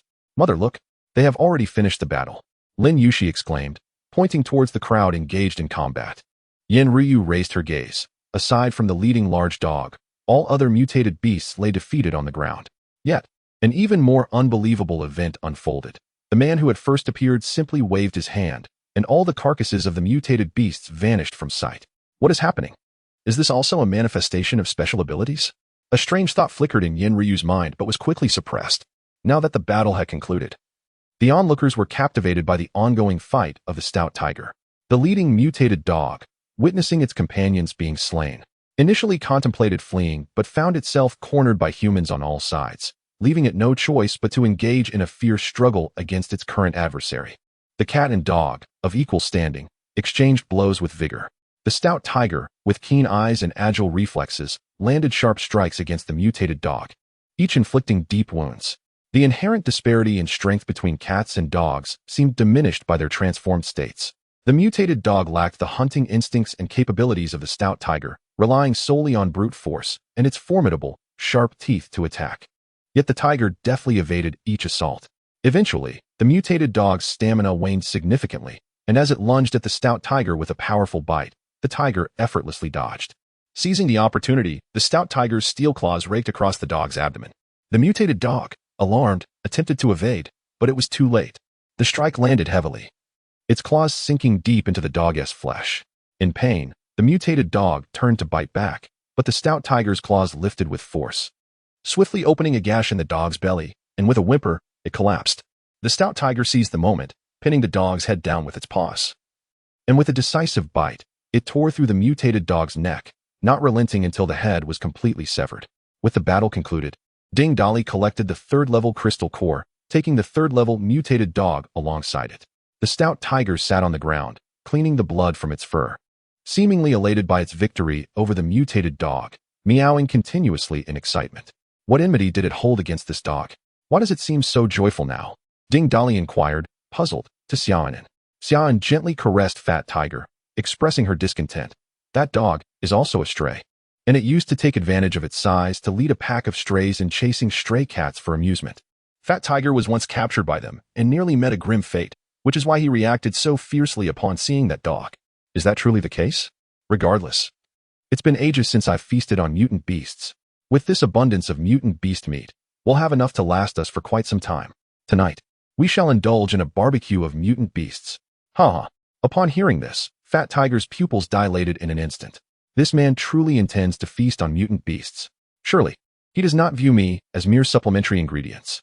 Chapter 116. How do you intend to compensate? Brother, is it truly safe to consume the flesh of mutated beasts? Surely, there are no adverse effects? Wheezy inquired, his brow furrowed as he addressed Ding Dali. Safe to eat?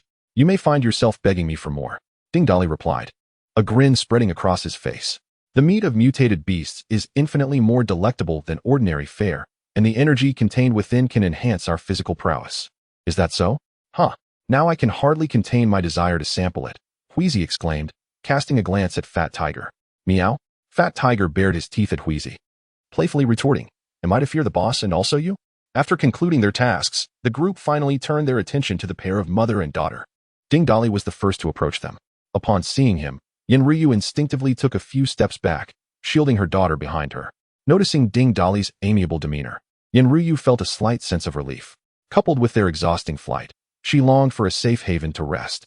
Just as she prepared to speak, the approaching man suddenly furrowed his brow and said in a harsh tone, you damaged my wall. How do you intend to compensate? If not, I shall take you as payment. Take these two back and secure them. Ding Dali commanded. Pu Yixing, repair the wall. We shall discuss the rest after I awaken. You are in for a treat tonight. Wait, sir, you haven't even inquired about our names or origins, yet you intend to imprison us? Ding Dali halted his retreat, turning to fix a cold stare upon them. Had it not been for the trouble you caused, I would be sound asleep by now. Trust me, if it weren't for the promise of all this mutated beast meat, I would not hesitate to crush your skulls. Your names are of no concern to me. I only wish to know how to address you. Take them away.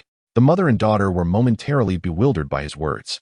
But upon hearing the part about crushing their skulls, they instinctively struggled to flee.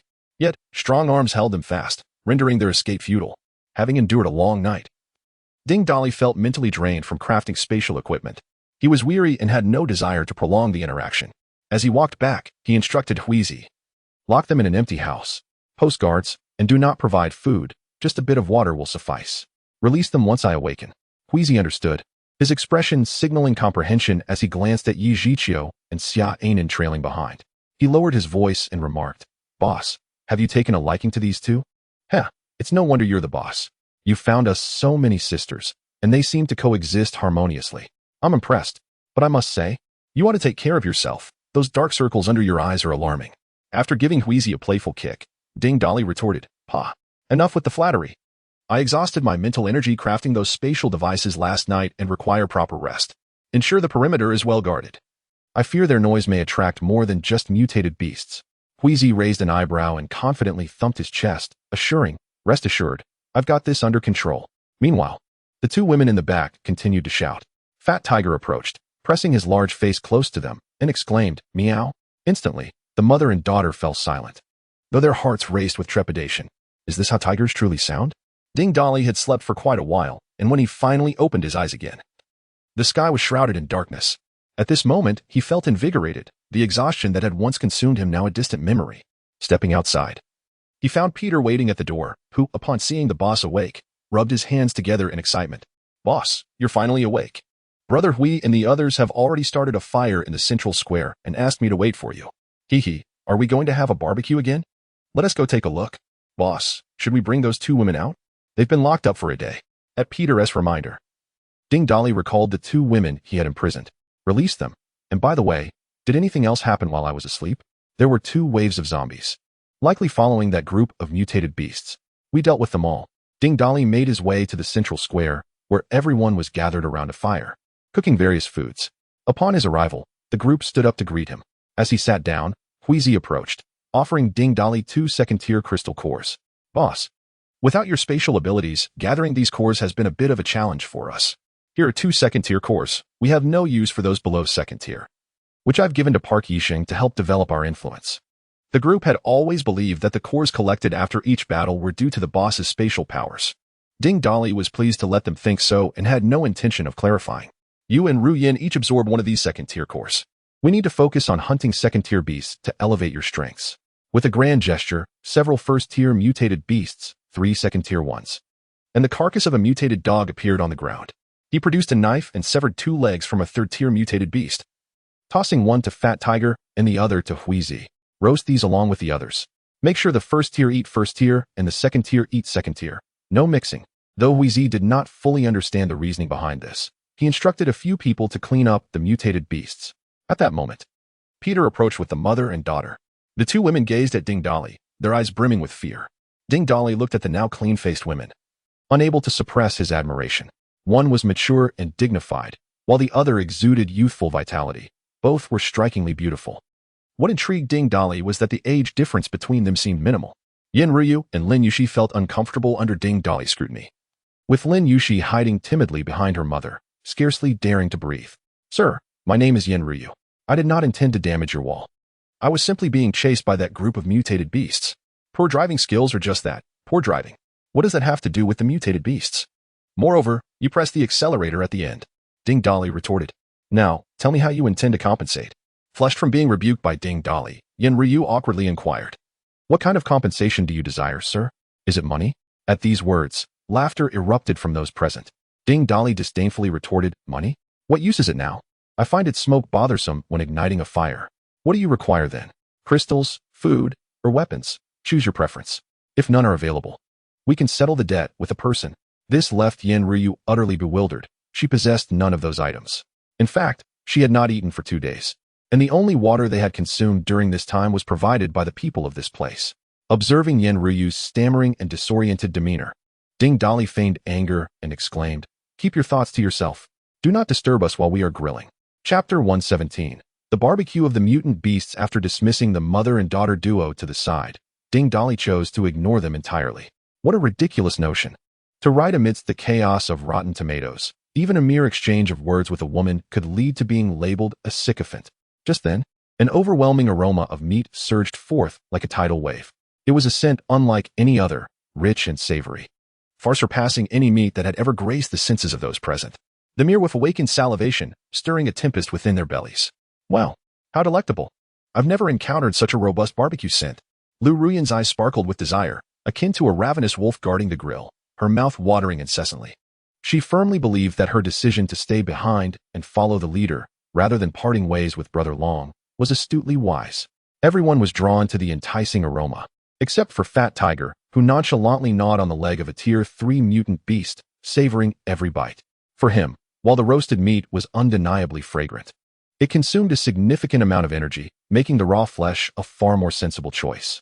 Before long, Wheezy presented the grilled leg of the Tier 3 mutant beast before Ding Dolly. Without hesitation, Ding Dolly seized it and took a hearty bite, instantly rekindling the familiar sensation of delectable flavors lingering on his palate. After being reborn into this era, he had finally tasted the flesh of a mutant beast once more. In a world where resources were scarce and food was in short supply, any sustenance could ignite fierce competition. The meat of mutant beasts, however, was particularly sought after for its exquisite taste and the evolutionary energy it contained. For ordinary people, hunting such beasts was nearly impossible. It was solely the awakened ones who could undertake such perilous endeavors, intensifying the competition further. With their formidable strength and defenses, mutant beasts were notoriously difficult to hunt, rendering their flesh a rare commodity in the apocalypse. Even in his past life, Ding Dolly had only been able to indulge in it on rare occasions. Now that he had once again tasted this meat, he couldn't help but harbor thoughts of indulgence. If only he could feast on this daily. Perhaps he should seek out a farm or zoo to explore. As the lower tier meats were still being grilled, everyone gathered around Ding Dolly, their eyes glued to him, longing for a taste. Finally unable to contain herself, Xiaonan stealthily reached out to snatch a piece of meat, only to be thwarted by Ding Dolly's swift hand. "Darling, why are you being so protective of your food? Can you bear to let us watch you eat?" She lamented. "If you don't want us to suffer in pain, just eat. This is meat from a Tier 3 mutant beast. If a human awakened below Tier 3 consumes it, even a small amount can lead to excruciating pain, broken bones, and torn muscles. If one were to consume too much, it could very well lead to a fatal outcome. If you insist on eating Tier 3 meat, next time, let us have stew, and you can drink some broth. Beyond that, don't even think about it." Despite Ding Dolly's warnings, there lingered a hint of skepticism among the others. Zhang Dihao stepped forward, addressing the group. "I believe we should heed the leader's advice. In this apocalypse, caution is paramount. We must avoid haphazard consumption. I speak from experience in this matter." Ding Dolly paid no heed to their concerns, continuing to feast as energy coursed through him. In truth, he could have directly consumed the entire corpse of the Tier 3 mutant beast. Yet the satisfaction of his culinary desires was far more gratifying, rendering such an act unnecessary. At long last, the remaining meat was grilled to perfection, and the entire community was enveloped in an intoxicating aroma of succulent flesh. Pu Yixing orchestrated the distribution of the first-tier mutated beast meat among the residents, allocating it based on their labor contributions. Naturally, the unawakened ordinary folk could only gaze longingly from afar, swallowing their saliva in envy. This meat was simply delectable. "Boss, can we indulge in this feast every day?" Lu Rian exclaimed, clutching an enormous second-tier mutated chicken akin to an ostrich, gnawing at it while murmuring her thoughts. "Boss, I feel a continuous surge of energy coursing through my body. I believe that if I consume a couple more of these second-tier beasts, I could ascend to the third tier." Wheezy, elated by the sensations within, found himself devouring the meat at an accelerated pace. The others shared his enthusiasm, too engrossed in their feasting to engage in conversation. In a secluded corner, Yin Ruyu and her daughter heard their chatter and were skeptical. After all, it was merely a piece of meat. How could it possibly facilitate evolution? Yet, the aroma was unlike anything they had ever encountered, even in their accustomed lives of luxury. "Why does this meat smell so divine? And why do I feel even hungrier?" With that thought, a rumbling sound emanated from her stomach. Lin Yushi, nestled in her embrace, heard the noise and felt the same pangs of hunger. "It's all this meat's fault. It smells so good. I'm nearly at my wit's end with hunger." As her cravings intensified, she could not help but voice her distress. "Mom, I'm so hungry." "Xiaoxi, please bear with it a little longer. Mommy will find a way," Yin Ruyu reassured her, though inwardly, she felt utterly powerless. Escaping was a feat in itself, and neither of them had brought any provisions, having fled for 2 days without sustenance. If this continued, they would surely starve. No, they must not perish. If they did, all would be lost. Survival was imperative. Yin Ryu contemplated this, realizing that to live, they needed food. Setting aside the challenge of finding nourishment, they currently lacked the means to confront the zombies.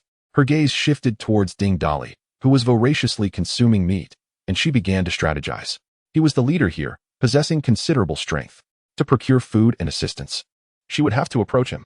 Resolute in her decision, Yin Ryu steeled herself, gently patting Lin Yushi's hand. "Xiaoxi, hold on. I'm going to negotiate with their leader to see if I can secure some food. Lin Yushi looked at her with skepticism, shaking her head. Mom, I think it's best if you don't go. That leader seems rather difficult to deal with. How will we know unless we try?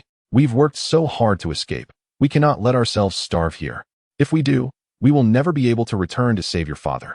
After a moment of hesitation, Lin Yushi softly replied, all right then, let's give it a try. Yin Ryu rose, adjusted her attire, and gracefully approached Ding Dali, squatting beside him. Excuse me, sir, might you be amenable to a discussion? Interrupted during his meal by a mutant beast, Ding Dali remained unfazed. He casually stuffed a piece of meat into his mouth, chewing thoughtfully as he replied, what is this? Have you decided how you wish to compensate me? Yin Ryu nodded slightly. Being so close, the aroma of the meat intensified her hunger, making her stomach churn. In a voice barely above a whisper, she said, I have a proposal in mind, but I wonder if it would be convenient for you to discuss it privately? Upon hearing this, Ding Dali nonchalantly retrieved a few sheets of paper to wipe his mouth, then fixed his sharp gaze on Yin Ryu. Enunciating each word with precision, you would do well not to make any empty promises. Otherwise, I wouldn't hesitate to shatter your daughter's skull first. Chapter 118. You are not that valuable. Upon hearing Ding Dali's seemingly threatening words, Yin Ryu trembled slightly, her resolve strengthening within. She spoke softly, rest assured, sir. I would never issue you a mere verbal promise. Drawing a deep breath, she fixed her unwavering gaze upon Ding Dali and continued, I shall demonstrate my sincerity through my actions. Ding Dali's lips curled into a slight smile as he clapped his hands and rose. Then come with me. With that, he strode towards his residence. Yin Ryu cast a reassuring glance at her daughter before following suit. Huizi and the others exchanged knowing glances and playful smirks. Well aware of their leader's intentions, Lu Ruyan, her mouth full, mumbled, the boss is great in every way, except for being a bit of a flirt. Thankfully, he hasn't taken a liking to me. My brother Long is devoted. Yujichio remained unfazed, continuing to consume the meat of the mutated beast. Only Xia Anan pouted, visibly displeased. Noticing her demeanor, Yujichio inquired curiously, Anan, what is the matter? You don't seem very happy. Throwing the meat aside, Xia Anan huffed, humph. It seems I have no part to play tonight. It took Yujichio a moment to grasp the implication of her words, after which she chuckled softly and leaned closer to Xia Anan, whispering a few words.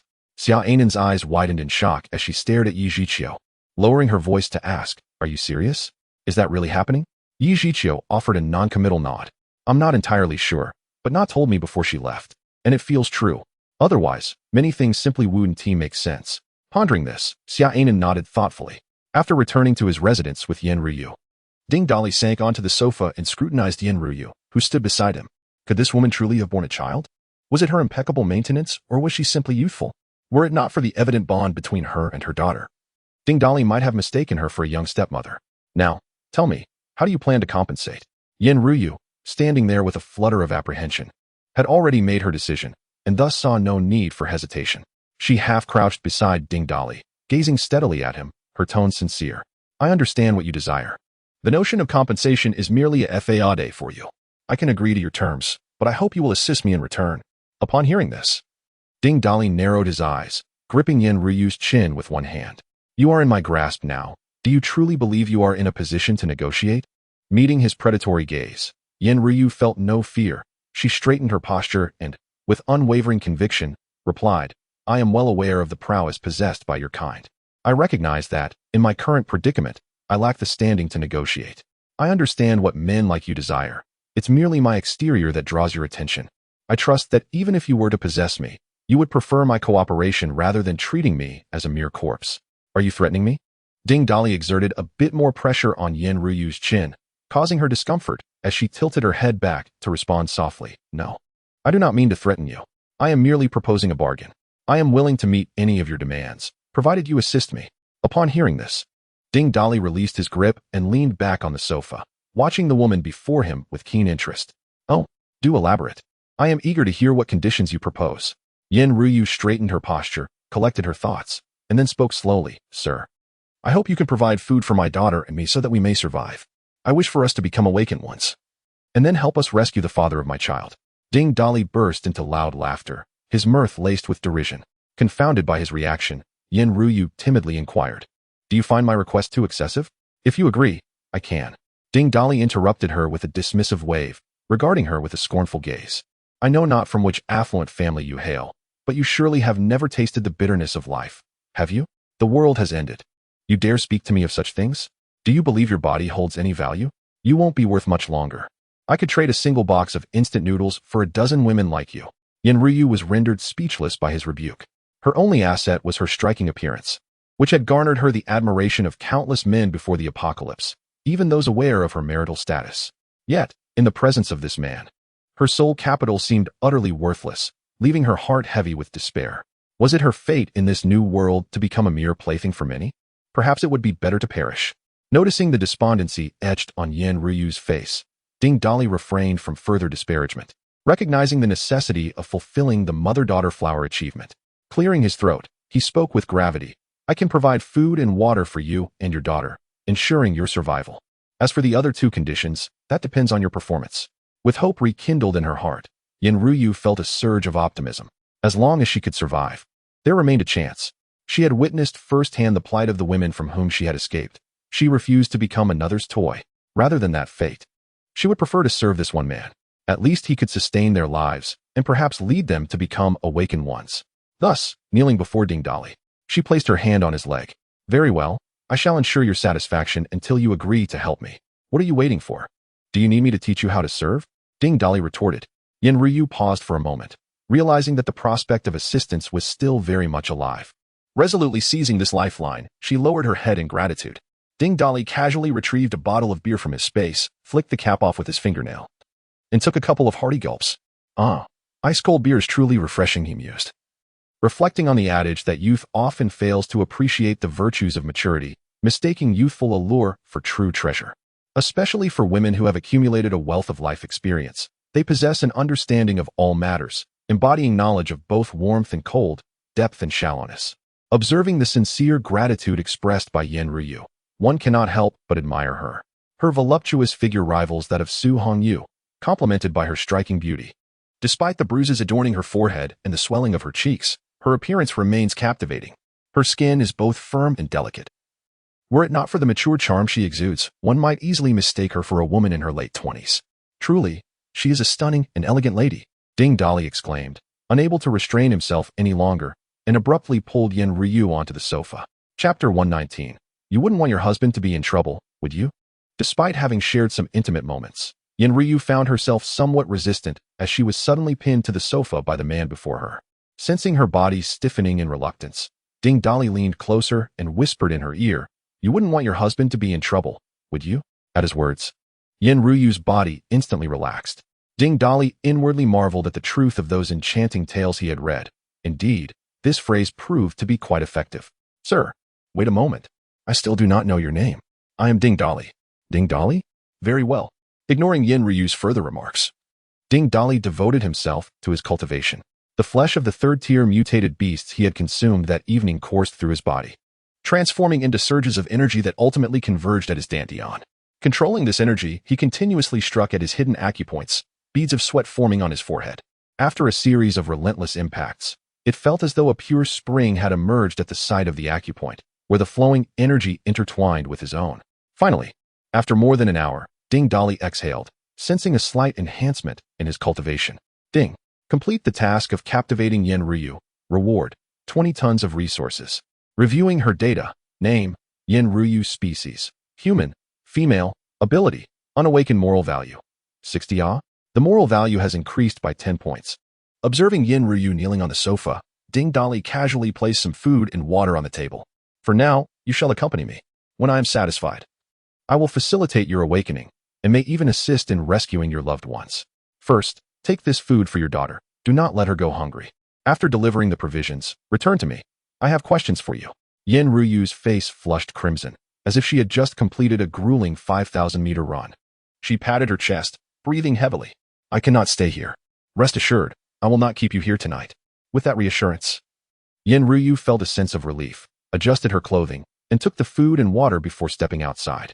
An inexplicable sentiment began to blossom within her. How is this person so formidable? Is this the nature of awakeners? Having been married for 18 years, Yenryu had never felt anything like this before, leading her thoughts astray. In the communal area of the community, everyone gathered around the bonfire, enjoying food and conversation. Lin Yushi sat in a corner, her stomach growling from the enticing aroma of the food. She longed to rush forward and seize some for herself, but dared not, as these individuals were all awakeners, capable of effortlessly ending her life. Thus, she endured her hunger, curled up in her corner. Suddenly, a figure stood before her. She looked up in suspicion, and upon recognizing her mother, a glimmer of joy spread across Lin Yushi's face. The sight of the food in her mother's hands filled her with even greater delight. Mom, did that man agree to help us? Xiaoxi, first eat something. I am still negotiating with him. Rest assured, he will surely assist us. Lin Yushi accepted the food, tearing open the packaging to hand it to Yin Ryu. Mom, you should eat too. Yin Ryu raised her hand to push the food back. You eat. Mom just had a meal. The person, so kind-hearted, offered you something to eat. What did you eat? Oh, Mom, why is your face so red? Yin Ryu waved her hand to mask her embarrassment. It's from the campfire. You eat first. I still have some things to say. I'll come find you later. After speaking, Yin Ryu headed back towards Ding Dali's residence, leaving Lin Yushi standing there in a daze. You've been away for so long. How could your face be flushed from the campfire? Did that person light a fire inside the house? It's already summer. How absurd. Shaking her head, she dispelled the unrealistic fantasies from her mind and began to nibble on her bread, for she was simply too hungry. When Yin Ryu returned to Ding Dali's room, she was astonished to find 2 plates of dishes and 2 bowls of rice on the table, with steam still rising from the food. Did this man cook these dishes in such a short time? You've given all the food to your daughter. Don't you plan to eat? The man spoke casually while fiddling with several rings in his hand. Upon hearing this, Yin Ryu felt warmth in her heart, unable to hold back her tears. Overwhelmed with feelings of grievance and unsure of what to say, silently sitting at the table, she picked up her chopsticks and began to eat. So delicious. The food she wouldn't have glanced at before the apocalypse tasted so exquisite now. Ding Dali paid no attention to her reaction, continuing to manipulate the rings in his hand. He was crafting several spatial rings for the few people he had left to facilitate their storage of weapons and food. Yin Ryu, perplexed by the man's actions, watched him intently as he worked with great focus on the rings. After a while, he set one down, revealing a new ring in his hand, and continued until 5 rings lay on the table before he ceased his activity. Staring at the man's concentrated, angular face, Yin Ryu found herself momentarily entranced. Tell me, from where did you escape? The man's sudden inquiry startled Yin Ryu from her reverie. Sir, may I first ask your name? I still don't know what to call you. Ding Dali paused, slightly perplexed. Didn't I just tell you? My name is Ding Dali. Oh, your name is Ding Dali? I thought you were saying. Yin Ryu's face flushed crimson, but then she realized something. She stared at Ding Dali in disbelief. He bore a slight resemblance, recalling the golden baton he wielded during the battle earlier. You are the combat hero Ding Dali mentioned in the official announcement? You saw that announcement too? Indeed, it's me, Ding Dali replied nonchalantly. Yin Ryu's eyes widened in shock, nearly rendering her speechless. Regardless of whether the report about eliminating 40,000 zombies was true or not, the person behind the official announcement was undoubtedly extraordinary. Having such a person assist her would surely yield success. Mr. Ding, allow me to introduce myself again. My name is Yin Ryu, and my daughter's name is Lin Yushi. We are 2 individuals who have escaped from a survivor's base. After 2 arduous days, we finally arrived here. My husband remains imprisoned within that very base. I implore you to assist me in rescuing him. However, fret not, and do not feel pressured to decline my request. I shall ensure your satisfaction until you acquiesce. Ding Dali, indifferent to the prospect of rescuing her husband, mused that it might be preferable for him to perish, thus sparing him the burden of interrupting his pursuit of the mother-daughter flower achievement. Yet, his curiosity was piqued regarding their place of escape, prompting him to inquire, from which base did you flee? Are you aware of the Dongling gas station? It is quite renowned, she replied. Are you referring to the gas station owned by the individual known as Bai? Chapter 120. Still yearning for cultivation upon hearing the name of Bai Yi, Yin Ryu visibly trembled. She tentatively inquired, Mr. Ding, do you also know Bai Yi? Ding Dali realized that Yin Ryu was apprehensive about his association with Bai Yi. He took a sip of beer and leaned back. This Bai Yi. I don't know him personally, but I recently encountered a few survivors from that base who mentioned him. At his words, Yin Ryu abruptly stood up, her voice quivering. You have seen someone associated with Bai Yi? Did they come to this community with you? Not at all. Then where are they? I killed them. Ding Dali's nonchalant statement left Yin Ryu momentarily speechless, grappling for words. The audacity to slay Bai Yi's men. Surely, Bai Yi would come seeking retribution. With his arsenal of firearms, she wondered if those men could withstand such a confrontation. She had initially hoped to leverage their strength to outsmart Bai Yi's base. But now that seemed increasingly futile, a direct confrontation held little promise of victory. Noticing Yin Ryu lost in thought, Ding Dali petulantly tugged at her. Ah! Yin Ryu gasped in surprise, unable to suppress her exclamation. What are you pondering? Tell me more about your connection with Bai Ye's base. How did you escape? Focus on the essentials. Yin Ryu tugged at her clothing and sat on the ground. I originally lived in the villa district next to Donglang, where Bai Yi established his base after the apocalypse. He sought to possess both me and Xiaoxi. There were several women in that base who were met with tragic fates at the hands of Bai Ye's subordinates. In short, the women captured by them suffered greatly. Hence, we devised a means to escape. Upon hearing this, Ding Dali stroked his chin, contemplating. He too desired to possess Yin Ryu and her daughter, a desire that Bai Yi shared. It seemed they were on a collision course. Furthermore, with resources, weaponry, and potentially beautiful women, he recognized a lucrative opportunity. Seeing Ding Dali remain silent, Yin Ryu gently urged, Mr. Ding, I believe it would be wise for you to plan ahead.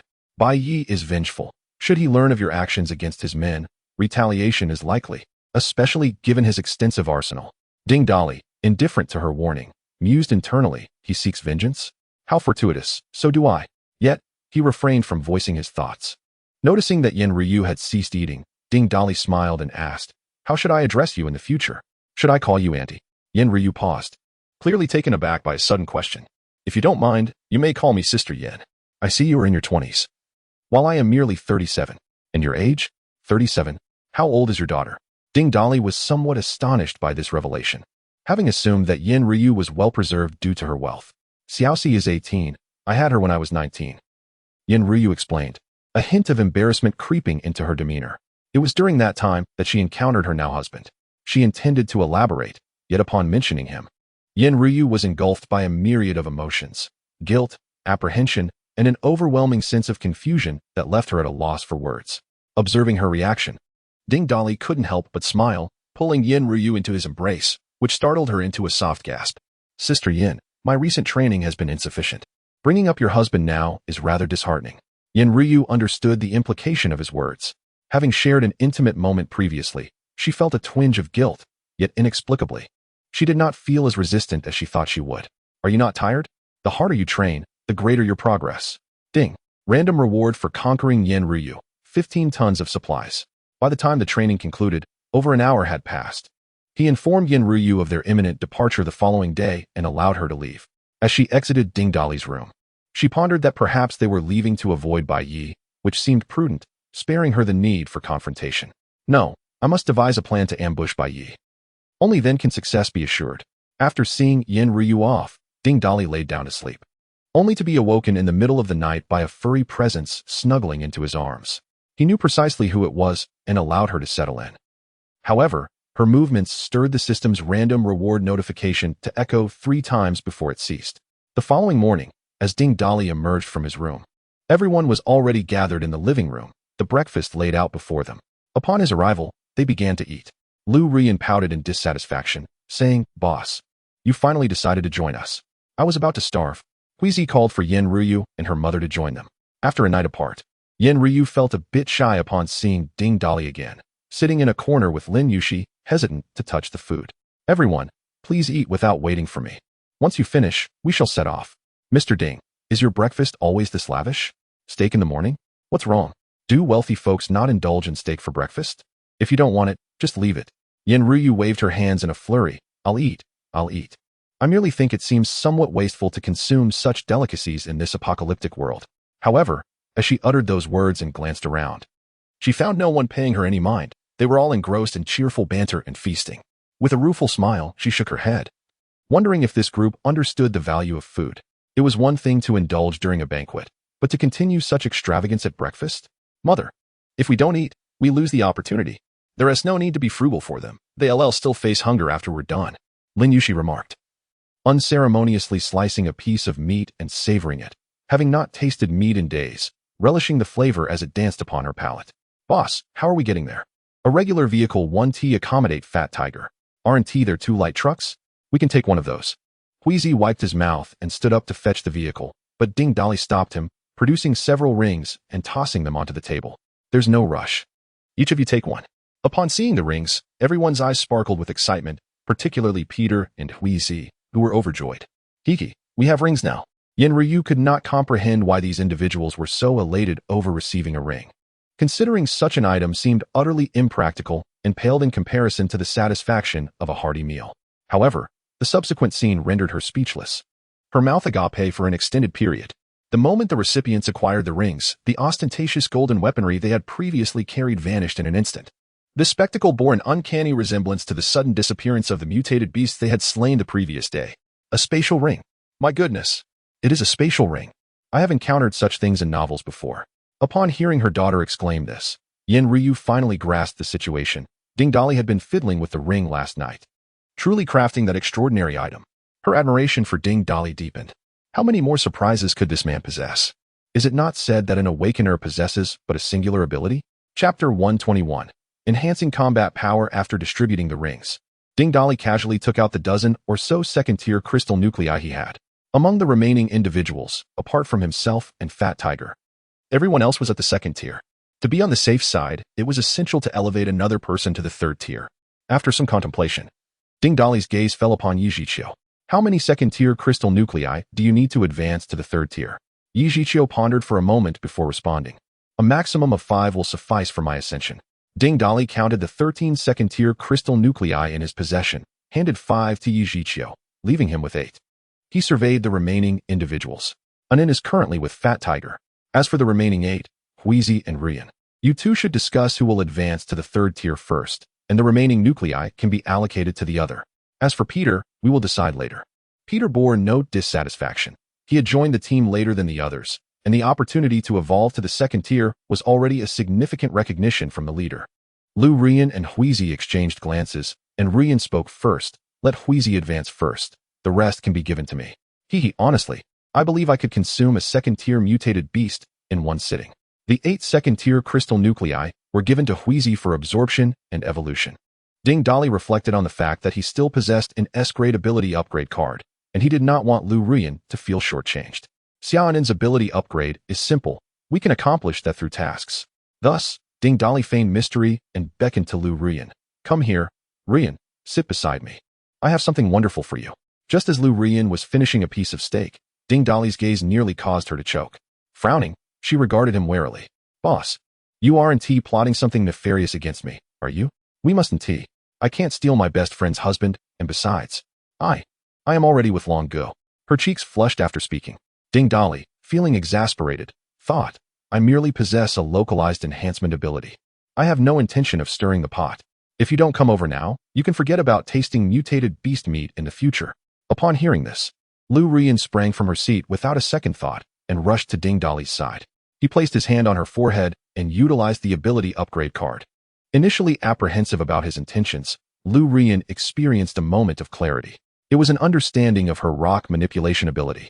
She realized that aside from her own capacity to petrify, she could also control the surrounding rocks. Opening her chubby hands and sensing the transformation within, Lu Rian exclaimed with delight, Boss, did you do this? I can feel my ability has enhanced, and it's astonishing. Thank you, boss. Lu Rian was as cheerful as a portly individual. Oh, wait, she indeed was. Seizing the time while Yi Zhiqiu and Huizi absorbed the crystal nuclei for their evolution, Ding Dali consumed the third-tier crystal nucleus. Previously, he had advanced directly from the mid-second tier to the mid-third tier. The energy obtained from the corpses during that period had been insufficient. Aside from the third-tier mutated beast meat consumed yesterday, his rank had scarcely improved.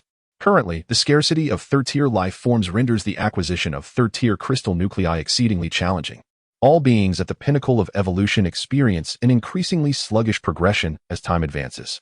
Even the most commonplace evolution is a journey marked by violence, where survival is contingent upon the demise of others, who in turn become stepping stones and sustenance for the evolving. Is this not a manifestation of the survival of the fittest? Yin Ruyu and Lin Yushi, being ordinary individuals, remain oblivious to the gravity of their actions. However, their words are crystal clear. Are they ascending to become third-tier awakeners? Even Bai Yi has only reached the latter stages of the second tier. Moreover, the recently mentioned plump young woman claimed that Ding Dali could enhance the abilities of others. Can this truly be accomplished? The astonishment they feel is beyond mere description. Lin Yushi nudged Yin Ryu's arm, lowering her voice. Mom, do you think this Ding Dali could possibly surpass Bai Yi in a confrontation? Yin Ryu gazed intently at Ding Dali. In terms of level, he undoubtedly surpassed Bai Yi, having vanquished numerous zombies, thus possessing formidable combat prowess. Yet, Recalling Baye's arsenal of firearms and his numerical advantage complicates the matter. It's hard to say. Baye wields a multitude of weapons, and even awakened individuals harbor a fear of bullets. Let us take it one step at a time. I just wonder how your father is faring. Once everyone had absorbed the crystal nuclei, Ding Dali briefed Ding Yixing and the others before embarking on their journey in the light truck once owned by Yi Zhiqiu. Peng Hu and the others settled into the cargo area, while Huizi, familiar with the route, joined Ding Dali in the cabin. They plowed through low-tier zombies without hesitation, while Ding Dali utilized his abilities to eliminate those of the first and second tiers. After days of turmoil, overturned vehicles littered the roadside. Although Ding Dali's telekinetic abilities allowed him to move vehicles, he opted to avoid them to conserve energy. The sheer number of overturned cars suggested that survivors may have encountered mishaps during their escape. Occasionally, they glimpsed corpses, not upon. With flies the size of coins buzzing around and oversized maggots writhing on their surfaces, indicating even these tiny creatures had undergone mutations. A mere zombie, reduced to half a body, was still clawing its way to a roadside corpse to feast. Huizi frowned at the sight. Even in such a state, it still craved sustenance. Ding Dali cast a casual glance at the corpse, his tone indifferent. Zombies evolve by continuous feeding. Once they have evolved, their mutilated bodies will regenerate. Have you not noticed that many low-tier zombies are missing limbs, whereas those of the first and second tiers are generally whole? Huizi suddenly understood and remarked. Though we have slain many zombies, I still find the foul stench emanating from their mouths revolting. By the way, Huizi, when you were with Qin Siqing, did you ever hear of someone named Baye? Huizi slammed on the brakes, nearly causing Ding Dali to collide with the windshield, while the cargo area echoed with the sound of items clattering. What the hell are you doing?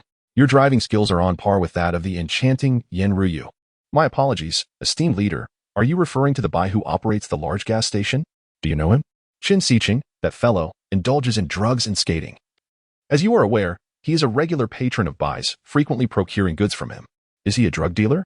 Hui nodded slightly and continued. On the surface, he is a businessman, yet behind closed doors, he engages in a highly lucrative trade. No wonder he possesses firearms. It turns out he is indeed a drug trafficker. Chapter 122. The RV Club. Do you know the precise location of that gas station? Huizi seemed to grasp the intent of the leader, raising an eyebrow and chuckling. Leader, are you thinking of seizing his gas station? After we acquire the vehicles, we will indeed need to gather fuel. I support the idea of taking it. You rascal, don't speak of seizing. Such a crude term. It's called acquiring. Acquire. Acquire. The leader is right, haha. Huizi laughed heartily, nodding in agreement, and resumed driving. After traversing the main road for a short while, they veered off onto a cement path. A few minutes later, they arrived at a district filled with warehouses. The group stood outside the gates and through the railings. They beheld an array of automotive modification shops within. What captivated Ding Dali the most was an off-road RV modification shop, where numerous heavy-duty RVs were parked out front. Tables adorned with decorations and banners reading Cross-Country RV Club were set up around the area.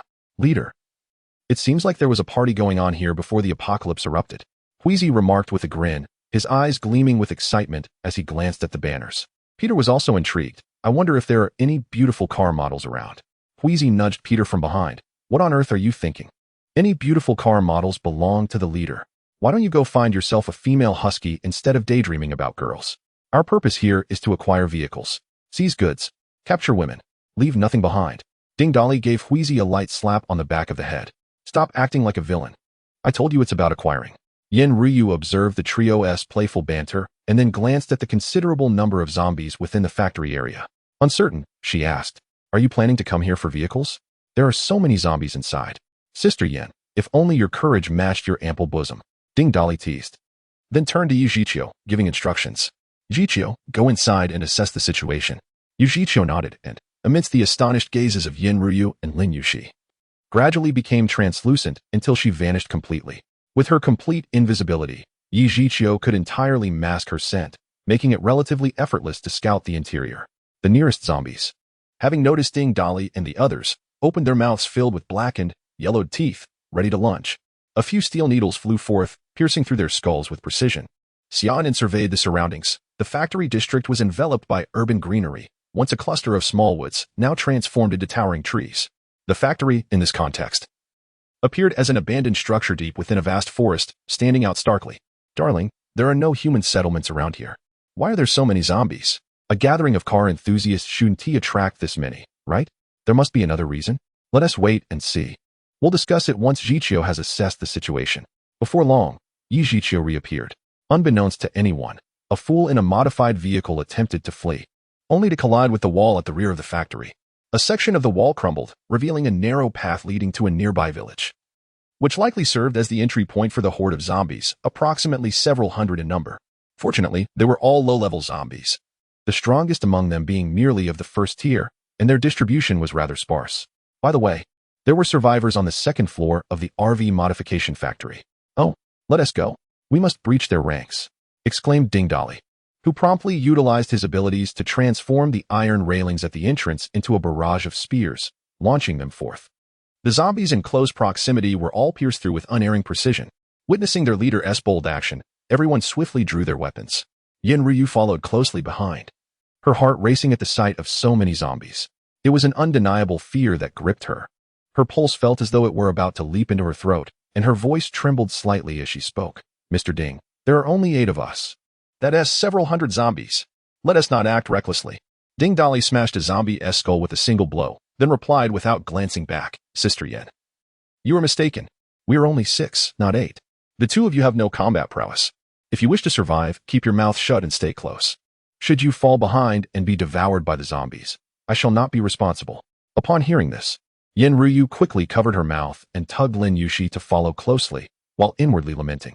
Was this man devoid of compassion, or was he simply dissatisfied? The sounds of their battle soon attracted the attention of several individuals. The RV modification factory was situated beside the factory district's main entrance, where a group of men and women were peering from behind curtains on the second floor, observing the commotion below. What on earth are these people doing? They just rushed into clash with the zombies. A man in his 30s, frowning deeply, remarked. He was Wu Tianliang, the owner of this heavy-duty off-road RV modification factory. As he watched the figures below wielding an array of dazzling weapons against the zombies, an unsettling familiarity washed over him. Stroking his chin, he murmured, "They must be survivors seeking refuge. Wu, our food supplies are dwindling. If we take in more survivors, we'll be facing starvation in no time. Who the hell said we should shelter these reckless individuals? With so many zombies in the factory, their arrival would only serve as fodder for the undead. Wu, they seem to be prying open the rolling shutter door downstairs. Chow, grab your gear and follow me to the first floor. These blind fools are courting death and dragging us down with them." 10 men armed with makeshift weapons fashioned from various tools surged down the stairs. By the time they reached the first floor, the rolling shutter door had already been opened, leaving only a glass door secured with a chain lock. Wu Tianyang dashed forward to firmly grasp the glass door, his eyes blazing with fury as he attempted to moderate his voice to avoid attracting the zombies' attention. "Chow, if you're intent on courting death, do not involve us. Hurry and get out of here. You are not welcome." Ding Dolly, poised to unlock the door, took a keen interest in the figures behind the glass and the assortment of weapons they wielded. Observing the silence from the other party and glancing at the nearby zombies, Wu Tianliang urgently admonished, "Damn it. Are you incapable of understanding human speech? Get lost at once." In response, Ding Dolly narrowed his eyes, a glimmer of murderous intent evident within, his tone laced with frost. "Huizi, smash that door for me, and then lure a few zombies inside to entertain them." Huizi's eyes sparkled at the command. It seemed their leader was up to some mischief again. "Understood, boss. Just watch me." With that, he brandished his enormous, curved blade machete and brought it crashing down upon the glass door. Startled, Wu Tianliang swiftly retreated a few steps, and with a resounding crash, the glass door shattered. The zombies stirred in response to the sound. Chapter 123. If you can, go ahead and continue slaying zombies. Leave a few to keep them company. Ding Dolly wielded his club relentlessly, while simultaneously urging Huizi to lure the zombies into their house. As the glass door shattered, chaos erupted among the individuals within the RV modification factory. Witnessing the man brandishing a large blade deliberately directing the zombies toward the house, they were overwhelmed with trepidation. "Are you mad? Must you drag others down into oblivion with you?" Huizi waved his hand, his demeanor deceptively benign. "Have fun. I hope when we meet again, you are all still alive." With that, he turned and rejoined the fray alongside Ding Dolly. Everyone unleashed their full strength in the attack. Huizi, with a swift motion, transformed into a larger and more robust bearman at the third tier, each swing of his massive, crescent-shaped sword reaping several zombies. Lu Ruoyan morphed into a rock giant, her colossal hammer obliterating a zombie with each strike. Concurrently, she lifted a stone weighing over 100 pounds and hurled it directly towards the dense cluster of zombies, toppling several with a single blow. This was a newly acquired technique following her ability upgrade. Ding Dolly had instructed her to learn how to control multiple smaller stones for precise strikes, Yet Lu Ruoyan seemed to favor the gratifying sensation of blunt force. The duo flanked Ding Dali, resembling two formidable guardians as they charged in and out of battle with great majesty. Xia Anan and Fat Tiger, a perfect duo of cat and human, displayed impeccable synergy. One would swipe at the zombies, dispatching the weaker ones instantly, while the slightly stronger, who managed to survive the initial assault, would find their heads severed by Xia Anan's twin blades, leaving no escape for their path. Although Peter's appearance lacked the flamboyance of a werewolf, his strength was no less formidable. With the power and defense afforded by his beastly transformation, he navigated through the horde with ease, wielding a slightly smaller greatsword. Only Yijiqiu had mysteriously vanished. Yin Ruyu and her daughter closely trailed behind the group, witnessing the battle at such proximity that they were utterly entranced. The zombies fell beneath these warriors as if made of mere paper. Was what they had seen in the official video truly authentic? Was it not merely a contrived spectacle to promote individual heroism? Yin Ryu, initially uncertain about the video's authenticity, found herself captivated by the sight of Ding Dali wielding his club with such prowess. Suddenly jolted by her daughter's tug, she regained her senses and hurried to catch up with the group, her mind swirling with new calculations. If Ding Dali was indeed as formidable as the official propaganda suggested, they might not need to fear those advanced weapons wielded by Bai Yi. As the group passed each factory, Ding Dali meticulously collected everything within, be it various vehicles, modification parts, or assorted components, ensuring a clean sweep. This factory, specializing in automotive modifications, contained a wealth of resources: diesel and gasoline generators, solar panels, and high-capacity batteries for RVs, encompassing nearly every conceivable item in the automotive realm, rivaling even the most comprehensive auto parts city. This kept Ding Dali exceptionally busy, moving from one place to another. Moreover, some of the staff who slept in their modified factory had also turned into zombies. From these zombies, Ding Dali acquired expertise in automotive repair, modification, and driving mastery, thus reaping substantial rewards. At that moment, Wu Tianliang and his companions at the RV modification factory exerted tremendous effort to eliminate 5 zombies. Witnessing their 2 companions who had been bitten, as they were on the verge of rising as zombies, Wu Tianliang struck down with a crowbar in a decisive blow. The zombies transformed from his companions, combined with the 5 they had just painstakingly defeated, allowed them to extract 7 crystal cores from their brains. Wu Tianliang felt confident that these 7 crystal cores would be sufficient for him to evolve from a novice awakener to a first-tier awakener. Once he achieved this evolution, he could gradually clear the factory area of zombies.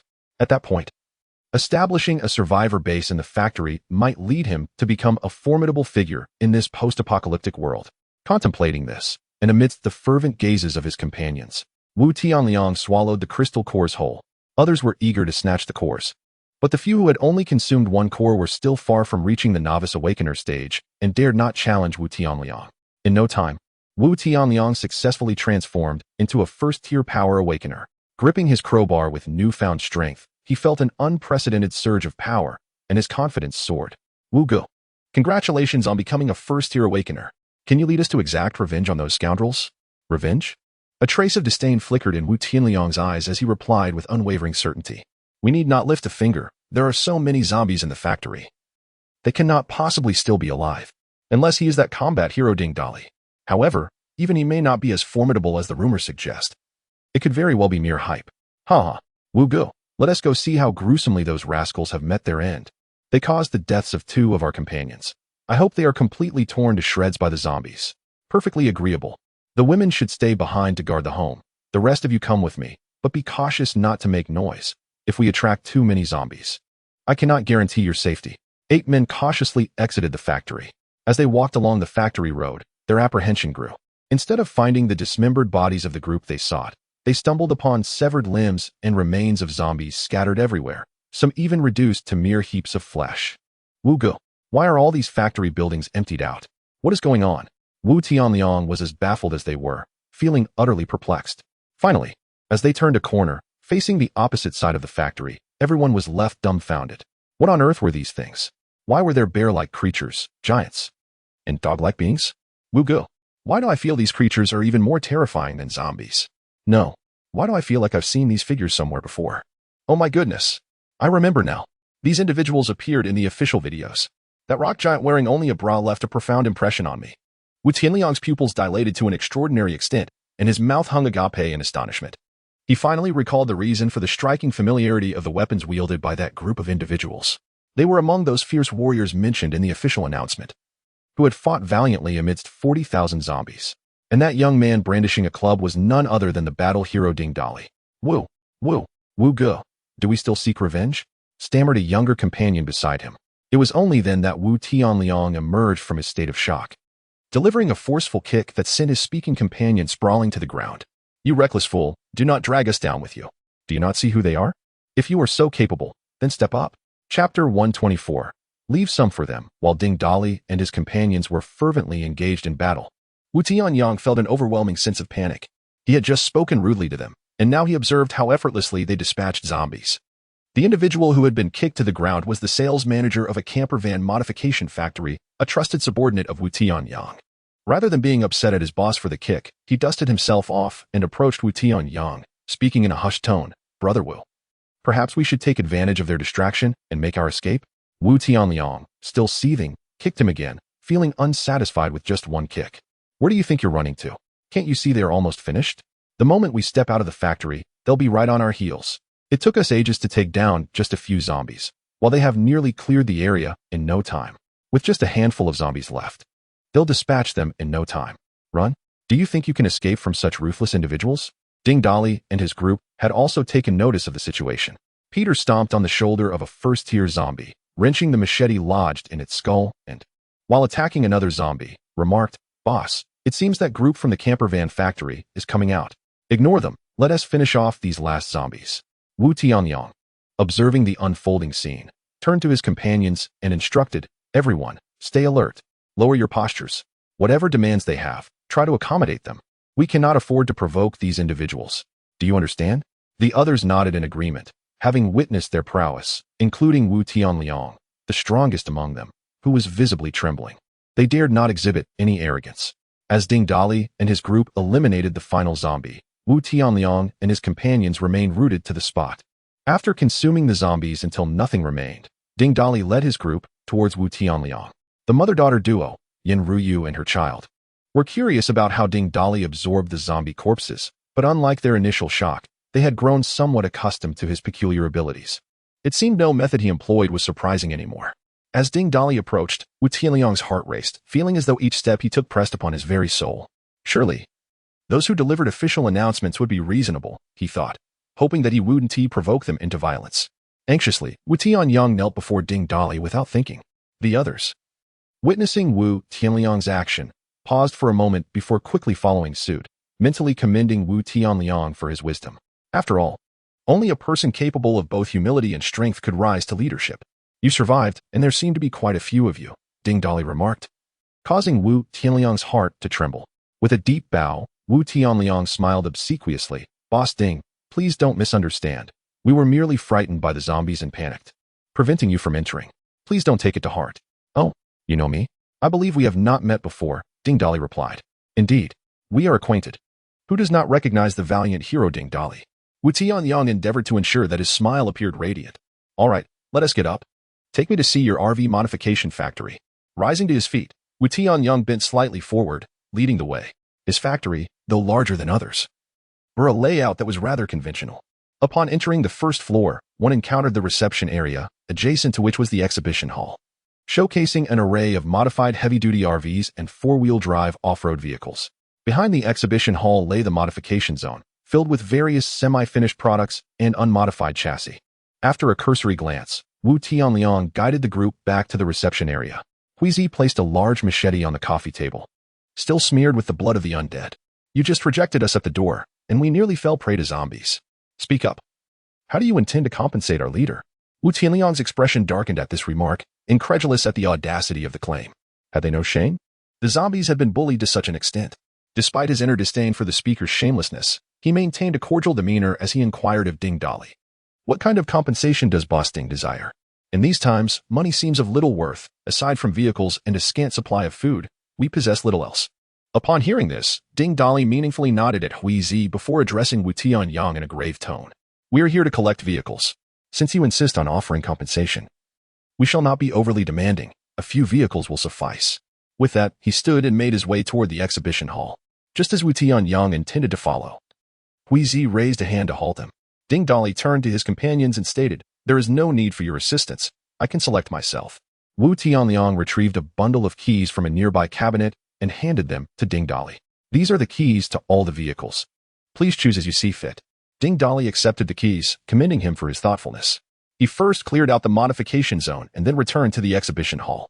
From the reception area, one could observe the exhibition hall, and to Wu Tianliang's astonishment, one vehicle after another vanished from sight.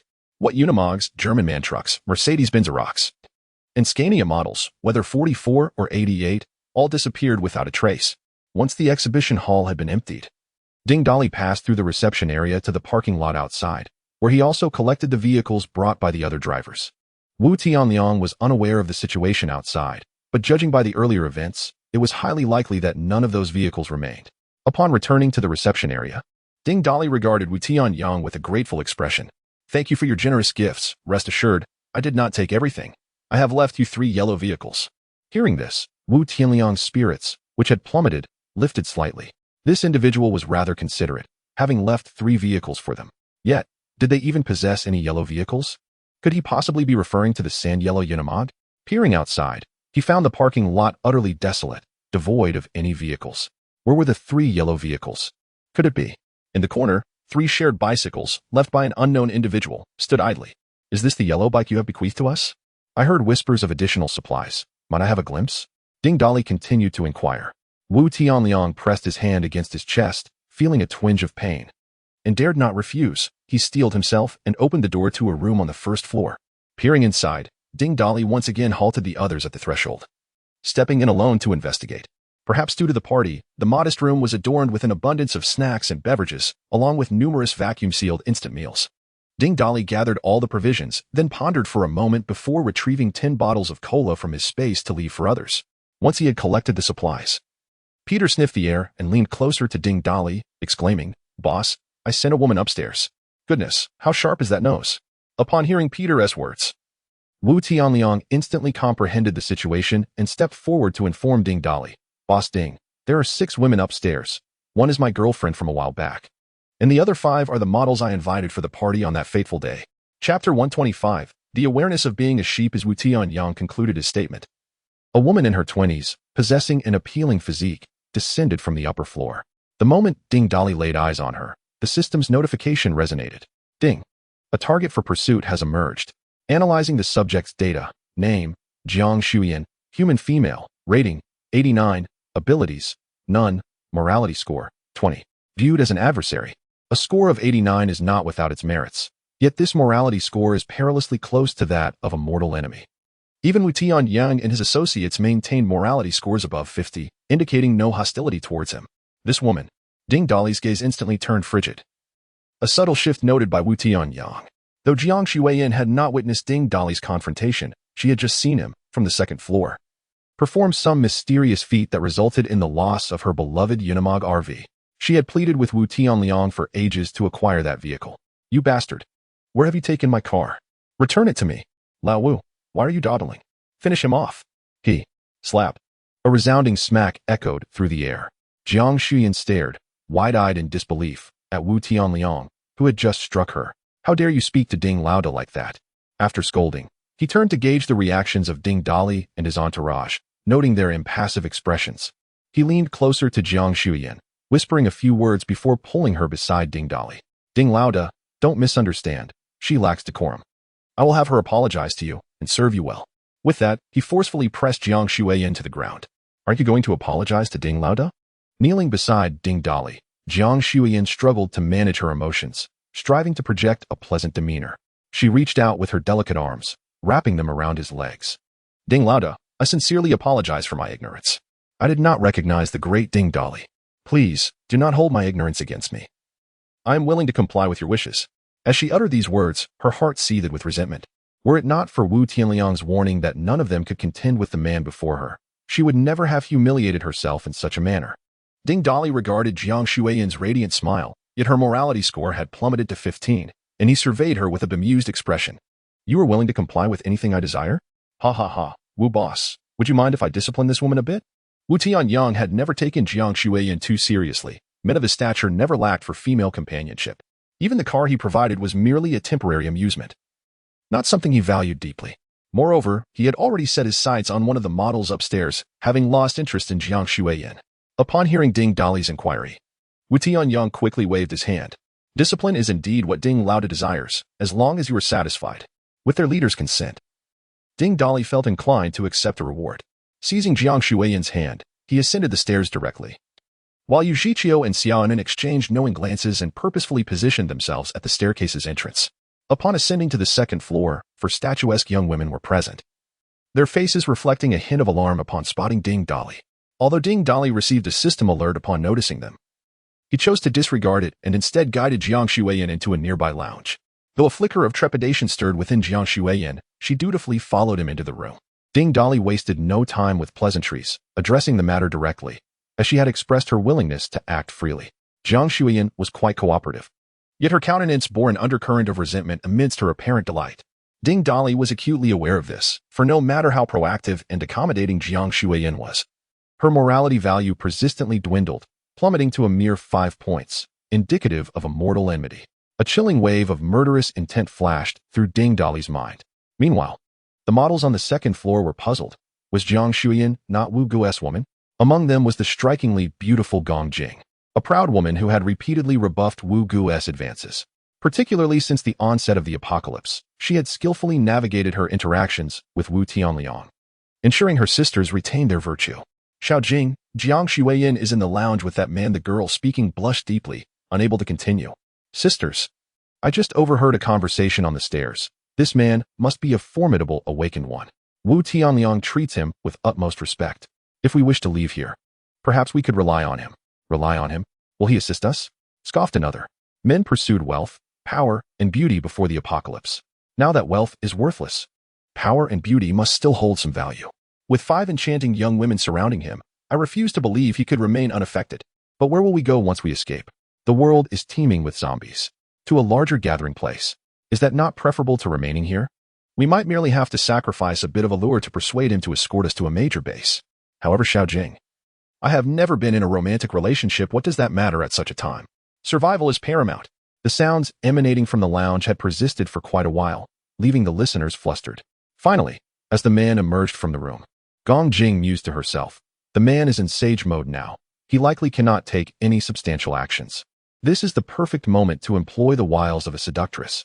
With this thought, Gong Jing signaled her companions to encircle him. Ding Dali, who had been contemplating how to eliminate Jiang Shuiyin, was approached by 5 individuals as he exited the lounge, all of whom were potential targets. One of whom boasted an impressive score of over 90. What on earth is happening today?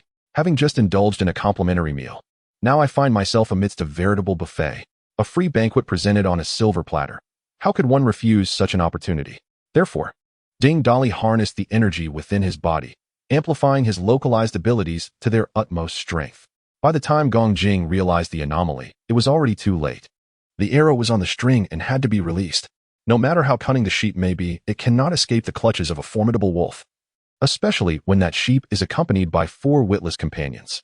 The resentment simmering within Jiang Shuiyin was on the verge of overflowing. This man had just shared a moment of delight with her, only to cast her aside. At this moment, she wished fervently to devour Ding Dali whole. Suddenly, a notification sounded. A powerful hostility was detected, and the moral compass plummeted to 0. There would be no peace until one party lay vanquished. Just as Jiang Shuiyin was about to open the door, a steel nail pierced through her skull, and with a venomous glare, she collapsed to the ground. The others were taken aback by this shocking scene, with 2 girls gasping in horror. Ding Dali continued his task without pause, his voice icy and resolute. A sheep must recognize its own nature. Should it harbor animosity towards me, it can only meet its demise. The others, upon hearing this, dared not exhibit any inappropriate behavior. Chapter 126. The one-click quintuple A series of reward notifications chimed, and the magnitude of this bounty was astounding, nearly rivaling all previous rewards combined. Indeed, hidden achievements proved to be the most enticing. In this moment, Ding Dali felt an overwhelming joy, since he had accepted the system as a subordinate. He seemed to have never again worried about resources as he did in his former life. Reflecting on this, he realized that the system was not entirely devoid of merit. Observing the women in the lounge, each strikingly tall and possessing exaggerated proportions, he noted that they resembled a gathering of long-legged creatures. After some contemplation, he decided against lingering on the second floor any longer. Too much time had already been squandered. Moreover, the moral values of these women had stagnated at 50. showing no signs of movement despite the efforts exerted. With that in mind, Ding Dali resolved not to expend further energy, content with the gains he had already made. Downstairs, the others were on the verge of slumber, with only Wu Tianliang persistently perplexed, pondering what new tricks were afoot. Hours had passed, yet they remained upstairs. Just as his curiosity reached its peak, Ding Dali descended leisurely from the upper floor. Yi Zhiqiu rolled her eyes at the sight, but graciously cleared the staircase for him. As he approached her, she casually inquired, "How much has your cultivation improved this time?" Confused, Ding Dali did not comprehend her words.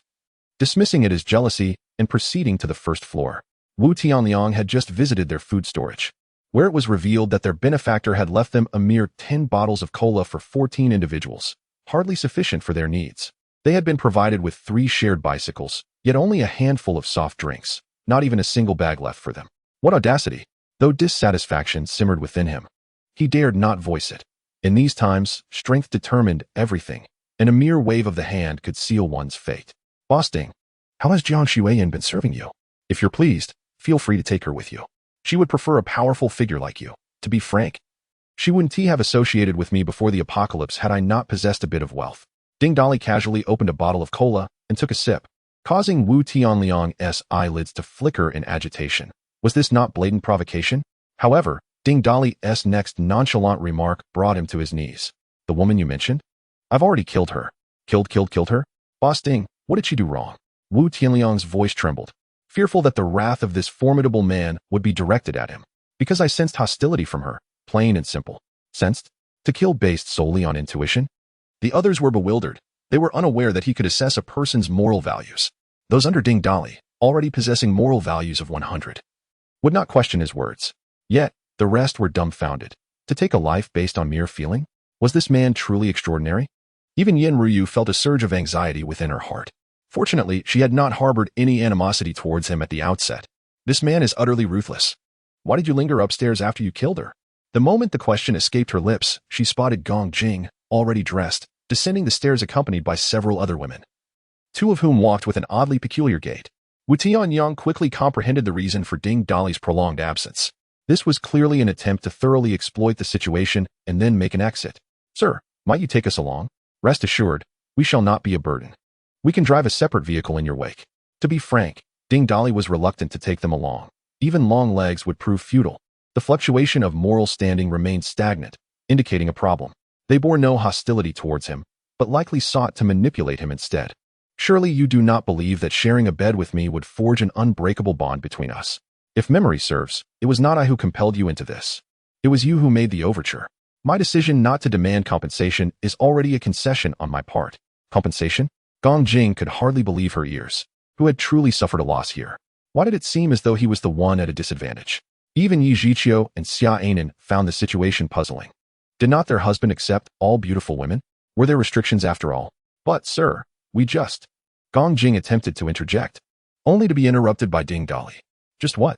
Nothing of consequence. Huizi, we are preparing to leave. Boss, we have delayed a bit. If we continue on, we might have to spend the night in the wilderness. What is there to fear? We have ample RVs. Where shall we sleep be a concern?" Wu Tianliang breathed a sigh of relief upon hearing they were about to depart.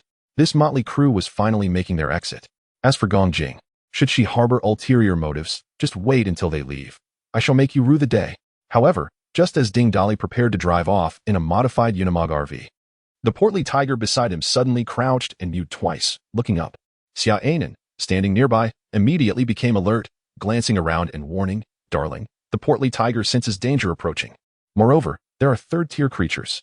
Upon hearing this, everyone became vigilant and scanned their surroundings, yet nothing seemed amiss. "Portly tiger, could your instincts be mistaken? I see nothing approaching." Wheezy gripped his knife, surveying the area intently. "Mew." The portly tiger called out again towards the horizon. "It cannot be wrong. It is indeed from that direction." Xia Anan pointed towards the southern woods of the factory area. Chapter 127. The mutant crow flock as Wu Tianliang and his companions stood at the entrance of the modification factory. They watched as Ding Dali effortlessly conjured a rugged off-road vehicle that originally belonged to him, a pang of sympathy striking their hearts. However, at least this group of living fathers had spared their lives and were finally preparing to depart.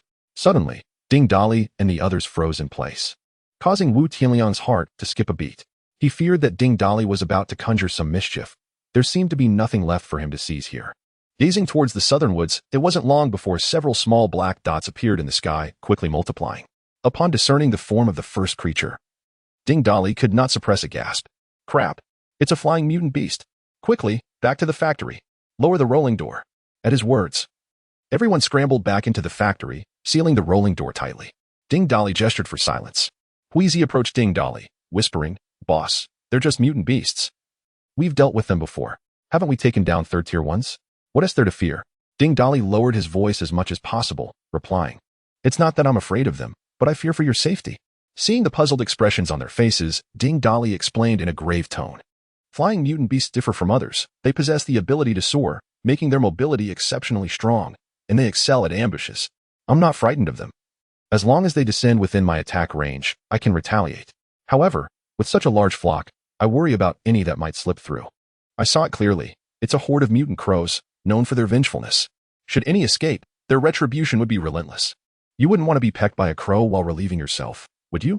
Upon hearing their leader's explanation, the men present instinctively tightened their lower bodies, as if they could already feel the impending pain. Ding Dolly raised an eyebrow and licked his lips, speaking in a mysterious tone. Don't you all wish to experience the flavor of mutant crows? At this, everyone recalled the delectable taste of mutant beast meat, particularly Lu Rian, who swallowed hard and curiously inquired, "Boss, are mutant crows really delicious?"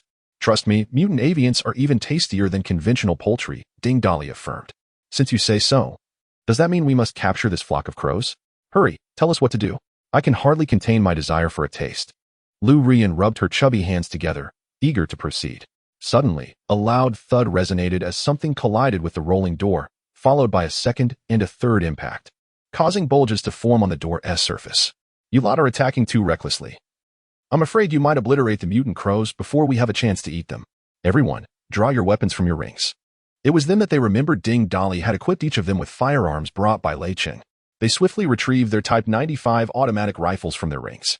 After giving a brief introduction on how to use them, Ding Dolly quietly instructed, "The mutant crows will soon discover that the glass on the second floor can be easily shattered.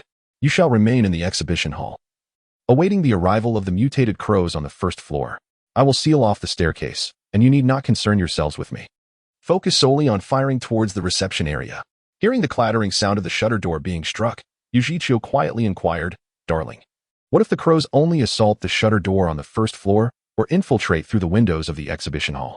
Ding Dolly's lips curled into a smile as he glanced at the second-floor staircase, his tone resolute. "Do not fret. They will undoubtedly enter from the second floor. Stay here and prepare for battle." With that, Ding Dolly vanished in a spatial leap. After several jumps, he arrived at the lounge on the second floor. Observing the lifeless body of Jiang Shuiyin on the ground, Ding Dolly produced several gleaming knives. "Who would have thought you would still be of some use after death?" he remarked, and with practiced skill, he dismembered the corpse in mere moments, discarding a few small pieces of flesh on the second floor. He then opened a window slightly before hastily returning to the first floor. Upon hearing the sound of shattering glass from above, he threw the remaining pieces of the corpse onto the ground. The sight of these remains horrified Wu Tianyang and the others, particularly when they recognized Jiang Shuiyin's head among the fragments. "You killed her and then dismembered her. Are you truly a hero of battle or a deranged superhuman?" They were uncertain of what was approaching, but observing the group's tense readiness, they instinctively retreated towards the exhibition hall. Ding Dolly gestured for everyone to close the door connecting the reception area in the exhibition hall. The flock of mutated crows, drawn by the scent of blood, smashed through the second-floor windows, swarming inside. After consuming a few bites, they caught wind of the abundant flesh on the first floor and surged downward, drawn by the aroma. Those mutated crows attempting to approach Ding Dolly were silently dispatched by his controlled needles until none remained to descend further. Ding Dolly executed several spatial jumps, and before the crows could react, he ascended to the second floor once more, ensuring that not a single crow was left behind. He then unleashed his most potent metal manipulation ability to block the staircase, followed by a thunderous command. "Open fire." Leaning against the freshly constructed metal panel on the staircase, Ding Dolly brandished a Type 95 rifle. In his previous life, he had wielded this weapon, demonstrating remarkable accuracy, with nearly every shot striking a vital point, capable of taking down a first or low-level mutated beast with each bullet. Even second-tier mutated creatures could be dispatched in 2 or 3 shots with his marksmanship. Though not as swift as using his powers, it was an opportune moment to expend some ammunition. As his evolution level increased, such ordinary firearms would soon lose their efficacy. The crows, trapped in a confined space, found themselves unable to ascend, with all the surrounding shutter doors reinforced by ding-dolly. They could not escape in the short term. Their only route out lay through the door guarded by humans. The crows, driven mad, charged towards the exhibition hall door, defended by Wheezy and his companions, whose marksmanship was far from exemplary. 5 automatic rifles struggled to withstand the onslaught of the crow horde. A raven seized an opportunity and flew into the exhibition hall, directly lunging at one of Wu Tianliang's lackeys, who was caught off guard. The raven swiftly pecked out the lackey's eye and then, with another swift strike, bored a hole into his forehead. Peng Hu leapt forward, swatting the raven down with a paw just as it was about to take flight, and began to tear into it with his jaws. Ding-dolly observed the marksmanship of these individuals with a sigh. At this rate, the raven would undoubtedly escape, and he was surrounded by a group adept in close combat. Left with no choice, Ding-dolly unleashed an electric net.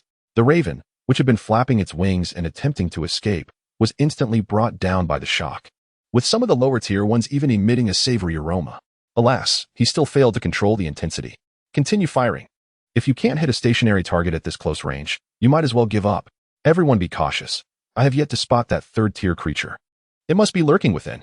Chapter 128. A bountiful harvest. After a flurry of rapid gunfire, the ground lay devoid of any moving crows. Yet, Ding-dolly remained on high alert, for he had not yet acquired the third-tier crystal core, indicating that the third-tier mutated crow was still alive. Do not enter just yet. The third-tier one is still alive. Upon hearing this, the others stood guard at the entrance, their eyes vigilant as they watched Ding-dolly descend the staircase, methodically collecting the lifeless bodies of the mutated beasts into his space. Each of these mutated crows was slightly larger than an ordinary chicken. The entire floor of the reception area was strewn with the remains of these beasts and their blood. Ding-dolly carefully gathered the corpses, stepping cautiously as he encountered any that were not yet fully deceased, swiftly severing their heads. Even so, after he had collected all the crow bodies into his space, he still found no trace of the third-tier mutated crow. Observing the chaotic scene before him, Ding-dolly felt perplexed. How strange. I clearly saw it descend. How could it have vanished? Could it possess some special ability? At that moment, Fat Tiger leapt into the reception area, striding purposefully towards a corner where the mangled remains of Jiang Shuyan lay scattered. Fat Tiger, come back. That one is not for eating. Thinking that Fat Tiger was about to devour the carcass, Xia Ainen hurriedly intervened. Ding-dolly suddenly had a thought and gestured for her to remain silent. Fat Tiger was a cat, a natural bird-catching expert. Moreover, it possessed the ability to sense anomalies. Although he was uncertain what exactly it could detect, it was undoubtedly capable of sensing dangerous creatures. Fat Tiger circled the shattered corpse twice, sniffed it, then raised its paw and sent the body flying. Simultaneously, a jet-black crow emerged from the hollow abdomen. Upon sighting the third-tier crow, Fat Tiger immediately became agitated and lunged to seize it. However, given the limited space of the reception area, the agility of a large cat, larger than a tiger, contrasted sharply with that of a significantly smaller crow. Despite Fat Tiger's prowess in catching birds, the confined space hindered its performance, and it frequently endured pecks from the blackbird, causing its whiskers to tremble with irritation. At last, seizing the opportunity, Fat Tiger delivered a powerful slap, sending the crow crashing to the ground, where it rolled at Ding-dolly's feet. The crow flapped its wings in an attempt to rise, instinctively preparing to attack the human before it. Yet Ding-dolly was quicker, stepping down firmly on its neck. No matter how it struggled, it could only emit a series of harsh coughs. Before Ding-dolly could act, Fat Tiger dashed over with remarkable speed, delivering a blow that left the mutated crow dazed, perhaps seeking to vent its earlier frustration from the battle. Fat Tiger relentlessly struck the crow's head in a flurry of blows, one after the other. Finally, with a resounding crack, the crow's head was shattered. With the battle concluded, Fat Tiger, wary of Ding-dolly, refrained from claiming the corpse, instead leaping aside to groom its fur. Ding-dolly examined the crow's body. The ground was soaked with blood, yet its feathers remained utterly untainted. Furthermore, as he traced his finger across the feathers of its wing, he was met with a sharp sting. A small cut forming on his finger. Plucking a feather and holding it up to the light reveals a faint spectrum of colors. Could this be the legendary iridescent black? It appears to be an excellent material for arrow fletching. This must be preserved. After this battle, Ding-dolly resolved that the team must cultivate a master archer. For a bow crafted from black gold and beast sinew paired with the right arrows would unleash boundless power. He collected the feathers and stored the corpses in his spatial pocket, intending to feast on them later. By employing his devouring abilities, he extracted the energy from the blood of the mutated beasts, adding to the reserves within his body. This skirmish yielded over 80 corpses of mutated crows and several second and third-tier crystal cores, which made his mouth water with excitement. Boss, why are all these crows gathered together? Wheezy inquired curiously, having never witnessed such a multitude of crows before. Crows are inherently social creatures, often seen in flocks in parks or expansive green spaces within urban areas. Today, we were fortunate to have cover, allowing us to trap them all at once. Otherwise, it would have posed trouble in the future. With that, Ding Dolly grumbled in irritation. Damn it. These rascals wasted our time. We aren't leaving today. The second-tier crystal cores we've just acquired are sufficient for an Un and Ru Yin to advance to the third tier. Let's focus on that today. As for Peter, I'll reward you with a second-tier mutated beast for dinner tonight. And perhaps you can also sample some broth from a third-tier mutated beast. Wu Tianliang was too preoccupied to worry about his younger brother, who had perished at the beaks of the crows. He, along with the others, stood in a stupor, having witnessed everything unfold. This group was not only formidable, but also wielded firearms. The bullets flew as if they were free, making them all the more formidable. The women, each with their own thoughts, observed from a corner. Gong Jing and several other models had also witnessed the unfolding danger and felt increasingly convinced that they needed to reach a large base, as only in such a place would they find true safety. Yet, the only ones capable of taking them there were the very individuals before them. Hearing that they planned to stay for the night, did she dare to employ her charms again? After all, their team also had 2 women who seemed inept. They could follow behind, and so could she. Yin Ruyu and her mother had consistently trailed closely behind Ding Dolly's group. The moment the guns were drawn, they felt a rush of adrenaline. These individuals possessed firearms and an abundance of ammunition. Why had they not revealed them sooner? With such security, dealing with Bai Yi would surely be much easier. Yin Ruyu began to strategize. Perhaps she should take the initiative tonight to please him? Only by earning his satisfaction could she expedite her goals. To be cautious, Ding Dolly reinforced the factory district's main entrance and sealed a hole created by a vehicle crash with steel materials. Once these tasks were completed, night had fallen. Ding Dolly returned to the exhibition hall, intending to have them start a fire to cook the meat, only to suddenly recall that the mini RVs he had collected were equipped with gas stoves. Why bother with a fire? Thus, 3 heavy-duty RVs were directly produced, one being the off-road King Unimog, which Ding Dolly intended to drive, a man truck, and an even larger model, the 88. Each of these vehicles was equipped with a 30-degree battery, solar charging capabilities, charging while in motion, and generator charging, as well as oversized water tanks. Additionally, the indoor kitchen featured an induction stove, while the outdoor kitchen was equipped with a gas stove. Fearing that ordinary pots might not suffice, Ding Dolly fashioned several large stew pots from the collection of pots he had gathered earlier. 3 pots were placed on the stove simultaneously, one simmering with Tier 3 mutated beasts, another with Tier 2 mutated beasts, and the last with regular food. Chapter 129. The strengthening of all distributing the crystal cores to Lu Ru Yin and Xia Anan. The intention was to facilitate their evolution to the third tier, while Ding Dali would directly consume the third-tier crystal core for himself. Upon reflection, he realized he possessed 5 upgrade cards for abilities below S-class. Currently, Ding Dali had only one ability related to body restructuring that could be upgraded, yet it seemed unnecessary. The individuals surrounding him, Xiaonan, Huizi, Peng Hu, and Peter, all had abilities that were ripe for enhancement. It was feasible to elevate them all. But Peter's K9 form ability was classified as B tier, requiring 2 upgrade cards to ascend to S tier. Unwilling to deplete all his cards, Ding Dali decided to grant each person one, leaving Peter's future ascension contingent upon his subsequent performance. Peng Hu, Huizi, Peter, come here. Huizi and Peter, without a moment's hesitation, abandoned their tasks to approach Ding Dali, while Peng Hu reluctantly ambled over, harboring a deep-seated fear that this human might devour him. The moment Ding Dali's finger lightly touched Huizi's forehead, he anticipated the leader's intent. As expected, Huizi felt his beastly transformation ability shift, imbued with a newfound vigor that was undeniably potent, albeit a fleeting sensation. It felt as though certain elements etched into his very genes had been refined. Overwhelmed with excitement, he lost control, and the shirt he had just donned tore apart in an instant. A colossal bear-like figure, towering at 3 meters, let out a resounding roar that echoed like an awakened ancient beast, instilling a profound sense of pressure. His brown fur was transformed into a cascading white that extended to his forehead. Ha! Boss, my ability has surged immensely. So it turns out the boss can indeed enhance powers. Huizi exclaimed, stomping his foot before reverting back to human form, his hands rubbing together in exhilaration. Don't get too cocky. You'll outgrow any amount of clothing. Ding Dali mused, recalling the mutated beast hides he had stored, which possessed remarkable resilience. These would suffice for crafting garments for the awakening individuals who would inevitably expand in size. Otherwise, the relentless wardrobe malfunctions during transformations would be quite a spectacle.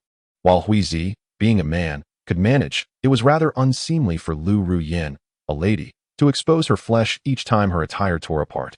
However, her bra had proven remarkably resilient, remaining intact to this day. It seemed imperative to find a skilled tailor, or perhaps eliminate a zombie with sewing skills. As Ding Dali contemplated, Peter, witnessing Huizi's impressive enhancement, approached with eagerness.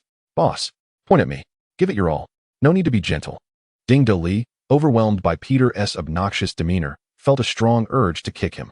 Nonetheless, with a hint of disdain, he assisted in enhancing Peter's abilities. Peter, now boasting a more formidable and robust form, eagerly demonstrated his transformation. Yet, the distinction between A-tier and S-tier remained glaringly evident. The most significant factor was that even upon reaching A-tier, his transformed appearance still resembled that of a husky, and his eyes had turned a dull gray-blue, devoid of any glimmer of intelligence. "Boss, I find it curious that despite perceiving little change in my physique, my sense of smell seems to have significantly heightened. Could this be a trait of a werewolf?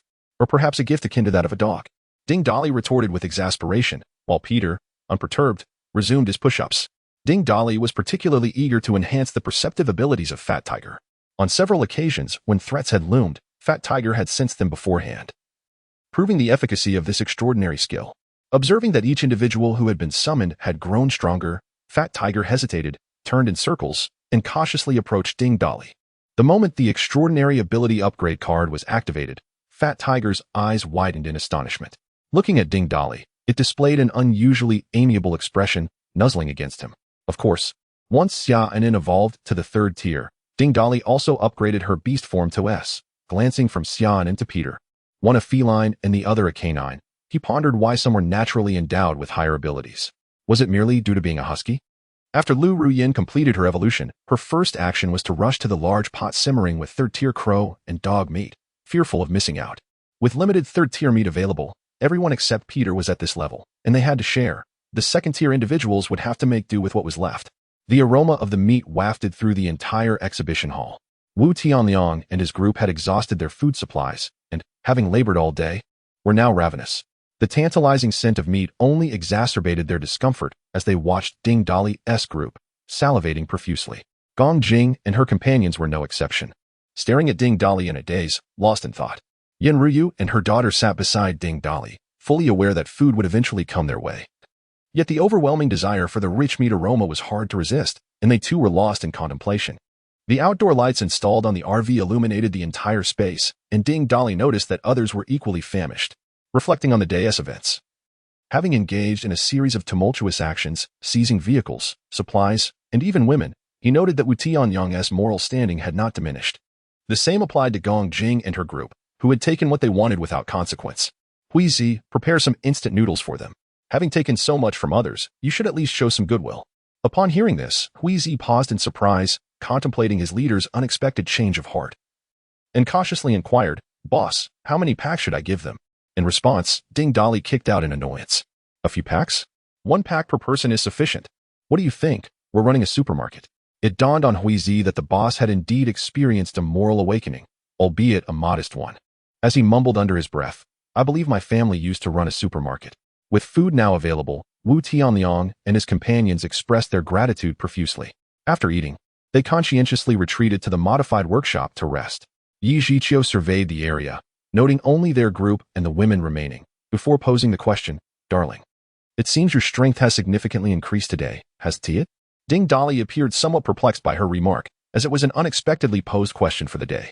Having consumed 2 3rd-tier crystal cores and feasted upon the flesh of 3rd-tier mutated beasts, one's strength has undoubtedly increased. Yet, why did Yu Zhiqiu pose such a question? Is it truly a sign of enhancement? Why inquire so suddenly? When you descended from the 2nd floor today, you asked the same. Yu Zhiqiu wore an expression that suggested she was already privy to the answer, her tone gentle and considerate. "Darling, isn't it true that engaging in intimate relations with women can lead to an increase in strength?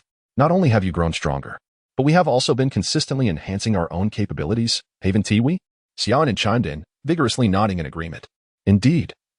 How else can we explain the rapid acceleration of our strength since we have been with you? Is it not due to such intimate encounters?" Chapter 130. Night meeting with Yin Ryu. Ding Dali listened to the words of the two women, utterly bewildered, his mind racing with confusion. Were they not empowered because I nourished them with crystal cores? Puzzled by their reasoning, he inquired with curiosity, how did you arrive at this theory? Upon hearing his question, Yujichio appeared somewhat displeased. Darling, are you feigning ignorance? Sister Na told me everything before she left. Ding Dali found himself even more perplexed.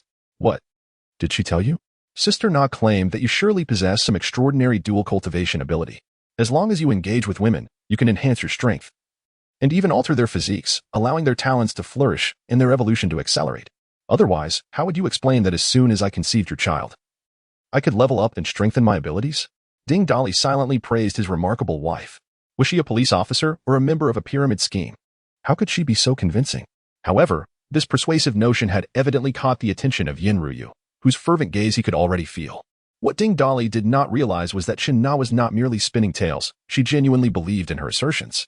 Not only that, but at this very moment, Chin Na, along with Yu Xiaoyu and the others, had undertaken an action that sent ripples throughout the entire first resettlement camp, of which Ding Dali remained unaware.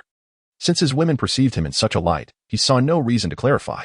After all, an additional motivation for his indulgences was hardly unwelcome. Noticing Ding Dali's silence, everyone assumed he had tacitly agreed. Yin Ryu's heart raced with uncertainty. Was there truly a way to enhance one's physique? After a day of exertion, she felt surprisingly unwearied. Previously, when she fled without sustenance, her anxiety and vigilance had left her utterly exhausted. This time, accompanied by Ding Dali, with ample food and drink, and with dangers managed by others, she felt far less fatigued. Yet the power of psychological suggestion was immense. At this moment, she believed her vitality stemmed from her two intimate encounters with Ding Dali. Even Lin Yushi began to calculate in her mind. If being with this man could grant her strength, should she? Perhaps this was the key to gaining the power to save her father. Gong Jing and her companions needed no further persuasion from Gong Jing. Each one was eager to try. With enhanced physiques and greater potential, they would have no worries about finding a way in larger gathering places. A heavy-duty truck could comfortably accommodate 5 or 6 people. But what Ding Dali currently lacked was space. With ample room, he allowed Yujichio and Xiaonin to rest, although Fat Tiger seemed ungrateful, preferring to sleep outside, a welcome addition for an extra set of watchful eyes. Huizi and Peter shared a vehicle, while Ding Dali took to his Unimog. Just as he was about to board, he noticed Yin Ryu sitting by the vehicle, her expression one of melancholy. If you're not afraid, you can sleep in my vehicle. There are 2 beds. What is there to fear? Let us just sleep. Lin Yushi interjected before Yin Ryu could respond, boldly stepping past Ding Dali and entering the vehicle. As Yin Ryu raised her gaze to meet Ding Dali's fervent stare, she did not hesitate and entered the vehicle alongside him. As for Gong Jing and her companions, Ding Dali had no intention of concerning himself with them, allowing them to make do with their makeshift bedding in the corner.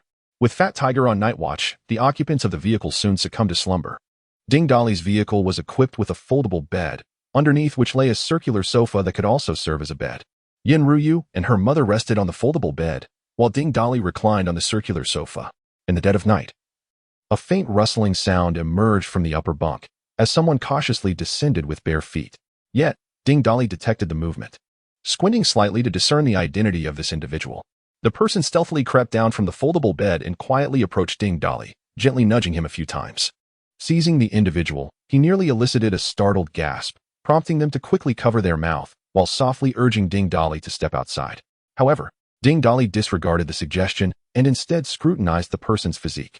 The occupant of the foldable bed had likely not enjoyed such a peaceful sleep in a long while, emitting soft snores that emboldened Ding Dali further. Initially struggling fiercely, the individual ultimately relinquished their resistance, wary of waking the others. Could we step outside to converse? Ding Dali inquired, glancing over Yin Ryu's data, which revealed an increase of 10 points in her moral standing. This woman's exterior was far more transparent than her inner self.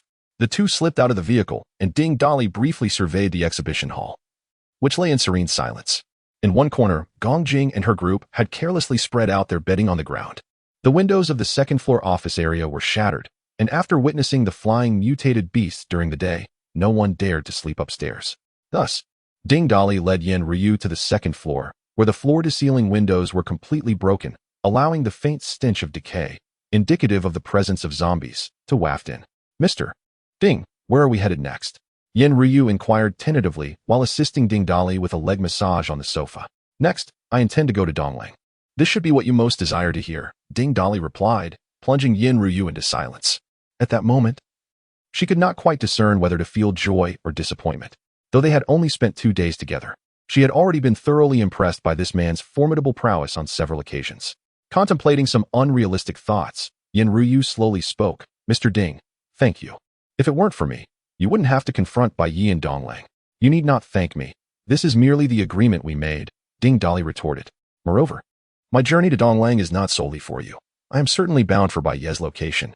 Whether I rescue your husband will depend on your forthcoming performance and whether it meets my expectations.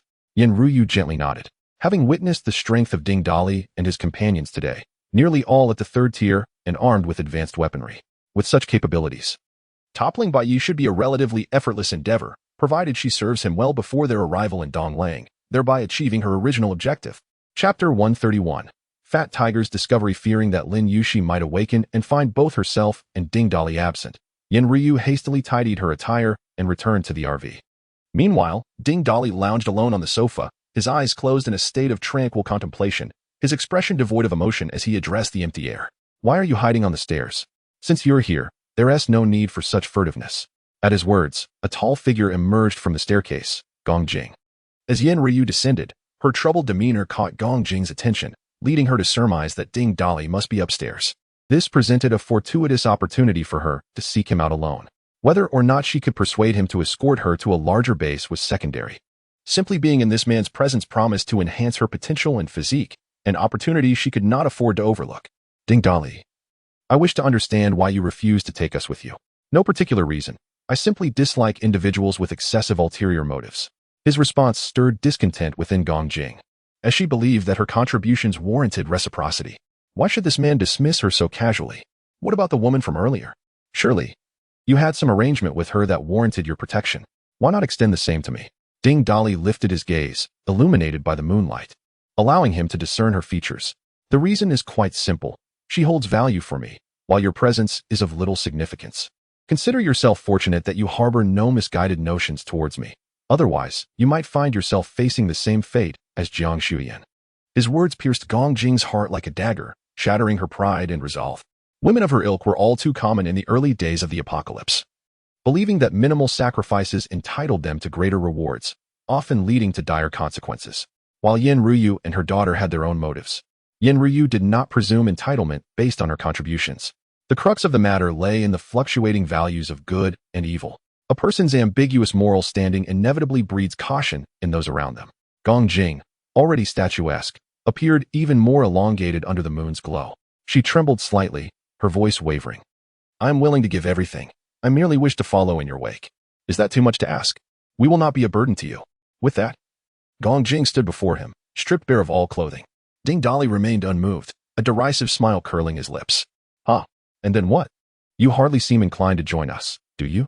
Is your intention merely to have me protect you until you find a suitable place to depart from us? It felt as though he had seen right through her, exposing her intentions with startling clarity. For a moment, Gong Jing was at a loss for words. Ding Dali rose and approached her, resting his hands on her shoulders, turning her to face the window. Take a whiff of the stench in this air. If you continue to deceive yourself, one day you will become the source of that very odor. Consider this a friendly warning. With that, Ding Dali firmly grasped Gong Jing's body from behind. However, since you have presented yourself before me today, I shall not hold back. This is also a lesson I wish to impart to you. Never refuse a gift freely given. Do not accuse me of being unfeeling. I offer you 2 paths. First, to utterly submit and become mine. Second, I have left a vehicle downstairs, and once we depart, you may go wherever your heart desires. But do not follow us. Otherwise, I shall not hesitate to eliminate you. Gong Jing, somewhat at a loss for words due to Ding Dali's demeanor, nonetheless revealed a subtle smile at the corner of her lips. Ding. Strategy for Gong Jing has yielded a random reward of 15 tons of supplies. Upon returning to the RV, Ding Dali found Fat Tiger and Xia Ainen pacing restlessly. As soon as they spotted him, they let out a few mews. Xia Ainen hastened to Ding Dali's side and whispered, Darling, you have finally returned. Fat Tiger has informed me of a strong presence of something valuable nearby. Something valuable? Ding Dali mused, intrigued. Has Fat Tiger's ability evolved to such an extent that it can sense special entities? Xia Ainen shook her head, uncertainty clouding her expression as she replied, It cannot discern what it is, but it feels an undeniable allure. Should we investigate? The prospect of something that even Fat Tiger found intriguing piqued Ding Dali's curiosity. Let us go and see. There might indeed be something worthwhile. The trio, 2 humans and 1 cat, ventured beyond the factory grounds, with Xia Anan leaping onto Fat Tiger's back, plunging into the woods ahead. While Ding Dolly followed closely with spatial leaps. The greenery surrounding the city comprised ornamental saplings, which had now matured into towering trees. As they delved deeper, the canopy overhead obscured nearly all moonlight, enveloping them in darkness where visibility was nearly nil. Ding Dolly retrieved a rechargeable flashlight from his spatial storage, an outdoor accessory he had discovered in a modification workshop. The path illuminated for about 10 meters ahead, revealing the occasional wandering zombie, which was promptly dispatched. After traversing roughly 3 to 5 kilometers, they encountered a tree that stood taller and sturdier than the others. Scattered around its base lay the remains of numerous small mutated beasts, and even human bones, all adorned with bird droppings and shed feathers. Is this the nest of that flock of crows? Ding Dolly pondered. Just then, Fat Tiger circled the great tree, incessantly glancing upward toward the crown. Meow, darling. It says there is something atop the tree, Xia Anan exclaimed. Before she could finish, Fat Tiger prepared to leap toward the tree, but Ding Dolly swiftly intervened, raising a hand to stop it. Wait here, I shall ascend and investigate. The nearest branch to the ground was approximately 6 or 7 meters high, a feat Ding Dolly could easily accomplish with his spatial leaps. Once he climbed to the tree's crown, he was astounded by its height, from which he could see the tops of all the surrounding trees, yet there remained several meters above him. At last, Ding Dolly discovered a large nest, approximately 1 meter in diameter, nestled in a prominent fork of the tree, containing 4 eggs, each as large as an ostrich egg. Could this be what Fat Tiger sensed? Ding Dolly, thus speculating, called out to the system in his mind. System, probe the information. Tier, 3 mutated crow, hatching. Ability, none. Tier, 3 mutated crow, hatching. Ability, none. Ding Dolly consecutively picked up 3 eggs, all revealing themselves to be Tier, 3 mutated beasts. This revelation left him thoroughly astonished. To be classified as Tier 3 even before birth was remarkable. In this post-apocalyptic world, the majority of mutated beasts' offspring were either at the initial or first tier, with those being born at a level above first tier being exceedingly rare. Such a phenomenon undoubtedly left Ding Dolly in a state of profound shock. When he took out the 4th egg for inspection, his emotions transcended mere astonishment. Chapter 132. The 3rd stage crow hatchling. 3rd stage mutated crow in incubation ability. Unknown. The prospect of a 3rd stage mutated beast possessing unique abilities was enough to evoke a sense of exhilaration in Ding Dolly. Holding the egg, he could perceive the surging vitality within, as if at any moment, a 3rd stage mutated creature would emerge from its shell. Most creatures exhibit imprinting behavior. They instinctively follow and even recognize as their mother the first being they see upon birth. Contemplating this, Ding Dolly found himself inclined to incubate it. Having a 3rd stage flying mutated beast with extraordinary powers by his side would prove immensely beneficial. He carefully placed the egg into a backpack and swiftly returned to the ground. Fat Tiger, upon seeing Ding Dolly, muted him curiously. How is it, dear? Any discoveries? Xia Anan approached with keen interest, examining the additional backpack in Ding Dolly's possession. Hee, Fat Tiger, you've done well this time. This is your reward. With that, Ding Dolly retrieved an egg from the backpack and tossed it to Fat Tiger, who caught it deftly in his mouth. Sensing the energy contained within, he devoured it without hesitation. Ding Dolly opened the backpack for Xia Anan to glimpse inside, then, feigning mystery, explained, Inside is an egg I plan to keep. The rest will serve as breakfast tomorrow. These are all 3rd stage eggs. Consuming them will be greatly advantageous. Let us return. The night harbors too many uncertainties. Upon their return to the factory area, Ding Dolly furrowed his brow, discovering that the pickup truck, which had been parked downstairs, was now missing. It was evident who had taken it. Yet he was utterly astonished that Gong Jing would dare to leave in the dead of night. With a resigned shake of his head, he mused on her profound and inscrutable nature. Alas, without the requisite strength, what use was ambition? Having already acquired a substantial bounty, the departure of these individuals mattered little. The exhibition hall was nearly deserted, save for his few recreational vehicles. Xia Anan nuzzled against Ding Dolly with her fluffy ears, her eyes sparkling with affection. Reluctantly, he decided to embark on a task to earn some rewards. The 3rd stage mutated beast's egg was meticulously wrapped and placed beside him for the night. Ding Dolly was, in truth, unaware of how to incubate an egg, yet the vibrant life force within suggested that hatching was imminent. Ever since the apocalypse had descended, he had scarcely enjoyed a restful night's sleep, even less so than in his previous life. The disturbances often led him to slumber only in the early hours of the morning. He had intended to rest fully before setting out, assured that Fat Tiger would keep watch. However, in a state of drowsy half-sleep, he felt something warm, fuzzy, and slightly hot brushing against him. Initially, he presumed it was cyanide and heat, but the size and temperature fell to miss suddenly. He bolted upright. A sleek, dark form with a hint of iridescence had rolled from his embrace onto the side. The creature regained its composure, shook itself a few times, and gazed up at Ding Dali, attempting once more to snuggle against him. Ding Dali fixed his gaze upon the indistinct black creature, which was so unremarkable that one could easily overlook its eyes. Internally, he called out to the system, retrieve information. It revealed, Tier 3 mutated crow, juvenile. Ability, fire element manipulation. Remarkably, this was the same ability as his esteemed partner, Chen Na. Moreover, it seemed this Tier 3 crow truly regarded him as its master. Despite its feathers being far from fully developed, the juvenile crow's size was already comparable to that of an ordinary rooster. It flapped its uneven wings twice and cawed at Ding Dali. At that moment, Ding Dali wished fervently for the ability to communicate with mutated beasts, to understand their utterances. However, observing the crow's unsteady stance, he speculated it might be hungry. Consequently, he retrieved a piece of meat from a Tier 2 mutated beast and placed it before the creature. Upon sighting the meat, the crow instantly perked up, flapping its wings, seizing the morsel in its beak, and swallowing it whole. It then continued to squawk at Ding Dali. The ruckus roused the still-sleeping Yin Ruyu and Lin Yuxi. Both women gasped upon seeing the crow, startling it into releasing a fireball from its beak. Had it not been for Ding Dali's quick reflexes in absorbing the fireball into the spatial realm, Yin Ruyu and her daughter might have faced incineration. As Ding Dali descended from the mobile home with the crow, Fat Tiger, sensing its presence, began to circle the vehicle. Upon spotting Ding Dali, it made a complete turn before lying down. Ding Dali sternly admonished it, stating that if it desired meat, it must refrain from incinerating things indiscriminately. The crow appeared to comprehend, letting out two caws in acknowledgement, yet it continued to demand food. At that moment, Xia Anan approached with the backpack from the previous night, inquiring about the fate of the remaining 2 eggs. The instant the crow caught sight of the backpack, it fluttered its wings, dug its claws into the ground, and leaped towards it. Startled by the sudden appearance of the crow, Xia Anan inadvertently let go of the backpack, which fell to the ground, causing the 2 eggs to roll out. Upon seeing the eggs, the crow immediately pounced on one, pecking a hole in it with its sturdy beak before inserting its head inside.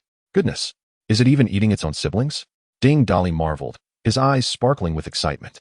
It has emerged on its own and seems to acknowledge me as its master. This is a Tier 3 mutated beast, and it possesses the same ability as your sister Na. With it and Fat Tiger on watch, I shall feel much more secure. Hearing this, Xia Anan felt elated. Having an additional formidable ally was always beneficial, though the crow bore an uncanny resemblance to a large, unattractive black chick. Sensing Xia Anan's confusion, Ding Dali elaborated. This crow is still a juvenile. I am merely uncertain how long it will take to mature. No sooner had he spoken than he joyfully noticed the black creature's head buried in the egg, devouring it while wriggling its body. Feathers burgeoned from its body at a visibly rapid pace, and before long, what was once a frame adorned with short plumage was now resplendently cloaked in a full array of feathers. With this transformation, its size appeared to surpass that of a large rooster. After consuming a solitary egg, the dark creature seemed insatiable, bounding toward another egg, only to be intercepted by Ding Dali in the nick of time. What a jest! There's but one egg left. What will happen if you consume it? The creature gazed at the egg being taken away, expressing its dissatisfaction with a series of croaks. Once more, a piece of mutated beast meat was produced and tossed its way, bringing about a contented flutter as it ascended to perch upon Ding Dali's shoulder. Upon inspecting its information, it was revealed that it remained in its juvenile state, indicating that full maturation would require further time. The commotion had drawn the attention of onlookers, who gathered to witness the spectacle.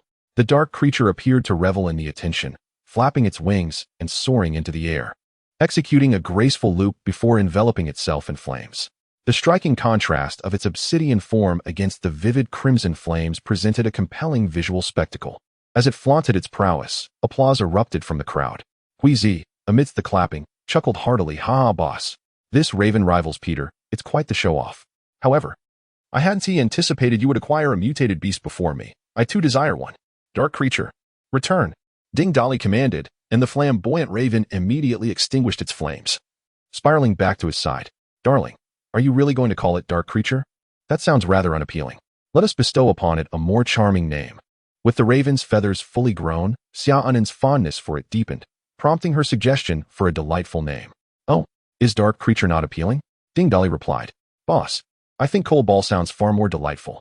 I prefer soy sauce duck or smoked duck. After all, it's all rather murky in color," Lu Rian interjected.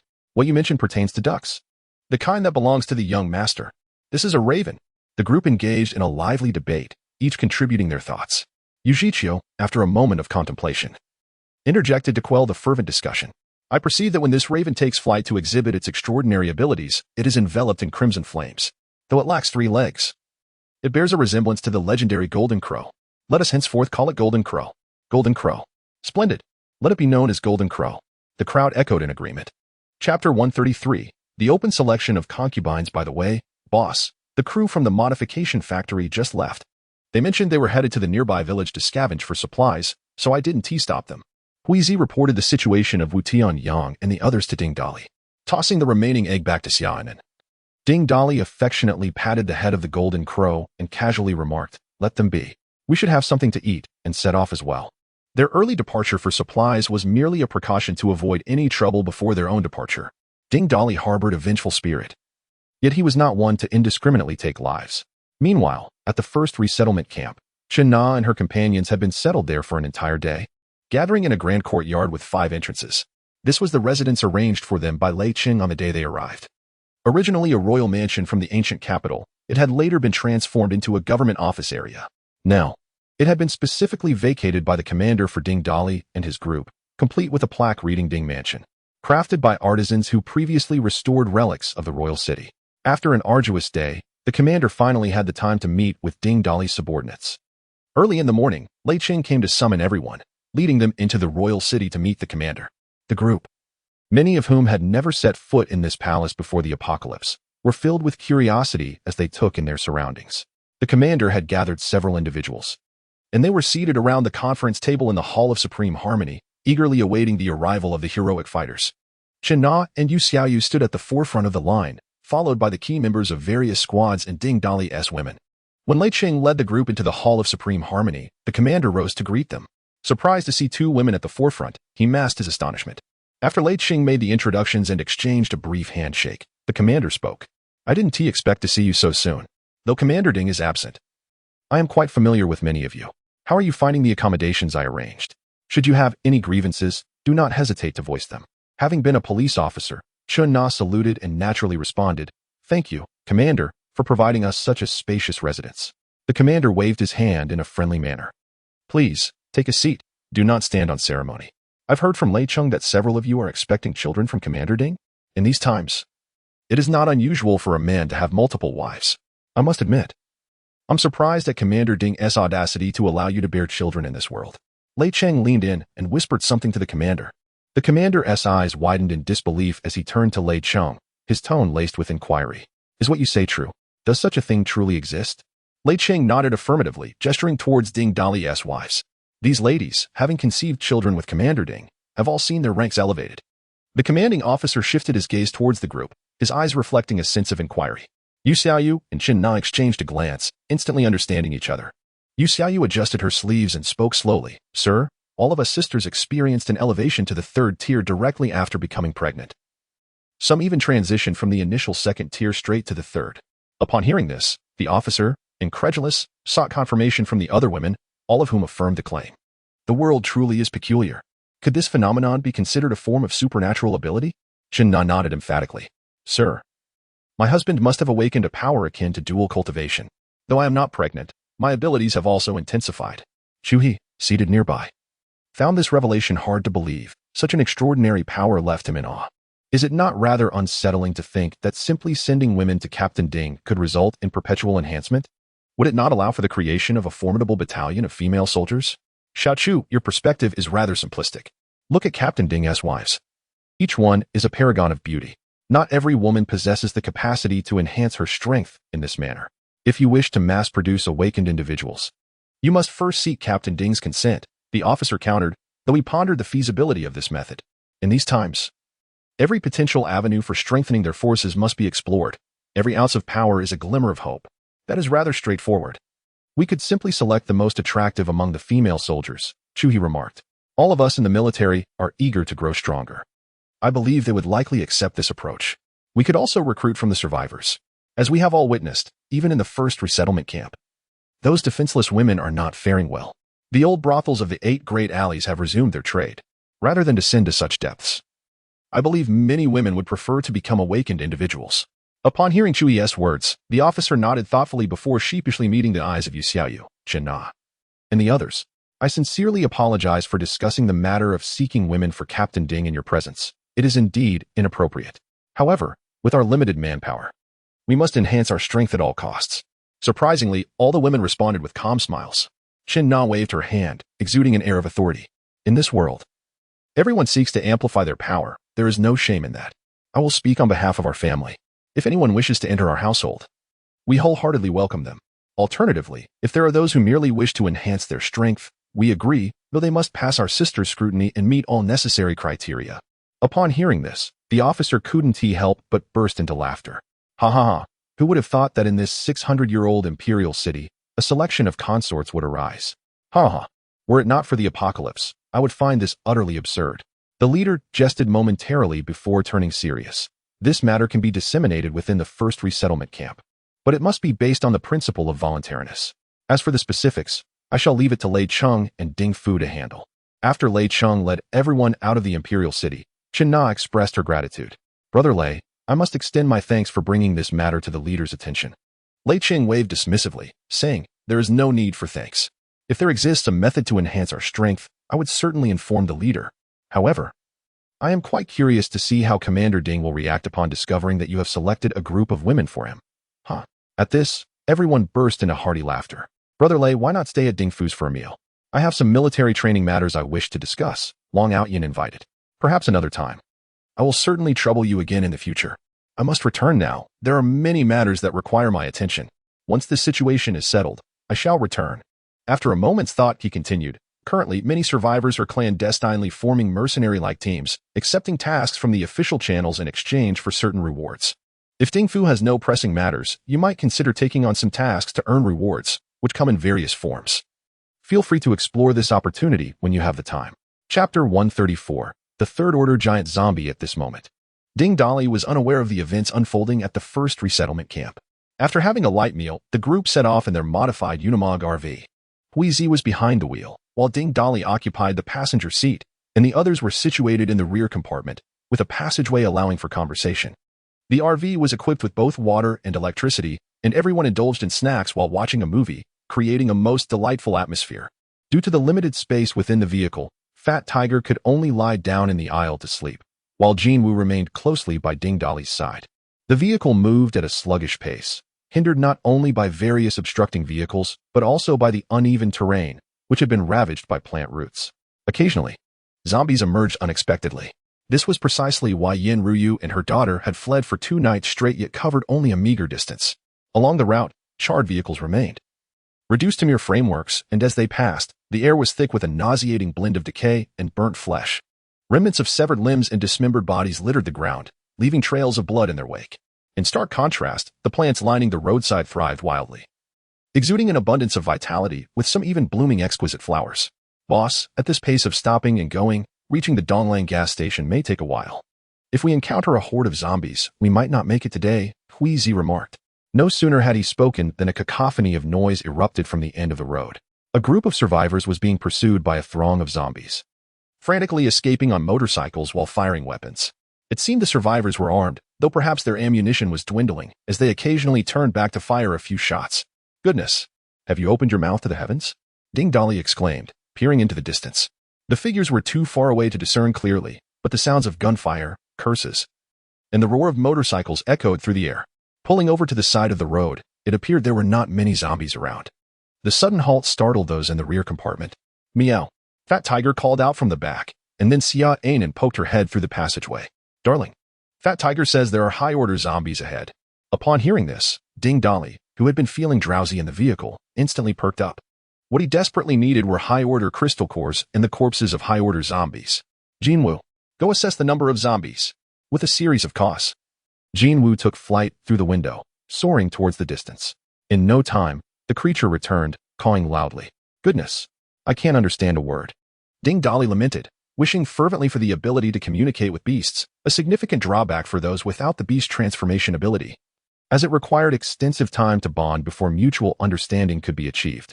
Standing on the car window, Jinwu continued its cacophony, prompting Xia Ainen to lean in from the rear compartment. It says there aren't too many zombies, just 2 high-order ones. That tiger told me. 2. Haha. That is nearly equivalent to the energy of 4 crystal cores. Ding Dolly felt a surge of elation. Get out. Prepare for battle as the zombies approach. A group of individuals disembarked, positioning themselves on either side of the vehicle.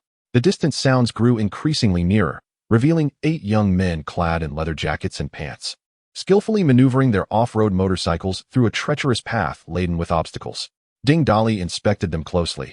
All 8 possessed the highest awakening level, nearing the late 2nd tier, just a step away from ascending to the 3rd tier. Upon noticing the horde of zombies trailing behind them, Wheezy could not suppress an exclamation. What is the deal with those 2 zombies? Their size is utterly exaggerated, nearly matching my transformed height. He gazed at the 2 colossal zombies leading the pack. Their forms magnified several times over. Ding Dolly spoke slowly. Those are 3rd-tier giant zombies. Their defenses and strength have significantly increased. Observe how the bullets are deflected by their arms, failing to penetrate, embedding themselves within their flesh, without exceptional marksmanship to strike a vital point. These handguns are utterly ineffectual against the 3rd-tier giants. After hearing Ding Dolly's explanation, Wheezy stood there, eager to engage. Hey, boss, leave one for me later. That size is just perfect. I want to practice with it too. Meanwhile, the young motorcyclist had spotted Ding Dolly and his companions not far away. The leader of the group felt a surge of excitement and gestured for his nearby brothers to look over. Chow, what a bunch of fools.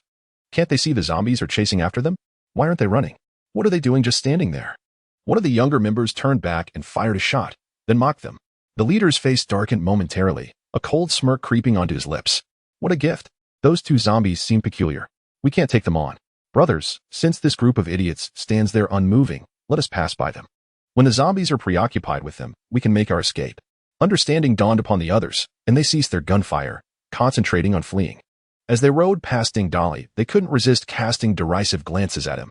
However, they found it perplexing that this group remained fixated on the zombies behind them, never once acknowledging their presence.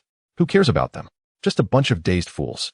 The group surged ahead to a junction, veering off and disappearing into the distance. Ding Dolly and his companions, exhilarated by the horde of zombies now within arm's reach, prepared to take action. Jinwoo caught twice, soaring into the air, and emitted a shrill cry. A massive fireball, nearly half a meter in diameter, coalesced in its mouth and was hurled towards the swarm of zombies. Upon contact, the fireball ignited with a whoosh, engulfing the road in flames. Aside from the 2 3rd-tier giant zombies and a few 2nd-tier ones that managed to escape the inferno, the rest of the lower-tier zombies were incinerated in an instant. Having demonstrated its prowess, Jinwoo caught triumphantly and dove towards a 2nd-tier zombie, effortlessly piercing its skull and sending it crashing to the ground. Upon taking flight again, it aimed for one of the 3rd-tier giants when Ding Dolly urgently called out. What a joke. One bird has done all the work. What do we need to do? Ding Dolly took the lead, charging towards a colossal zombie, while Wheezy, brimming with excitement, transformed into a bear-like creature even taller than the giant zombie, swiftly confronting another one. With only 2 3rd-tier zombies in their midst, the team of 3rd-tier fighters found themselves insufficiently equipped to share the spoils. The others had no choice but to tackle the remaining 2nd-tier zombies. Ding Dolly's battle concluded swiftly. Due to experiences from his past life, he possessed a profound affinity for close combat. He had anticipated an exhilarating clash with the 3rd-tier giant zombie, but to his surprise, after merely a few strikes, his weapon became deformed, and the giant's skull was shattered. After consuming the zombie's remains, Ding Dolly made a preliminary assessment of his own prowess, concluding that with his current late-stage 3rd-tier strength, he could easily contend with early-stage 4th-tier beings. Chapter 135. The investigation team. The confrontation between Wheezy and the 3rd-tier giant zombie was far from effortless. Their sizes were comparable, and their strengths were evenly matched. Fortunately, Wheezy exhibited greater agility than the giant zombie, evading its attacks multiple times.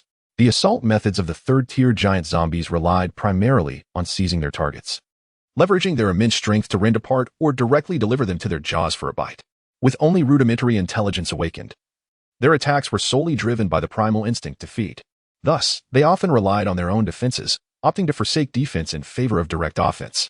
As the giant zombie lunged to grasp Wheezy, he deftly dodged, positioning himself behind the creature.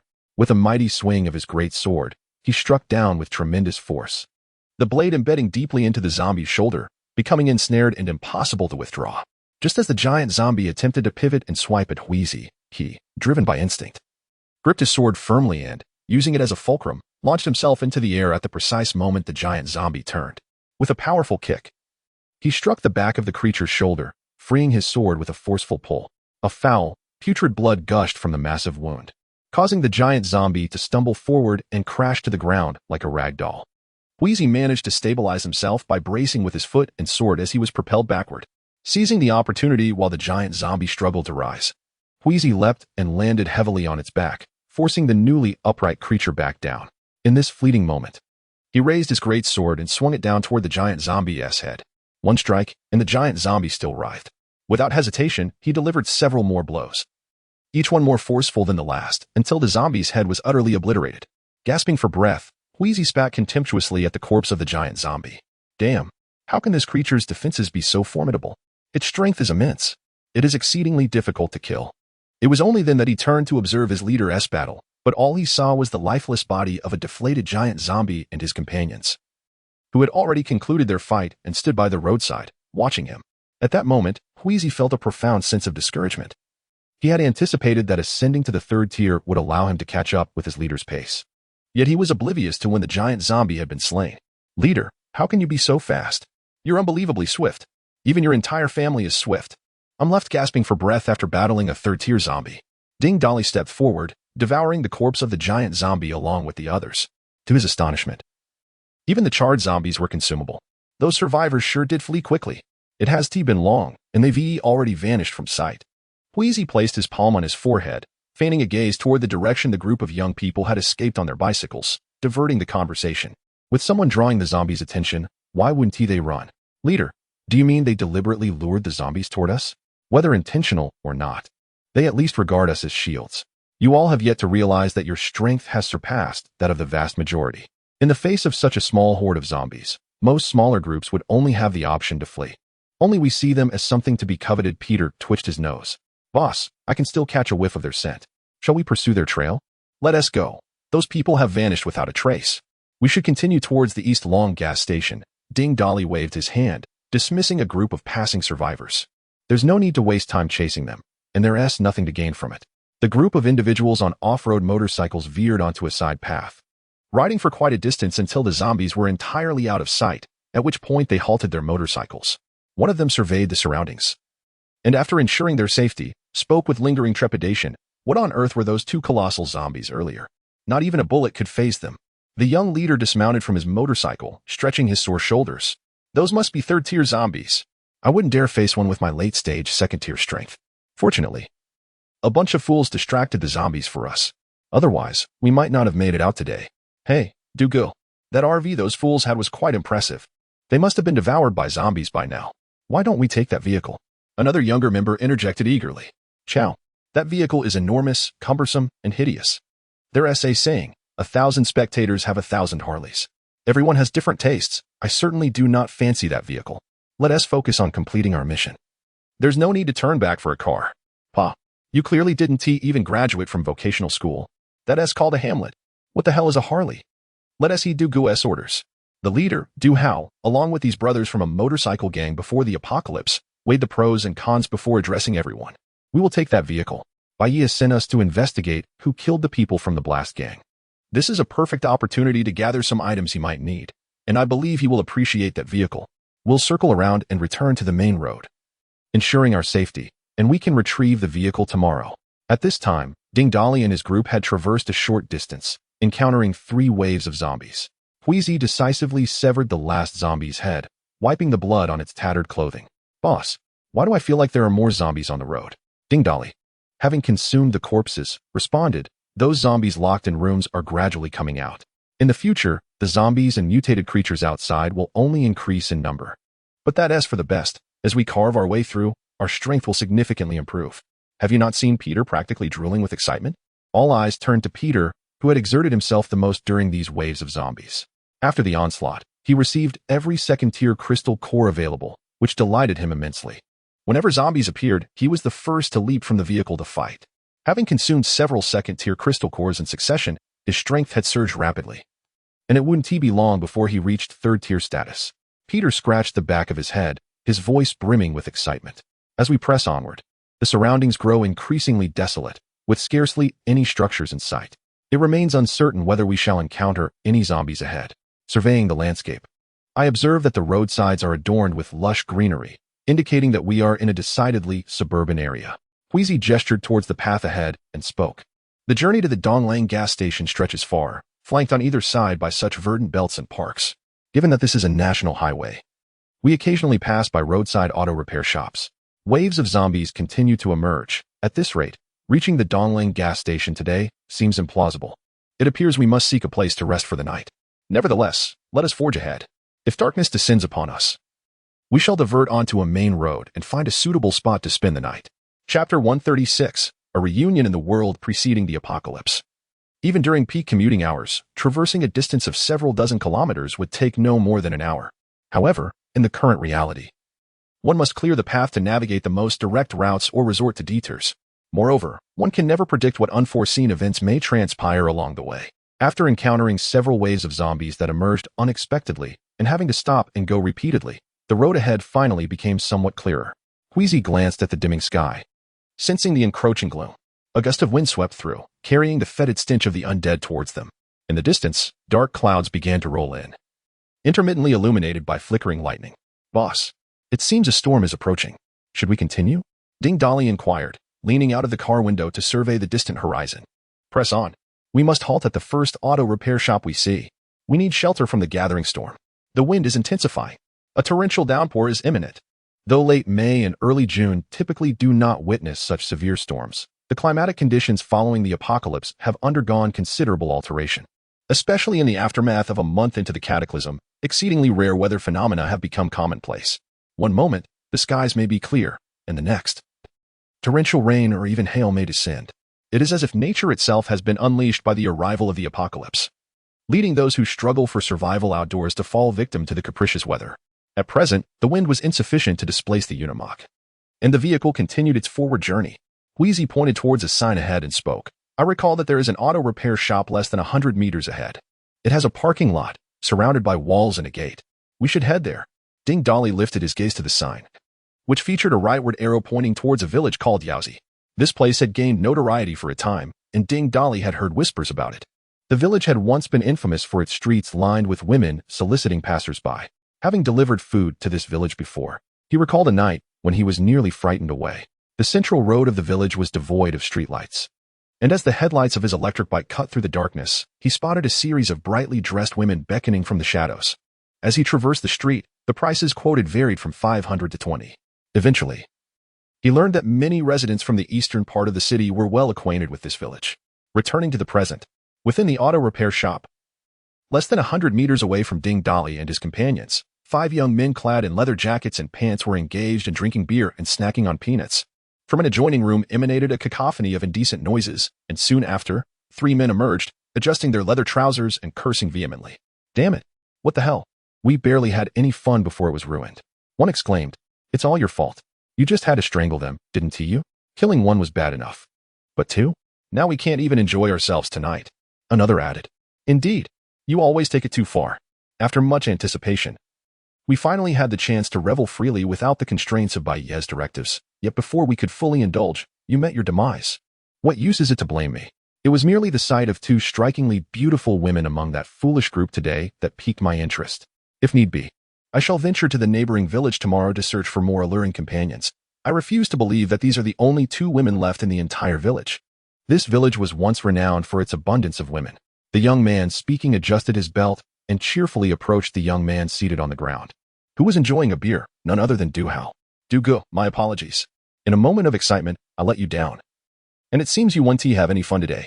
Duhao set down his beer bottle and spat in the direction of the young man. "Bah, are you 3 starving mad? Those 2 women could very well be your mothers. How could you even entertain such thoughts? Hee, Dugu, we cannot compare to you. The women that Bai bestows upon you are indeed of fine quality. We would be fortunate to have even 1 woman. This time, if we could find a few beautiful women, that would be splendid. Ha ha ha, let us just enjoy ourselves thoroughly." Duhao took another swig of his beer and tossed a large bag of food onto the ground. "Tomorrow, let us check the neighboring village. I'm certain we can discover even more exquisite treasures. Bayu's women are not to be trifled with. I too wish to sample some fine delights. Ha ha ha." The group raised their beers, chatting animatedly about their recent escapades, their laughter punctuated by boisterous and lewd remarks. At that moment, one of the younger men perked up, having heard a commotion outside. He leaned over to peer out the window and gasped in astonishment. "Holy crap! That massive RV we encountered earlier. Are those people still alive?" Upon hearing this, everyone rushed to the window to look outside, and indeed, the enormous Unimog they had seen earlier was slowly entering the auto repair shop's yard. Whether those fools had escaped or someone else had taken the vehicle ahead of them, one thing was certain, since the vehicle was now within our grasp. It was ours for the taking. A glimmer of excitement flashed in Du Hao's eyes as he threw his beer aside. Brothers, let us act. Tonight, we shall have an RV to sleep in. Ding Dali and his crew drove into the auto repair shop as directed by Huizi, without hesitation steering their vehicle inside.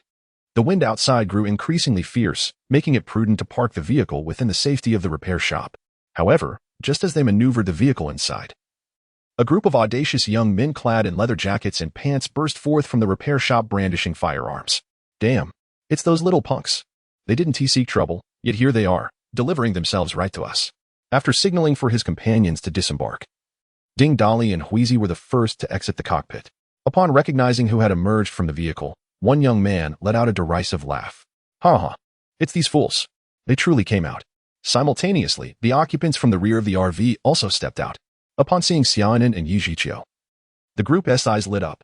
Yet, when Yin Ruyu and Lin Yushi followed suit, both Yin Ruyu and Du Hao gasped in unison. Du Hao, Yin Ruyu. As Ding Dali and his companions engaged in battle against the zombies, Yin Ruyu and Lin Yushi, two ordinary individuals, remained concealed within the confines of the RV, too fearful to reveal themselves, thus avoiding any encounter with Du Hao and his group. It was at this moment that they beheld the subordinates of Bai Yi. Astonished by the sight, Du Hao, upon spotting Yin Ruyu, could not suppress a triumphant grin. Aha, I never anticipated such a delightful surprise. To encounter you and your daughter here. We have been searching for you with great difficulty. Yin Ruyu, however, chose to disregard Du Hao's remarks, stepping behind Ding Dali and solemnly stating, this man is an officer among Bai Yi's subordinates, known as Du Hao. Chapter 137. Do Bai's followers always act so pretentiously? Ha ha. Yin Ruyu, you and your daughter are attempting to flee, and Bai is quite irate. It appears you have found a patron, albeit a cadre of fools. You are well aware of the consequences of defying Bai, if you wish to avoid suffering a fate akin to those women. It would be prudent to return with us and spare yourself some hardship. Du Hao shifted the muzzle of his gun towards Yin Ruyu, his eyes glimmering with amusement. Yin Ruyu remained silent, resolutely shielding her daughter behind her, her gaze imbued with unwavering determination. What have you done to my father? Lin Yushi exclaimed, her heart racing with anxiety. At her words, Du Hao and his companions erupted into laughter, their mirth laced with derision, while several of the younger thugs doubled over in hilarity. Ha ha ha. If you wish to know the fate of Lin Jiadong, then you must accompany us. Rest assured. He is still alive, Du Hao declared, punctuating his statement with another burst of laughter. You need not come along, however, once we have dealt with this band of fools. You shall inevitably endure some suffering. A thug beside Du Hao waved his gun dismissively, regarding Ding Dali and his companions with contempt. Bringing along a tiger and a bird, one might mistake this for a circus. He sneered, pointing at Ding Dali, Huizi, and Peter. Do not presume that possessing a tiger grants you any sort of prestige. Our brother Du has slain second-tier mutated beasts. Indeed, if you are wise, leave the vehicle and the women behind. Oh, and that rotund one can stay. Otherwise, do not blame us if we break your limbs and feed you to the zombies. Ding Dali surveyed the young men clad in tight leather outfits, reminiscent of Ultraman, and a wealth of information flashed through his mind. Du Hao, human, late-stage second-tier awakened. Ability, Serpent Beast Transformation awakened, Bamboo Leaf Green, Evil Value, 9 Jiang Ping.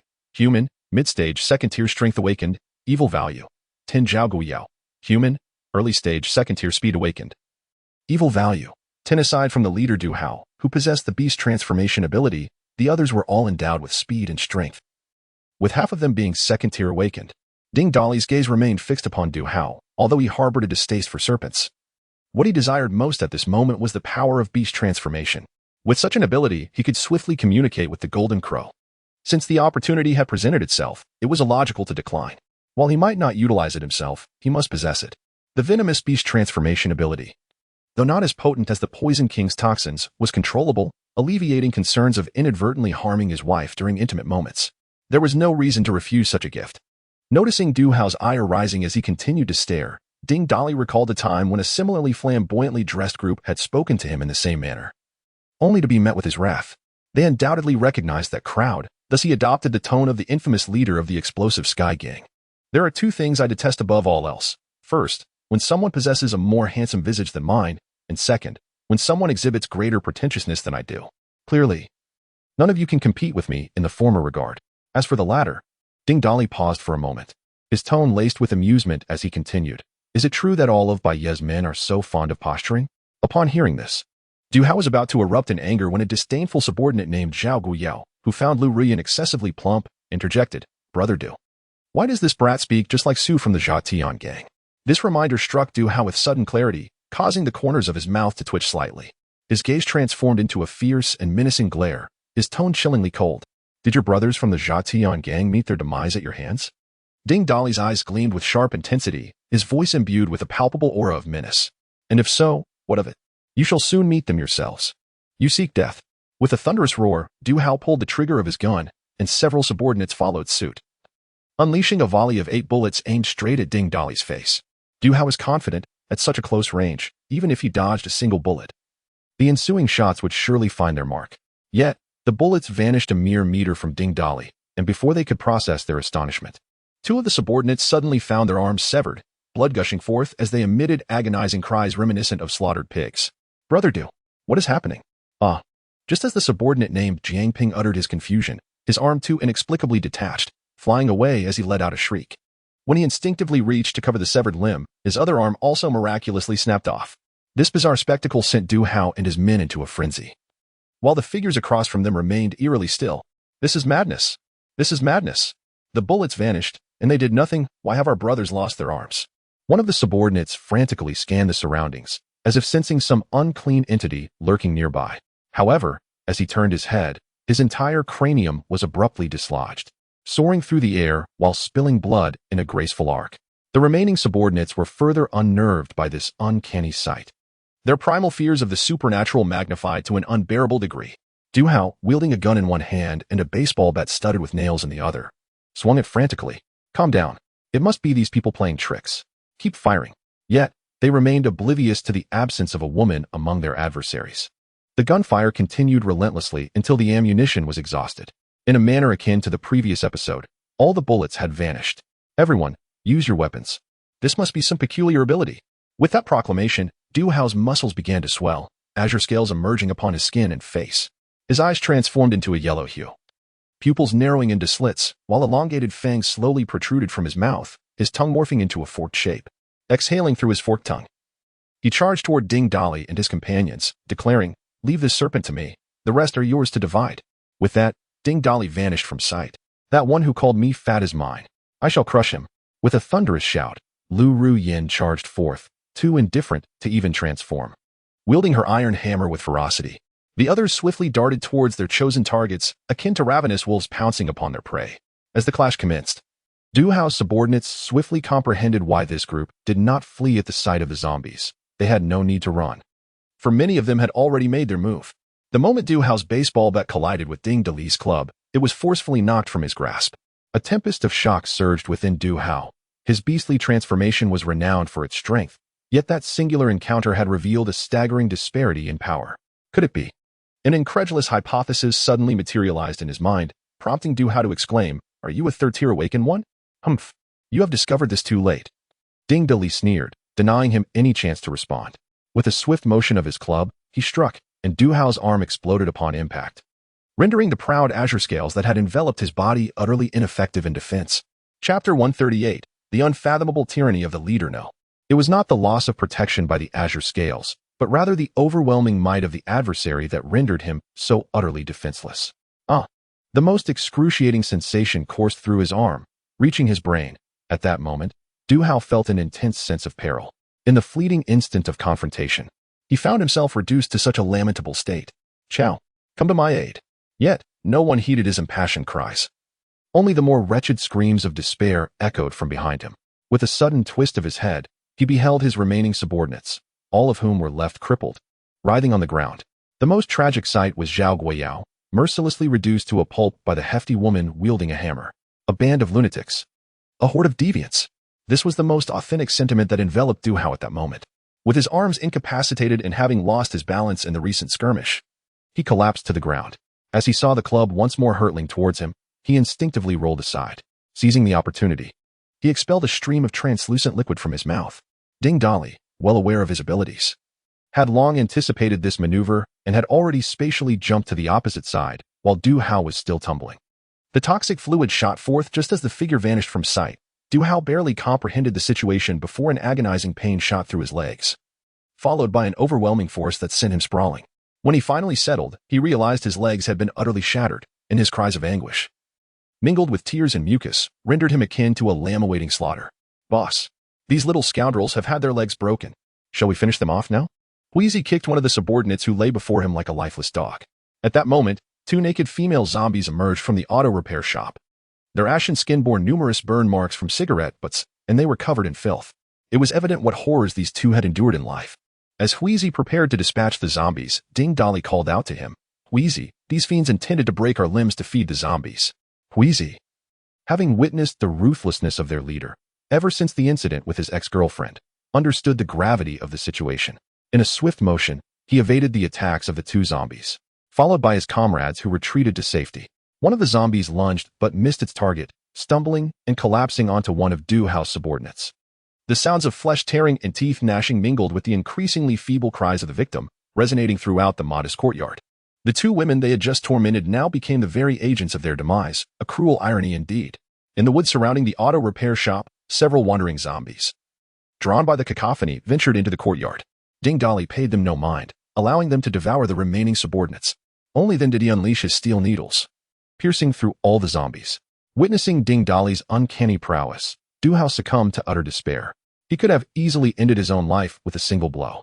The reason he refrained from taking his own life and chose instead to witness the brutal murder of his subordinates was to inflict a more merciless fate upon himself.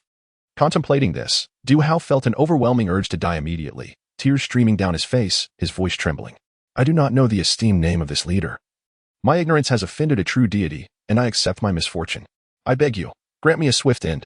Ding Dolly regarded the pitiful Duhao sprawled on the ground with a cold gaze, his expression suddenly twisting into an eerie smile, which only deepened Duhao's terror. Unable to contain himself, he soiled his trousers. "You know who I am, but it holds no significance. Do not overthink it. My reason for sparing your life is merely to conduct an experiment on you." Upon hearing this, Duhao's fear escalated to its zenith. His mind conjured countless horrific scenarios involving sadistic killers. Yet, his tormentor did not immediately begin the torture. Instead, he gently placed his hand on the back of Duhao's head. In reality, Ding Dolly merely sought to test whether he could absorb supernatural abilities from a living being. As he placed his hand at the nape of Duhao's neck, he activated his absorption power. Upon sensing the source of Duhao's abilities within him, the power began to exert itself. At that moment, Duhao felt a tearing force within his body, causing every nerve to scream in agony. Writhing in pain, he struggled in place, while Ding Dolly began to sweat as he found it increasingly difficult to extract the source of the abilities. It seemed that as long as the host harbored any resistance, it would be quite challenging to absorb the abilities from a living body with his current strength.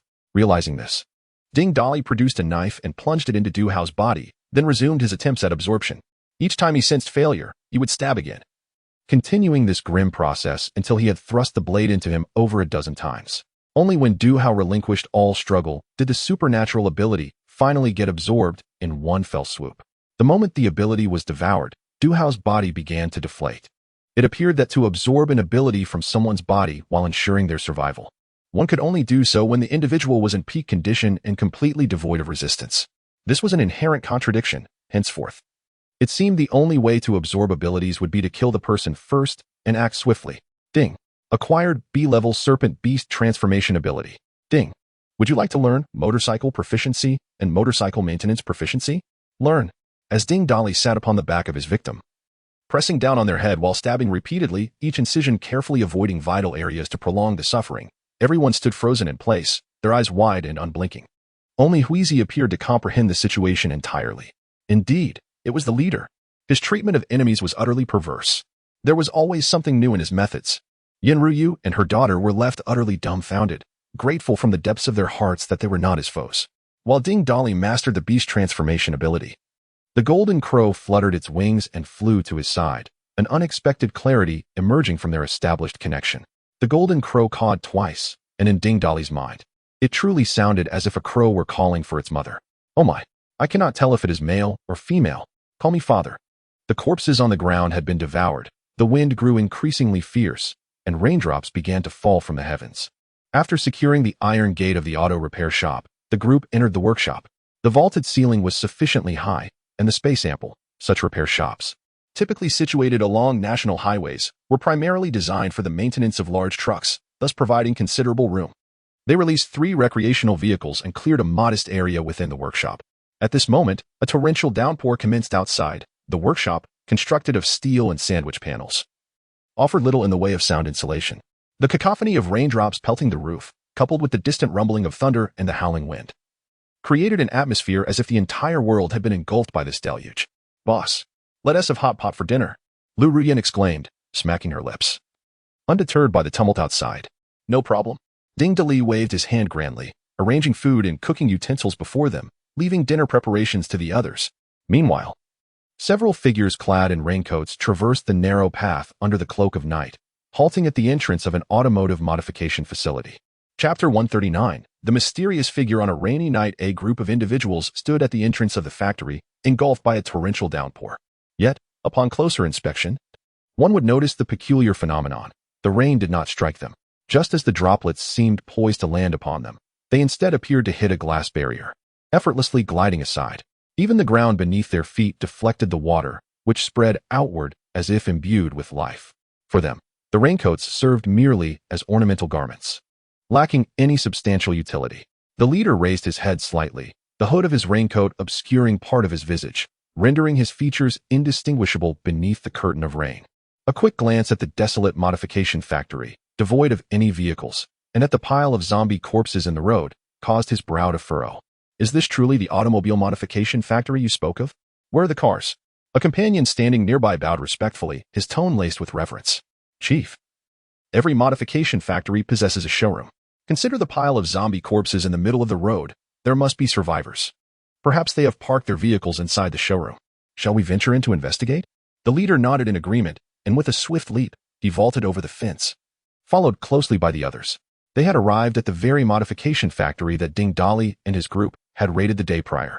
Meanwhile, Wu Tianyang and the remaining 6 brothers were diligently preparing a meal in their factory showroom. After scavenging the neighboring village for an entire day, they had garnered a modest yet significant bounty of supplies. They had also stumbled upon an untouched supermarket at the village's entrance, filled to the brim with provisions that had escaped looting. With few zombies in the vicinity, it was likely that they had been drawn to the modification factory and subsequently dealt with by Ding Dali's group. Thus, they had turned misfortune into fortune. Though they had lost their vehicle, they had secured enough resources to sustain them for quite some time. Utilizing a 3-wheeled motorcycle from the supermarket, they made several trips to transport the supplies back to the modification factory. "Wu Ge, what are our plans moving forward?" one brother inquired, holding a steaming bowl of noodles. Wu Tianyang stirred the pot of mixed ingredients, adding a generous portion of chopped ham. "We shall continue to gather resources while reinforcing the surrounding walls, particularly the main entrance. This location is far from populated areas. We can establish a base here. As long as we avoid attracting the attention of psychopaths like Ding Dali, it should not be difficult to carve out our own influence in this apocalypse. Wu Ge, that Ding Dali is utterly outrageous, having stolen everything from us. If we had not found those supplies, we would have gone hungry today. Humph. Do you think that if you possessed his strength, you would behave any differently? In this world, it is power that dictates everything. The fact that we are still alive is a stroke of luck." Wu Tianliang felt an immense sense of relief for having survived, and even more so for having acquired a far greater amount of resources than before. As the group engaged in animated discussion about the construction of their base, the sound of the roll-up door in the office area suddenly echoed through the space. Instinctively, they sprang to their feet, arming themselves to investigate. Just as they reached the office area, the roll-up door was pried open. A group of individuals clad in black raincoats entered the premises, immediately disregarding Wu Tianliang and his companions as they made their way directly to the exhibition hall. Having learned from previous encounters with Ding Dali and his cohort, Wu Tianliang resolved to exercise caution in the presence of strangers, refraining from provoking anyone until he gauged their intent. "Esteemed gentlemen, your late-night visit raises my curiosity. Might you be facing some difficulties? If you do not mind, shall we share a humble meal together?" The raincoat-clad figures surveyed the exhibition hall, noting the absence of all vehicles save for a solitary 3-wheeled motorcycle. One among them turned, his gaze scrutinizing yet his tone decidedly frigid. "Where are the modified vehicles?" Wu Tianyang, sensing the tension, cautiously inquired, "Are you also in search of modified vehicles?" The leader of the group, having heard Wu Tianliang's words, pushed past his companions and approached him directly. "Are you implying that the vehicles have already been collected by others?" Wu Tianliang nodded, responding, "You have arrived a moment too late. All the vehicles have been taken. Go. Inquire about the situation. The leader commanded, striding toward the food being prepared by Wu Tianyang and his companions. Meanwhile, his associates blocked Wu Tianyang and his friends within the office area. Casually lifting the lid of the pot to inspect its contents, he grimaced in distaste before replacing the lid. He retrieved a roasted chicken and several bottles of beer. Tearing off a leg and taking a bite, his gaze drifting to the rain-soaked window, lost in thought. The anguished cries emanating from the office area failed to disturb his reverie as he continued to stare vacantly at the window until his subordinates appeared, dragging a battered and bruised Wu Tianliang with them. Chief, the one who took the vehicles is the officially announced combat hero, Ding Dali. Oh, the one awakened with lightning abilities? The leader turned his attention to Wu Tianliang. Do you possess any additional valuable information? For instance, how many abilities does Ding Dali have? How many are in his group? The respondent shook his head, delivering a kick to the already injured Wu Tianyang. This fellow has fallen silent upon witnessing his companion's demise. Silence renders him expendable. Take him away, the leader instructed as two individuals stepped forward to drag Wu Tianliang out. He then addressed one of his subordinates beside him. Hound, can you trace the scent of Ding Dali and his group? I intend to ascertain the true weight of this so-called combat hero who dares to seize what is precious to me. The man referred to as Hound sniffed the air a few times, circling the exhibition hall before shaking his head in response. There are lingering scents from many others in this hall aside from those few, but with the rain falling so heavily outside, the scents have likely been washed away, making tracking improbable. Remember those scents. We shall encounter them one day. Since we have not located the vehicles, we shall conveniently collect our dues tomorrow. Meanwhile, Ding Dali and his companions remained blissfully unaware of the looming threat, gathered around a table enjoying hot pot. Lu Ruyan was indulging, her lips smeared with grease, her mouth stuffed with meat, rendering her speech muffled and indistinct. Ah, my dear leader, being by your side is indeed a blessing. Whatever one wishes to savor is readily available, and there is no need to fret over hunger. I wonder how little you and the others are faring. Are they perhaps enduring hunger? Fear not, for the provisions I have supplied them will sustain them for an extended period. Ding Dali, having picked up a piece of hot pot meat with his chopsticks, found his gaze inadvertently meeting the absent-minded Yin Ryu. Without hesitation, he placed the morsel into her bowl and casually inquired, Sister Yin, do you not fancy hot pot? Why do you remain lost in thought when there is meat to enjoy? Yin Ryu glanced at the meat in her bowl and then at her daughter, Lin Yuxi, who seemed oblivious to the conversation at hand. With a sigh of relief, she began, Today, I encountered those two female zombies, and it stirred some thoughts within me. Thus, Chapter 140, Do you wish to become an awakened one? Upon hearing these words, Lin Yuxi paused her actions of picking food, as if recalling something unpleasant, and fell into a moment of silence. The two women were evidently tormented to death by those petty scoundrels. Ultimately, they met their demise at the hands of the zombies transformed by these women, a fitting end indeed. Yushichio tucked a stray lock of hair behind her ear. Though her expression remained neutral, one could sense a hint of displeasure in her tone as she spoke. Ding Dali had already surmised that Yin Ryu had undoubtedly witnessed the tragic plight of women in this apocalyptic world. Otherwise, she would not have been so easily subdued. You must have encountered a similar situation at Baiyez, haven't you? At this, Yin Ryu's expression shifted, her brows knitting together, and her voice tinged with disgust. At Baiyez, there are women tortured to death by his subordinates every day. The majority of women there face even more harrowing fates than this. When we escaped, we saw a disobedient woman eviscerated and hung upon the base's fence, soon devoured by the approaching zombies, leaving only her upper half behind. As she recounted this, Yin Ryu exhaled deeply and took a hearty swig from the beer on the table. The Do How You Killed today has also claimed the lives of many women. Those of average appearance were generally given to his underlings, while the more attractive ones he kept for himself, only to hand them over to a few trusted subordinates once he grew bored. The women he received often met grim fates. After speaking, Yin Ryu lifted her gaze, her eyes solemnly fixed on Ding Dali. To be honest, had we not encountered you all, my mother and I might have faced similar fates as those women. Lin Yuxi, upon hearing Yin Ryu's words, approached Ding Dali and linked her arm with his. Their recent interactions had lessened her fear of him, leading her to perceive him as a reliable figure. Thus, emboldened, she swayed his arm and spoke in a tone reminiscent of a playful plea. Uncle, could you help me save my father? Xiaoxi, come here. Before Ding Dali could respond, Yin Ryu interjected, calling Lin Yuxi back. Ding Dali felt a surge of frustration, mentally lamenting, Uncle? Me? I am of an age that bridges the gap between you and your mother. You should be calling me Dad instead. He refrained from voicing this thought, fearing it might frighten the young girl. We'll discuss this at the Donglang gas station tomorrow. I cannot guarantee your father is still alive. My father is definitely alive. That group assured us. Lin Yuxi abruptly stood, knocking over a cup on the table, her voice laced with urgency. Startled, Yen Ryu quickly tugged at her sleeve, pulling her behind her, anxious that she might provoke Ding Dali's ire. Having finished his meal, Ding Dali tossed a few newly acquired second-tier crystal cores to Peter. Consuming these should elevate you to the third tier. Hurry and absorb them after we finish eating. You are the weakest among us. With that, Ding Dali disregarded Lin Yuxi and directly returned to the RV park nearby. Seeing this, Yen Ryu softly cautioned Lin Yuxi, Xiaoxi, do not demand assistance from others with such audacity. Chief Ding has his own plans. He has already resolved to seek out Master Bai, so why the urgency? If he chooses not to assist us, what can you and I accomplish? After speaking, he felt a twinge of embarrassment and addressed the group, urging them to continue eating while he went to check on Chief Ding. He exchanged a few meaningful glances with Lin Yuxi before rising and making his way towards Ding Dali's mobile home. He knocked softly on the door, and Ding Dali opened it, revealing no surprise upon seeing Yen Ryu. He simply stepped aside to let her in. Once inside, Yen Ryu closed the door behind her. You're not angry at Lin Yuxi, are you? Don't hold her temperament against her. That's just how she is, Ding Dali remarked, slightly taken aback. His eyebrows raised in amusement. Oh, you're overthinking it. I'm simply full and, with the rain outside, have nothing to occupy myself with but to watch a film in the vehicle. However, you must have pampered that girl quite a bit in the past, haven't you? Yen Ryu nodded gently and proceeded to activate the vehicle's hot water heater to prepare tea for Ding Dali. She is just a child, still a girl, and I've indulged her considerably. There was an unspoken understanding that she had perhaps viewed matters too simplistically. Her innocence might prove difficult to sustain in this world.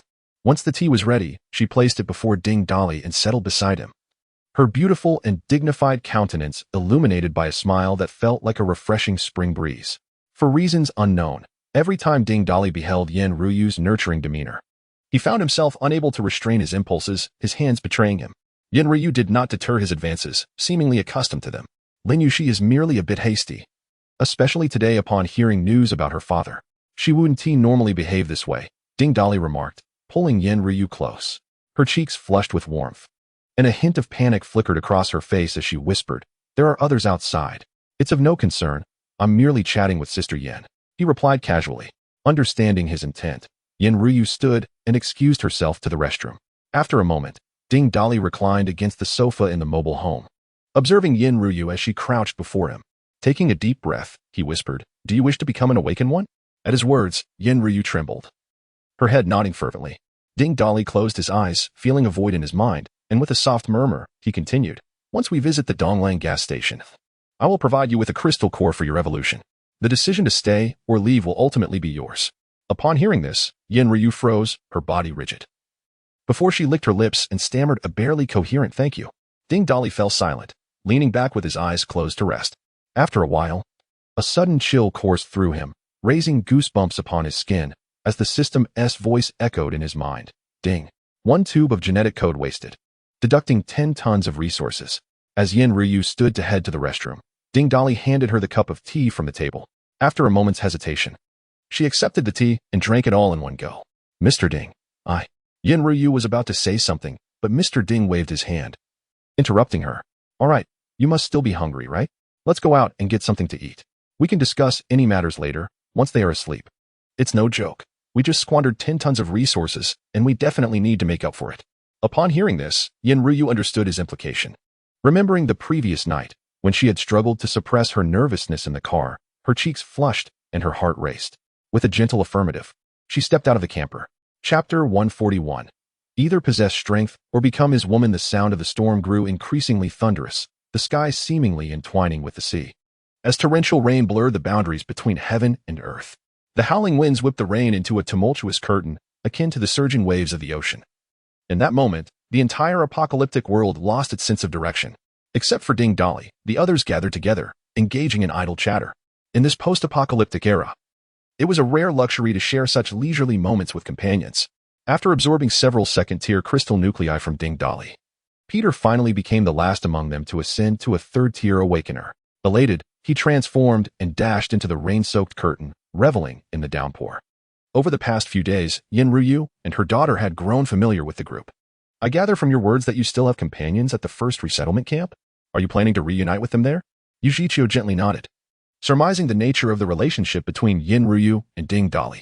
Moreover, having noticed Yen Ryu's flushed cheeks upon disembarking from the vehicle, everyone, being seasoned in such matters, understood the implications. Thus, Yujichio felt no hesitation in answering her inquiry. We have over 60 companions and plan to establish our own base at a particular location. The first resettlement camp is relatively close to that site, and the official aircraft is available. However, it cannot accommodate everyone. So we will first transport others and leave only a few of us to travel by land. The day we encountered you, we had just sent them off. In fact, we are currently en route to the first resettlement camp, merely taking a slight detour to gather some gasoline.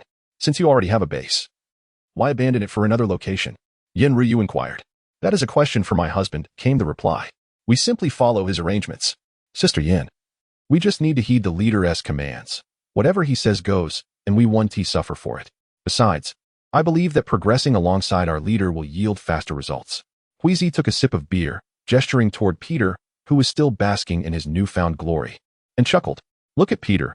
He is the weakest among us, yet on the day we met you, he was the most feeble in our entire team. Ha!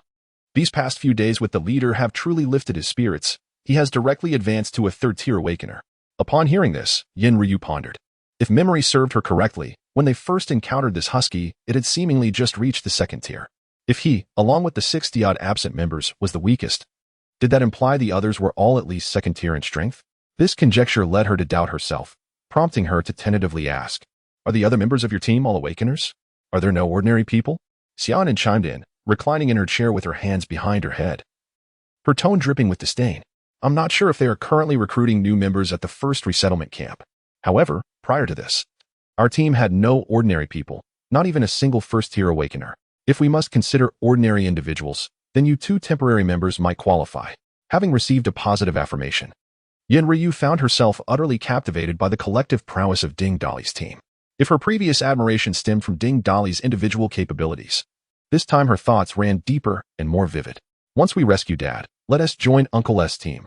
After all, he intends to establish a base. And we can contribute as well. With pride, Lin Yushi introduced to the group, my father is an exceptionally skilled architectural engineer. He will undoubtedly be an asset in constructing the base.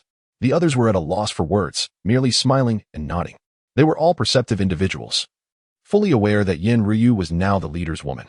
Even if Lin Yushi's father were alive and they managed to rescue him, Ding Dali would never allow him to accompany them on their journey. Regardless of how long they had been part of the team, they understood Ding Dali's character well. Yin Ryu would either follow the leader or they would part ways after some frivolous amusement. If they insisted on bringing her husband into the fold, there was only one inevitable outcome. Both would meet their demise. At that moment, Lu Rian stuffed her mouth full of chips, chewing heartily as she remarked to Yin Ryu. There are only two possibilities for a beautiful woman joining our team. Either you possess exceptional strength or you have unique abilities that others lack. Do you? Upon hearing this, both Yin Ryu and Lin Yushi shook their heads in unison. Yin Ryu seemed to have an inkling of the latter possibility, her expression complex, yet she refrained from speaking. Lin Yushi, somewhat puzzled, inquired, Sister Rian, what about that second possibility? Lu Rian retrieved another bag of snacks from her ring, tearing it open and tossing a piece into her mouth. That second possibility certainly refers to being the leaderess woman. To be honest, had I not possessed some strength, I would have aspired to be the leaderess woman as well. Although I once had a fondness for him, I now have long ago. Even if the leader harbors feelings for me, it would be futile. Upon hearing Lu Rian's words, the group burst into hushed laughter. Lin Yushi scanned the faces around her and continued to probe. But what about sisters Chio and Inan? They are strong, yet they are also the leader's women? Aha. Little sister, I think you've got the order wrong. Chimed in Xiaonan. We may have strength, but that only became relevant after we became his women. Before that, we were merely ordinary individuals with decent looks. Lin Yushi nodded thoughtfully, falling silent as she fiddled with her soda bottle, seemingly lost in contemplation. After some idle chatter, Jin Wu and Peng Hu stood guard while the others returned to their respective RVs. As before, Yin Ryu led Lin Yushi into Ding Dali's RV. She was not naive. Having witnessed Ding Dali acquire numerous RVs, she understood that accommodating more people was not an issue. Yet, he had only chosen to bring out 3. Both Yin Ryu and Lin Yushi, each lost in their own thoughts, lay on the lift bed for a long while before finally drifting off to sleep.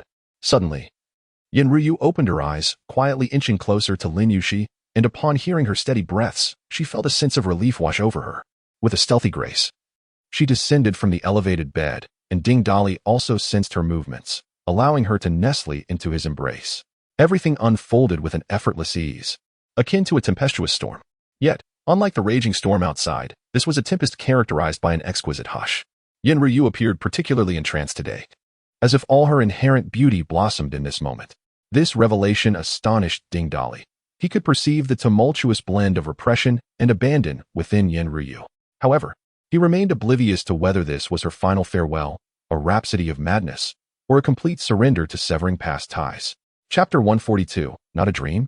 After dinner, the 10 tons of supplies that had been deducted were returned in double, and Yin Ryu's virtue value had reached 90, just a step away from unwavering loyalty.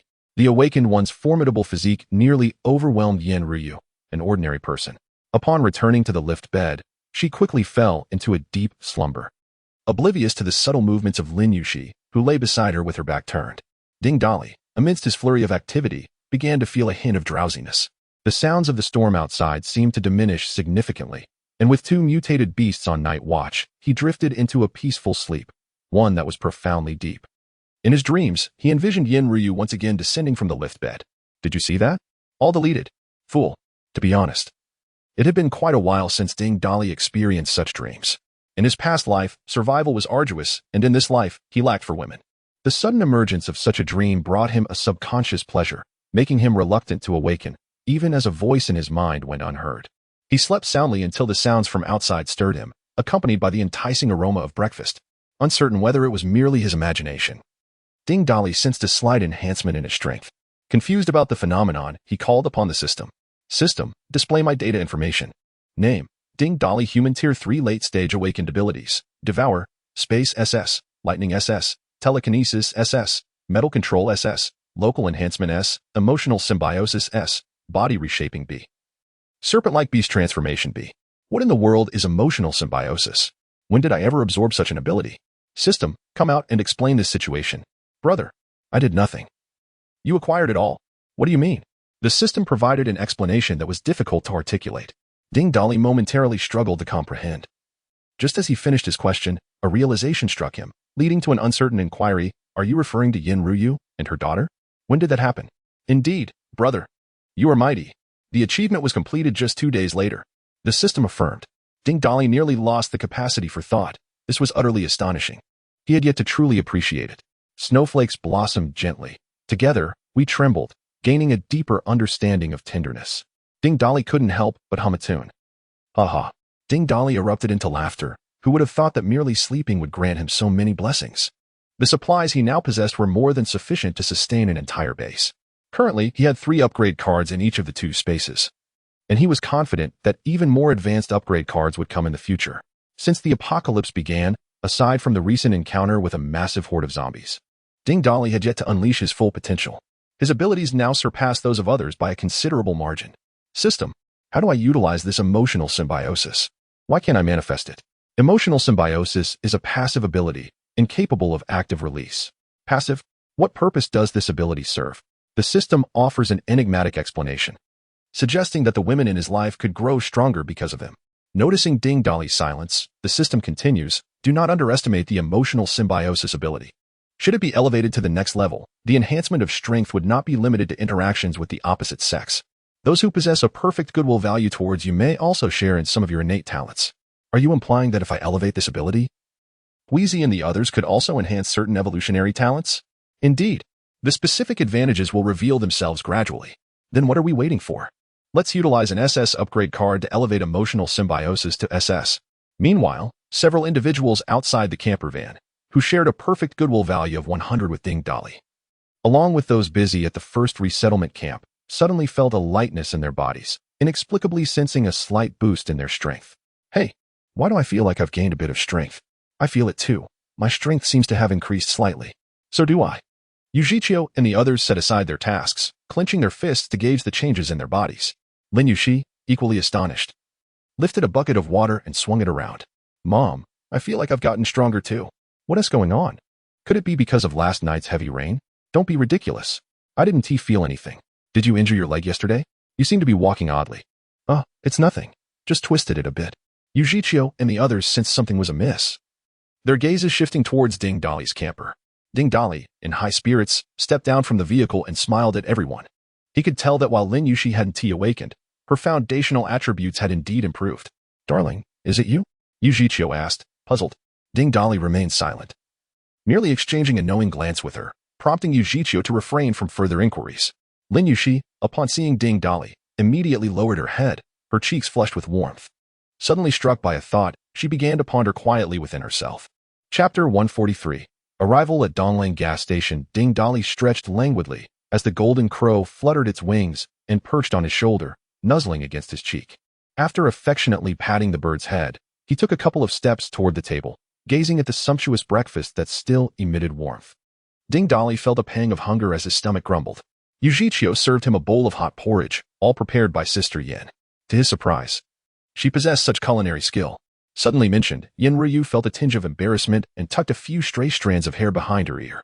As long as everyone enjoys it, that's what matters. It's not really a skill, I've just always made breakfast for myself. Don't just stand there. Please, take a seat and eat. We shall depart once we finish, she urged.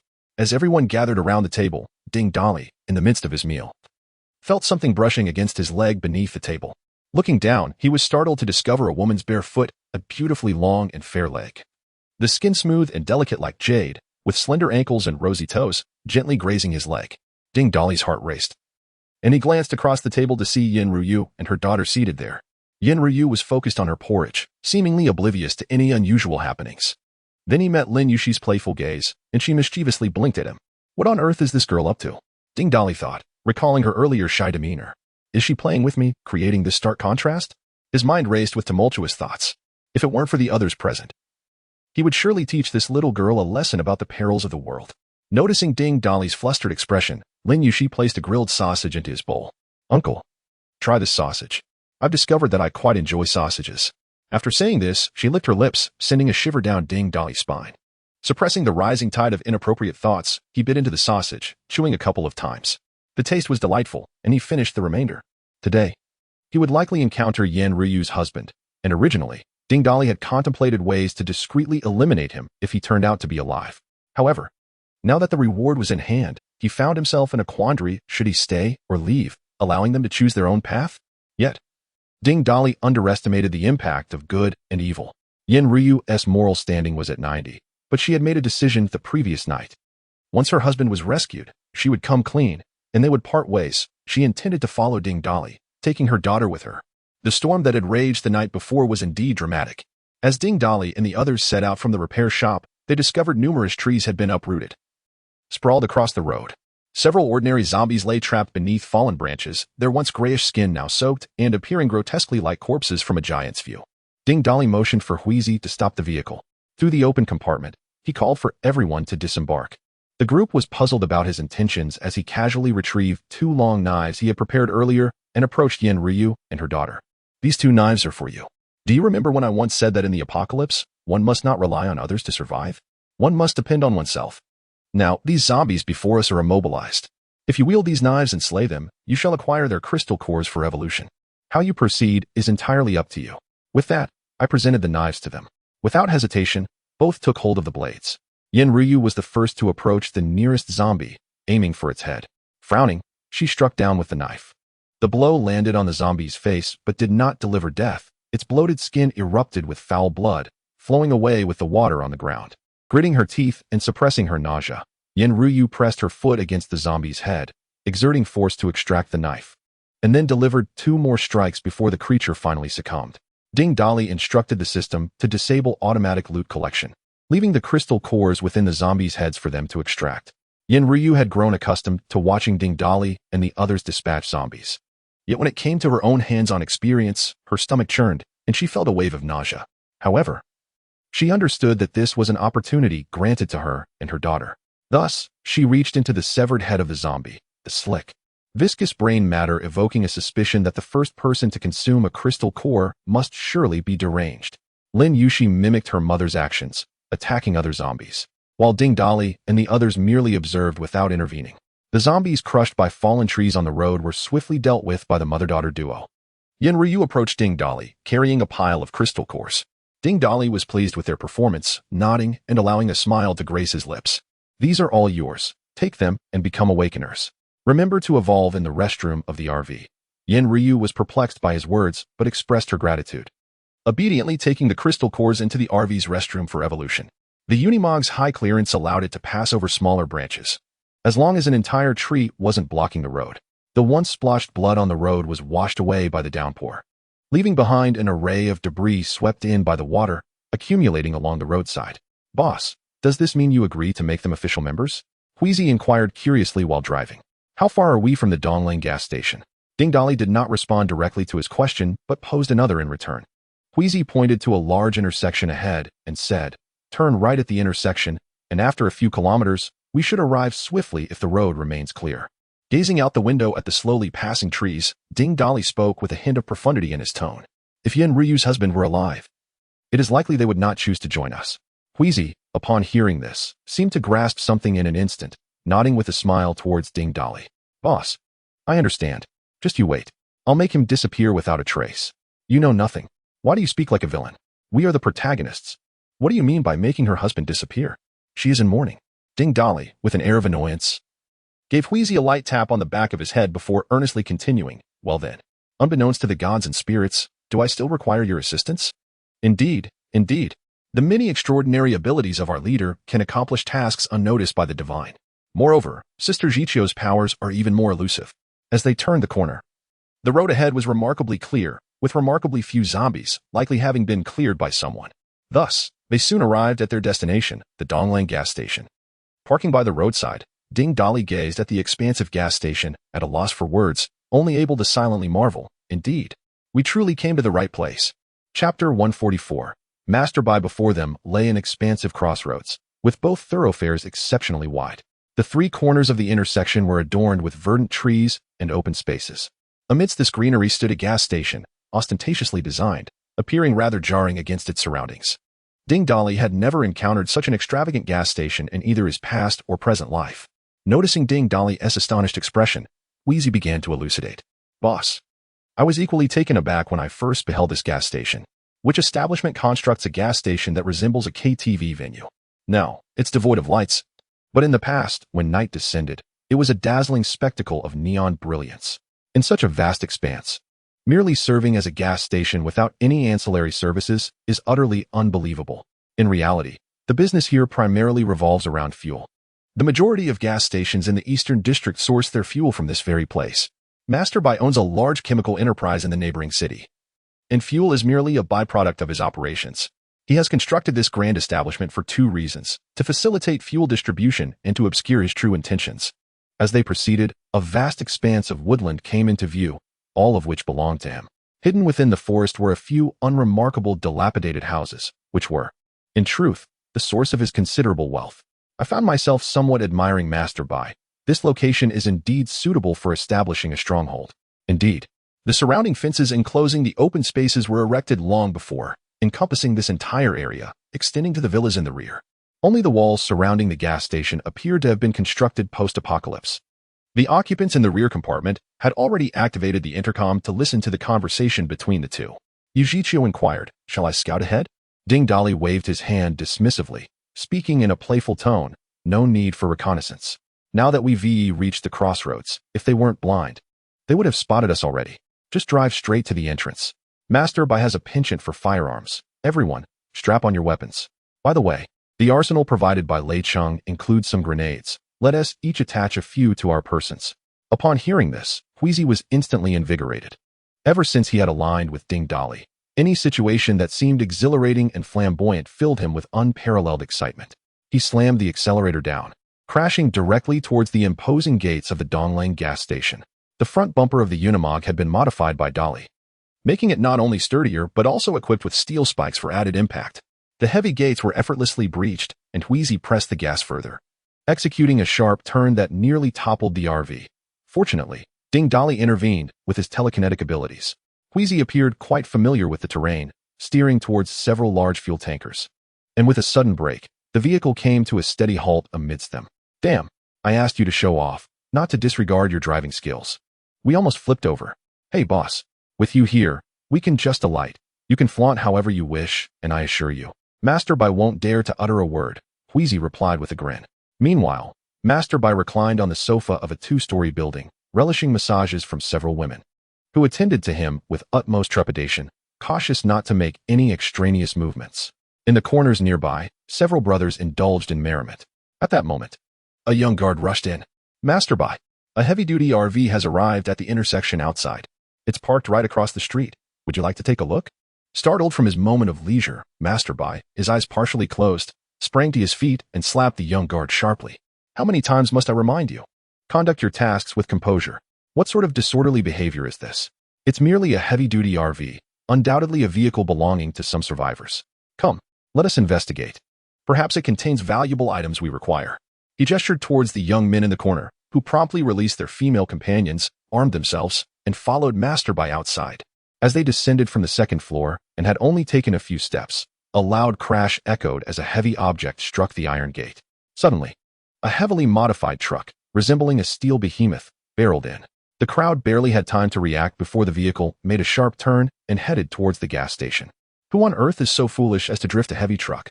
Masterby's expression darkened, more dismal than if he had swallowed excrement. In the pre-apocalyptic world, who dared knock on his door? After establishing a stronghold with an arsenal of weapons in the post-apocalyptic era, no one would dare challenge him. Was today a day for fools or those seeking death? Let us follow and see. As the truck came to a halt, Masterby quickly led his men in pursuit. Upon seeing individuals inside the vehicle, the young guards raised their guns, ready to fire. Masterby hurriedly intervened, scolding them sharply. Are you all insane? Do you not see all these fuel tanks? Are you eager to shorten your lives? At that moment, Ding Dolly, armed with an automatic rifle and grenades, leaped to the front of the truck. The sight of the individuals inside startled both Masterby and his subordinates. When they noticed the automatic rifles and grenades the newcomers carried, Masterby's eyes twitched involuntarily. As they sized each other up, Ding Dolly scrutinized the leader. A striking figure in a white Zhongshan suit with a slick hairstyle, exuding an air of maturity and charisma that made him stand out among men. It was evident that this was the renowned Masterby, whom he had heard of but never met. Just as Masterby was about to speak, several individuals emerged from the cockpit and rear compartment, all armed with automatic weapons and grenades. Are these individuals a special operations team? Masterby thought, observing their mixed gender, which suggested they were not military personnel. He felt a sense of uncertainty regarding their identities, even a hint of shock. Although they boasted numerous firearms, most were merely handguns. And they certainly lacked the lethal grenades the newcomers possessed. When a massive tiger and an oversized crow leaped from the rear compartment, their confusion deepened. Do these people still keep pets in this apocalypse? However, their astonishment peaked when they saw the mother-daughter duo of Yin Ruyu and Lin Yushi emerge last. Masterby's eyes sparkled with recognition, and he could not help but exclaim, Yin Ruyu. Suddenly, Mr. Bai realized something. Reining in his astonishment and donning a benevolent smile as he approached Ding Dolly. May I inquire how to address you, my brother? What brings you to my humble abode? Perhaps we should first put away our firearms. Should any accidental discharge occur, the explosion of these fuel tanks would leave us with no escape. Ding Dolly, unfazed, deliberately swung his automatic rifle. It's nothing much. I merely heard that you have fuel and came to borrow some. Upon hearing this, Mr. Bai erupted into hearty laughter, his eyes glinting with mirth as he gestured grandly. Ha ha ha, I thought it was something significant. Just a bit of fuel? I cannot speak for other things, but I have an abundance of fuel here. Would you care to step over to my quarters for a chat? I have matters I wish to discuss with you. And afterward, take as much fuel as you desire. Observing the seemingly polished Mr. Bai before him, Ding Dolly couldn't help but murmur to himself, laugh all you want. There will come a time for your tears. I intend to borrow every last drop of your fuel.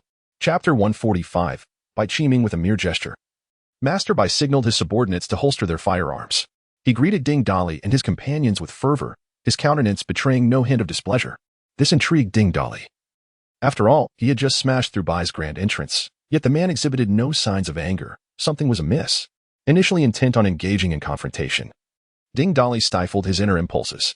Please, my brothers, this way, Bai extended his hand in a gentlemanly manner, feigning nonchalance as his gaze discreetly flicked toward Yin Ruyu and her daughter. Since the moment they laid eyes on Master Bai, the two women had remained silent. As members of Ding Dolly's team, they were reticent to inquire about Lin Jiadong's whereabouts without his prompting, opting instead to follow his lead. Ding Dolly reciprocated the gesture, waving for everyone to proceed. The gas station owned by Bai comprised 3 rows of buildings, each containing approximately a dozen rooms. The first row consisted of single-story structures, which had likely served as the station's convenience store, restrooms, and various dining establishments. The second and third rows were 2-story buildings. It was unclear whether Bai had a peculiar aesthetic sense or not, but the first 2 rows resembled a KTV establishment, their exteriors adorned with flamboyant carvings and elaborate designs. The final row of 2-story buildings appeared to have once been separated from the front, but it seemed the intervening wall had been demolished. Surrounding these structures was a vast expanse of concrete plaza, where Ding Dali noticed several oil tankers parked, just where they had previously stopped. He spotted a line of oil spill outlets, undoubtedly connected to underground storage tanks. A wave of trepidation washed over him. It was no wonder that many gas stations throughout the Eastern District sourced their fuel from here. The sheer volume of reserves was formidable.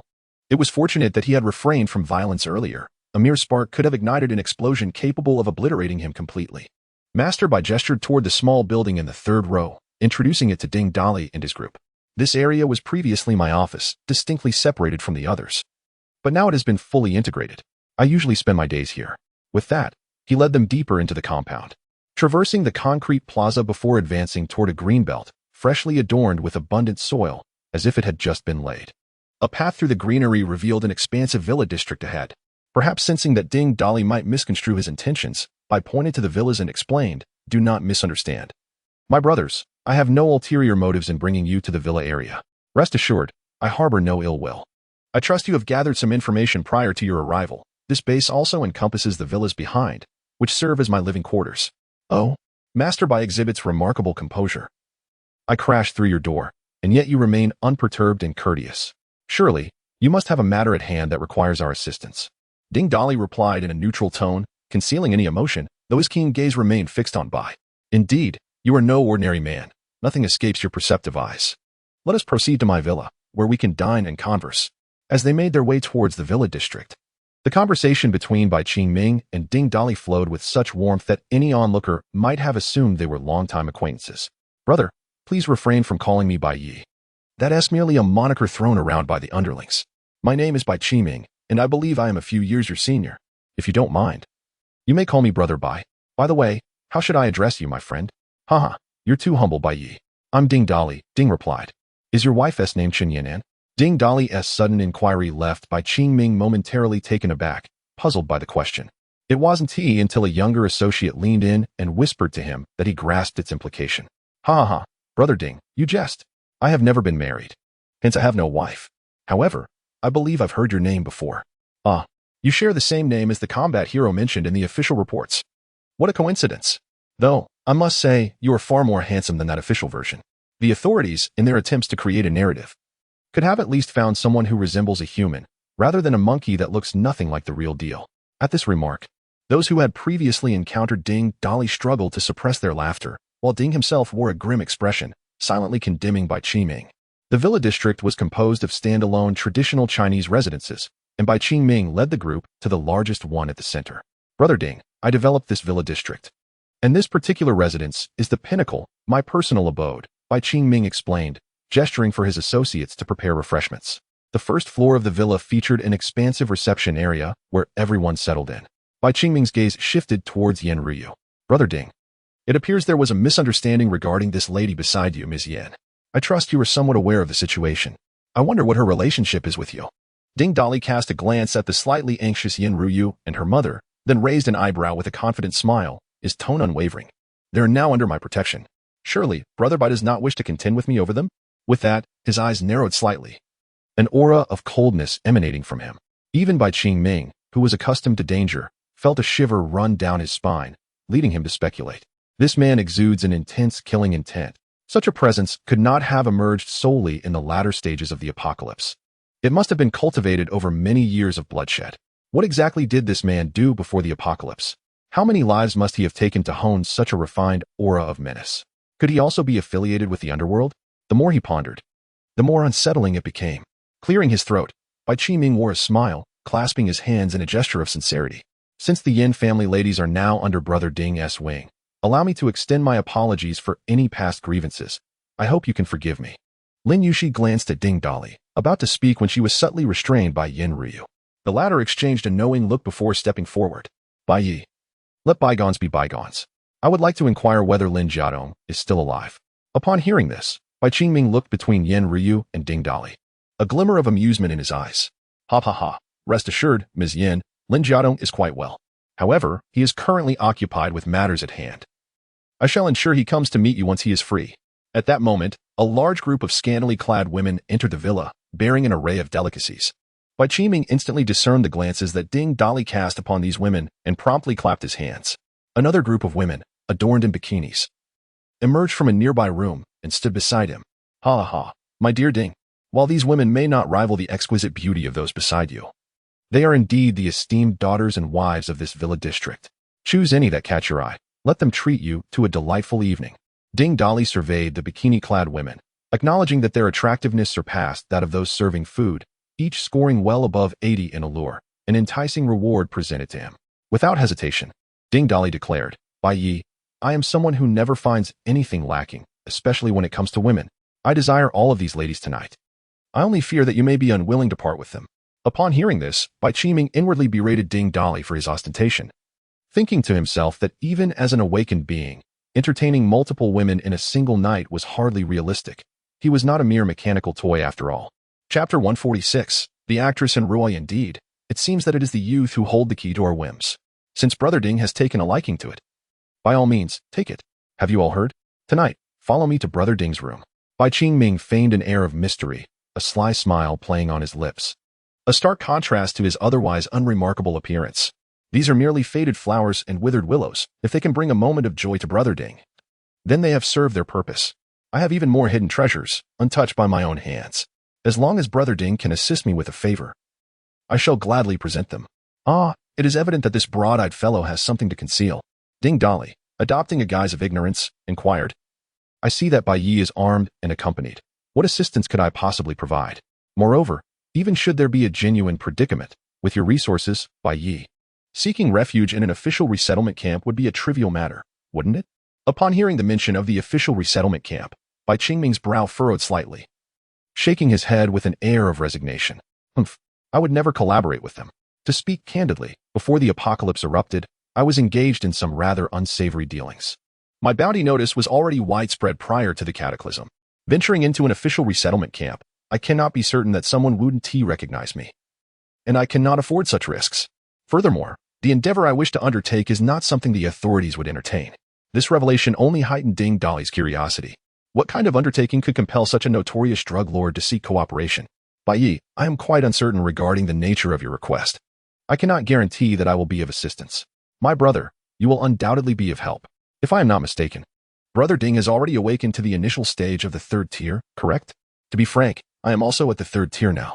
I am familiar with this sensation, and upon seeing you, I surmised your level. Many of your companions must also be at the second tier, am I right?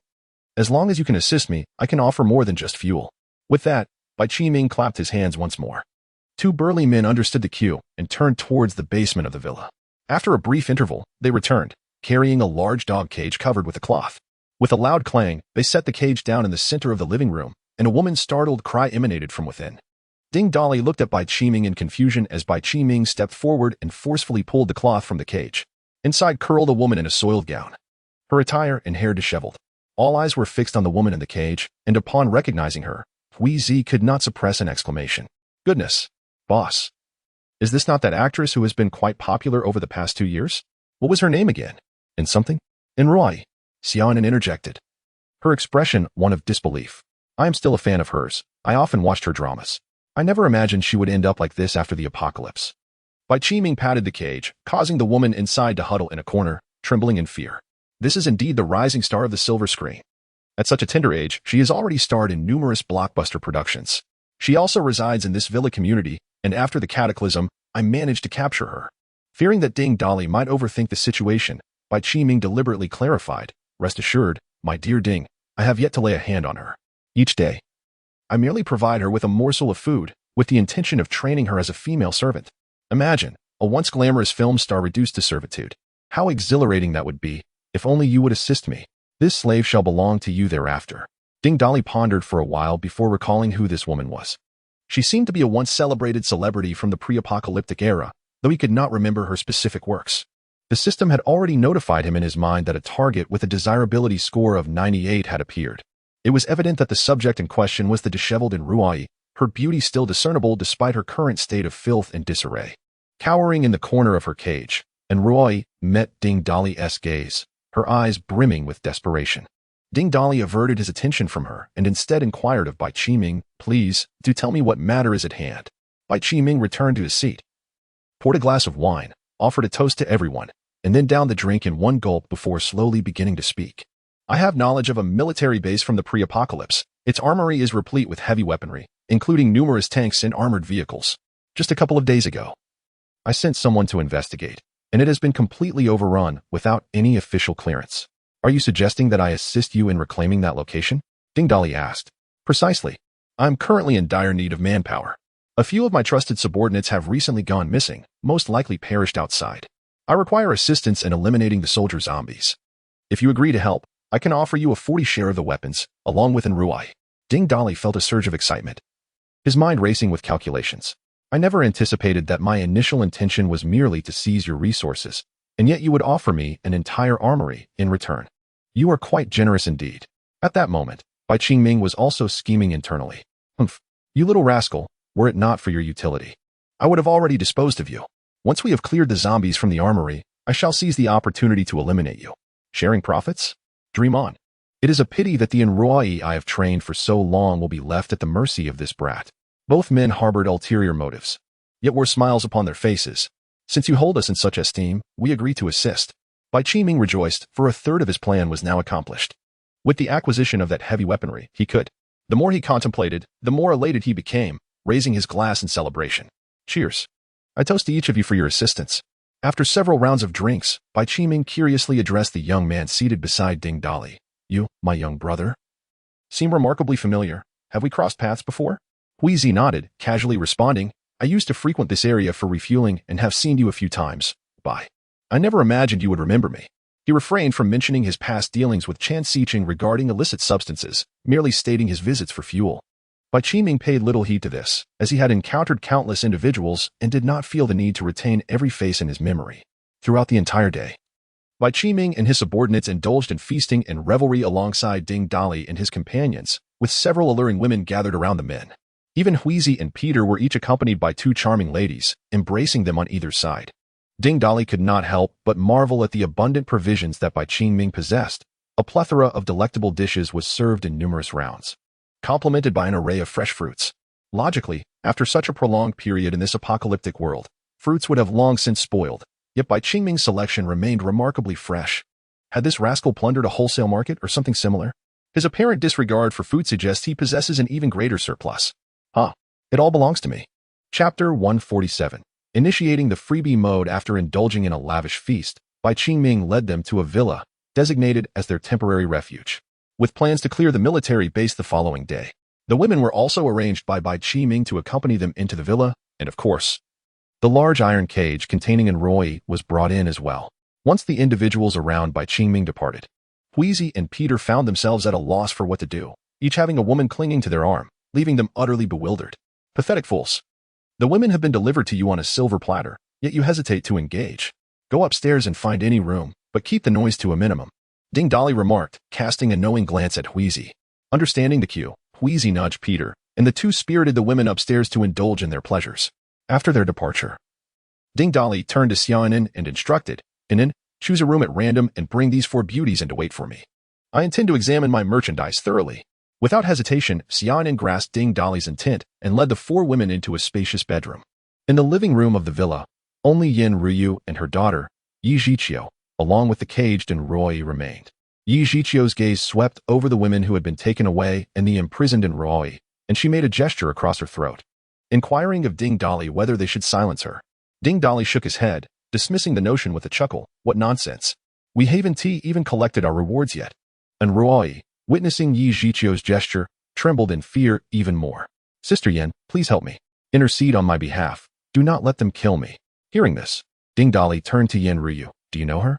We reside in the same villa area. It's only natural that we are acquainted. Mr. Ding, let us release her. I can persuade her to align with you. She is not Bai Qingming's ally, but rather stands against him. As Ding Dali regarded the once glamorous starlet, he felt it would be disingenuous to deny his admiration. Before he could speak, Enruai had already gleaned valuable information from Yin Ruyu's words. The individual Bai Qingming sought to recruit evidently possessed formidable strength and appeared to be an adversary of Bai Qingming. Sir, if you can eliminate Bai Qingming, I shall be yours from this day forth. I will comply with any task you assign. Upon hearing this, Ding Dali gestured for Yin Ruyu to release her.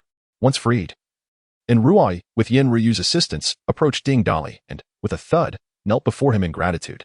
Checking her information, name, Enruai, human female score, 98 potential, recruitable ability, unawakened moral value. Ding Dali paid little heed to her expressions of gratitude.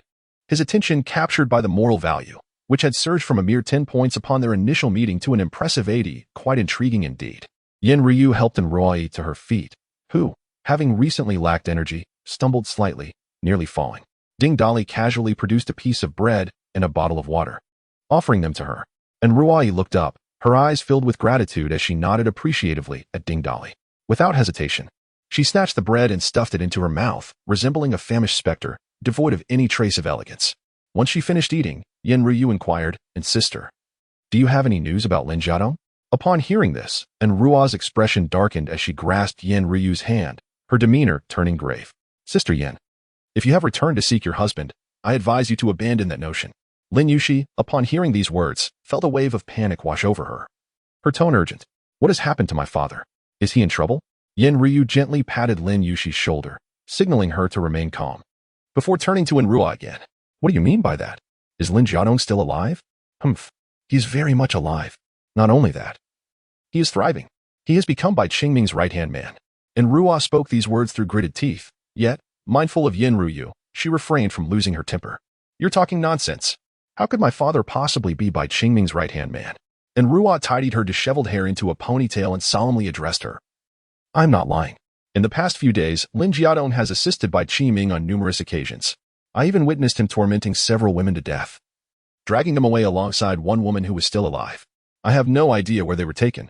These revelations caused a tremor to run through Yen Ryu and her daughter, as they struggled to accept this grim reality. Lin Yushi murmured, "This is impossible. It can't be true.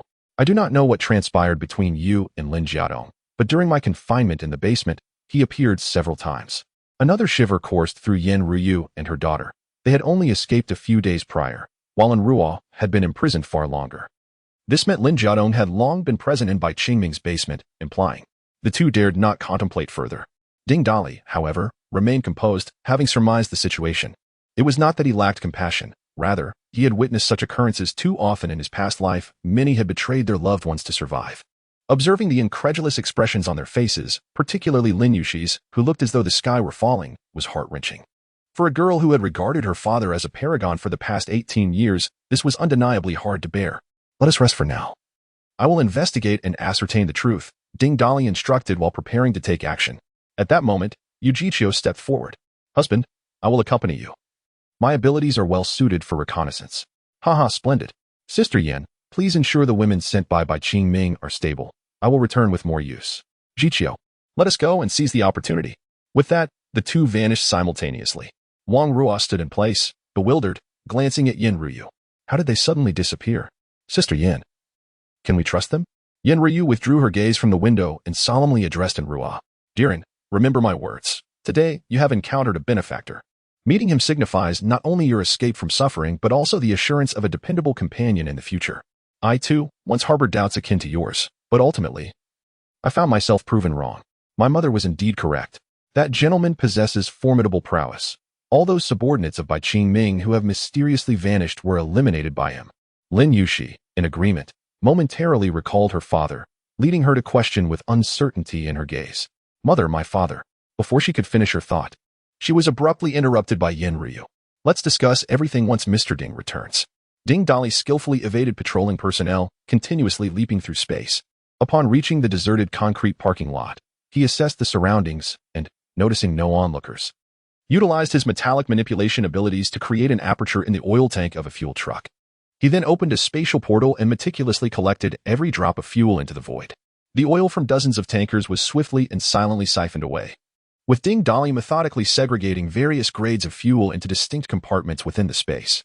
Having completed this task, Ding Dali located the unloading point, touched the pipeline, and directly extracted all the oil from the underground tanks. Chapter 148. The ramshackle cottage in the woods. The underground oil tank was buried sufficiently deep that even if it were to vanish entirely, the ground would not collapse in the short term. Having effortlessly completed a thorough sweep of the fuel at Dongling gas station, Ding Dali was in high spirits when Yi Jiqiu appeared at his side. "My dear," she said, "I just ventured to the small building in the third row. Bai Qingming and his subordinates are discussing our affairs. I also noticed a man who has arrived. The lackeys refer to him as Brother Lin, and I suspect he may be Lin Jiadong." "Oh, let's investigate." With that, Yoshichio's figure once again melted into the darkness. Ding Dali, employing spatial leaps, deftly evaded the patrolling guards. In the obscured vision of the night, devoid of electricity and light, it was a simple task to avoid them with only a flashlight for guidance. The two-story building occupied by Bai Qiming was evidently equipped with power storage. As the entire first floor was brightly illuminated, Ding Dali pressed himself against the outer wall and nimbly leaped up to the second-floor window. He opened the window and nestled into a corner that afforded a view of the situation below. Before long, Yoshichio's silhouette reappeared beside him. They both directed their gaze downward, where Bai Qingming sat in the center of the hall, flanked by a middle-aged man of genteel appearance, sporting gold-rimmed glasses. The moment Ding Dali laid eyes on this individual, a flicker of murderous intent sparked within him. Through the system, he recognized the bespectacled man as Lin Jiadong. Sensing Ding Dali's unease, Yoshichio inquired with her eyes, but Ding Dali shook his head, signaling her to wait until later to speak. Bai Qingming took a sip of hot tea and jovially patted Lin Jiadong on the shoulder. "Brother Lin, your wife and daughter have returned with that Ding Dali. Do you have any thoughts on the matter?" Lin Jiadong also lifted his cup of hot tea and took a sip, pushing up his gold-rimmed glasses with a dismissive tone. "Humph. Those two wretches intended to be gifts for Bai Yi. Who would have thought they would escape under the cover of night while we were busy repairing the wall? Had I known, I would have confined them like that woman in Ruai." At this, Lin Jiadong's expression darkened, and his tone turned frigid. Bai Yi intends to use Ding Dali to cleanse the military base. Once he has outlived his usefulness, they will all be disposed of. In the end, Yin Ruyu and her daughter will still be in Bai Yi's possession. Ha! Truly, Brother Lin, you are ruthless and indeed the person I have chosen. Rest assured, I shall take good care of your wife and daughter. He continued, "By the way, how is the training of the newly captured gem progressing?" Lin Jiadong's eyes darkened as he gently twisted the ring on his left ring finger, leaning back slightly on the sofa. That woman has already lost her sanity while confined in the cottage in the woods. Whether she can be trained as a female slave depends on her ability to regain her wits. Bai Yi, I do not quite understand your fervor for training female slaves. In this world, it suffices to simply take women by force. Brother Lin, it's a pity you previously had two exquisite women at home. Such a waste. A common woman, if taken by force, is just that. Even if shared among brothers, I would not feel regret. Such exceptional women, who once held themselves in high regard before the apocalypse, ought to be thoroughly trampled into the mud, transformed into mere subservience. Only then does conquering them become exhilarating. Lin Jiadong shook his head dismissively. The ensuing conversations among the individuals on the first floor predominantly revolved around the actions planned for the following day, interspersed with lewd laughter. Yoshichio had long since taken out a fully charged phone from the RV, recording all their dialogues. Ding Dali naturally understood to whom she intended to present this information.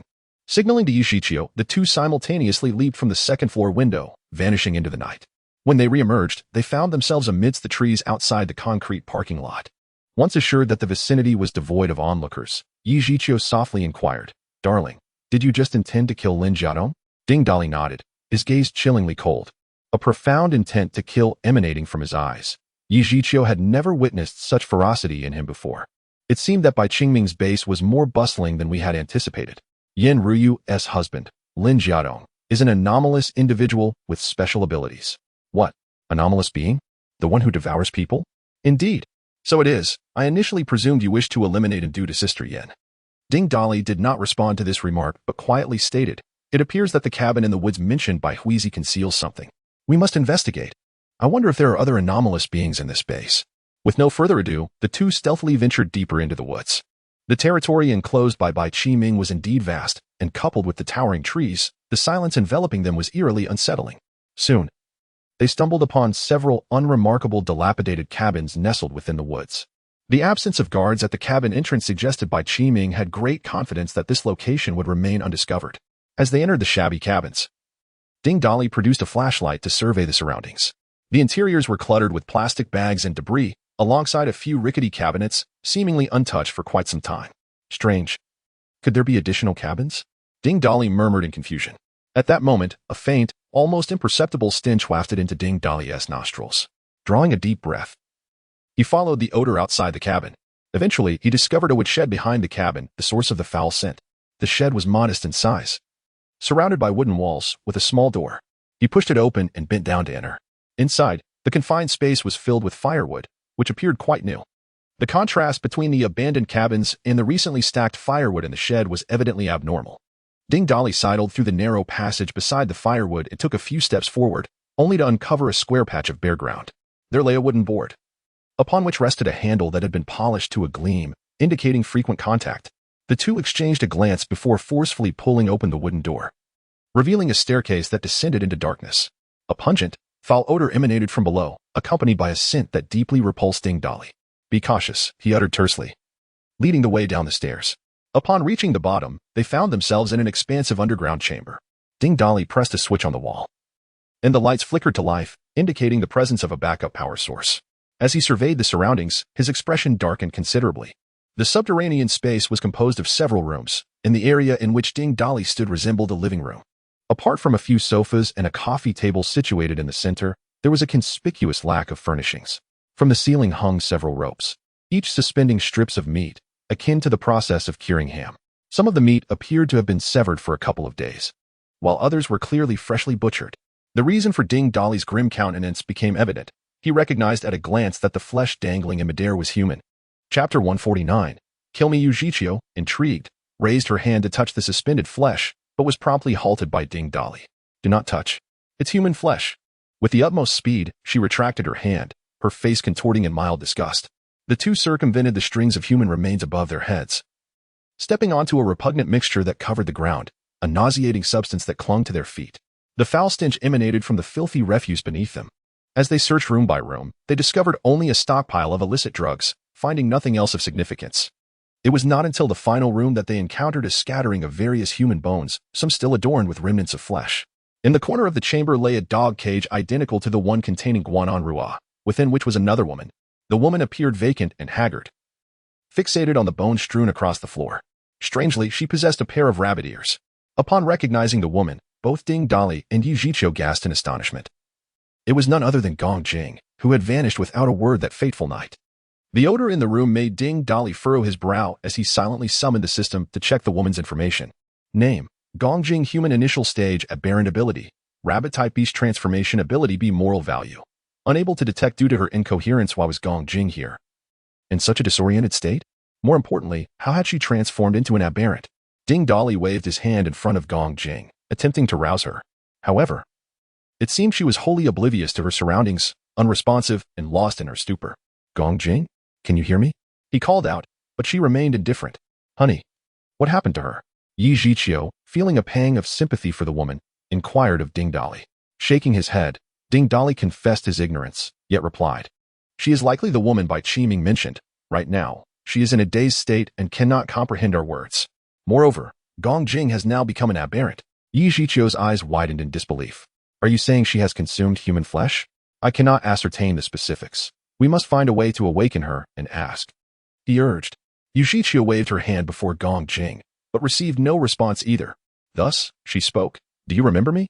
I am Yujichio, and this is Ding Dolly. We have met before." Upon hearing Ding Dolly's name, Gong Jing's previously listless eyes flickered with a hint of recognition. Slowly, she raised her head to gaze at the two before her. When her eyes fell upon Ding Dolly, her pupils dilated suddenly, and she began to mutter frantically, "Ding Dolly, I was wrong. Ding Dolly, I was wrong," repeating this phrase incessantly. As the other party seemed to regain a semblance of lucidity, Ding Dolly opened the cage and gestured for Yujichio to step back. He then met Gong Jing's crimson gaze and slowly spoke, "I am Ding Dolly. Do you still remember me?" In Gong Jing's vacant eyes, a spark of recognition began to flicker, as if the light within her was finally ignited. She extended her hands, grasping Ding Dolly's arms, her tone laced with desperation. "You are Ding Dolly, the boss. Please, kill me. Kill me." Whoa. She incessantly repeated this plea, her demeanor growing increasingly frenzied.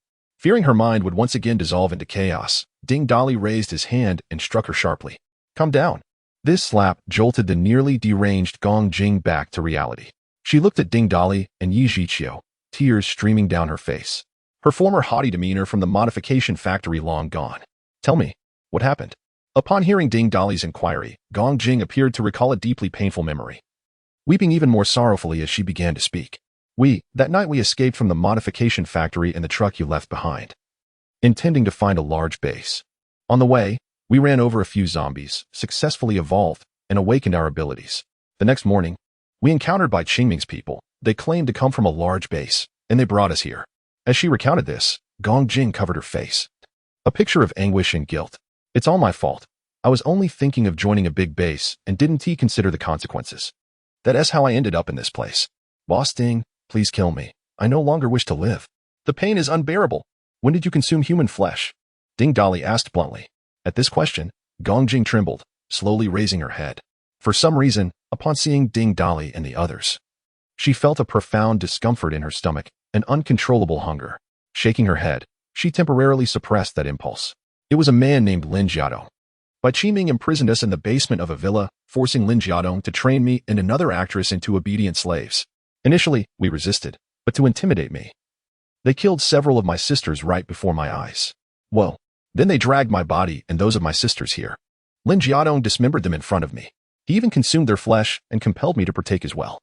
I ate the flesh of my own sisters, ha ha ha ha. I ate the flesh of my own sisters. As she spoke, Gong Jing's emotions surged again, and she began to ramble incoherently. It was me, I ate their flesh, ha ha ha ha. I am so hungry, I want to eat meat. Ha ha ha. I want to eat meat. Suddenly, Gong Jing leaped forward, lunging at a piece of cured meat hanging in the air, driven by insatiable hunger. She even contemplated tearing into the two people before her but instinctively avoided them. Observing this, Ding Dali unceremoniously shot through her head. Darling, Yu Zhiqiu intended to say something but swallowed her words. Ding Dali shook his head, devouring her body, regardless of whether it was her choice. Becoming a mutant would preclude her from survival. Ding Dali has acquired the B-level rabbit transformation ability. To his astonishment, he inadvertently overindulged and absorbed yet another useless ability. While the girl transformed into a captivating and alluring bunny girl, he, Ding Dali, morphed into a peculiar and bizarre bunny boy. However, what intrigued Ding Dali was that this newly acquired transformation ability, even without a change in form, augmented a portion of his speed attributes. The previous absorption of the snake form had similarly enhanced certain physical traits. Could it be that these transformation abilities, once consumed, could infinitely enhance physical attributes, even without active use? Chapter 150. He must die. Ding Dali was uncertain whether Gong Jing truly regretted her hasty escape that fateful night, or if she would still make the same choice if granted 1,000 chances. It was simply her nature. She refused to be subordinate to any man. However, in a world ravaged by chaos, to assert one's autonomy, one must possess formidable strength akin to that of Yu Xiaoyu or Yu Zhiqiu in their past lives. Otherwise, all ambition would amount to mere folly. Even if she had not encountered Bai Qiming, she would have eventually faced the likes of He Qingming and Hua Qingming. In this dystopia, a woman's beauty became a sin, and lacking strength alongside beauty rendered her sinning even further. As Ding Dali gazed upon the desiccated corpse of Gong Jing, he contemplated transporting her to a space for burial, but ultimately dismissed the idea. We share a slight bond. Since you have perished here, I shall let this entire base accompany you in death. Upon hearing this, Yu Zhiqiu spoke solemnly. Darling, shall we take action? Let us first return and bid farewell to everyone. Bai Qiming wishes for us to assist in assaulting the military base, intending to eliminate us. Then, let us ensure he meets his end within that very base. Once we have cleared it, we shall set it ablaze. Meanwhile, the villa designated for Ding Dali and his companions received an unexpected visitor, Lin Jiadong. Lin Yushi, upon seeing Lin Jiadong standing at the door, immediately leaped into his embrace. Father, are you all right? Lin Jiadong gently stroked his daughter's hair, his voice tender. Xiaoxi, my dear, I am fine. However, upon noticing Lin Jiadong, and Ruai instinctively hid behind Yin Ruyu, who regarded Lin Jiadong with caution. For reasons unknown, she felt that his gaze had shifted from its former warmth to something more unsettling, as if he were eyeing a delectable feast rather than his own daughter. Xiaoxi, come here. Yin Ruyu called out firmly to Lin Yushi, but she paid no heed, pulling Lin Jiadong into the villa instead. Yin Ruyu stepped forward, drawing Lin Yushi close, while keeping a vigilant eye on this once familiar yet now seemingly alien figure. Lin Jiadong, when did you align yourself with Bai Qiming? Mom, he is my father. How can you trust the slander of others? Lin Yushi interjected before her father could respond. Xiaoxi, do you truly believe that if we fled, Bai Qiming would allow your father to roam freely within this base? At this remark, Lin Yushi turned to her father in confusion. Now noticing that he appeared not only unscathed but also remarkably well-kept, Lin Jiadong cast a fleeting, cold glance at Ruai. Ruyu, Xiaoxi, listen to me. Do not believe this woman's fabrications. She is in league with Bai Qiming. He knows I am a construction engineer and merely uses me to build his base, thus sparing me any hardship. Do not trust her. She harbors ill intentions. And Ruai scoffed, responding with disdain. Humph. If I were truly allied with Bai Qiming, do you think he would allow you to utter such words here without consequence? Lin Jiadong, when you speak so recklessly, should you not consider the reasonableness of your words? He adjusted his gold-rimmed spectacles and spoke leisurely. As a newly crowned Best Actress, her acting skills are indeed exceptional, making the fabricated seem genuine. I fear nothing when I am with my family. I do not regard Bai Qiming at all. Lin Jiadong placed great emphasis on the word family. Upon hearing it, Enruo trembled, falling silent. After finishing his declaration, Lin Jiadong attempted to pull Yin Ruyu and the others away from Enruo. Yin Ruyu instinctively evaded his hand, an action that revealed a flicker of coldness in Lin Jiadong's eyes. He was not mistaken. He had never truly considered Bai Qiming a significant threat. Selling his wife and daughter to Bai Qiming was merely a means of securing his own survival. Bai Qiming had not only demanded his family but had also disturbingly stated that if Lin Jiadong dared to consume human flesh, he would be welcomed into their ranks. Subsequently tossing a piece of flesh from a recently slain survivor before him, Lin Jiadong hesitated not for a moment, shoving the meat into his mouth, suppressing his revulsion, and swallowing it whole. Bai Qiming and his cohorts laughed merrily, oblivious to the fact that this act had set off a ticking time bomb. After joining them, Lin Jiadong took it upon himself to handle the recalcitrant survivors, providing him with ample food. He believed that by consuming a few more, he would ascend to a third-tier aberrant, rendering Bai Qiming no longer a concern. Eliminating him and seizing the base would then become a trivial task. The arrival of Ding Dali and his group presented an opportunity. First, he would lure Yin Ruyu and her daughter out to consume them. And then he would dispose of some inconsequential individuals, swiftly advancing in rank. At this moment, seeing Yin Ruyu still filled with doubt towards him, and realizing that apart from the three of them, there was no one else in the room, Lin Jiadong contemplated directly taking action against all three, confident in his ability. Damn it! The foul stench wafted from afar. Aberrants should not seek wives. What use are they? They are utterly useless. A voice laced with extreme sarcasm emerged from the darkness outside, followed by Ding Dali and Yi Zhiqiu stepping through the unlatched villa door. Who are you? Lin Jiadong inquired warily upon seeing the newcomers. You dare to take my people and still question my identity. My surname is Dai, and my given name is Di. Dai Di? Lin Jiadong suddenly realized he had been deceived and, upon reflection, deduced the identity of the intruder. You are Ding Dali? Ding Dali paid him no heed. Exchanging a glance with Yi Zhiqiu, who understood and retrieved a phone to present a video to Yin Ruyu. The moment Lin Jiadong heard the voice emanating from the video, his expression darkened considerably. Yin Ruyu and Lin Yuxi gazed at the video in disbelief. They had considered the possibility that Lin Jiadong might have allied with Bai Qiming, but they could never have imagined they had also been sold to him. At that moment, Lin Jiadong no longer concealed his intentions, clenching his fists and launching an attack, causing the ground to erupt with spikes. Be careful, Ding Dali warned in a low voice, swiftly moving to the side of the women to push them away, continuously leaping through space to evade the spikes. A bolt of lightning, as thick as a bowl, surged towards Lin Jiadong. The speed was so astonishing that Lin Jiadong had no time to react before being struck by the lightning, which rendered him immobile. Convulsing on the ground, his body charred black from the electric shock. A mid-level second-tier Earth Elemental controller dared to invade my stronghold to steal the tower?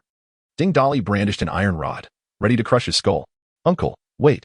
Lin Yuxi cried as she rushed over, halting Ding Dali's assault. Please, spare my father. We can live our lives apart from now on. Upon hearing this, Ding Dali's expression darkened, and he spoke with unwavering conviction. No, he must die.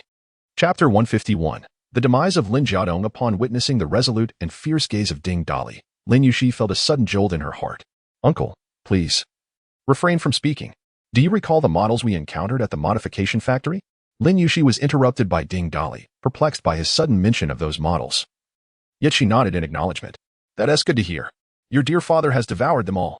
This revelation struck like thunder within the hearts of Yin Ruyu and her daughter, causing Yin Ruyu, who had been contemplating pleading for Lin Jiadong's release, to halt in disbelief, casting a bewildered glance at Lin Jiadong. At that moment, Lin Jiadong had begun to recover from his stupor, only to find Lin Yuxi standing before him, poised to take him hostage. Ding Dali, having prepared for this, seized the opportunity. A steel needle appeared out of thin air, piercing through Lin Jiadong's skull. His golden-rimmed glasses fell to the ground, and his lifeless body collapsed with a resounding thud. Dad! Lin Yuxi rushed to the side of her father's corpse, weeping bitterly. For an 18-year-old girl to learn within a single day that her father had betrayed them, morphing into a ravenous monster, was an unbearable ordeal to process in such a brief span of time. Ding Dali looked coldly at Lin Yuxi and stated, Do you remember the aberrants I spoke of? He has consumed them and has long since transformed into one himself. In Lin Jiadong's eyes, you and your kind are nothing but sustenance. With that, Ding Dali ceased to engage with Lin Yuxi, deeming further words unnecessary. She must grapple with this reality on her own. Skill acquired. Mastery of architecture. Would you like to learn it? Yes. Ding Dali absorbed Lin Jiadong's A-grade Earth element control, simultaneously utilizing an S-grade ability card to elevate it to S-grade. Yin Ruyu's expression was equally grim as she assisted Lin Yuxi to a nearby sofa, offering comfort while employing her healing powers to mend Lin Yuxi's recent injuries.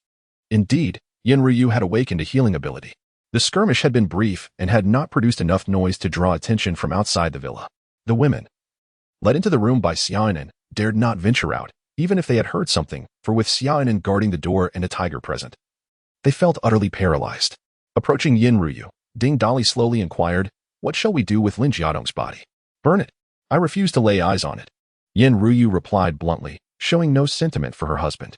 After contemplating for a moment, Ding Dali casually selected a room and disposed of Lin Jiadong's corpse inside, as he intended to incinerate the entire base anyway. Standing nearby, and Ruo stared blankly at this man, who wielded such peculiar powers, momentarily entranced with such abilities. He could undoubtedly assist her in eliminating Bai Qingming. "Mr. Ding, I am aware of the location of Bai Qingming's supplies," and Ruo suddenly spoke, catching Ding Dali off guard. He scrutinized the woman revered by countless as a goddess, and with a hint of amusement, he asked, "Surely the esteemed Ruo would not reveal this information without reason? Spare me your subterfuge. I am not swayed by the theatrics of your entertainment circle. State your demands plainly." And Ruo was evidently taken aback by Ding Dali's statement. After a brief hesitation, she spoke directly. "It is quite simple, Mr. Ding will certainly not allow Bai Qingming to live. I only hope that the final blow is struck by my own hand. If Mr. Ding could assist me in fulfilling this wish, I would henceforth be at your service, and I can immediately reveal the location of Bai Qingming's hidden resources, which are quite a substantial fortune. I assure you, Mr. Ding will not be disappointed." Her expression was resolute as she spoke. To which Ding Dali responded in a casual tone, "Have you ever considered whether you truly belong to me? Is it not for you to decide? Besides, once I eliminate Bai Qingming, I could gradually uncover his resources myself. Why do I need your assistance?" Upon hearing this, Ruo felt a jolt in her heart, momentarily at a loss for words. Observing her distress, Ding Dali, recognizing her current moral standing of 85, decided to refrain from teasing her further. "You are a clever woman. I hope you will apply your intellect to more fruitful endeavors. In light of your sincere desire to align with me, I shall grant your request. Tomorrow, you will be permitted to personally end Bai Qingming's life." Upon hearing this, Ruo's moral standing surged to 95, indicating her near unwavering loyalty. Goodness, how deeply does this woman despise Bai Qingming? Ding Dali pondered. What fuels your animosity toward him? Is it because he imprisoned you like a dog? And Ruo shook her head, seemingly recalling a profoundly painful memory that brought her to the brink of tears. "My greatest hatred is reserved for Bai Qingming and Lin Jiadong. I would rather slay them myself." This declaration caught the attention of Yin Ruyu and the others. Bai Qingming sought to transform me into a mere plaything. He not only confined me within a cage, but also murdered my parents before my eyes. Lin Jiadong was the one who did it. I shall never forget their derisive smiles and the despair in my parents' eyes as they met their end. It was not just me. They also captured a beautiful sister of mine, and in a similar cruel manner, they killed several of her friends before her. Ding Dali realized she must be referring to Gong Jing. Yin Ruyu and the others quickly grasped the situation. Understanding why Lin Jiadong had emphasized family when he spoke earlier, and why Ruo's demeanor had darkened in response. Taking a moment to compose herself, and Ruo continued, "Mr. Ding, Bai Qingming's resources are concealed in the basement of his villa. Not the basement where I was kept, but a larger space beneath that, filled to the brim with supplies." Filled to the brim? Did he raid a wholesale market? Ding Dali wondered, recalling the lavish feast Bai Qingming had hosted, where he generously distributed an abundance of food.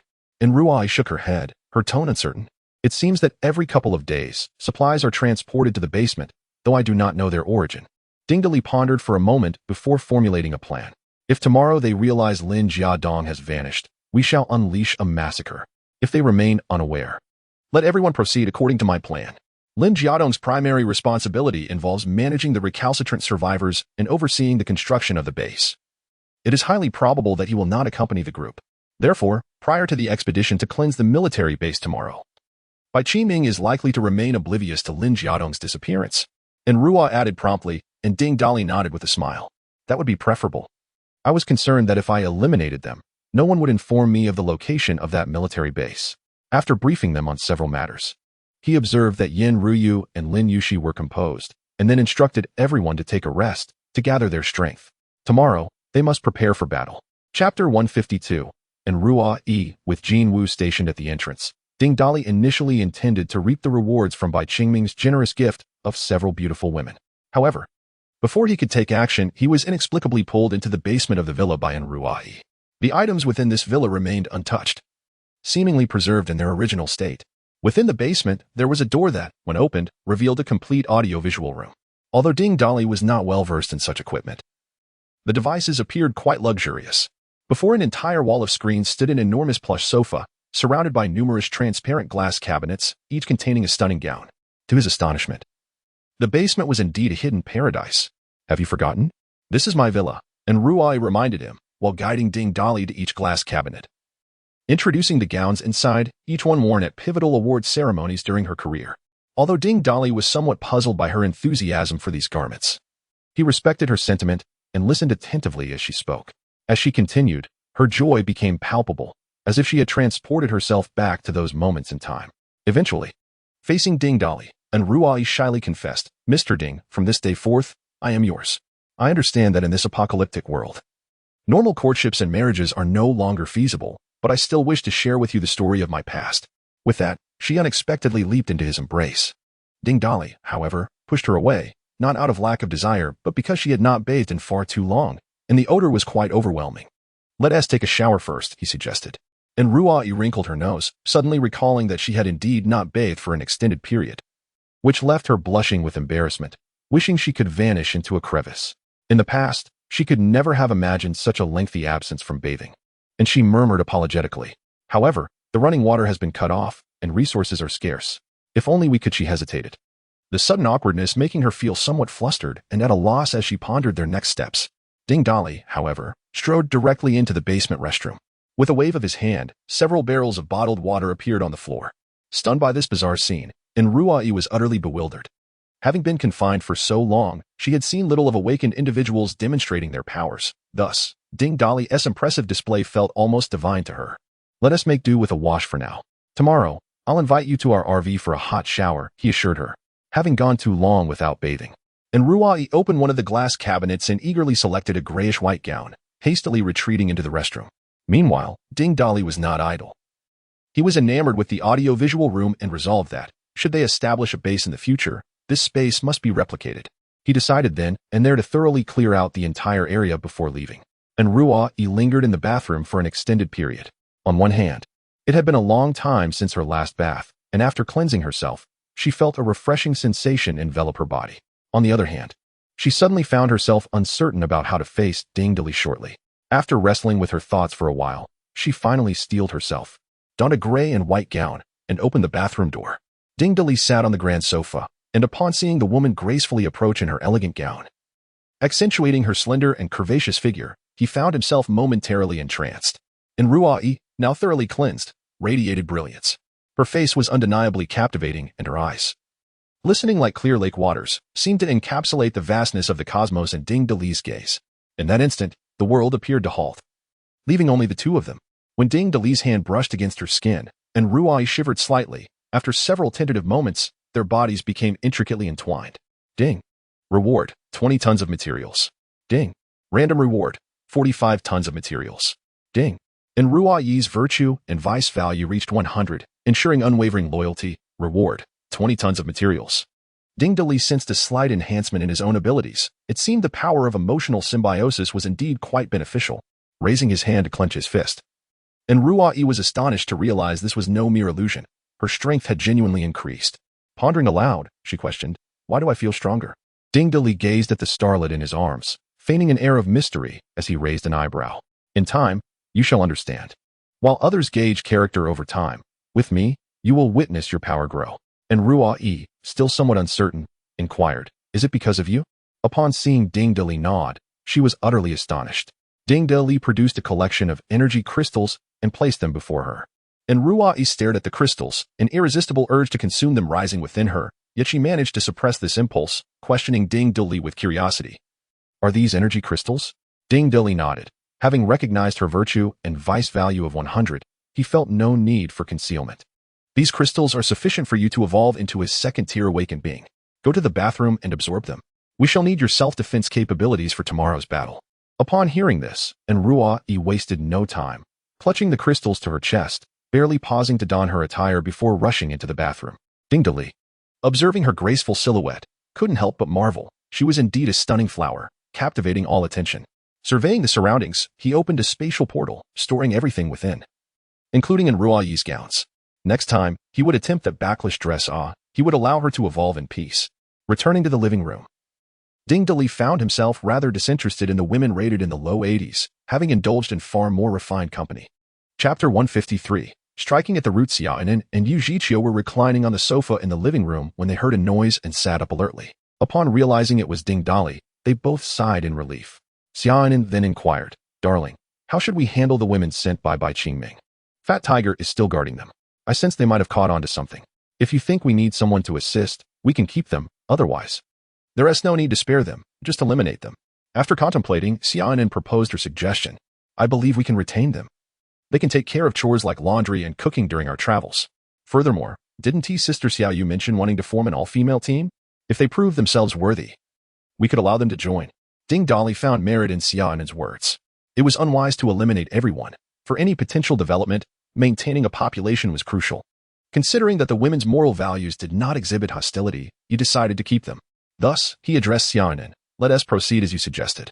What about Sister Yin and the others?" "Sister Yin is doing well, but Lin Yushi seems a bit downcast. Let her be, at her age. It's challenging to adjust to such drastic changes in a short time." At that moment, Wheezy and Peter, both visibly fatigued, descended from the second floor. Upon seeing Ding Dali downstairs, they began to complain. "Boss, we finally managed to handle them. They've fallen asleep. I used to envy you. But now I realize your endurance is extraordinary." Ding Dali was bewildered by their words and queried, "Did you misunderstand? I merely suggested you both relax. Don't turn down a free offer. I didn't mean for you to do anything specific. Have you emptied the entire stash?" Boss, why didn't you say so earlier? I thought you wanted me and Huaj to keep those 4 women occupied while you discussed important matters downstairs." "Ouch, my back." Ding Dali kicked Peter playfully. "Quit your whining after enjoying the benefits. Go back and get some proper rest. We have a significant battle to fight at dawn." The night swiftly passed. Regarding the 8 women, Xiaonan laid out the facts. They could either diligently assist or perish alongside the base. Naturally, they had no desire to die. Following anyone was preferable to their previous status as pampered ladies. In the old world, they were exalted while others were mere cattle. In this new reality, everyone was an ordinary person, akin to livestock or poultry. No one would care for their past. Surviving was a blessing, and serving anyone was inconsequential. At dawn, these women joined Ding Dali's other subordinates in the living room.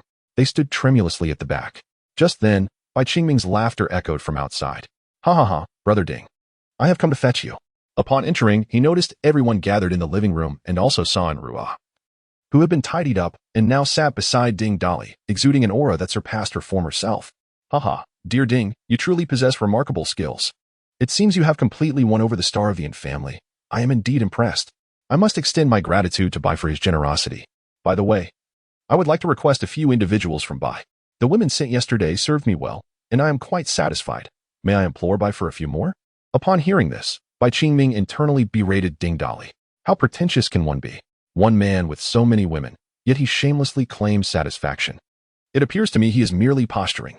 Despite his disdain for Ding Dali, Bai maintained a smile on his face.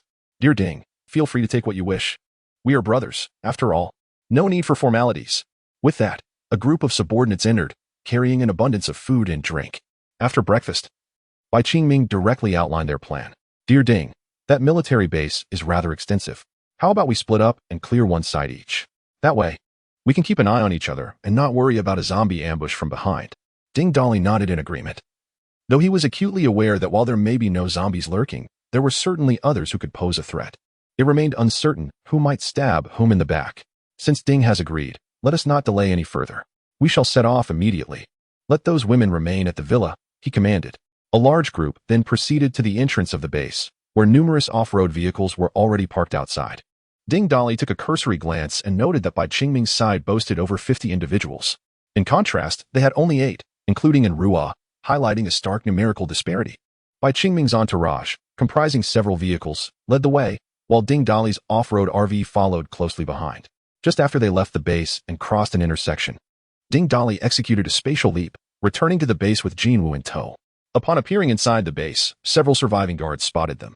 Once they recognized the visitors, confusion ensued as one inquired, Why has Boss Ding returned? Did he forget something? Ding Dolly smirked wickedly. I forgot to take your lives. With that, several flying needles materialized and pierced the guards' skulls. After draining their life force, he wasted no time and leaped back to the villa district, where he unleashed a brutal rampage. Killing without hesitation, Ding Dolly methodically cleared each villa, ensuring to eliminate anyone inside before looting the premises. In no time, he had left the entire base devoid of life, save for Bai Qingming's villa, which remained untouched. Upon entering Bai Qingming's now deserted villa, Ding Dolly naturally began to remove everything from the 2 floors. Descending into the basement, he found little more than torture devices and iron cages. Continuing down the stairs, a vast chamber unfolded before him, clearly an illicitly excavated space. It was not merely a storage area, but rather a sprawling underground warehouse of several hundred square meters. Stacked high were numerous boxes, occupying nearly 2/3 of the warehouse. Where on earth did this scoundrel acquire such an abundance of supplies? Who would believe that he had not cleared out the large warehouse? Regardless of its origins, it now belongs to us. Upon completing the collection, Ding Dolly discovered a substantial heap of sparkling gold and silver jewels nestled in the corner of the warehouse. By heavens, this fellow is truly obsessed with wealth. Such a mountain of treasures serves no purpose for sustenance or drink. It is utterly useless, especially when piled alongside such crucial supplies. After pondering for a moment, Ding Dolly reasoned that since he was already there, with the other houses completely emptied, leaving anything in this one would be rather unfair. Thus, he resolved to take it all. Chapter 154. Bai Qingming takes action. The entire villa district had been reduced to a hollow shell by Ding Dolly. He clapped his hands and provided the remaining women with a pickup truck, instructing them to follow the direction in which Jin Wu was flying. In the apocalypse, vehicles could not travel very fast, and moreover, Ding Dolly had already orchestrated some destruction on the surrounding roads the previous night with Jin Wu and Fat Tiger, ensuring that no matter which way they went, they would be temporarily hindered. The purpose was to slow them down, allowing Ding Dolly to effectively cut off their retreat. Jin Wu, set this place ablaze, and then catch up with me. With that, Ding Dolly leapt through space towards Bai Qingming and the others. Receiving the command, Jin Wu circled the villa district a few times, unleashing countless fireballs. Soon, the Dongling base was completely engulfed in flames. The women waiting by the pickup truck at the entrance were utterly dumbfounded that man had annihilated the entire base in no time. While his pet was even more ferocious, it had reduced the once mighty Bai Ye's painstakingly constructed base to ashes. Jin Wu was indifferent to the presence of these unfamiliar newcomers, squawking insistently for them to keep up, before fluttering its wings and soaring into the sky. The pickup truck accelerated sharply, hastily pursuing after it. Ding Dolly quietly returned to his Unimog without drawing anyone's attention. However, the fire in the villa district blazed increasingly, thick plumes of smoke billowing skyward. Soon, Bai Qingming's men noticed it in the rearview mirror. Bai Yi, it seems there's a fire in the villa district. Bai Qingming glanced at the rearview mirror, scoffing dismissively. It's just the same direction. It must be some foolish survivor we overlooked causing the commotion. No need to worry, we have plenty of brothers guarding the home. How could the villa district be on fire? Though his subordinate harbored some doubts, he dared not continue the discussion. Knowing Bai Yi's reputation, he was a man who would not hesitate to kill if displeased before the apocalypse. Confidently, Bai Yi was unaware that his stronghold would soon transform into a pile of ruins. Fortunately, the vehicle convoy dealt with the scattered zombies they encountered along the way without requiring Ding Dolly's intervention. After traveling some distance, the convoy halted beside a high wall, where the gate appeared particularly dilapidated, reminiscent of an entrance to an old factory from decades past, suggesting that it had not been replaced in at least 50 or 60 years. Noticing the occupants of the vehicle ahead disembarking, Ding Dolly and his companions also stepped out and approached Bai Qingming. Bai Yi, please don't tell me this decrepit place is a military base. Bai Qingming chuckled, looking at Ding Dolly with certainty. Ding, my brother, do not underestimate this place. Though it appears shabby, it is merely a facade. To outsiders, it looks like a training ground for a military unit or a vocational school, but in truth, it is indeed a legitimate military base, and a large one at that, containing numerous valuable assets. Ding Dolly surveyed the burial site chosen by Bai Qingming, a smile gracing his lips. Bai Qingming, in turn, meticulously examined the surroundings, weighing each detail with care. Ding, my brother, once we enter, you shall take charge of the right path, while we handle the left. What do you think? Ding Dolly had already noted that the right side harbored a significantly larger number of zombies, including a few formidable third-tier ones. Conversely, the left side, though not devoid of zombies, lacked any high-tier threats. Bai Qingming had indeed calculated his strategy well, treating others as if they were fools. As if fearful that Ding Dolly might have second thoughts, Bai Qiming brandished his firearm and dashed toward the area with fewer zombies. Ding Dali let out a cold laugh and commanded his group to engage with full force. None of them wielded automatic rifles, including in Ruoi. Instead, they brandished cold weapons, each unleashing their unique abilities as they charged toward the horde on the right. Ding Dali swung his club and plunged into the throng of undead. Meanwhile, Bai Qingming's team continued to fire upon the preceding waves of zombies, their gunfire masking the movements of Ding Dali's side. After dispatching a small cluster of zombies, some instinctively glanced back, only to realize something was amiss. What in the world is that over there? A group of individuals wielding glimmering weapons amidst the horde? Had it not been for the few familiar faces from Ding Dali's camp, they might have thought they were hallucinating. Bai Yi, why does this group seem so familiar? And those weapons? They look strikingly recognizable. One of the younger members expressed his confusion, racking his brain for related memories. Ding Dali? Golden weapons? Battle heroes? Suddenly, realization struck. Bai Yi. This Ding Dali is one of the official heroes proclaimed by the authorities. I recognize those weapons. And that bear-like figure. And the rock giant. As he spoke, the young man's voice faltered. Bai Qiming, perplexed by the situation, found it bewildering. Yet, what baffled him most was why Ruai's eyes glimmered with a blue light. Had she awakened? Moreover, judging by her combat prowess, she appeared to be a solid second-tier awakener. To evolve from an ordinary person to a second tier in a single night, what astonishing speed. Was this all orchestrated by Ding Dali? Bai Yi, what should we do? We are at odds with the authorities. The young man's inquiry jolted Bai Qiming from his stupor, suppressing a flicker of concern. The ruthless demeanor of a once great leader returned to his visage. Since they dare to deceive me, and being affiliated with the authorities makes them even more expendable. After we eliminate this wave of zombies, we shall open fire upon them collectively. I refuse to believe that with so many of us shooting, they can evade our bullets. Even if we cannot kill them, we shall surely inflict heavy damage. At that moment, another wave of zombies approached, and over 50 individuals continued to fire, swiftly eliminating the undead. The entire group collectively loaded fresh cartridges, and at the command of Bai Qiming, over 50 gun barrels abruptly aimed at Ding Dali and his companions, who were engaged in battle. The bullets erupted from the guns as if they were free, accompanied by Bai Qingming's maniacal laughter. However, his laughter was abruptly silenced the moment the last bullet was discharged. Ding Dali and his comrades continued their fight undeterred, as if nothing had transpired. Just as they were momentarily taken aback, countless bullets materialized from thin air, hurtling towards them with ferocity. In the blink of an eye, many of the underlings fell to the ground, some dead on impact, while others sustained grave injuries. Had it not been for Bai Qiming's instinctive action of pulling one of his subordinates in front of him as a shield, he might have been compelled to unleash his extraordinary abilities. Chapter 155, The Extraordinary Abilities of Bai Qiming casting aside his subordinates who were beyond salvation. Bai Qiming turned to assess the situation of the others, and the sight ignited a fierce rage within him. Originally boasting over 50 followers, only a scant handful remained capable of battle, the rest lay dead or grievously injured. Ding Dali, how dare you deceive me? You are one of them. As the zombies were handed over to others for disposal, Ding Dali turned to face Bai Qiming, his gaze brimming with disdain. Bai, one must not be utterly shameless in life. Your desire to kill me has nothing to do with the authorities, does it? From the moment we met yesterday, your intentions were clear. Yet, you are late. I have long harbored thoughts of ending your life. Bai Qiming paused momentarily, his expression icy, his eyelids twitching with suppressed fury. Ding Dali, if I recall correctly, we were previously unacquainted and held no grievances. Is it not a bit excessive to claim you wished to kill me long before? Is it because of that wretched Yin Ryu? What do you think happened to those subordinates of yours who ventured out and never returned? Ding Dali's words were spoken with a casual indifference, and Bai Qingming's eyes widened in disbelief, an overwhelming surge of anger welling within him. Did you kill them? Of course. Ding Dali bellowed, leaping through space and appearing beside Bai Qiming, swinging his iron rod down with force. Bai Qiming, startled by Ding Dali's sudden disappearance and immediate reappearance before him, found the iron club nearly crashing into his face. In a moment of desperation, he summoned his extraordinary abilities with all his might. Surrounding him, the air shimmered with countless black particles, which coalesced into a solid form at an unsettling speed.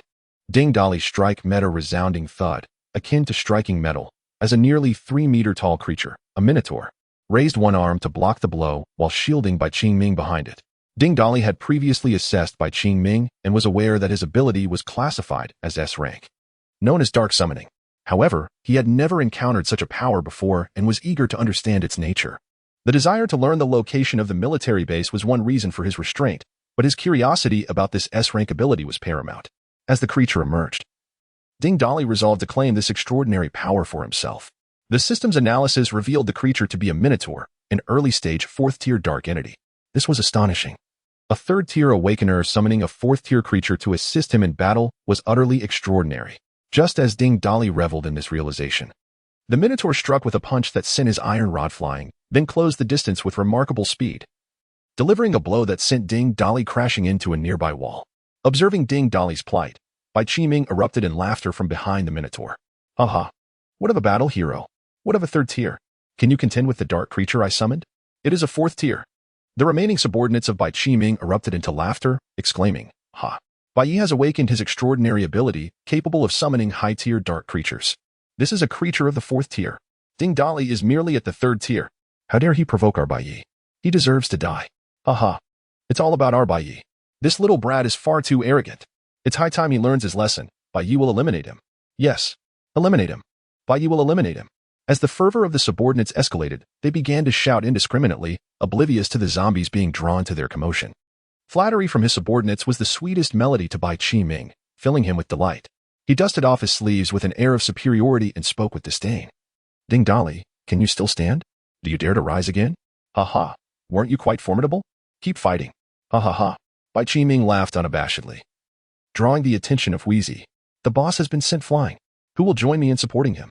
Onrua said, shaking the blood from her knife as she took the initiative. I'll go with you. Wheezy, having just witnessed the prowess of this newly arrived star's ability, eagerly agreed. The rest of you continue to slay zombies. We will assist the boss. With that, they dashed towards Ding Dali. As Ding Dali pondered the formidable powers of Bai Qiming, along with his vast base, numerous subordinates, ample resources, and firearms, he speculated on why he had never heard of this individual in his previous life. The only plausible explanation was that Bai Qiming had met an untimely demise before he could make a name for himself due to some unforeseen circumstances. Boss, are you all right? Wheezy's voice interrupted Ding Dali's thoughts. He brushed off the dirt and stood up. It's been ages since someone sent me flying. Bai Qiming, don't celebrate too soon. If I'm not mistaken, you cannot maintain this ability for long, can you? Otherwise, with your 4th-tier ally, you could easily clear this place without my assistance.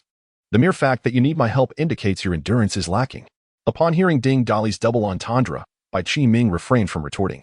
As Ding Dali had indeed struck a nerve, he could not sustain this ability for an extended period. So what if you are correct? The 3rd tier cannot match the 4th. Before my power is exhausted, you will be crushed by my minotaur. With that, the minotaur, standing before Bai Qiming, seemed to receive a signal and charged at Ding Dali with its fists raised. Stay out of this. I can handle it myself. Ding Dali and Wheezy exchanged glances and simultaneously swung their fists in response. Haha, this is the perfect opportunity to test my physical strength. The collision of the two fists, one large and one small, generated a gust of wind, and upon contact, both parties were pushed back several steps. Ding Dali steadied his form, his eyes brimming with brilliance. He was unaware of the extent of strength the minotaur had exerted. Yet he himself had employed 80% of his power, and astonishingly, their first strike had resulted in a stalemate. Bai Qing was indeed so taken aback that he found himself at a loss for words, his mind swirling with confusion. Wasn't Ding Dali a mere tier 3? The minotaur he controlled unleashed its full might with every blow. How was it possible that Ding Dali had only retreated a few steps, utterly unscathed? Even a mere spatter of blood would suffice. Unwilling to accept this anomaly, he continued to command the minotaur to assail Ding Dali. This time, Ding Dali summoned 90% of his strength, unleashing a mightier punch that roared through the air towards the minotaur. Chapter 156. I promised, not you once again. Ding Dali was thrust back several steps, feeling a sharp pain in his arm. Had the minotaur truly unleashed its full might? As he pondered this, he remained oblivious to the fact that the force of the impact had actually shattered one of the minotaur's arms. Yet, under Bai Qingming's control, the beast stood stoically, betraying no signs of anguish, leading Ding Dali to mistakenly believe that the creature had not exerted itself fully. Bai Qingming, however, felt a twinge of trepidation. Acutely aware of the minotaur's broken bone, this would not do. Engaging in a direct confrontation was ill-advised. This Ding Dali was peculiar. He must be eliminated at once. With this thought swirling in his mind, the minotaur swung its remaining fist toward Ding Dali. This time, Ding Dali dared not slacken his resolve, channeling every ounce of strength into his counterattack. Yet, as they clashed, the minotaur abruptly halted its assault, sidestepping Ding Dali's punch and swiftly retaliating with a strike aimed at his abdomen. Ding Dali, well-versed in martial arts, instinctively withdrew his hands to block the incoming blow. He clasped the minotaur's fist, dissipating a fraction of its force. With only one arm available for attack due to the other being incapacitated, the Minotaur's strike was effectively neutralized. Before it could retract its fist and launch another attack, Ding Dali's own fist surged forward, crashing into its face. With full force, he sent the Minotaur crashing to the ground, its head deeply embedded in the earth. It was then that Ding Dali noticed the anomaly of the Minotaur's other arm and swiftly comprehended that his strength, when exerted at 8/10 capacity, was roughly equivalent to that of a 4th-tier novice Minotaur. Realizing this, he ceased to hold back, unleashing a torrential barrage of punches upon the beast. Each strike was delivered with intent until the Minotaur dissolved into a cloud of black particles, finally ceasing his assault. Bai Qiming and his subordinates were utterly bewildered. Was this creature truly human? It was a 4th-tier entity, a pinnacle of existence in this realm. And yet it had been so easily vanquished before Bai's abilities could even be fully exhausted. And Ruo, observing Ding Dali's prowess, was filled with admiration. I have indeed chosen the right companion. Rising from the ground, Ding Dali fixed his gaze upon Bai Qiming. Bai, can you summon something stronger? If not, I shall have no choice but to end your life right now. Though Bai Qiming had once danced on the knife's edge, even the most ruthless individuals value their lives. Ding, my friend, it was all a misunderstanding. Let us continue to clear the zombies. After we finish, how about an 80-20 split? Ding Dali remained silent, his eyes growing colder. Ding, brother Ding, everything here belongs to you. I implore you, spare my life. Still ignoring him, Ding Dali conjured an iron rod, poised to strike. Do not kill me. Please, don't. I know the method to acquire infinite resources. At these words, Ding Dali halted mid-motion, observing the opportunity. Bai Qiming continued, if you promise not to kill me, I can reveal a secret. You must have noticed that I am not lacking in resources. Do you not wish to know how? Oh, then please speak. Promise me first that you 1T kill me. All right, I promise I 1T kill you. Upon hearing this, Bai Qiming let out a sigh of relief, wiping the cold sweat from his forehead, and slowly began to speak. All my supplies were exchanged for gold, silver, and jewels with a mysterious man. This man possesses an abundance of resources, and he only accepts treasures in return. Although I am unaware of his motives for collecting these in the apocalypse, he must certainly have a vast warehouse or a large trading market at his disposal. The reason I seek to seize the heavy weaponry from this base is that he is exceptionally powerful, and I wish to utilize that firepower to defeat him and claim his resources. Upon hearing this, Ding Dali furrowed his brow in contemplation. In these times, one could encounter those who start with a large cargo distribution center, their resources piled high. However, exchanging gold and silver for food is an utterly foolish act that would never occur in the apocalypse. There must be some hidden trickery involved. Do you know his name? Bai Qiming shook his head. Do you know what he looks like? Bai Qiming shook his head again. Do you know what abilities he possesses? Bai Qiming once more shook his head and explained, this is all I know. I have told you everything. You promised not to kill me. All right, I won't kill you. Ding Dali casually replied, then walked over to Enruai, patting her shoulder and speaking in a grave tone. You go and kill him. Bai Qiming's expression changed drastically upon hearing this. What happened to the promised integrity? What about trust between people? Wait a moment, Boss Ding. You said you wouldn't kill me. Ding Dali scratched his head, merely glancing at him, and coldly stated, I promised not to kill you, but she did not promise the same. It was then that Bai Qiming realized he had been deceived. Watching Enruai slowly approach, he contemplated. This woman has just ascended to the 2nd tier and is still inexperienced. Even though I have just depleted most of my powers, I am still at the 3rd tier. I must act first. With this thought, Bai Qiming lunged at Enruai. However, out of nowhere, four flying daggers suddenly shot forth, piercing through his hands and feet. Bai Qiming, who had leaped, instantly curled into a ball and collapsed to the ground, letting out a wretched scream akin to that of a slaughtered pig. Seeing this, Enruai stepped toward Bai Qiming, who, despite the excruciating pain coursing through his limbs, retained a glimmer of rationality. I beg you, don't kill me. Don't kill you? Did you ever consider giving my parents a chance when you had Lin Jiadong kill them? Upon hearing Enruai's words, Bai Qiming's heart sank to the depths of despair, watching helplessly as her body emitted a dazzling radiance.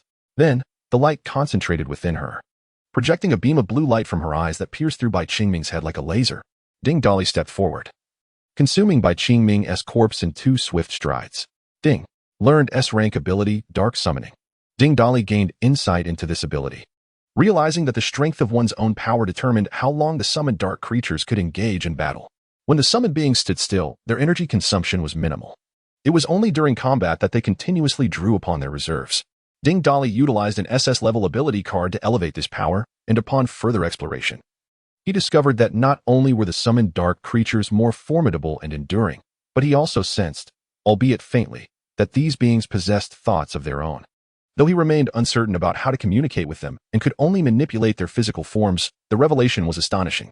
These summoned entities were not mere figments of imagination. They were conscious beings, a genuine existence in their own right. Chapter 157. Clearing the military base of zombies by Qingming's subordinates were utterly dumbfounded. The formidable Bai, who once commanded respect in the underground world before the apocalypse, had been disposed of like a mere dog, reduced to a desiccated husk. The more astute among his followers were the first to fall to their knees. Boss Ding, it was Bai Qingming's idea to shoot at you. It had nothing to do with us. We implore you, spare us. Yes, Boss Ding. It's all Bai's fault for provoking you. Killing him was just deserts. Boss Ding, allow us to join your ranks. We are willing to serve you. Long live Boss Ding. Long live Boss Ding. Those who had just moments ago mocked him now groveled on the ground, their flattery as abject as their previous scorn had been venomous. Disgusted by their insincerity, Ding Dali chose not to spare them a glance. He stood beside Enruwa and spoke softly, "Your light-based abilities are quite impressive. But I wonder about your endurance in prolonged combat. Go ahead and eliminate them to test your capabilities." Enruwa furrowed her brow at his words. Initially, her intent had solely been to eliminate Lin Jiadong and Bai Qiming. With both now deceased, her thirst for blood had dissipated. Ding Dali's sudden request for her to slay the remaining individuals puzzled her momentarily. Yet, being well-versed in the intricacies of human nature from her time in the entertainment industry, she quickly grasped his rationale. A group that turns on their former leader at the slightest opportunity cannot be trusted. If they are to be eradicated, it must be done thoroughly. Having understood Ding Dali's intentions, Enruwa's body radiated a brilliant light as she raised her delicate hand. Beams of laser energy burst forth from her fingertips, her eyes emitting a similar glow. In no time, the group was sliced and pierced, their screams echoing in the air. Blood gushed forth, saturating the ground, the overwhelming stench of carnage attracting the nearby zombies, who rushed towards the scene. Even those who had not yet perished were torn to shreds by the ravenous undead. The zombies engaged in battle with Ding Dali's group were also drawn by the scent of blood, including several formidable third-tier giant zombies. At that moment, two remarkably lean zombies, much faster than their ordinary counterparts, darted from the horde, weaving through their brethren with astonishing speed, heading straight for the corpses. Upon reaching the remains, they extended their elongated, sharp claws and sliced through a nearby first-tier zombie, creating room for themselves as they eagerly consumed the fresh flesh. "Third-tier rapid zombies," Ding Dali exclaimed. Having only just noticed the giant zombies moments ago, unaware of these swift predators lurking among the horde. "Boss, those two zombies are incredibly fast. I barely caught a glimpse of their movements," Wheezy exclaimed, gripping his machete tightly, eyes wide with astonishment. These were third-tier rapid zombies, excelling in speed. Their movements elusive and far more troublesome than those of the giant zombies. As Ding Dali finished his explanation, the two rapid zombies seemed to lose interest in the now silent prey, pivoting their focus back toward Ding Dali and his companions. "Leave those two to me. Go and eliminate the giant zombies." With that, he vanished from sight. Two rapidly advancing zombies, mid-charge, were abruptly sent flying by a suddenly appearing iron rod.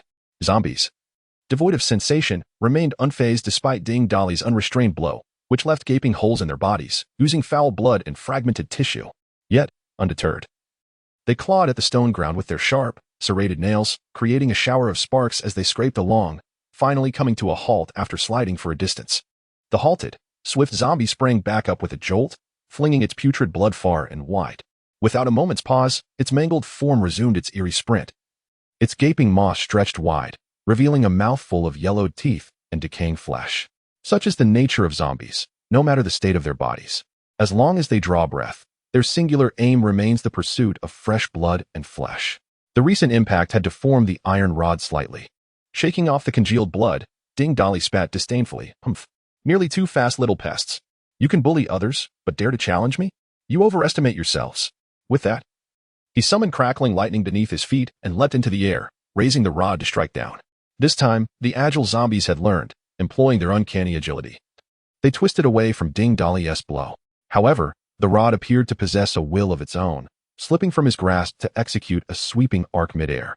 With a resounding crack, the rancid flesh and foul blood burst forth as the zombies' bodies were cleaved in two, their darkened intestines and entrails spilling onto the ground. If Ding Dali had previously been testing the limits of his strength, he now truly grasped the extent of his assault speed, relying solely on his velocity. He had no difficulty confronting early-stage fourth-tier zombies, but let us not forget that Ding Dali possessed the ability to traverse space. He sought to push his limits against them, yet they proved utterly inept. Only the upper halves of the zombies continued to writhe as they struggled towards sustenance. Ding Dolly swiftly crushed their skulls and consumed them, simultaneously absorbing 2 third-tier crystal cores. Meanwhile, the battle between the others and the giant zombies was nearing its conclusion. Lin Yushi's awakened ability was plant manipulation. In a world overrun with rampant vegetation, she could effortlessly command plants to ensnare enemies, restricting their movements. However, due to her relatively low level, controlling several giant zombies proved strenuous, allowing her only brief moments of control. In those fleeting seconds, she created opportunities for her companions to launch decisive attacks, leading to the demise of the giant zombies. Ding Dolly devoured several giant zombie corpses, distributing the crystal cores evenly among his fellow third-tier allies. Sensing his energy nearing its peak, he realized the system's energy was also on the brink of fullness. Only a final push remained before both he and the system could ascend to the 4th tier, a task that, given the system's nature, would undoubtedly involve a mission with a beautiful companion. As for fully harnessing energy, this military base still harbors a considerable number of zombies to vanquish, and consuming them will suffice. At that point, ascension can be achieved in tranquility. For them, the subsequent task of eliminating the remaining lower-tier soldier zombies will be considerably easier. However, to Ding Dolly's astonishment, the soldier zombies predominantly dropped modern firearms. What surprised him even more was that this military base, which appeared somewhat dilapidated from the outside, truly resembled the treasure trove that Bai Qiming had described. Chapter 158. Someone is pursuing a group of individuals surged from the playground to the administrative building, and from there, they stormed towards the dormitories. The personnel at this military base were few in number, yet they possessed several large warehouses. One of the warehouses was filled with an array of firearms and ammunition, predominantly featuring the newly arranged Type 95 automatic rifles, all neatly stacked within their boxes. Another warehouse housed armored vehicles, military trucks, and even numerous tanks. Additionally, there were substantial quantities of grenades and rocket launchers among the weaponry stored there. Other warehouses contained various military supplies, including uniforms, boots, bedding, water bottles, and food, all impeccably packaged and unopened. Even though Ding Dolly had already amassed a mountain of resources, his eyes still sparkled at the sight of these treasures. Not to mention the durability of military-grade supplies, the firearms still held considerable lethality against the current zombies.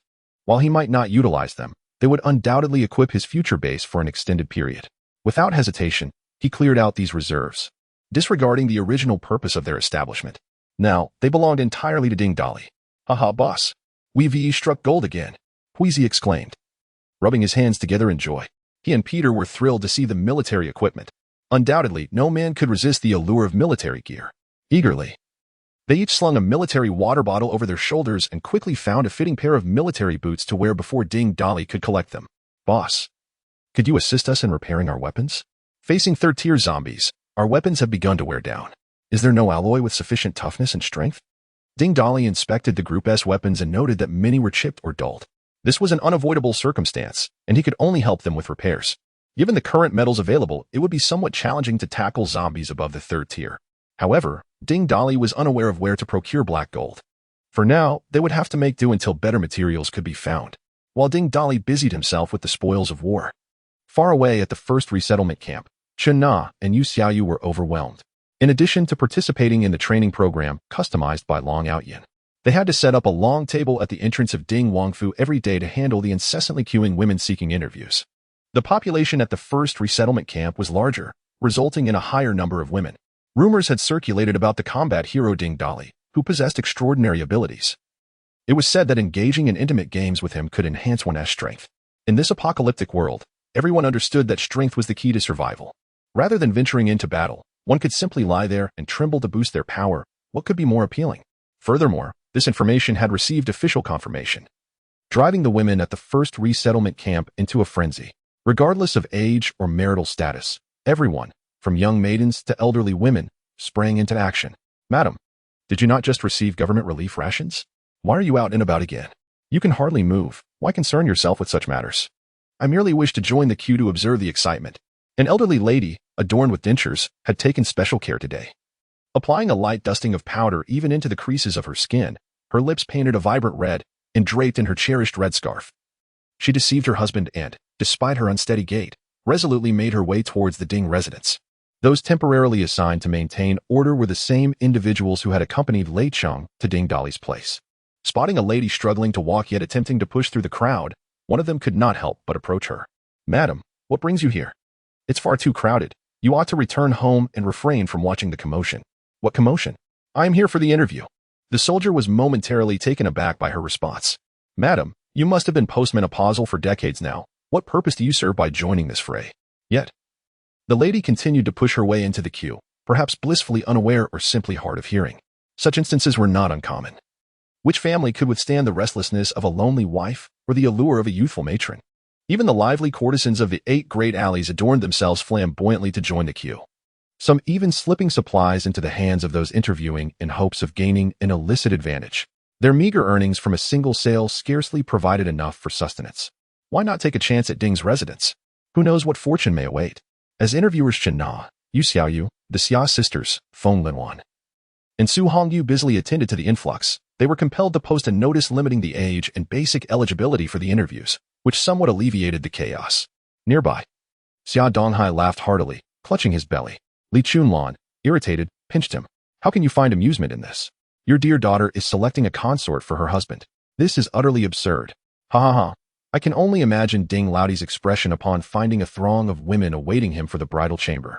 Li Chunlan fell silent, shaking her head in resignation. Meanwhile, a modified van came to a halt outside by Qingming's base, from which several individuals emerged. The flames at the base had gradually subsided, revealing a sight reduced to ruins.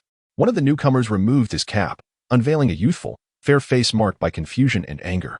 With Bai Qingming's strength, who could possibly have destroyed his domain? Where the hell am I supposed to collect my payments? These individuals had indeed come from the automobile modification factory. Boss, I can detect several familiar scents here. They are from the automobile modification factory, spoke the one nicknamed Hound, whose awakened ability granted him an extraordinary sense of smell, capable of detecting aromas beyond the reach of others.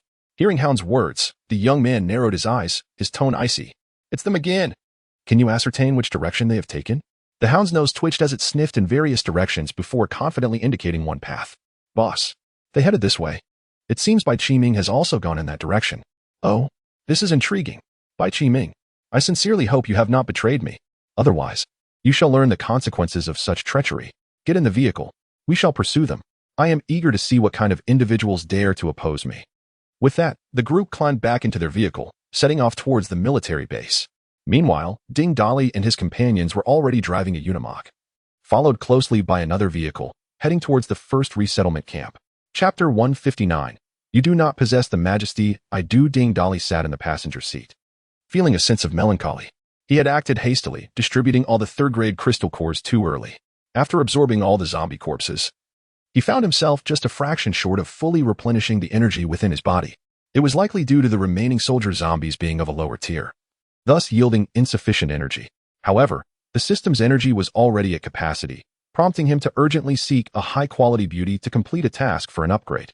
Yet, the women beside Ding Dali had already fulfilled their tasks, and the few women who had emerged from Bai Qingming's base only scored in the 80s. Although completing tasks would yield rewards, he was uncertain whether these would positively impact the system's upgrade.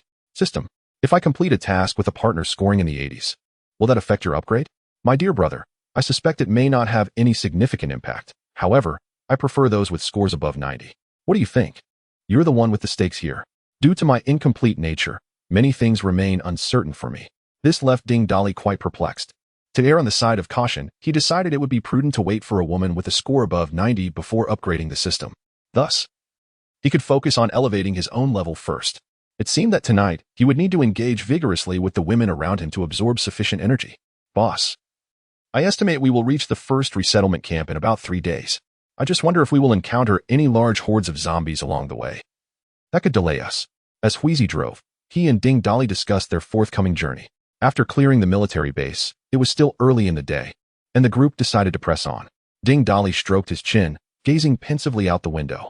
Noticing Ding Dali's silence, Wheezy quietly inquired, Boss, are you contemplating the individual Bai Qingming mentioned? Ding Dali nodded, his brow furrowed in deep thought. I can't shake the feeling that something is amiss. Initially, I believed Bai Qingming was trading supplies for gold and silver. Now I realize it involves another individual. Bai Qingming's substantial supplies were exchanged with this person. I simply cannot fathom why this individual would require so much gold and jewelry. In this apocalypse, such items hold no value compared to something as basic as a roll of toilet paper. Could it be possible that this person is an ultimate miser? Or perhaps they believe the apocalypse will inevitably come to an end. They possess an enormous logistics warehouse, and by trading these for gold and jewelry, once the apocalypse passes, they would reap immense benefits. Huizi's explanation felt rather strained, for any rational person who had traversed this apocalyptic world would not entertain the notion that it would end easily. In comparison to wealth, the utility of supplies was undeniably greater. If this person were neither a miser nor hoarding gold and jewelry for a post-apocalyptic world, then only one possibility remained. Gold and jewelry must hold some utility for them. But what could possibly be of use in such a desolate world? Ding Dali found himself utterly confounded. Shaking off the chaotic thoughts swirling in his mind, he turned to Huizi and asked, "How much longer until we encounter any buildings?" Huizi surveyed the surroundings, responding with uncertainty. The post-apocalyptic world had caused plants to grow wildly, leaving him unsure of their exact location. He could only make an educated guess of approximately 8 or 9 kilometers. Ding Dali rolled down the car window, tapped the roof, and called out to the golden crow perched at the front of the vehicle. "Golden crow, fly ahead and see how far it is until we reach any buildings." The crow cawed several times before taking flight. As it soared into the distance, Huizi couldn't help but feel a pang of envy. To be able to fly is a blessing. Although driving is slightly faster than walking, it still feels agonizingly slow. How I wish I could fly too. Yet, flying had its perils. Let us not forget that the skies were also home to mutated beasts and zombies, without sufficient strength to back him up. Taking to the air would render him a sitting duck. At that moment, the group exchanging supplies with Bai Qiming arrived at a military base, which was engulfed in flames. These people are truly despicable, more arrogant than I am, robbing and burning wherever they go. One of the men exclaimed, "Brother, why does this road feel increasingly familiar? Isn't this the place where we came to collect payment from Bai Qiming, planning to clear it next?" "Humph. This location is not far from Bai Qiming. He must have discovered it and intends to send people here to cleanse it. Does he think he can resist me with the weapons found here?" The young leader speculated, while the hound beside him sniffed the air and looked astonished. "Brother, Bai Qiming is dead. His scent vanishes here." "What? Bai Qiming is dead? His abilities were formidable. Even you may not have been his match. Is there someone among them who is at the 4th tier?" The young man's face darkened as he pondered Ding Dali's strength. The hound interjected, pointing in a certain direction. "Brother, should we continue to track them? They headed that way. Pursue. We must pursue. They cannot simply take all my belongings without consequence." The group hopped into their vehicles, resuming their chase towards Ding Dali. Ding Dali sat in the passenger seat, fixated on the road ahead. Soon, the golden crow returned, landing on the car window and calling out, "There are buildings ahead. We should find a suitable one to set up camp for the night." "Boss, we have an RV. Can't we camp anywhere we like?" Huizi queried, a hint of confusion in his voice. "I have no preference. But what about the burden of those trailing behind? They are merely ordinary people who have yet to awaken. Sleeping outside at night could invite unforeseen dangers. If something were to happen to those 2 women you were with last night, could you bear the guilt?" Huizi's face flushed at Ding Dali's words. "Boss, I'm saying if, we could help them become initial tier awakeners, at least they would have some capacity for self-defense." Ding Dali stared intently at Huizi, making him uneasy, prompting a hurried explanation. "My esteemed leader, I merely wish to offer a suggestion. Do not forget, those newcomers are merely here to assist with menial tasks. How can they aspire to become awakened without having contributed anything? Such fortune is hardly conceivable." "Very well, I comprehend your perspective, my leader. Hee. Might I discuss a matter with you? Once we find a suitable place to rest for the night, may I escort those 2 women to a private chamber?" Ding Dali delivered a sharp slap to Huizi's nape. "By heavens, what on earth possessed you to consult me on such trivialities? You have already squandered your chances. What remains for me? Nonetheless, be cautious when encountering Zhang Ting, for you lack my imposing presence." Chapter 160, The Arrow from the Sky Boss. Don't you think that's a bit harsh? With your ability to gain strength simply by applauding for love, it's practically the dream of every man. Tell me, can you also enhance your power by applauding with other men? If that were possible, get lost. Ding Dali swiftly interrupted Huizi's musings with a sharp slap to the back of his head, while others might have brothers who would come to their aid. Huizi certainly had a peculiar interpretation of camaraderie. The path ahead presented no obstacles, and soon, various buildings came into view. Once structures appeared. The journey towards the first resettlement camp would primarily consist of passing through parks, with vast expanses of greenery becoming increasingly rare, which also signified a rise in the number of zombies. Surrounding them were numerous newly constructed residential complexes, exuding an air of affluence from their outward appearance. At that moment, the cabin door slid open, and Lin Yushi poked her head out. Due to the events of the previous day, her expression bore a hint of melancholy, and her eyes were slightly puffy. "Uncle, are we stopping here for the night?" Lin Yushi's voice carried a tone of sulkiness. prompting Ding Dali to shake his head with a wry smile, recognizing the remnants of her childish demeanor. Yes, we shall camp in this vicinity tonight. Is there something you wish to discuss? Upon hearing Ding Dali's somewhat indifferent tone, Lin Yushi pouted, tears nearly spilling from her eyes as she mentally cursed him. Humph. Bad uncle. Stinky uncle. You slept with my mother and killed my father, even though he has turned into a monster. But still, can't you just comfort me a little? Despite her inner turmoil, she maintained a facade of indifference. We could set up camp at my school, which is not far from here. Ding Dali suddenly realized that Lin Yushi was merely 18 and still a student. Yin Ryu also leaned out to explain, Ding. Please don't take it to heart. She just lost her father and is understandably emotional. Ding Dali waved his hand dismissively, signaling that it was not an issue, then inquired of Yin Ryu, Sister Yin, does Xiaoxi school happen to be nearby? Yes, this area is called Glass Town, populated by many affluent individuals. There is an international school nearby where Xiaoxi studies. She was supposed to graduate and study abroad in less than a month. But then this unfortunate incident occurred. After speaking, Yin Ryu directed Huizi, and the vehicle took a few turns before halting in front of a purely European-style school building. The group disembarked, and Ding Dali stored the vehicle in his space. Gazing at the school before her, Lin Yushi was filled with nostalgia. And Rua's voice then broke the silence. Xiaoxi studies here? The tuition is quite steep, isn't it? Nearly 300,000 a year. Ding Dali looked at Enrua, puzzled. How do you, as an actress without children, know so much about this school? Is it particularly renowned? Enrua pointed to a notice board next to the school entrance, where a prominent photograph showcased her cutting the ribbon at the school's inauguration. I was invited to the opening ceremony, so I know a bit about it. The children attending school here come from relatively affluent families. Yin Ryu, witnessing her daughter's school, felt a surge of emotions and, picking up on Enrua's words, remarked that the institution encompasses elementary, middle, and high school education, boasting a multilingual curriculum. Upon graduation, students need not partake in the National College Entrance Examination. Instead, they can gain admission to various universities worldwide simply by passing the assessments arranged by the school.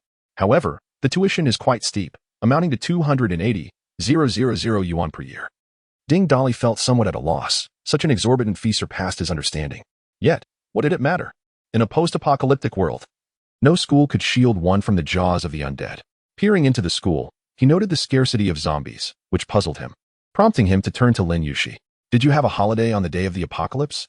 The day of the apocalypse? You mean the day the world ended? She replied, yes, school was closed that day, and most people returned home.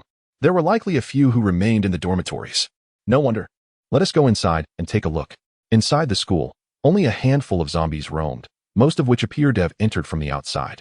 Ding Dali was astonished to discover that the security booth at the entrance was eerily empty, as if it had been ransacked, and the first-floor classrooms were similarly devoid of life. Boss, it seems this place has already been looted. There's nothing left, he remarked. However, his keen eye spotted several skeletal remains in the corner of a classroom, stirring a sense of unease within him. Strange. How could the bodies have decayed to bones in such a short time? Huizi also noticed the bones and exclaimed in surprise, what the hell? Which zombie has such refined tastes? I can't even know ribs that clean. Ding Dali promptly countered, this was tea devoured by zombies. A corpse gnawed by them would be in shambles, not left so neatly as just bones. Wait, are you suggesting that something other than zombies has been here? Yes. It's highly likely. Everyone, stay alert. The group was situated in the high school building, and they scoured from the first to the fifth floor, uncovering nothing but a few wandering zombies. As dusk fell, Ding Dali barricaded the stairways at both ends of the corridor, deciding to camp here for the night. Meanwhile, atop a dormitory building on one side of the school, a pair of eyes peered through a corner of the drawn curtain. Having witnessed Ding Dali and his group enter the school and proceed to the teaching building, when this individual spotted someone familiar among the crowd, they anxiously stomped their feet in frustration. With darkness enveloping the scene, this person dared not venture outside, which meant they could not warn the group of impending danger. This urgency drove them to fidget restlessly. The area they focused on had become obscured by nightfall, but it was clear these individuals intended to spend the night there. Suddenly, the previously dark space illuminated, causing a jolt of panic within them. Cursing under their breath, they thought, what fools. Why turn on the lights? They truly wish for death. Determined to alert them, their gaze shifted to an aluminum case in the corner, containing a custom-made 100-pound American hunting bow, acquired during a trip to the United States. Archery is this individual's greatest passion. In her regular practice, she utilizes a 45-pound bow, which represents her utmost limit. However, she carries her beloved 100-pound bow wherever she goes. as her affection for it knows no bounds. Having already become a first-tier awakened being, she mused that drawing the 100-pound bow should pose little challenge. With this thought in mind, she strung the bow, affixed a note to the arrow, and seamlessly executed her shot. The arrow soared from the dormitory building to the classroom, a distance of over 100 meters, piercing through the air with minimal arc and striking its target with precision. Meanwhile, Ding Dolly and his companions had found a classroom, illuminated the lights, and were about to unpack the ingredients for the women assigned to cook. Suddenly, a deafening crash echoed as a powerful arrow shattered the window, embedding itself directly into the wall of the classroom where they were gathered. Chapter 161. The bloodthirsty cockroach. Everyone was taken aback as the golden crow flapped its wings, ready to fly towards the direction of the arrow, but was halted by Ding Dolly's shout. The archer bore no ill intent, otherwise that arrow would have struck one of us. Wheezy yanked the arrow from the ground, scrutinizing it closely, and exclaimed in astonishment, "Boss, there's a note attached." Taking the note from Wheezy's hands, Ding Dolly unfolded it to reveal a delicate script that read, "Danger, run. Boss, this person is warning us. It seems there's something here. Could it be related to those bones?" Wheezy inquired with urgency. However, Ding Dolly remained unconcerned, calling Fat Tiger over and affectionately patting its head. "Have you forgotten that we have Fat Tiger as our radar? If there were truly a dangerous entity, it would have already meowed in alarm. Even if something exists, it should pose little threat to Fat Tiger, and consequently, to us as well. We should carry on as planned." With that, Ding Dolly turned towards the direction from which the arrow had come and softly instructed, "Jiqiu, go check that building and bring back whoever is warning us." Yushi-Cho nodded in silence before vanishing from sight. Lin Yushi picked up the fallen arrow, examining it once more, and then glanced at the note, suddenly reminded of someone she was particularly familiar with. "Uncle, I feel that this archer is someone I know. A close friend from my class." Yin Ryu paused slightly at her words, then inquired, "Are you referring to that girl, Xia?" "Yes, it's likely Xia. Her parents are often abroad. Although they own a house in this city, she spends most of her time in the school dormitory. Even during breaks, she rarely returns home. Her greatest passion is archery. If anyone in this school shoots arrows with precision, she would be the first to come to mind." Upon hearing Lin Yushi's words, Ding Dolly pondered internally. Anyone who could associate closely with Lin Yushi must possess considerable charm, surely scoring above 90 in looks. Wouldn't that mean an upgrade for the system? The prospect of unlocking new features with a system upgrade filled Ding Dolly with excitement. Since acquiring the system as his subordinate, he often found it rather foolish. Yet it undeniably possessed several practical abilities, making him quite eager for its enhancement. Yin Yin, Peter, Fat Tiger, and Golden Crow, you four stay in the corridor and report anything unusual immediately. Once the meal is prepared, we will call for you. Just as Ding Dolly finished his instructions, one of the 8 women who had emerged from the Baiqingming base stepped forward. To Ding Dolly, these individuals were largely forgettable. He couldn't even recall their names. Only that this woman was one of those meant to be sent to his room that night. The woman glanced at Ding Dolly with a hint of trepidation before speaking softly, "Boss Ding, 3 of my sisters just went to the restroom at the end of the corridor. Could there be danger?" "Damn it, fool," Ding Dolly quietly cursed under his breath. In this apocalyptic world, how could ordinary individuals dare to act independently in such an uncertain and unfamiliar environment without the accompaniment of awakened beings? It was pure folly. Just as he was about to instruct the female awakened members of his team to investigate, a heart-wrenching scream echoed from the restroom at the end of the corridor, accompanied by the sobs of several women. At the same time, the rotund who stood in the hallway, suddenly meowing at a distance. "Damn it, why call out only now that trouble has arisen? What was it doing earlier?" Xiaonan hurriedly interjected, "Darling, you misunderstand who. It sensed danger not from the restroom but from a location outside the school, where something perilous is approaching."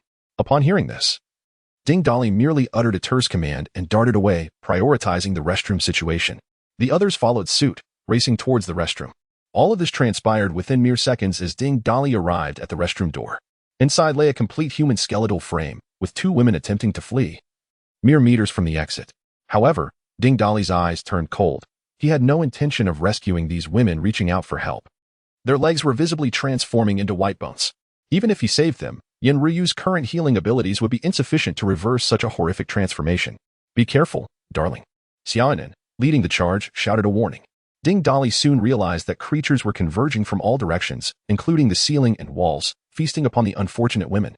He recognized these entities as bloodthirsty cockroaches, mutated to the size of goose eggs. In his previous life, he had witnessed many such insect mutations, leaving a trail of stark white bones in their wake. Yet, bloodthirsty cockroaches were undoubtedly the most challenging of these aberrations to eradicate completely. If even one managed to escape, it wouldn't be long before this place would be overrun again, their grotesque reproductive capabilities seemingly enhanced post-mutation. Ding Dolly glanced at the two women. Now enveloped by countless black, bloodthirsty cockroaches, and without hesitation, he utilized his spatial leap to join his companions. The sheer number of cockroaches made it impossible to assess their ranks individually. However, a quick scan revealed only a few of the third tier, with the majority being of lower levels. Jinwoo and Ruai, and I will take the offensive. The rest of you provide support. Jinwoo appeared invigorated by the sight of the bloodthirsty cockroaches, flapping its wings as flames engulfed its form, and it charged forward, unleashing a massive fireball that crashed into the horde of cockroaches, producing a cacophony of sizzling sounds and the acrid scent of charred insect protein. Jinwoo dove down, snatching 3 bloodthirsty cockroaches in its beak, and with a powerful bite, they exploded, illuminating its eyes with a radiant glow as it savored the taste.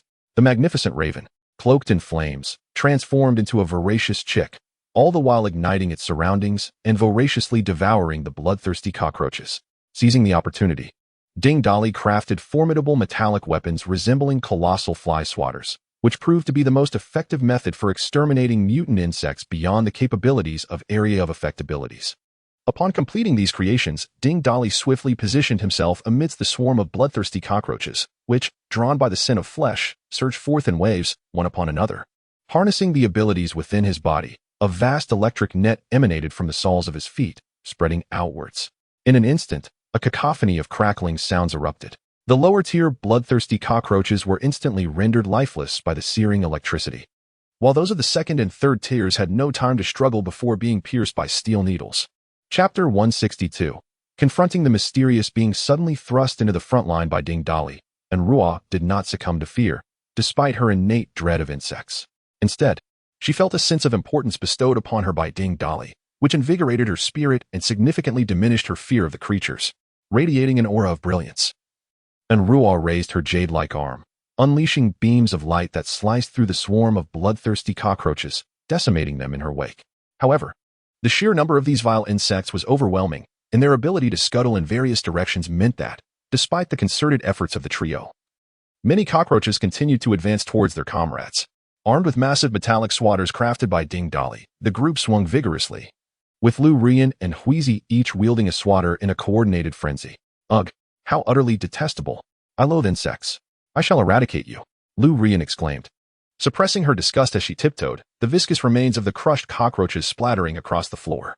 She was careful to avoid stepping in the foul substance, yet her hands moved tirelessly. Aha, Ruyan, you actually have something to fear? Swatting these bugs is such a stress reliever. Each hit is a delightful explosion, Huizi exclaimed, echoing sentiments shared by Peter. They delighted in the act of extermination, transforming the swarm that others would flee from into mere toys. The remaining 5 ordinary individuals looked on with deep admiration, yearning to align themselves with these valiant fighters, believing that such companionship was essential for survival. Though the group engaged in a one-sided slaughter of the bloodthirsty cockroaches, Ding Dolly felt fortunate that no 4th-tier cockroaches were hidden among them. Had such diminutive yet formidable foes been present, shielded by their kind, casualties might have ensued. The battle concluded swiftly, with most of the cockroaches dispatched by Ding Dolly and Jinwoo. While Ruah contributed significantly, her limited level hindered her endurance compared to the others. Given the vast numbers, it was inevitable that some cockroaches escaped. However, their flight posed little immediate threat. Ding Dolly and his companions planned to rest briefly, rendering the escape of a few inconsequential. However, they could not linger on this level, as the floor was now slick with the dark green explosive liquid from the ruptured cockroaches, creating a nauseating atmosphere. In this skirmish, Ding Dolly had amassed a considerable collection of crystal cores, including many third-tier ones, sufficient for his advancement. Yet, now was not the time for elevation. As Fat Tiger had just warned of imminent danger, the battle was far from over. As they descended to absorb the crystal cores and regain their strength, they were acutely aware that unknown threats lurked nearby, necessitating unwavering vigilance. Jinwoo, clutching 2 bloodthirsty cockroaches in its beak, gazed longingly at the scattered corpses. Ding Dolly had intended to consume all the remains but, upon witnessing Jinwoo's demeanor, decided to store them in a space for the creature to enjoy as a treat.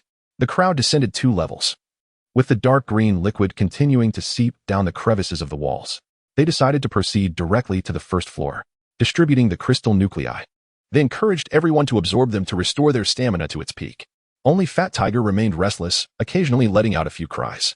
Summerinen, disturbed by Fat Tiger's calls, hastened to recover her energy and then turned to Ding Dolly, saying, "Darling, Fat Tiger has sensed the approach of fourth-tier creatures, along with several late-stage third-tier beings.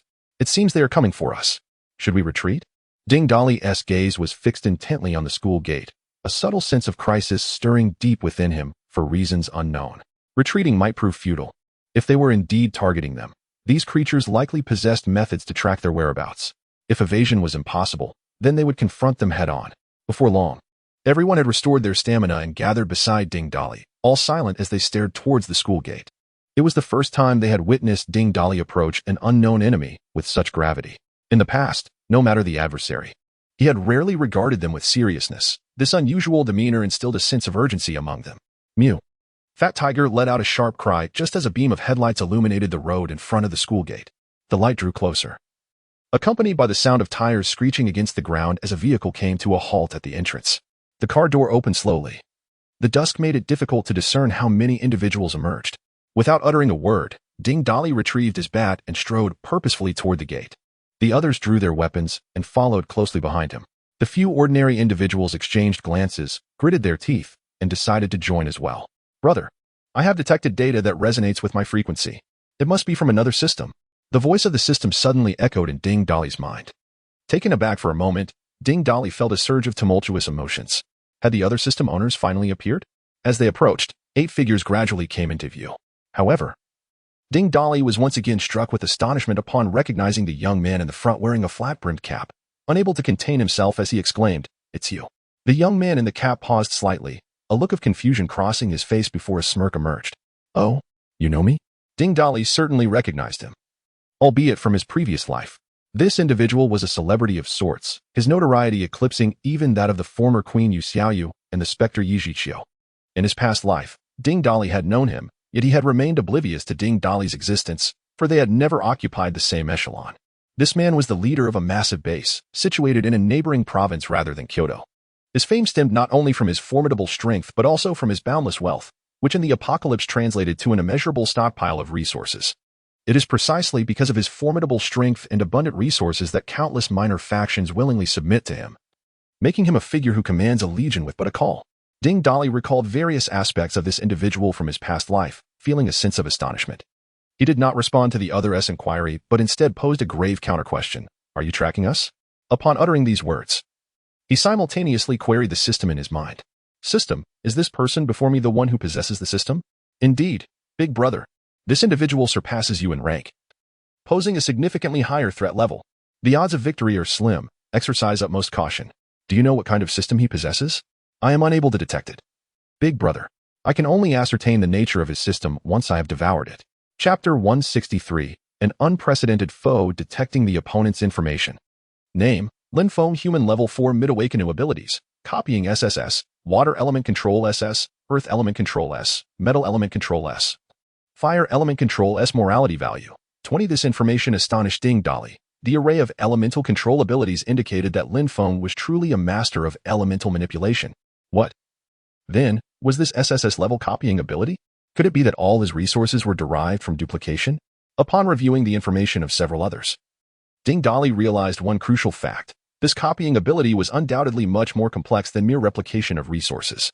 Name, He Miao Human Level 3 Late Awakening Ability, Water Element Control SS Morality Value, 15. Name, Luhu Human Level 3 Late Awakening Ability, Might of Giants S Morality Value, 16. Name, Changyan Human Level 3 Mid Awakening Ability, Fire Element Control S Morality Value, 17. Name, He Jinbao Human Level 3 Mid Awakening Ability, Metal Element Control S Morality Value, 20. Name, Dong Kuan Human Level 3 Mid Awakening Ability, Earth Element Control S Morality Value, 21. Name, Ligo Human Level 3 Mid Awakening Ability, Super Sense of Smell A Morality Value, 50. Name, Li Ao Human Level 3 Mid Awakening Ability, Deer Transformation Beast Ability A Morality Value, 21. The astonishing fact that each of these individuals was at least a Level 3 Mid-Awakener further shocked Ding Dolly.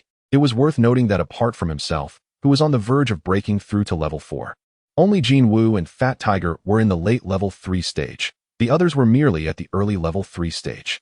Though they boasted a numerical advantage, the disparity in overall strength was still considerable. This left Ding Dolly perplexed. How had this group managed to advance so rapidly? Furthermore, 2 individuals among them, He Miao and Lu Hu, were known to him. In his past life, Lin Feng was accompanied by 3 renowned powerhouses, 2 of whom were He Miao and Lu Hu. The third was likely not present, having yet to join their ranks. Realizing the ominous presence of his adversaries, Ding Dali understood that despite his physical prowess rivaling that of a level 4, his chances against Lin Feng, who possessed numerous abilities and a system, were slim. As Ding Dali assessed the situation, Lin Feng was likewise scrutinizing Ding Dali's group. After surveying everyone, Lin Feng wore a sly smile, akin to a wolf eyeing its prey. Indeed, this was the combat hero proclaimed by the officials. I did not anticipate that anyone could possess such a multitude of abilities. It appears I have underestimated you, Ding Dali. At this point, Lin Feng paused, his sharp gaze sweeping over the group once more before he continued. Your subordinates are quite impressive. Their abilities are formidable. I hold great admiration for that. I offer you an opportunity. The men and that plump woman may now join me, and I shall spare your lives. Before Ding Dali could utter a word, He Miao, who stood beside Lin Feng, interjected, Brother, these women are so captivating. Why don't we just take them? The brothers have been cooped up for days. Lin Feng did not turn around. A surge of energy erupted from within him, forcefully pushing He Miao back several steps. How many times must I reiterate? Allowing beautiful women to join us will only hinder our progress. A brief dalliance, and then they must be eliminated. There is absolutely no possibility of their inclusion. Only foolish men would surround themselves with mere ornaments. Ding Dali and Lu Ruyin exchanged glances, both feeling a chill at Lin Feng's words. They silently assessed him. He might possess a handsome visage, but his insults were truly harsh. Who dares to take away what is mine without consulting your father? Ding Dali retorted without a flicker of composure. He recognized that this confrontation was unavoidable. Should it come to blows, he might not be an unworthy opponent. However, his words incited laughter from the other side. Ha ha ha, brother. Did you hear that? This is the first time I've encountered someone so arrogant, believing that slaying a few zombies makes one invincible. Just a frog in a well. The loudest laughter came from a burly man standing beside Lin Feng, Lu Hu, one of his most capable subordinates. Wait, let us talk this over. Surely there has been some misunderstanding? Why must we resort to such extremes? We have no grievances between us. Why must it be a fight to the death? Enruai stepped forward from the back of the group, eager to ease the tension. Upon seeing Enruai, Lu Hu's eyes lit up with excitement. Haha. I didn't realize a big star was among you. I'll be the first to have some fun with her. Haha. I've never played with an award-winning actress before. Lin Feng, however, remained unfazed, appearing almost immune to the allure of beauty. If that is the case, prepare to meet your demise. You are the ones who cleared out the auto-modification plant, are you not? You also torched by Qiming S-Base, correct? And that military base, was it not you who dismantled it? The mention of Bai Qiming caused Enruai to tense. She understood that this battle was now inevitable. Dear Star, why not come over and serve me? I could grant you a couple more days of life. Lu Hu leered, his demeanor lascivious as he swaggered toward her, reaching out to grab her neck. Just as his hand reached halfway, a fierce gust of wind from a punching fist barreled toward his face. He instinctively attempted to evade, but the blow seemed to materialize before him, leaving no time for escape. A tremendous force struck him squarely, sending his hefty frame, approximately 200 pounds, hurtling backward as if struck by a vehicle. The assailant was none other than Ding Dali. The onlookers were momentarily stunned by the unexpected strike. Even Lin Feng furrowed his brow, lost in thought. Damn, who dares to ambush me? It is your father. Lu Hu clutched his neck and twisted it a few times before spitting out a mouthful of blood, revealing 2 molars among the spittle. Upon seeing the 2 teeth, Lu Hu's eyes widened with fury, his bulging muscles quivering with rage. Ding Dali, I shall have your life. Despite Lu Hu's formidable prowess in his previous life, he was perceived by Ding Dali as nothing more than a mere brute, lacking in intellect. Lu Hu extended a finger, gesturing in the air as he mockingly retorted. Do not call me Ding Dali. Use my nickname. Suddenly halting in his tracks, Lu Hu, perplexed by the connection between fighting and calling out nicknames, inquired with a puzzled expression. Nickname? What is your nickname? Speak quickly. I shall end your life thereafter. I am the youngest in my family, and as a child, I appeared rather foolish, hence my nickname is Dai Di. Dai Di? Sai. Dai Di. Sai. Chapter 164, Battle Against Tiger. Use your brain. He is mocking you. He Miao reminded, and it was only then that Lu Hu realized. You seek death. His clenched fist crackled ominously, the veins in his muscles prominently bulging. With a roar, Lu Hu's body surged upward, transforming into a towering giant nearly 5 meters tall. His imposing figure resembled a deity descending from the heavens, exuding an air of authority as he swung his massive fist mercilessly towards Ding Dali. In the blink of an eye, a colossal iron hammer met Lu Hu's giant fist head-on, Simultaneously, a rock giant, standing nearly a meter shorter than Lu Hu, declared, "Humph! Dare to look down on women? Let me show you the might of my hammer." Boom! The collision of the hammer and the giant fist generated a tremendous force, causing both giants to stagger back several steps, shaking the ground beneath them. Lu Ruoyan steadied herself, her heart racing as she observed the imprint of the fist on the hammer, astonished by her opponent's strength. For the first time, she felt diminutive in the presence of a man. Yet, this seemed to ignite her fighting spirit, and she shook her wrist, gripping the hammer tightly once more. Ding Dali assessed the disparity in their abilities. Lu Hu's stamina and strength surpassed Lu Ruoyan's. However, Lu Ruoyan's speed and agility exceeded Lu Hu's. And with the enhancement of her earth-based powers, a battle was certainly within reach. He swiftly moved beside Lu Ruoyan, leaning down to impart a few words. Lu Ruoyan planted her hammer firmly on the ground, chuckling with a buzzing tone. "Boss Ding, little fish instructed me to protect you. Leave this big guy to me. Rest assured." With that, she swung her hammer once more to confront Lu Hu. Lu Hu caught the hammer with brute force, then launched a powerful kick towards Lu Ruoyan, who quickly retracted her hammer to defend herself. Ding Dali watched anxiously from the sidelines, acutely aware of Lu Hu's formidable prowess and fearing for Lu Ruoyan's safety. Nevertheless, Lu Ruoyan did not falter. She utilized her speed advantage to evade Lu Hu's attacks while seeking opportunities to counterstrike. The two opponents engaged in a fierce exchange, neither yielding an inch, their combat evenly matched. Others contemplated intervening, but in a clash of strength, both sides hesitated to act recklessly, knowing that a single misstep could lead to catastrophic consequences. Lin Feng's gaze burned intensely as he fixed his eyes on Ding Dali. The moment Ding Dali had executed that instantaneous move ignited a fierce desire within Lin Feng to possess such an ability.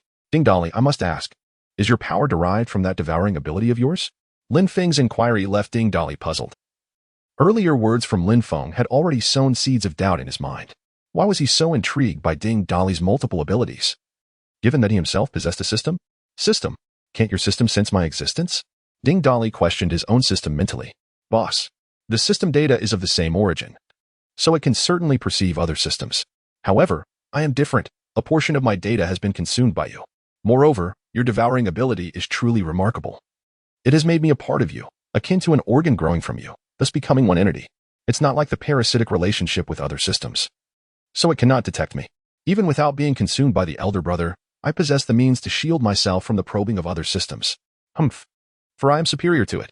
Ding Dali was perplexed by the system's audacity, believing itself to be the pinnacle of supremacy. However, it was evident that Lin Feng remained unaware of his possession of a system. Upon obtaining this insight, Ding Dali raised his gaze to Lin Feng, his eyes now burning with fervor. "Rest assured, should you perish, I shall also absorb your extraordinary abilities." With that declaration, several steel needles swiftly shot forth, hurtling towards the opponent at breakneck speed.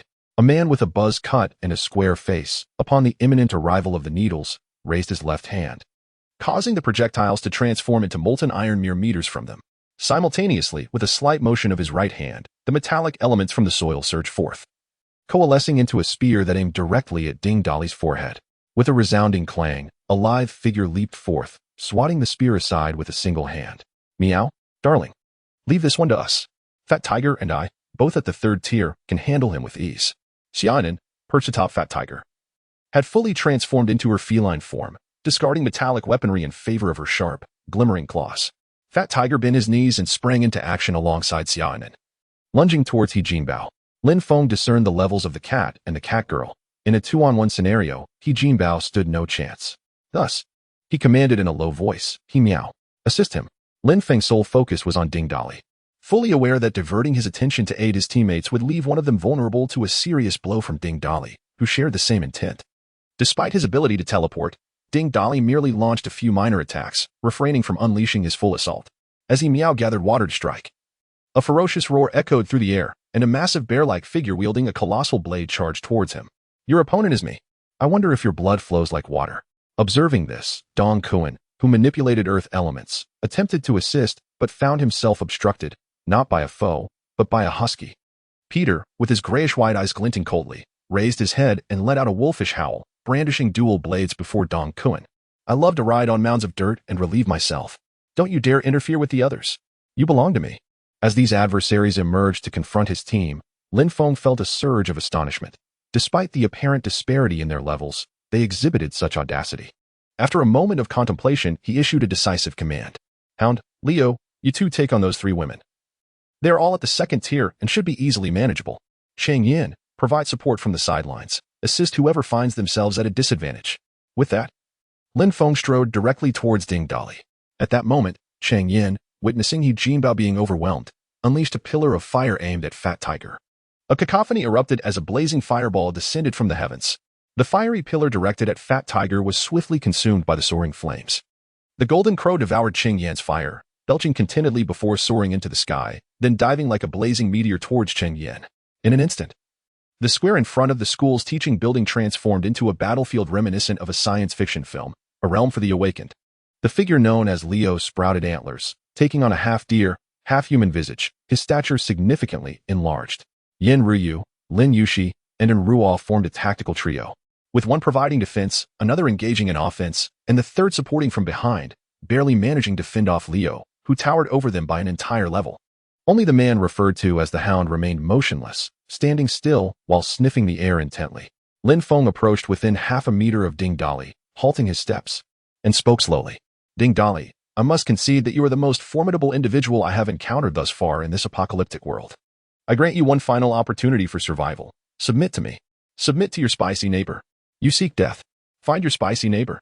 Chapter 165. The team is deceived. Lin Feng was thoroughly enraged by Ding Dali's brazen demeanor, removing his cap and stowing it away in the system space. At that moment, his heart burned with fury. Before the apocalypse, Lin Feng had merely been a reclusive individual, spending his days absorbed in video games and films, rarely venturing outside. On the fateful day when the thick fog enveloped the world, he was struck unconscious by a descending orb of light. Upon awakening, he discovered a voice resonating within his mind. Upon realizing that this voice belonged to the legendary system, Lin Feng was instantly overwhelmed with exhilaration. This was the quintessential protagonist destined for greatness. How could he contain his excitement? Moreover, he soon unearthed a remarkable ability, replication. Armed with the system and his newfound power, he navigated the apocalypse with unparalleled ease, fostering a sense of invincibility within him. Until this point, no one had dared to oppose his will, yet today, he found himself repeatedly mocked by the very Ding Dali standing before him.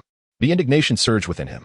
The air around him crackled with energy, a phenomenon achievable only by a 4th-tier awakened individual as he unleashed a torrent of power. The energy within him coalesced into a violent gust directed at Ding Dali, while his fists ignited with a fierce blaze, hurtling toward Ding Dali's face. Ding Dali, undeterred, summoned arcs of electricity that danced around him, his eyes shimmering with electric light, reminiscent of a thunder god descending upon the earth. With a sudden spatial leap, he appeared beside Lin Feng, delivering a thunderous punch infused with crackling energy. However, Lin Feng's speed was remarkable. He swiftly altered the trajectory of his attack. The clash of electricity and fire erupted in a resounding explosion, akin to the reverberation of spring thunder, sending sparks flying and forming a swirling vortex of fire and electricity around them. Even the onlookers engaged in battle instinctively recoiled. Yet, the two combatants remained unfazed, continuing their fierce exchange within the miniature maelstrom of electricity and flame. The spectators struggled to discern the unfolding confrontation, only perceiving the sharp sounds of striking fists and the muffled thuds of impact. The surrounding groups, while engaged in their own skirmishes, remained vigilant, their attention drawn to the duel. Eventually, as the electric light and flames dissipated, 2 figures emerged amidst the settling dust, their clothing tattered, yet their stature remarkably similar.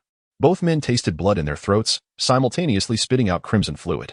Ding Dali was astounded, acutely aware of the disparity that still existed between them. Though their physical attributes were closely matched, the energy within their bodies varied significantly. Even the slightest difference in power could prove fatal in a confrontation. Both fighters understood each other's abilities, and regardless of their attacks, they remained alert, ready to counter one another. However, Lin Feng was at the mid-stage of the 4th tier, 2 levels above Ding Dali. To liken awakened individuals to vessels filled with energy, the 4th-tier vessel is undeniably larger. Ding Dali, possessing a late-stage 3rd-tier physique that nearly rivaled a mid-stage 4th-tier physique, was already extraordinary. Managing to hold his own for this duration astonished Lin Feng. This young man is peculiar. How can he be so formidable despite the level difference? No, this fellow must be eliminated. Otherwise, he will pose an endless threat. I am the protagonist of this apocalyptic world. I shall not allow anyone to overshadow my talents. With this thought, Lin Feng's toes touched the ground, and he swiftly propelled himself towards Ding Dali like the wind. Channeling the energy within him to activate his abilities, various elements coalesced in the air, forming weapons. Countless water arrows, fire guns, earth spikes, and steel blades were under his command, all aimed at Ding Dali, determined to reduce him to mere dust. Seeing this, Ding Dali executed a spatial leap to evade, yet no matter where he landed in the plaza of the teaching building, he remained within the range of Lin Feng's assault. The fourth-tier energy was sufficient for him to unleash widespread attacks. Reluctantly, Ding Dali ceased his evasions and also summoned the energy within to simultaneously activate multiple abilities. Utilizing multiple powers at once was exceedingly draining, and on the brink of a breakthrough. He could not afford to resort to his previous reckless strategy of devouring crystal cores while battling. Thus, he could only adopt a defensive stance akin to his opponents. All the elemental weapons directed at Ding Dali were neutralized one by one. However, Ding Dali overlooked a crucial detail. Upon realizing their physical qualities were comparable, Lin Feng devised a plan to exploit his superior fourth-tier energy with a feint, as countless elemental weapons compelled Ding Dali to deploy various abilities for defense. Several water arrows stealthily targeted others nearby. With cries of pain echoing, the previously stalemated battle, where Ding Dali had even held a slight advantage, was instantly reversed. The water arrows, inherently difficult to detect, proved even more elusive amidst the fray. By the time Ding Dali's allies noticed the arrows aimed at them, it was too late to evade. They managed to dodge vital strikes but still sustained injuries. This sudden turn of events granted Lin Feng's side a significant advantage, leaving Ding Dali's team to fend off attacks while in retreat. Ding Dali's gaze turned icy, a chilling aura radiating around him. "So, you wish to play tricks with me?" Lin Feng laughed heartily, regarding Ding Dali with the disdainful gaze of one who views a mere jester. "Aha, Ding Dali. Although I am uncertain how you have honed your physical prowess to match mine, there exists an undeniable disparity in our energy levels. You cannot triumph over me. Your comrades are already wounded and cannot endure for much longer. How do you intend to save them? Are you not afraid that I could use spatial leaps to harm your companions? Humph, if I am not mistaken, your spatial jumps also have distance limitations. And at my speed, I can swiftly close that gap. What can you accomplish? Even if you were to attack them, what of it? The more energy you expend now, the quicker your demise shall be." Ding Dali let out a cold chuckle, a suffocating chill spreading outward. "Lin Feng, it has always been I who plays tricks on others. Today, I shall teach you a lesson. Since you believe you can match my speed, let us put it to the test." With that, Ding Dali vanished in a flash, reappearing beside He Miao. Lin Feng, ever vigilant, was less than 10 meters away in an instant. Ding Dali had scarcely prepared to strike He Miao before Lin Feng's fist came crashing down. Ding Dali vanished in place, evading Lin Feng's assault, only to reappear beside Lu Hu. Lu Hu was engaged in attacking the injured Lu Ruyan when Ding Dali's sudden appearance startled him, prompting a defensive posture. However, before Ding Dali could mount an attack, Lin Feng arrived once more. Thus, in the plaza before the teaching building, the two figures continuously enacted a chase. Ding Dali's presence flickered beside Lin Feng's companions, but each time he manifested, Lin Feng interrupted him. Ultimately, Ding Dali's form emerged in an open area, with Lin Feng close behind, standing 3 meters away, a mocking expression adorning his face. "If your skill is merely to flee, I could indeed never catch you. But within this confined space, I am confident I can pursue you. Ding Dali, resign yourself to attacking others and prepare to meet your demise." A cunning smile crept onto Ding Dali's cold visage. "Oh, is that so? Perhaps you should turn and check on your companions?" Lin Feng was taken aback, but the sound of several anguished cries sent a jolt of alarm through his heart. Chapter 166, The Demise of Ding Dali. Lin Feng could not restrain himself, casting a glance at his companions, each one clutching their chests and wailing in agony, as if countless insects were gnawing at their very insides. Observing this, Yin Ryu, who had already mended her own wounds, swiftly rose to assist her fellow comrades. With unwavering determination, she summoned her abilities, disregarding the beads of sweat that trickled down her forehead. The wounds inflicted by the water arrows began to heal at a visibly rapid pace. As her companions' injuries were gradually treated, the tide of battle shifted once more. Meanwhile, Lin Feng's team endured excruciating pain in their chests while fending off the enemy's relentless assaults. Their suffering palpable. "What have you done?" Lin Feng questioned, confusion swirling in his mind as he spoke in a low tone. Ding Dali merely scoffed, mimicking Lin Feng's earlier demeanor, casting him a sideways glance, and responding with a tone dripping with contempt. "Why should I tell you? Are you trying to play tricks on me? Back when I was scheming, you were still an innocent little virgin." Lin Feng, infuriated by Ding Dali's imitation of his voice, felt as though his lungs might burst. Just when he thought he had put Ding Dali in his place, he was met with a swift rebuttal. Who truly is the protagonist in this post-apocalyptic world? Seeing Lin Feng's face darken with fury brought Ding Dali a sense of satisfaction. Moments ago, Ding Dali had been darting around the battlefield, not intending to attack, but instead opening small spatial gates beside his enemies, from which wisps of barely noticeable smoke drifted. Amidst the chaos of battle, with flashes of lightning and swirling dust, this faint smoke went entirely unnoticed. This smoke was, in fact, the very toxin that the former Toxin King, Wang Weiren, had intended to use against him. In his past life, the Toxin King's venom was notorious for its lethality. Although the second-tier toxin had been divided into numerous portions, its potency significantly diminished. It was still more than capable of inflicting unbearable suffering upon this group of third-tier awakened beings. At that moment, Lin Feng's subordinates were indeed in dire straits. Experiencing excruciating pain, akin to fire and blades tearing through their lungs, drastically diminishing their combat effectiveness as they suffered continuous injuries. The first to fall was He Jibao, who was torn apart by the combined efforts of Fat Tiger and Xiaonan, finally ending his torment. Witnessing this, Lin Feng's heart raced with urgency. If this continued, his remaining companions would surely meet a similar fate. He had to muster all his strength to conclude the battle swiftly. With this thought, Lin Feng re-engaged Ding Dali. As Ding Dali fought back with all his might, he contemplated within himself. If he did not bridge the gap in energy, he would eventually be dragged down by this wretch. There was no turning back now. He had to give it his all, secretly activating his devouring abilities. The crystals in the surrounding space were incessantly absorbed, replenishing his energy at an astonishing rate. The longer Lin Feng fought, the more he sensed something amiss. According to his estimates, Ding Dali's energy should have been nearly depleted, yet here he was, fighting with the fervor of one invigorated by a potent elixir. On the verge of a breakthrough, Ding Dali initially intended to replenish his strength and cease his efforts. However, it seemed that his devouring abilities craved a breakthrough. Akin to an insatiable black hole ravenously consuming the crystals, unstoppable until his energy was completely saturated. Damn it! This is a disaster. I am utterly high on energy. Just as he let out a profanity, Ding Dali felt an excruciating pain tearing through his body. Ding, boss. It has been detected that the energy within you is spiraling out of control. You must find a safe place to advance. Continuing to fight poses unpredictable dangers. The system's voice echoed in his mind. Yet, Ding Dali found himself unable to move, his body seemingly immobilized, as an unprecedented agony surged within him. With only a flicker of consciousness remaining, he thought to himself, this is truly a predicament. Lin Feng, engaged in fierce combat with Ding Dali, suddenly noticed his opponent stiffen and collapse to the ground, utterly motionless, his skin flushed and veins bulging, a sight of immense suffering. Is he about to break through? Haha, fortune favors me. To attempt a breakthrough in the midst of battle is tantamount to courting death. With that, he unleashed a powerful punch toward Ding Dali. The sound of cracking ribs echoed as Ding Dali was struck, spitting blood. Boss, darling, Mr. Ding. The others gasped in horror at the sight, rushing to aid Ding Dali. However, they were no match for Lin Feng. In mere moments, many lay grievously injured and unable to rise. Lin Feng's subordinates, enduring the agony in their lungs, seized the opportunity to subdue their respective opponents. In no time, it seemed that Ding Dali's side was on the brink of total annihilation. Ha! Ding Dali. I shall send you off now.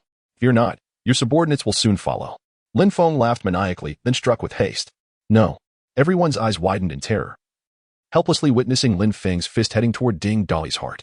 However, to Lin Feng's astonishment, he heard no sound of bones breaking, despite exerting all his strength.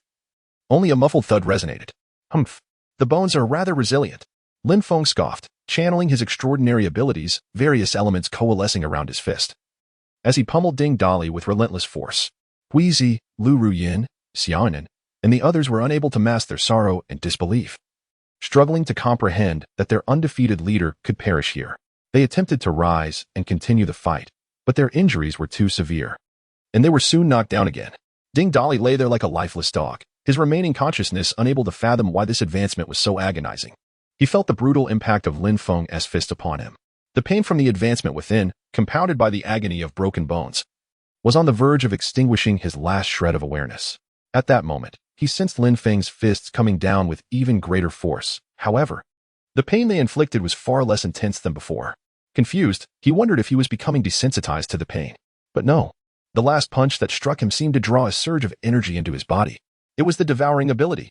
As Lin Feng continued to rain down countless punches, Ding Dali found himself almost impervious to the pain. Instead, he felt a surge of energy being absorbed with each blow.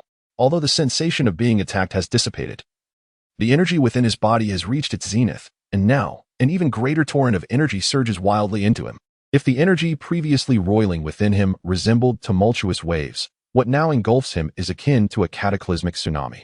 The energy crashes violently within, and at last, Ding Dali's final vestige of consciousness is utterly submerged.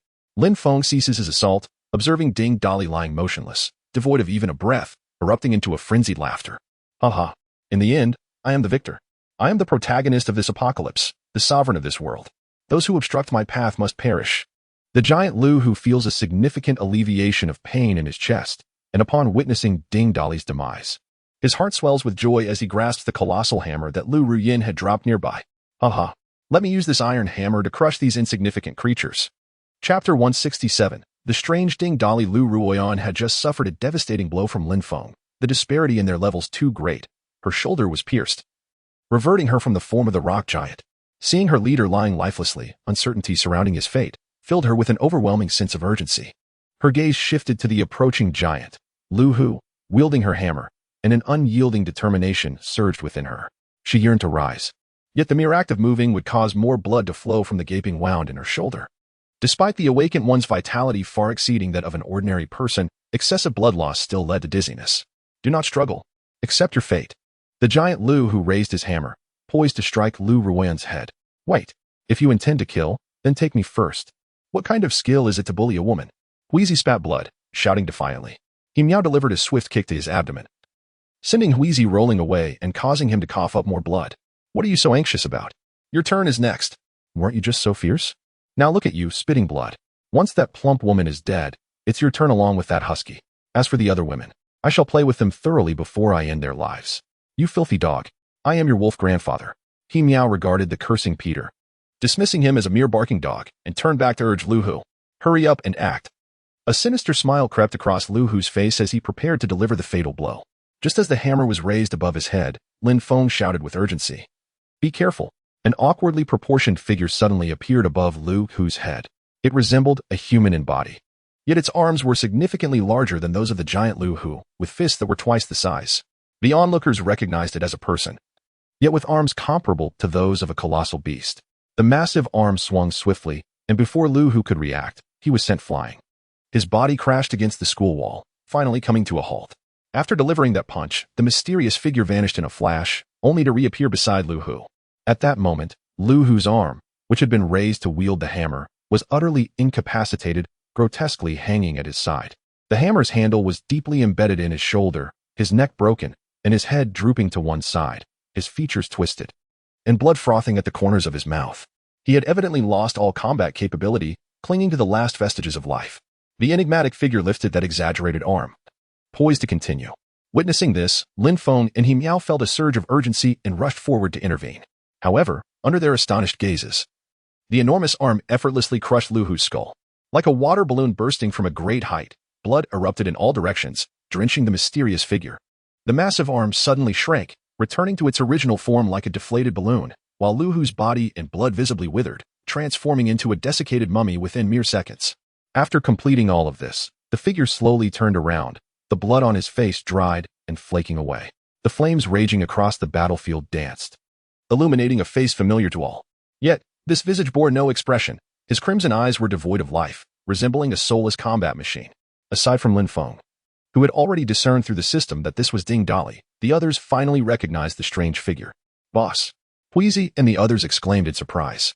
However, it seemed as though Ding Dali did not hear them, as his emotionless crimson gaze swept over the crowd.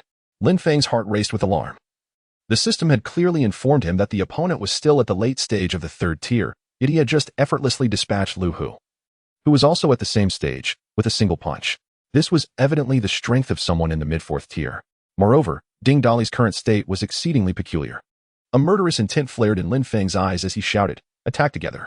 We cannot let him live." With that, Lin Feng, He Miao, Dong Kuan, Li Ao, and Cheng Yin unleashed their lethal moves towards Ding Dali.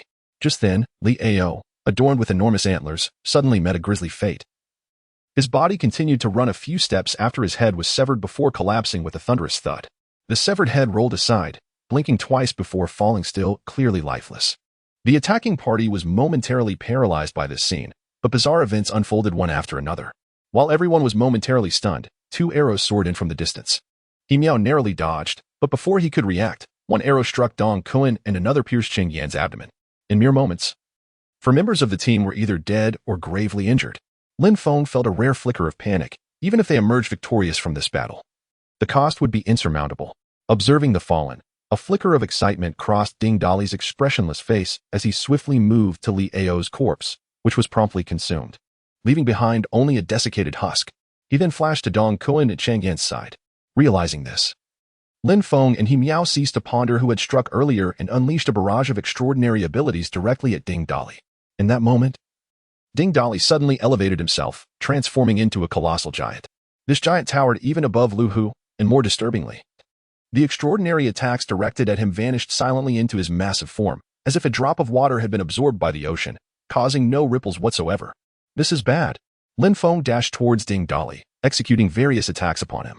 Yet, these strikes met with no more effect than a stone cast into the sea, failing to inflict any damage. Dong Kuan and Cheng Yan, clutching their wounded abdomens, strained to unleash their powers against Ding Dali, who now instilled genuine fear within them. His crimson eyes, reminiscent of a demon emerging from the depths of hell, left them quaking with terror. At last, Ding Dali made his move, his colossal hands striking down with a fierce gust. With a resounding crack, the heads of Dong Kuan and Cheng Yan were reduced to mere pulp. Their bodies, too, withered in Ding Dali's grasp. Lin Feng was utterly dumbfounded. Impossible. Why did the attack prove ineffective against him? Why? Could it be that the system is incapable of discerning the devouring ability of levels? Indeed, that must be it. Upon this realization, Lin Feng's yearning for this extraordinary power far eclipsed his astonishment. A singular thought incessantly surged through his mind. He is the protagonist of this apocalyptic world, and such formidable abilities rightfully belong to him. He promptly made a decisive choice. His replication ability possesses a distinctive trait. With each ascension in rank, he can replicate an additional ability. Currently at the 4th tier, he is capable of replicating 4 abilities. To acquire a new ability, he must either level up or relinquish one of his existing powers. To attain a more potent ability, sacrificing a weaker one is certainly worthwhile. Chapter 168. You are not the protagonist of this world. Without a moment's hesitation, Lin Feng relinquished an extraordinary ability, propelling himself forward with a powerful thrust of his legs. Leaping onto Ding Dali's shoulder, swiftly placing his hand upon the latter's head. The replication process was expeditious, however. Lin Feng's countenance bore little excitement as he realized he had merely duplicated an ability known as partial enhancement, despite having clearly targeted the ability of devouring. What he acquired was a rather inconsequential power, rendering Ding Dali's ability to consume utterly moot. For reasons unknown, it seemed that after each of Ding Dali's assaults, there was a brief moment where he became completely unresponsive, as if he were an empty shell lost in thought. This provided Lin Feng with multiple opportunities to attempt replication. Yet time and again, he ended up with useless abilities. It wasn't until he reached Lu Hu's giant ability that Ding Dali stirred once more. With no other recourse, Lin Feng had no choice but to momentarily retreat. It was then that he noticed He Miao attacking the air wildly, simultaneously dodging arrows that seemed to materialize from nowhere, occasionally sustaining minor injuries, leaving him in a rather precarious state. Brother, we must retreat. Damn it. It feels like something invisible is attacking me. This is truly bizarre. Having a system at his disposal, Lin Feng was aware of the hidden presence nearby. At the onset of the battle, the hunting dog had vanished, likely drawn away by the sin of others, and upon reflection, it was probable that the hunting dog had met its demise as well. Lin Feng yearned to assist, but Ding Dali was fully engaged in their confrontation, making it impossible to break free. Brother, we must flee. Our comrades have fallen. We cannot continue fighting. Lin Feng's reluctance to retreat stemmed from the realization that escape was futile. Ding Dali had him firmly in his grasp, and regardless of the attacks he unleashed, they bore little effect. A sudden cry of pain echoed as He Miao's right arm was pierced by an arrow, the tremendous force of the projectile piercing through flesh and bone. In such a battle, sustaining injuries could lead to dire consequences, and as anticipated, before He Miao could regain his footing, another invisible assailant severed his remaining arm. Seeing this, Lin Feng steeled himself, resolved to make a desperate stand. He concentrated his energy, transforming into a giant, channeling several other abilities to coalesce into a singular, formidable force in his fist. With terrifying might, he struck Ding Dali. This blow proved effective. Although a portion of the energy dissipated into Ding Dali's form, his massive frame toppled nonetheless. Seizing the opportunity, Lin Feng swiftly shielded He Miao behind him and, with a flick of his wrist, swept through the air. A woman's muffled groan followed as Yu Jiqiu was sent flying, revealing her presence, blood spurting from her lips. Having accomplished this, Lin Feng felt his energy waning significantly, his reactions visibly slowing, and he was even grazed by a flying arrow. Gathering his remaining strength, he condensed several throwing knives in his hand, channeling the giant's power to hurl them toward the source of the incoming arrows. At that moment, Ding Dali abruptly appeared before him, delivering a fierce punch. Lin Feng, caught off guard, was struck in the chest, sending him hurtling backward. Behind him, the severely injured He Miao was crushed to death by Lin Feng, who had transformed into a giant. Once a formidable group of 8 in this apocalyptic world. Only Lin Feng remained alive at this moment. He was sent flying several meters before regaining his footing, only to be met with the grotesque sight of He Miao's deformed corpse and the bloodshot eyes of Ding Dali. The blow he had just dealt seemed to have further augmented Ding Dali's muscles, intensifying the crimson hue of his gaze. As if blood were about to drip from his eyes, Lin Feng was now on the brink of cursing his fate. Why did Ding Dali grow stronger with every strike, becoming increasingly difficult to contend with? How could he possibly prevail now, with all his subordinates perished? A torrent of emotions, unwillingness, rage, helplessness, and frustration overwhelmed him. No, I cannot fail. I am the chosen one. I am the master of this realm. I cannot be defeated. Lin Feng's desperate roar echoed as the last remnants of his energy surged within his colossal form, coalescing into a fist that crackled ominously, ignoring the system's warning beeps. The frenzied Lin Feng unleashed his full power, the wind from his punch slicing through the air. Ding Dali, expressionless, fixed his gaze upon the incoming giant fist. His Titan form activated localized enhancement abilities, causing his already enlarged arms to swell even further, entwined with various powers, forming a vibrant energy aura around them. In that fleeting moment of unleashing his punch, Lin Feng realized his impending defeat, for the force contained within Ding Dali's fist far surpassed his own. The instant their energies collided, a whirlwind erupted in the plaza before the teaching building, scattering sand and dust in all directions. The onlookers squinted against the blinding debris, eager to witness the outcome of the battle. At the center of the battlefield, a massive crater had been formed, with one figure lying battered and bruised at its bottom. His arm grotesquely twisted. Standing beside the pit was another figure, gazing down at Lin Feng with an air of indifference. Lin Feng, utterly drained, clung to the last vestiges of his life, the system's alarms now silent in his mind, his face a mask of defiance as he glared at Ding Dali. Coughing violently, he spat blood with each heave. Ding Dali, what manner of monster are you? I refuse to accept this. I am the protagonist. As the two returned to their original forms, Ding Dali stood there, his clothes in tatters, clad only in shorts. With an emotionless tone, he coldly declared, "You are not the protagonist of this world. He is." At these words, Lin Feng coughed up another mouthful of blood, his voice weakening yet tinged with disbelief. You mean him? Who is he? Ding Dali. You mean Ding Dali? Then who are you? Lin Feng was thoroughly bewildered, yet Ding Dali offered no answer, instead uttering a line that left him utterly confounded. You will never have the chance to know. As the system's owner, surrender your system now.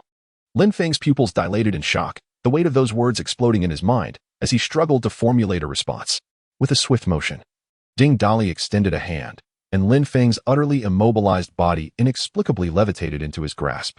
In an instant, Lin Feng felt as though he were being devoured by an unfathomable black hole. He yearned to break free, yet he possessed no strength left to resist. In a fleeting moment, Lin Feng, much like his companions, was transformed into a lifeless husk, irrevocably departing from this apocalyptic realm. However, Ding Dali did not relinquish Lin Feng's remains. At that moment, a luminous orb erupted from Lin Feng's body, swiftly soaring into the void. Ding Dali casually discarded Lin Feng's corpse and interposed himself before the orb with a spatial leap. The orb attempted to flee once more, but was seized by Ding Dali's hand. In the blink of an eye, the orb vanished within his grasp. After accomplishing this, Ding Dali swiftly reappeared beside He Miao's lifeless form, consuming it as well. His body, still undergoing evolution, had now absorbed the formidable powers of numerous awakened beings through this battle. He swayed unsteadily, as if reaching his limit, and with a final closing of his eyes, he collapsed to the ground. Chapter 169, The Onslaught of the Undead Darling. Yu Zhiqiu and Xiaonan rose with great difficulty, making their way toward Ding Dali. Yin Ryu activated her abilities, having already healed her own wounds, and rushed to Ding Dali's side, intending to use her powers to treat him. However, due to the overwhelming energy surrounding Ding Dali, any wounds she managed to mend were swiftly replaced by new ones. Following the recent battle, Yin Ryu's energy was nearly depleted, and without any crystals to replenish her strength, her healing pace could hardly keep up with Ding Dali's injuries. You all must leave. The commotion from the battle was too loud. The nearby zombies have been drawn here. A tall woman, approximately 185 meters in height, sprinted from the direction of the dormitory, bow in hand and quiver slung across her back. Li Xia, Lin Yushi immediately recognized her dear friend. With her reminder, everyone became aware of the countless zombies surging toward the school gates. The intensity of the earlier battle, particularly between Ding Dali and Lin Feng, had created a cacophony of noise and a blaze that served as a beacon to the undead, clearly signaling the presence of fresh prey. What should we do? We cannot possibly fend off so many zombies in our current condition. Lu Ruyan, clutching her bleeding shoulder, struggled to rise and asked weakly. Xiaonan quickly moved to support her. Though she too was injured, her condition was far better than Lu Ruyan's. Let us take refuge inside the building and wait for the zombies to disperse. Wheezy coughed a few times, shaking his head in resignation, his voice lacking strength. It is futile. Each of us is reeking of blood, and the doors of these classrooms will not hold back the horde. They will discover us eventually, he lamented. The words sent a chill through everyone. Having triumphed over their adversaries, they now faced the grim prospect of being torn apart by the undead. A sense of bitter helplessness swelling within them. Having finally vanquished such a formidable foe, there must be another way to escape. It is far too humiliating to perish here. Peter sat on the ground, his heart heavy as he watched the horde closing in from all directions. Yet, they were all too exhausted to flee. Li Xia approached the group, grasping Lin Yushi's hand, the joy of their reunion evident on her face. However, there was no time for nostalgia. She promptly assisted those who were more gravely injured and declared, "Everyone, do not panic. Follow me. I know a place where we can temporarily hide. Quickly. We have no time. Support one another and come with me." Unfamiliar with Li Xia, some felt hesitant, but Yujiqiu intervened, saying, "Listen to her." Thus, the group began to support one another and followed Li Xia, noticing everyone was injured. Li Xia took the unconscious Ding Dali from Huizi's arms and hoisted him onto her shoulder. They navigated around the classroom buildings, crossing the playground, and headed toward a structure nestled in a corner of the school. With everyone severely wounded, their pace was painfully slow, and soon, the zombies that had breached the school followed closely behind. The guttural roars of the undead drew ever closer, and the stench in the air was so putrid it felt suffocating. Yujiqiu unsheathed her twin blades, swiftly dispatching the two zombies that pursued them. "You all go ahead. I'll hold them off," she declared. The zombies were faster than they were. If they did not obstruct their advance, they would soon be overtaken, leaving no chance for escape. "Jiqiu, I'm here to help," Lin Yushi exclaimed, gritting her teeth and stepping beside Yujiqiu. Xiaoxi, in the face of such dire circumstances, Yin Ruyu was frantic. "No, don't worry about me. My powers are still usable. I can delay the zombies for a moment. Trust me. I'll catch up with you soon. Don't waste time. Hurry and go," urged Li Xia, with apprehensive glances back at Yujiqiu and Lin Yushi. And then at the unconscious Ding Dali, the group had no choice but to follow Li Xia onward. Before them stood an indoor sports arena. Upon entering, they spotted a staircase leading downwards, with a sign above indicating campus supermarket. Without hesitation, Li Xia dashed into the supermarket, gently placing Ding Dali on the ground before turning to the others. "Wait here. I'll go fetch them." Once everyone was inside the supermarket, Li Xia retrieved several bottles of disinfectant from her backpack, using them to mask the sin of blood on the staircase.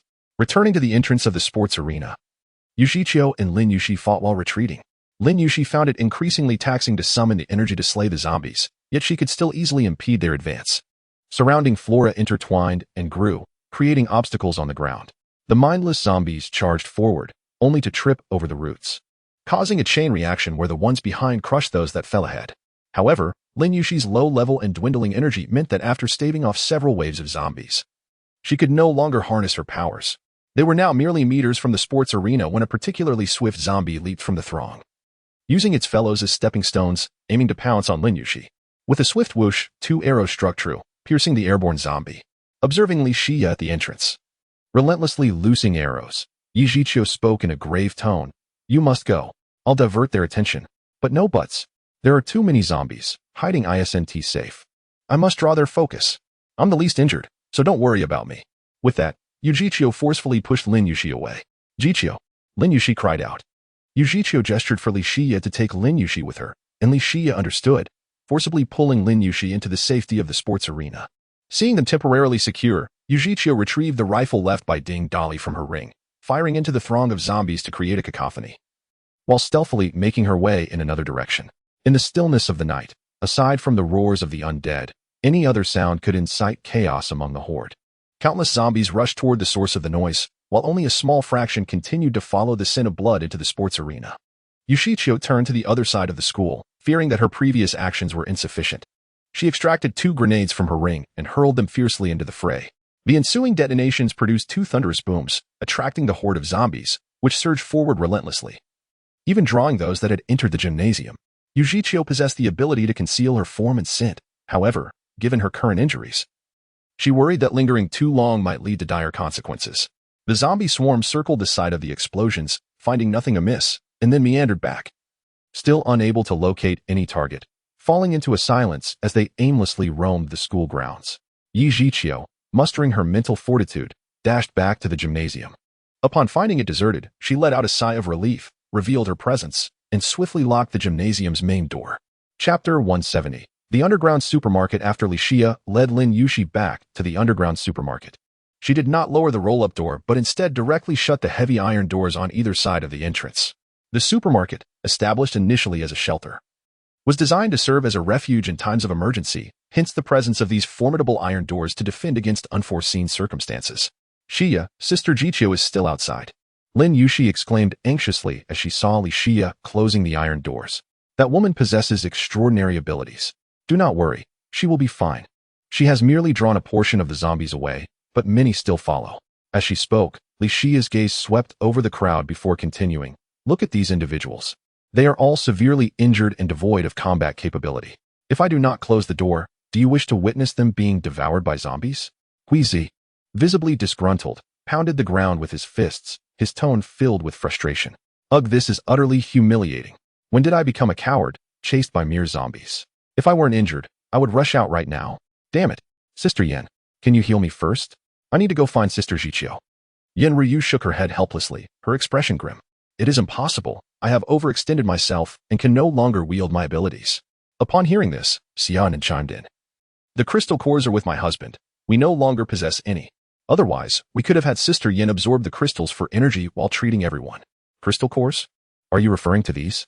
Li Xia produced a plastic bag from her backpack and placed it on the ground, revealing numerous crystal cores, primarily of the initial and first-tier varieties. I have no further use for these. I wonder if you can utilize them. At this revelation, the group was filled with joy. And Xiaonan eagerly picked up the bag and handed it to Yin Ruyu, urging her, Sister Yin, quickly absorb the crystal cores to replenish your energy. It is critical that you heal everyone first. Without hesitation, Yin Ryu took the bag and absorbed the energy at the fastest pace possible. After absorbing the crystal cores, her palms radiated a white light as she slowly opened her eyes. Rising, she walked towards Ding Dali, who lay on the ground, his skin still oozing blood. Xiaonan reached out to stop her, casting a pained glance at Ding Dali before hoarsely saying, Sister Yin, prioritize treating Ruyun and Huizi. Their injuries are the most severe. But Mr. Ding, rest assured, my husband will be fine, although I do not know his current condition. We need to ensure our combat strength remains intact. We must first restore the most capable, Huizi and Ruyun. Once they recover, they can eliminate zombies and secure more crystal cores, providing you with the energy necessary to heal the others. Seeing the logic in Xiaonan's argument, Yin Ryu promptly began to treat Huizi. His injuries were less severe than Lu Ruyun's, allowing for a quicker recovery. The wounds healed at a visible pace. And soon, Huizi was restored to his former state, rising to his feet and clenching his fists. Huizi could hardly contain his eagerness as he opened the heavy iron door, just in time to encounter Yu Zhiqiu returning after luring the zombies away. Sister Zhiqiu, what are you doing out here? I shall venture to seek you out. While simultaneously vanquishing the undead and procuring some crystal cores for Sister Yin to aid in the healing of everyone. Return swiftly. The horde harbors several third-tier zombies, and it is perilous for you to face them alone. I already possess sufficient crystal cores. With that, Yu Zhiqiu resolutely closed the gate of the underground supermarket once more and produced a considerable number of crystal cores, placing them beside Yin Ryu, who was tending to Lu Ruyun's wounds. A sigh of relief escaped her lips as she sank heavily to the ground, as if all her strength had fled, her voice diminishing significantly. Earlier, my husband entrusted me with a substantial supply of crystal cores for emergencies. Little did I anticipate their necessity would arise. At her words, a wave of astonishment washed over the crowd. She indeed was the second woman of the leader. Although the leader occasionally distributed crystal cores to them, it was merely to facilitate their upgrades. In this apocalyptic world, crystal cores serve as the primary source of energy, rendering them an invaluable resource. The act of entrusting a considerable quantity of crystal cores to Yu Zhiqiu for safekeeping speaks volumes of Ding Dali's trust in her. The significance of Yu Zhiqiu in their hearts grew even heavier. Noticing the silence enveloping the group, Yu Zhiqiu exhaled deeply, casting a glance at Ding Dali, who still lay there. She continued, let us recuperate here for the time being. We shall converse further once everyone has regained their strength. Sister Yin, what is the condition of my husband? While employing her extraordinary abilities to heal the others, Yin Ryu responded, as for Mr. Ding, despite my attempts at healing, His skin continues to rupture, and blood seeps forth, as if an immensely potent energy within him seeks to burst forth. Perhaps this is a critical moment of evolution, coupled with the aftermath of battle, resulting in some internal disarray. Yin Ryu hesitated, then continued, I believe Mr. Ding's situation is not dire. During my treatment, I observed that while new injuries emerged, the robust vitality within him gradually mended his internal damage. With my healing abilities in conjunction with his inherent life force, I am confident he shall recuperate swiftly. Thus, Yin Ryu absorbed crystal cores while tending to everyone's wounds. Once most had recovered, she dedicated herself to healing Ding Dali. The healing process persisted throughout the night, until Ding Dali's injuries were thoroughly stabilized. Yet, inexplicably, he remained unresponsive. This predicament left the others quite anxious. Sister Yin, why has the leader not awakened? Are his injuries not healed? Huizi inquired, lifting the leader's eyelid for examination. Although the leader's breathing was steady and his wounds had healed, he would not awaken, no matter the effort. I am uncertain. I have healed his injuries, and the energy within him has calmed. Why, then, does he not awaken? Yi Zhiqiu mused, observing Ding Dali's flushed complexion. She understood that he harbored many secrets, and his continued slumber was undoubtedly for a reason. She then addressed the group. After a night of labor, it would be prudent for everyone to rest. Once rejuvenated, let us assign shifts for care, while the rest venture forth to clear the zombies. At that moment, Ding Dali felt as though he had suddenly regained consciousness. However, upon opening his eyes, he found himself in an expanse of pure whiteness. No matter how he called out the names of others, there was no response. Not even from the system. All around him was an endless stretch of white, and despite walking and shouting for what felt like an eternity, the surroundings remained unchanged, devoid of any variation. Confused about the nature of this place and the events that had transpired, Ding Dali decided to sit on the ground, striving to recollect what had occurred. At last, fragments of memory began to resurface. Chapter 171. Stimulating the lower body. Ding Dali recalled that during his confrontation with Lin Feng, his devouring ability unexpectedly entered a state of euphoria, voraciously consuming the crystal cores within the space, unable to cease. Consequently, during the battle, his energy surged to a critical threshold, unleashing a tempest of power within him that rendered him unconscious. He vaguely remembered being immobile, standing at a peculiar angle, witnessing another version of himself engaged in a dialogue with a luminous humanoid entity. This alternate self possessed eyes as dark as ink, yet apart from that, everything else mirrored his own appearance, even the tone of voice was identical. He strained to discern the words spoken by the entity, but was met with silence before he succumbed to unconsciousness once more. When consciousness returned, he was met with an even more bizarre scene. He was fighting, perceiving everything on the battlefield, yet he could not commandeer his own body.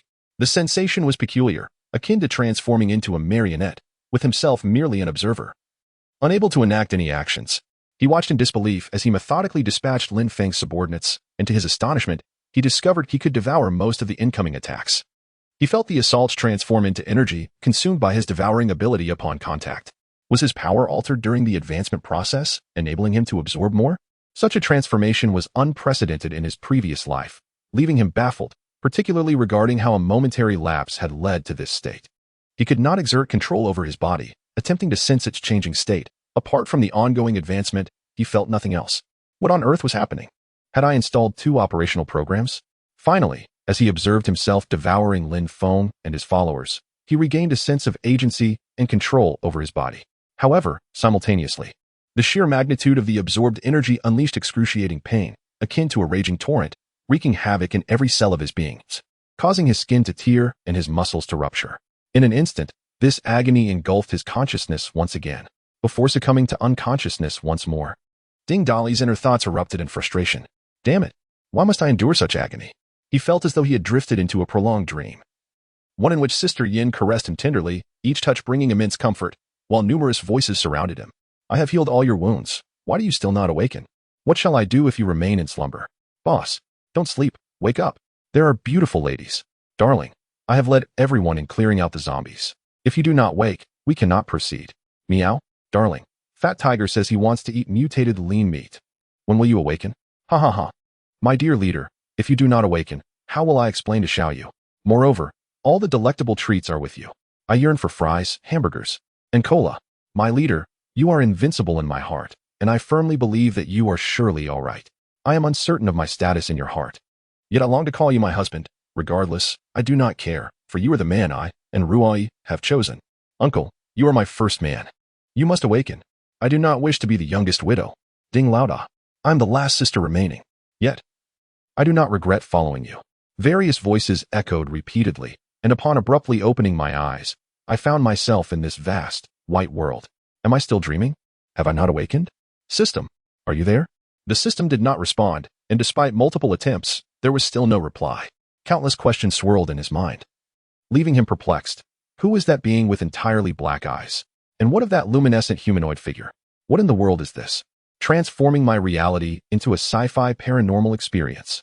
Thus, regardless of how much Ding Dali struggled in this wide expanse, nothing responded to him until he, exhausted, fell into a deep slumber. In his dreams, he felt his body plummeting, as if a colossal force were drawing him in, accompanied by a voice resonating in his mind. You must return to your body. Oh, who are you?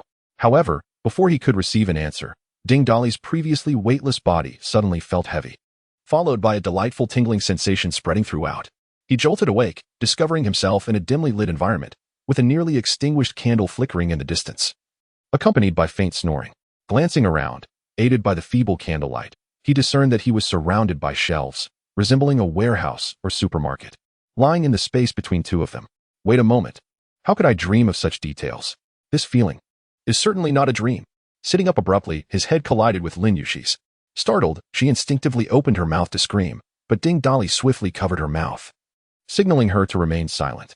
Lin Yushi, her large round eyes wide with surprise, nodded vigorously, prompting Ding Dali to release his hand. Uncle, you have awakened. It truly worked. Lin Yushi whispered excitedly. What do you mean by worked? What were you doing just now? Upon hearing this, Lin Yushi's face flushed bright red, resembling a ripe apple. Hesitant and stammering, she replied, Uncle, you had not awakened for so long. I feared you would become a vegetative state. I once heard others say that men are creatures who think with their lower halves, so. Observing Lin Yushi's bashful demeanor, Ding Dali pressed further. So what? So, I wanted to stimulate your lower half, to see if you could regain your ability to think. Chapter 172. Unexpected Gains. Ding Dali, upon hearing Lin Yushi's explanation, was left utterly perplexed, unable to comprehend the peculiar logic she had been taught. Rubbing his temples, he was unexpectedly aware that he felt neither dizzy nor fatigued. Instead, he brimmed with energy and vitality. It was only then that he realized he was clad in nothing but a pair of underpants beneath a blanket, the latter of which Lin Yushi had just pulled away. To alleviate his embarrassment, Ding Dali hastily draped the blanket over himself and swiftly changed the subject. How long have I been unconscious? Where is this place? Lin Yushi twisted open a bottle of nutritional drink, took a sip, and gradually replied, This is the underground supermarket at our school. You have been lying here for 3 days. What about the others? How are they? He inquired. Fear not, uncle. With my mother here, everyone has healed and is fine. However, among those women who followed us from the Donglang gas station, only one remains alive. Oh, I must inform everyone that you have awakened. We have been taking turns keeping watch, and it just so happens it's my turn. I promise to notify everyone at the first opportunity. With that, Lin Yushi sprang to her feet and hurried off to call the others. At this moment, Ding Dali finally had the opportunity to sense the changes in his body. Clenching his fists, a surge of energy coalesced around them, and with a single thought, the energy transformed into a shockwave that radiated outward. This sensation was all too familiar to Ding Dali. The release of energy indicated he had evidently attained the 4th level of power. System. Scan my attribute information. System. Wait, could that wretched system think I was on the brink of demise and fled in advance? That cannot be. I have assimilated part of its data, and my spatial abilities are intrinsically linked to it. It cannot escape. Suddenly, the notion of space struck him. As he focused on exploring this aspect, he was met with a tremendous surprise. The resources within the space had multiplied several times over. The number of crystal nuclei was also several-fold, alongside many items he had not previously encountered, such as mountains of gold bars. What on earth is happening? Where did all this come from? Recalling that he had witnessed another version of himself devour Lin Feng and his subordinates, Ding Dali pondered, stroking his chin.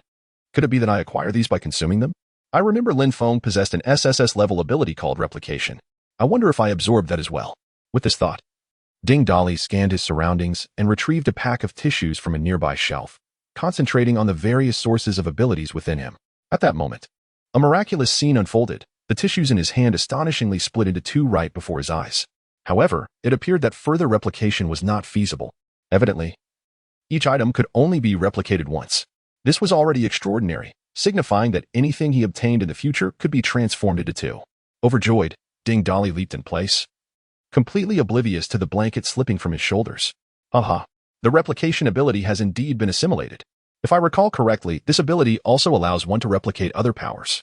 Hiki, I have long desired Shichio's invisibility skill, although the system has been silent.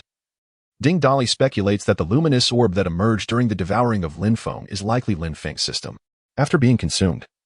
It seems that the system is now in the process of merging its data, setting aside other matters. The mere prospect of this replication ability has filled him with uncontainable joy. Upon hearing that their leader had awakened, the members of the group, who had been anxious for days, rushed to see Ding Dolly, their hearts finally at ease.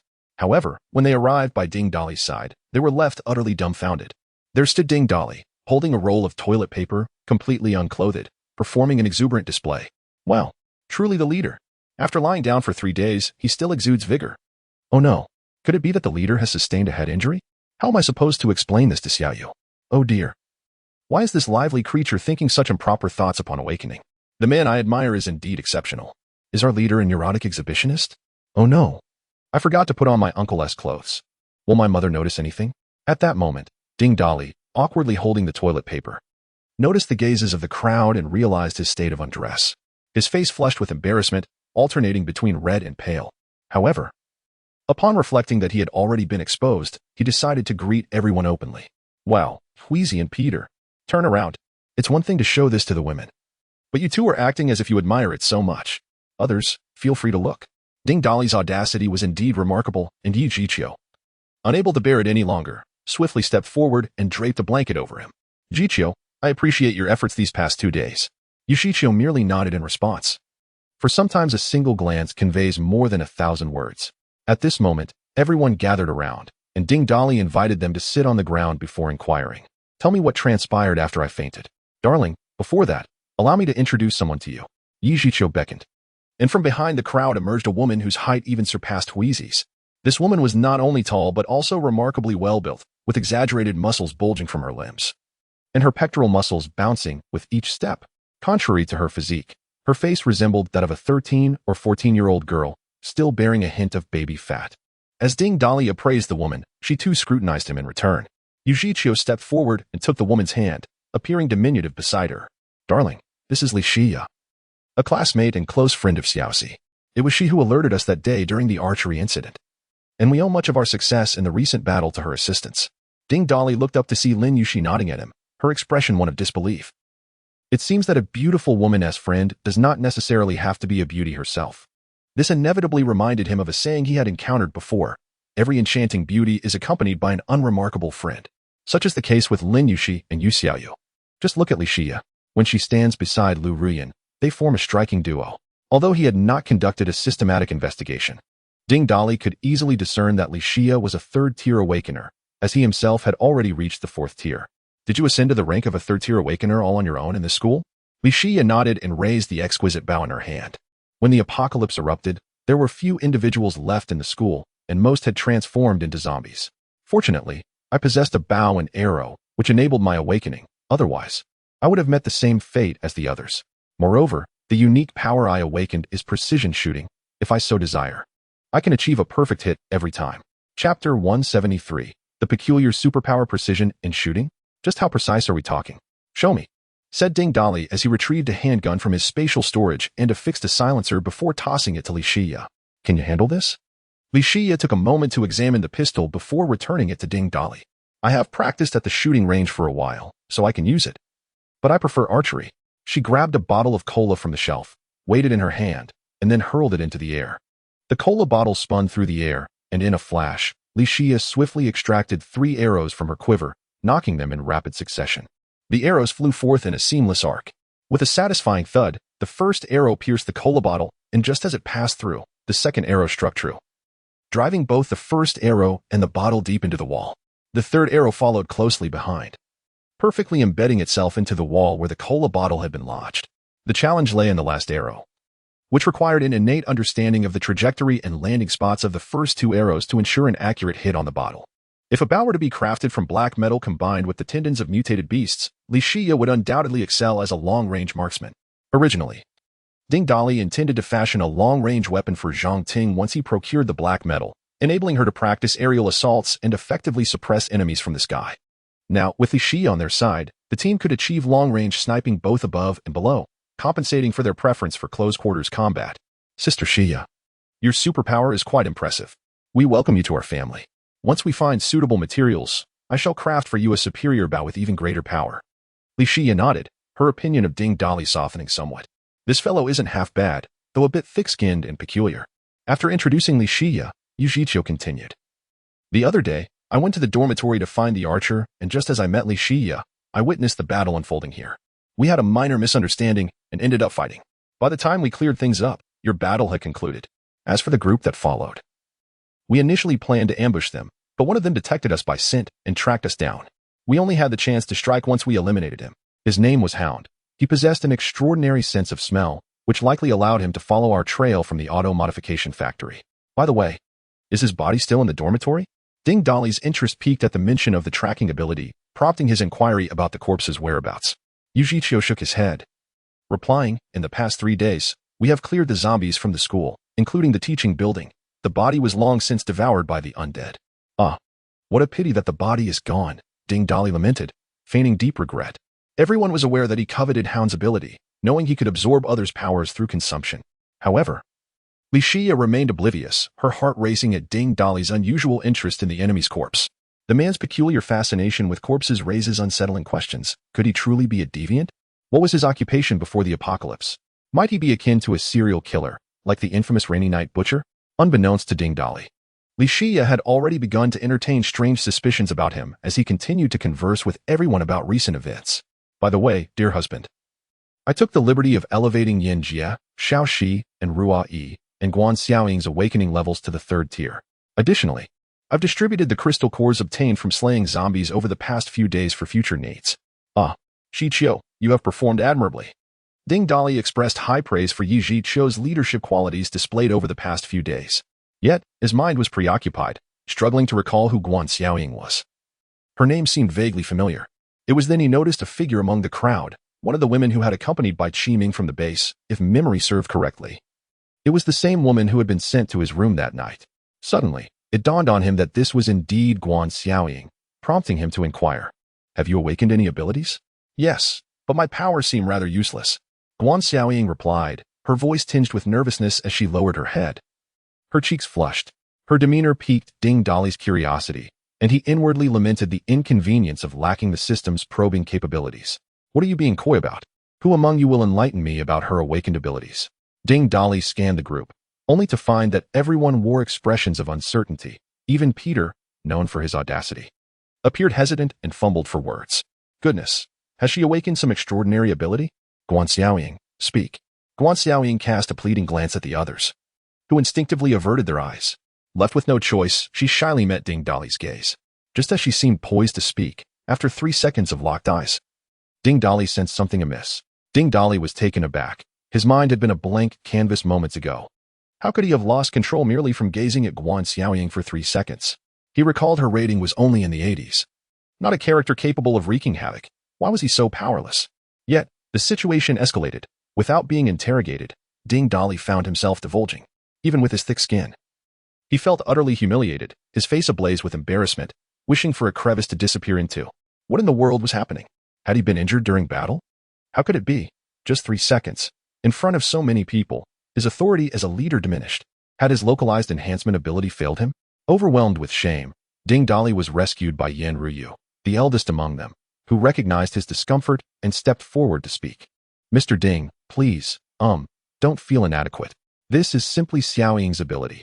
Haven T, you noticed we all hesitate to meet her gaze? She struggles to control her powers, resulting in indiscriminate effects that make anyone tremble.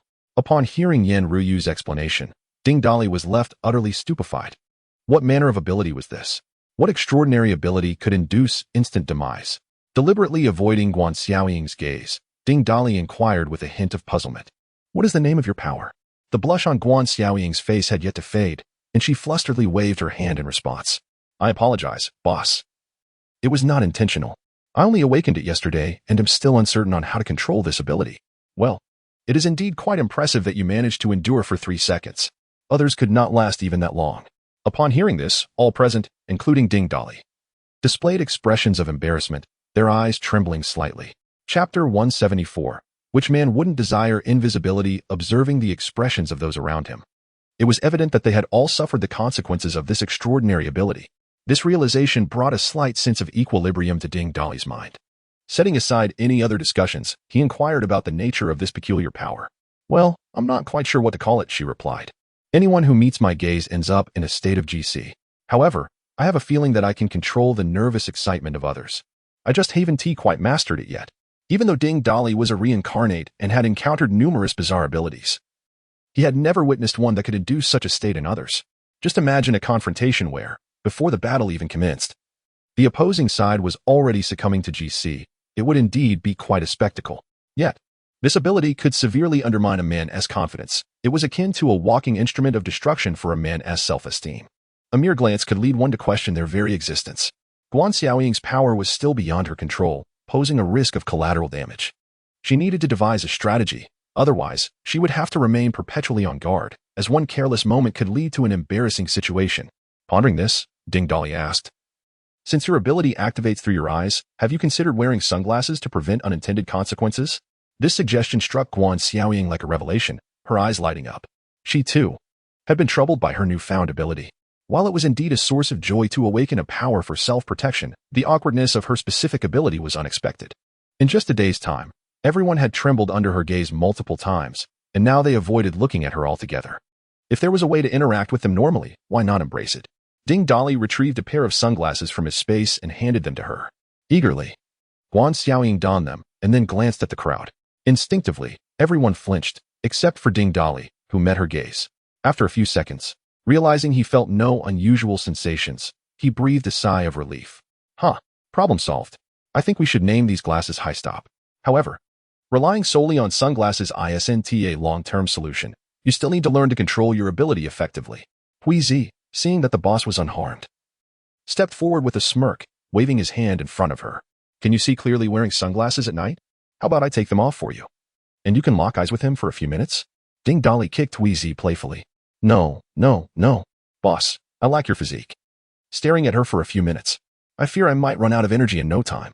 All right, I have a general understanding of the situation now. Everyone, go rest. We've already delayed for 3 days. Tomorrow, we must set out again. Upon hearing this, the group dispersed to rest. Jiqiu, wait a moment. Yu Jiqiu paused, turning to look at Ding Dali with a puzzled expression. Once she noticed that the others had already scattered, she whispered, "Darling, you've been unconscious for 3 days. Now that you've finally awakened, don't even think about that sort of thing." "What sort of thing are you implying? Have you misinterpreted my intentions?" Ding Dali replied, pulling Yi Jiqiu closer with a playful grin. "Stay still. I want to show you something wonderful." Gripping Yi Jiqiu's hand tightly, Ding Dali quietly activated his replication ability.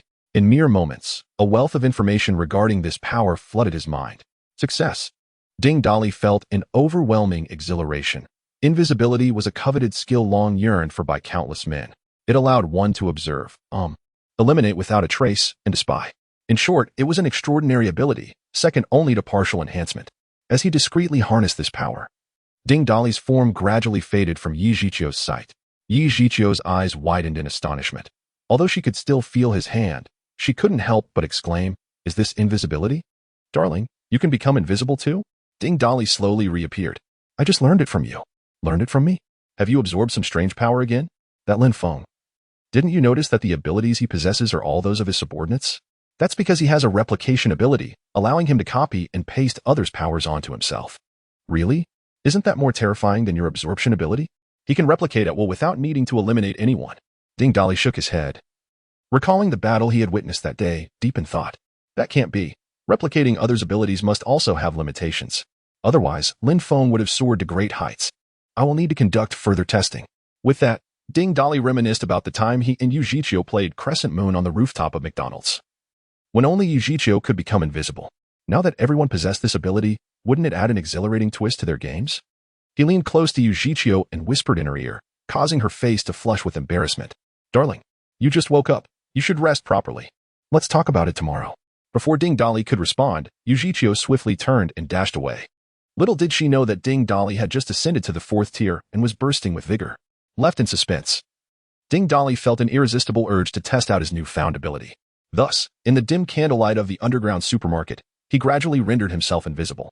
Among the remaining women, he deliberated and ultimately chose Yin Ruyu, as she was more mature and composed. Stealthily, Ding Dali made his way toward Yin Ruyu's direction. The shelves served as barriers, creating makeshift rooms between every two. Yin Ruyu and her daughter Lin Yuxi were nestled together, each resting on opposite ends of the aisle. Approaching the shelf and seeing the two already lying down, Ding Dali used a spatial leap to bypass Lin Yuxi and position himself beside Yin Ruyu, gently settling in behind her. At that moment, Yin Ruyu had just reclined and was contemplating how to interact with Ding Dali under a different guise. She had almost blurted out darling like Yi Zhiqiu and the others, which left her feeling a twinge of embarrassment.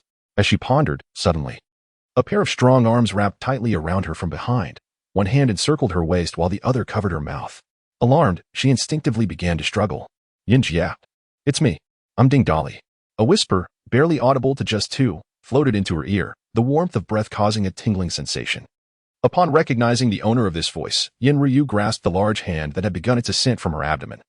She could discern that this touch belonged to Ding Dali, as she had become all too familiar with it of late. Yin Ryu initially intended to thwart Ding Dali's actions. Yet upon turning her head, she found no one behind her, though the sensation she held was palpably real. It must be an invisibility ability. Ding Dali's voice echoed once more in her ear. Upon hearing this, Yin Ruyu's resistance finally waned, her body yielding. Lin Yuxi was on the verge of slumber when she sensed some disturbance above her head. Chapter 175. Setting off again as Lin Yuxi beheld the scene before her. A wave of speculation washed over her. Could it be that my mother has fallen under Guan Xiaoying's extraordinary influence? Why does she tremble incessantly? At this moment, Yin Ryu's emotions, which had been suppressed for several days, finally erupted. The recent upheaval within the family and Ding Dali's lingering coma had cast a shadow over her thoughts, leading her to dwell on her anxieties. Her voice, faint as a whisper, was still audible to Lin Yuxi. Upon hearing those two words, Lin Yuxi nearly succumbed to tears once more. It seemed her mother was not entirely devoid of feelings for her father. Even after his transformation into a villain and subsequent demise, she still harbored emotions, crying out for him in her dreams. Today, Lin Yuxi felt energy coursing through her limbs, akin to absorbing energy from a crystal core. Yin Ryu was astonished, simultaneously engaging in self-reflection. Had her previous inability to sense energy stemmed from a lack of wholehearted dedication? This time, the moment she involuntarily uttered husband, an unceasing stream of energy manifested. Once a woman begins to indulge in flights of fancy, the incomprehensible swiftly becomes intelligible. The following morning, after an early breakfast, they exited the sports hall housing the underground supermarket. Ding Dali released 2 RVs from his spatial realm, with an increase in their numbers. One of the vehicles appeared somewhat cramped, causing the eyes of everyone present to sparkle with excitement upon seeing the RVs. Xiaonan was the first to act, swiftly opening the rear door of one of the Unimocs. I need a hot shower first. I haven't had a proper wash in days. I must be starting to smell. The other women shared her sentiment, clamoring to board the second vehicle. Soon, they sorted themselves into compartments, lining up eagerly for their showers. The men, including Ding Dali and his companions, were less concerned and boarded their respective vehicles. As before, Huizi took the wheel, with Ding Dali in the passenger seat, while Peter drove the other vehicle. Yi Zhiqiu, Xiaonan, Lu Ruyan, and Roy, Jin Wu, and Pang, who were all in Ding Dali's RV, while the others occupied the second. Li Xia was intrigued by Ding Dali's ability to effortlessly produce items from his spatial powers and turned to her close friend Lin Yuxi with questions. Yuxi, after our breakfast this morning, I finally understand why you all seemed disinterested in the supermarket's food these past few days. Who among us normally eats steak and roast chicken for breakfast? Just how much supplies does our leader's spatial ability contain? And how is it possible for him to possess multiple abilities? In their vehicle, Peter was in the driver's seat while the others in the rear compartment, including Yin Ryu, were taking showers. Lin Yuxi, Li Xia, and Guan Xiaoying were seated together on the sofa. Guan Xiaoying was equally curious about Li Xia's inquiries. Although she had joined the group earlier than Li Xia, her understanding of their leader was limited to snippets of conversation overheard from others. Lin Yuxi smiled, glancing back and forth between them before proudly extending her left hand, her right hand gently stroking the ring on her left index finger. There is an abundance of supplies in Uncle's spatial realm, Xiaoying. You know how much resources Bai Qiming has. That little bit is nothing compared to what Uncle possesses. And really, what do steak and roast chicken even measure up to? Have you ever tasted the meat of mutated beasts? Now that is truly delectable. Not only is it delicious, but it also enhances one's strength. Upon hearing about the meat of the mutated beasts, both individuals shook their heads, with Li Xia inquiring curiously. Mutated beasts? Are you referring to those man-eating cockroaches in the school or the rotund golden crows? The bloodthirsty cockroaches, I'm uncertain whether they are edible for humans. We consume other mutated beasts. So, how many abilities does he possess? To be honest, we are not entirely sure how many abilities the uncle has. But it is certainly a considerable number. It feels like I have known him for quite some time, yet upon reflection, it has only been a week, not significantly longer than you. I also lack knowledge about many things, but Sister Jichio mentioned that the uncle can seize the abilities of deceased awakeners. At this moment, Guan Xiaoying noticed that Lin Yushi had been fiddling with a ring, which looked quite familiar. It seemed others also possessed similar rings. Yushi, did the boss give you this ring this morning? Upon hearing this, Li Shiya also focused her gaze on the ring. Mentioning the ring, Lin Yushi's proud expression was unmistakable. With a flick of her hand across the ring, as if performing magic, 3 bottles of cola appeared on the table. The boss gave it to me this morning. My mother, and Daxing, and others in the team have one too. It's a spatial ring crafted by the uncle. If you follow the uncle diligently, you will eventually have one. Upon hearing this, the two suddenly realized why everyone could effortlessly produce weapons, especially the weapons of Huizi and Lu Ruyan, which were so large. They had been pondering where they had been concealed for the past few days. Guan Xiaoying and Li Shiya were filled with longing for this ring, as it was an incredibly convenient piece of equipment in the apocalypse. Each secretly resolved to perform well in the future, hoping to acquire this equipment sooner or later. On the other hand, Ding Dali was much quieter. Huizi was driving, observing the boss with his eyes closed, thinking the boss was still too fatigued from his recovery. In reality, Ding Dali was extraordinarily busy. He first carefully sensed what abilities he had absorbed, then focused his consciousness on the space. This revelation brought immense joy to Ding Dali. Except for the supplies obtained from Lin Feng's system space, everything else in his space could actually be replicated. Considering that the items in Ding Dali's space could already be described as vast, the prospect of duplication was even more outrageous. Having previously experienced the apocalypse, he would never complain about an abundance of supplies. However, this replication ability had an annoying bug. He could only replicate one item at a time, not in bulk. Frustrated by the slow process, he decided it would be better to replicate items only when he needed them, as the hassle was considerable. It seemed that even the most formidable abilities had their drawbacks. Withdrawing his consciousness from the space, Ding Dali slowly opened his eyes and then turned to Huizi, saying, Huizi, when we stop for a break at noon, punch me. At the moment those words were spoken, a vehicle obstructed the road ahead. Huizi was prepared to apply the brakes and maneuver around it. However, upon hearing the remark, he inadvertently pressed the accelerator instead of the brake. Had it not been for Ding Dali, who opened his eyes just in time to notice the large truck parked ahead and swiftly used his powers to move it aside, that impulsive acceleration could have led to a collision. Boss, you haven't sustained a head injury while battling that group, have you? Just a moment ago. With your eyes closed, you were grinning foolishly as if possessed by some malevolent force. Now you're asking me to strike you? Please, don't frighten me like that. Boss. Chapter 176, Strike Me Harder. Are you feeling restless again? It is you who has been possessed by something vile. I have discovered that my devouring ability seems capable of absorbing certain attacks, so I wish to experiment with it. Upon hearing this, Huizi finally breathed a sigh of relief, recalling a few days prior when the boss faced off against them single-handedly. Indeed, the attacks from those individuals seemed to have little effect on him. Boss, if you can truly absorb attacks, then you would be invincible, rendering any assault against you utterly futile. I'm not entirely certain. It may not be as exaggerated as that. Ding Dali began to reminisce about the days when the system was present. At least then, he could inquire about matters he did not understand and investigate his physical condition without resorting to experiments. He wondered how long the system would remain dormant. Huizi opened the car window, extracted a cigarette, ignited it against the side of the Golden Crow, and then offered it to Ding Dali. Ding Dali waved his hand in refusal, but Huizi unceremoniously stuffed the cigarette into his own mouth and then inquired, Boss, there is something I am uncertain whether to ask. That day during the battle, you suddenly fainted, and upon waking, your strength had dramatically increased. Yet, I cannot shake the feeling that it was not truly you. There was an unfamiliarity. Ding Dali himself was at a loss for how to respond, as he too was enveloped in confusion. Would you believe me if I said I was in the midst of an advancement, and that the one who stood up was not me? Upon hearing this, Huizi turned to Ding Dali with incredulity and tentatively asked, Boss, are you certain you were not possessed by some tainted entity? Possessed by your grandmother. Ding Dali retorted with a slap to the back of Huizi's head. Huizi, rubbing the back of his skull, replied with a hint of grievance, Boss, if you claim that the one who stood up and ruthlessly slaughtered was not you, then what other explanation could there be apart from possession by a ghost? Ding Dali stroked the stubble on his chin, deep in thought. Who knows? Perhaps it was another version of myself lurking within my subconscious. After all, each individual harbors different facets of themselves. What if there exists a version of me that relishes in murder? Perhaps. He refrained from voicing the latter thoughts, as he speculated that it might also be the system controlling his body to assist him, for they were now one entity. If he were to suffer, the system would not fare any better.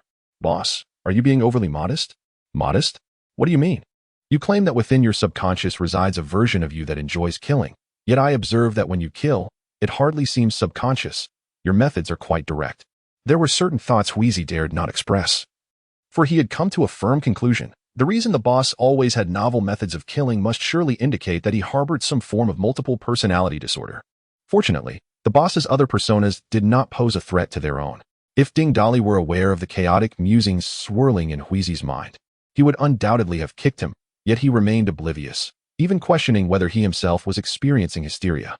In a world beset by apocalyptic turmoil, the act of killing was often unavoidable. Sometimes, if one did not slay others, they would inevitably find themselves targeted for death.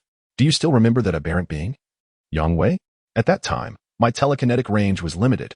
Otherwise, he would not have escaped, just because of his flight.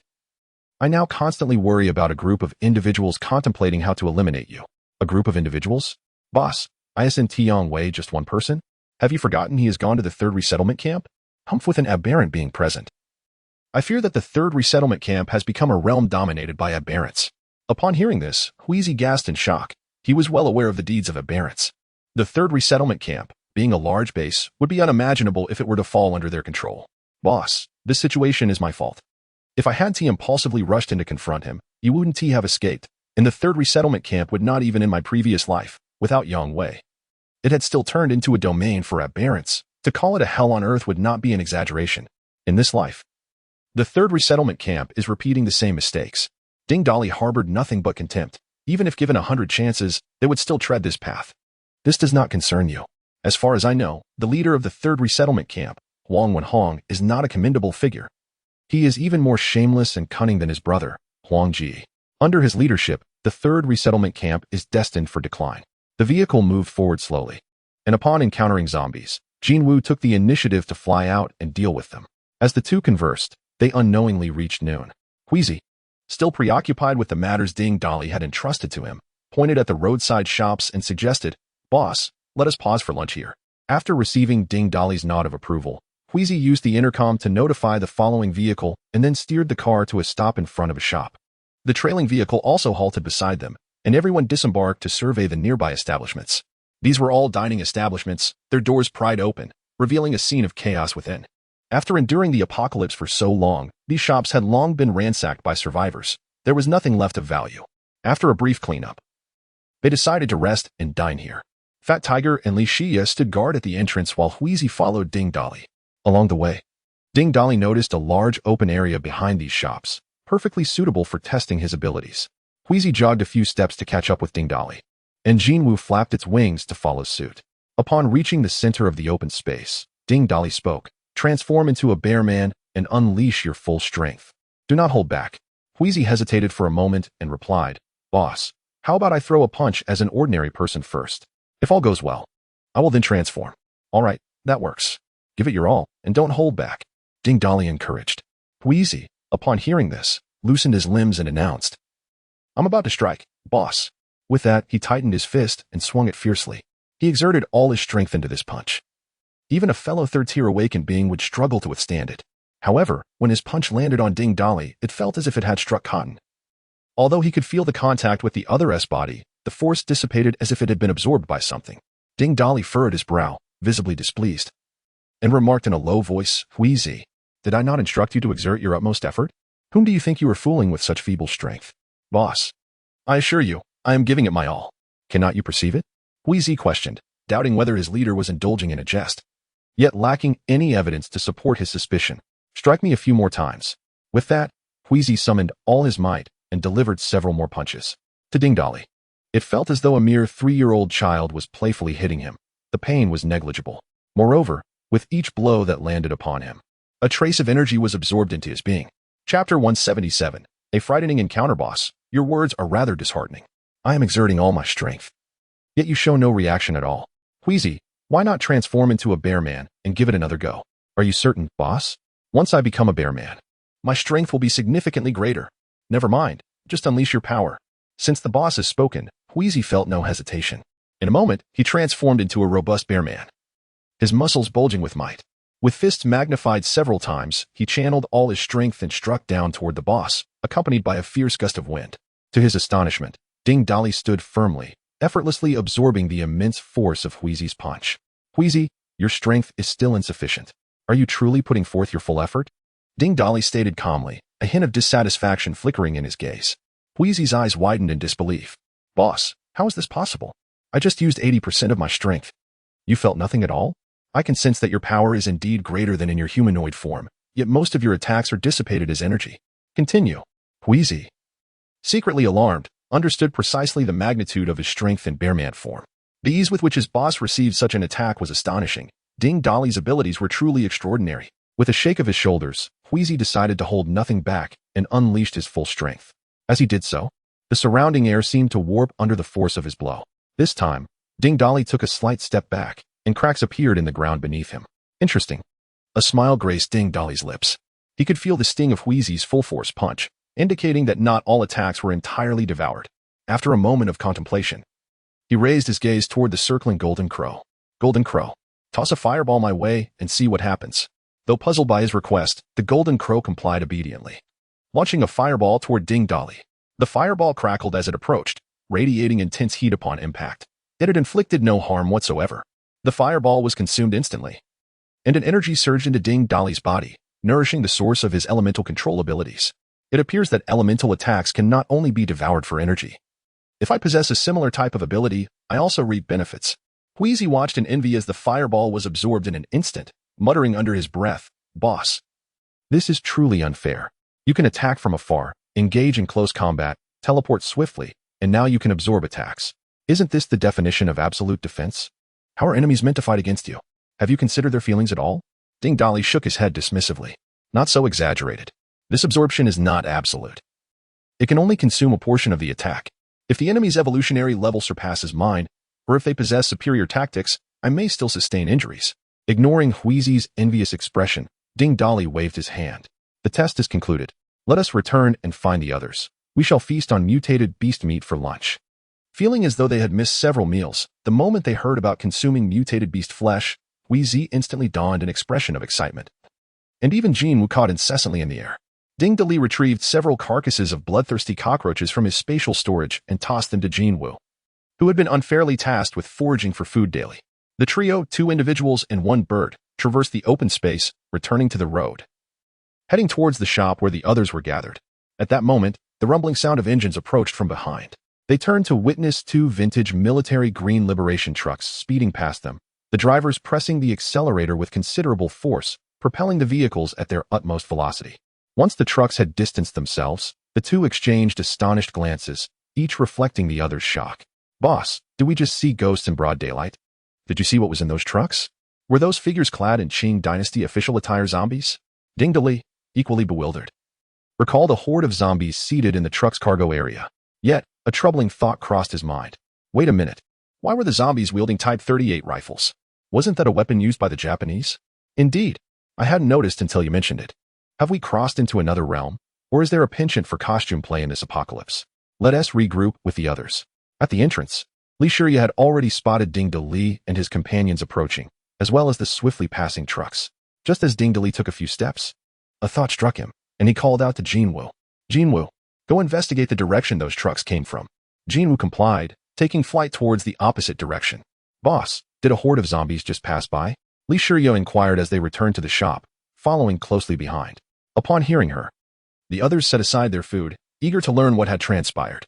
Wheezy briefly recounted the situation regarding the trucks, and Enruah furrowed her brow, as if struck by a realization. Are you suggesting that those liberation trucks were transporting zombies, and they were armed with Type 38 rifles? Is it possible they were in costume? Not far from here lies a film studio where I used to shoot frequently. That makes sense. A cacophony of crow caws erupted from outside, causing Ding Dolly's expression to shift dramatically as he commanded in a grave tone. Everyone, get in the vehicle. We must leave immediately. Damn it. I told you those trucks looked ancient and worn out, and now they're spewing smoke.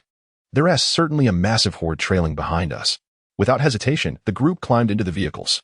Boss, it's just a horde of zombies. We've faced them before. What is there to fear? Wheezy questioned while starting the engine. Dingdally leaned out of the window, scanning the rear. Though the horde was not yet visible, a cloud of dust was rising in the distance, swirling like a sandstorm, clearly stirred by the movement of a large number of zombies. Jinwoo mentioned the horde is substantial. Look at that dust cloud behind us. It's likely larger than the horde we dealt with at the sunflower field. Enough of this. Drive. Turn at the intersection. Upon hearing this, Wheezy pressed the accelerator, and the vehicle surged forward. After traversing a stretch of road, they spotted a crossroads in the distance. Enrua opened the cabin door and poked her head out. If we turn left at the upcoming intersection, we'll reach the film studio. Should we take refuge there from the zombies? They probably won't make any turns, right? Ding Dolly shared this sentiment. Without intelligent zombies or any distractions, hordes of the undead typically advance in a straight line. To the film studio, let us halt at the intersection ahead. Ding Dolly decisively made the call. And the vehicle turned left at the crossroads, coming to a stop by the roadside. Ding Dolly exited the car and, employing his abilities, moved all the vehicles parked along the side to the intersection, thereby obstructing the left turn. If all went as anticipated, the zombies would most likely continue down this path. Chapter 178. Film City. After completing their tasks, Ding Dolly cast one last glance at the distant horde of corpses before urging everyone to get into the vehicle and depart. The car had not traveled far when an array of peculiar buildings began to emerge along the roadside. These structures were peculiar indeed. As one side of the street exhibited the charm of Shanghai during the Republic era, while just a block away, the scenery transformed into that of an ancient town marketplace. The juxtaposition of modern, contemporary, and ancient architecture bewildered the onlookers. As they proceeded, they encountered edifices reminiscent of court dramas, enclosed by towering walls. We can head there. Enrua, well acquainted with the area, suggested. Soon, a tall city wall appeared by the roadside, its architectural style reminiscent of the Han and Tang dynasties, which Ding Dolly recognized from television. Boss, look over there. It's those two vehicles, Wheezy suddenly exclaimed, pointing excitedly. Ding Dolly followed Wheezy's gesture and indeed spotted the two vintage Liberation trucks parked conspicuously at the city gate. Simultaneously, within a watchtower atop the city wall, a group of individuals clad in Qing dynasty official attire sat huddled together, each wearing a look of relief as if they had narrowly escaped a dire fate. Damn. That was close. I almost became zombie fodder. I had intended to venture out for some food, but I never anticipated encountering such a massive horde. Hey, two of our brothers didn't make it back this time. If Director Zhang finds out, we are sure to receive a scolding. Humph. If it weren't for that Zhang Kuei hoarding all the supplies, we wouldn't have had to risk venturing out for resources. Mind your words. Director Zhang is a third-tier awakened. Who dares defy him in this Hantang film city? Be cautious. If he learns of this, you'll be in for it. What is there to fear? He is likely at the palace, flirting with those starlets, oblivious to our conversations atop the wall. While the group engaged in their spirited discourse, several brothers responsible for patrol suddenly burst into the watchtower, shouting, "Brothers, look beneath the city wall." At this, a dozen individuals rushed to the windows, peering down to see two modified Unimog off-road vehicles parked below. Are those the same vehicles we saw today? Yes, indeed. Those are the very ones. I remember there were two foolish lads loitering by the roadside. I thought they'd be devoured by zombies. They probably saw the horde, and like us, fled here in terror. At that moment, the occupants of the vehicles disembarked, and when they caught sight of Enrua stepping down, an astonished chorus erupted among the crowd. It's Enrua, the popular leading lady. Well, it truly is her. I had a minor role in her last drama. She is stunning, far more beautiful than those starlets around Director Zhang. From among the group, the tallest individual stepped forward, the zombie costume fitting him rather snugly. Brothers, our opportunity has arrived. The others looked on in bewilderment, when inquiring, "What do you mean, big guy?" A robust man, towering in stature, revealed a glint of ferocity in his eyes as he fixed his intense gaze upon Enrua, his voice resonating with gravity. Humph. Have you all forgotten what Director Zhang fancies the most? He is notoriously known in our circles for his proclivity towards young starlets. Upon hearing this, someone interjected eagerly. Are you suggesting that we capture Enrua and present her to Director Zhang in exchange for his favor? Yet, he already has several actresses by his side. Even if Enrua is exceptionally beautiful, what could she possibly be worth beyond mere resources? The robust man chuckled and shook his head confidently, asserting, I am certain. The exchange for Enrua with Director Zhang would yield far more than just material goods. Do you recall the sensational news from a couple of years ago when Enrua resigned from one of Zhang's productions and publicly accused him of exploiting his position to coerce actresses? I happened to know someone from that production and was privy to certain inside information. In short, Director Zhang harbors a deep-seated animosity towards Enruai. If we were to capture her and deliver her to him, just imagine what we could gain. The individual who had previously interrupted surveyed the group of people below the city wall with uncertainty, stating, "Though we are numerous, they appear formidable. Look. They have a great tiger accompanying them." The robust man cast a glance at the tiger he mentioned and continued. "An actress of Enruai's caliber undoubtedly associates with affluent individuals. Just look at those 2 cars. They must be worth a fortune. It's not uncommon for the wealthy to keep rare animals. Even if we cannot overpower them, we can simply surrender and claim we were acting on Director Zhang's orders, leading them to him. After all, he is a 3rd level awakened. Dealing with them would be a breeze. The process is inconsequential. What matters is that we present Enruai before Director Zhang." The others, upon hearing this, found the plan plausible. Without hesitation, they surged down the stairs, intent on opening the city gates for Ding Dali and his group. As Ding Dali and his companions disembarked from their vehicles, they peered through the crevice of the city gate, finding it vacant within. With a wave of his mind, Ding Dali maneuvered the massive wooden bar blocking the entrance, subsequently pushing the gate open with ease. As they stepped inside and traversed the threshold, they were met by a procession of individuals clad in Qing dynasty official robes descending from the stone staircase adjacent to the city wall. Ding Dali immediately recognized them as the same group he had encountered earlier by the roadside. The group, upon spotting Ding Dali and his companions, wore expressions of astonishment. The robust man, leading the charge, demanded, "How did you manage to enter?" "The gate was clearly barricaded. It was pushed open," replied Lu Ruoyan, who stood closest to the staircase. The robust man shot a glare at the last individual to enter, who too was taken aback, distinctly recalling that he had closed the gate. Regardless, the robust man raised the rifle slung over his shoulder, aiming it at Ding Dali and his group, the gleaming bayonet reflecting a menacing glint.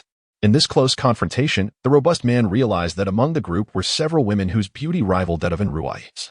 Much to his delight, several enchanting women were presented to Director Zhang, undoubtedly ensuring their re-employment. Perhaps, once Director Zhang grew weary, he might even indulge in a taste of the leftover bounty. With this thought, the burly man tightened his grip on the gun, aiming it at the portly woman obstructing his path, and spoke, "You wretched fat woman, step aside and do not impede my way. To the rest of you, heed my words. Surrender the women and those 2 modified vehicles outside, and I shall not trouble you.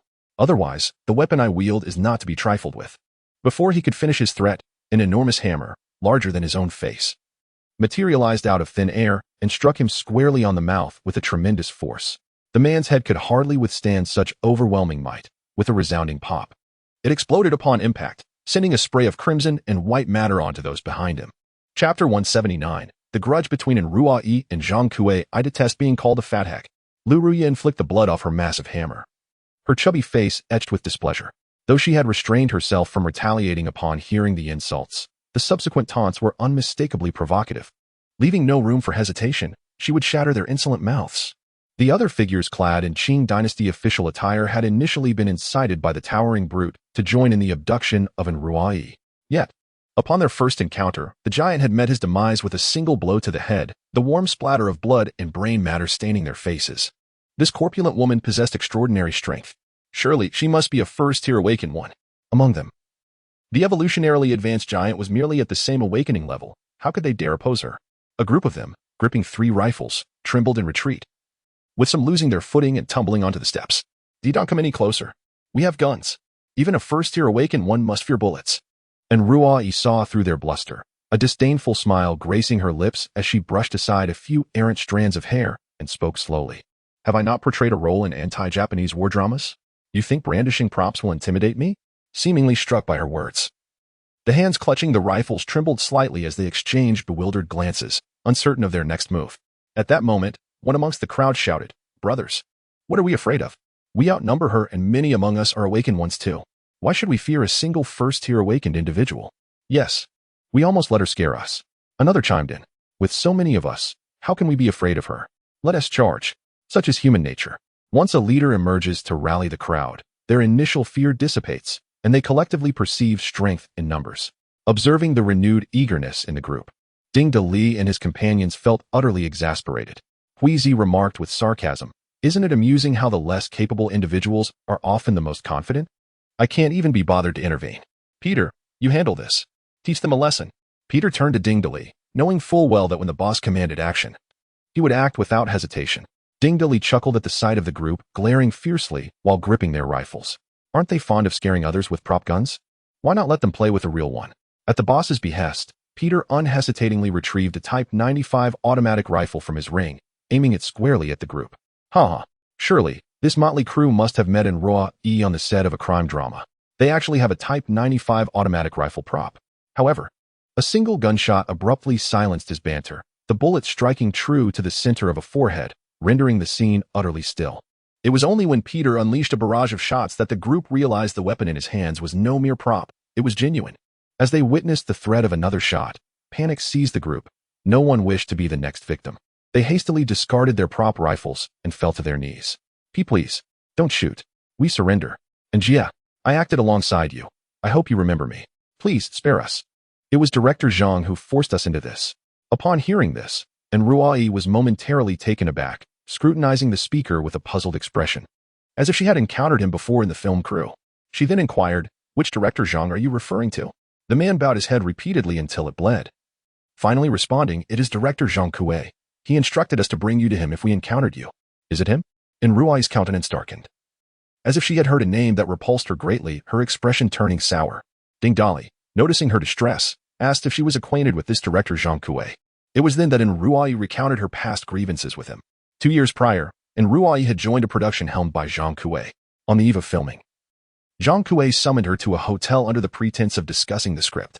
However, upon her arrival, he revealed his true nature. Coercing and enticing her to comply with his implicit rules, he promised that if she acquiesced, she would be cast as the lead in several major films to follow.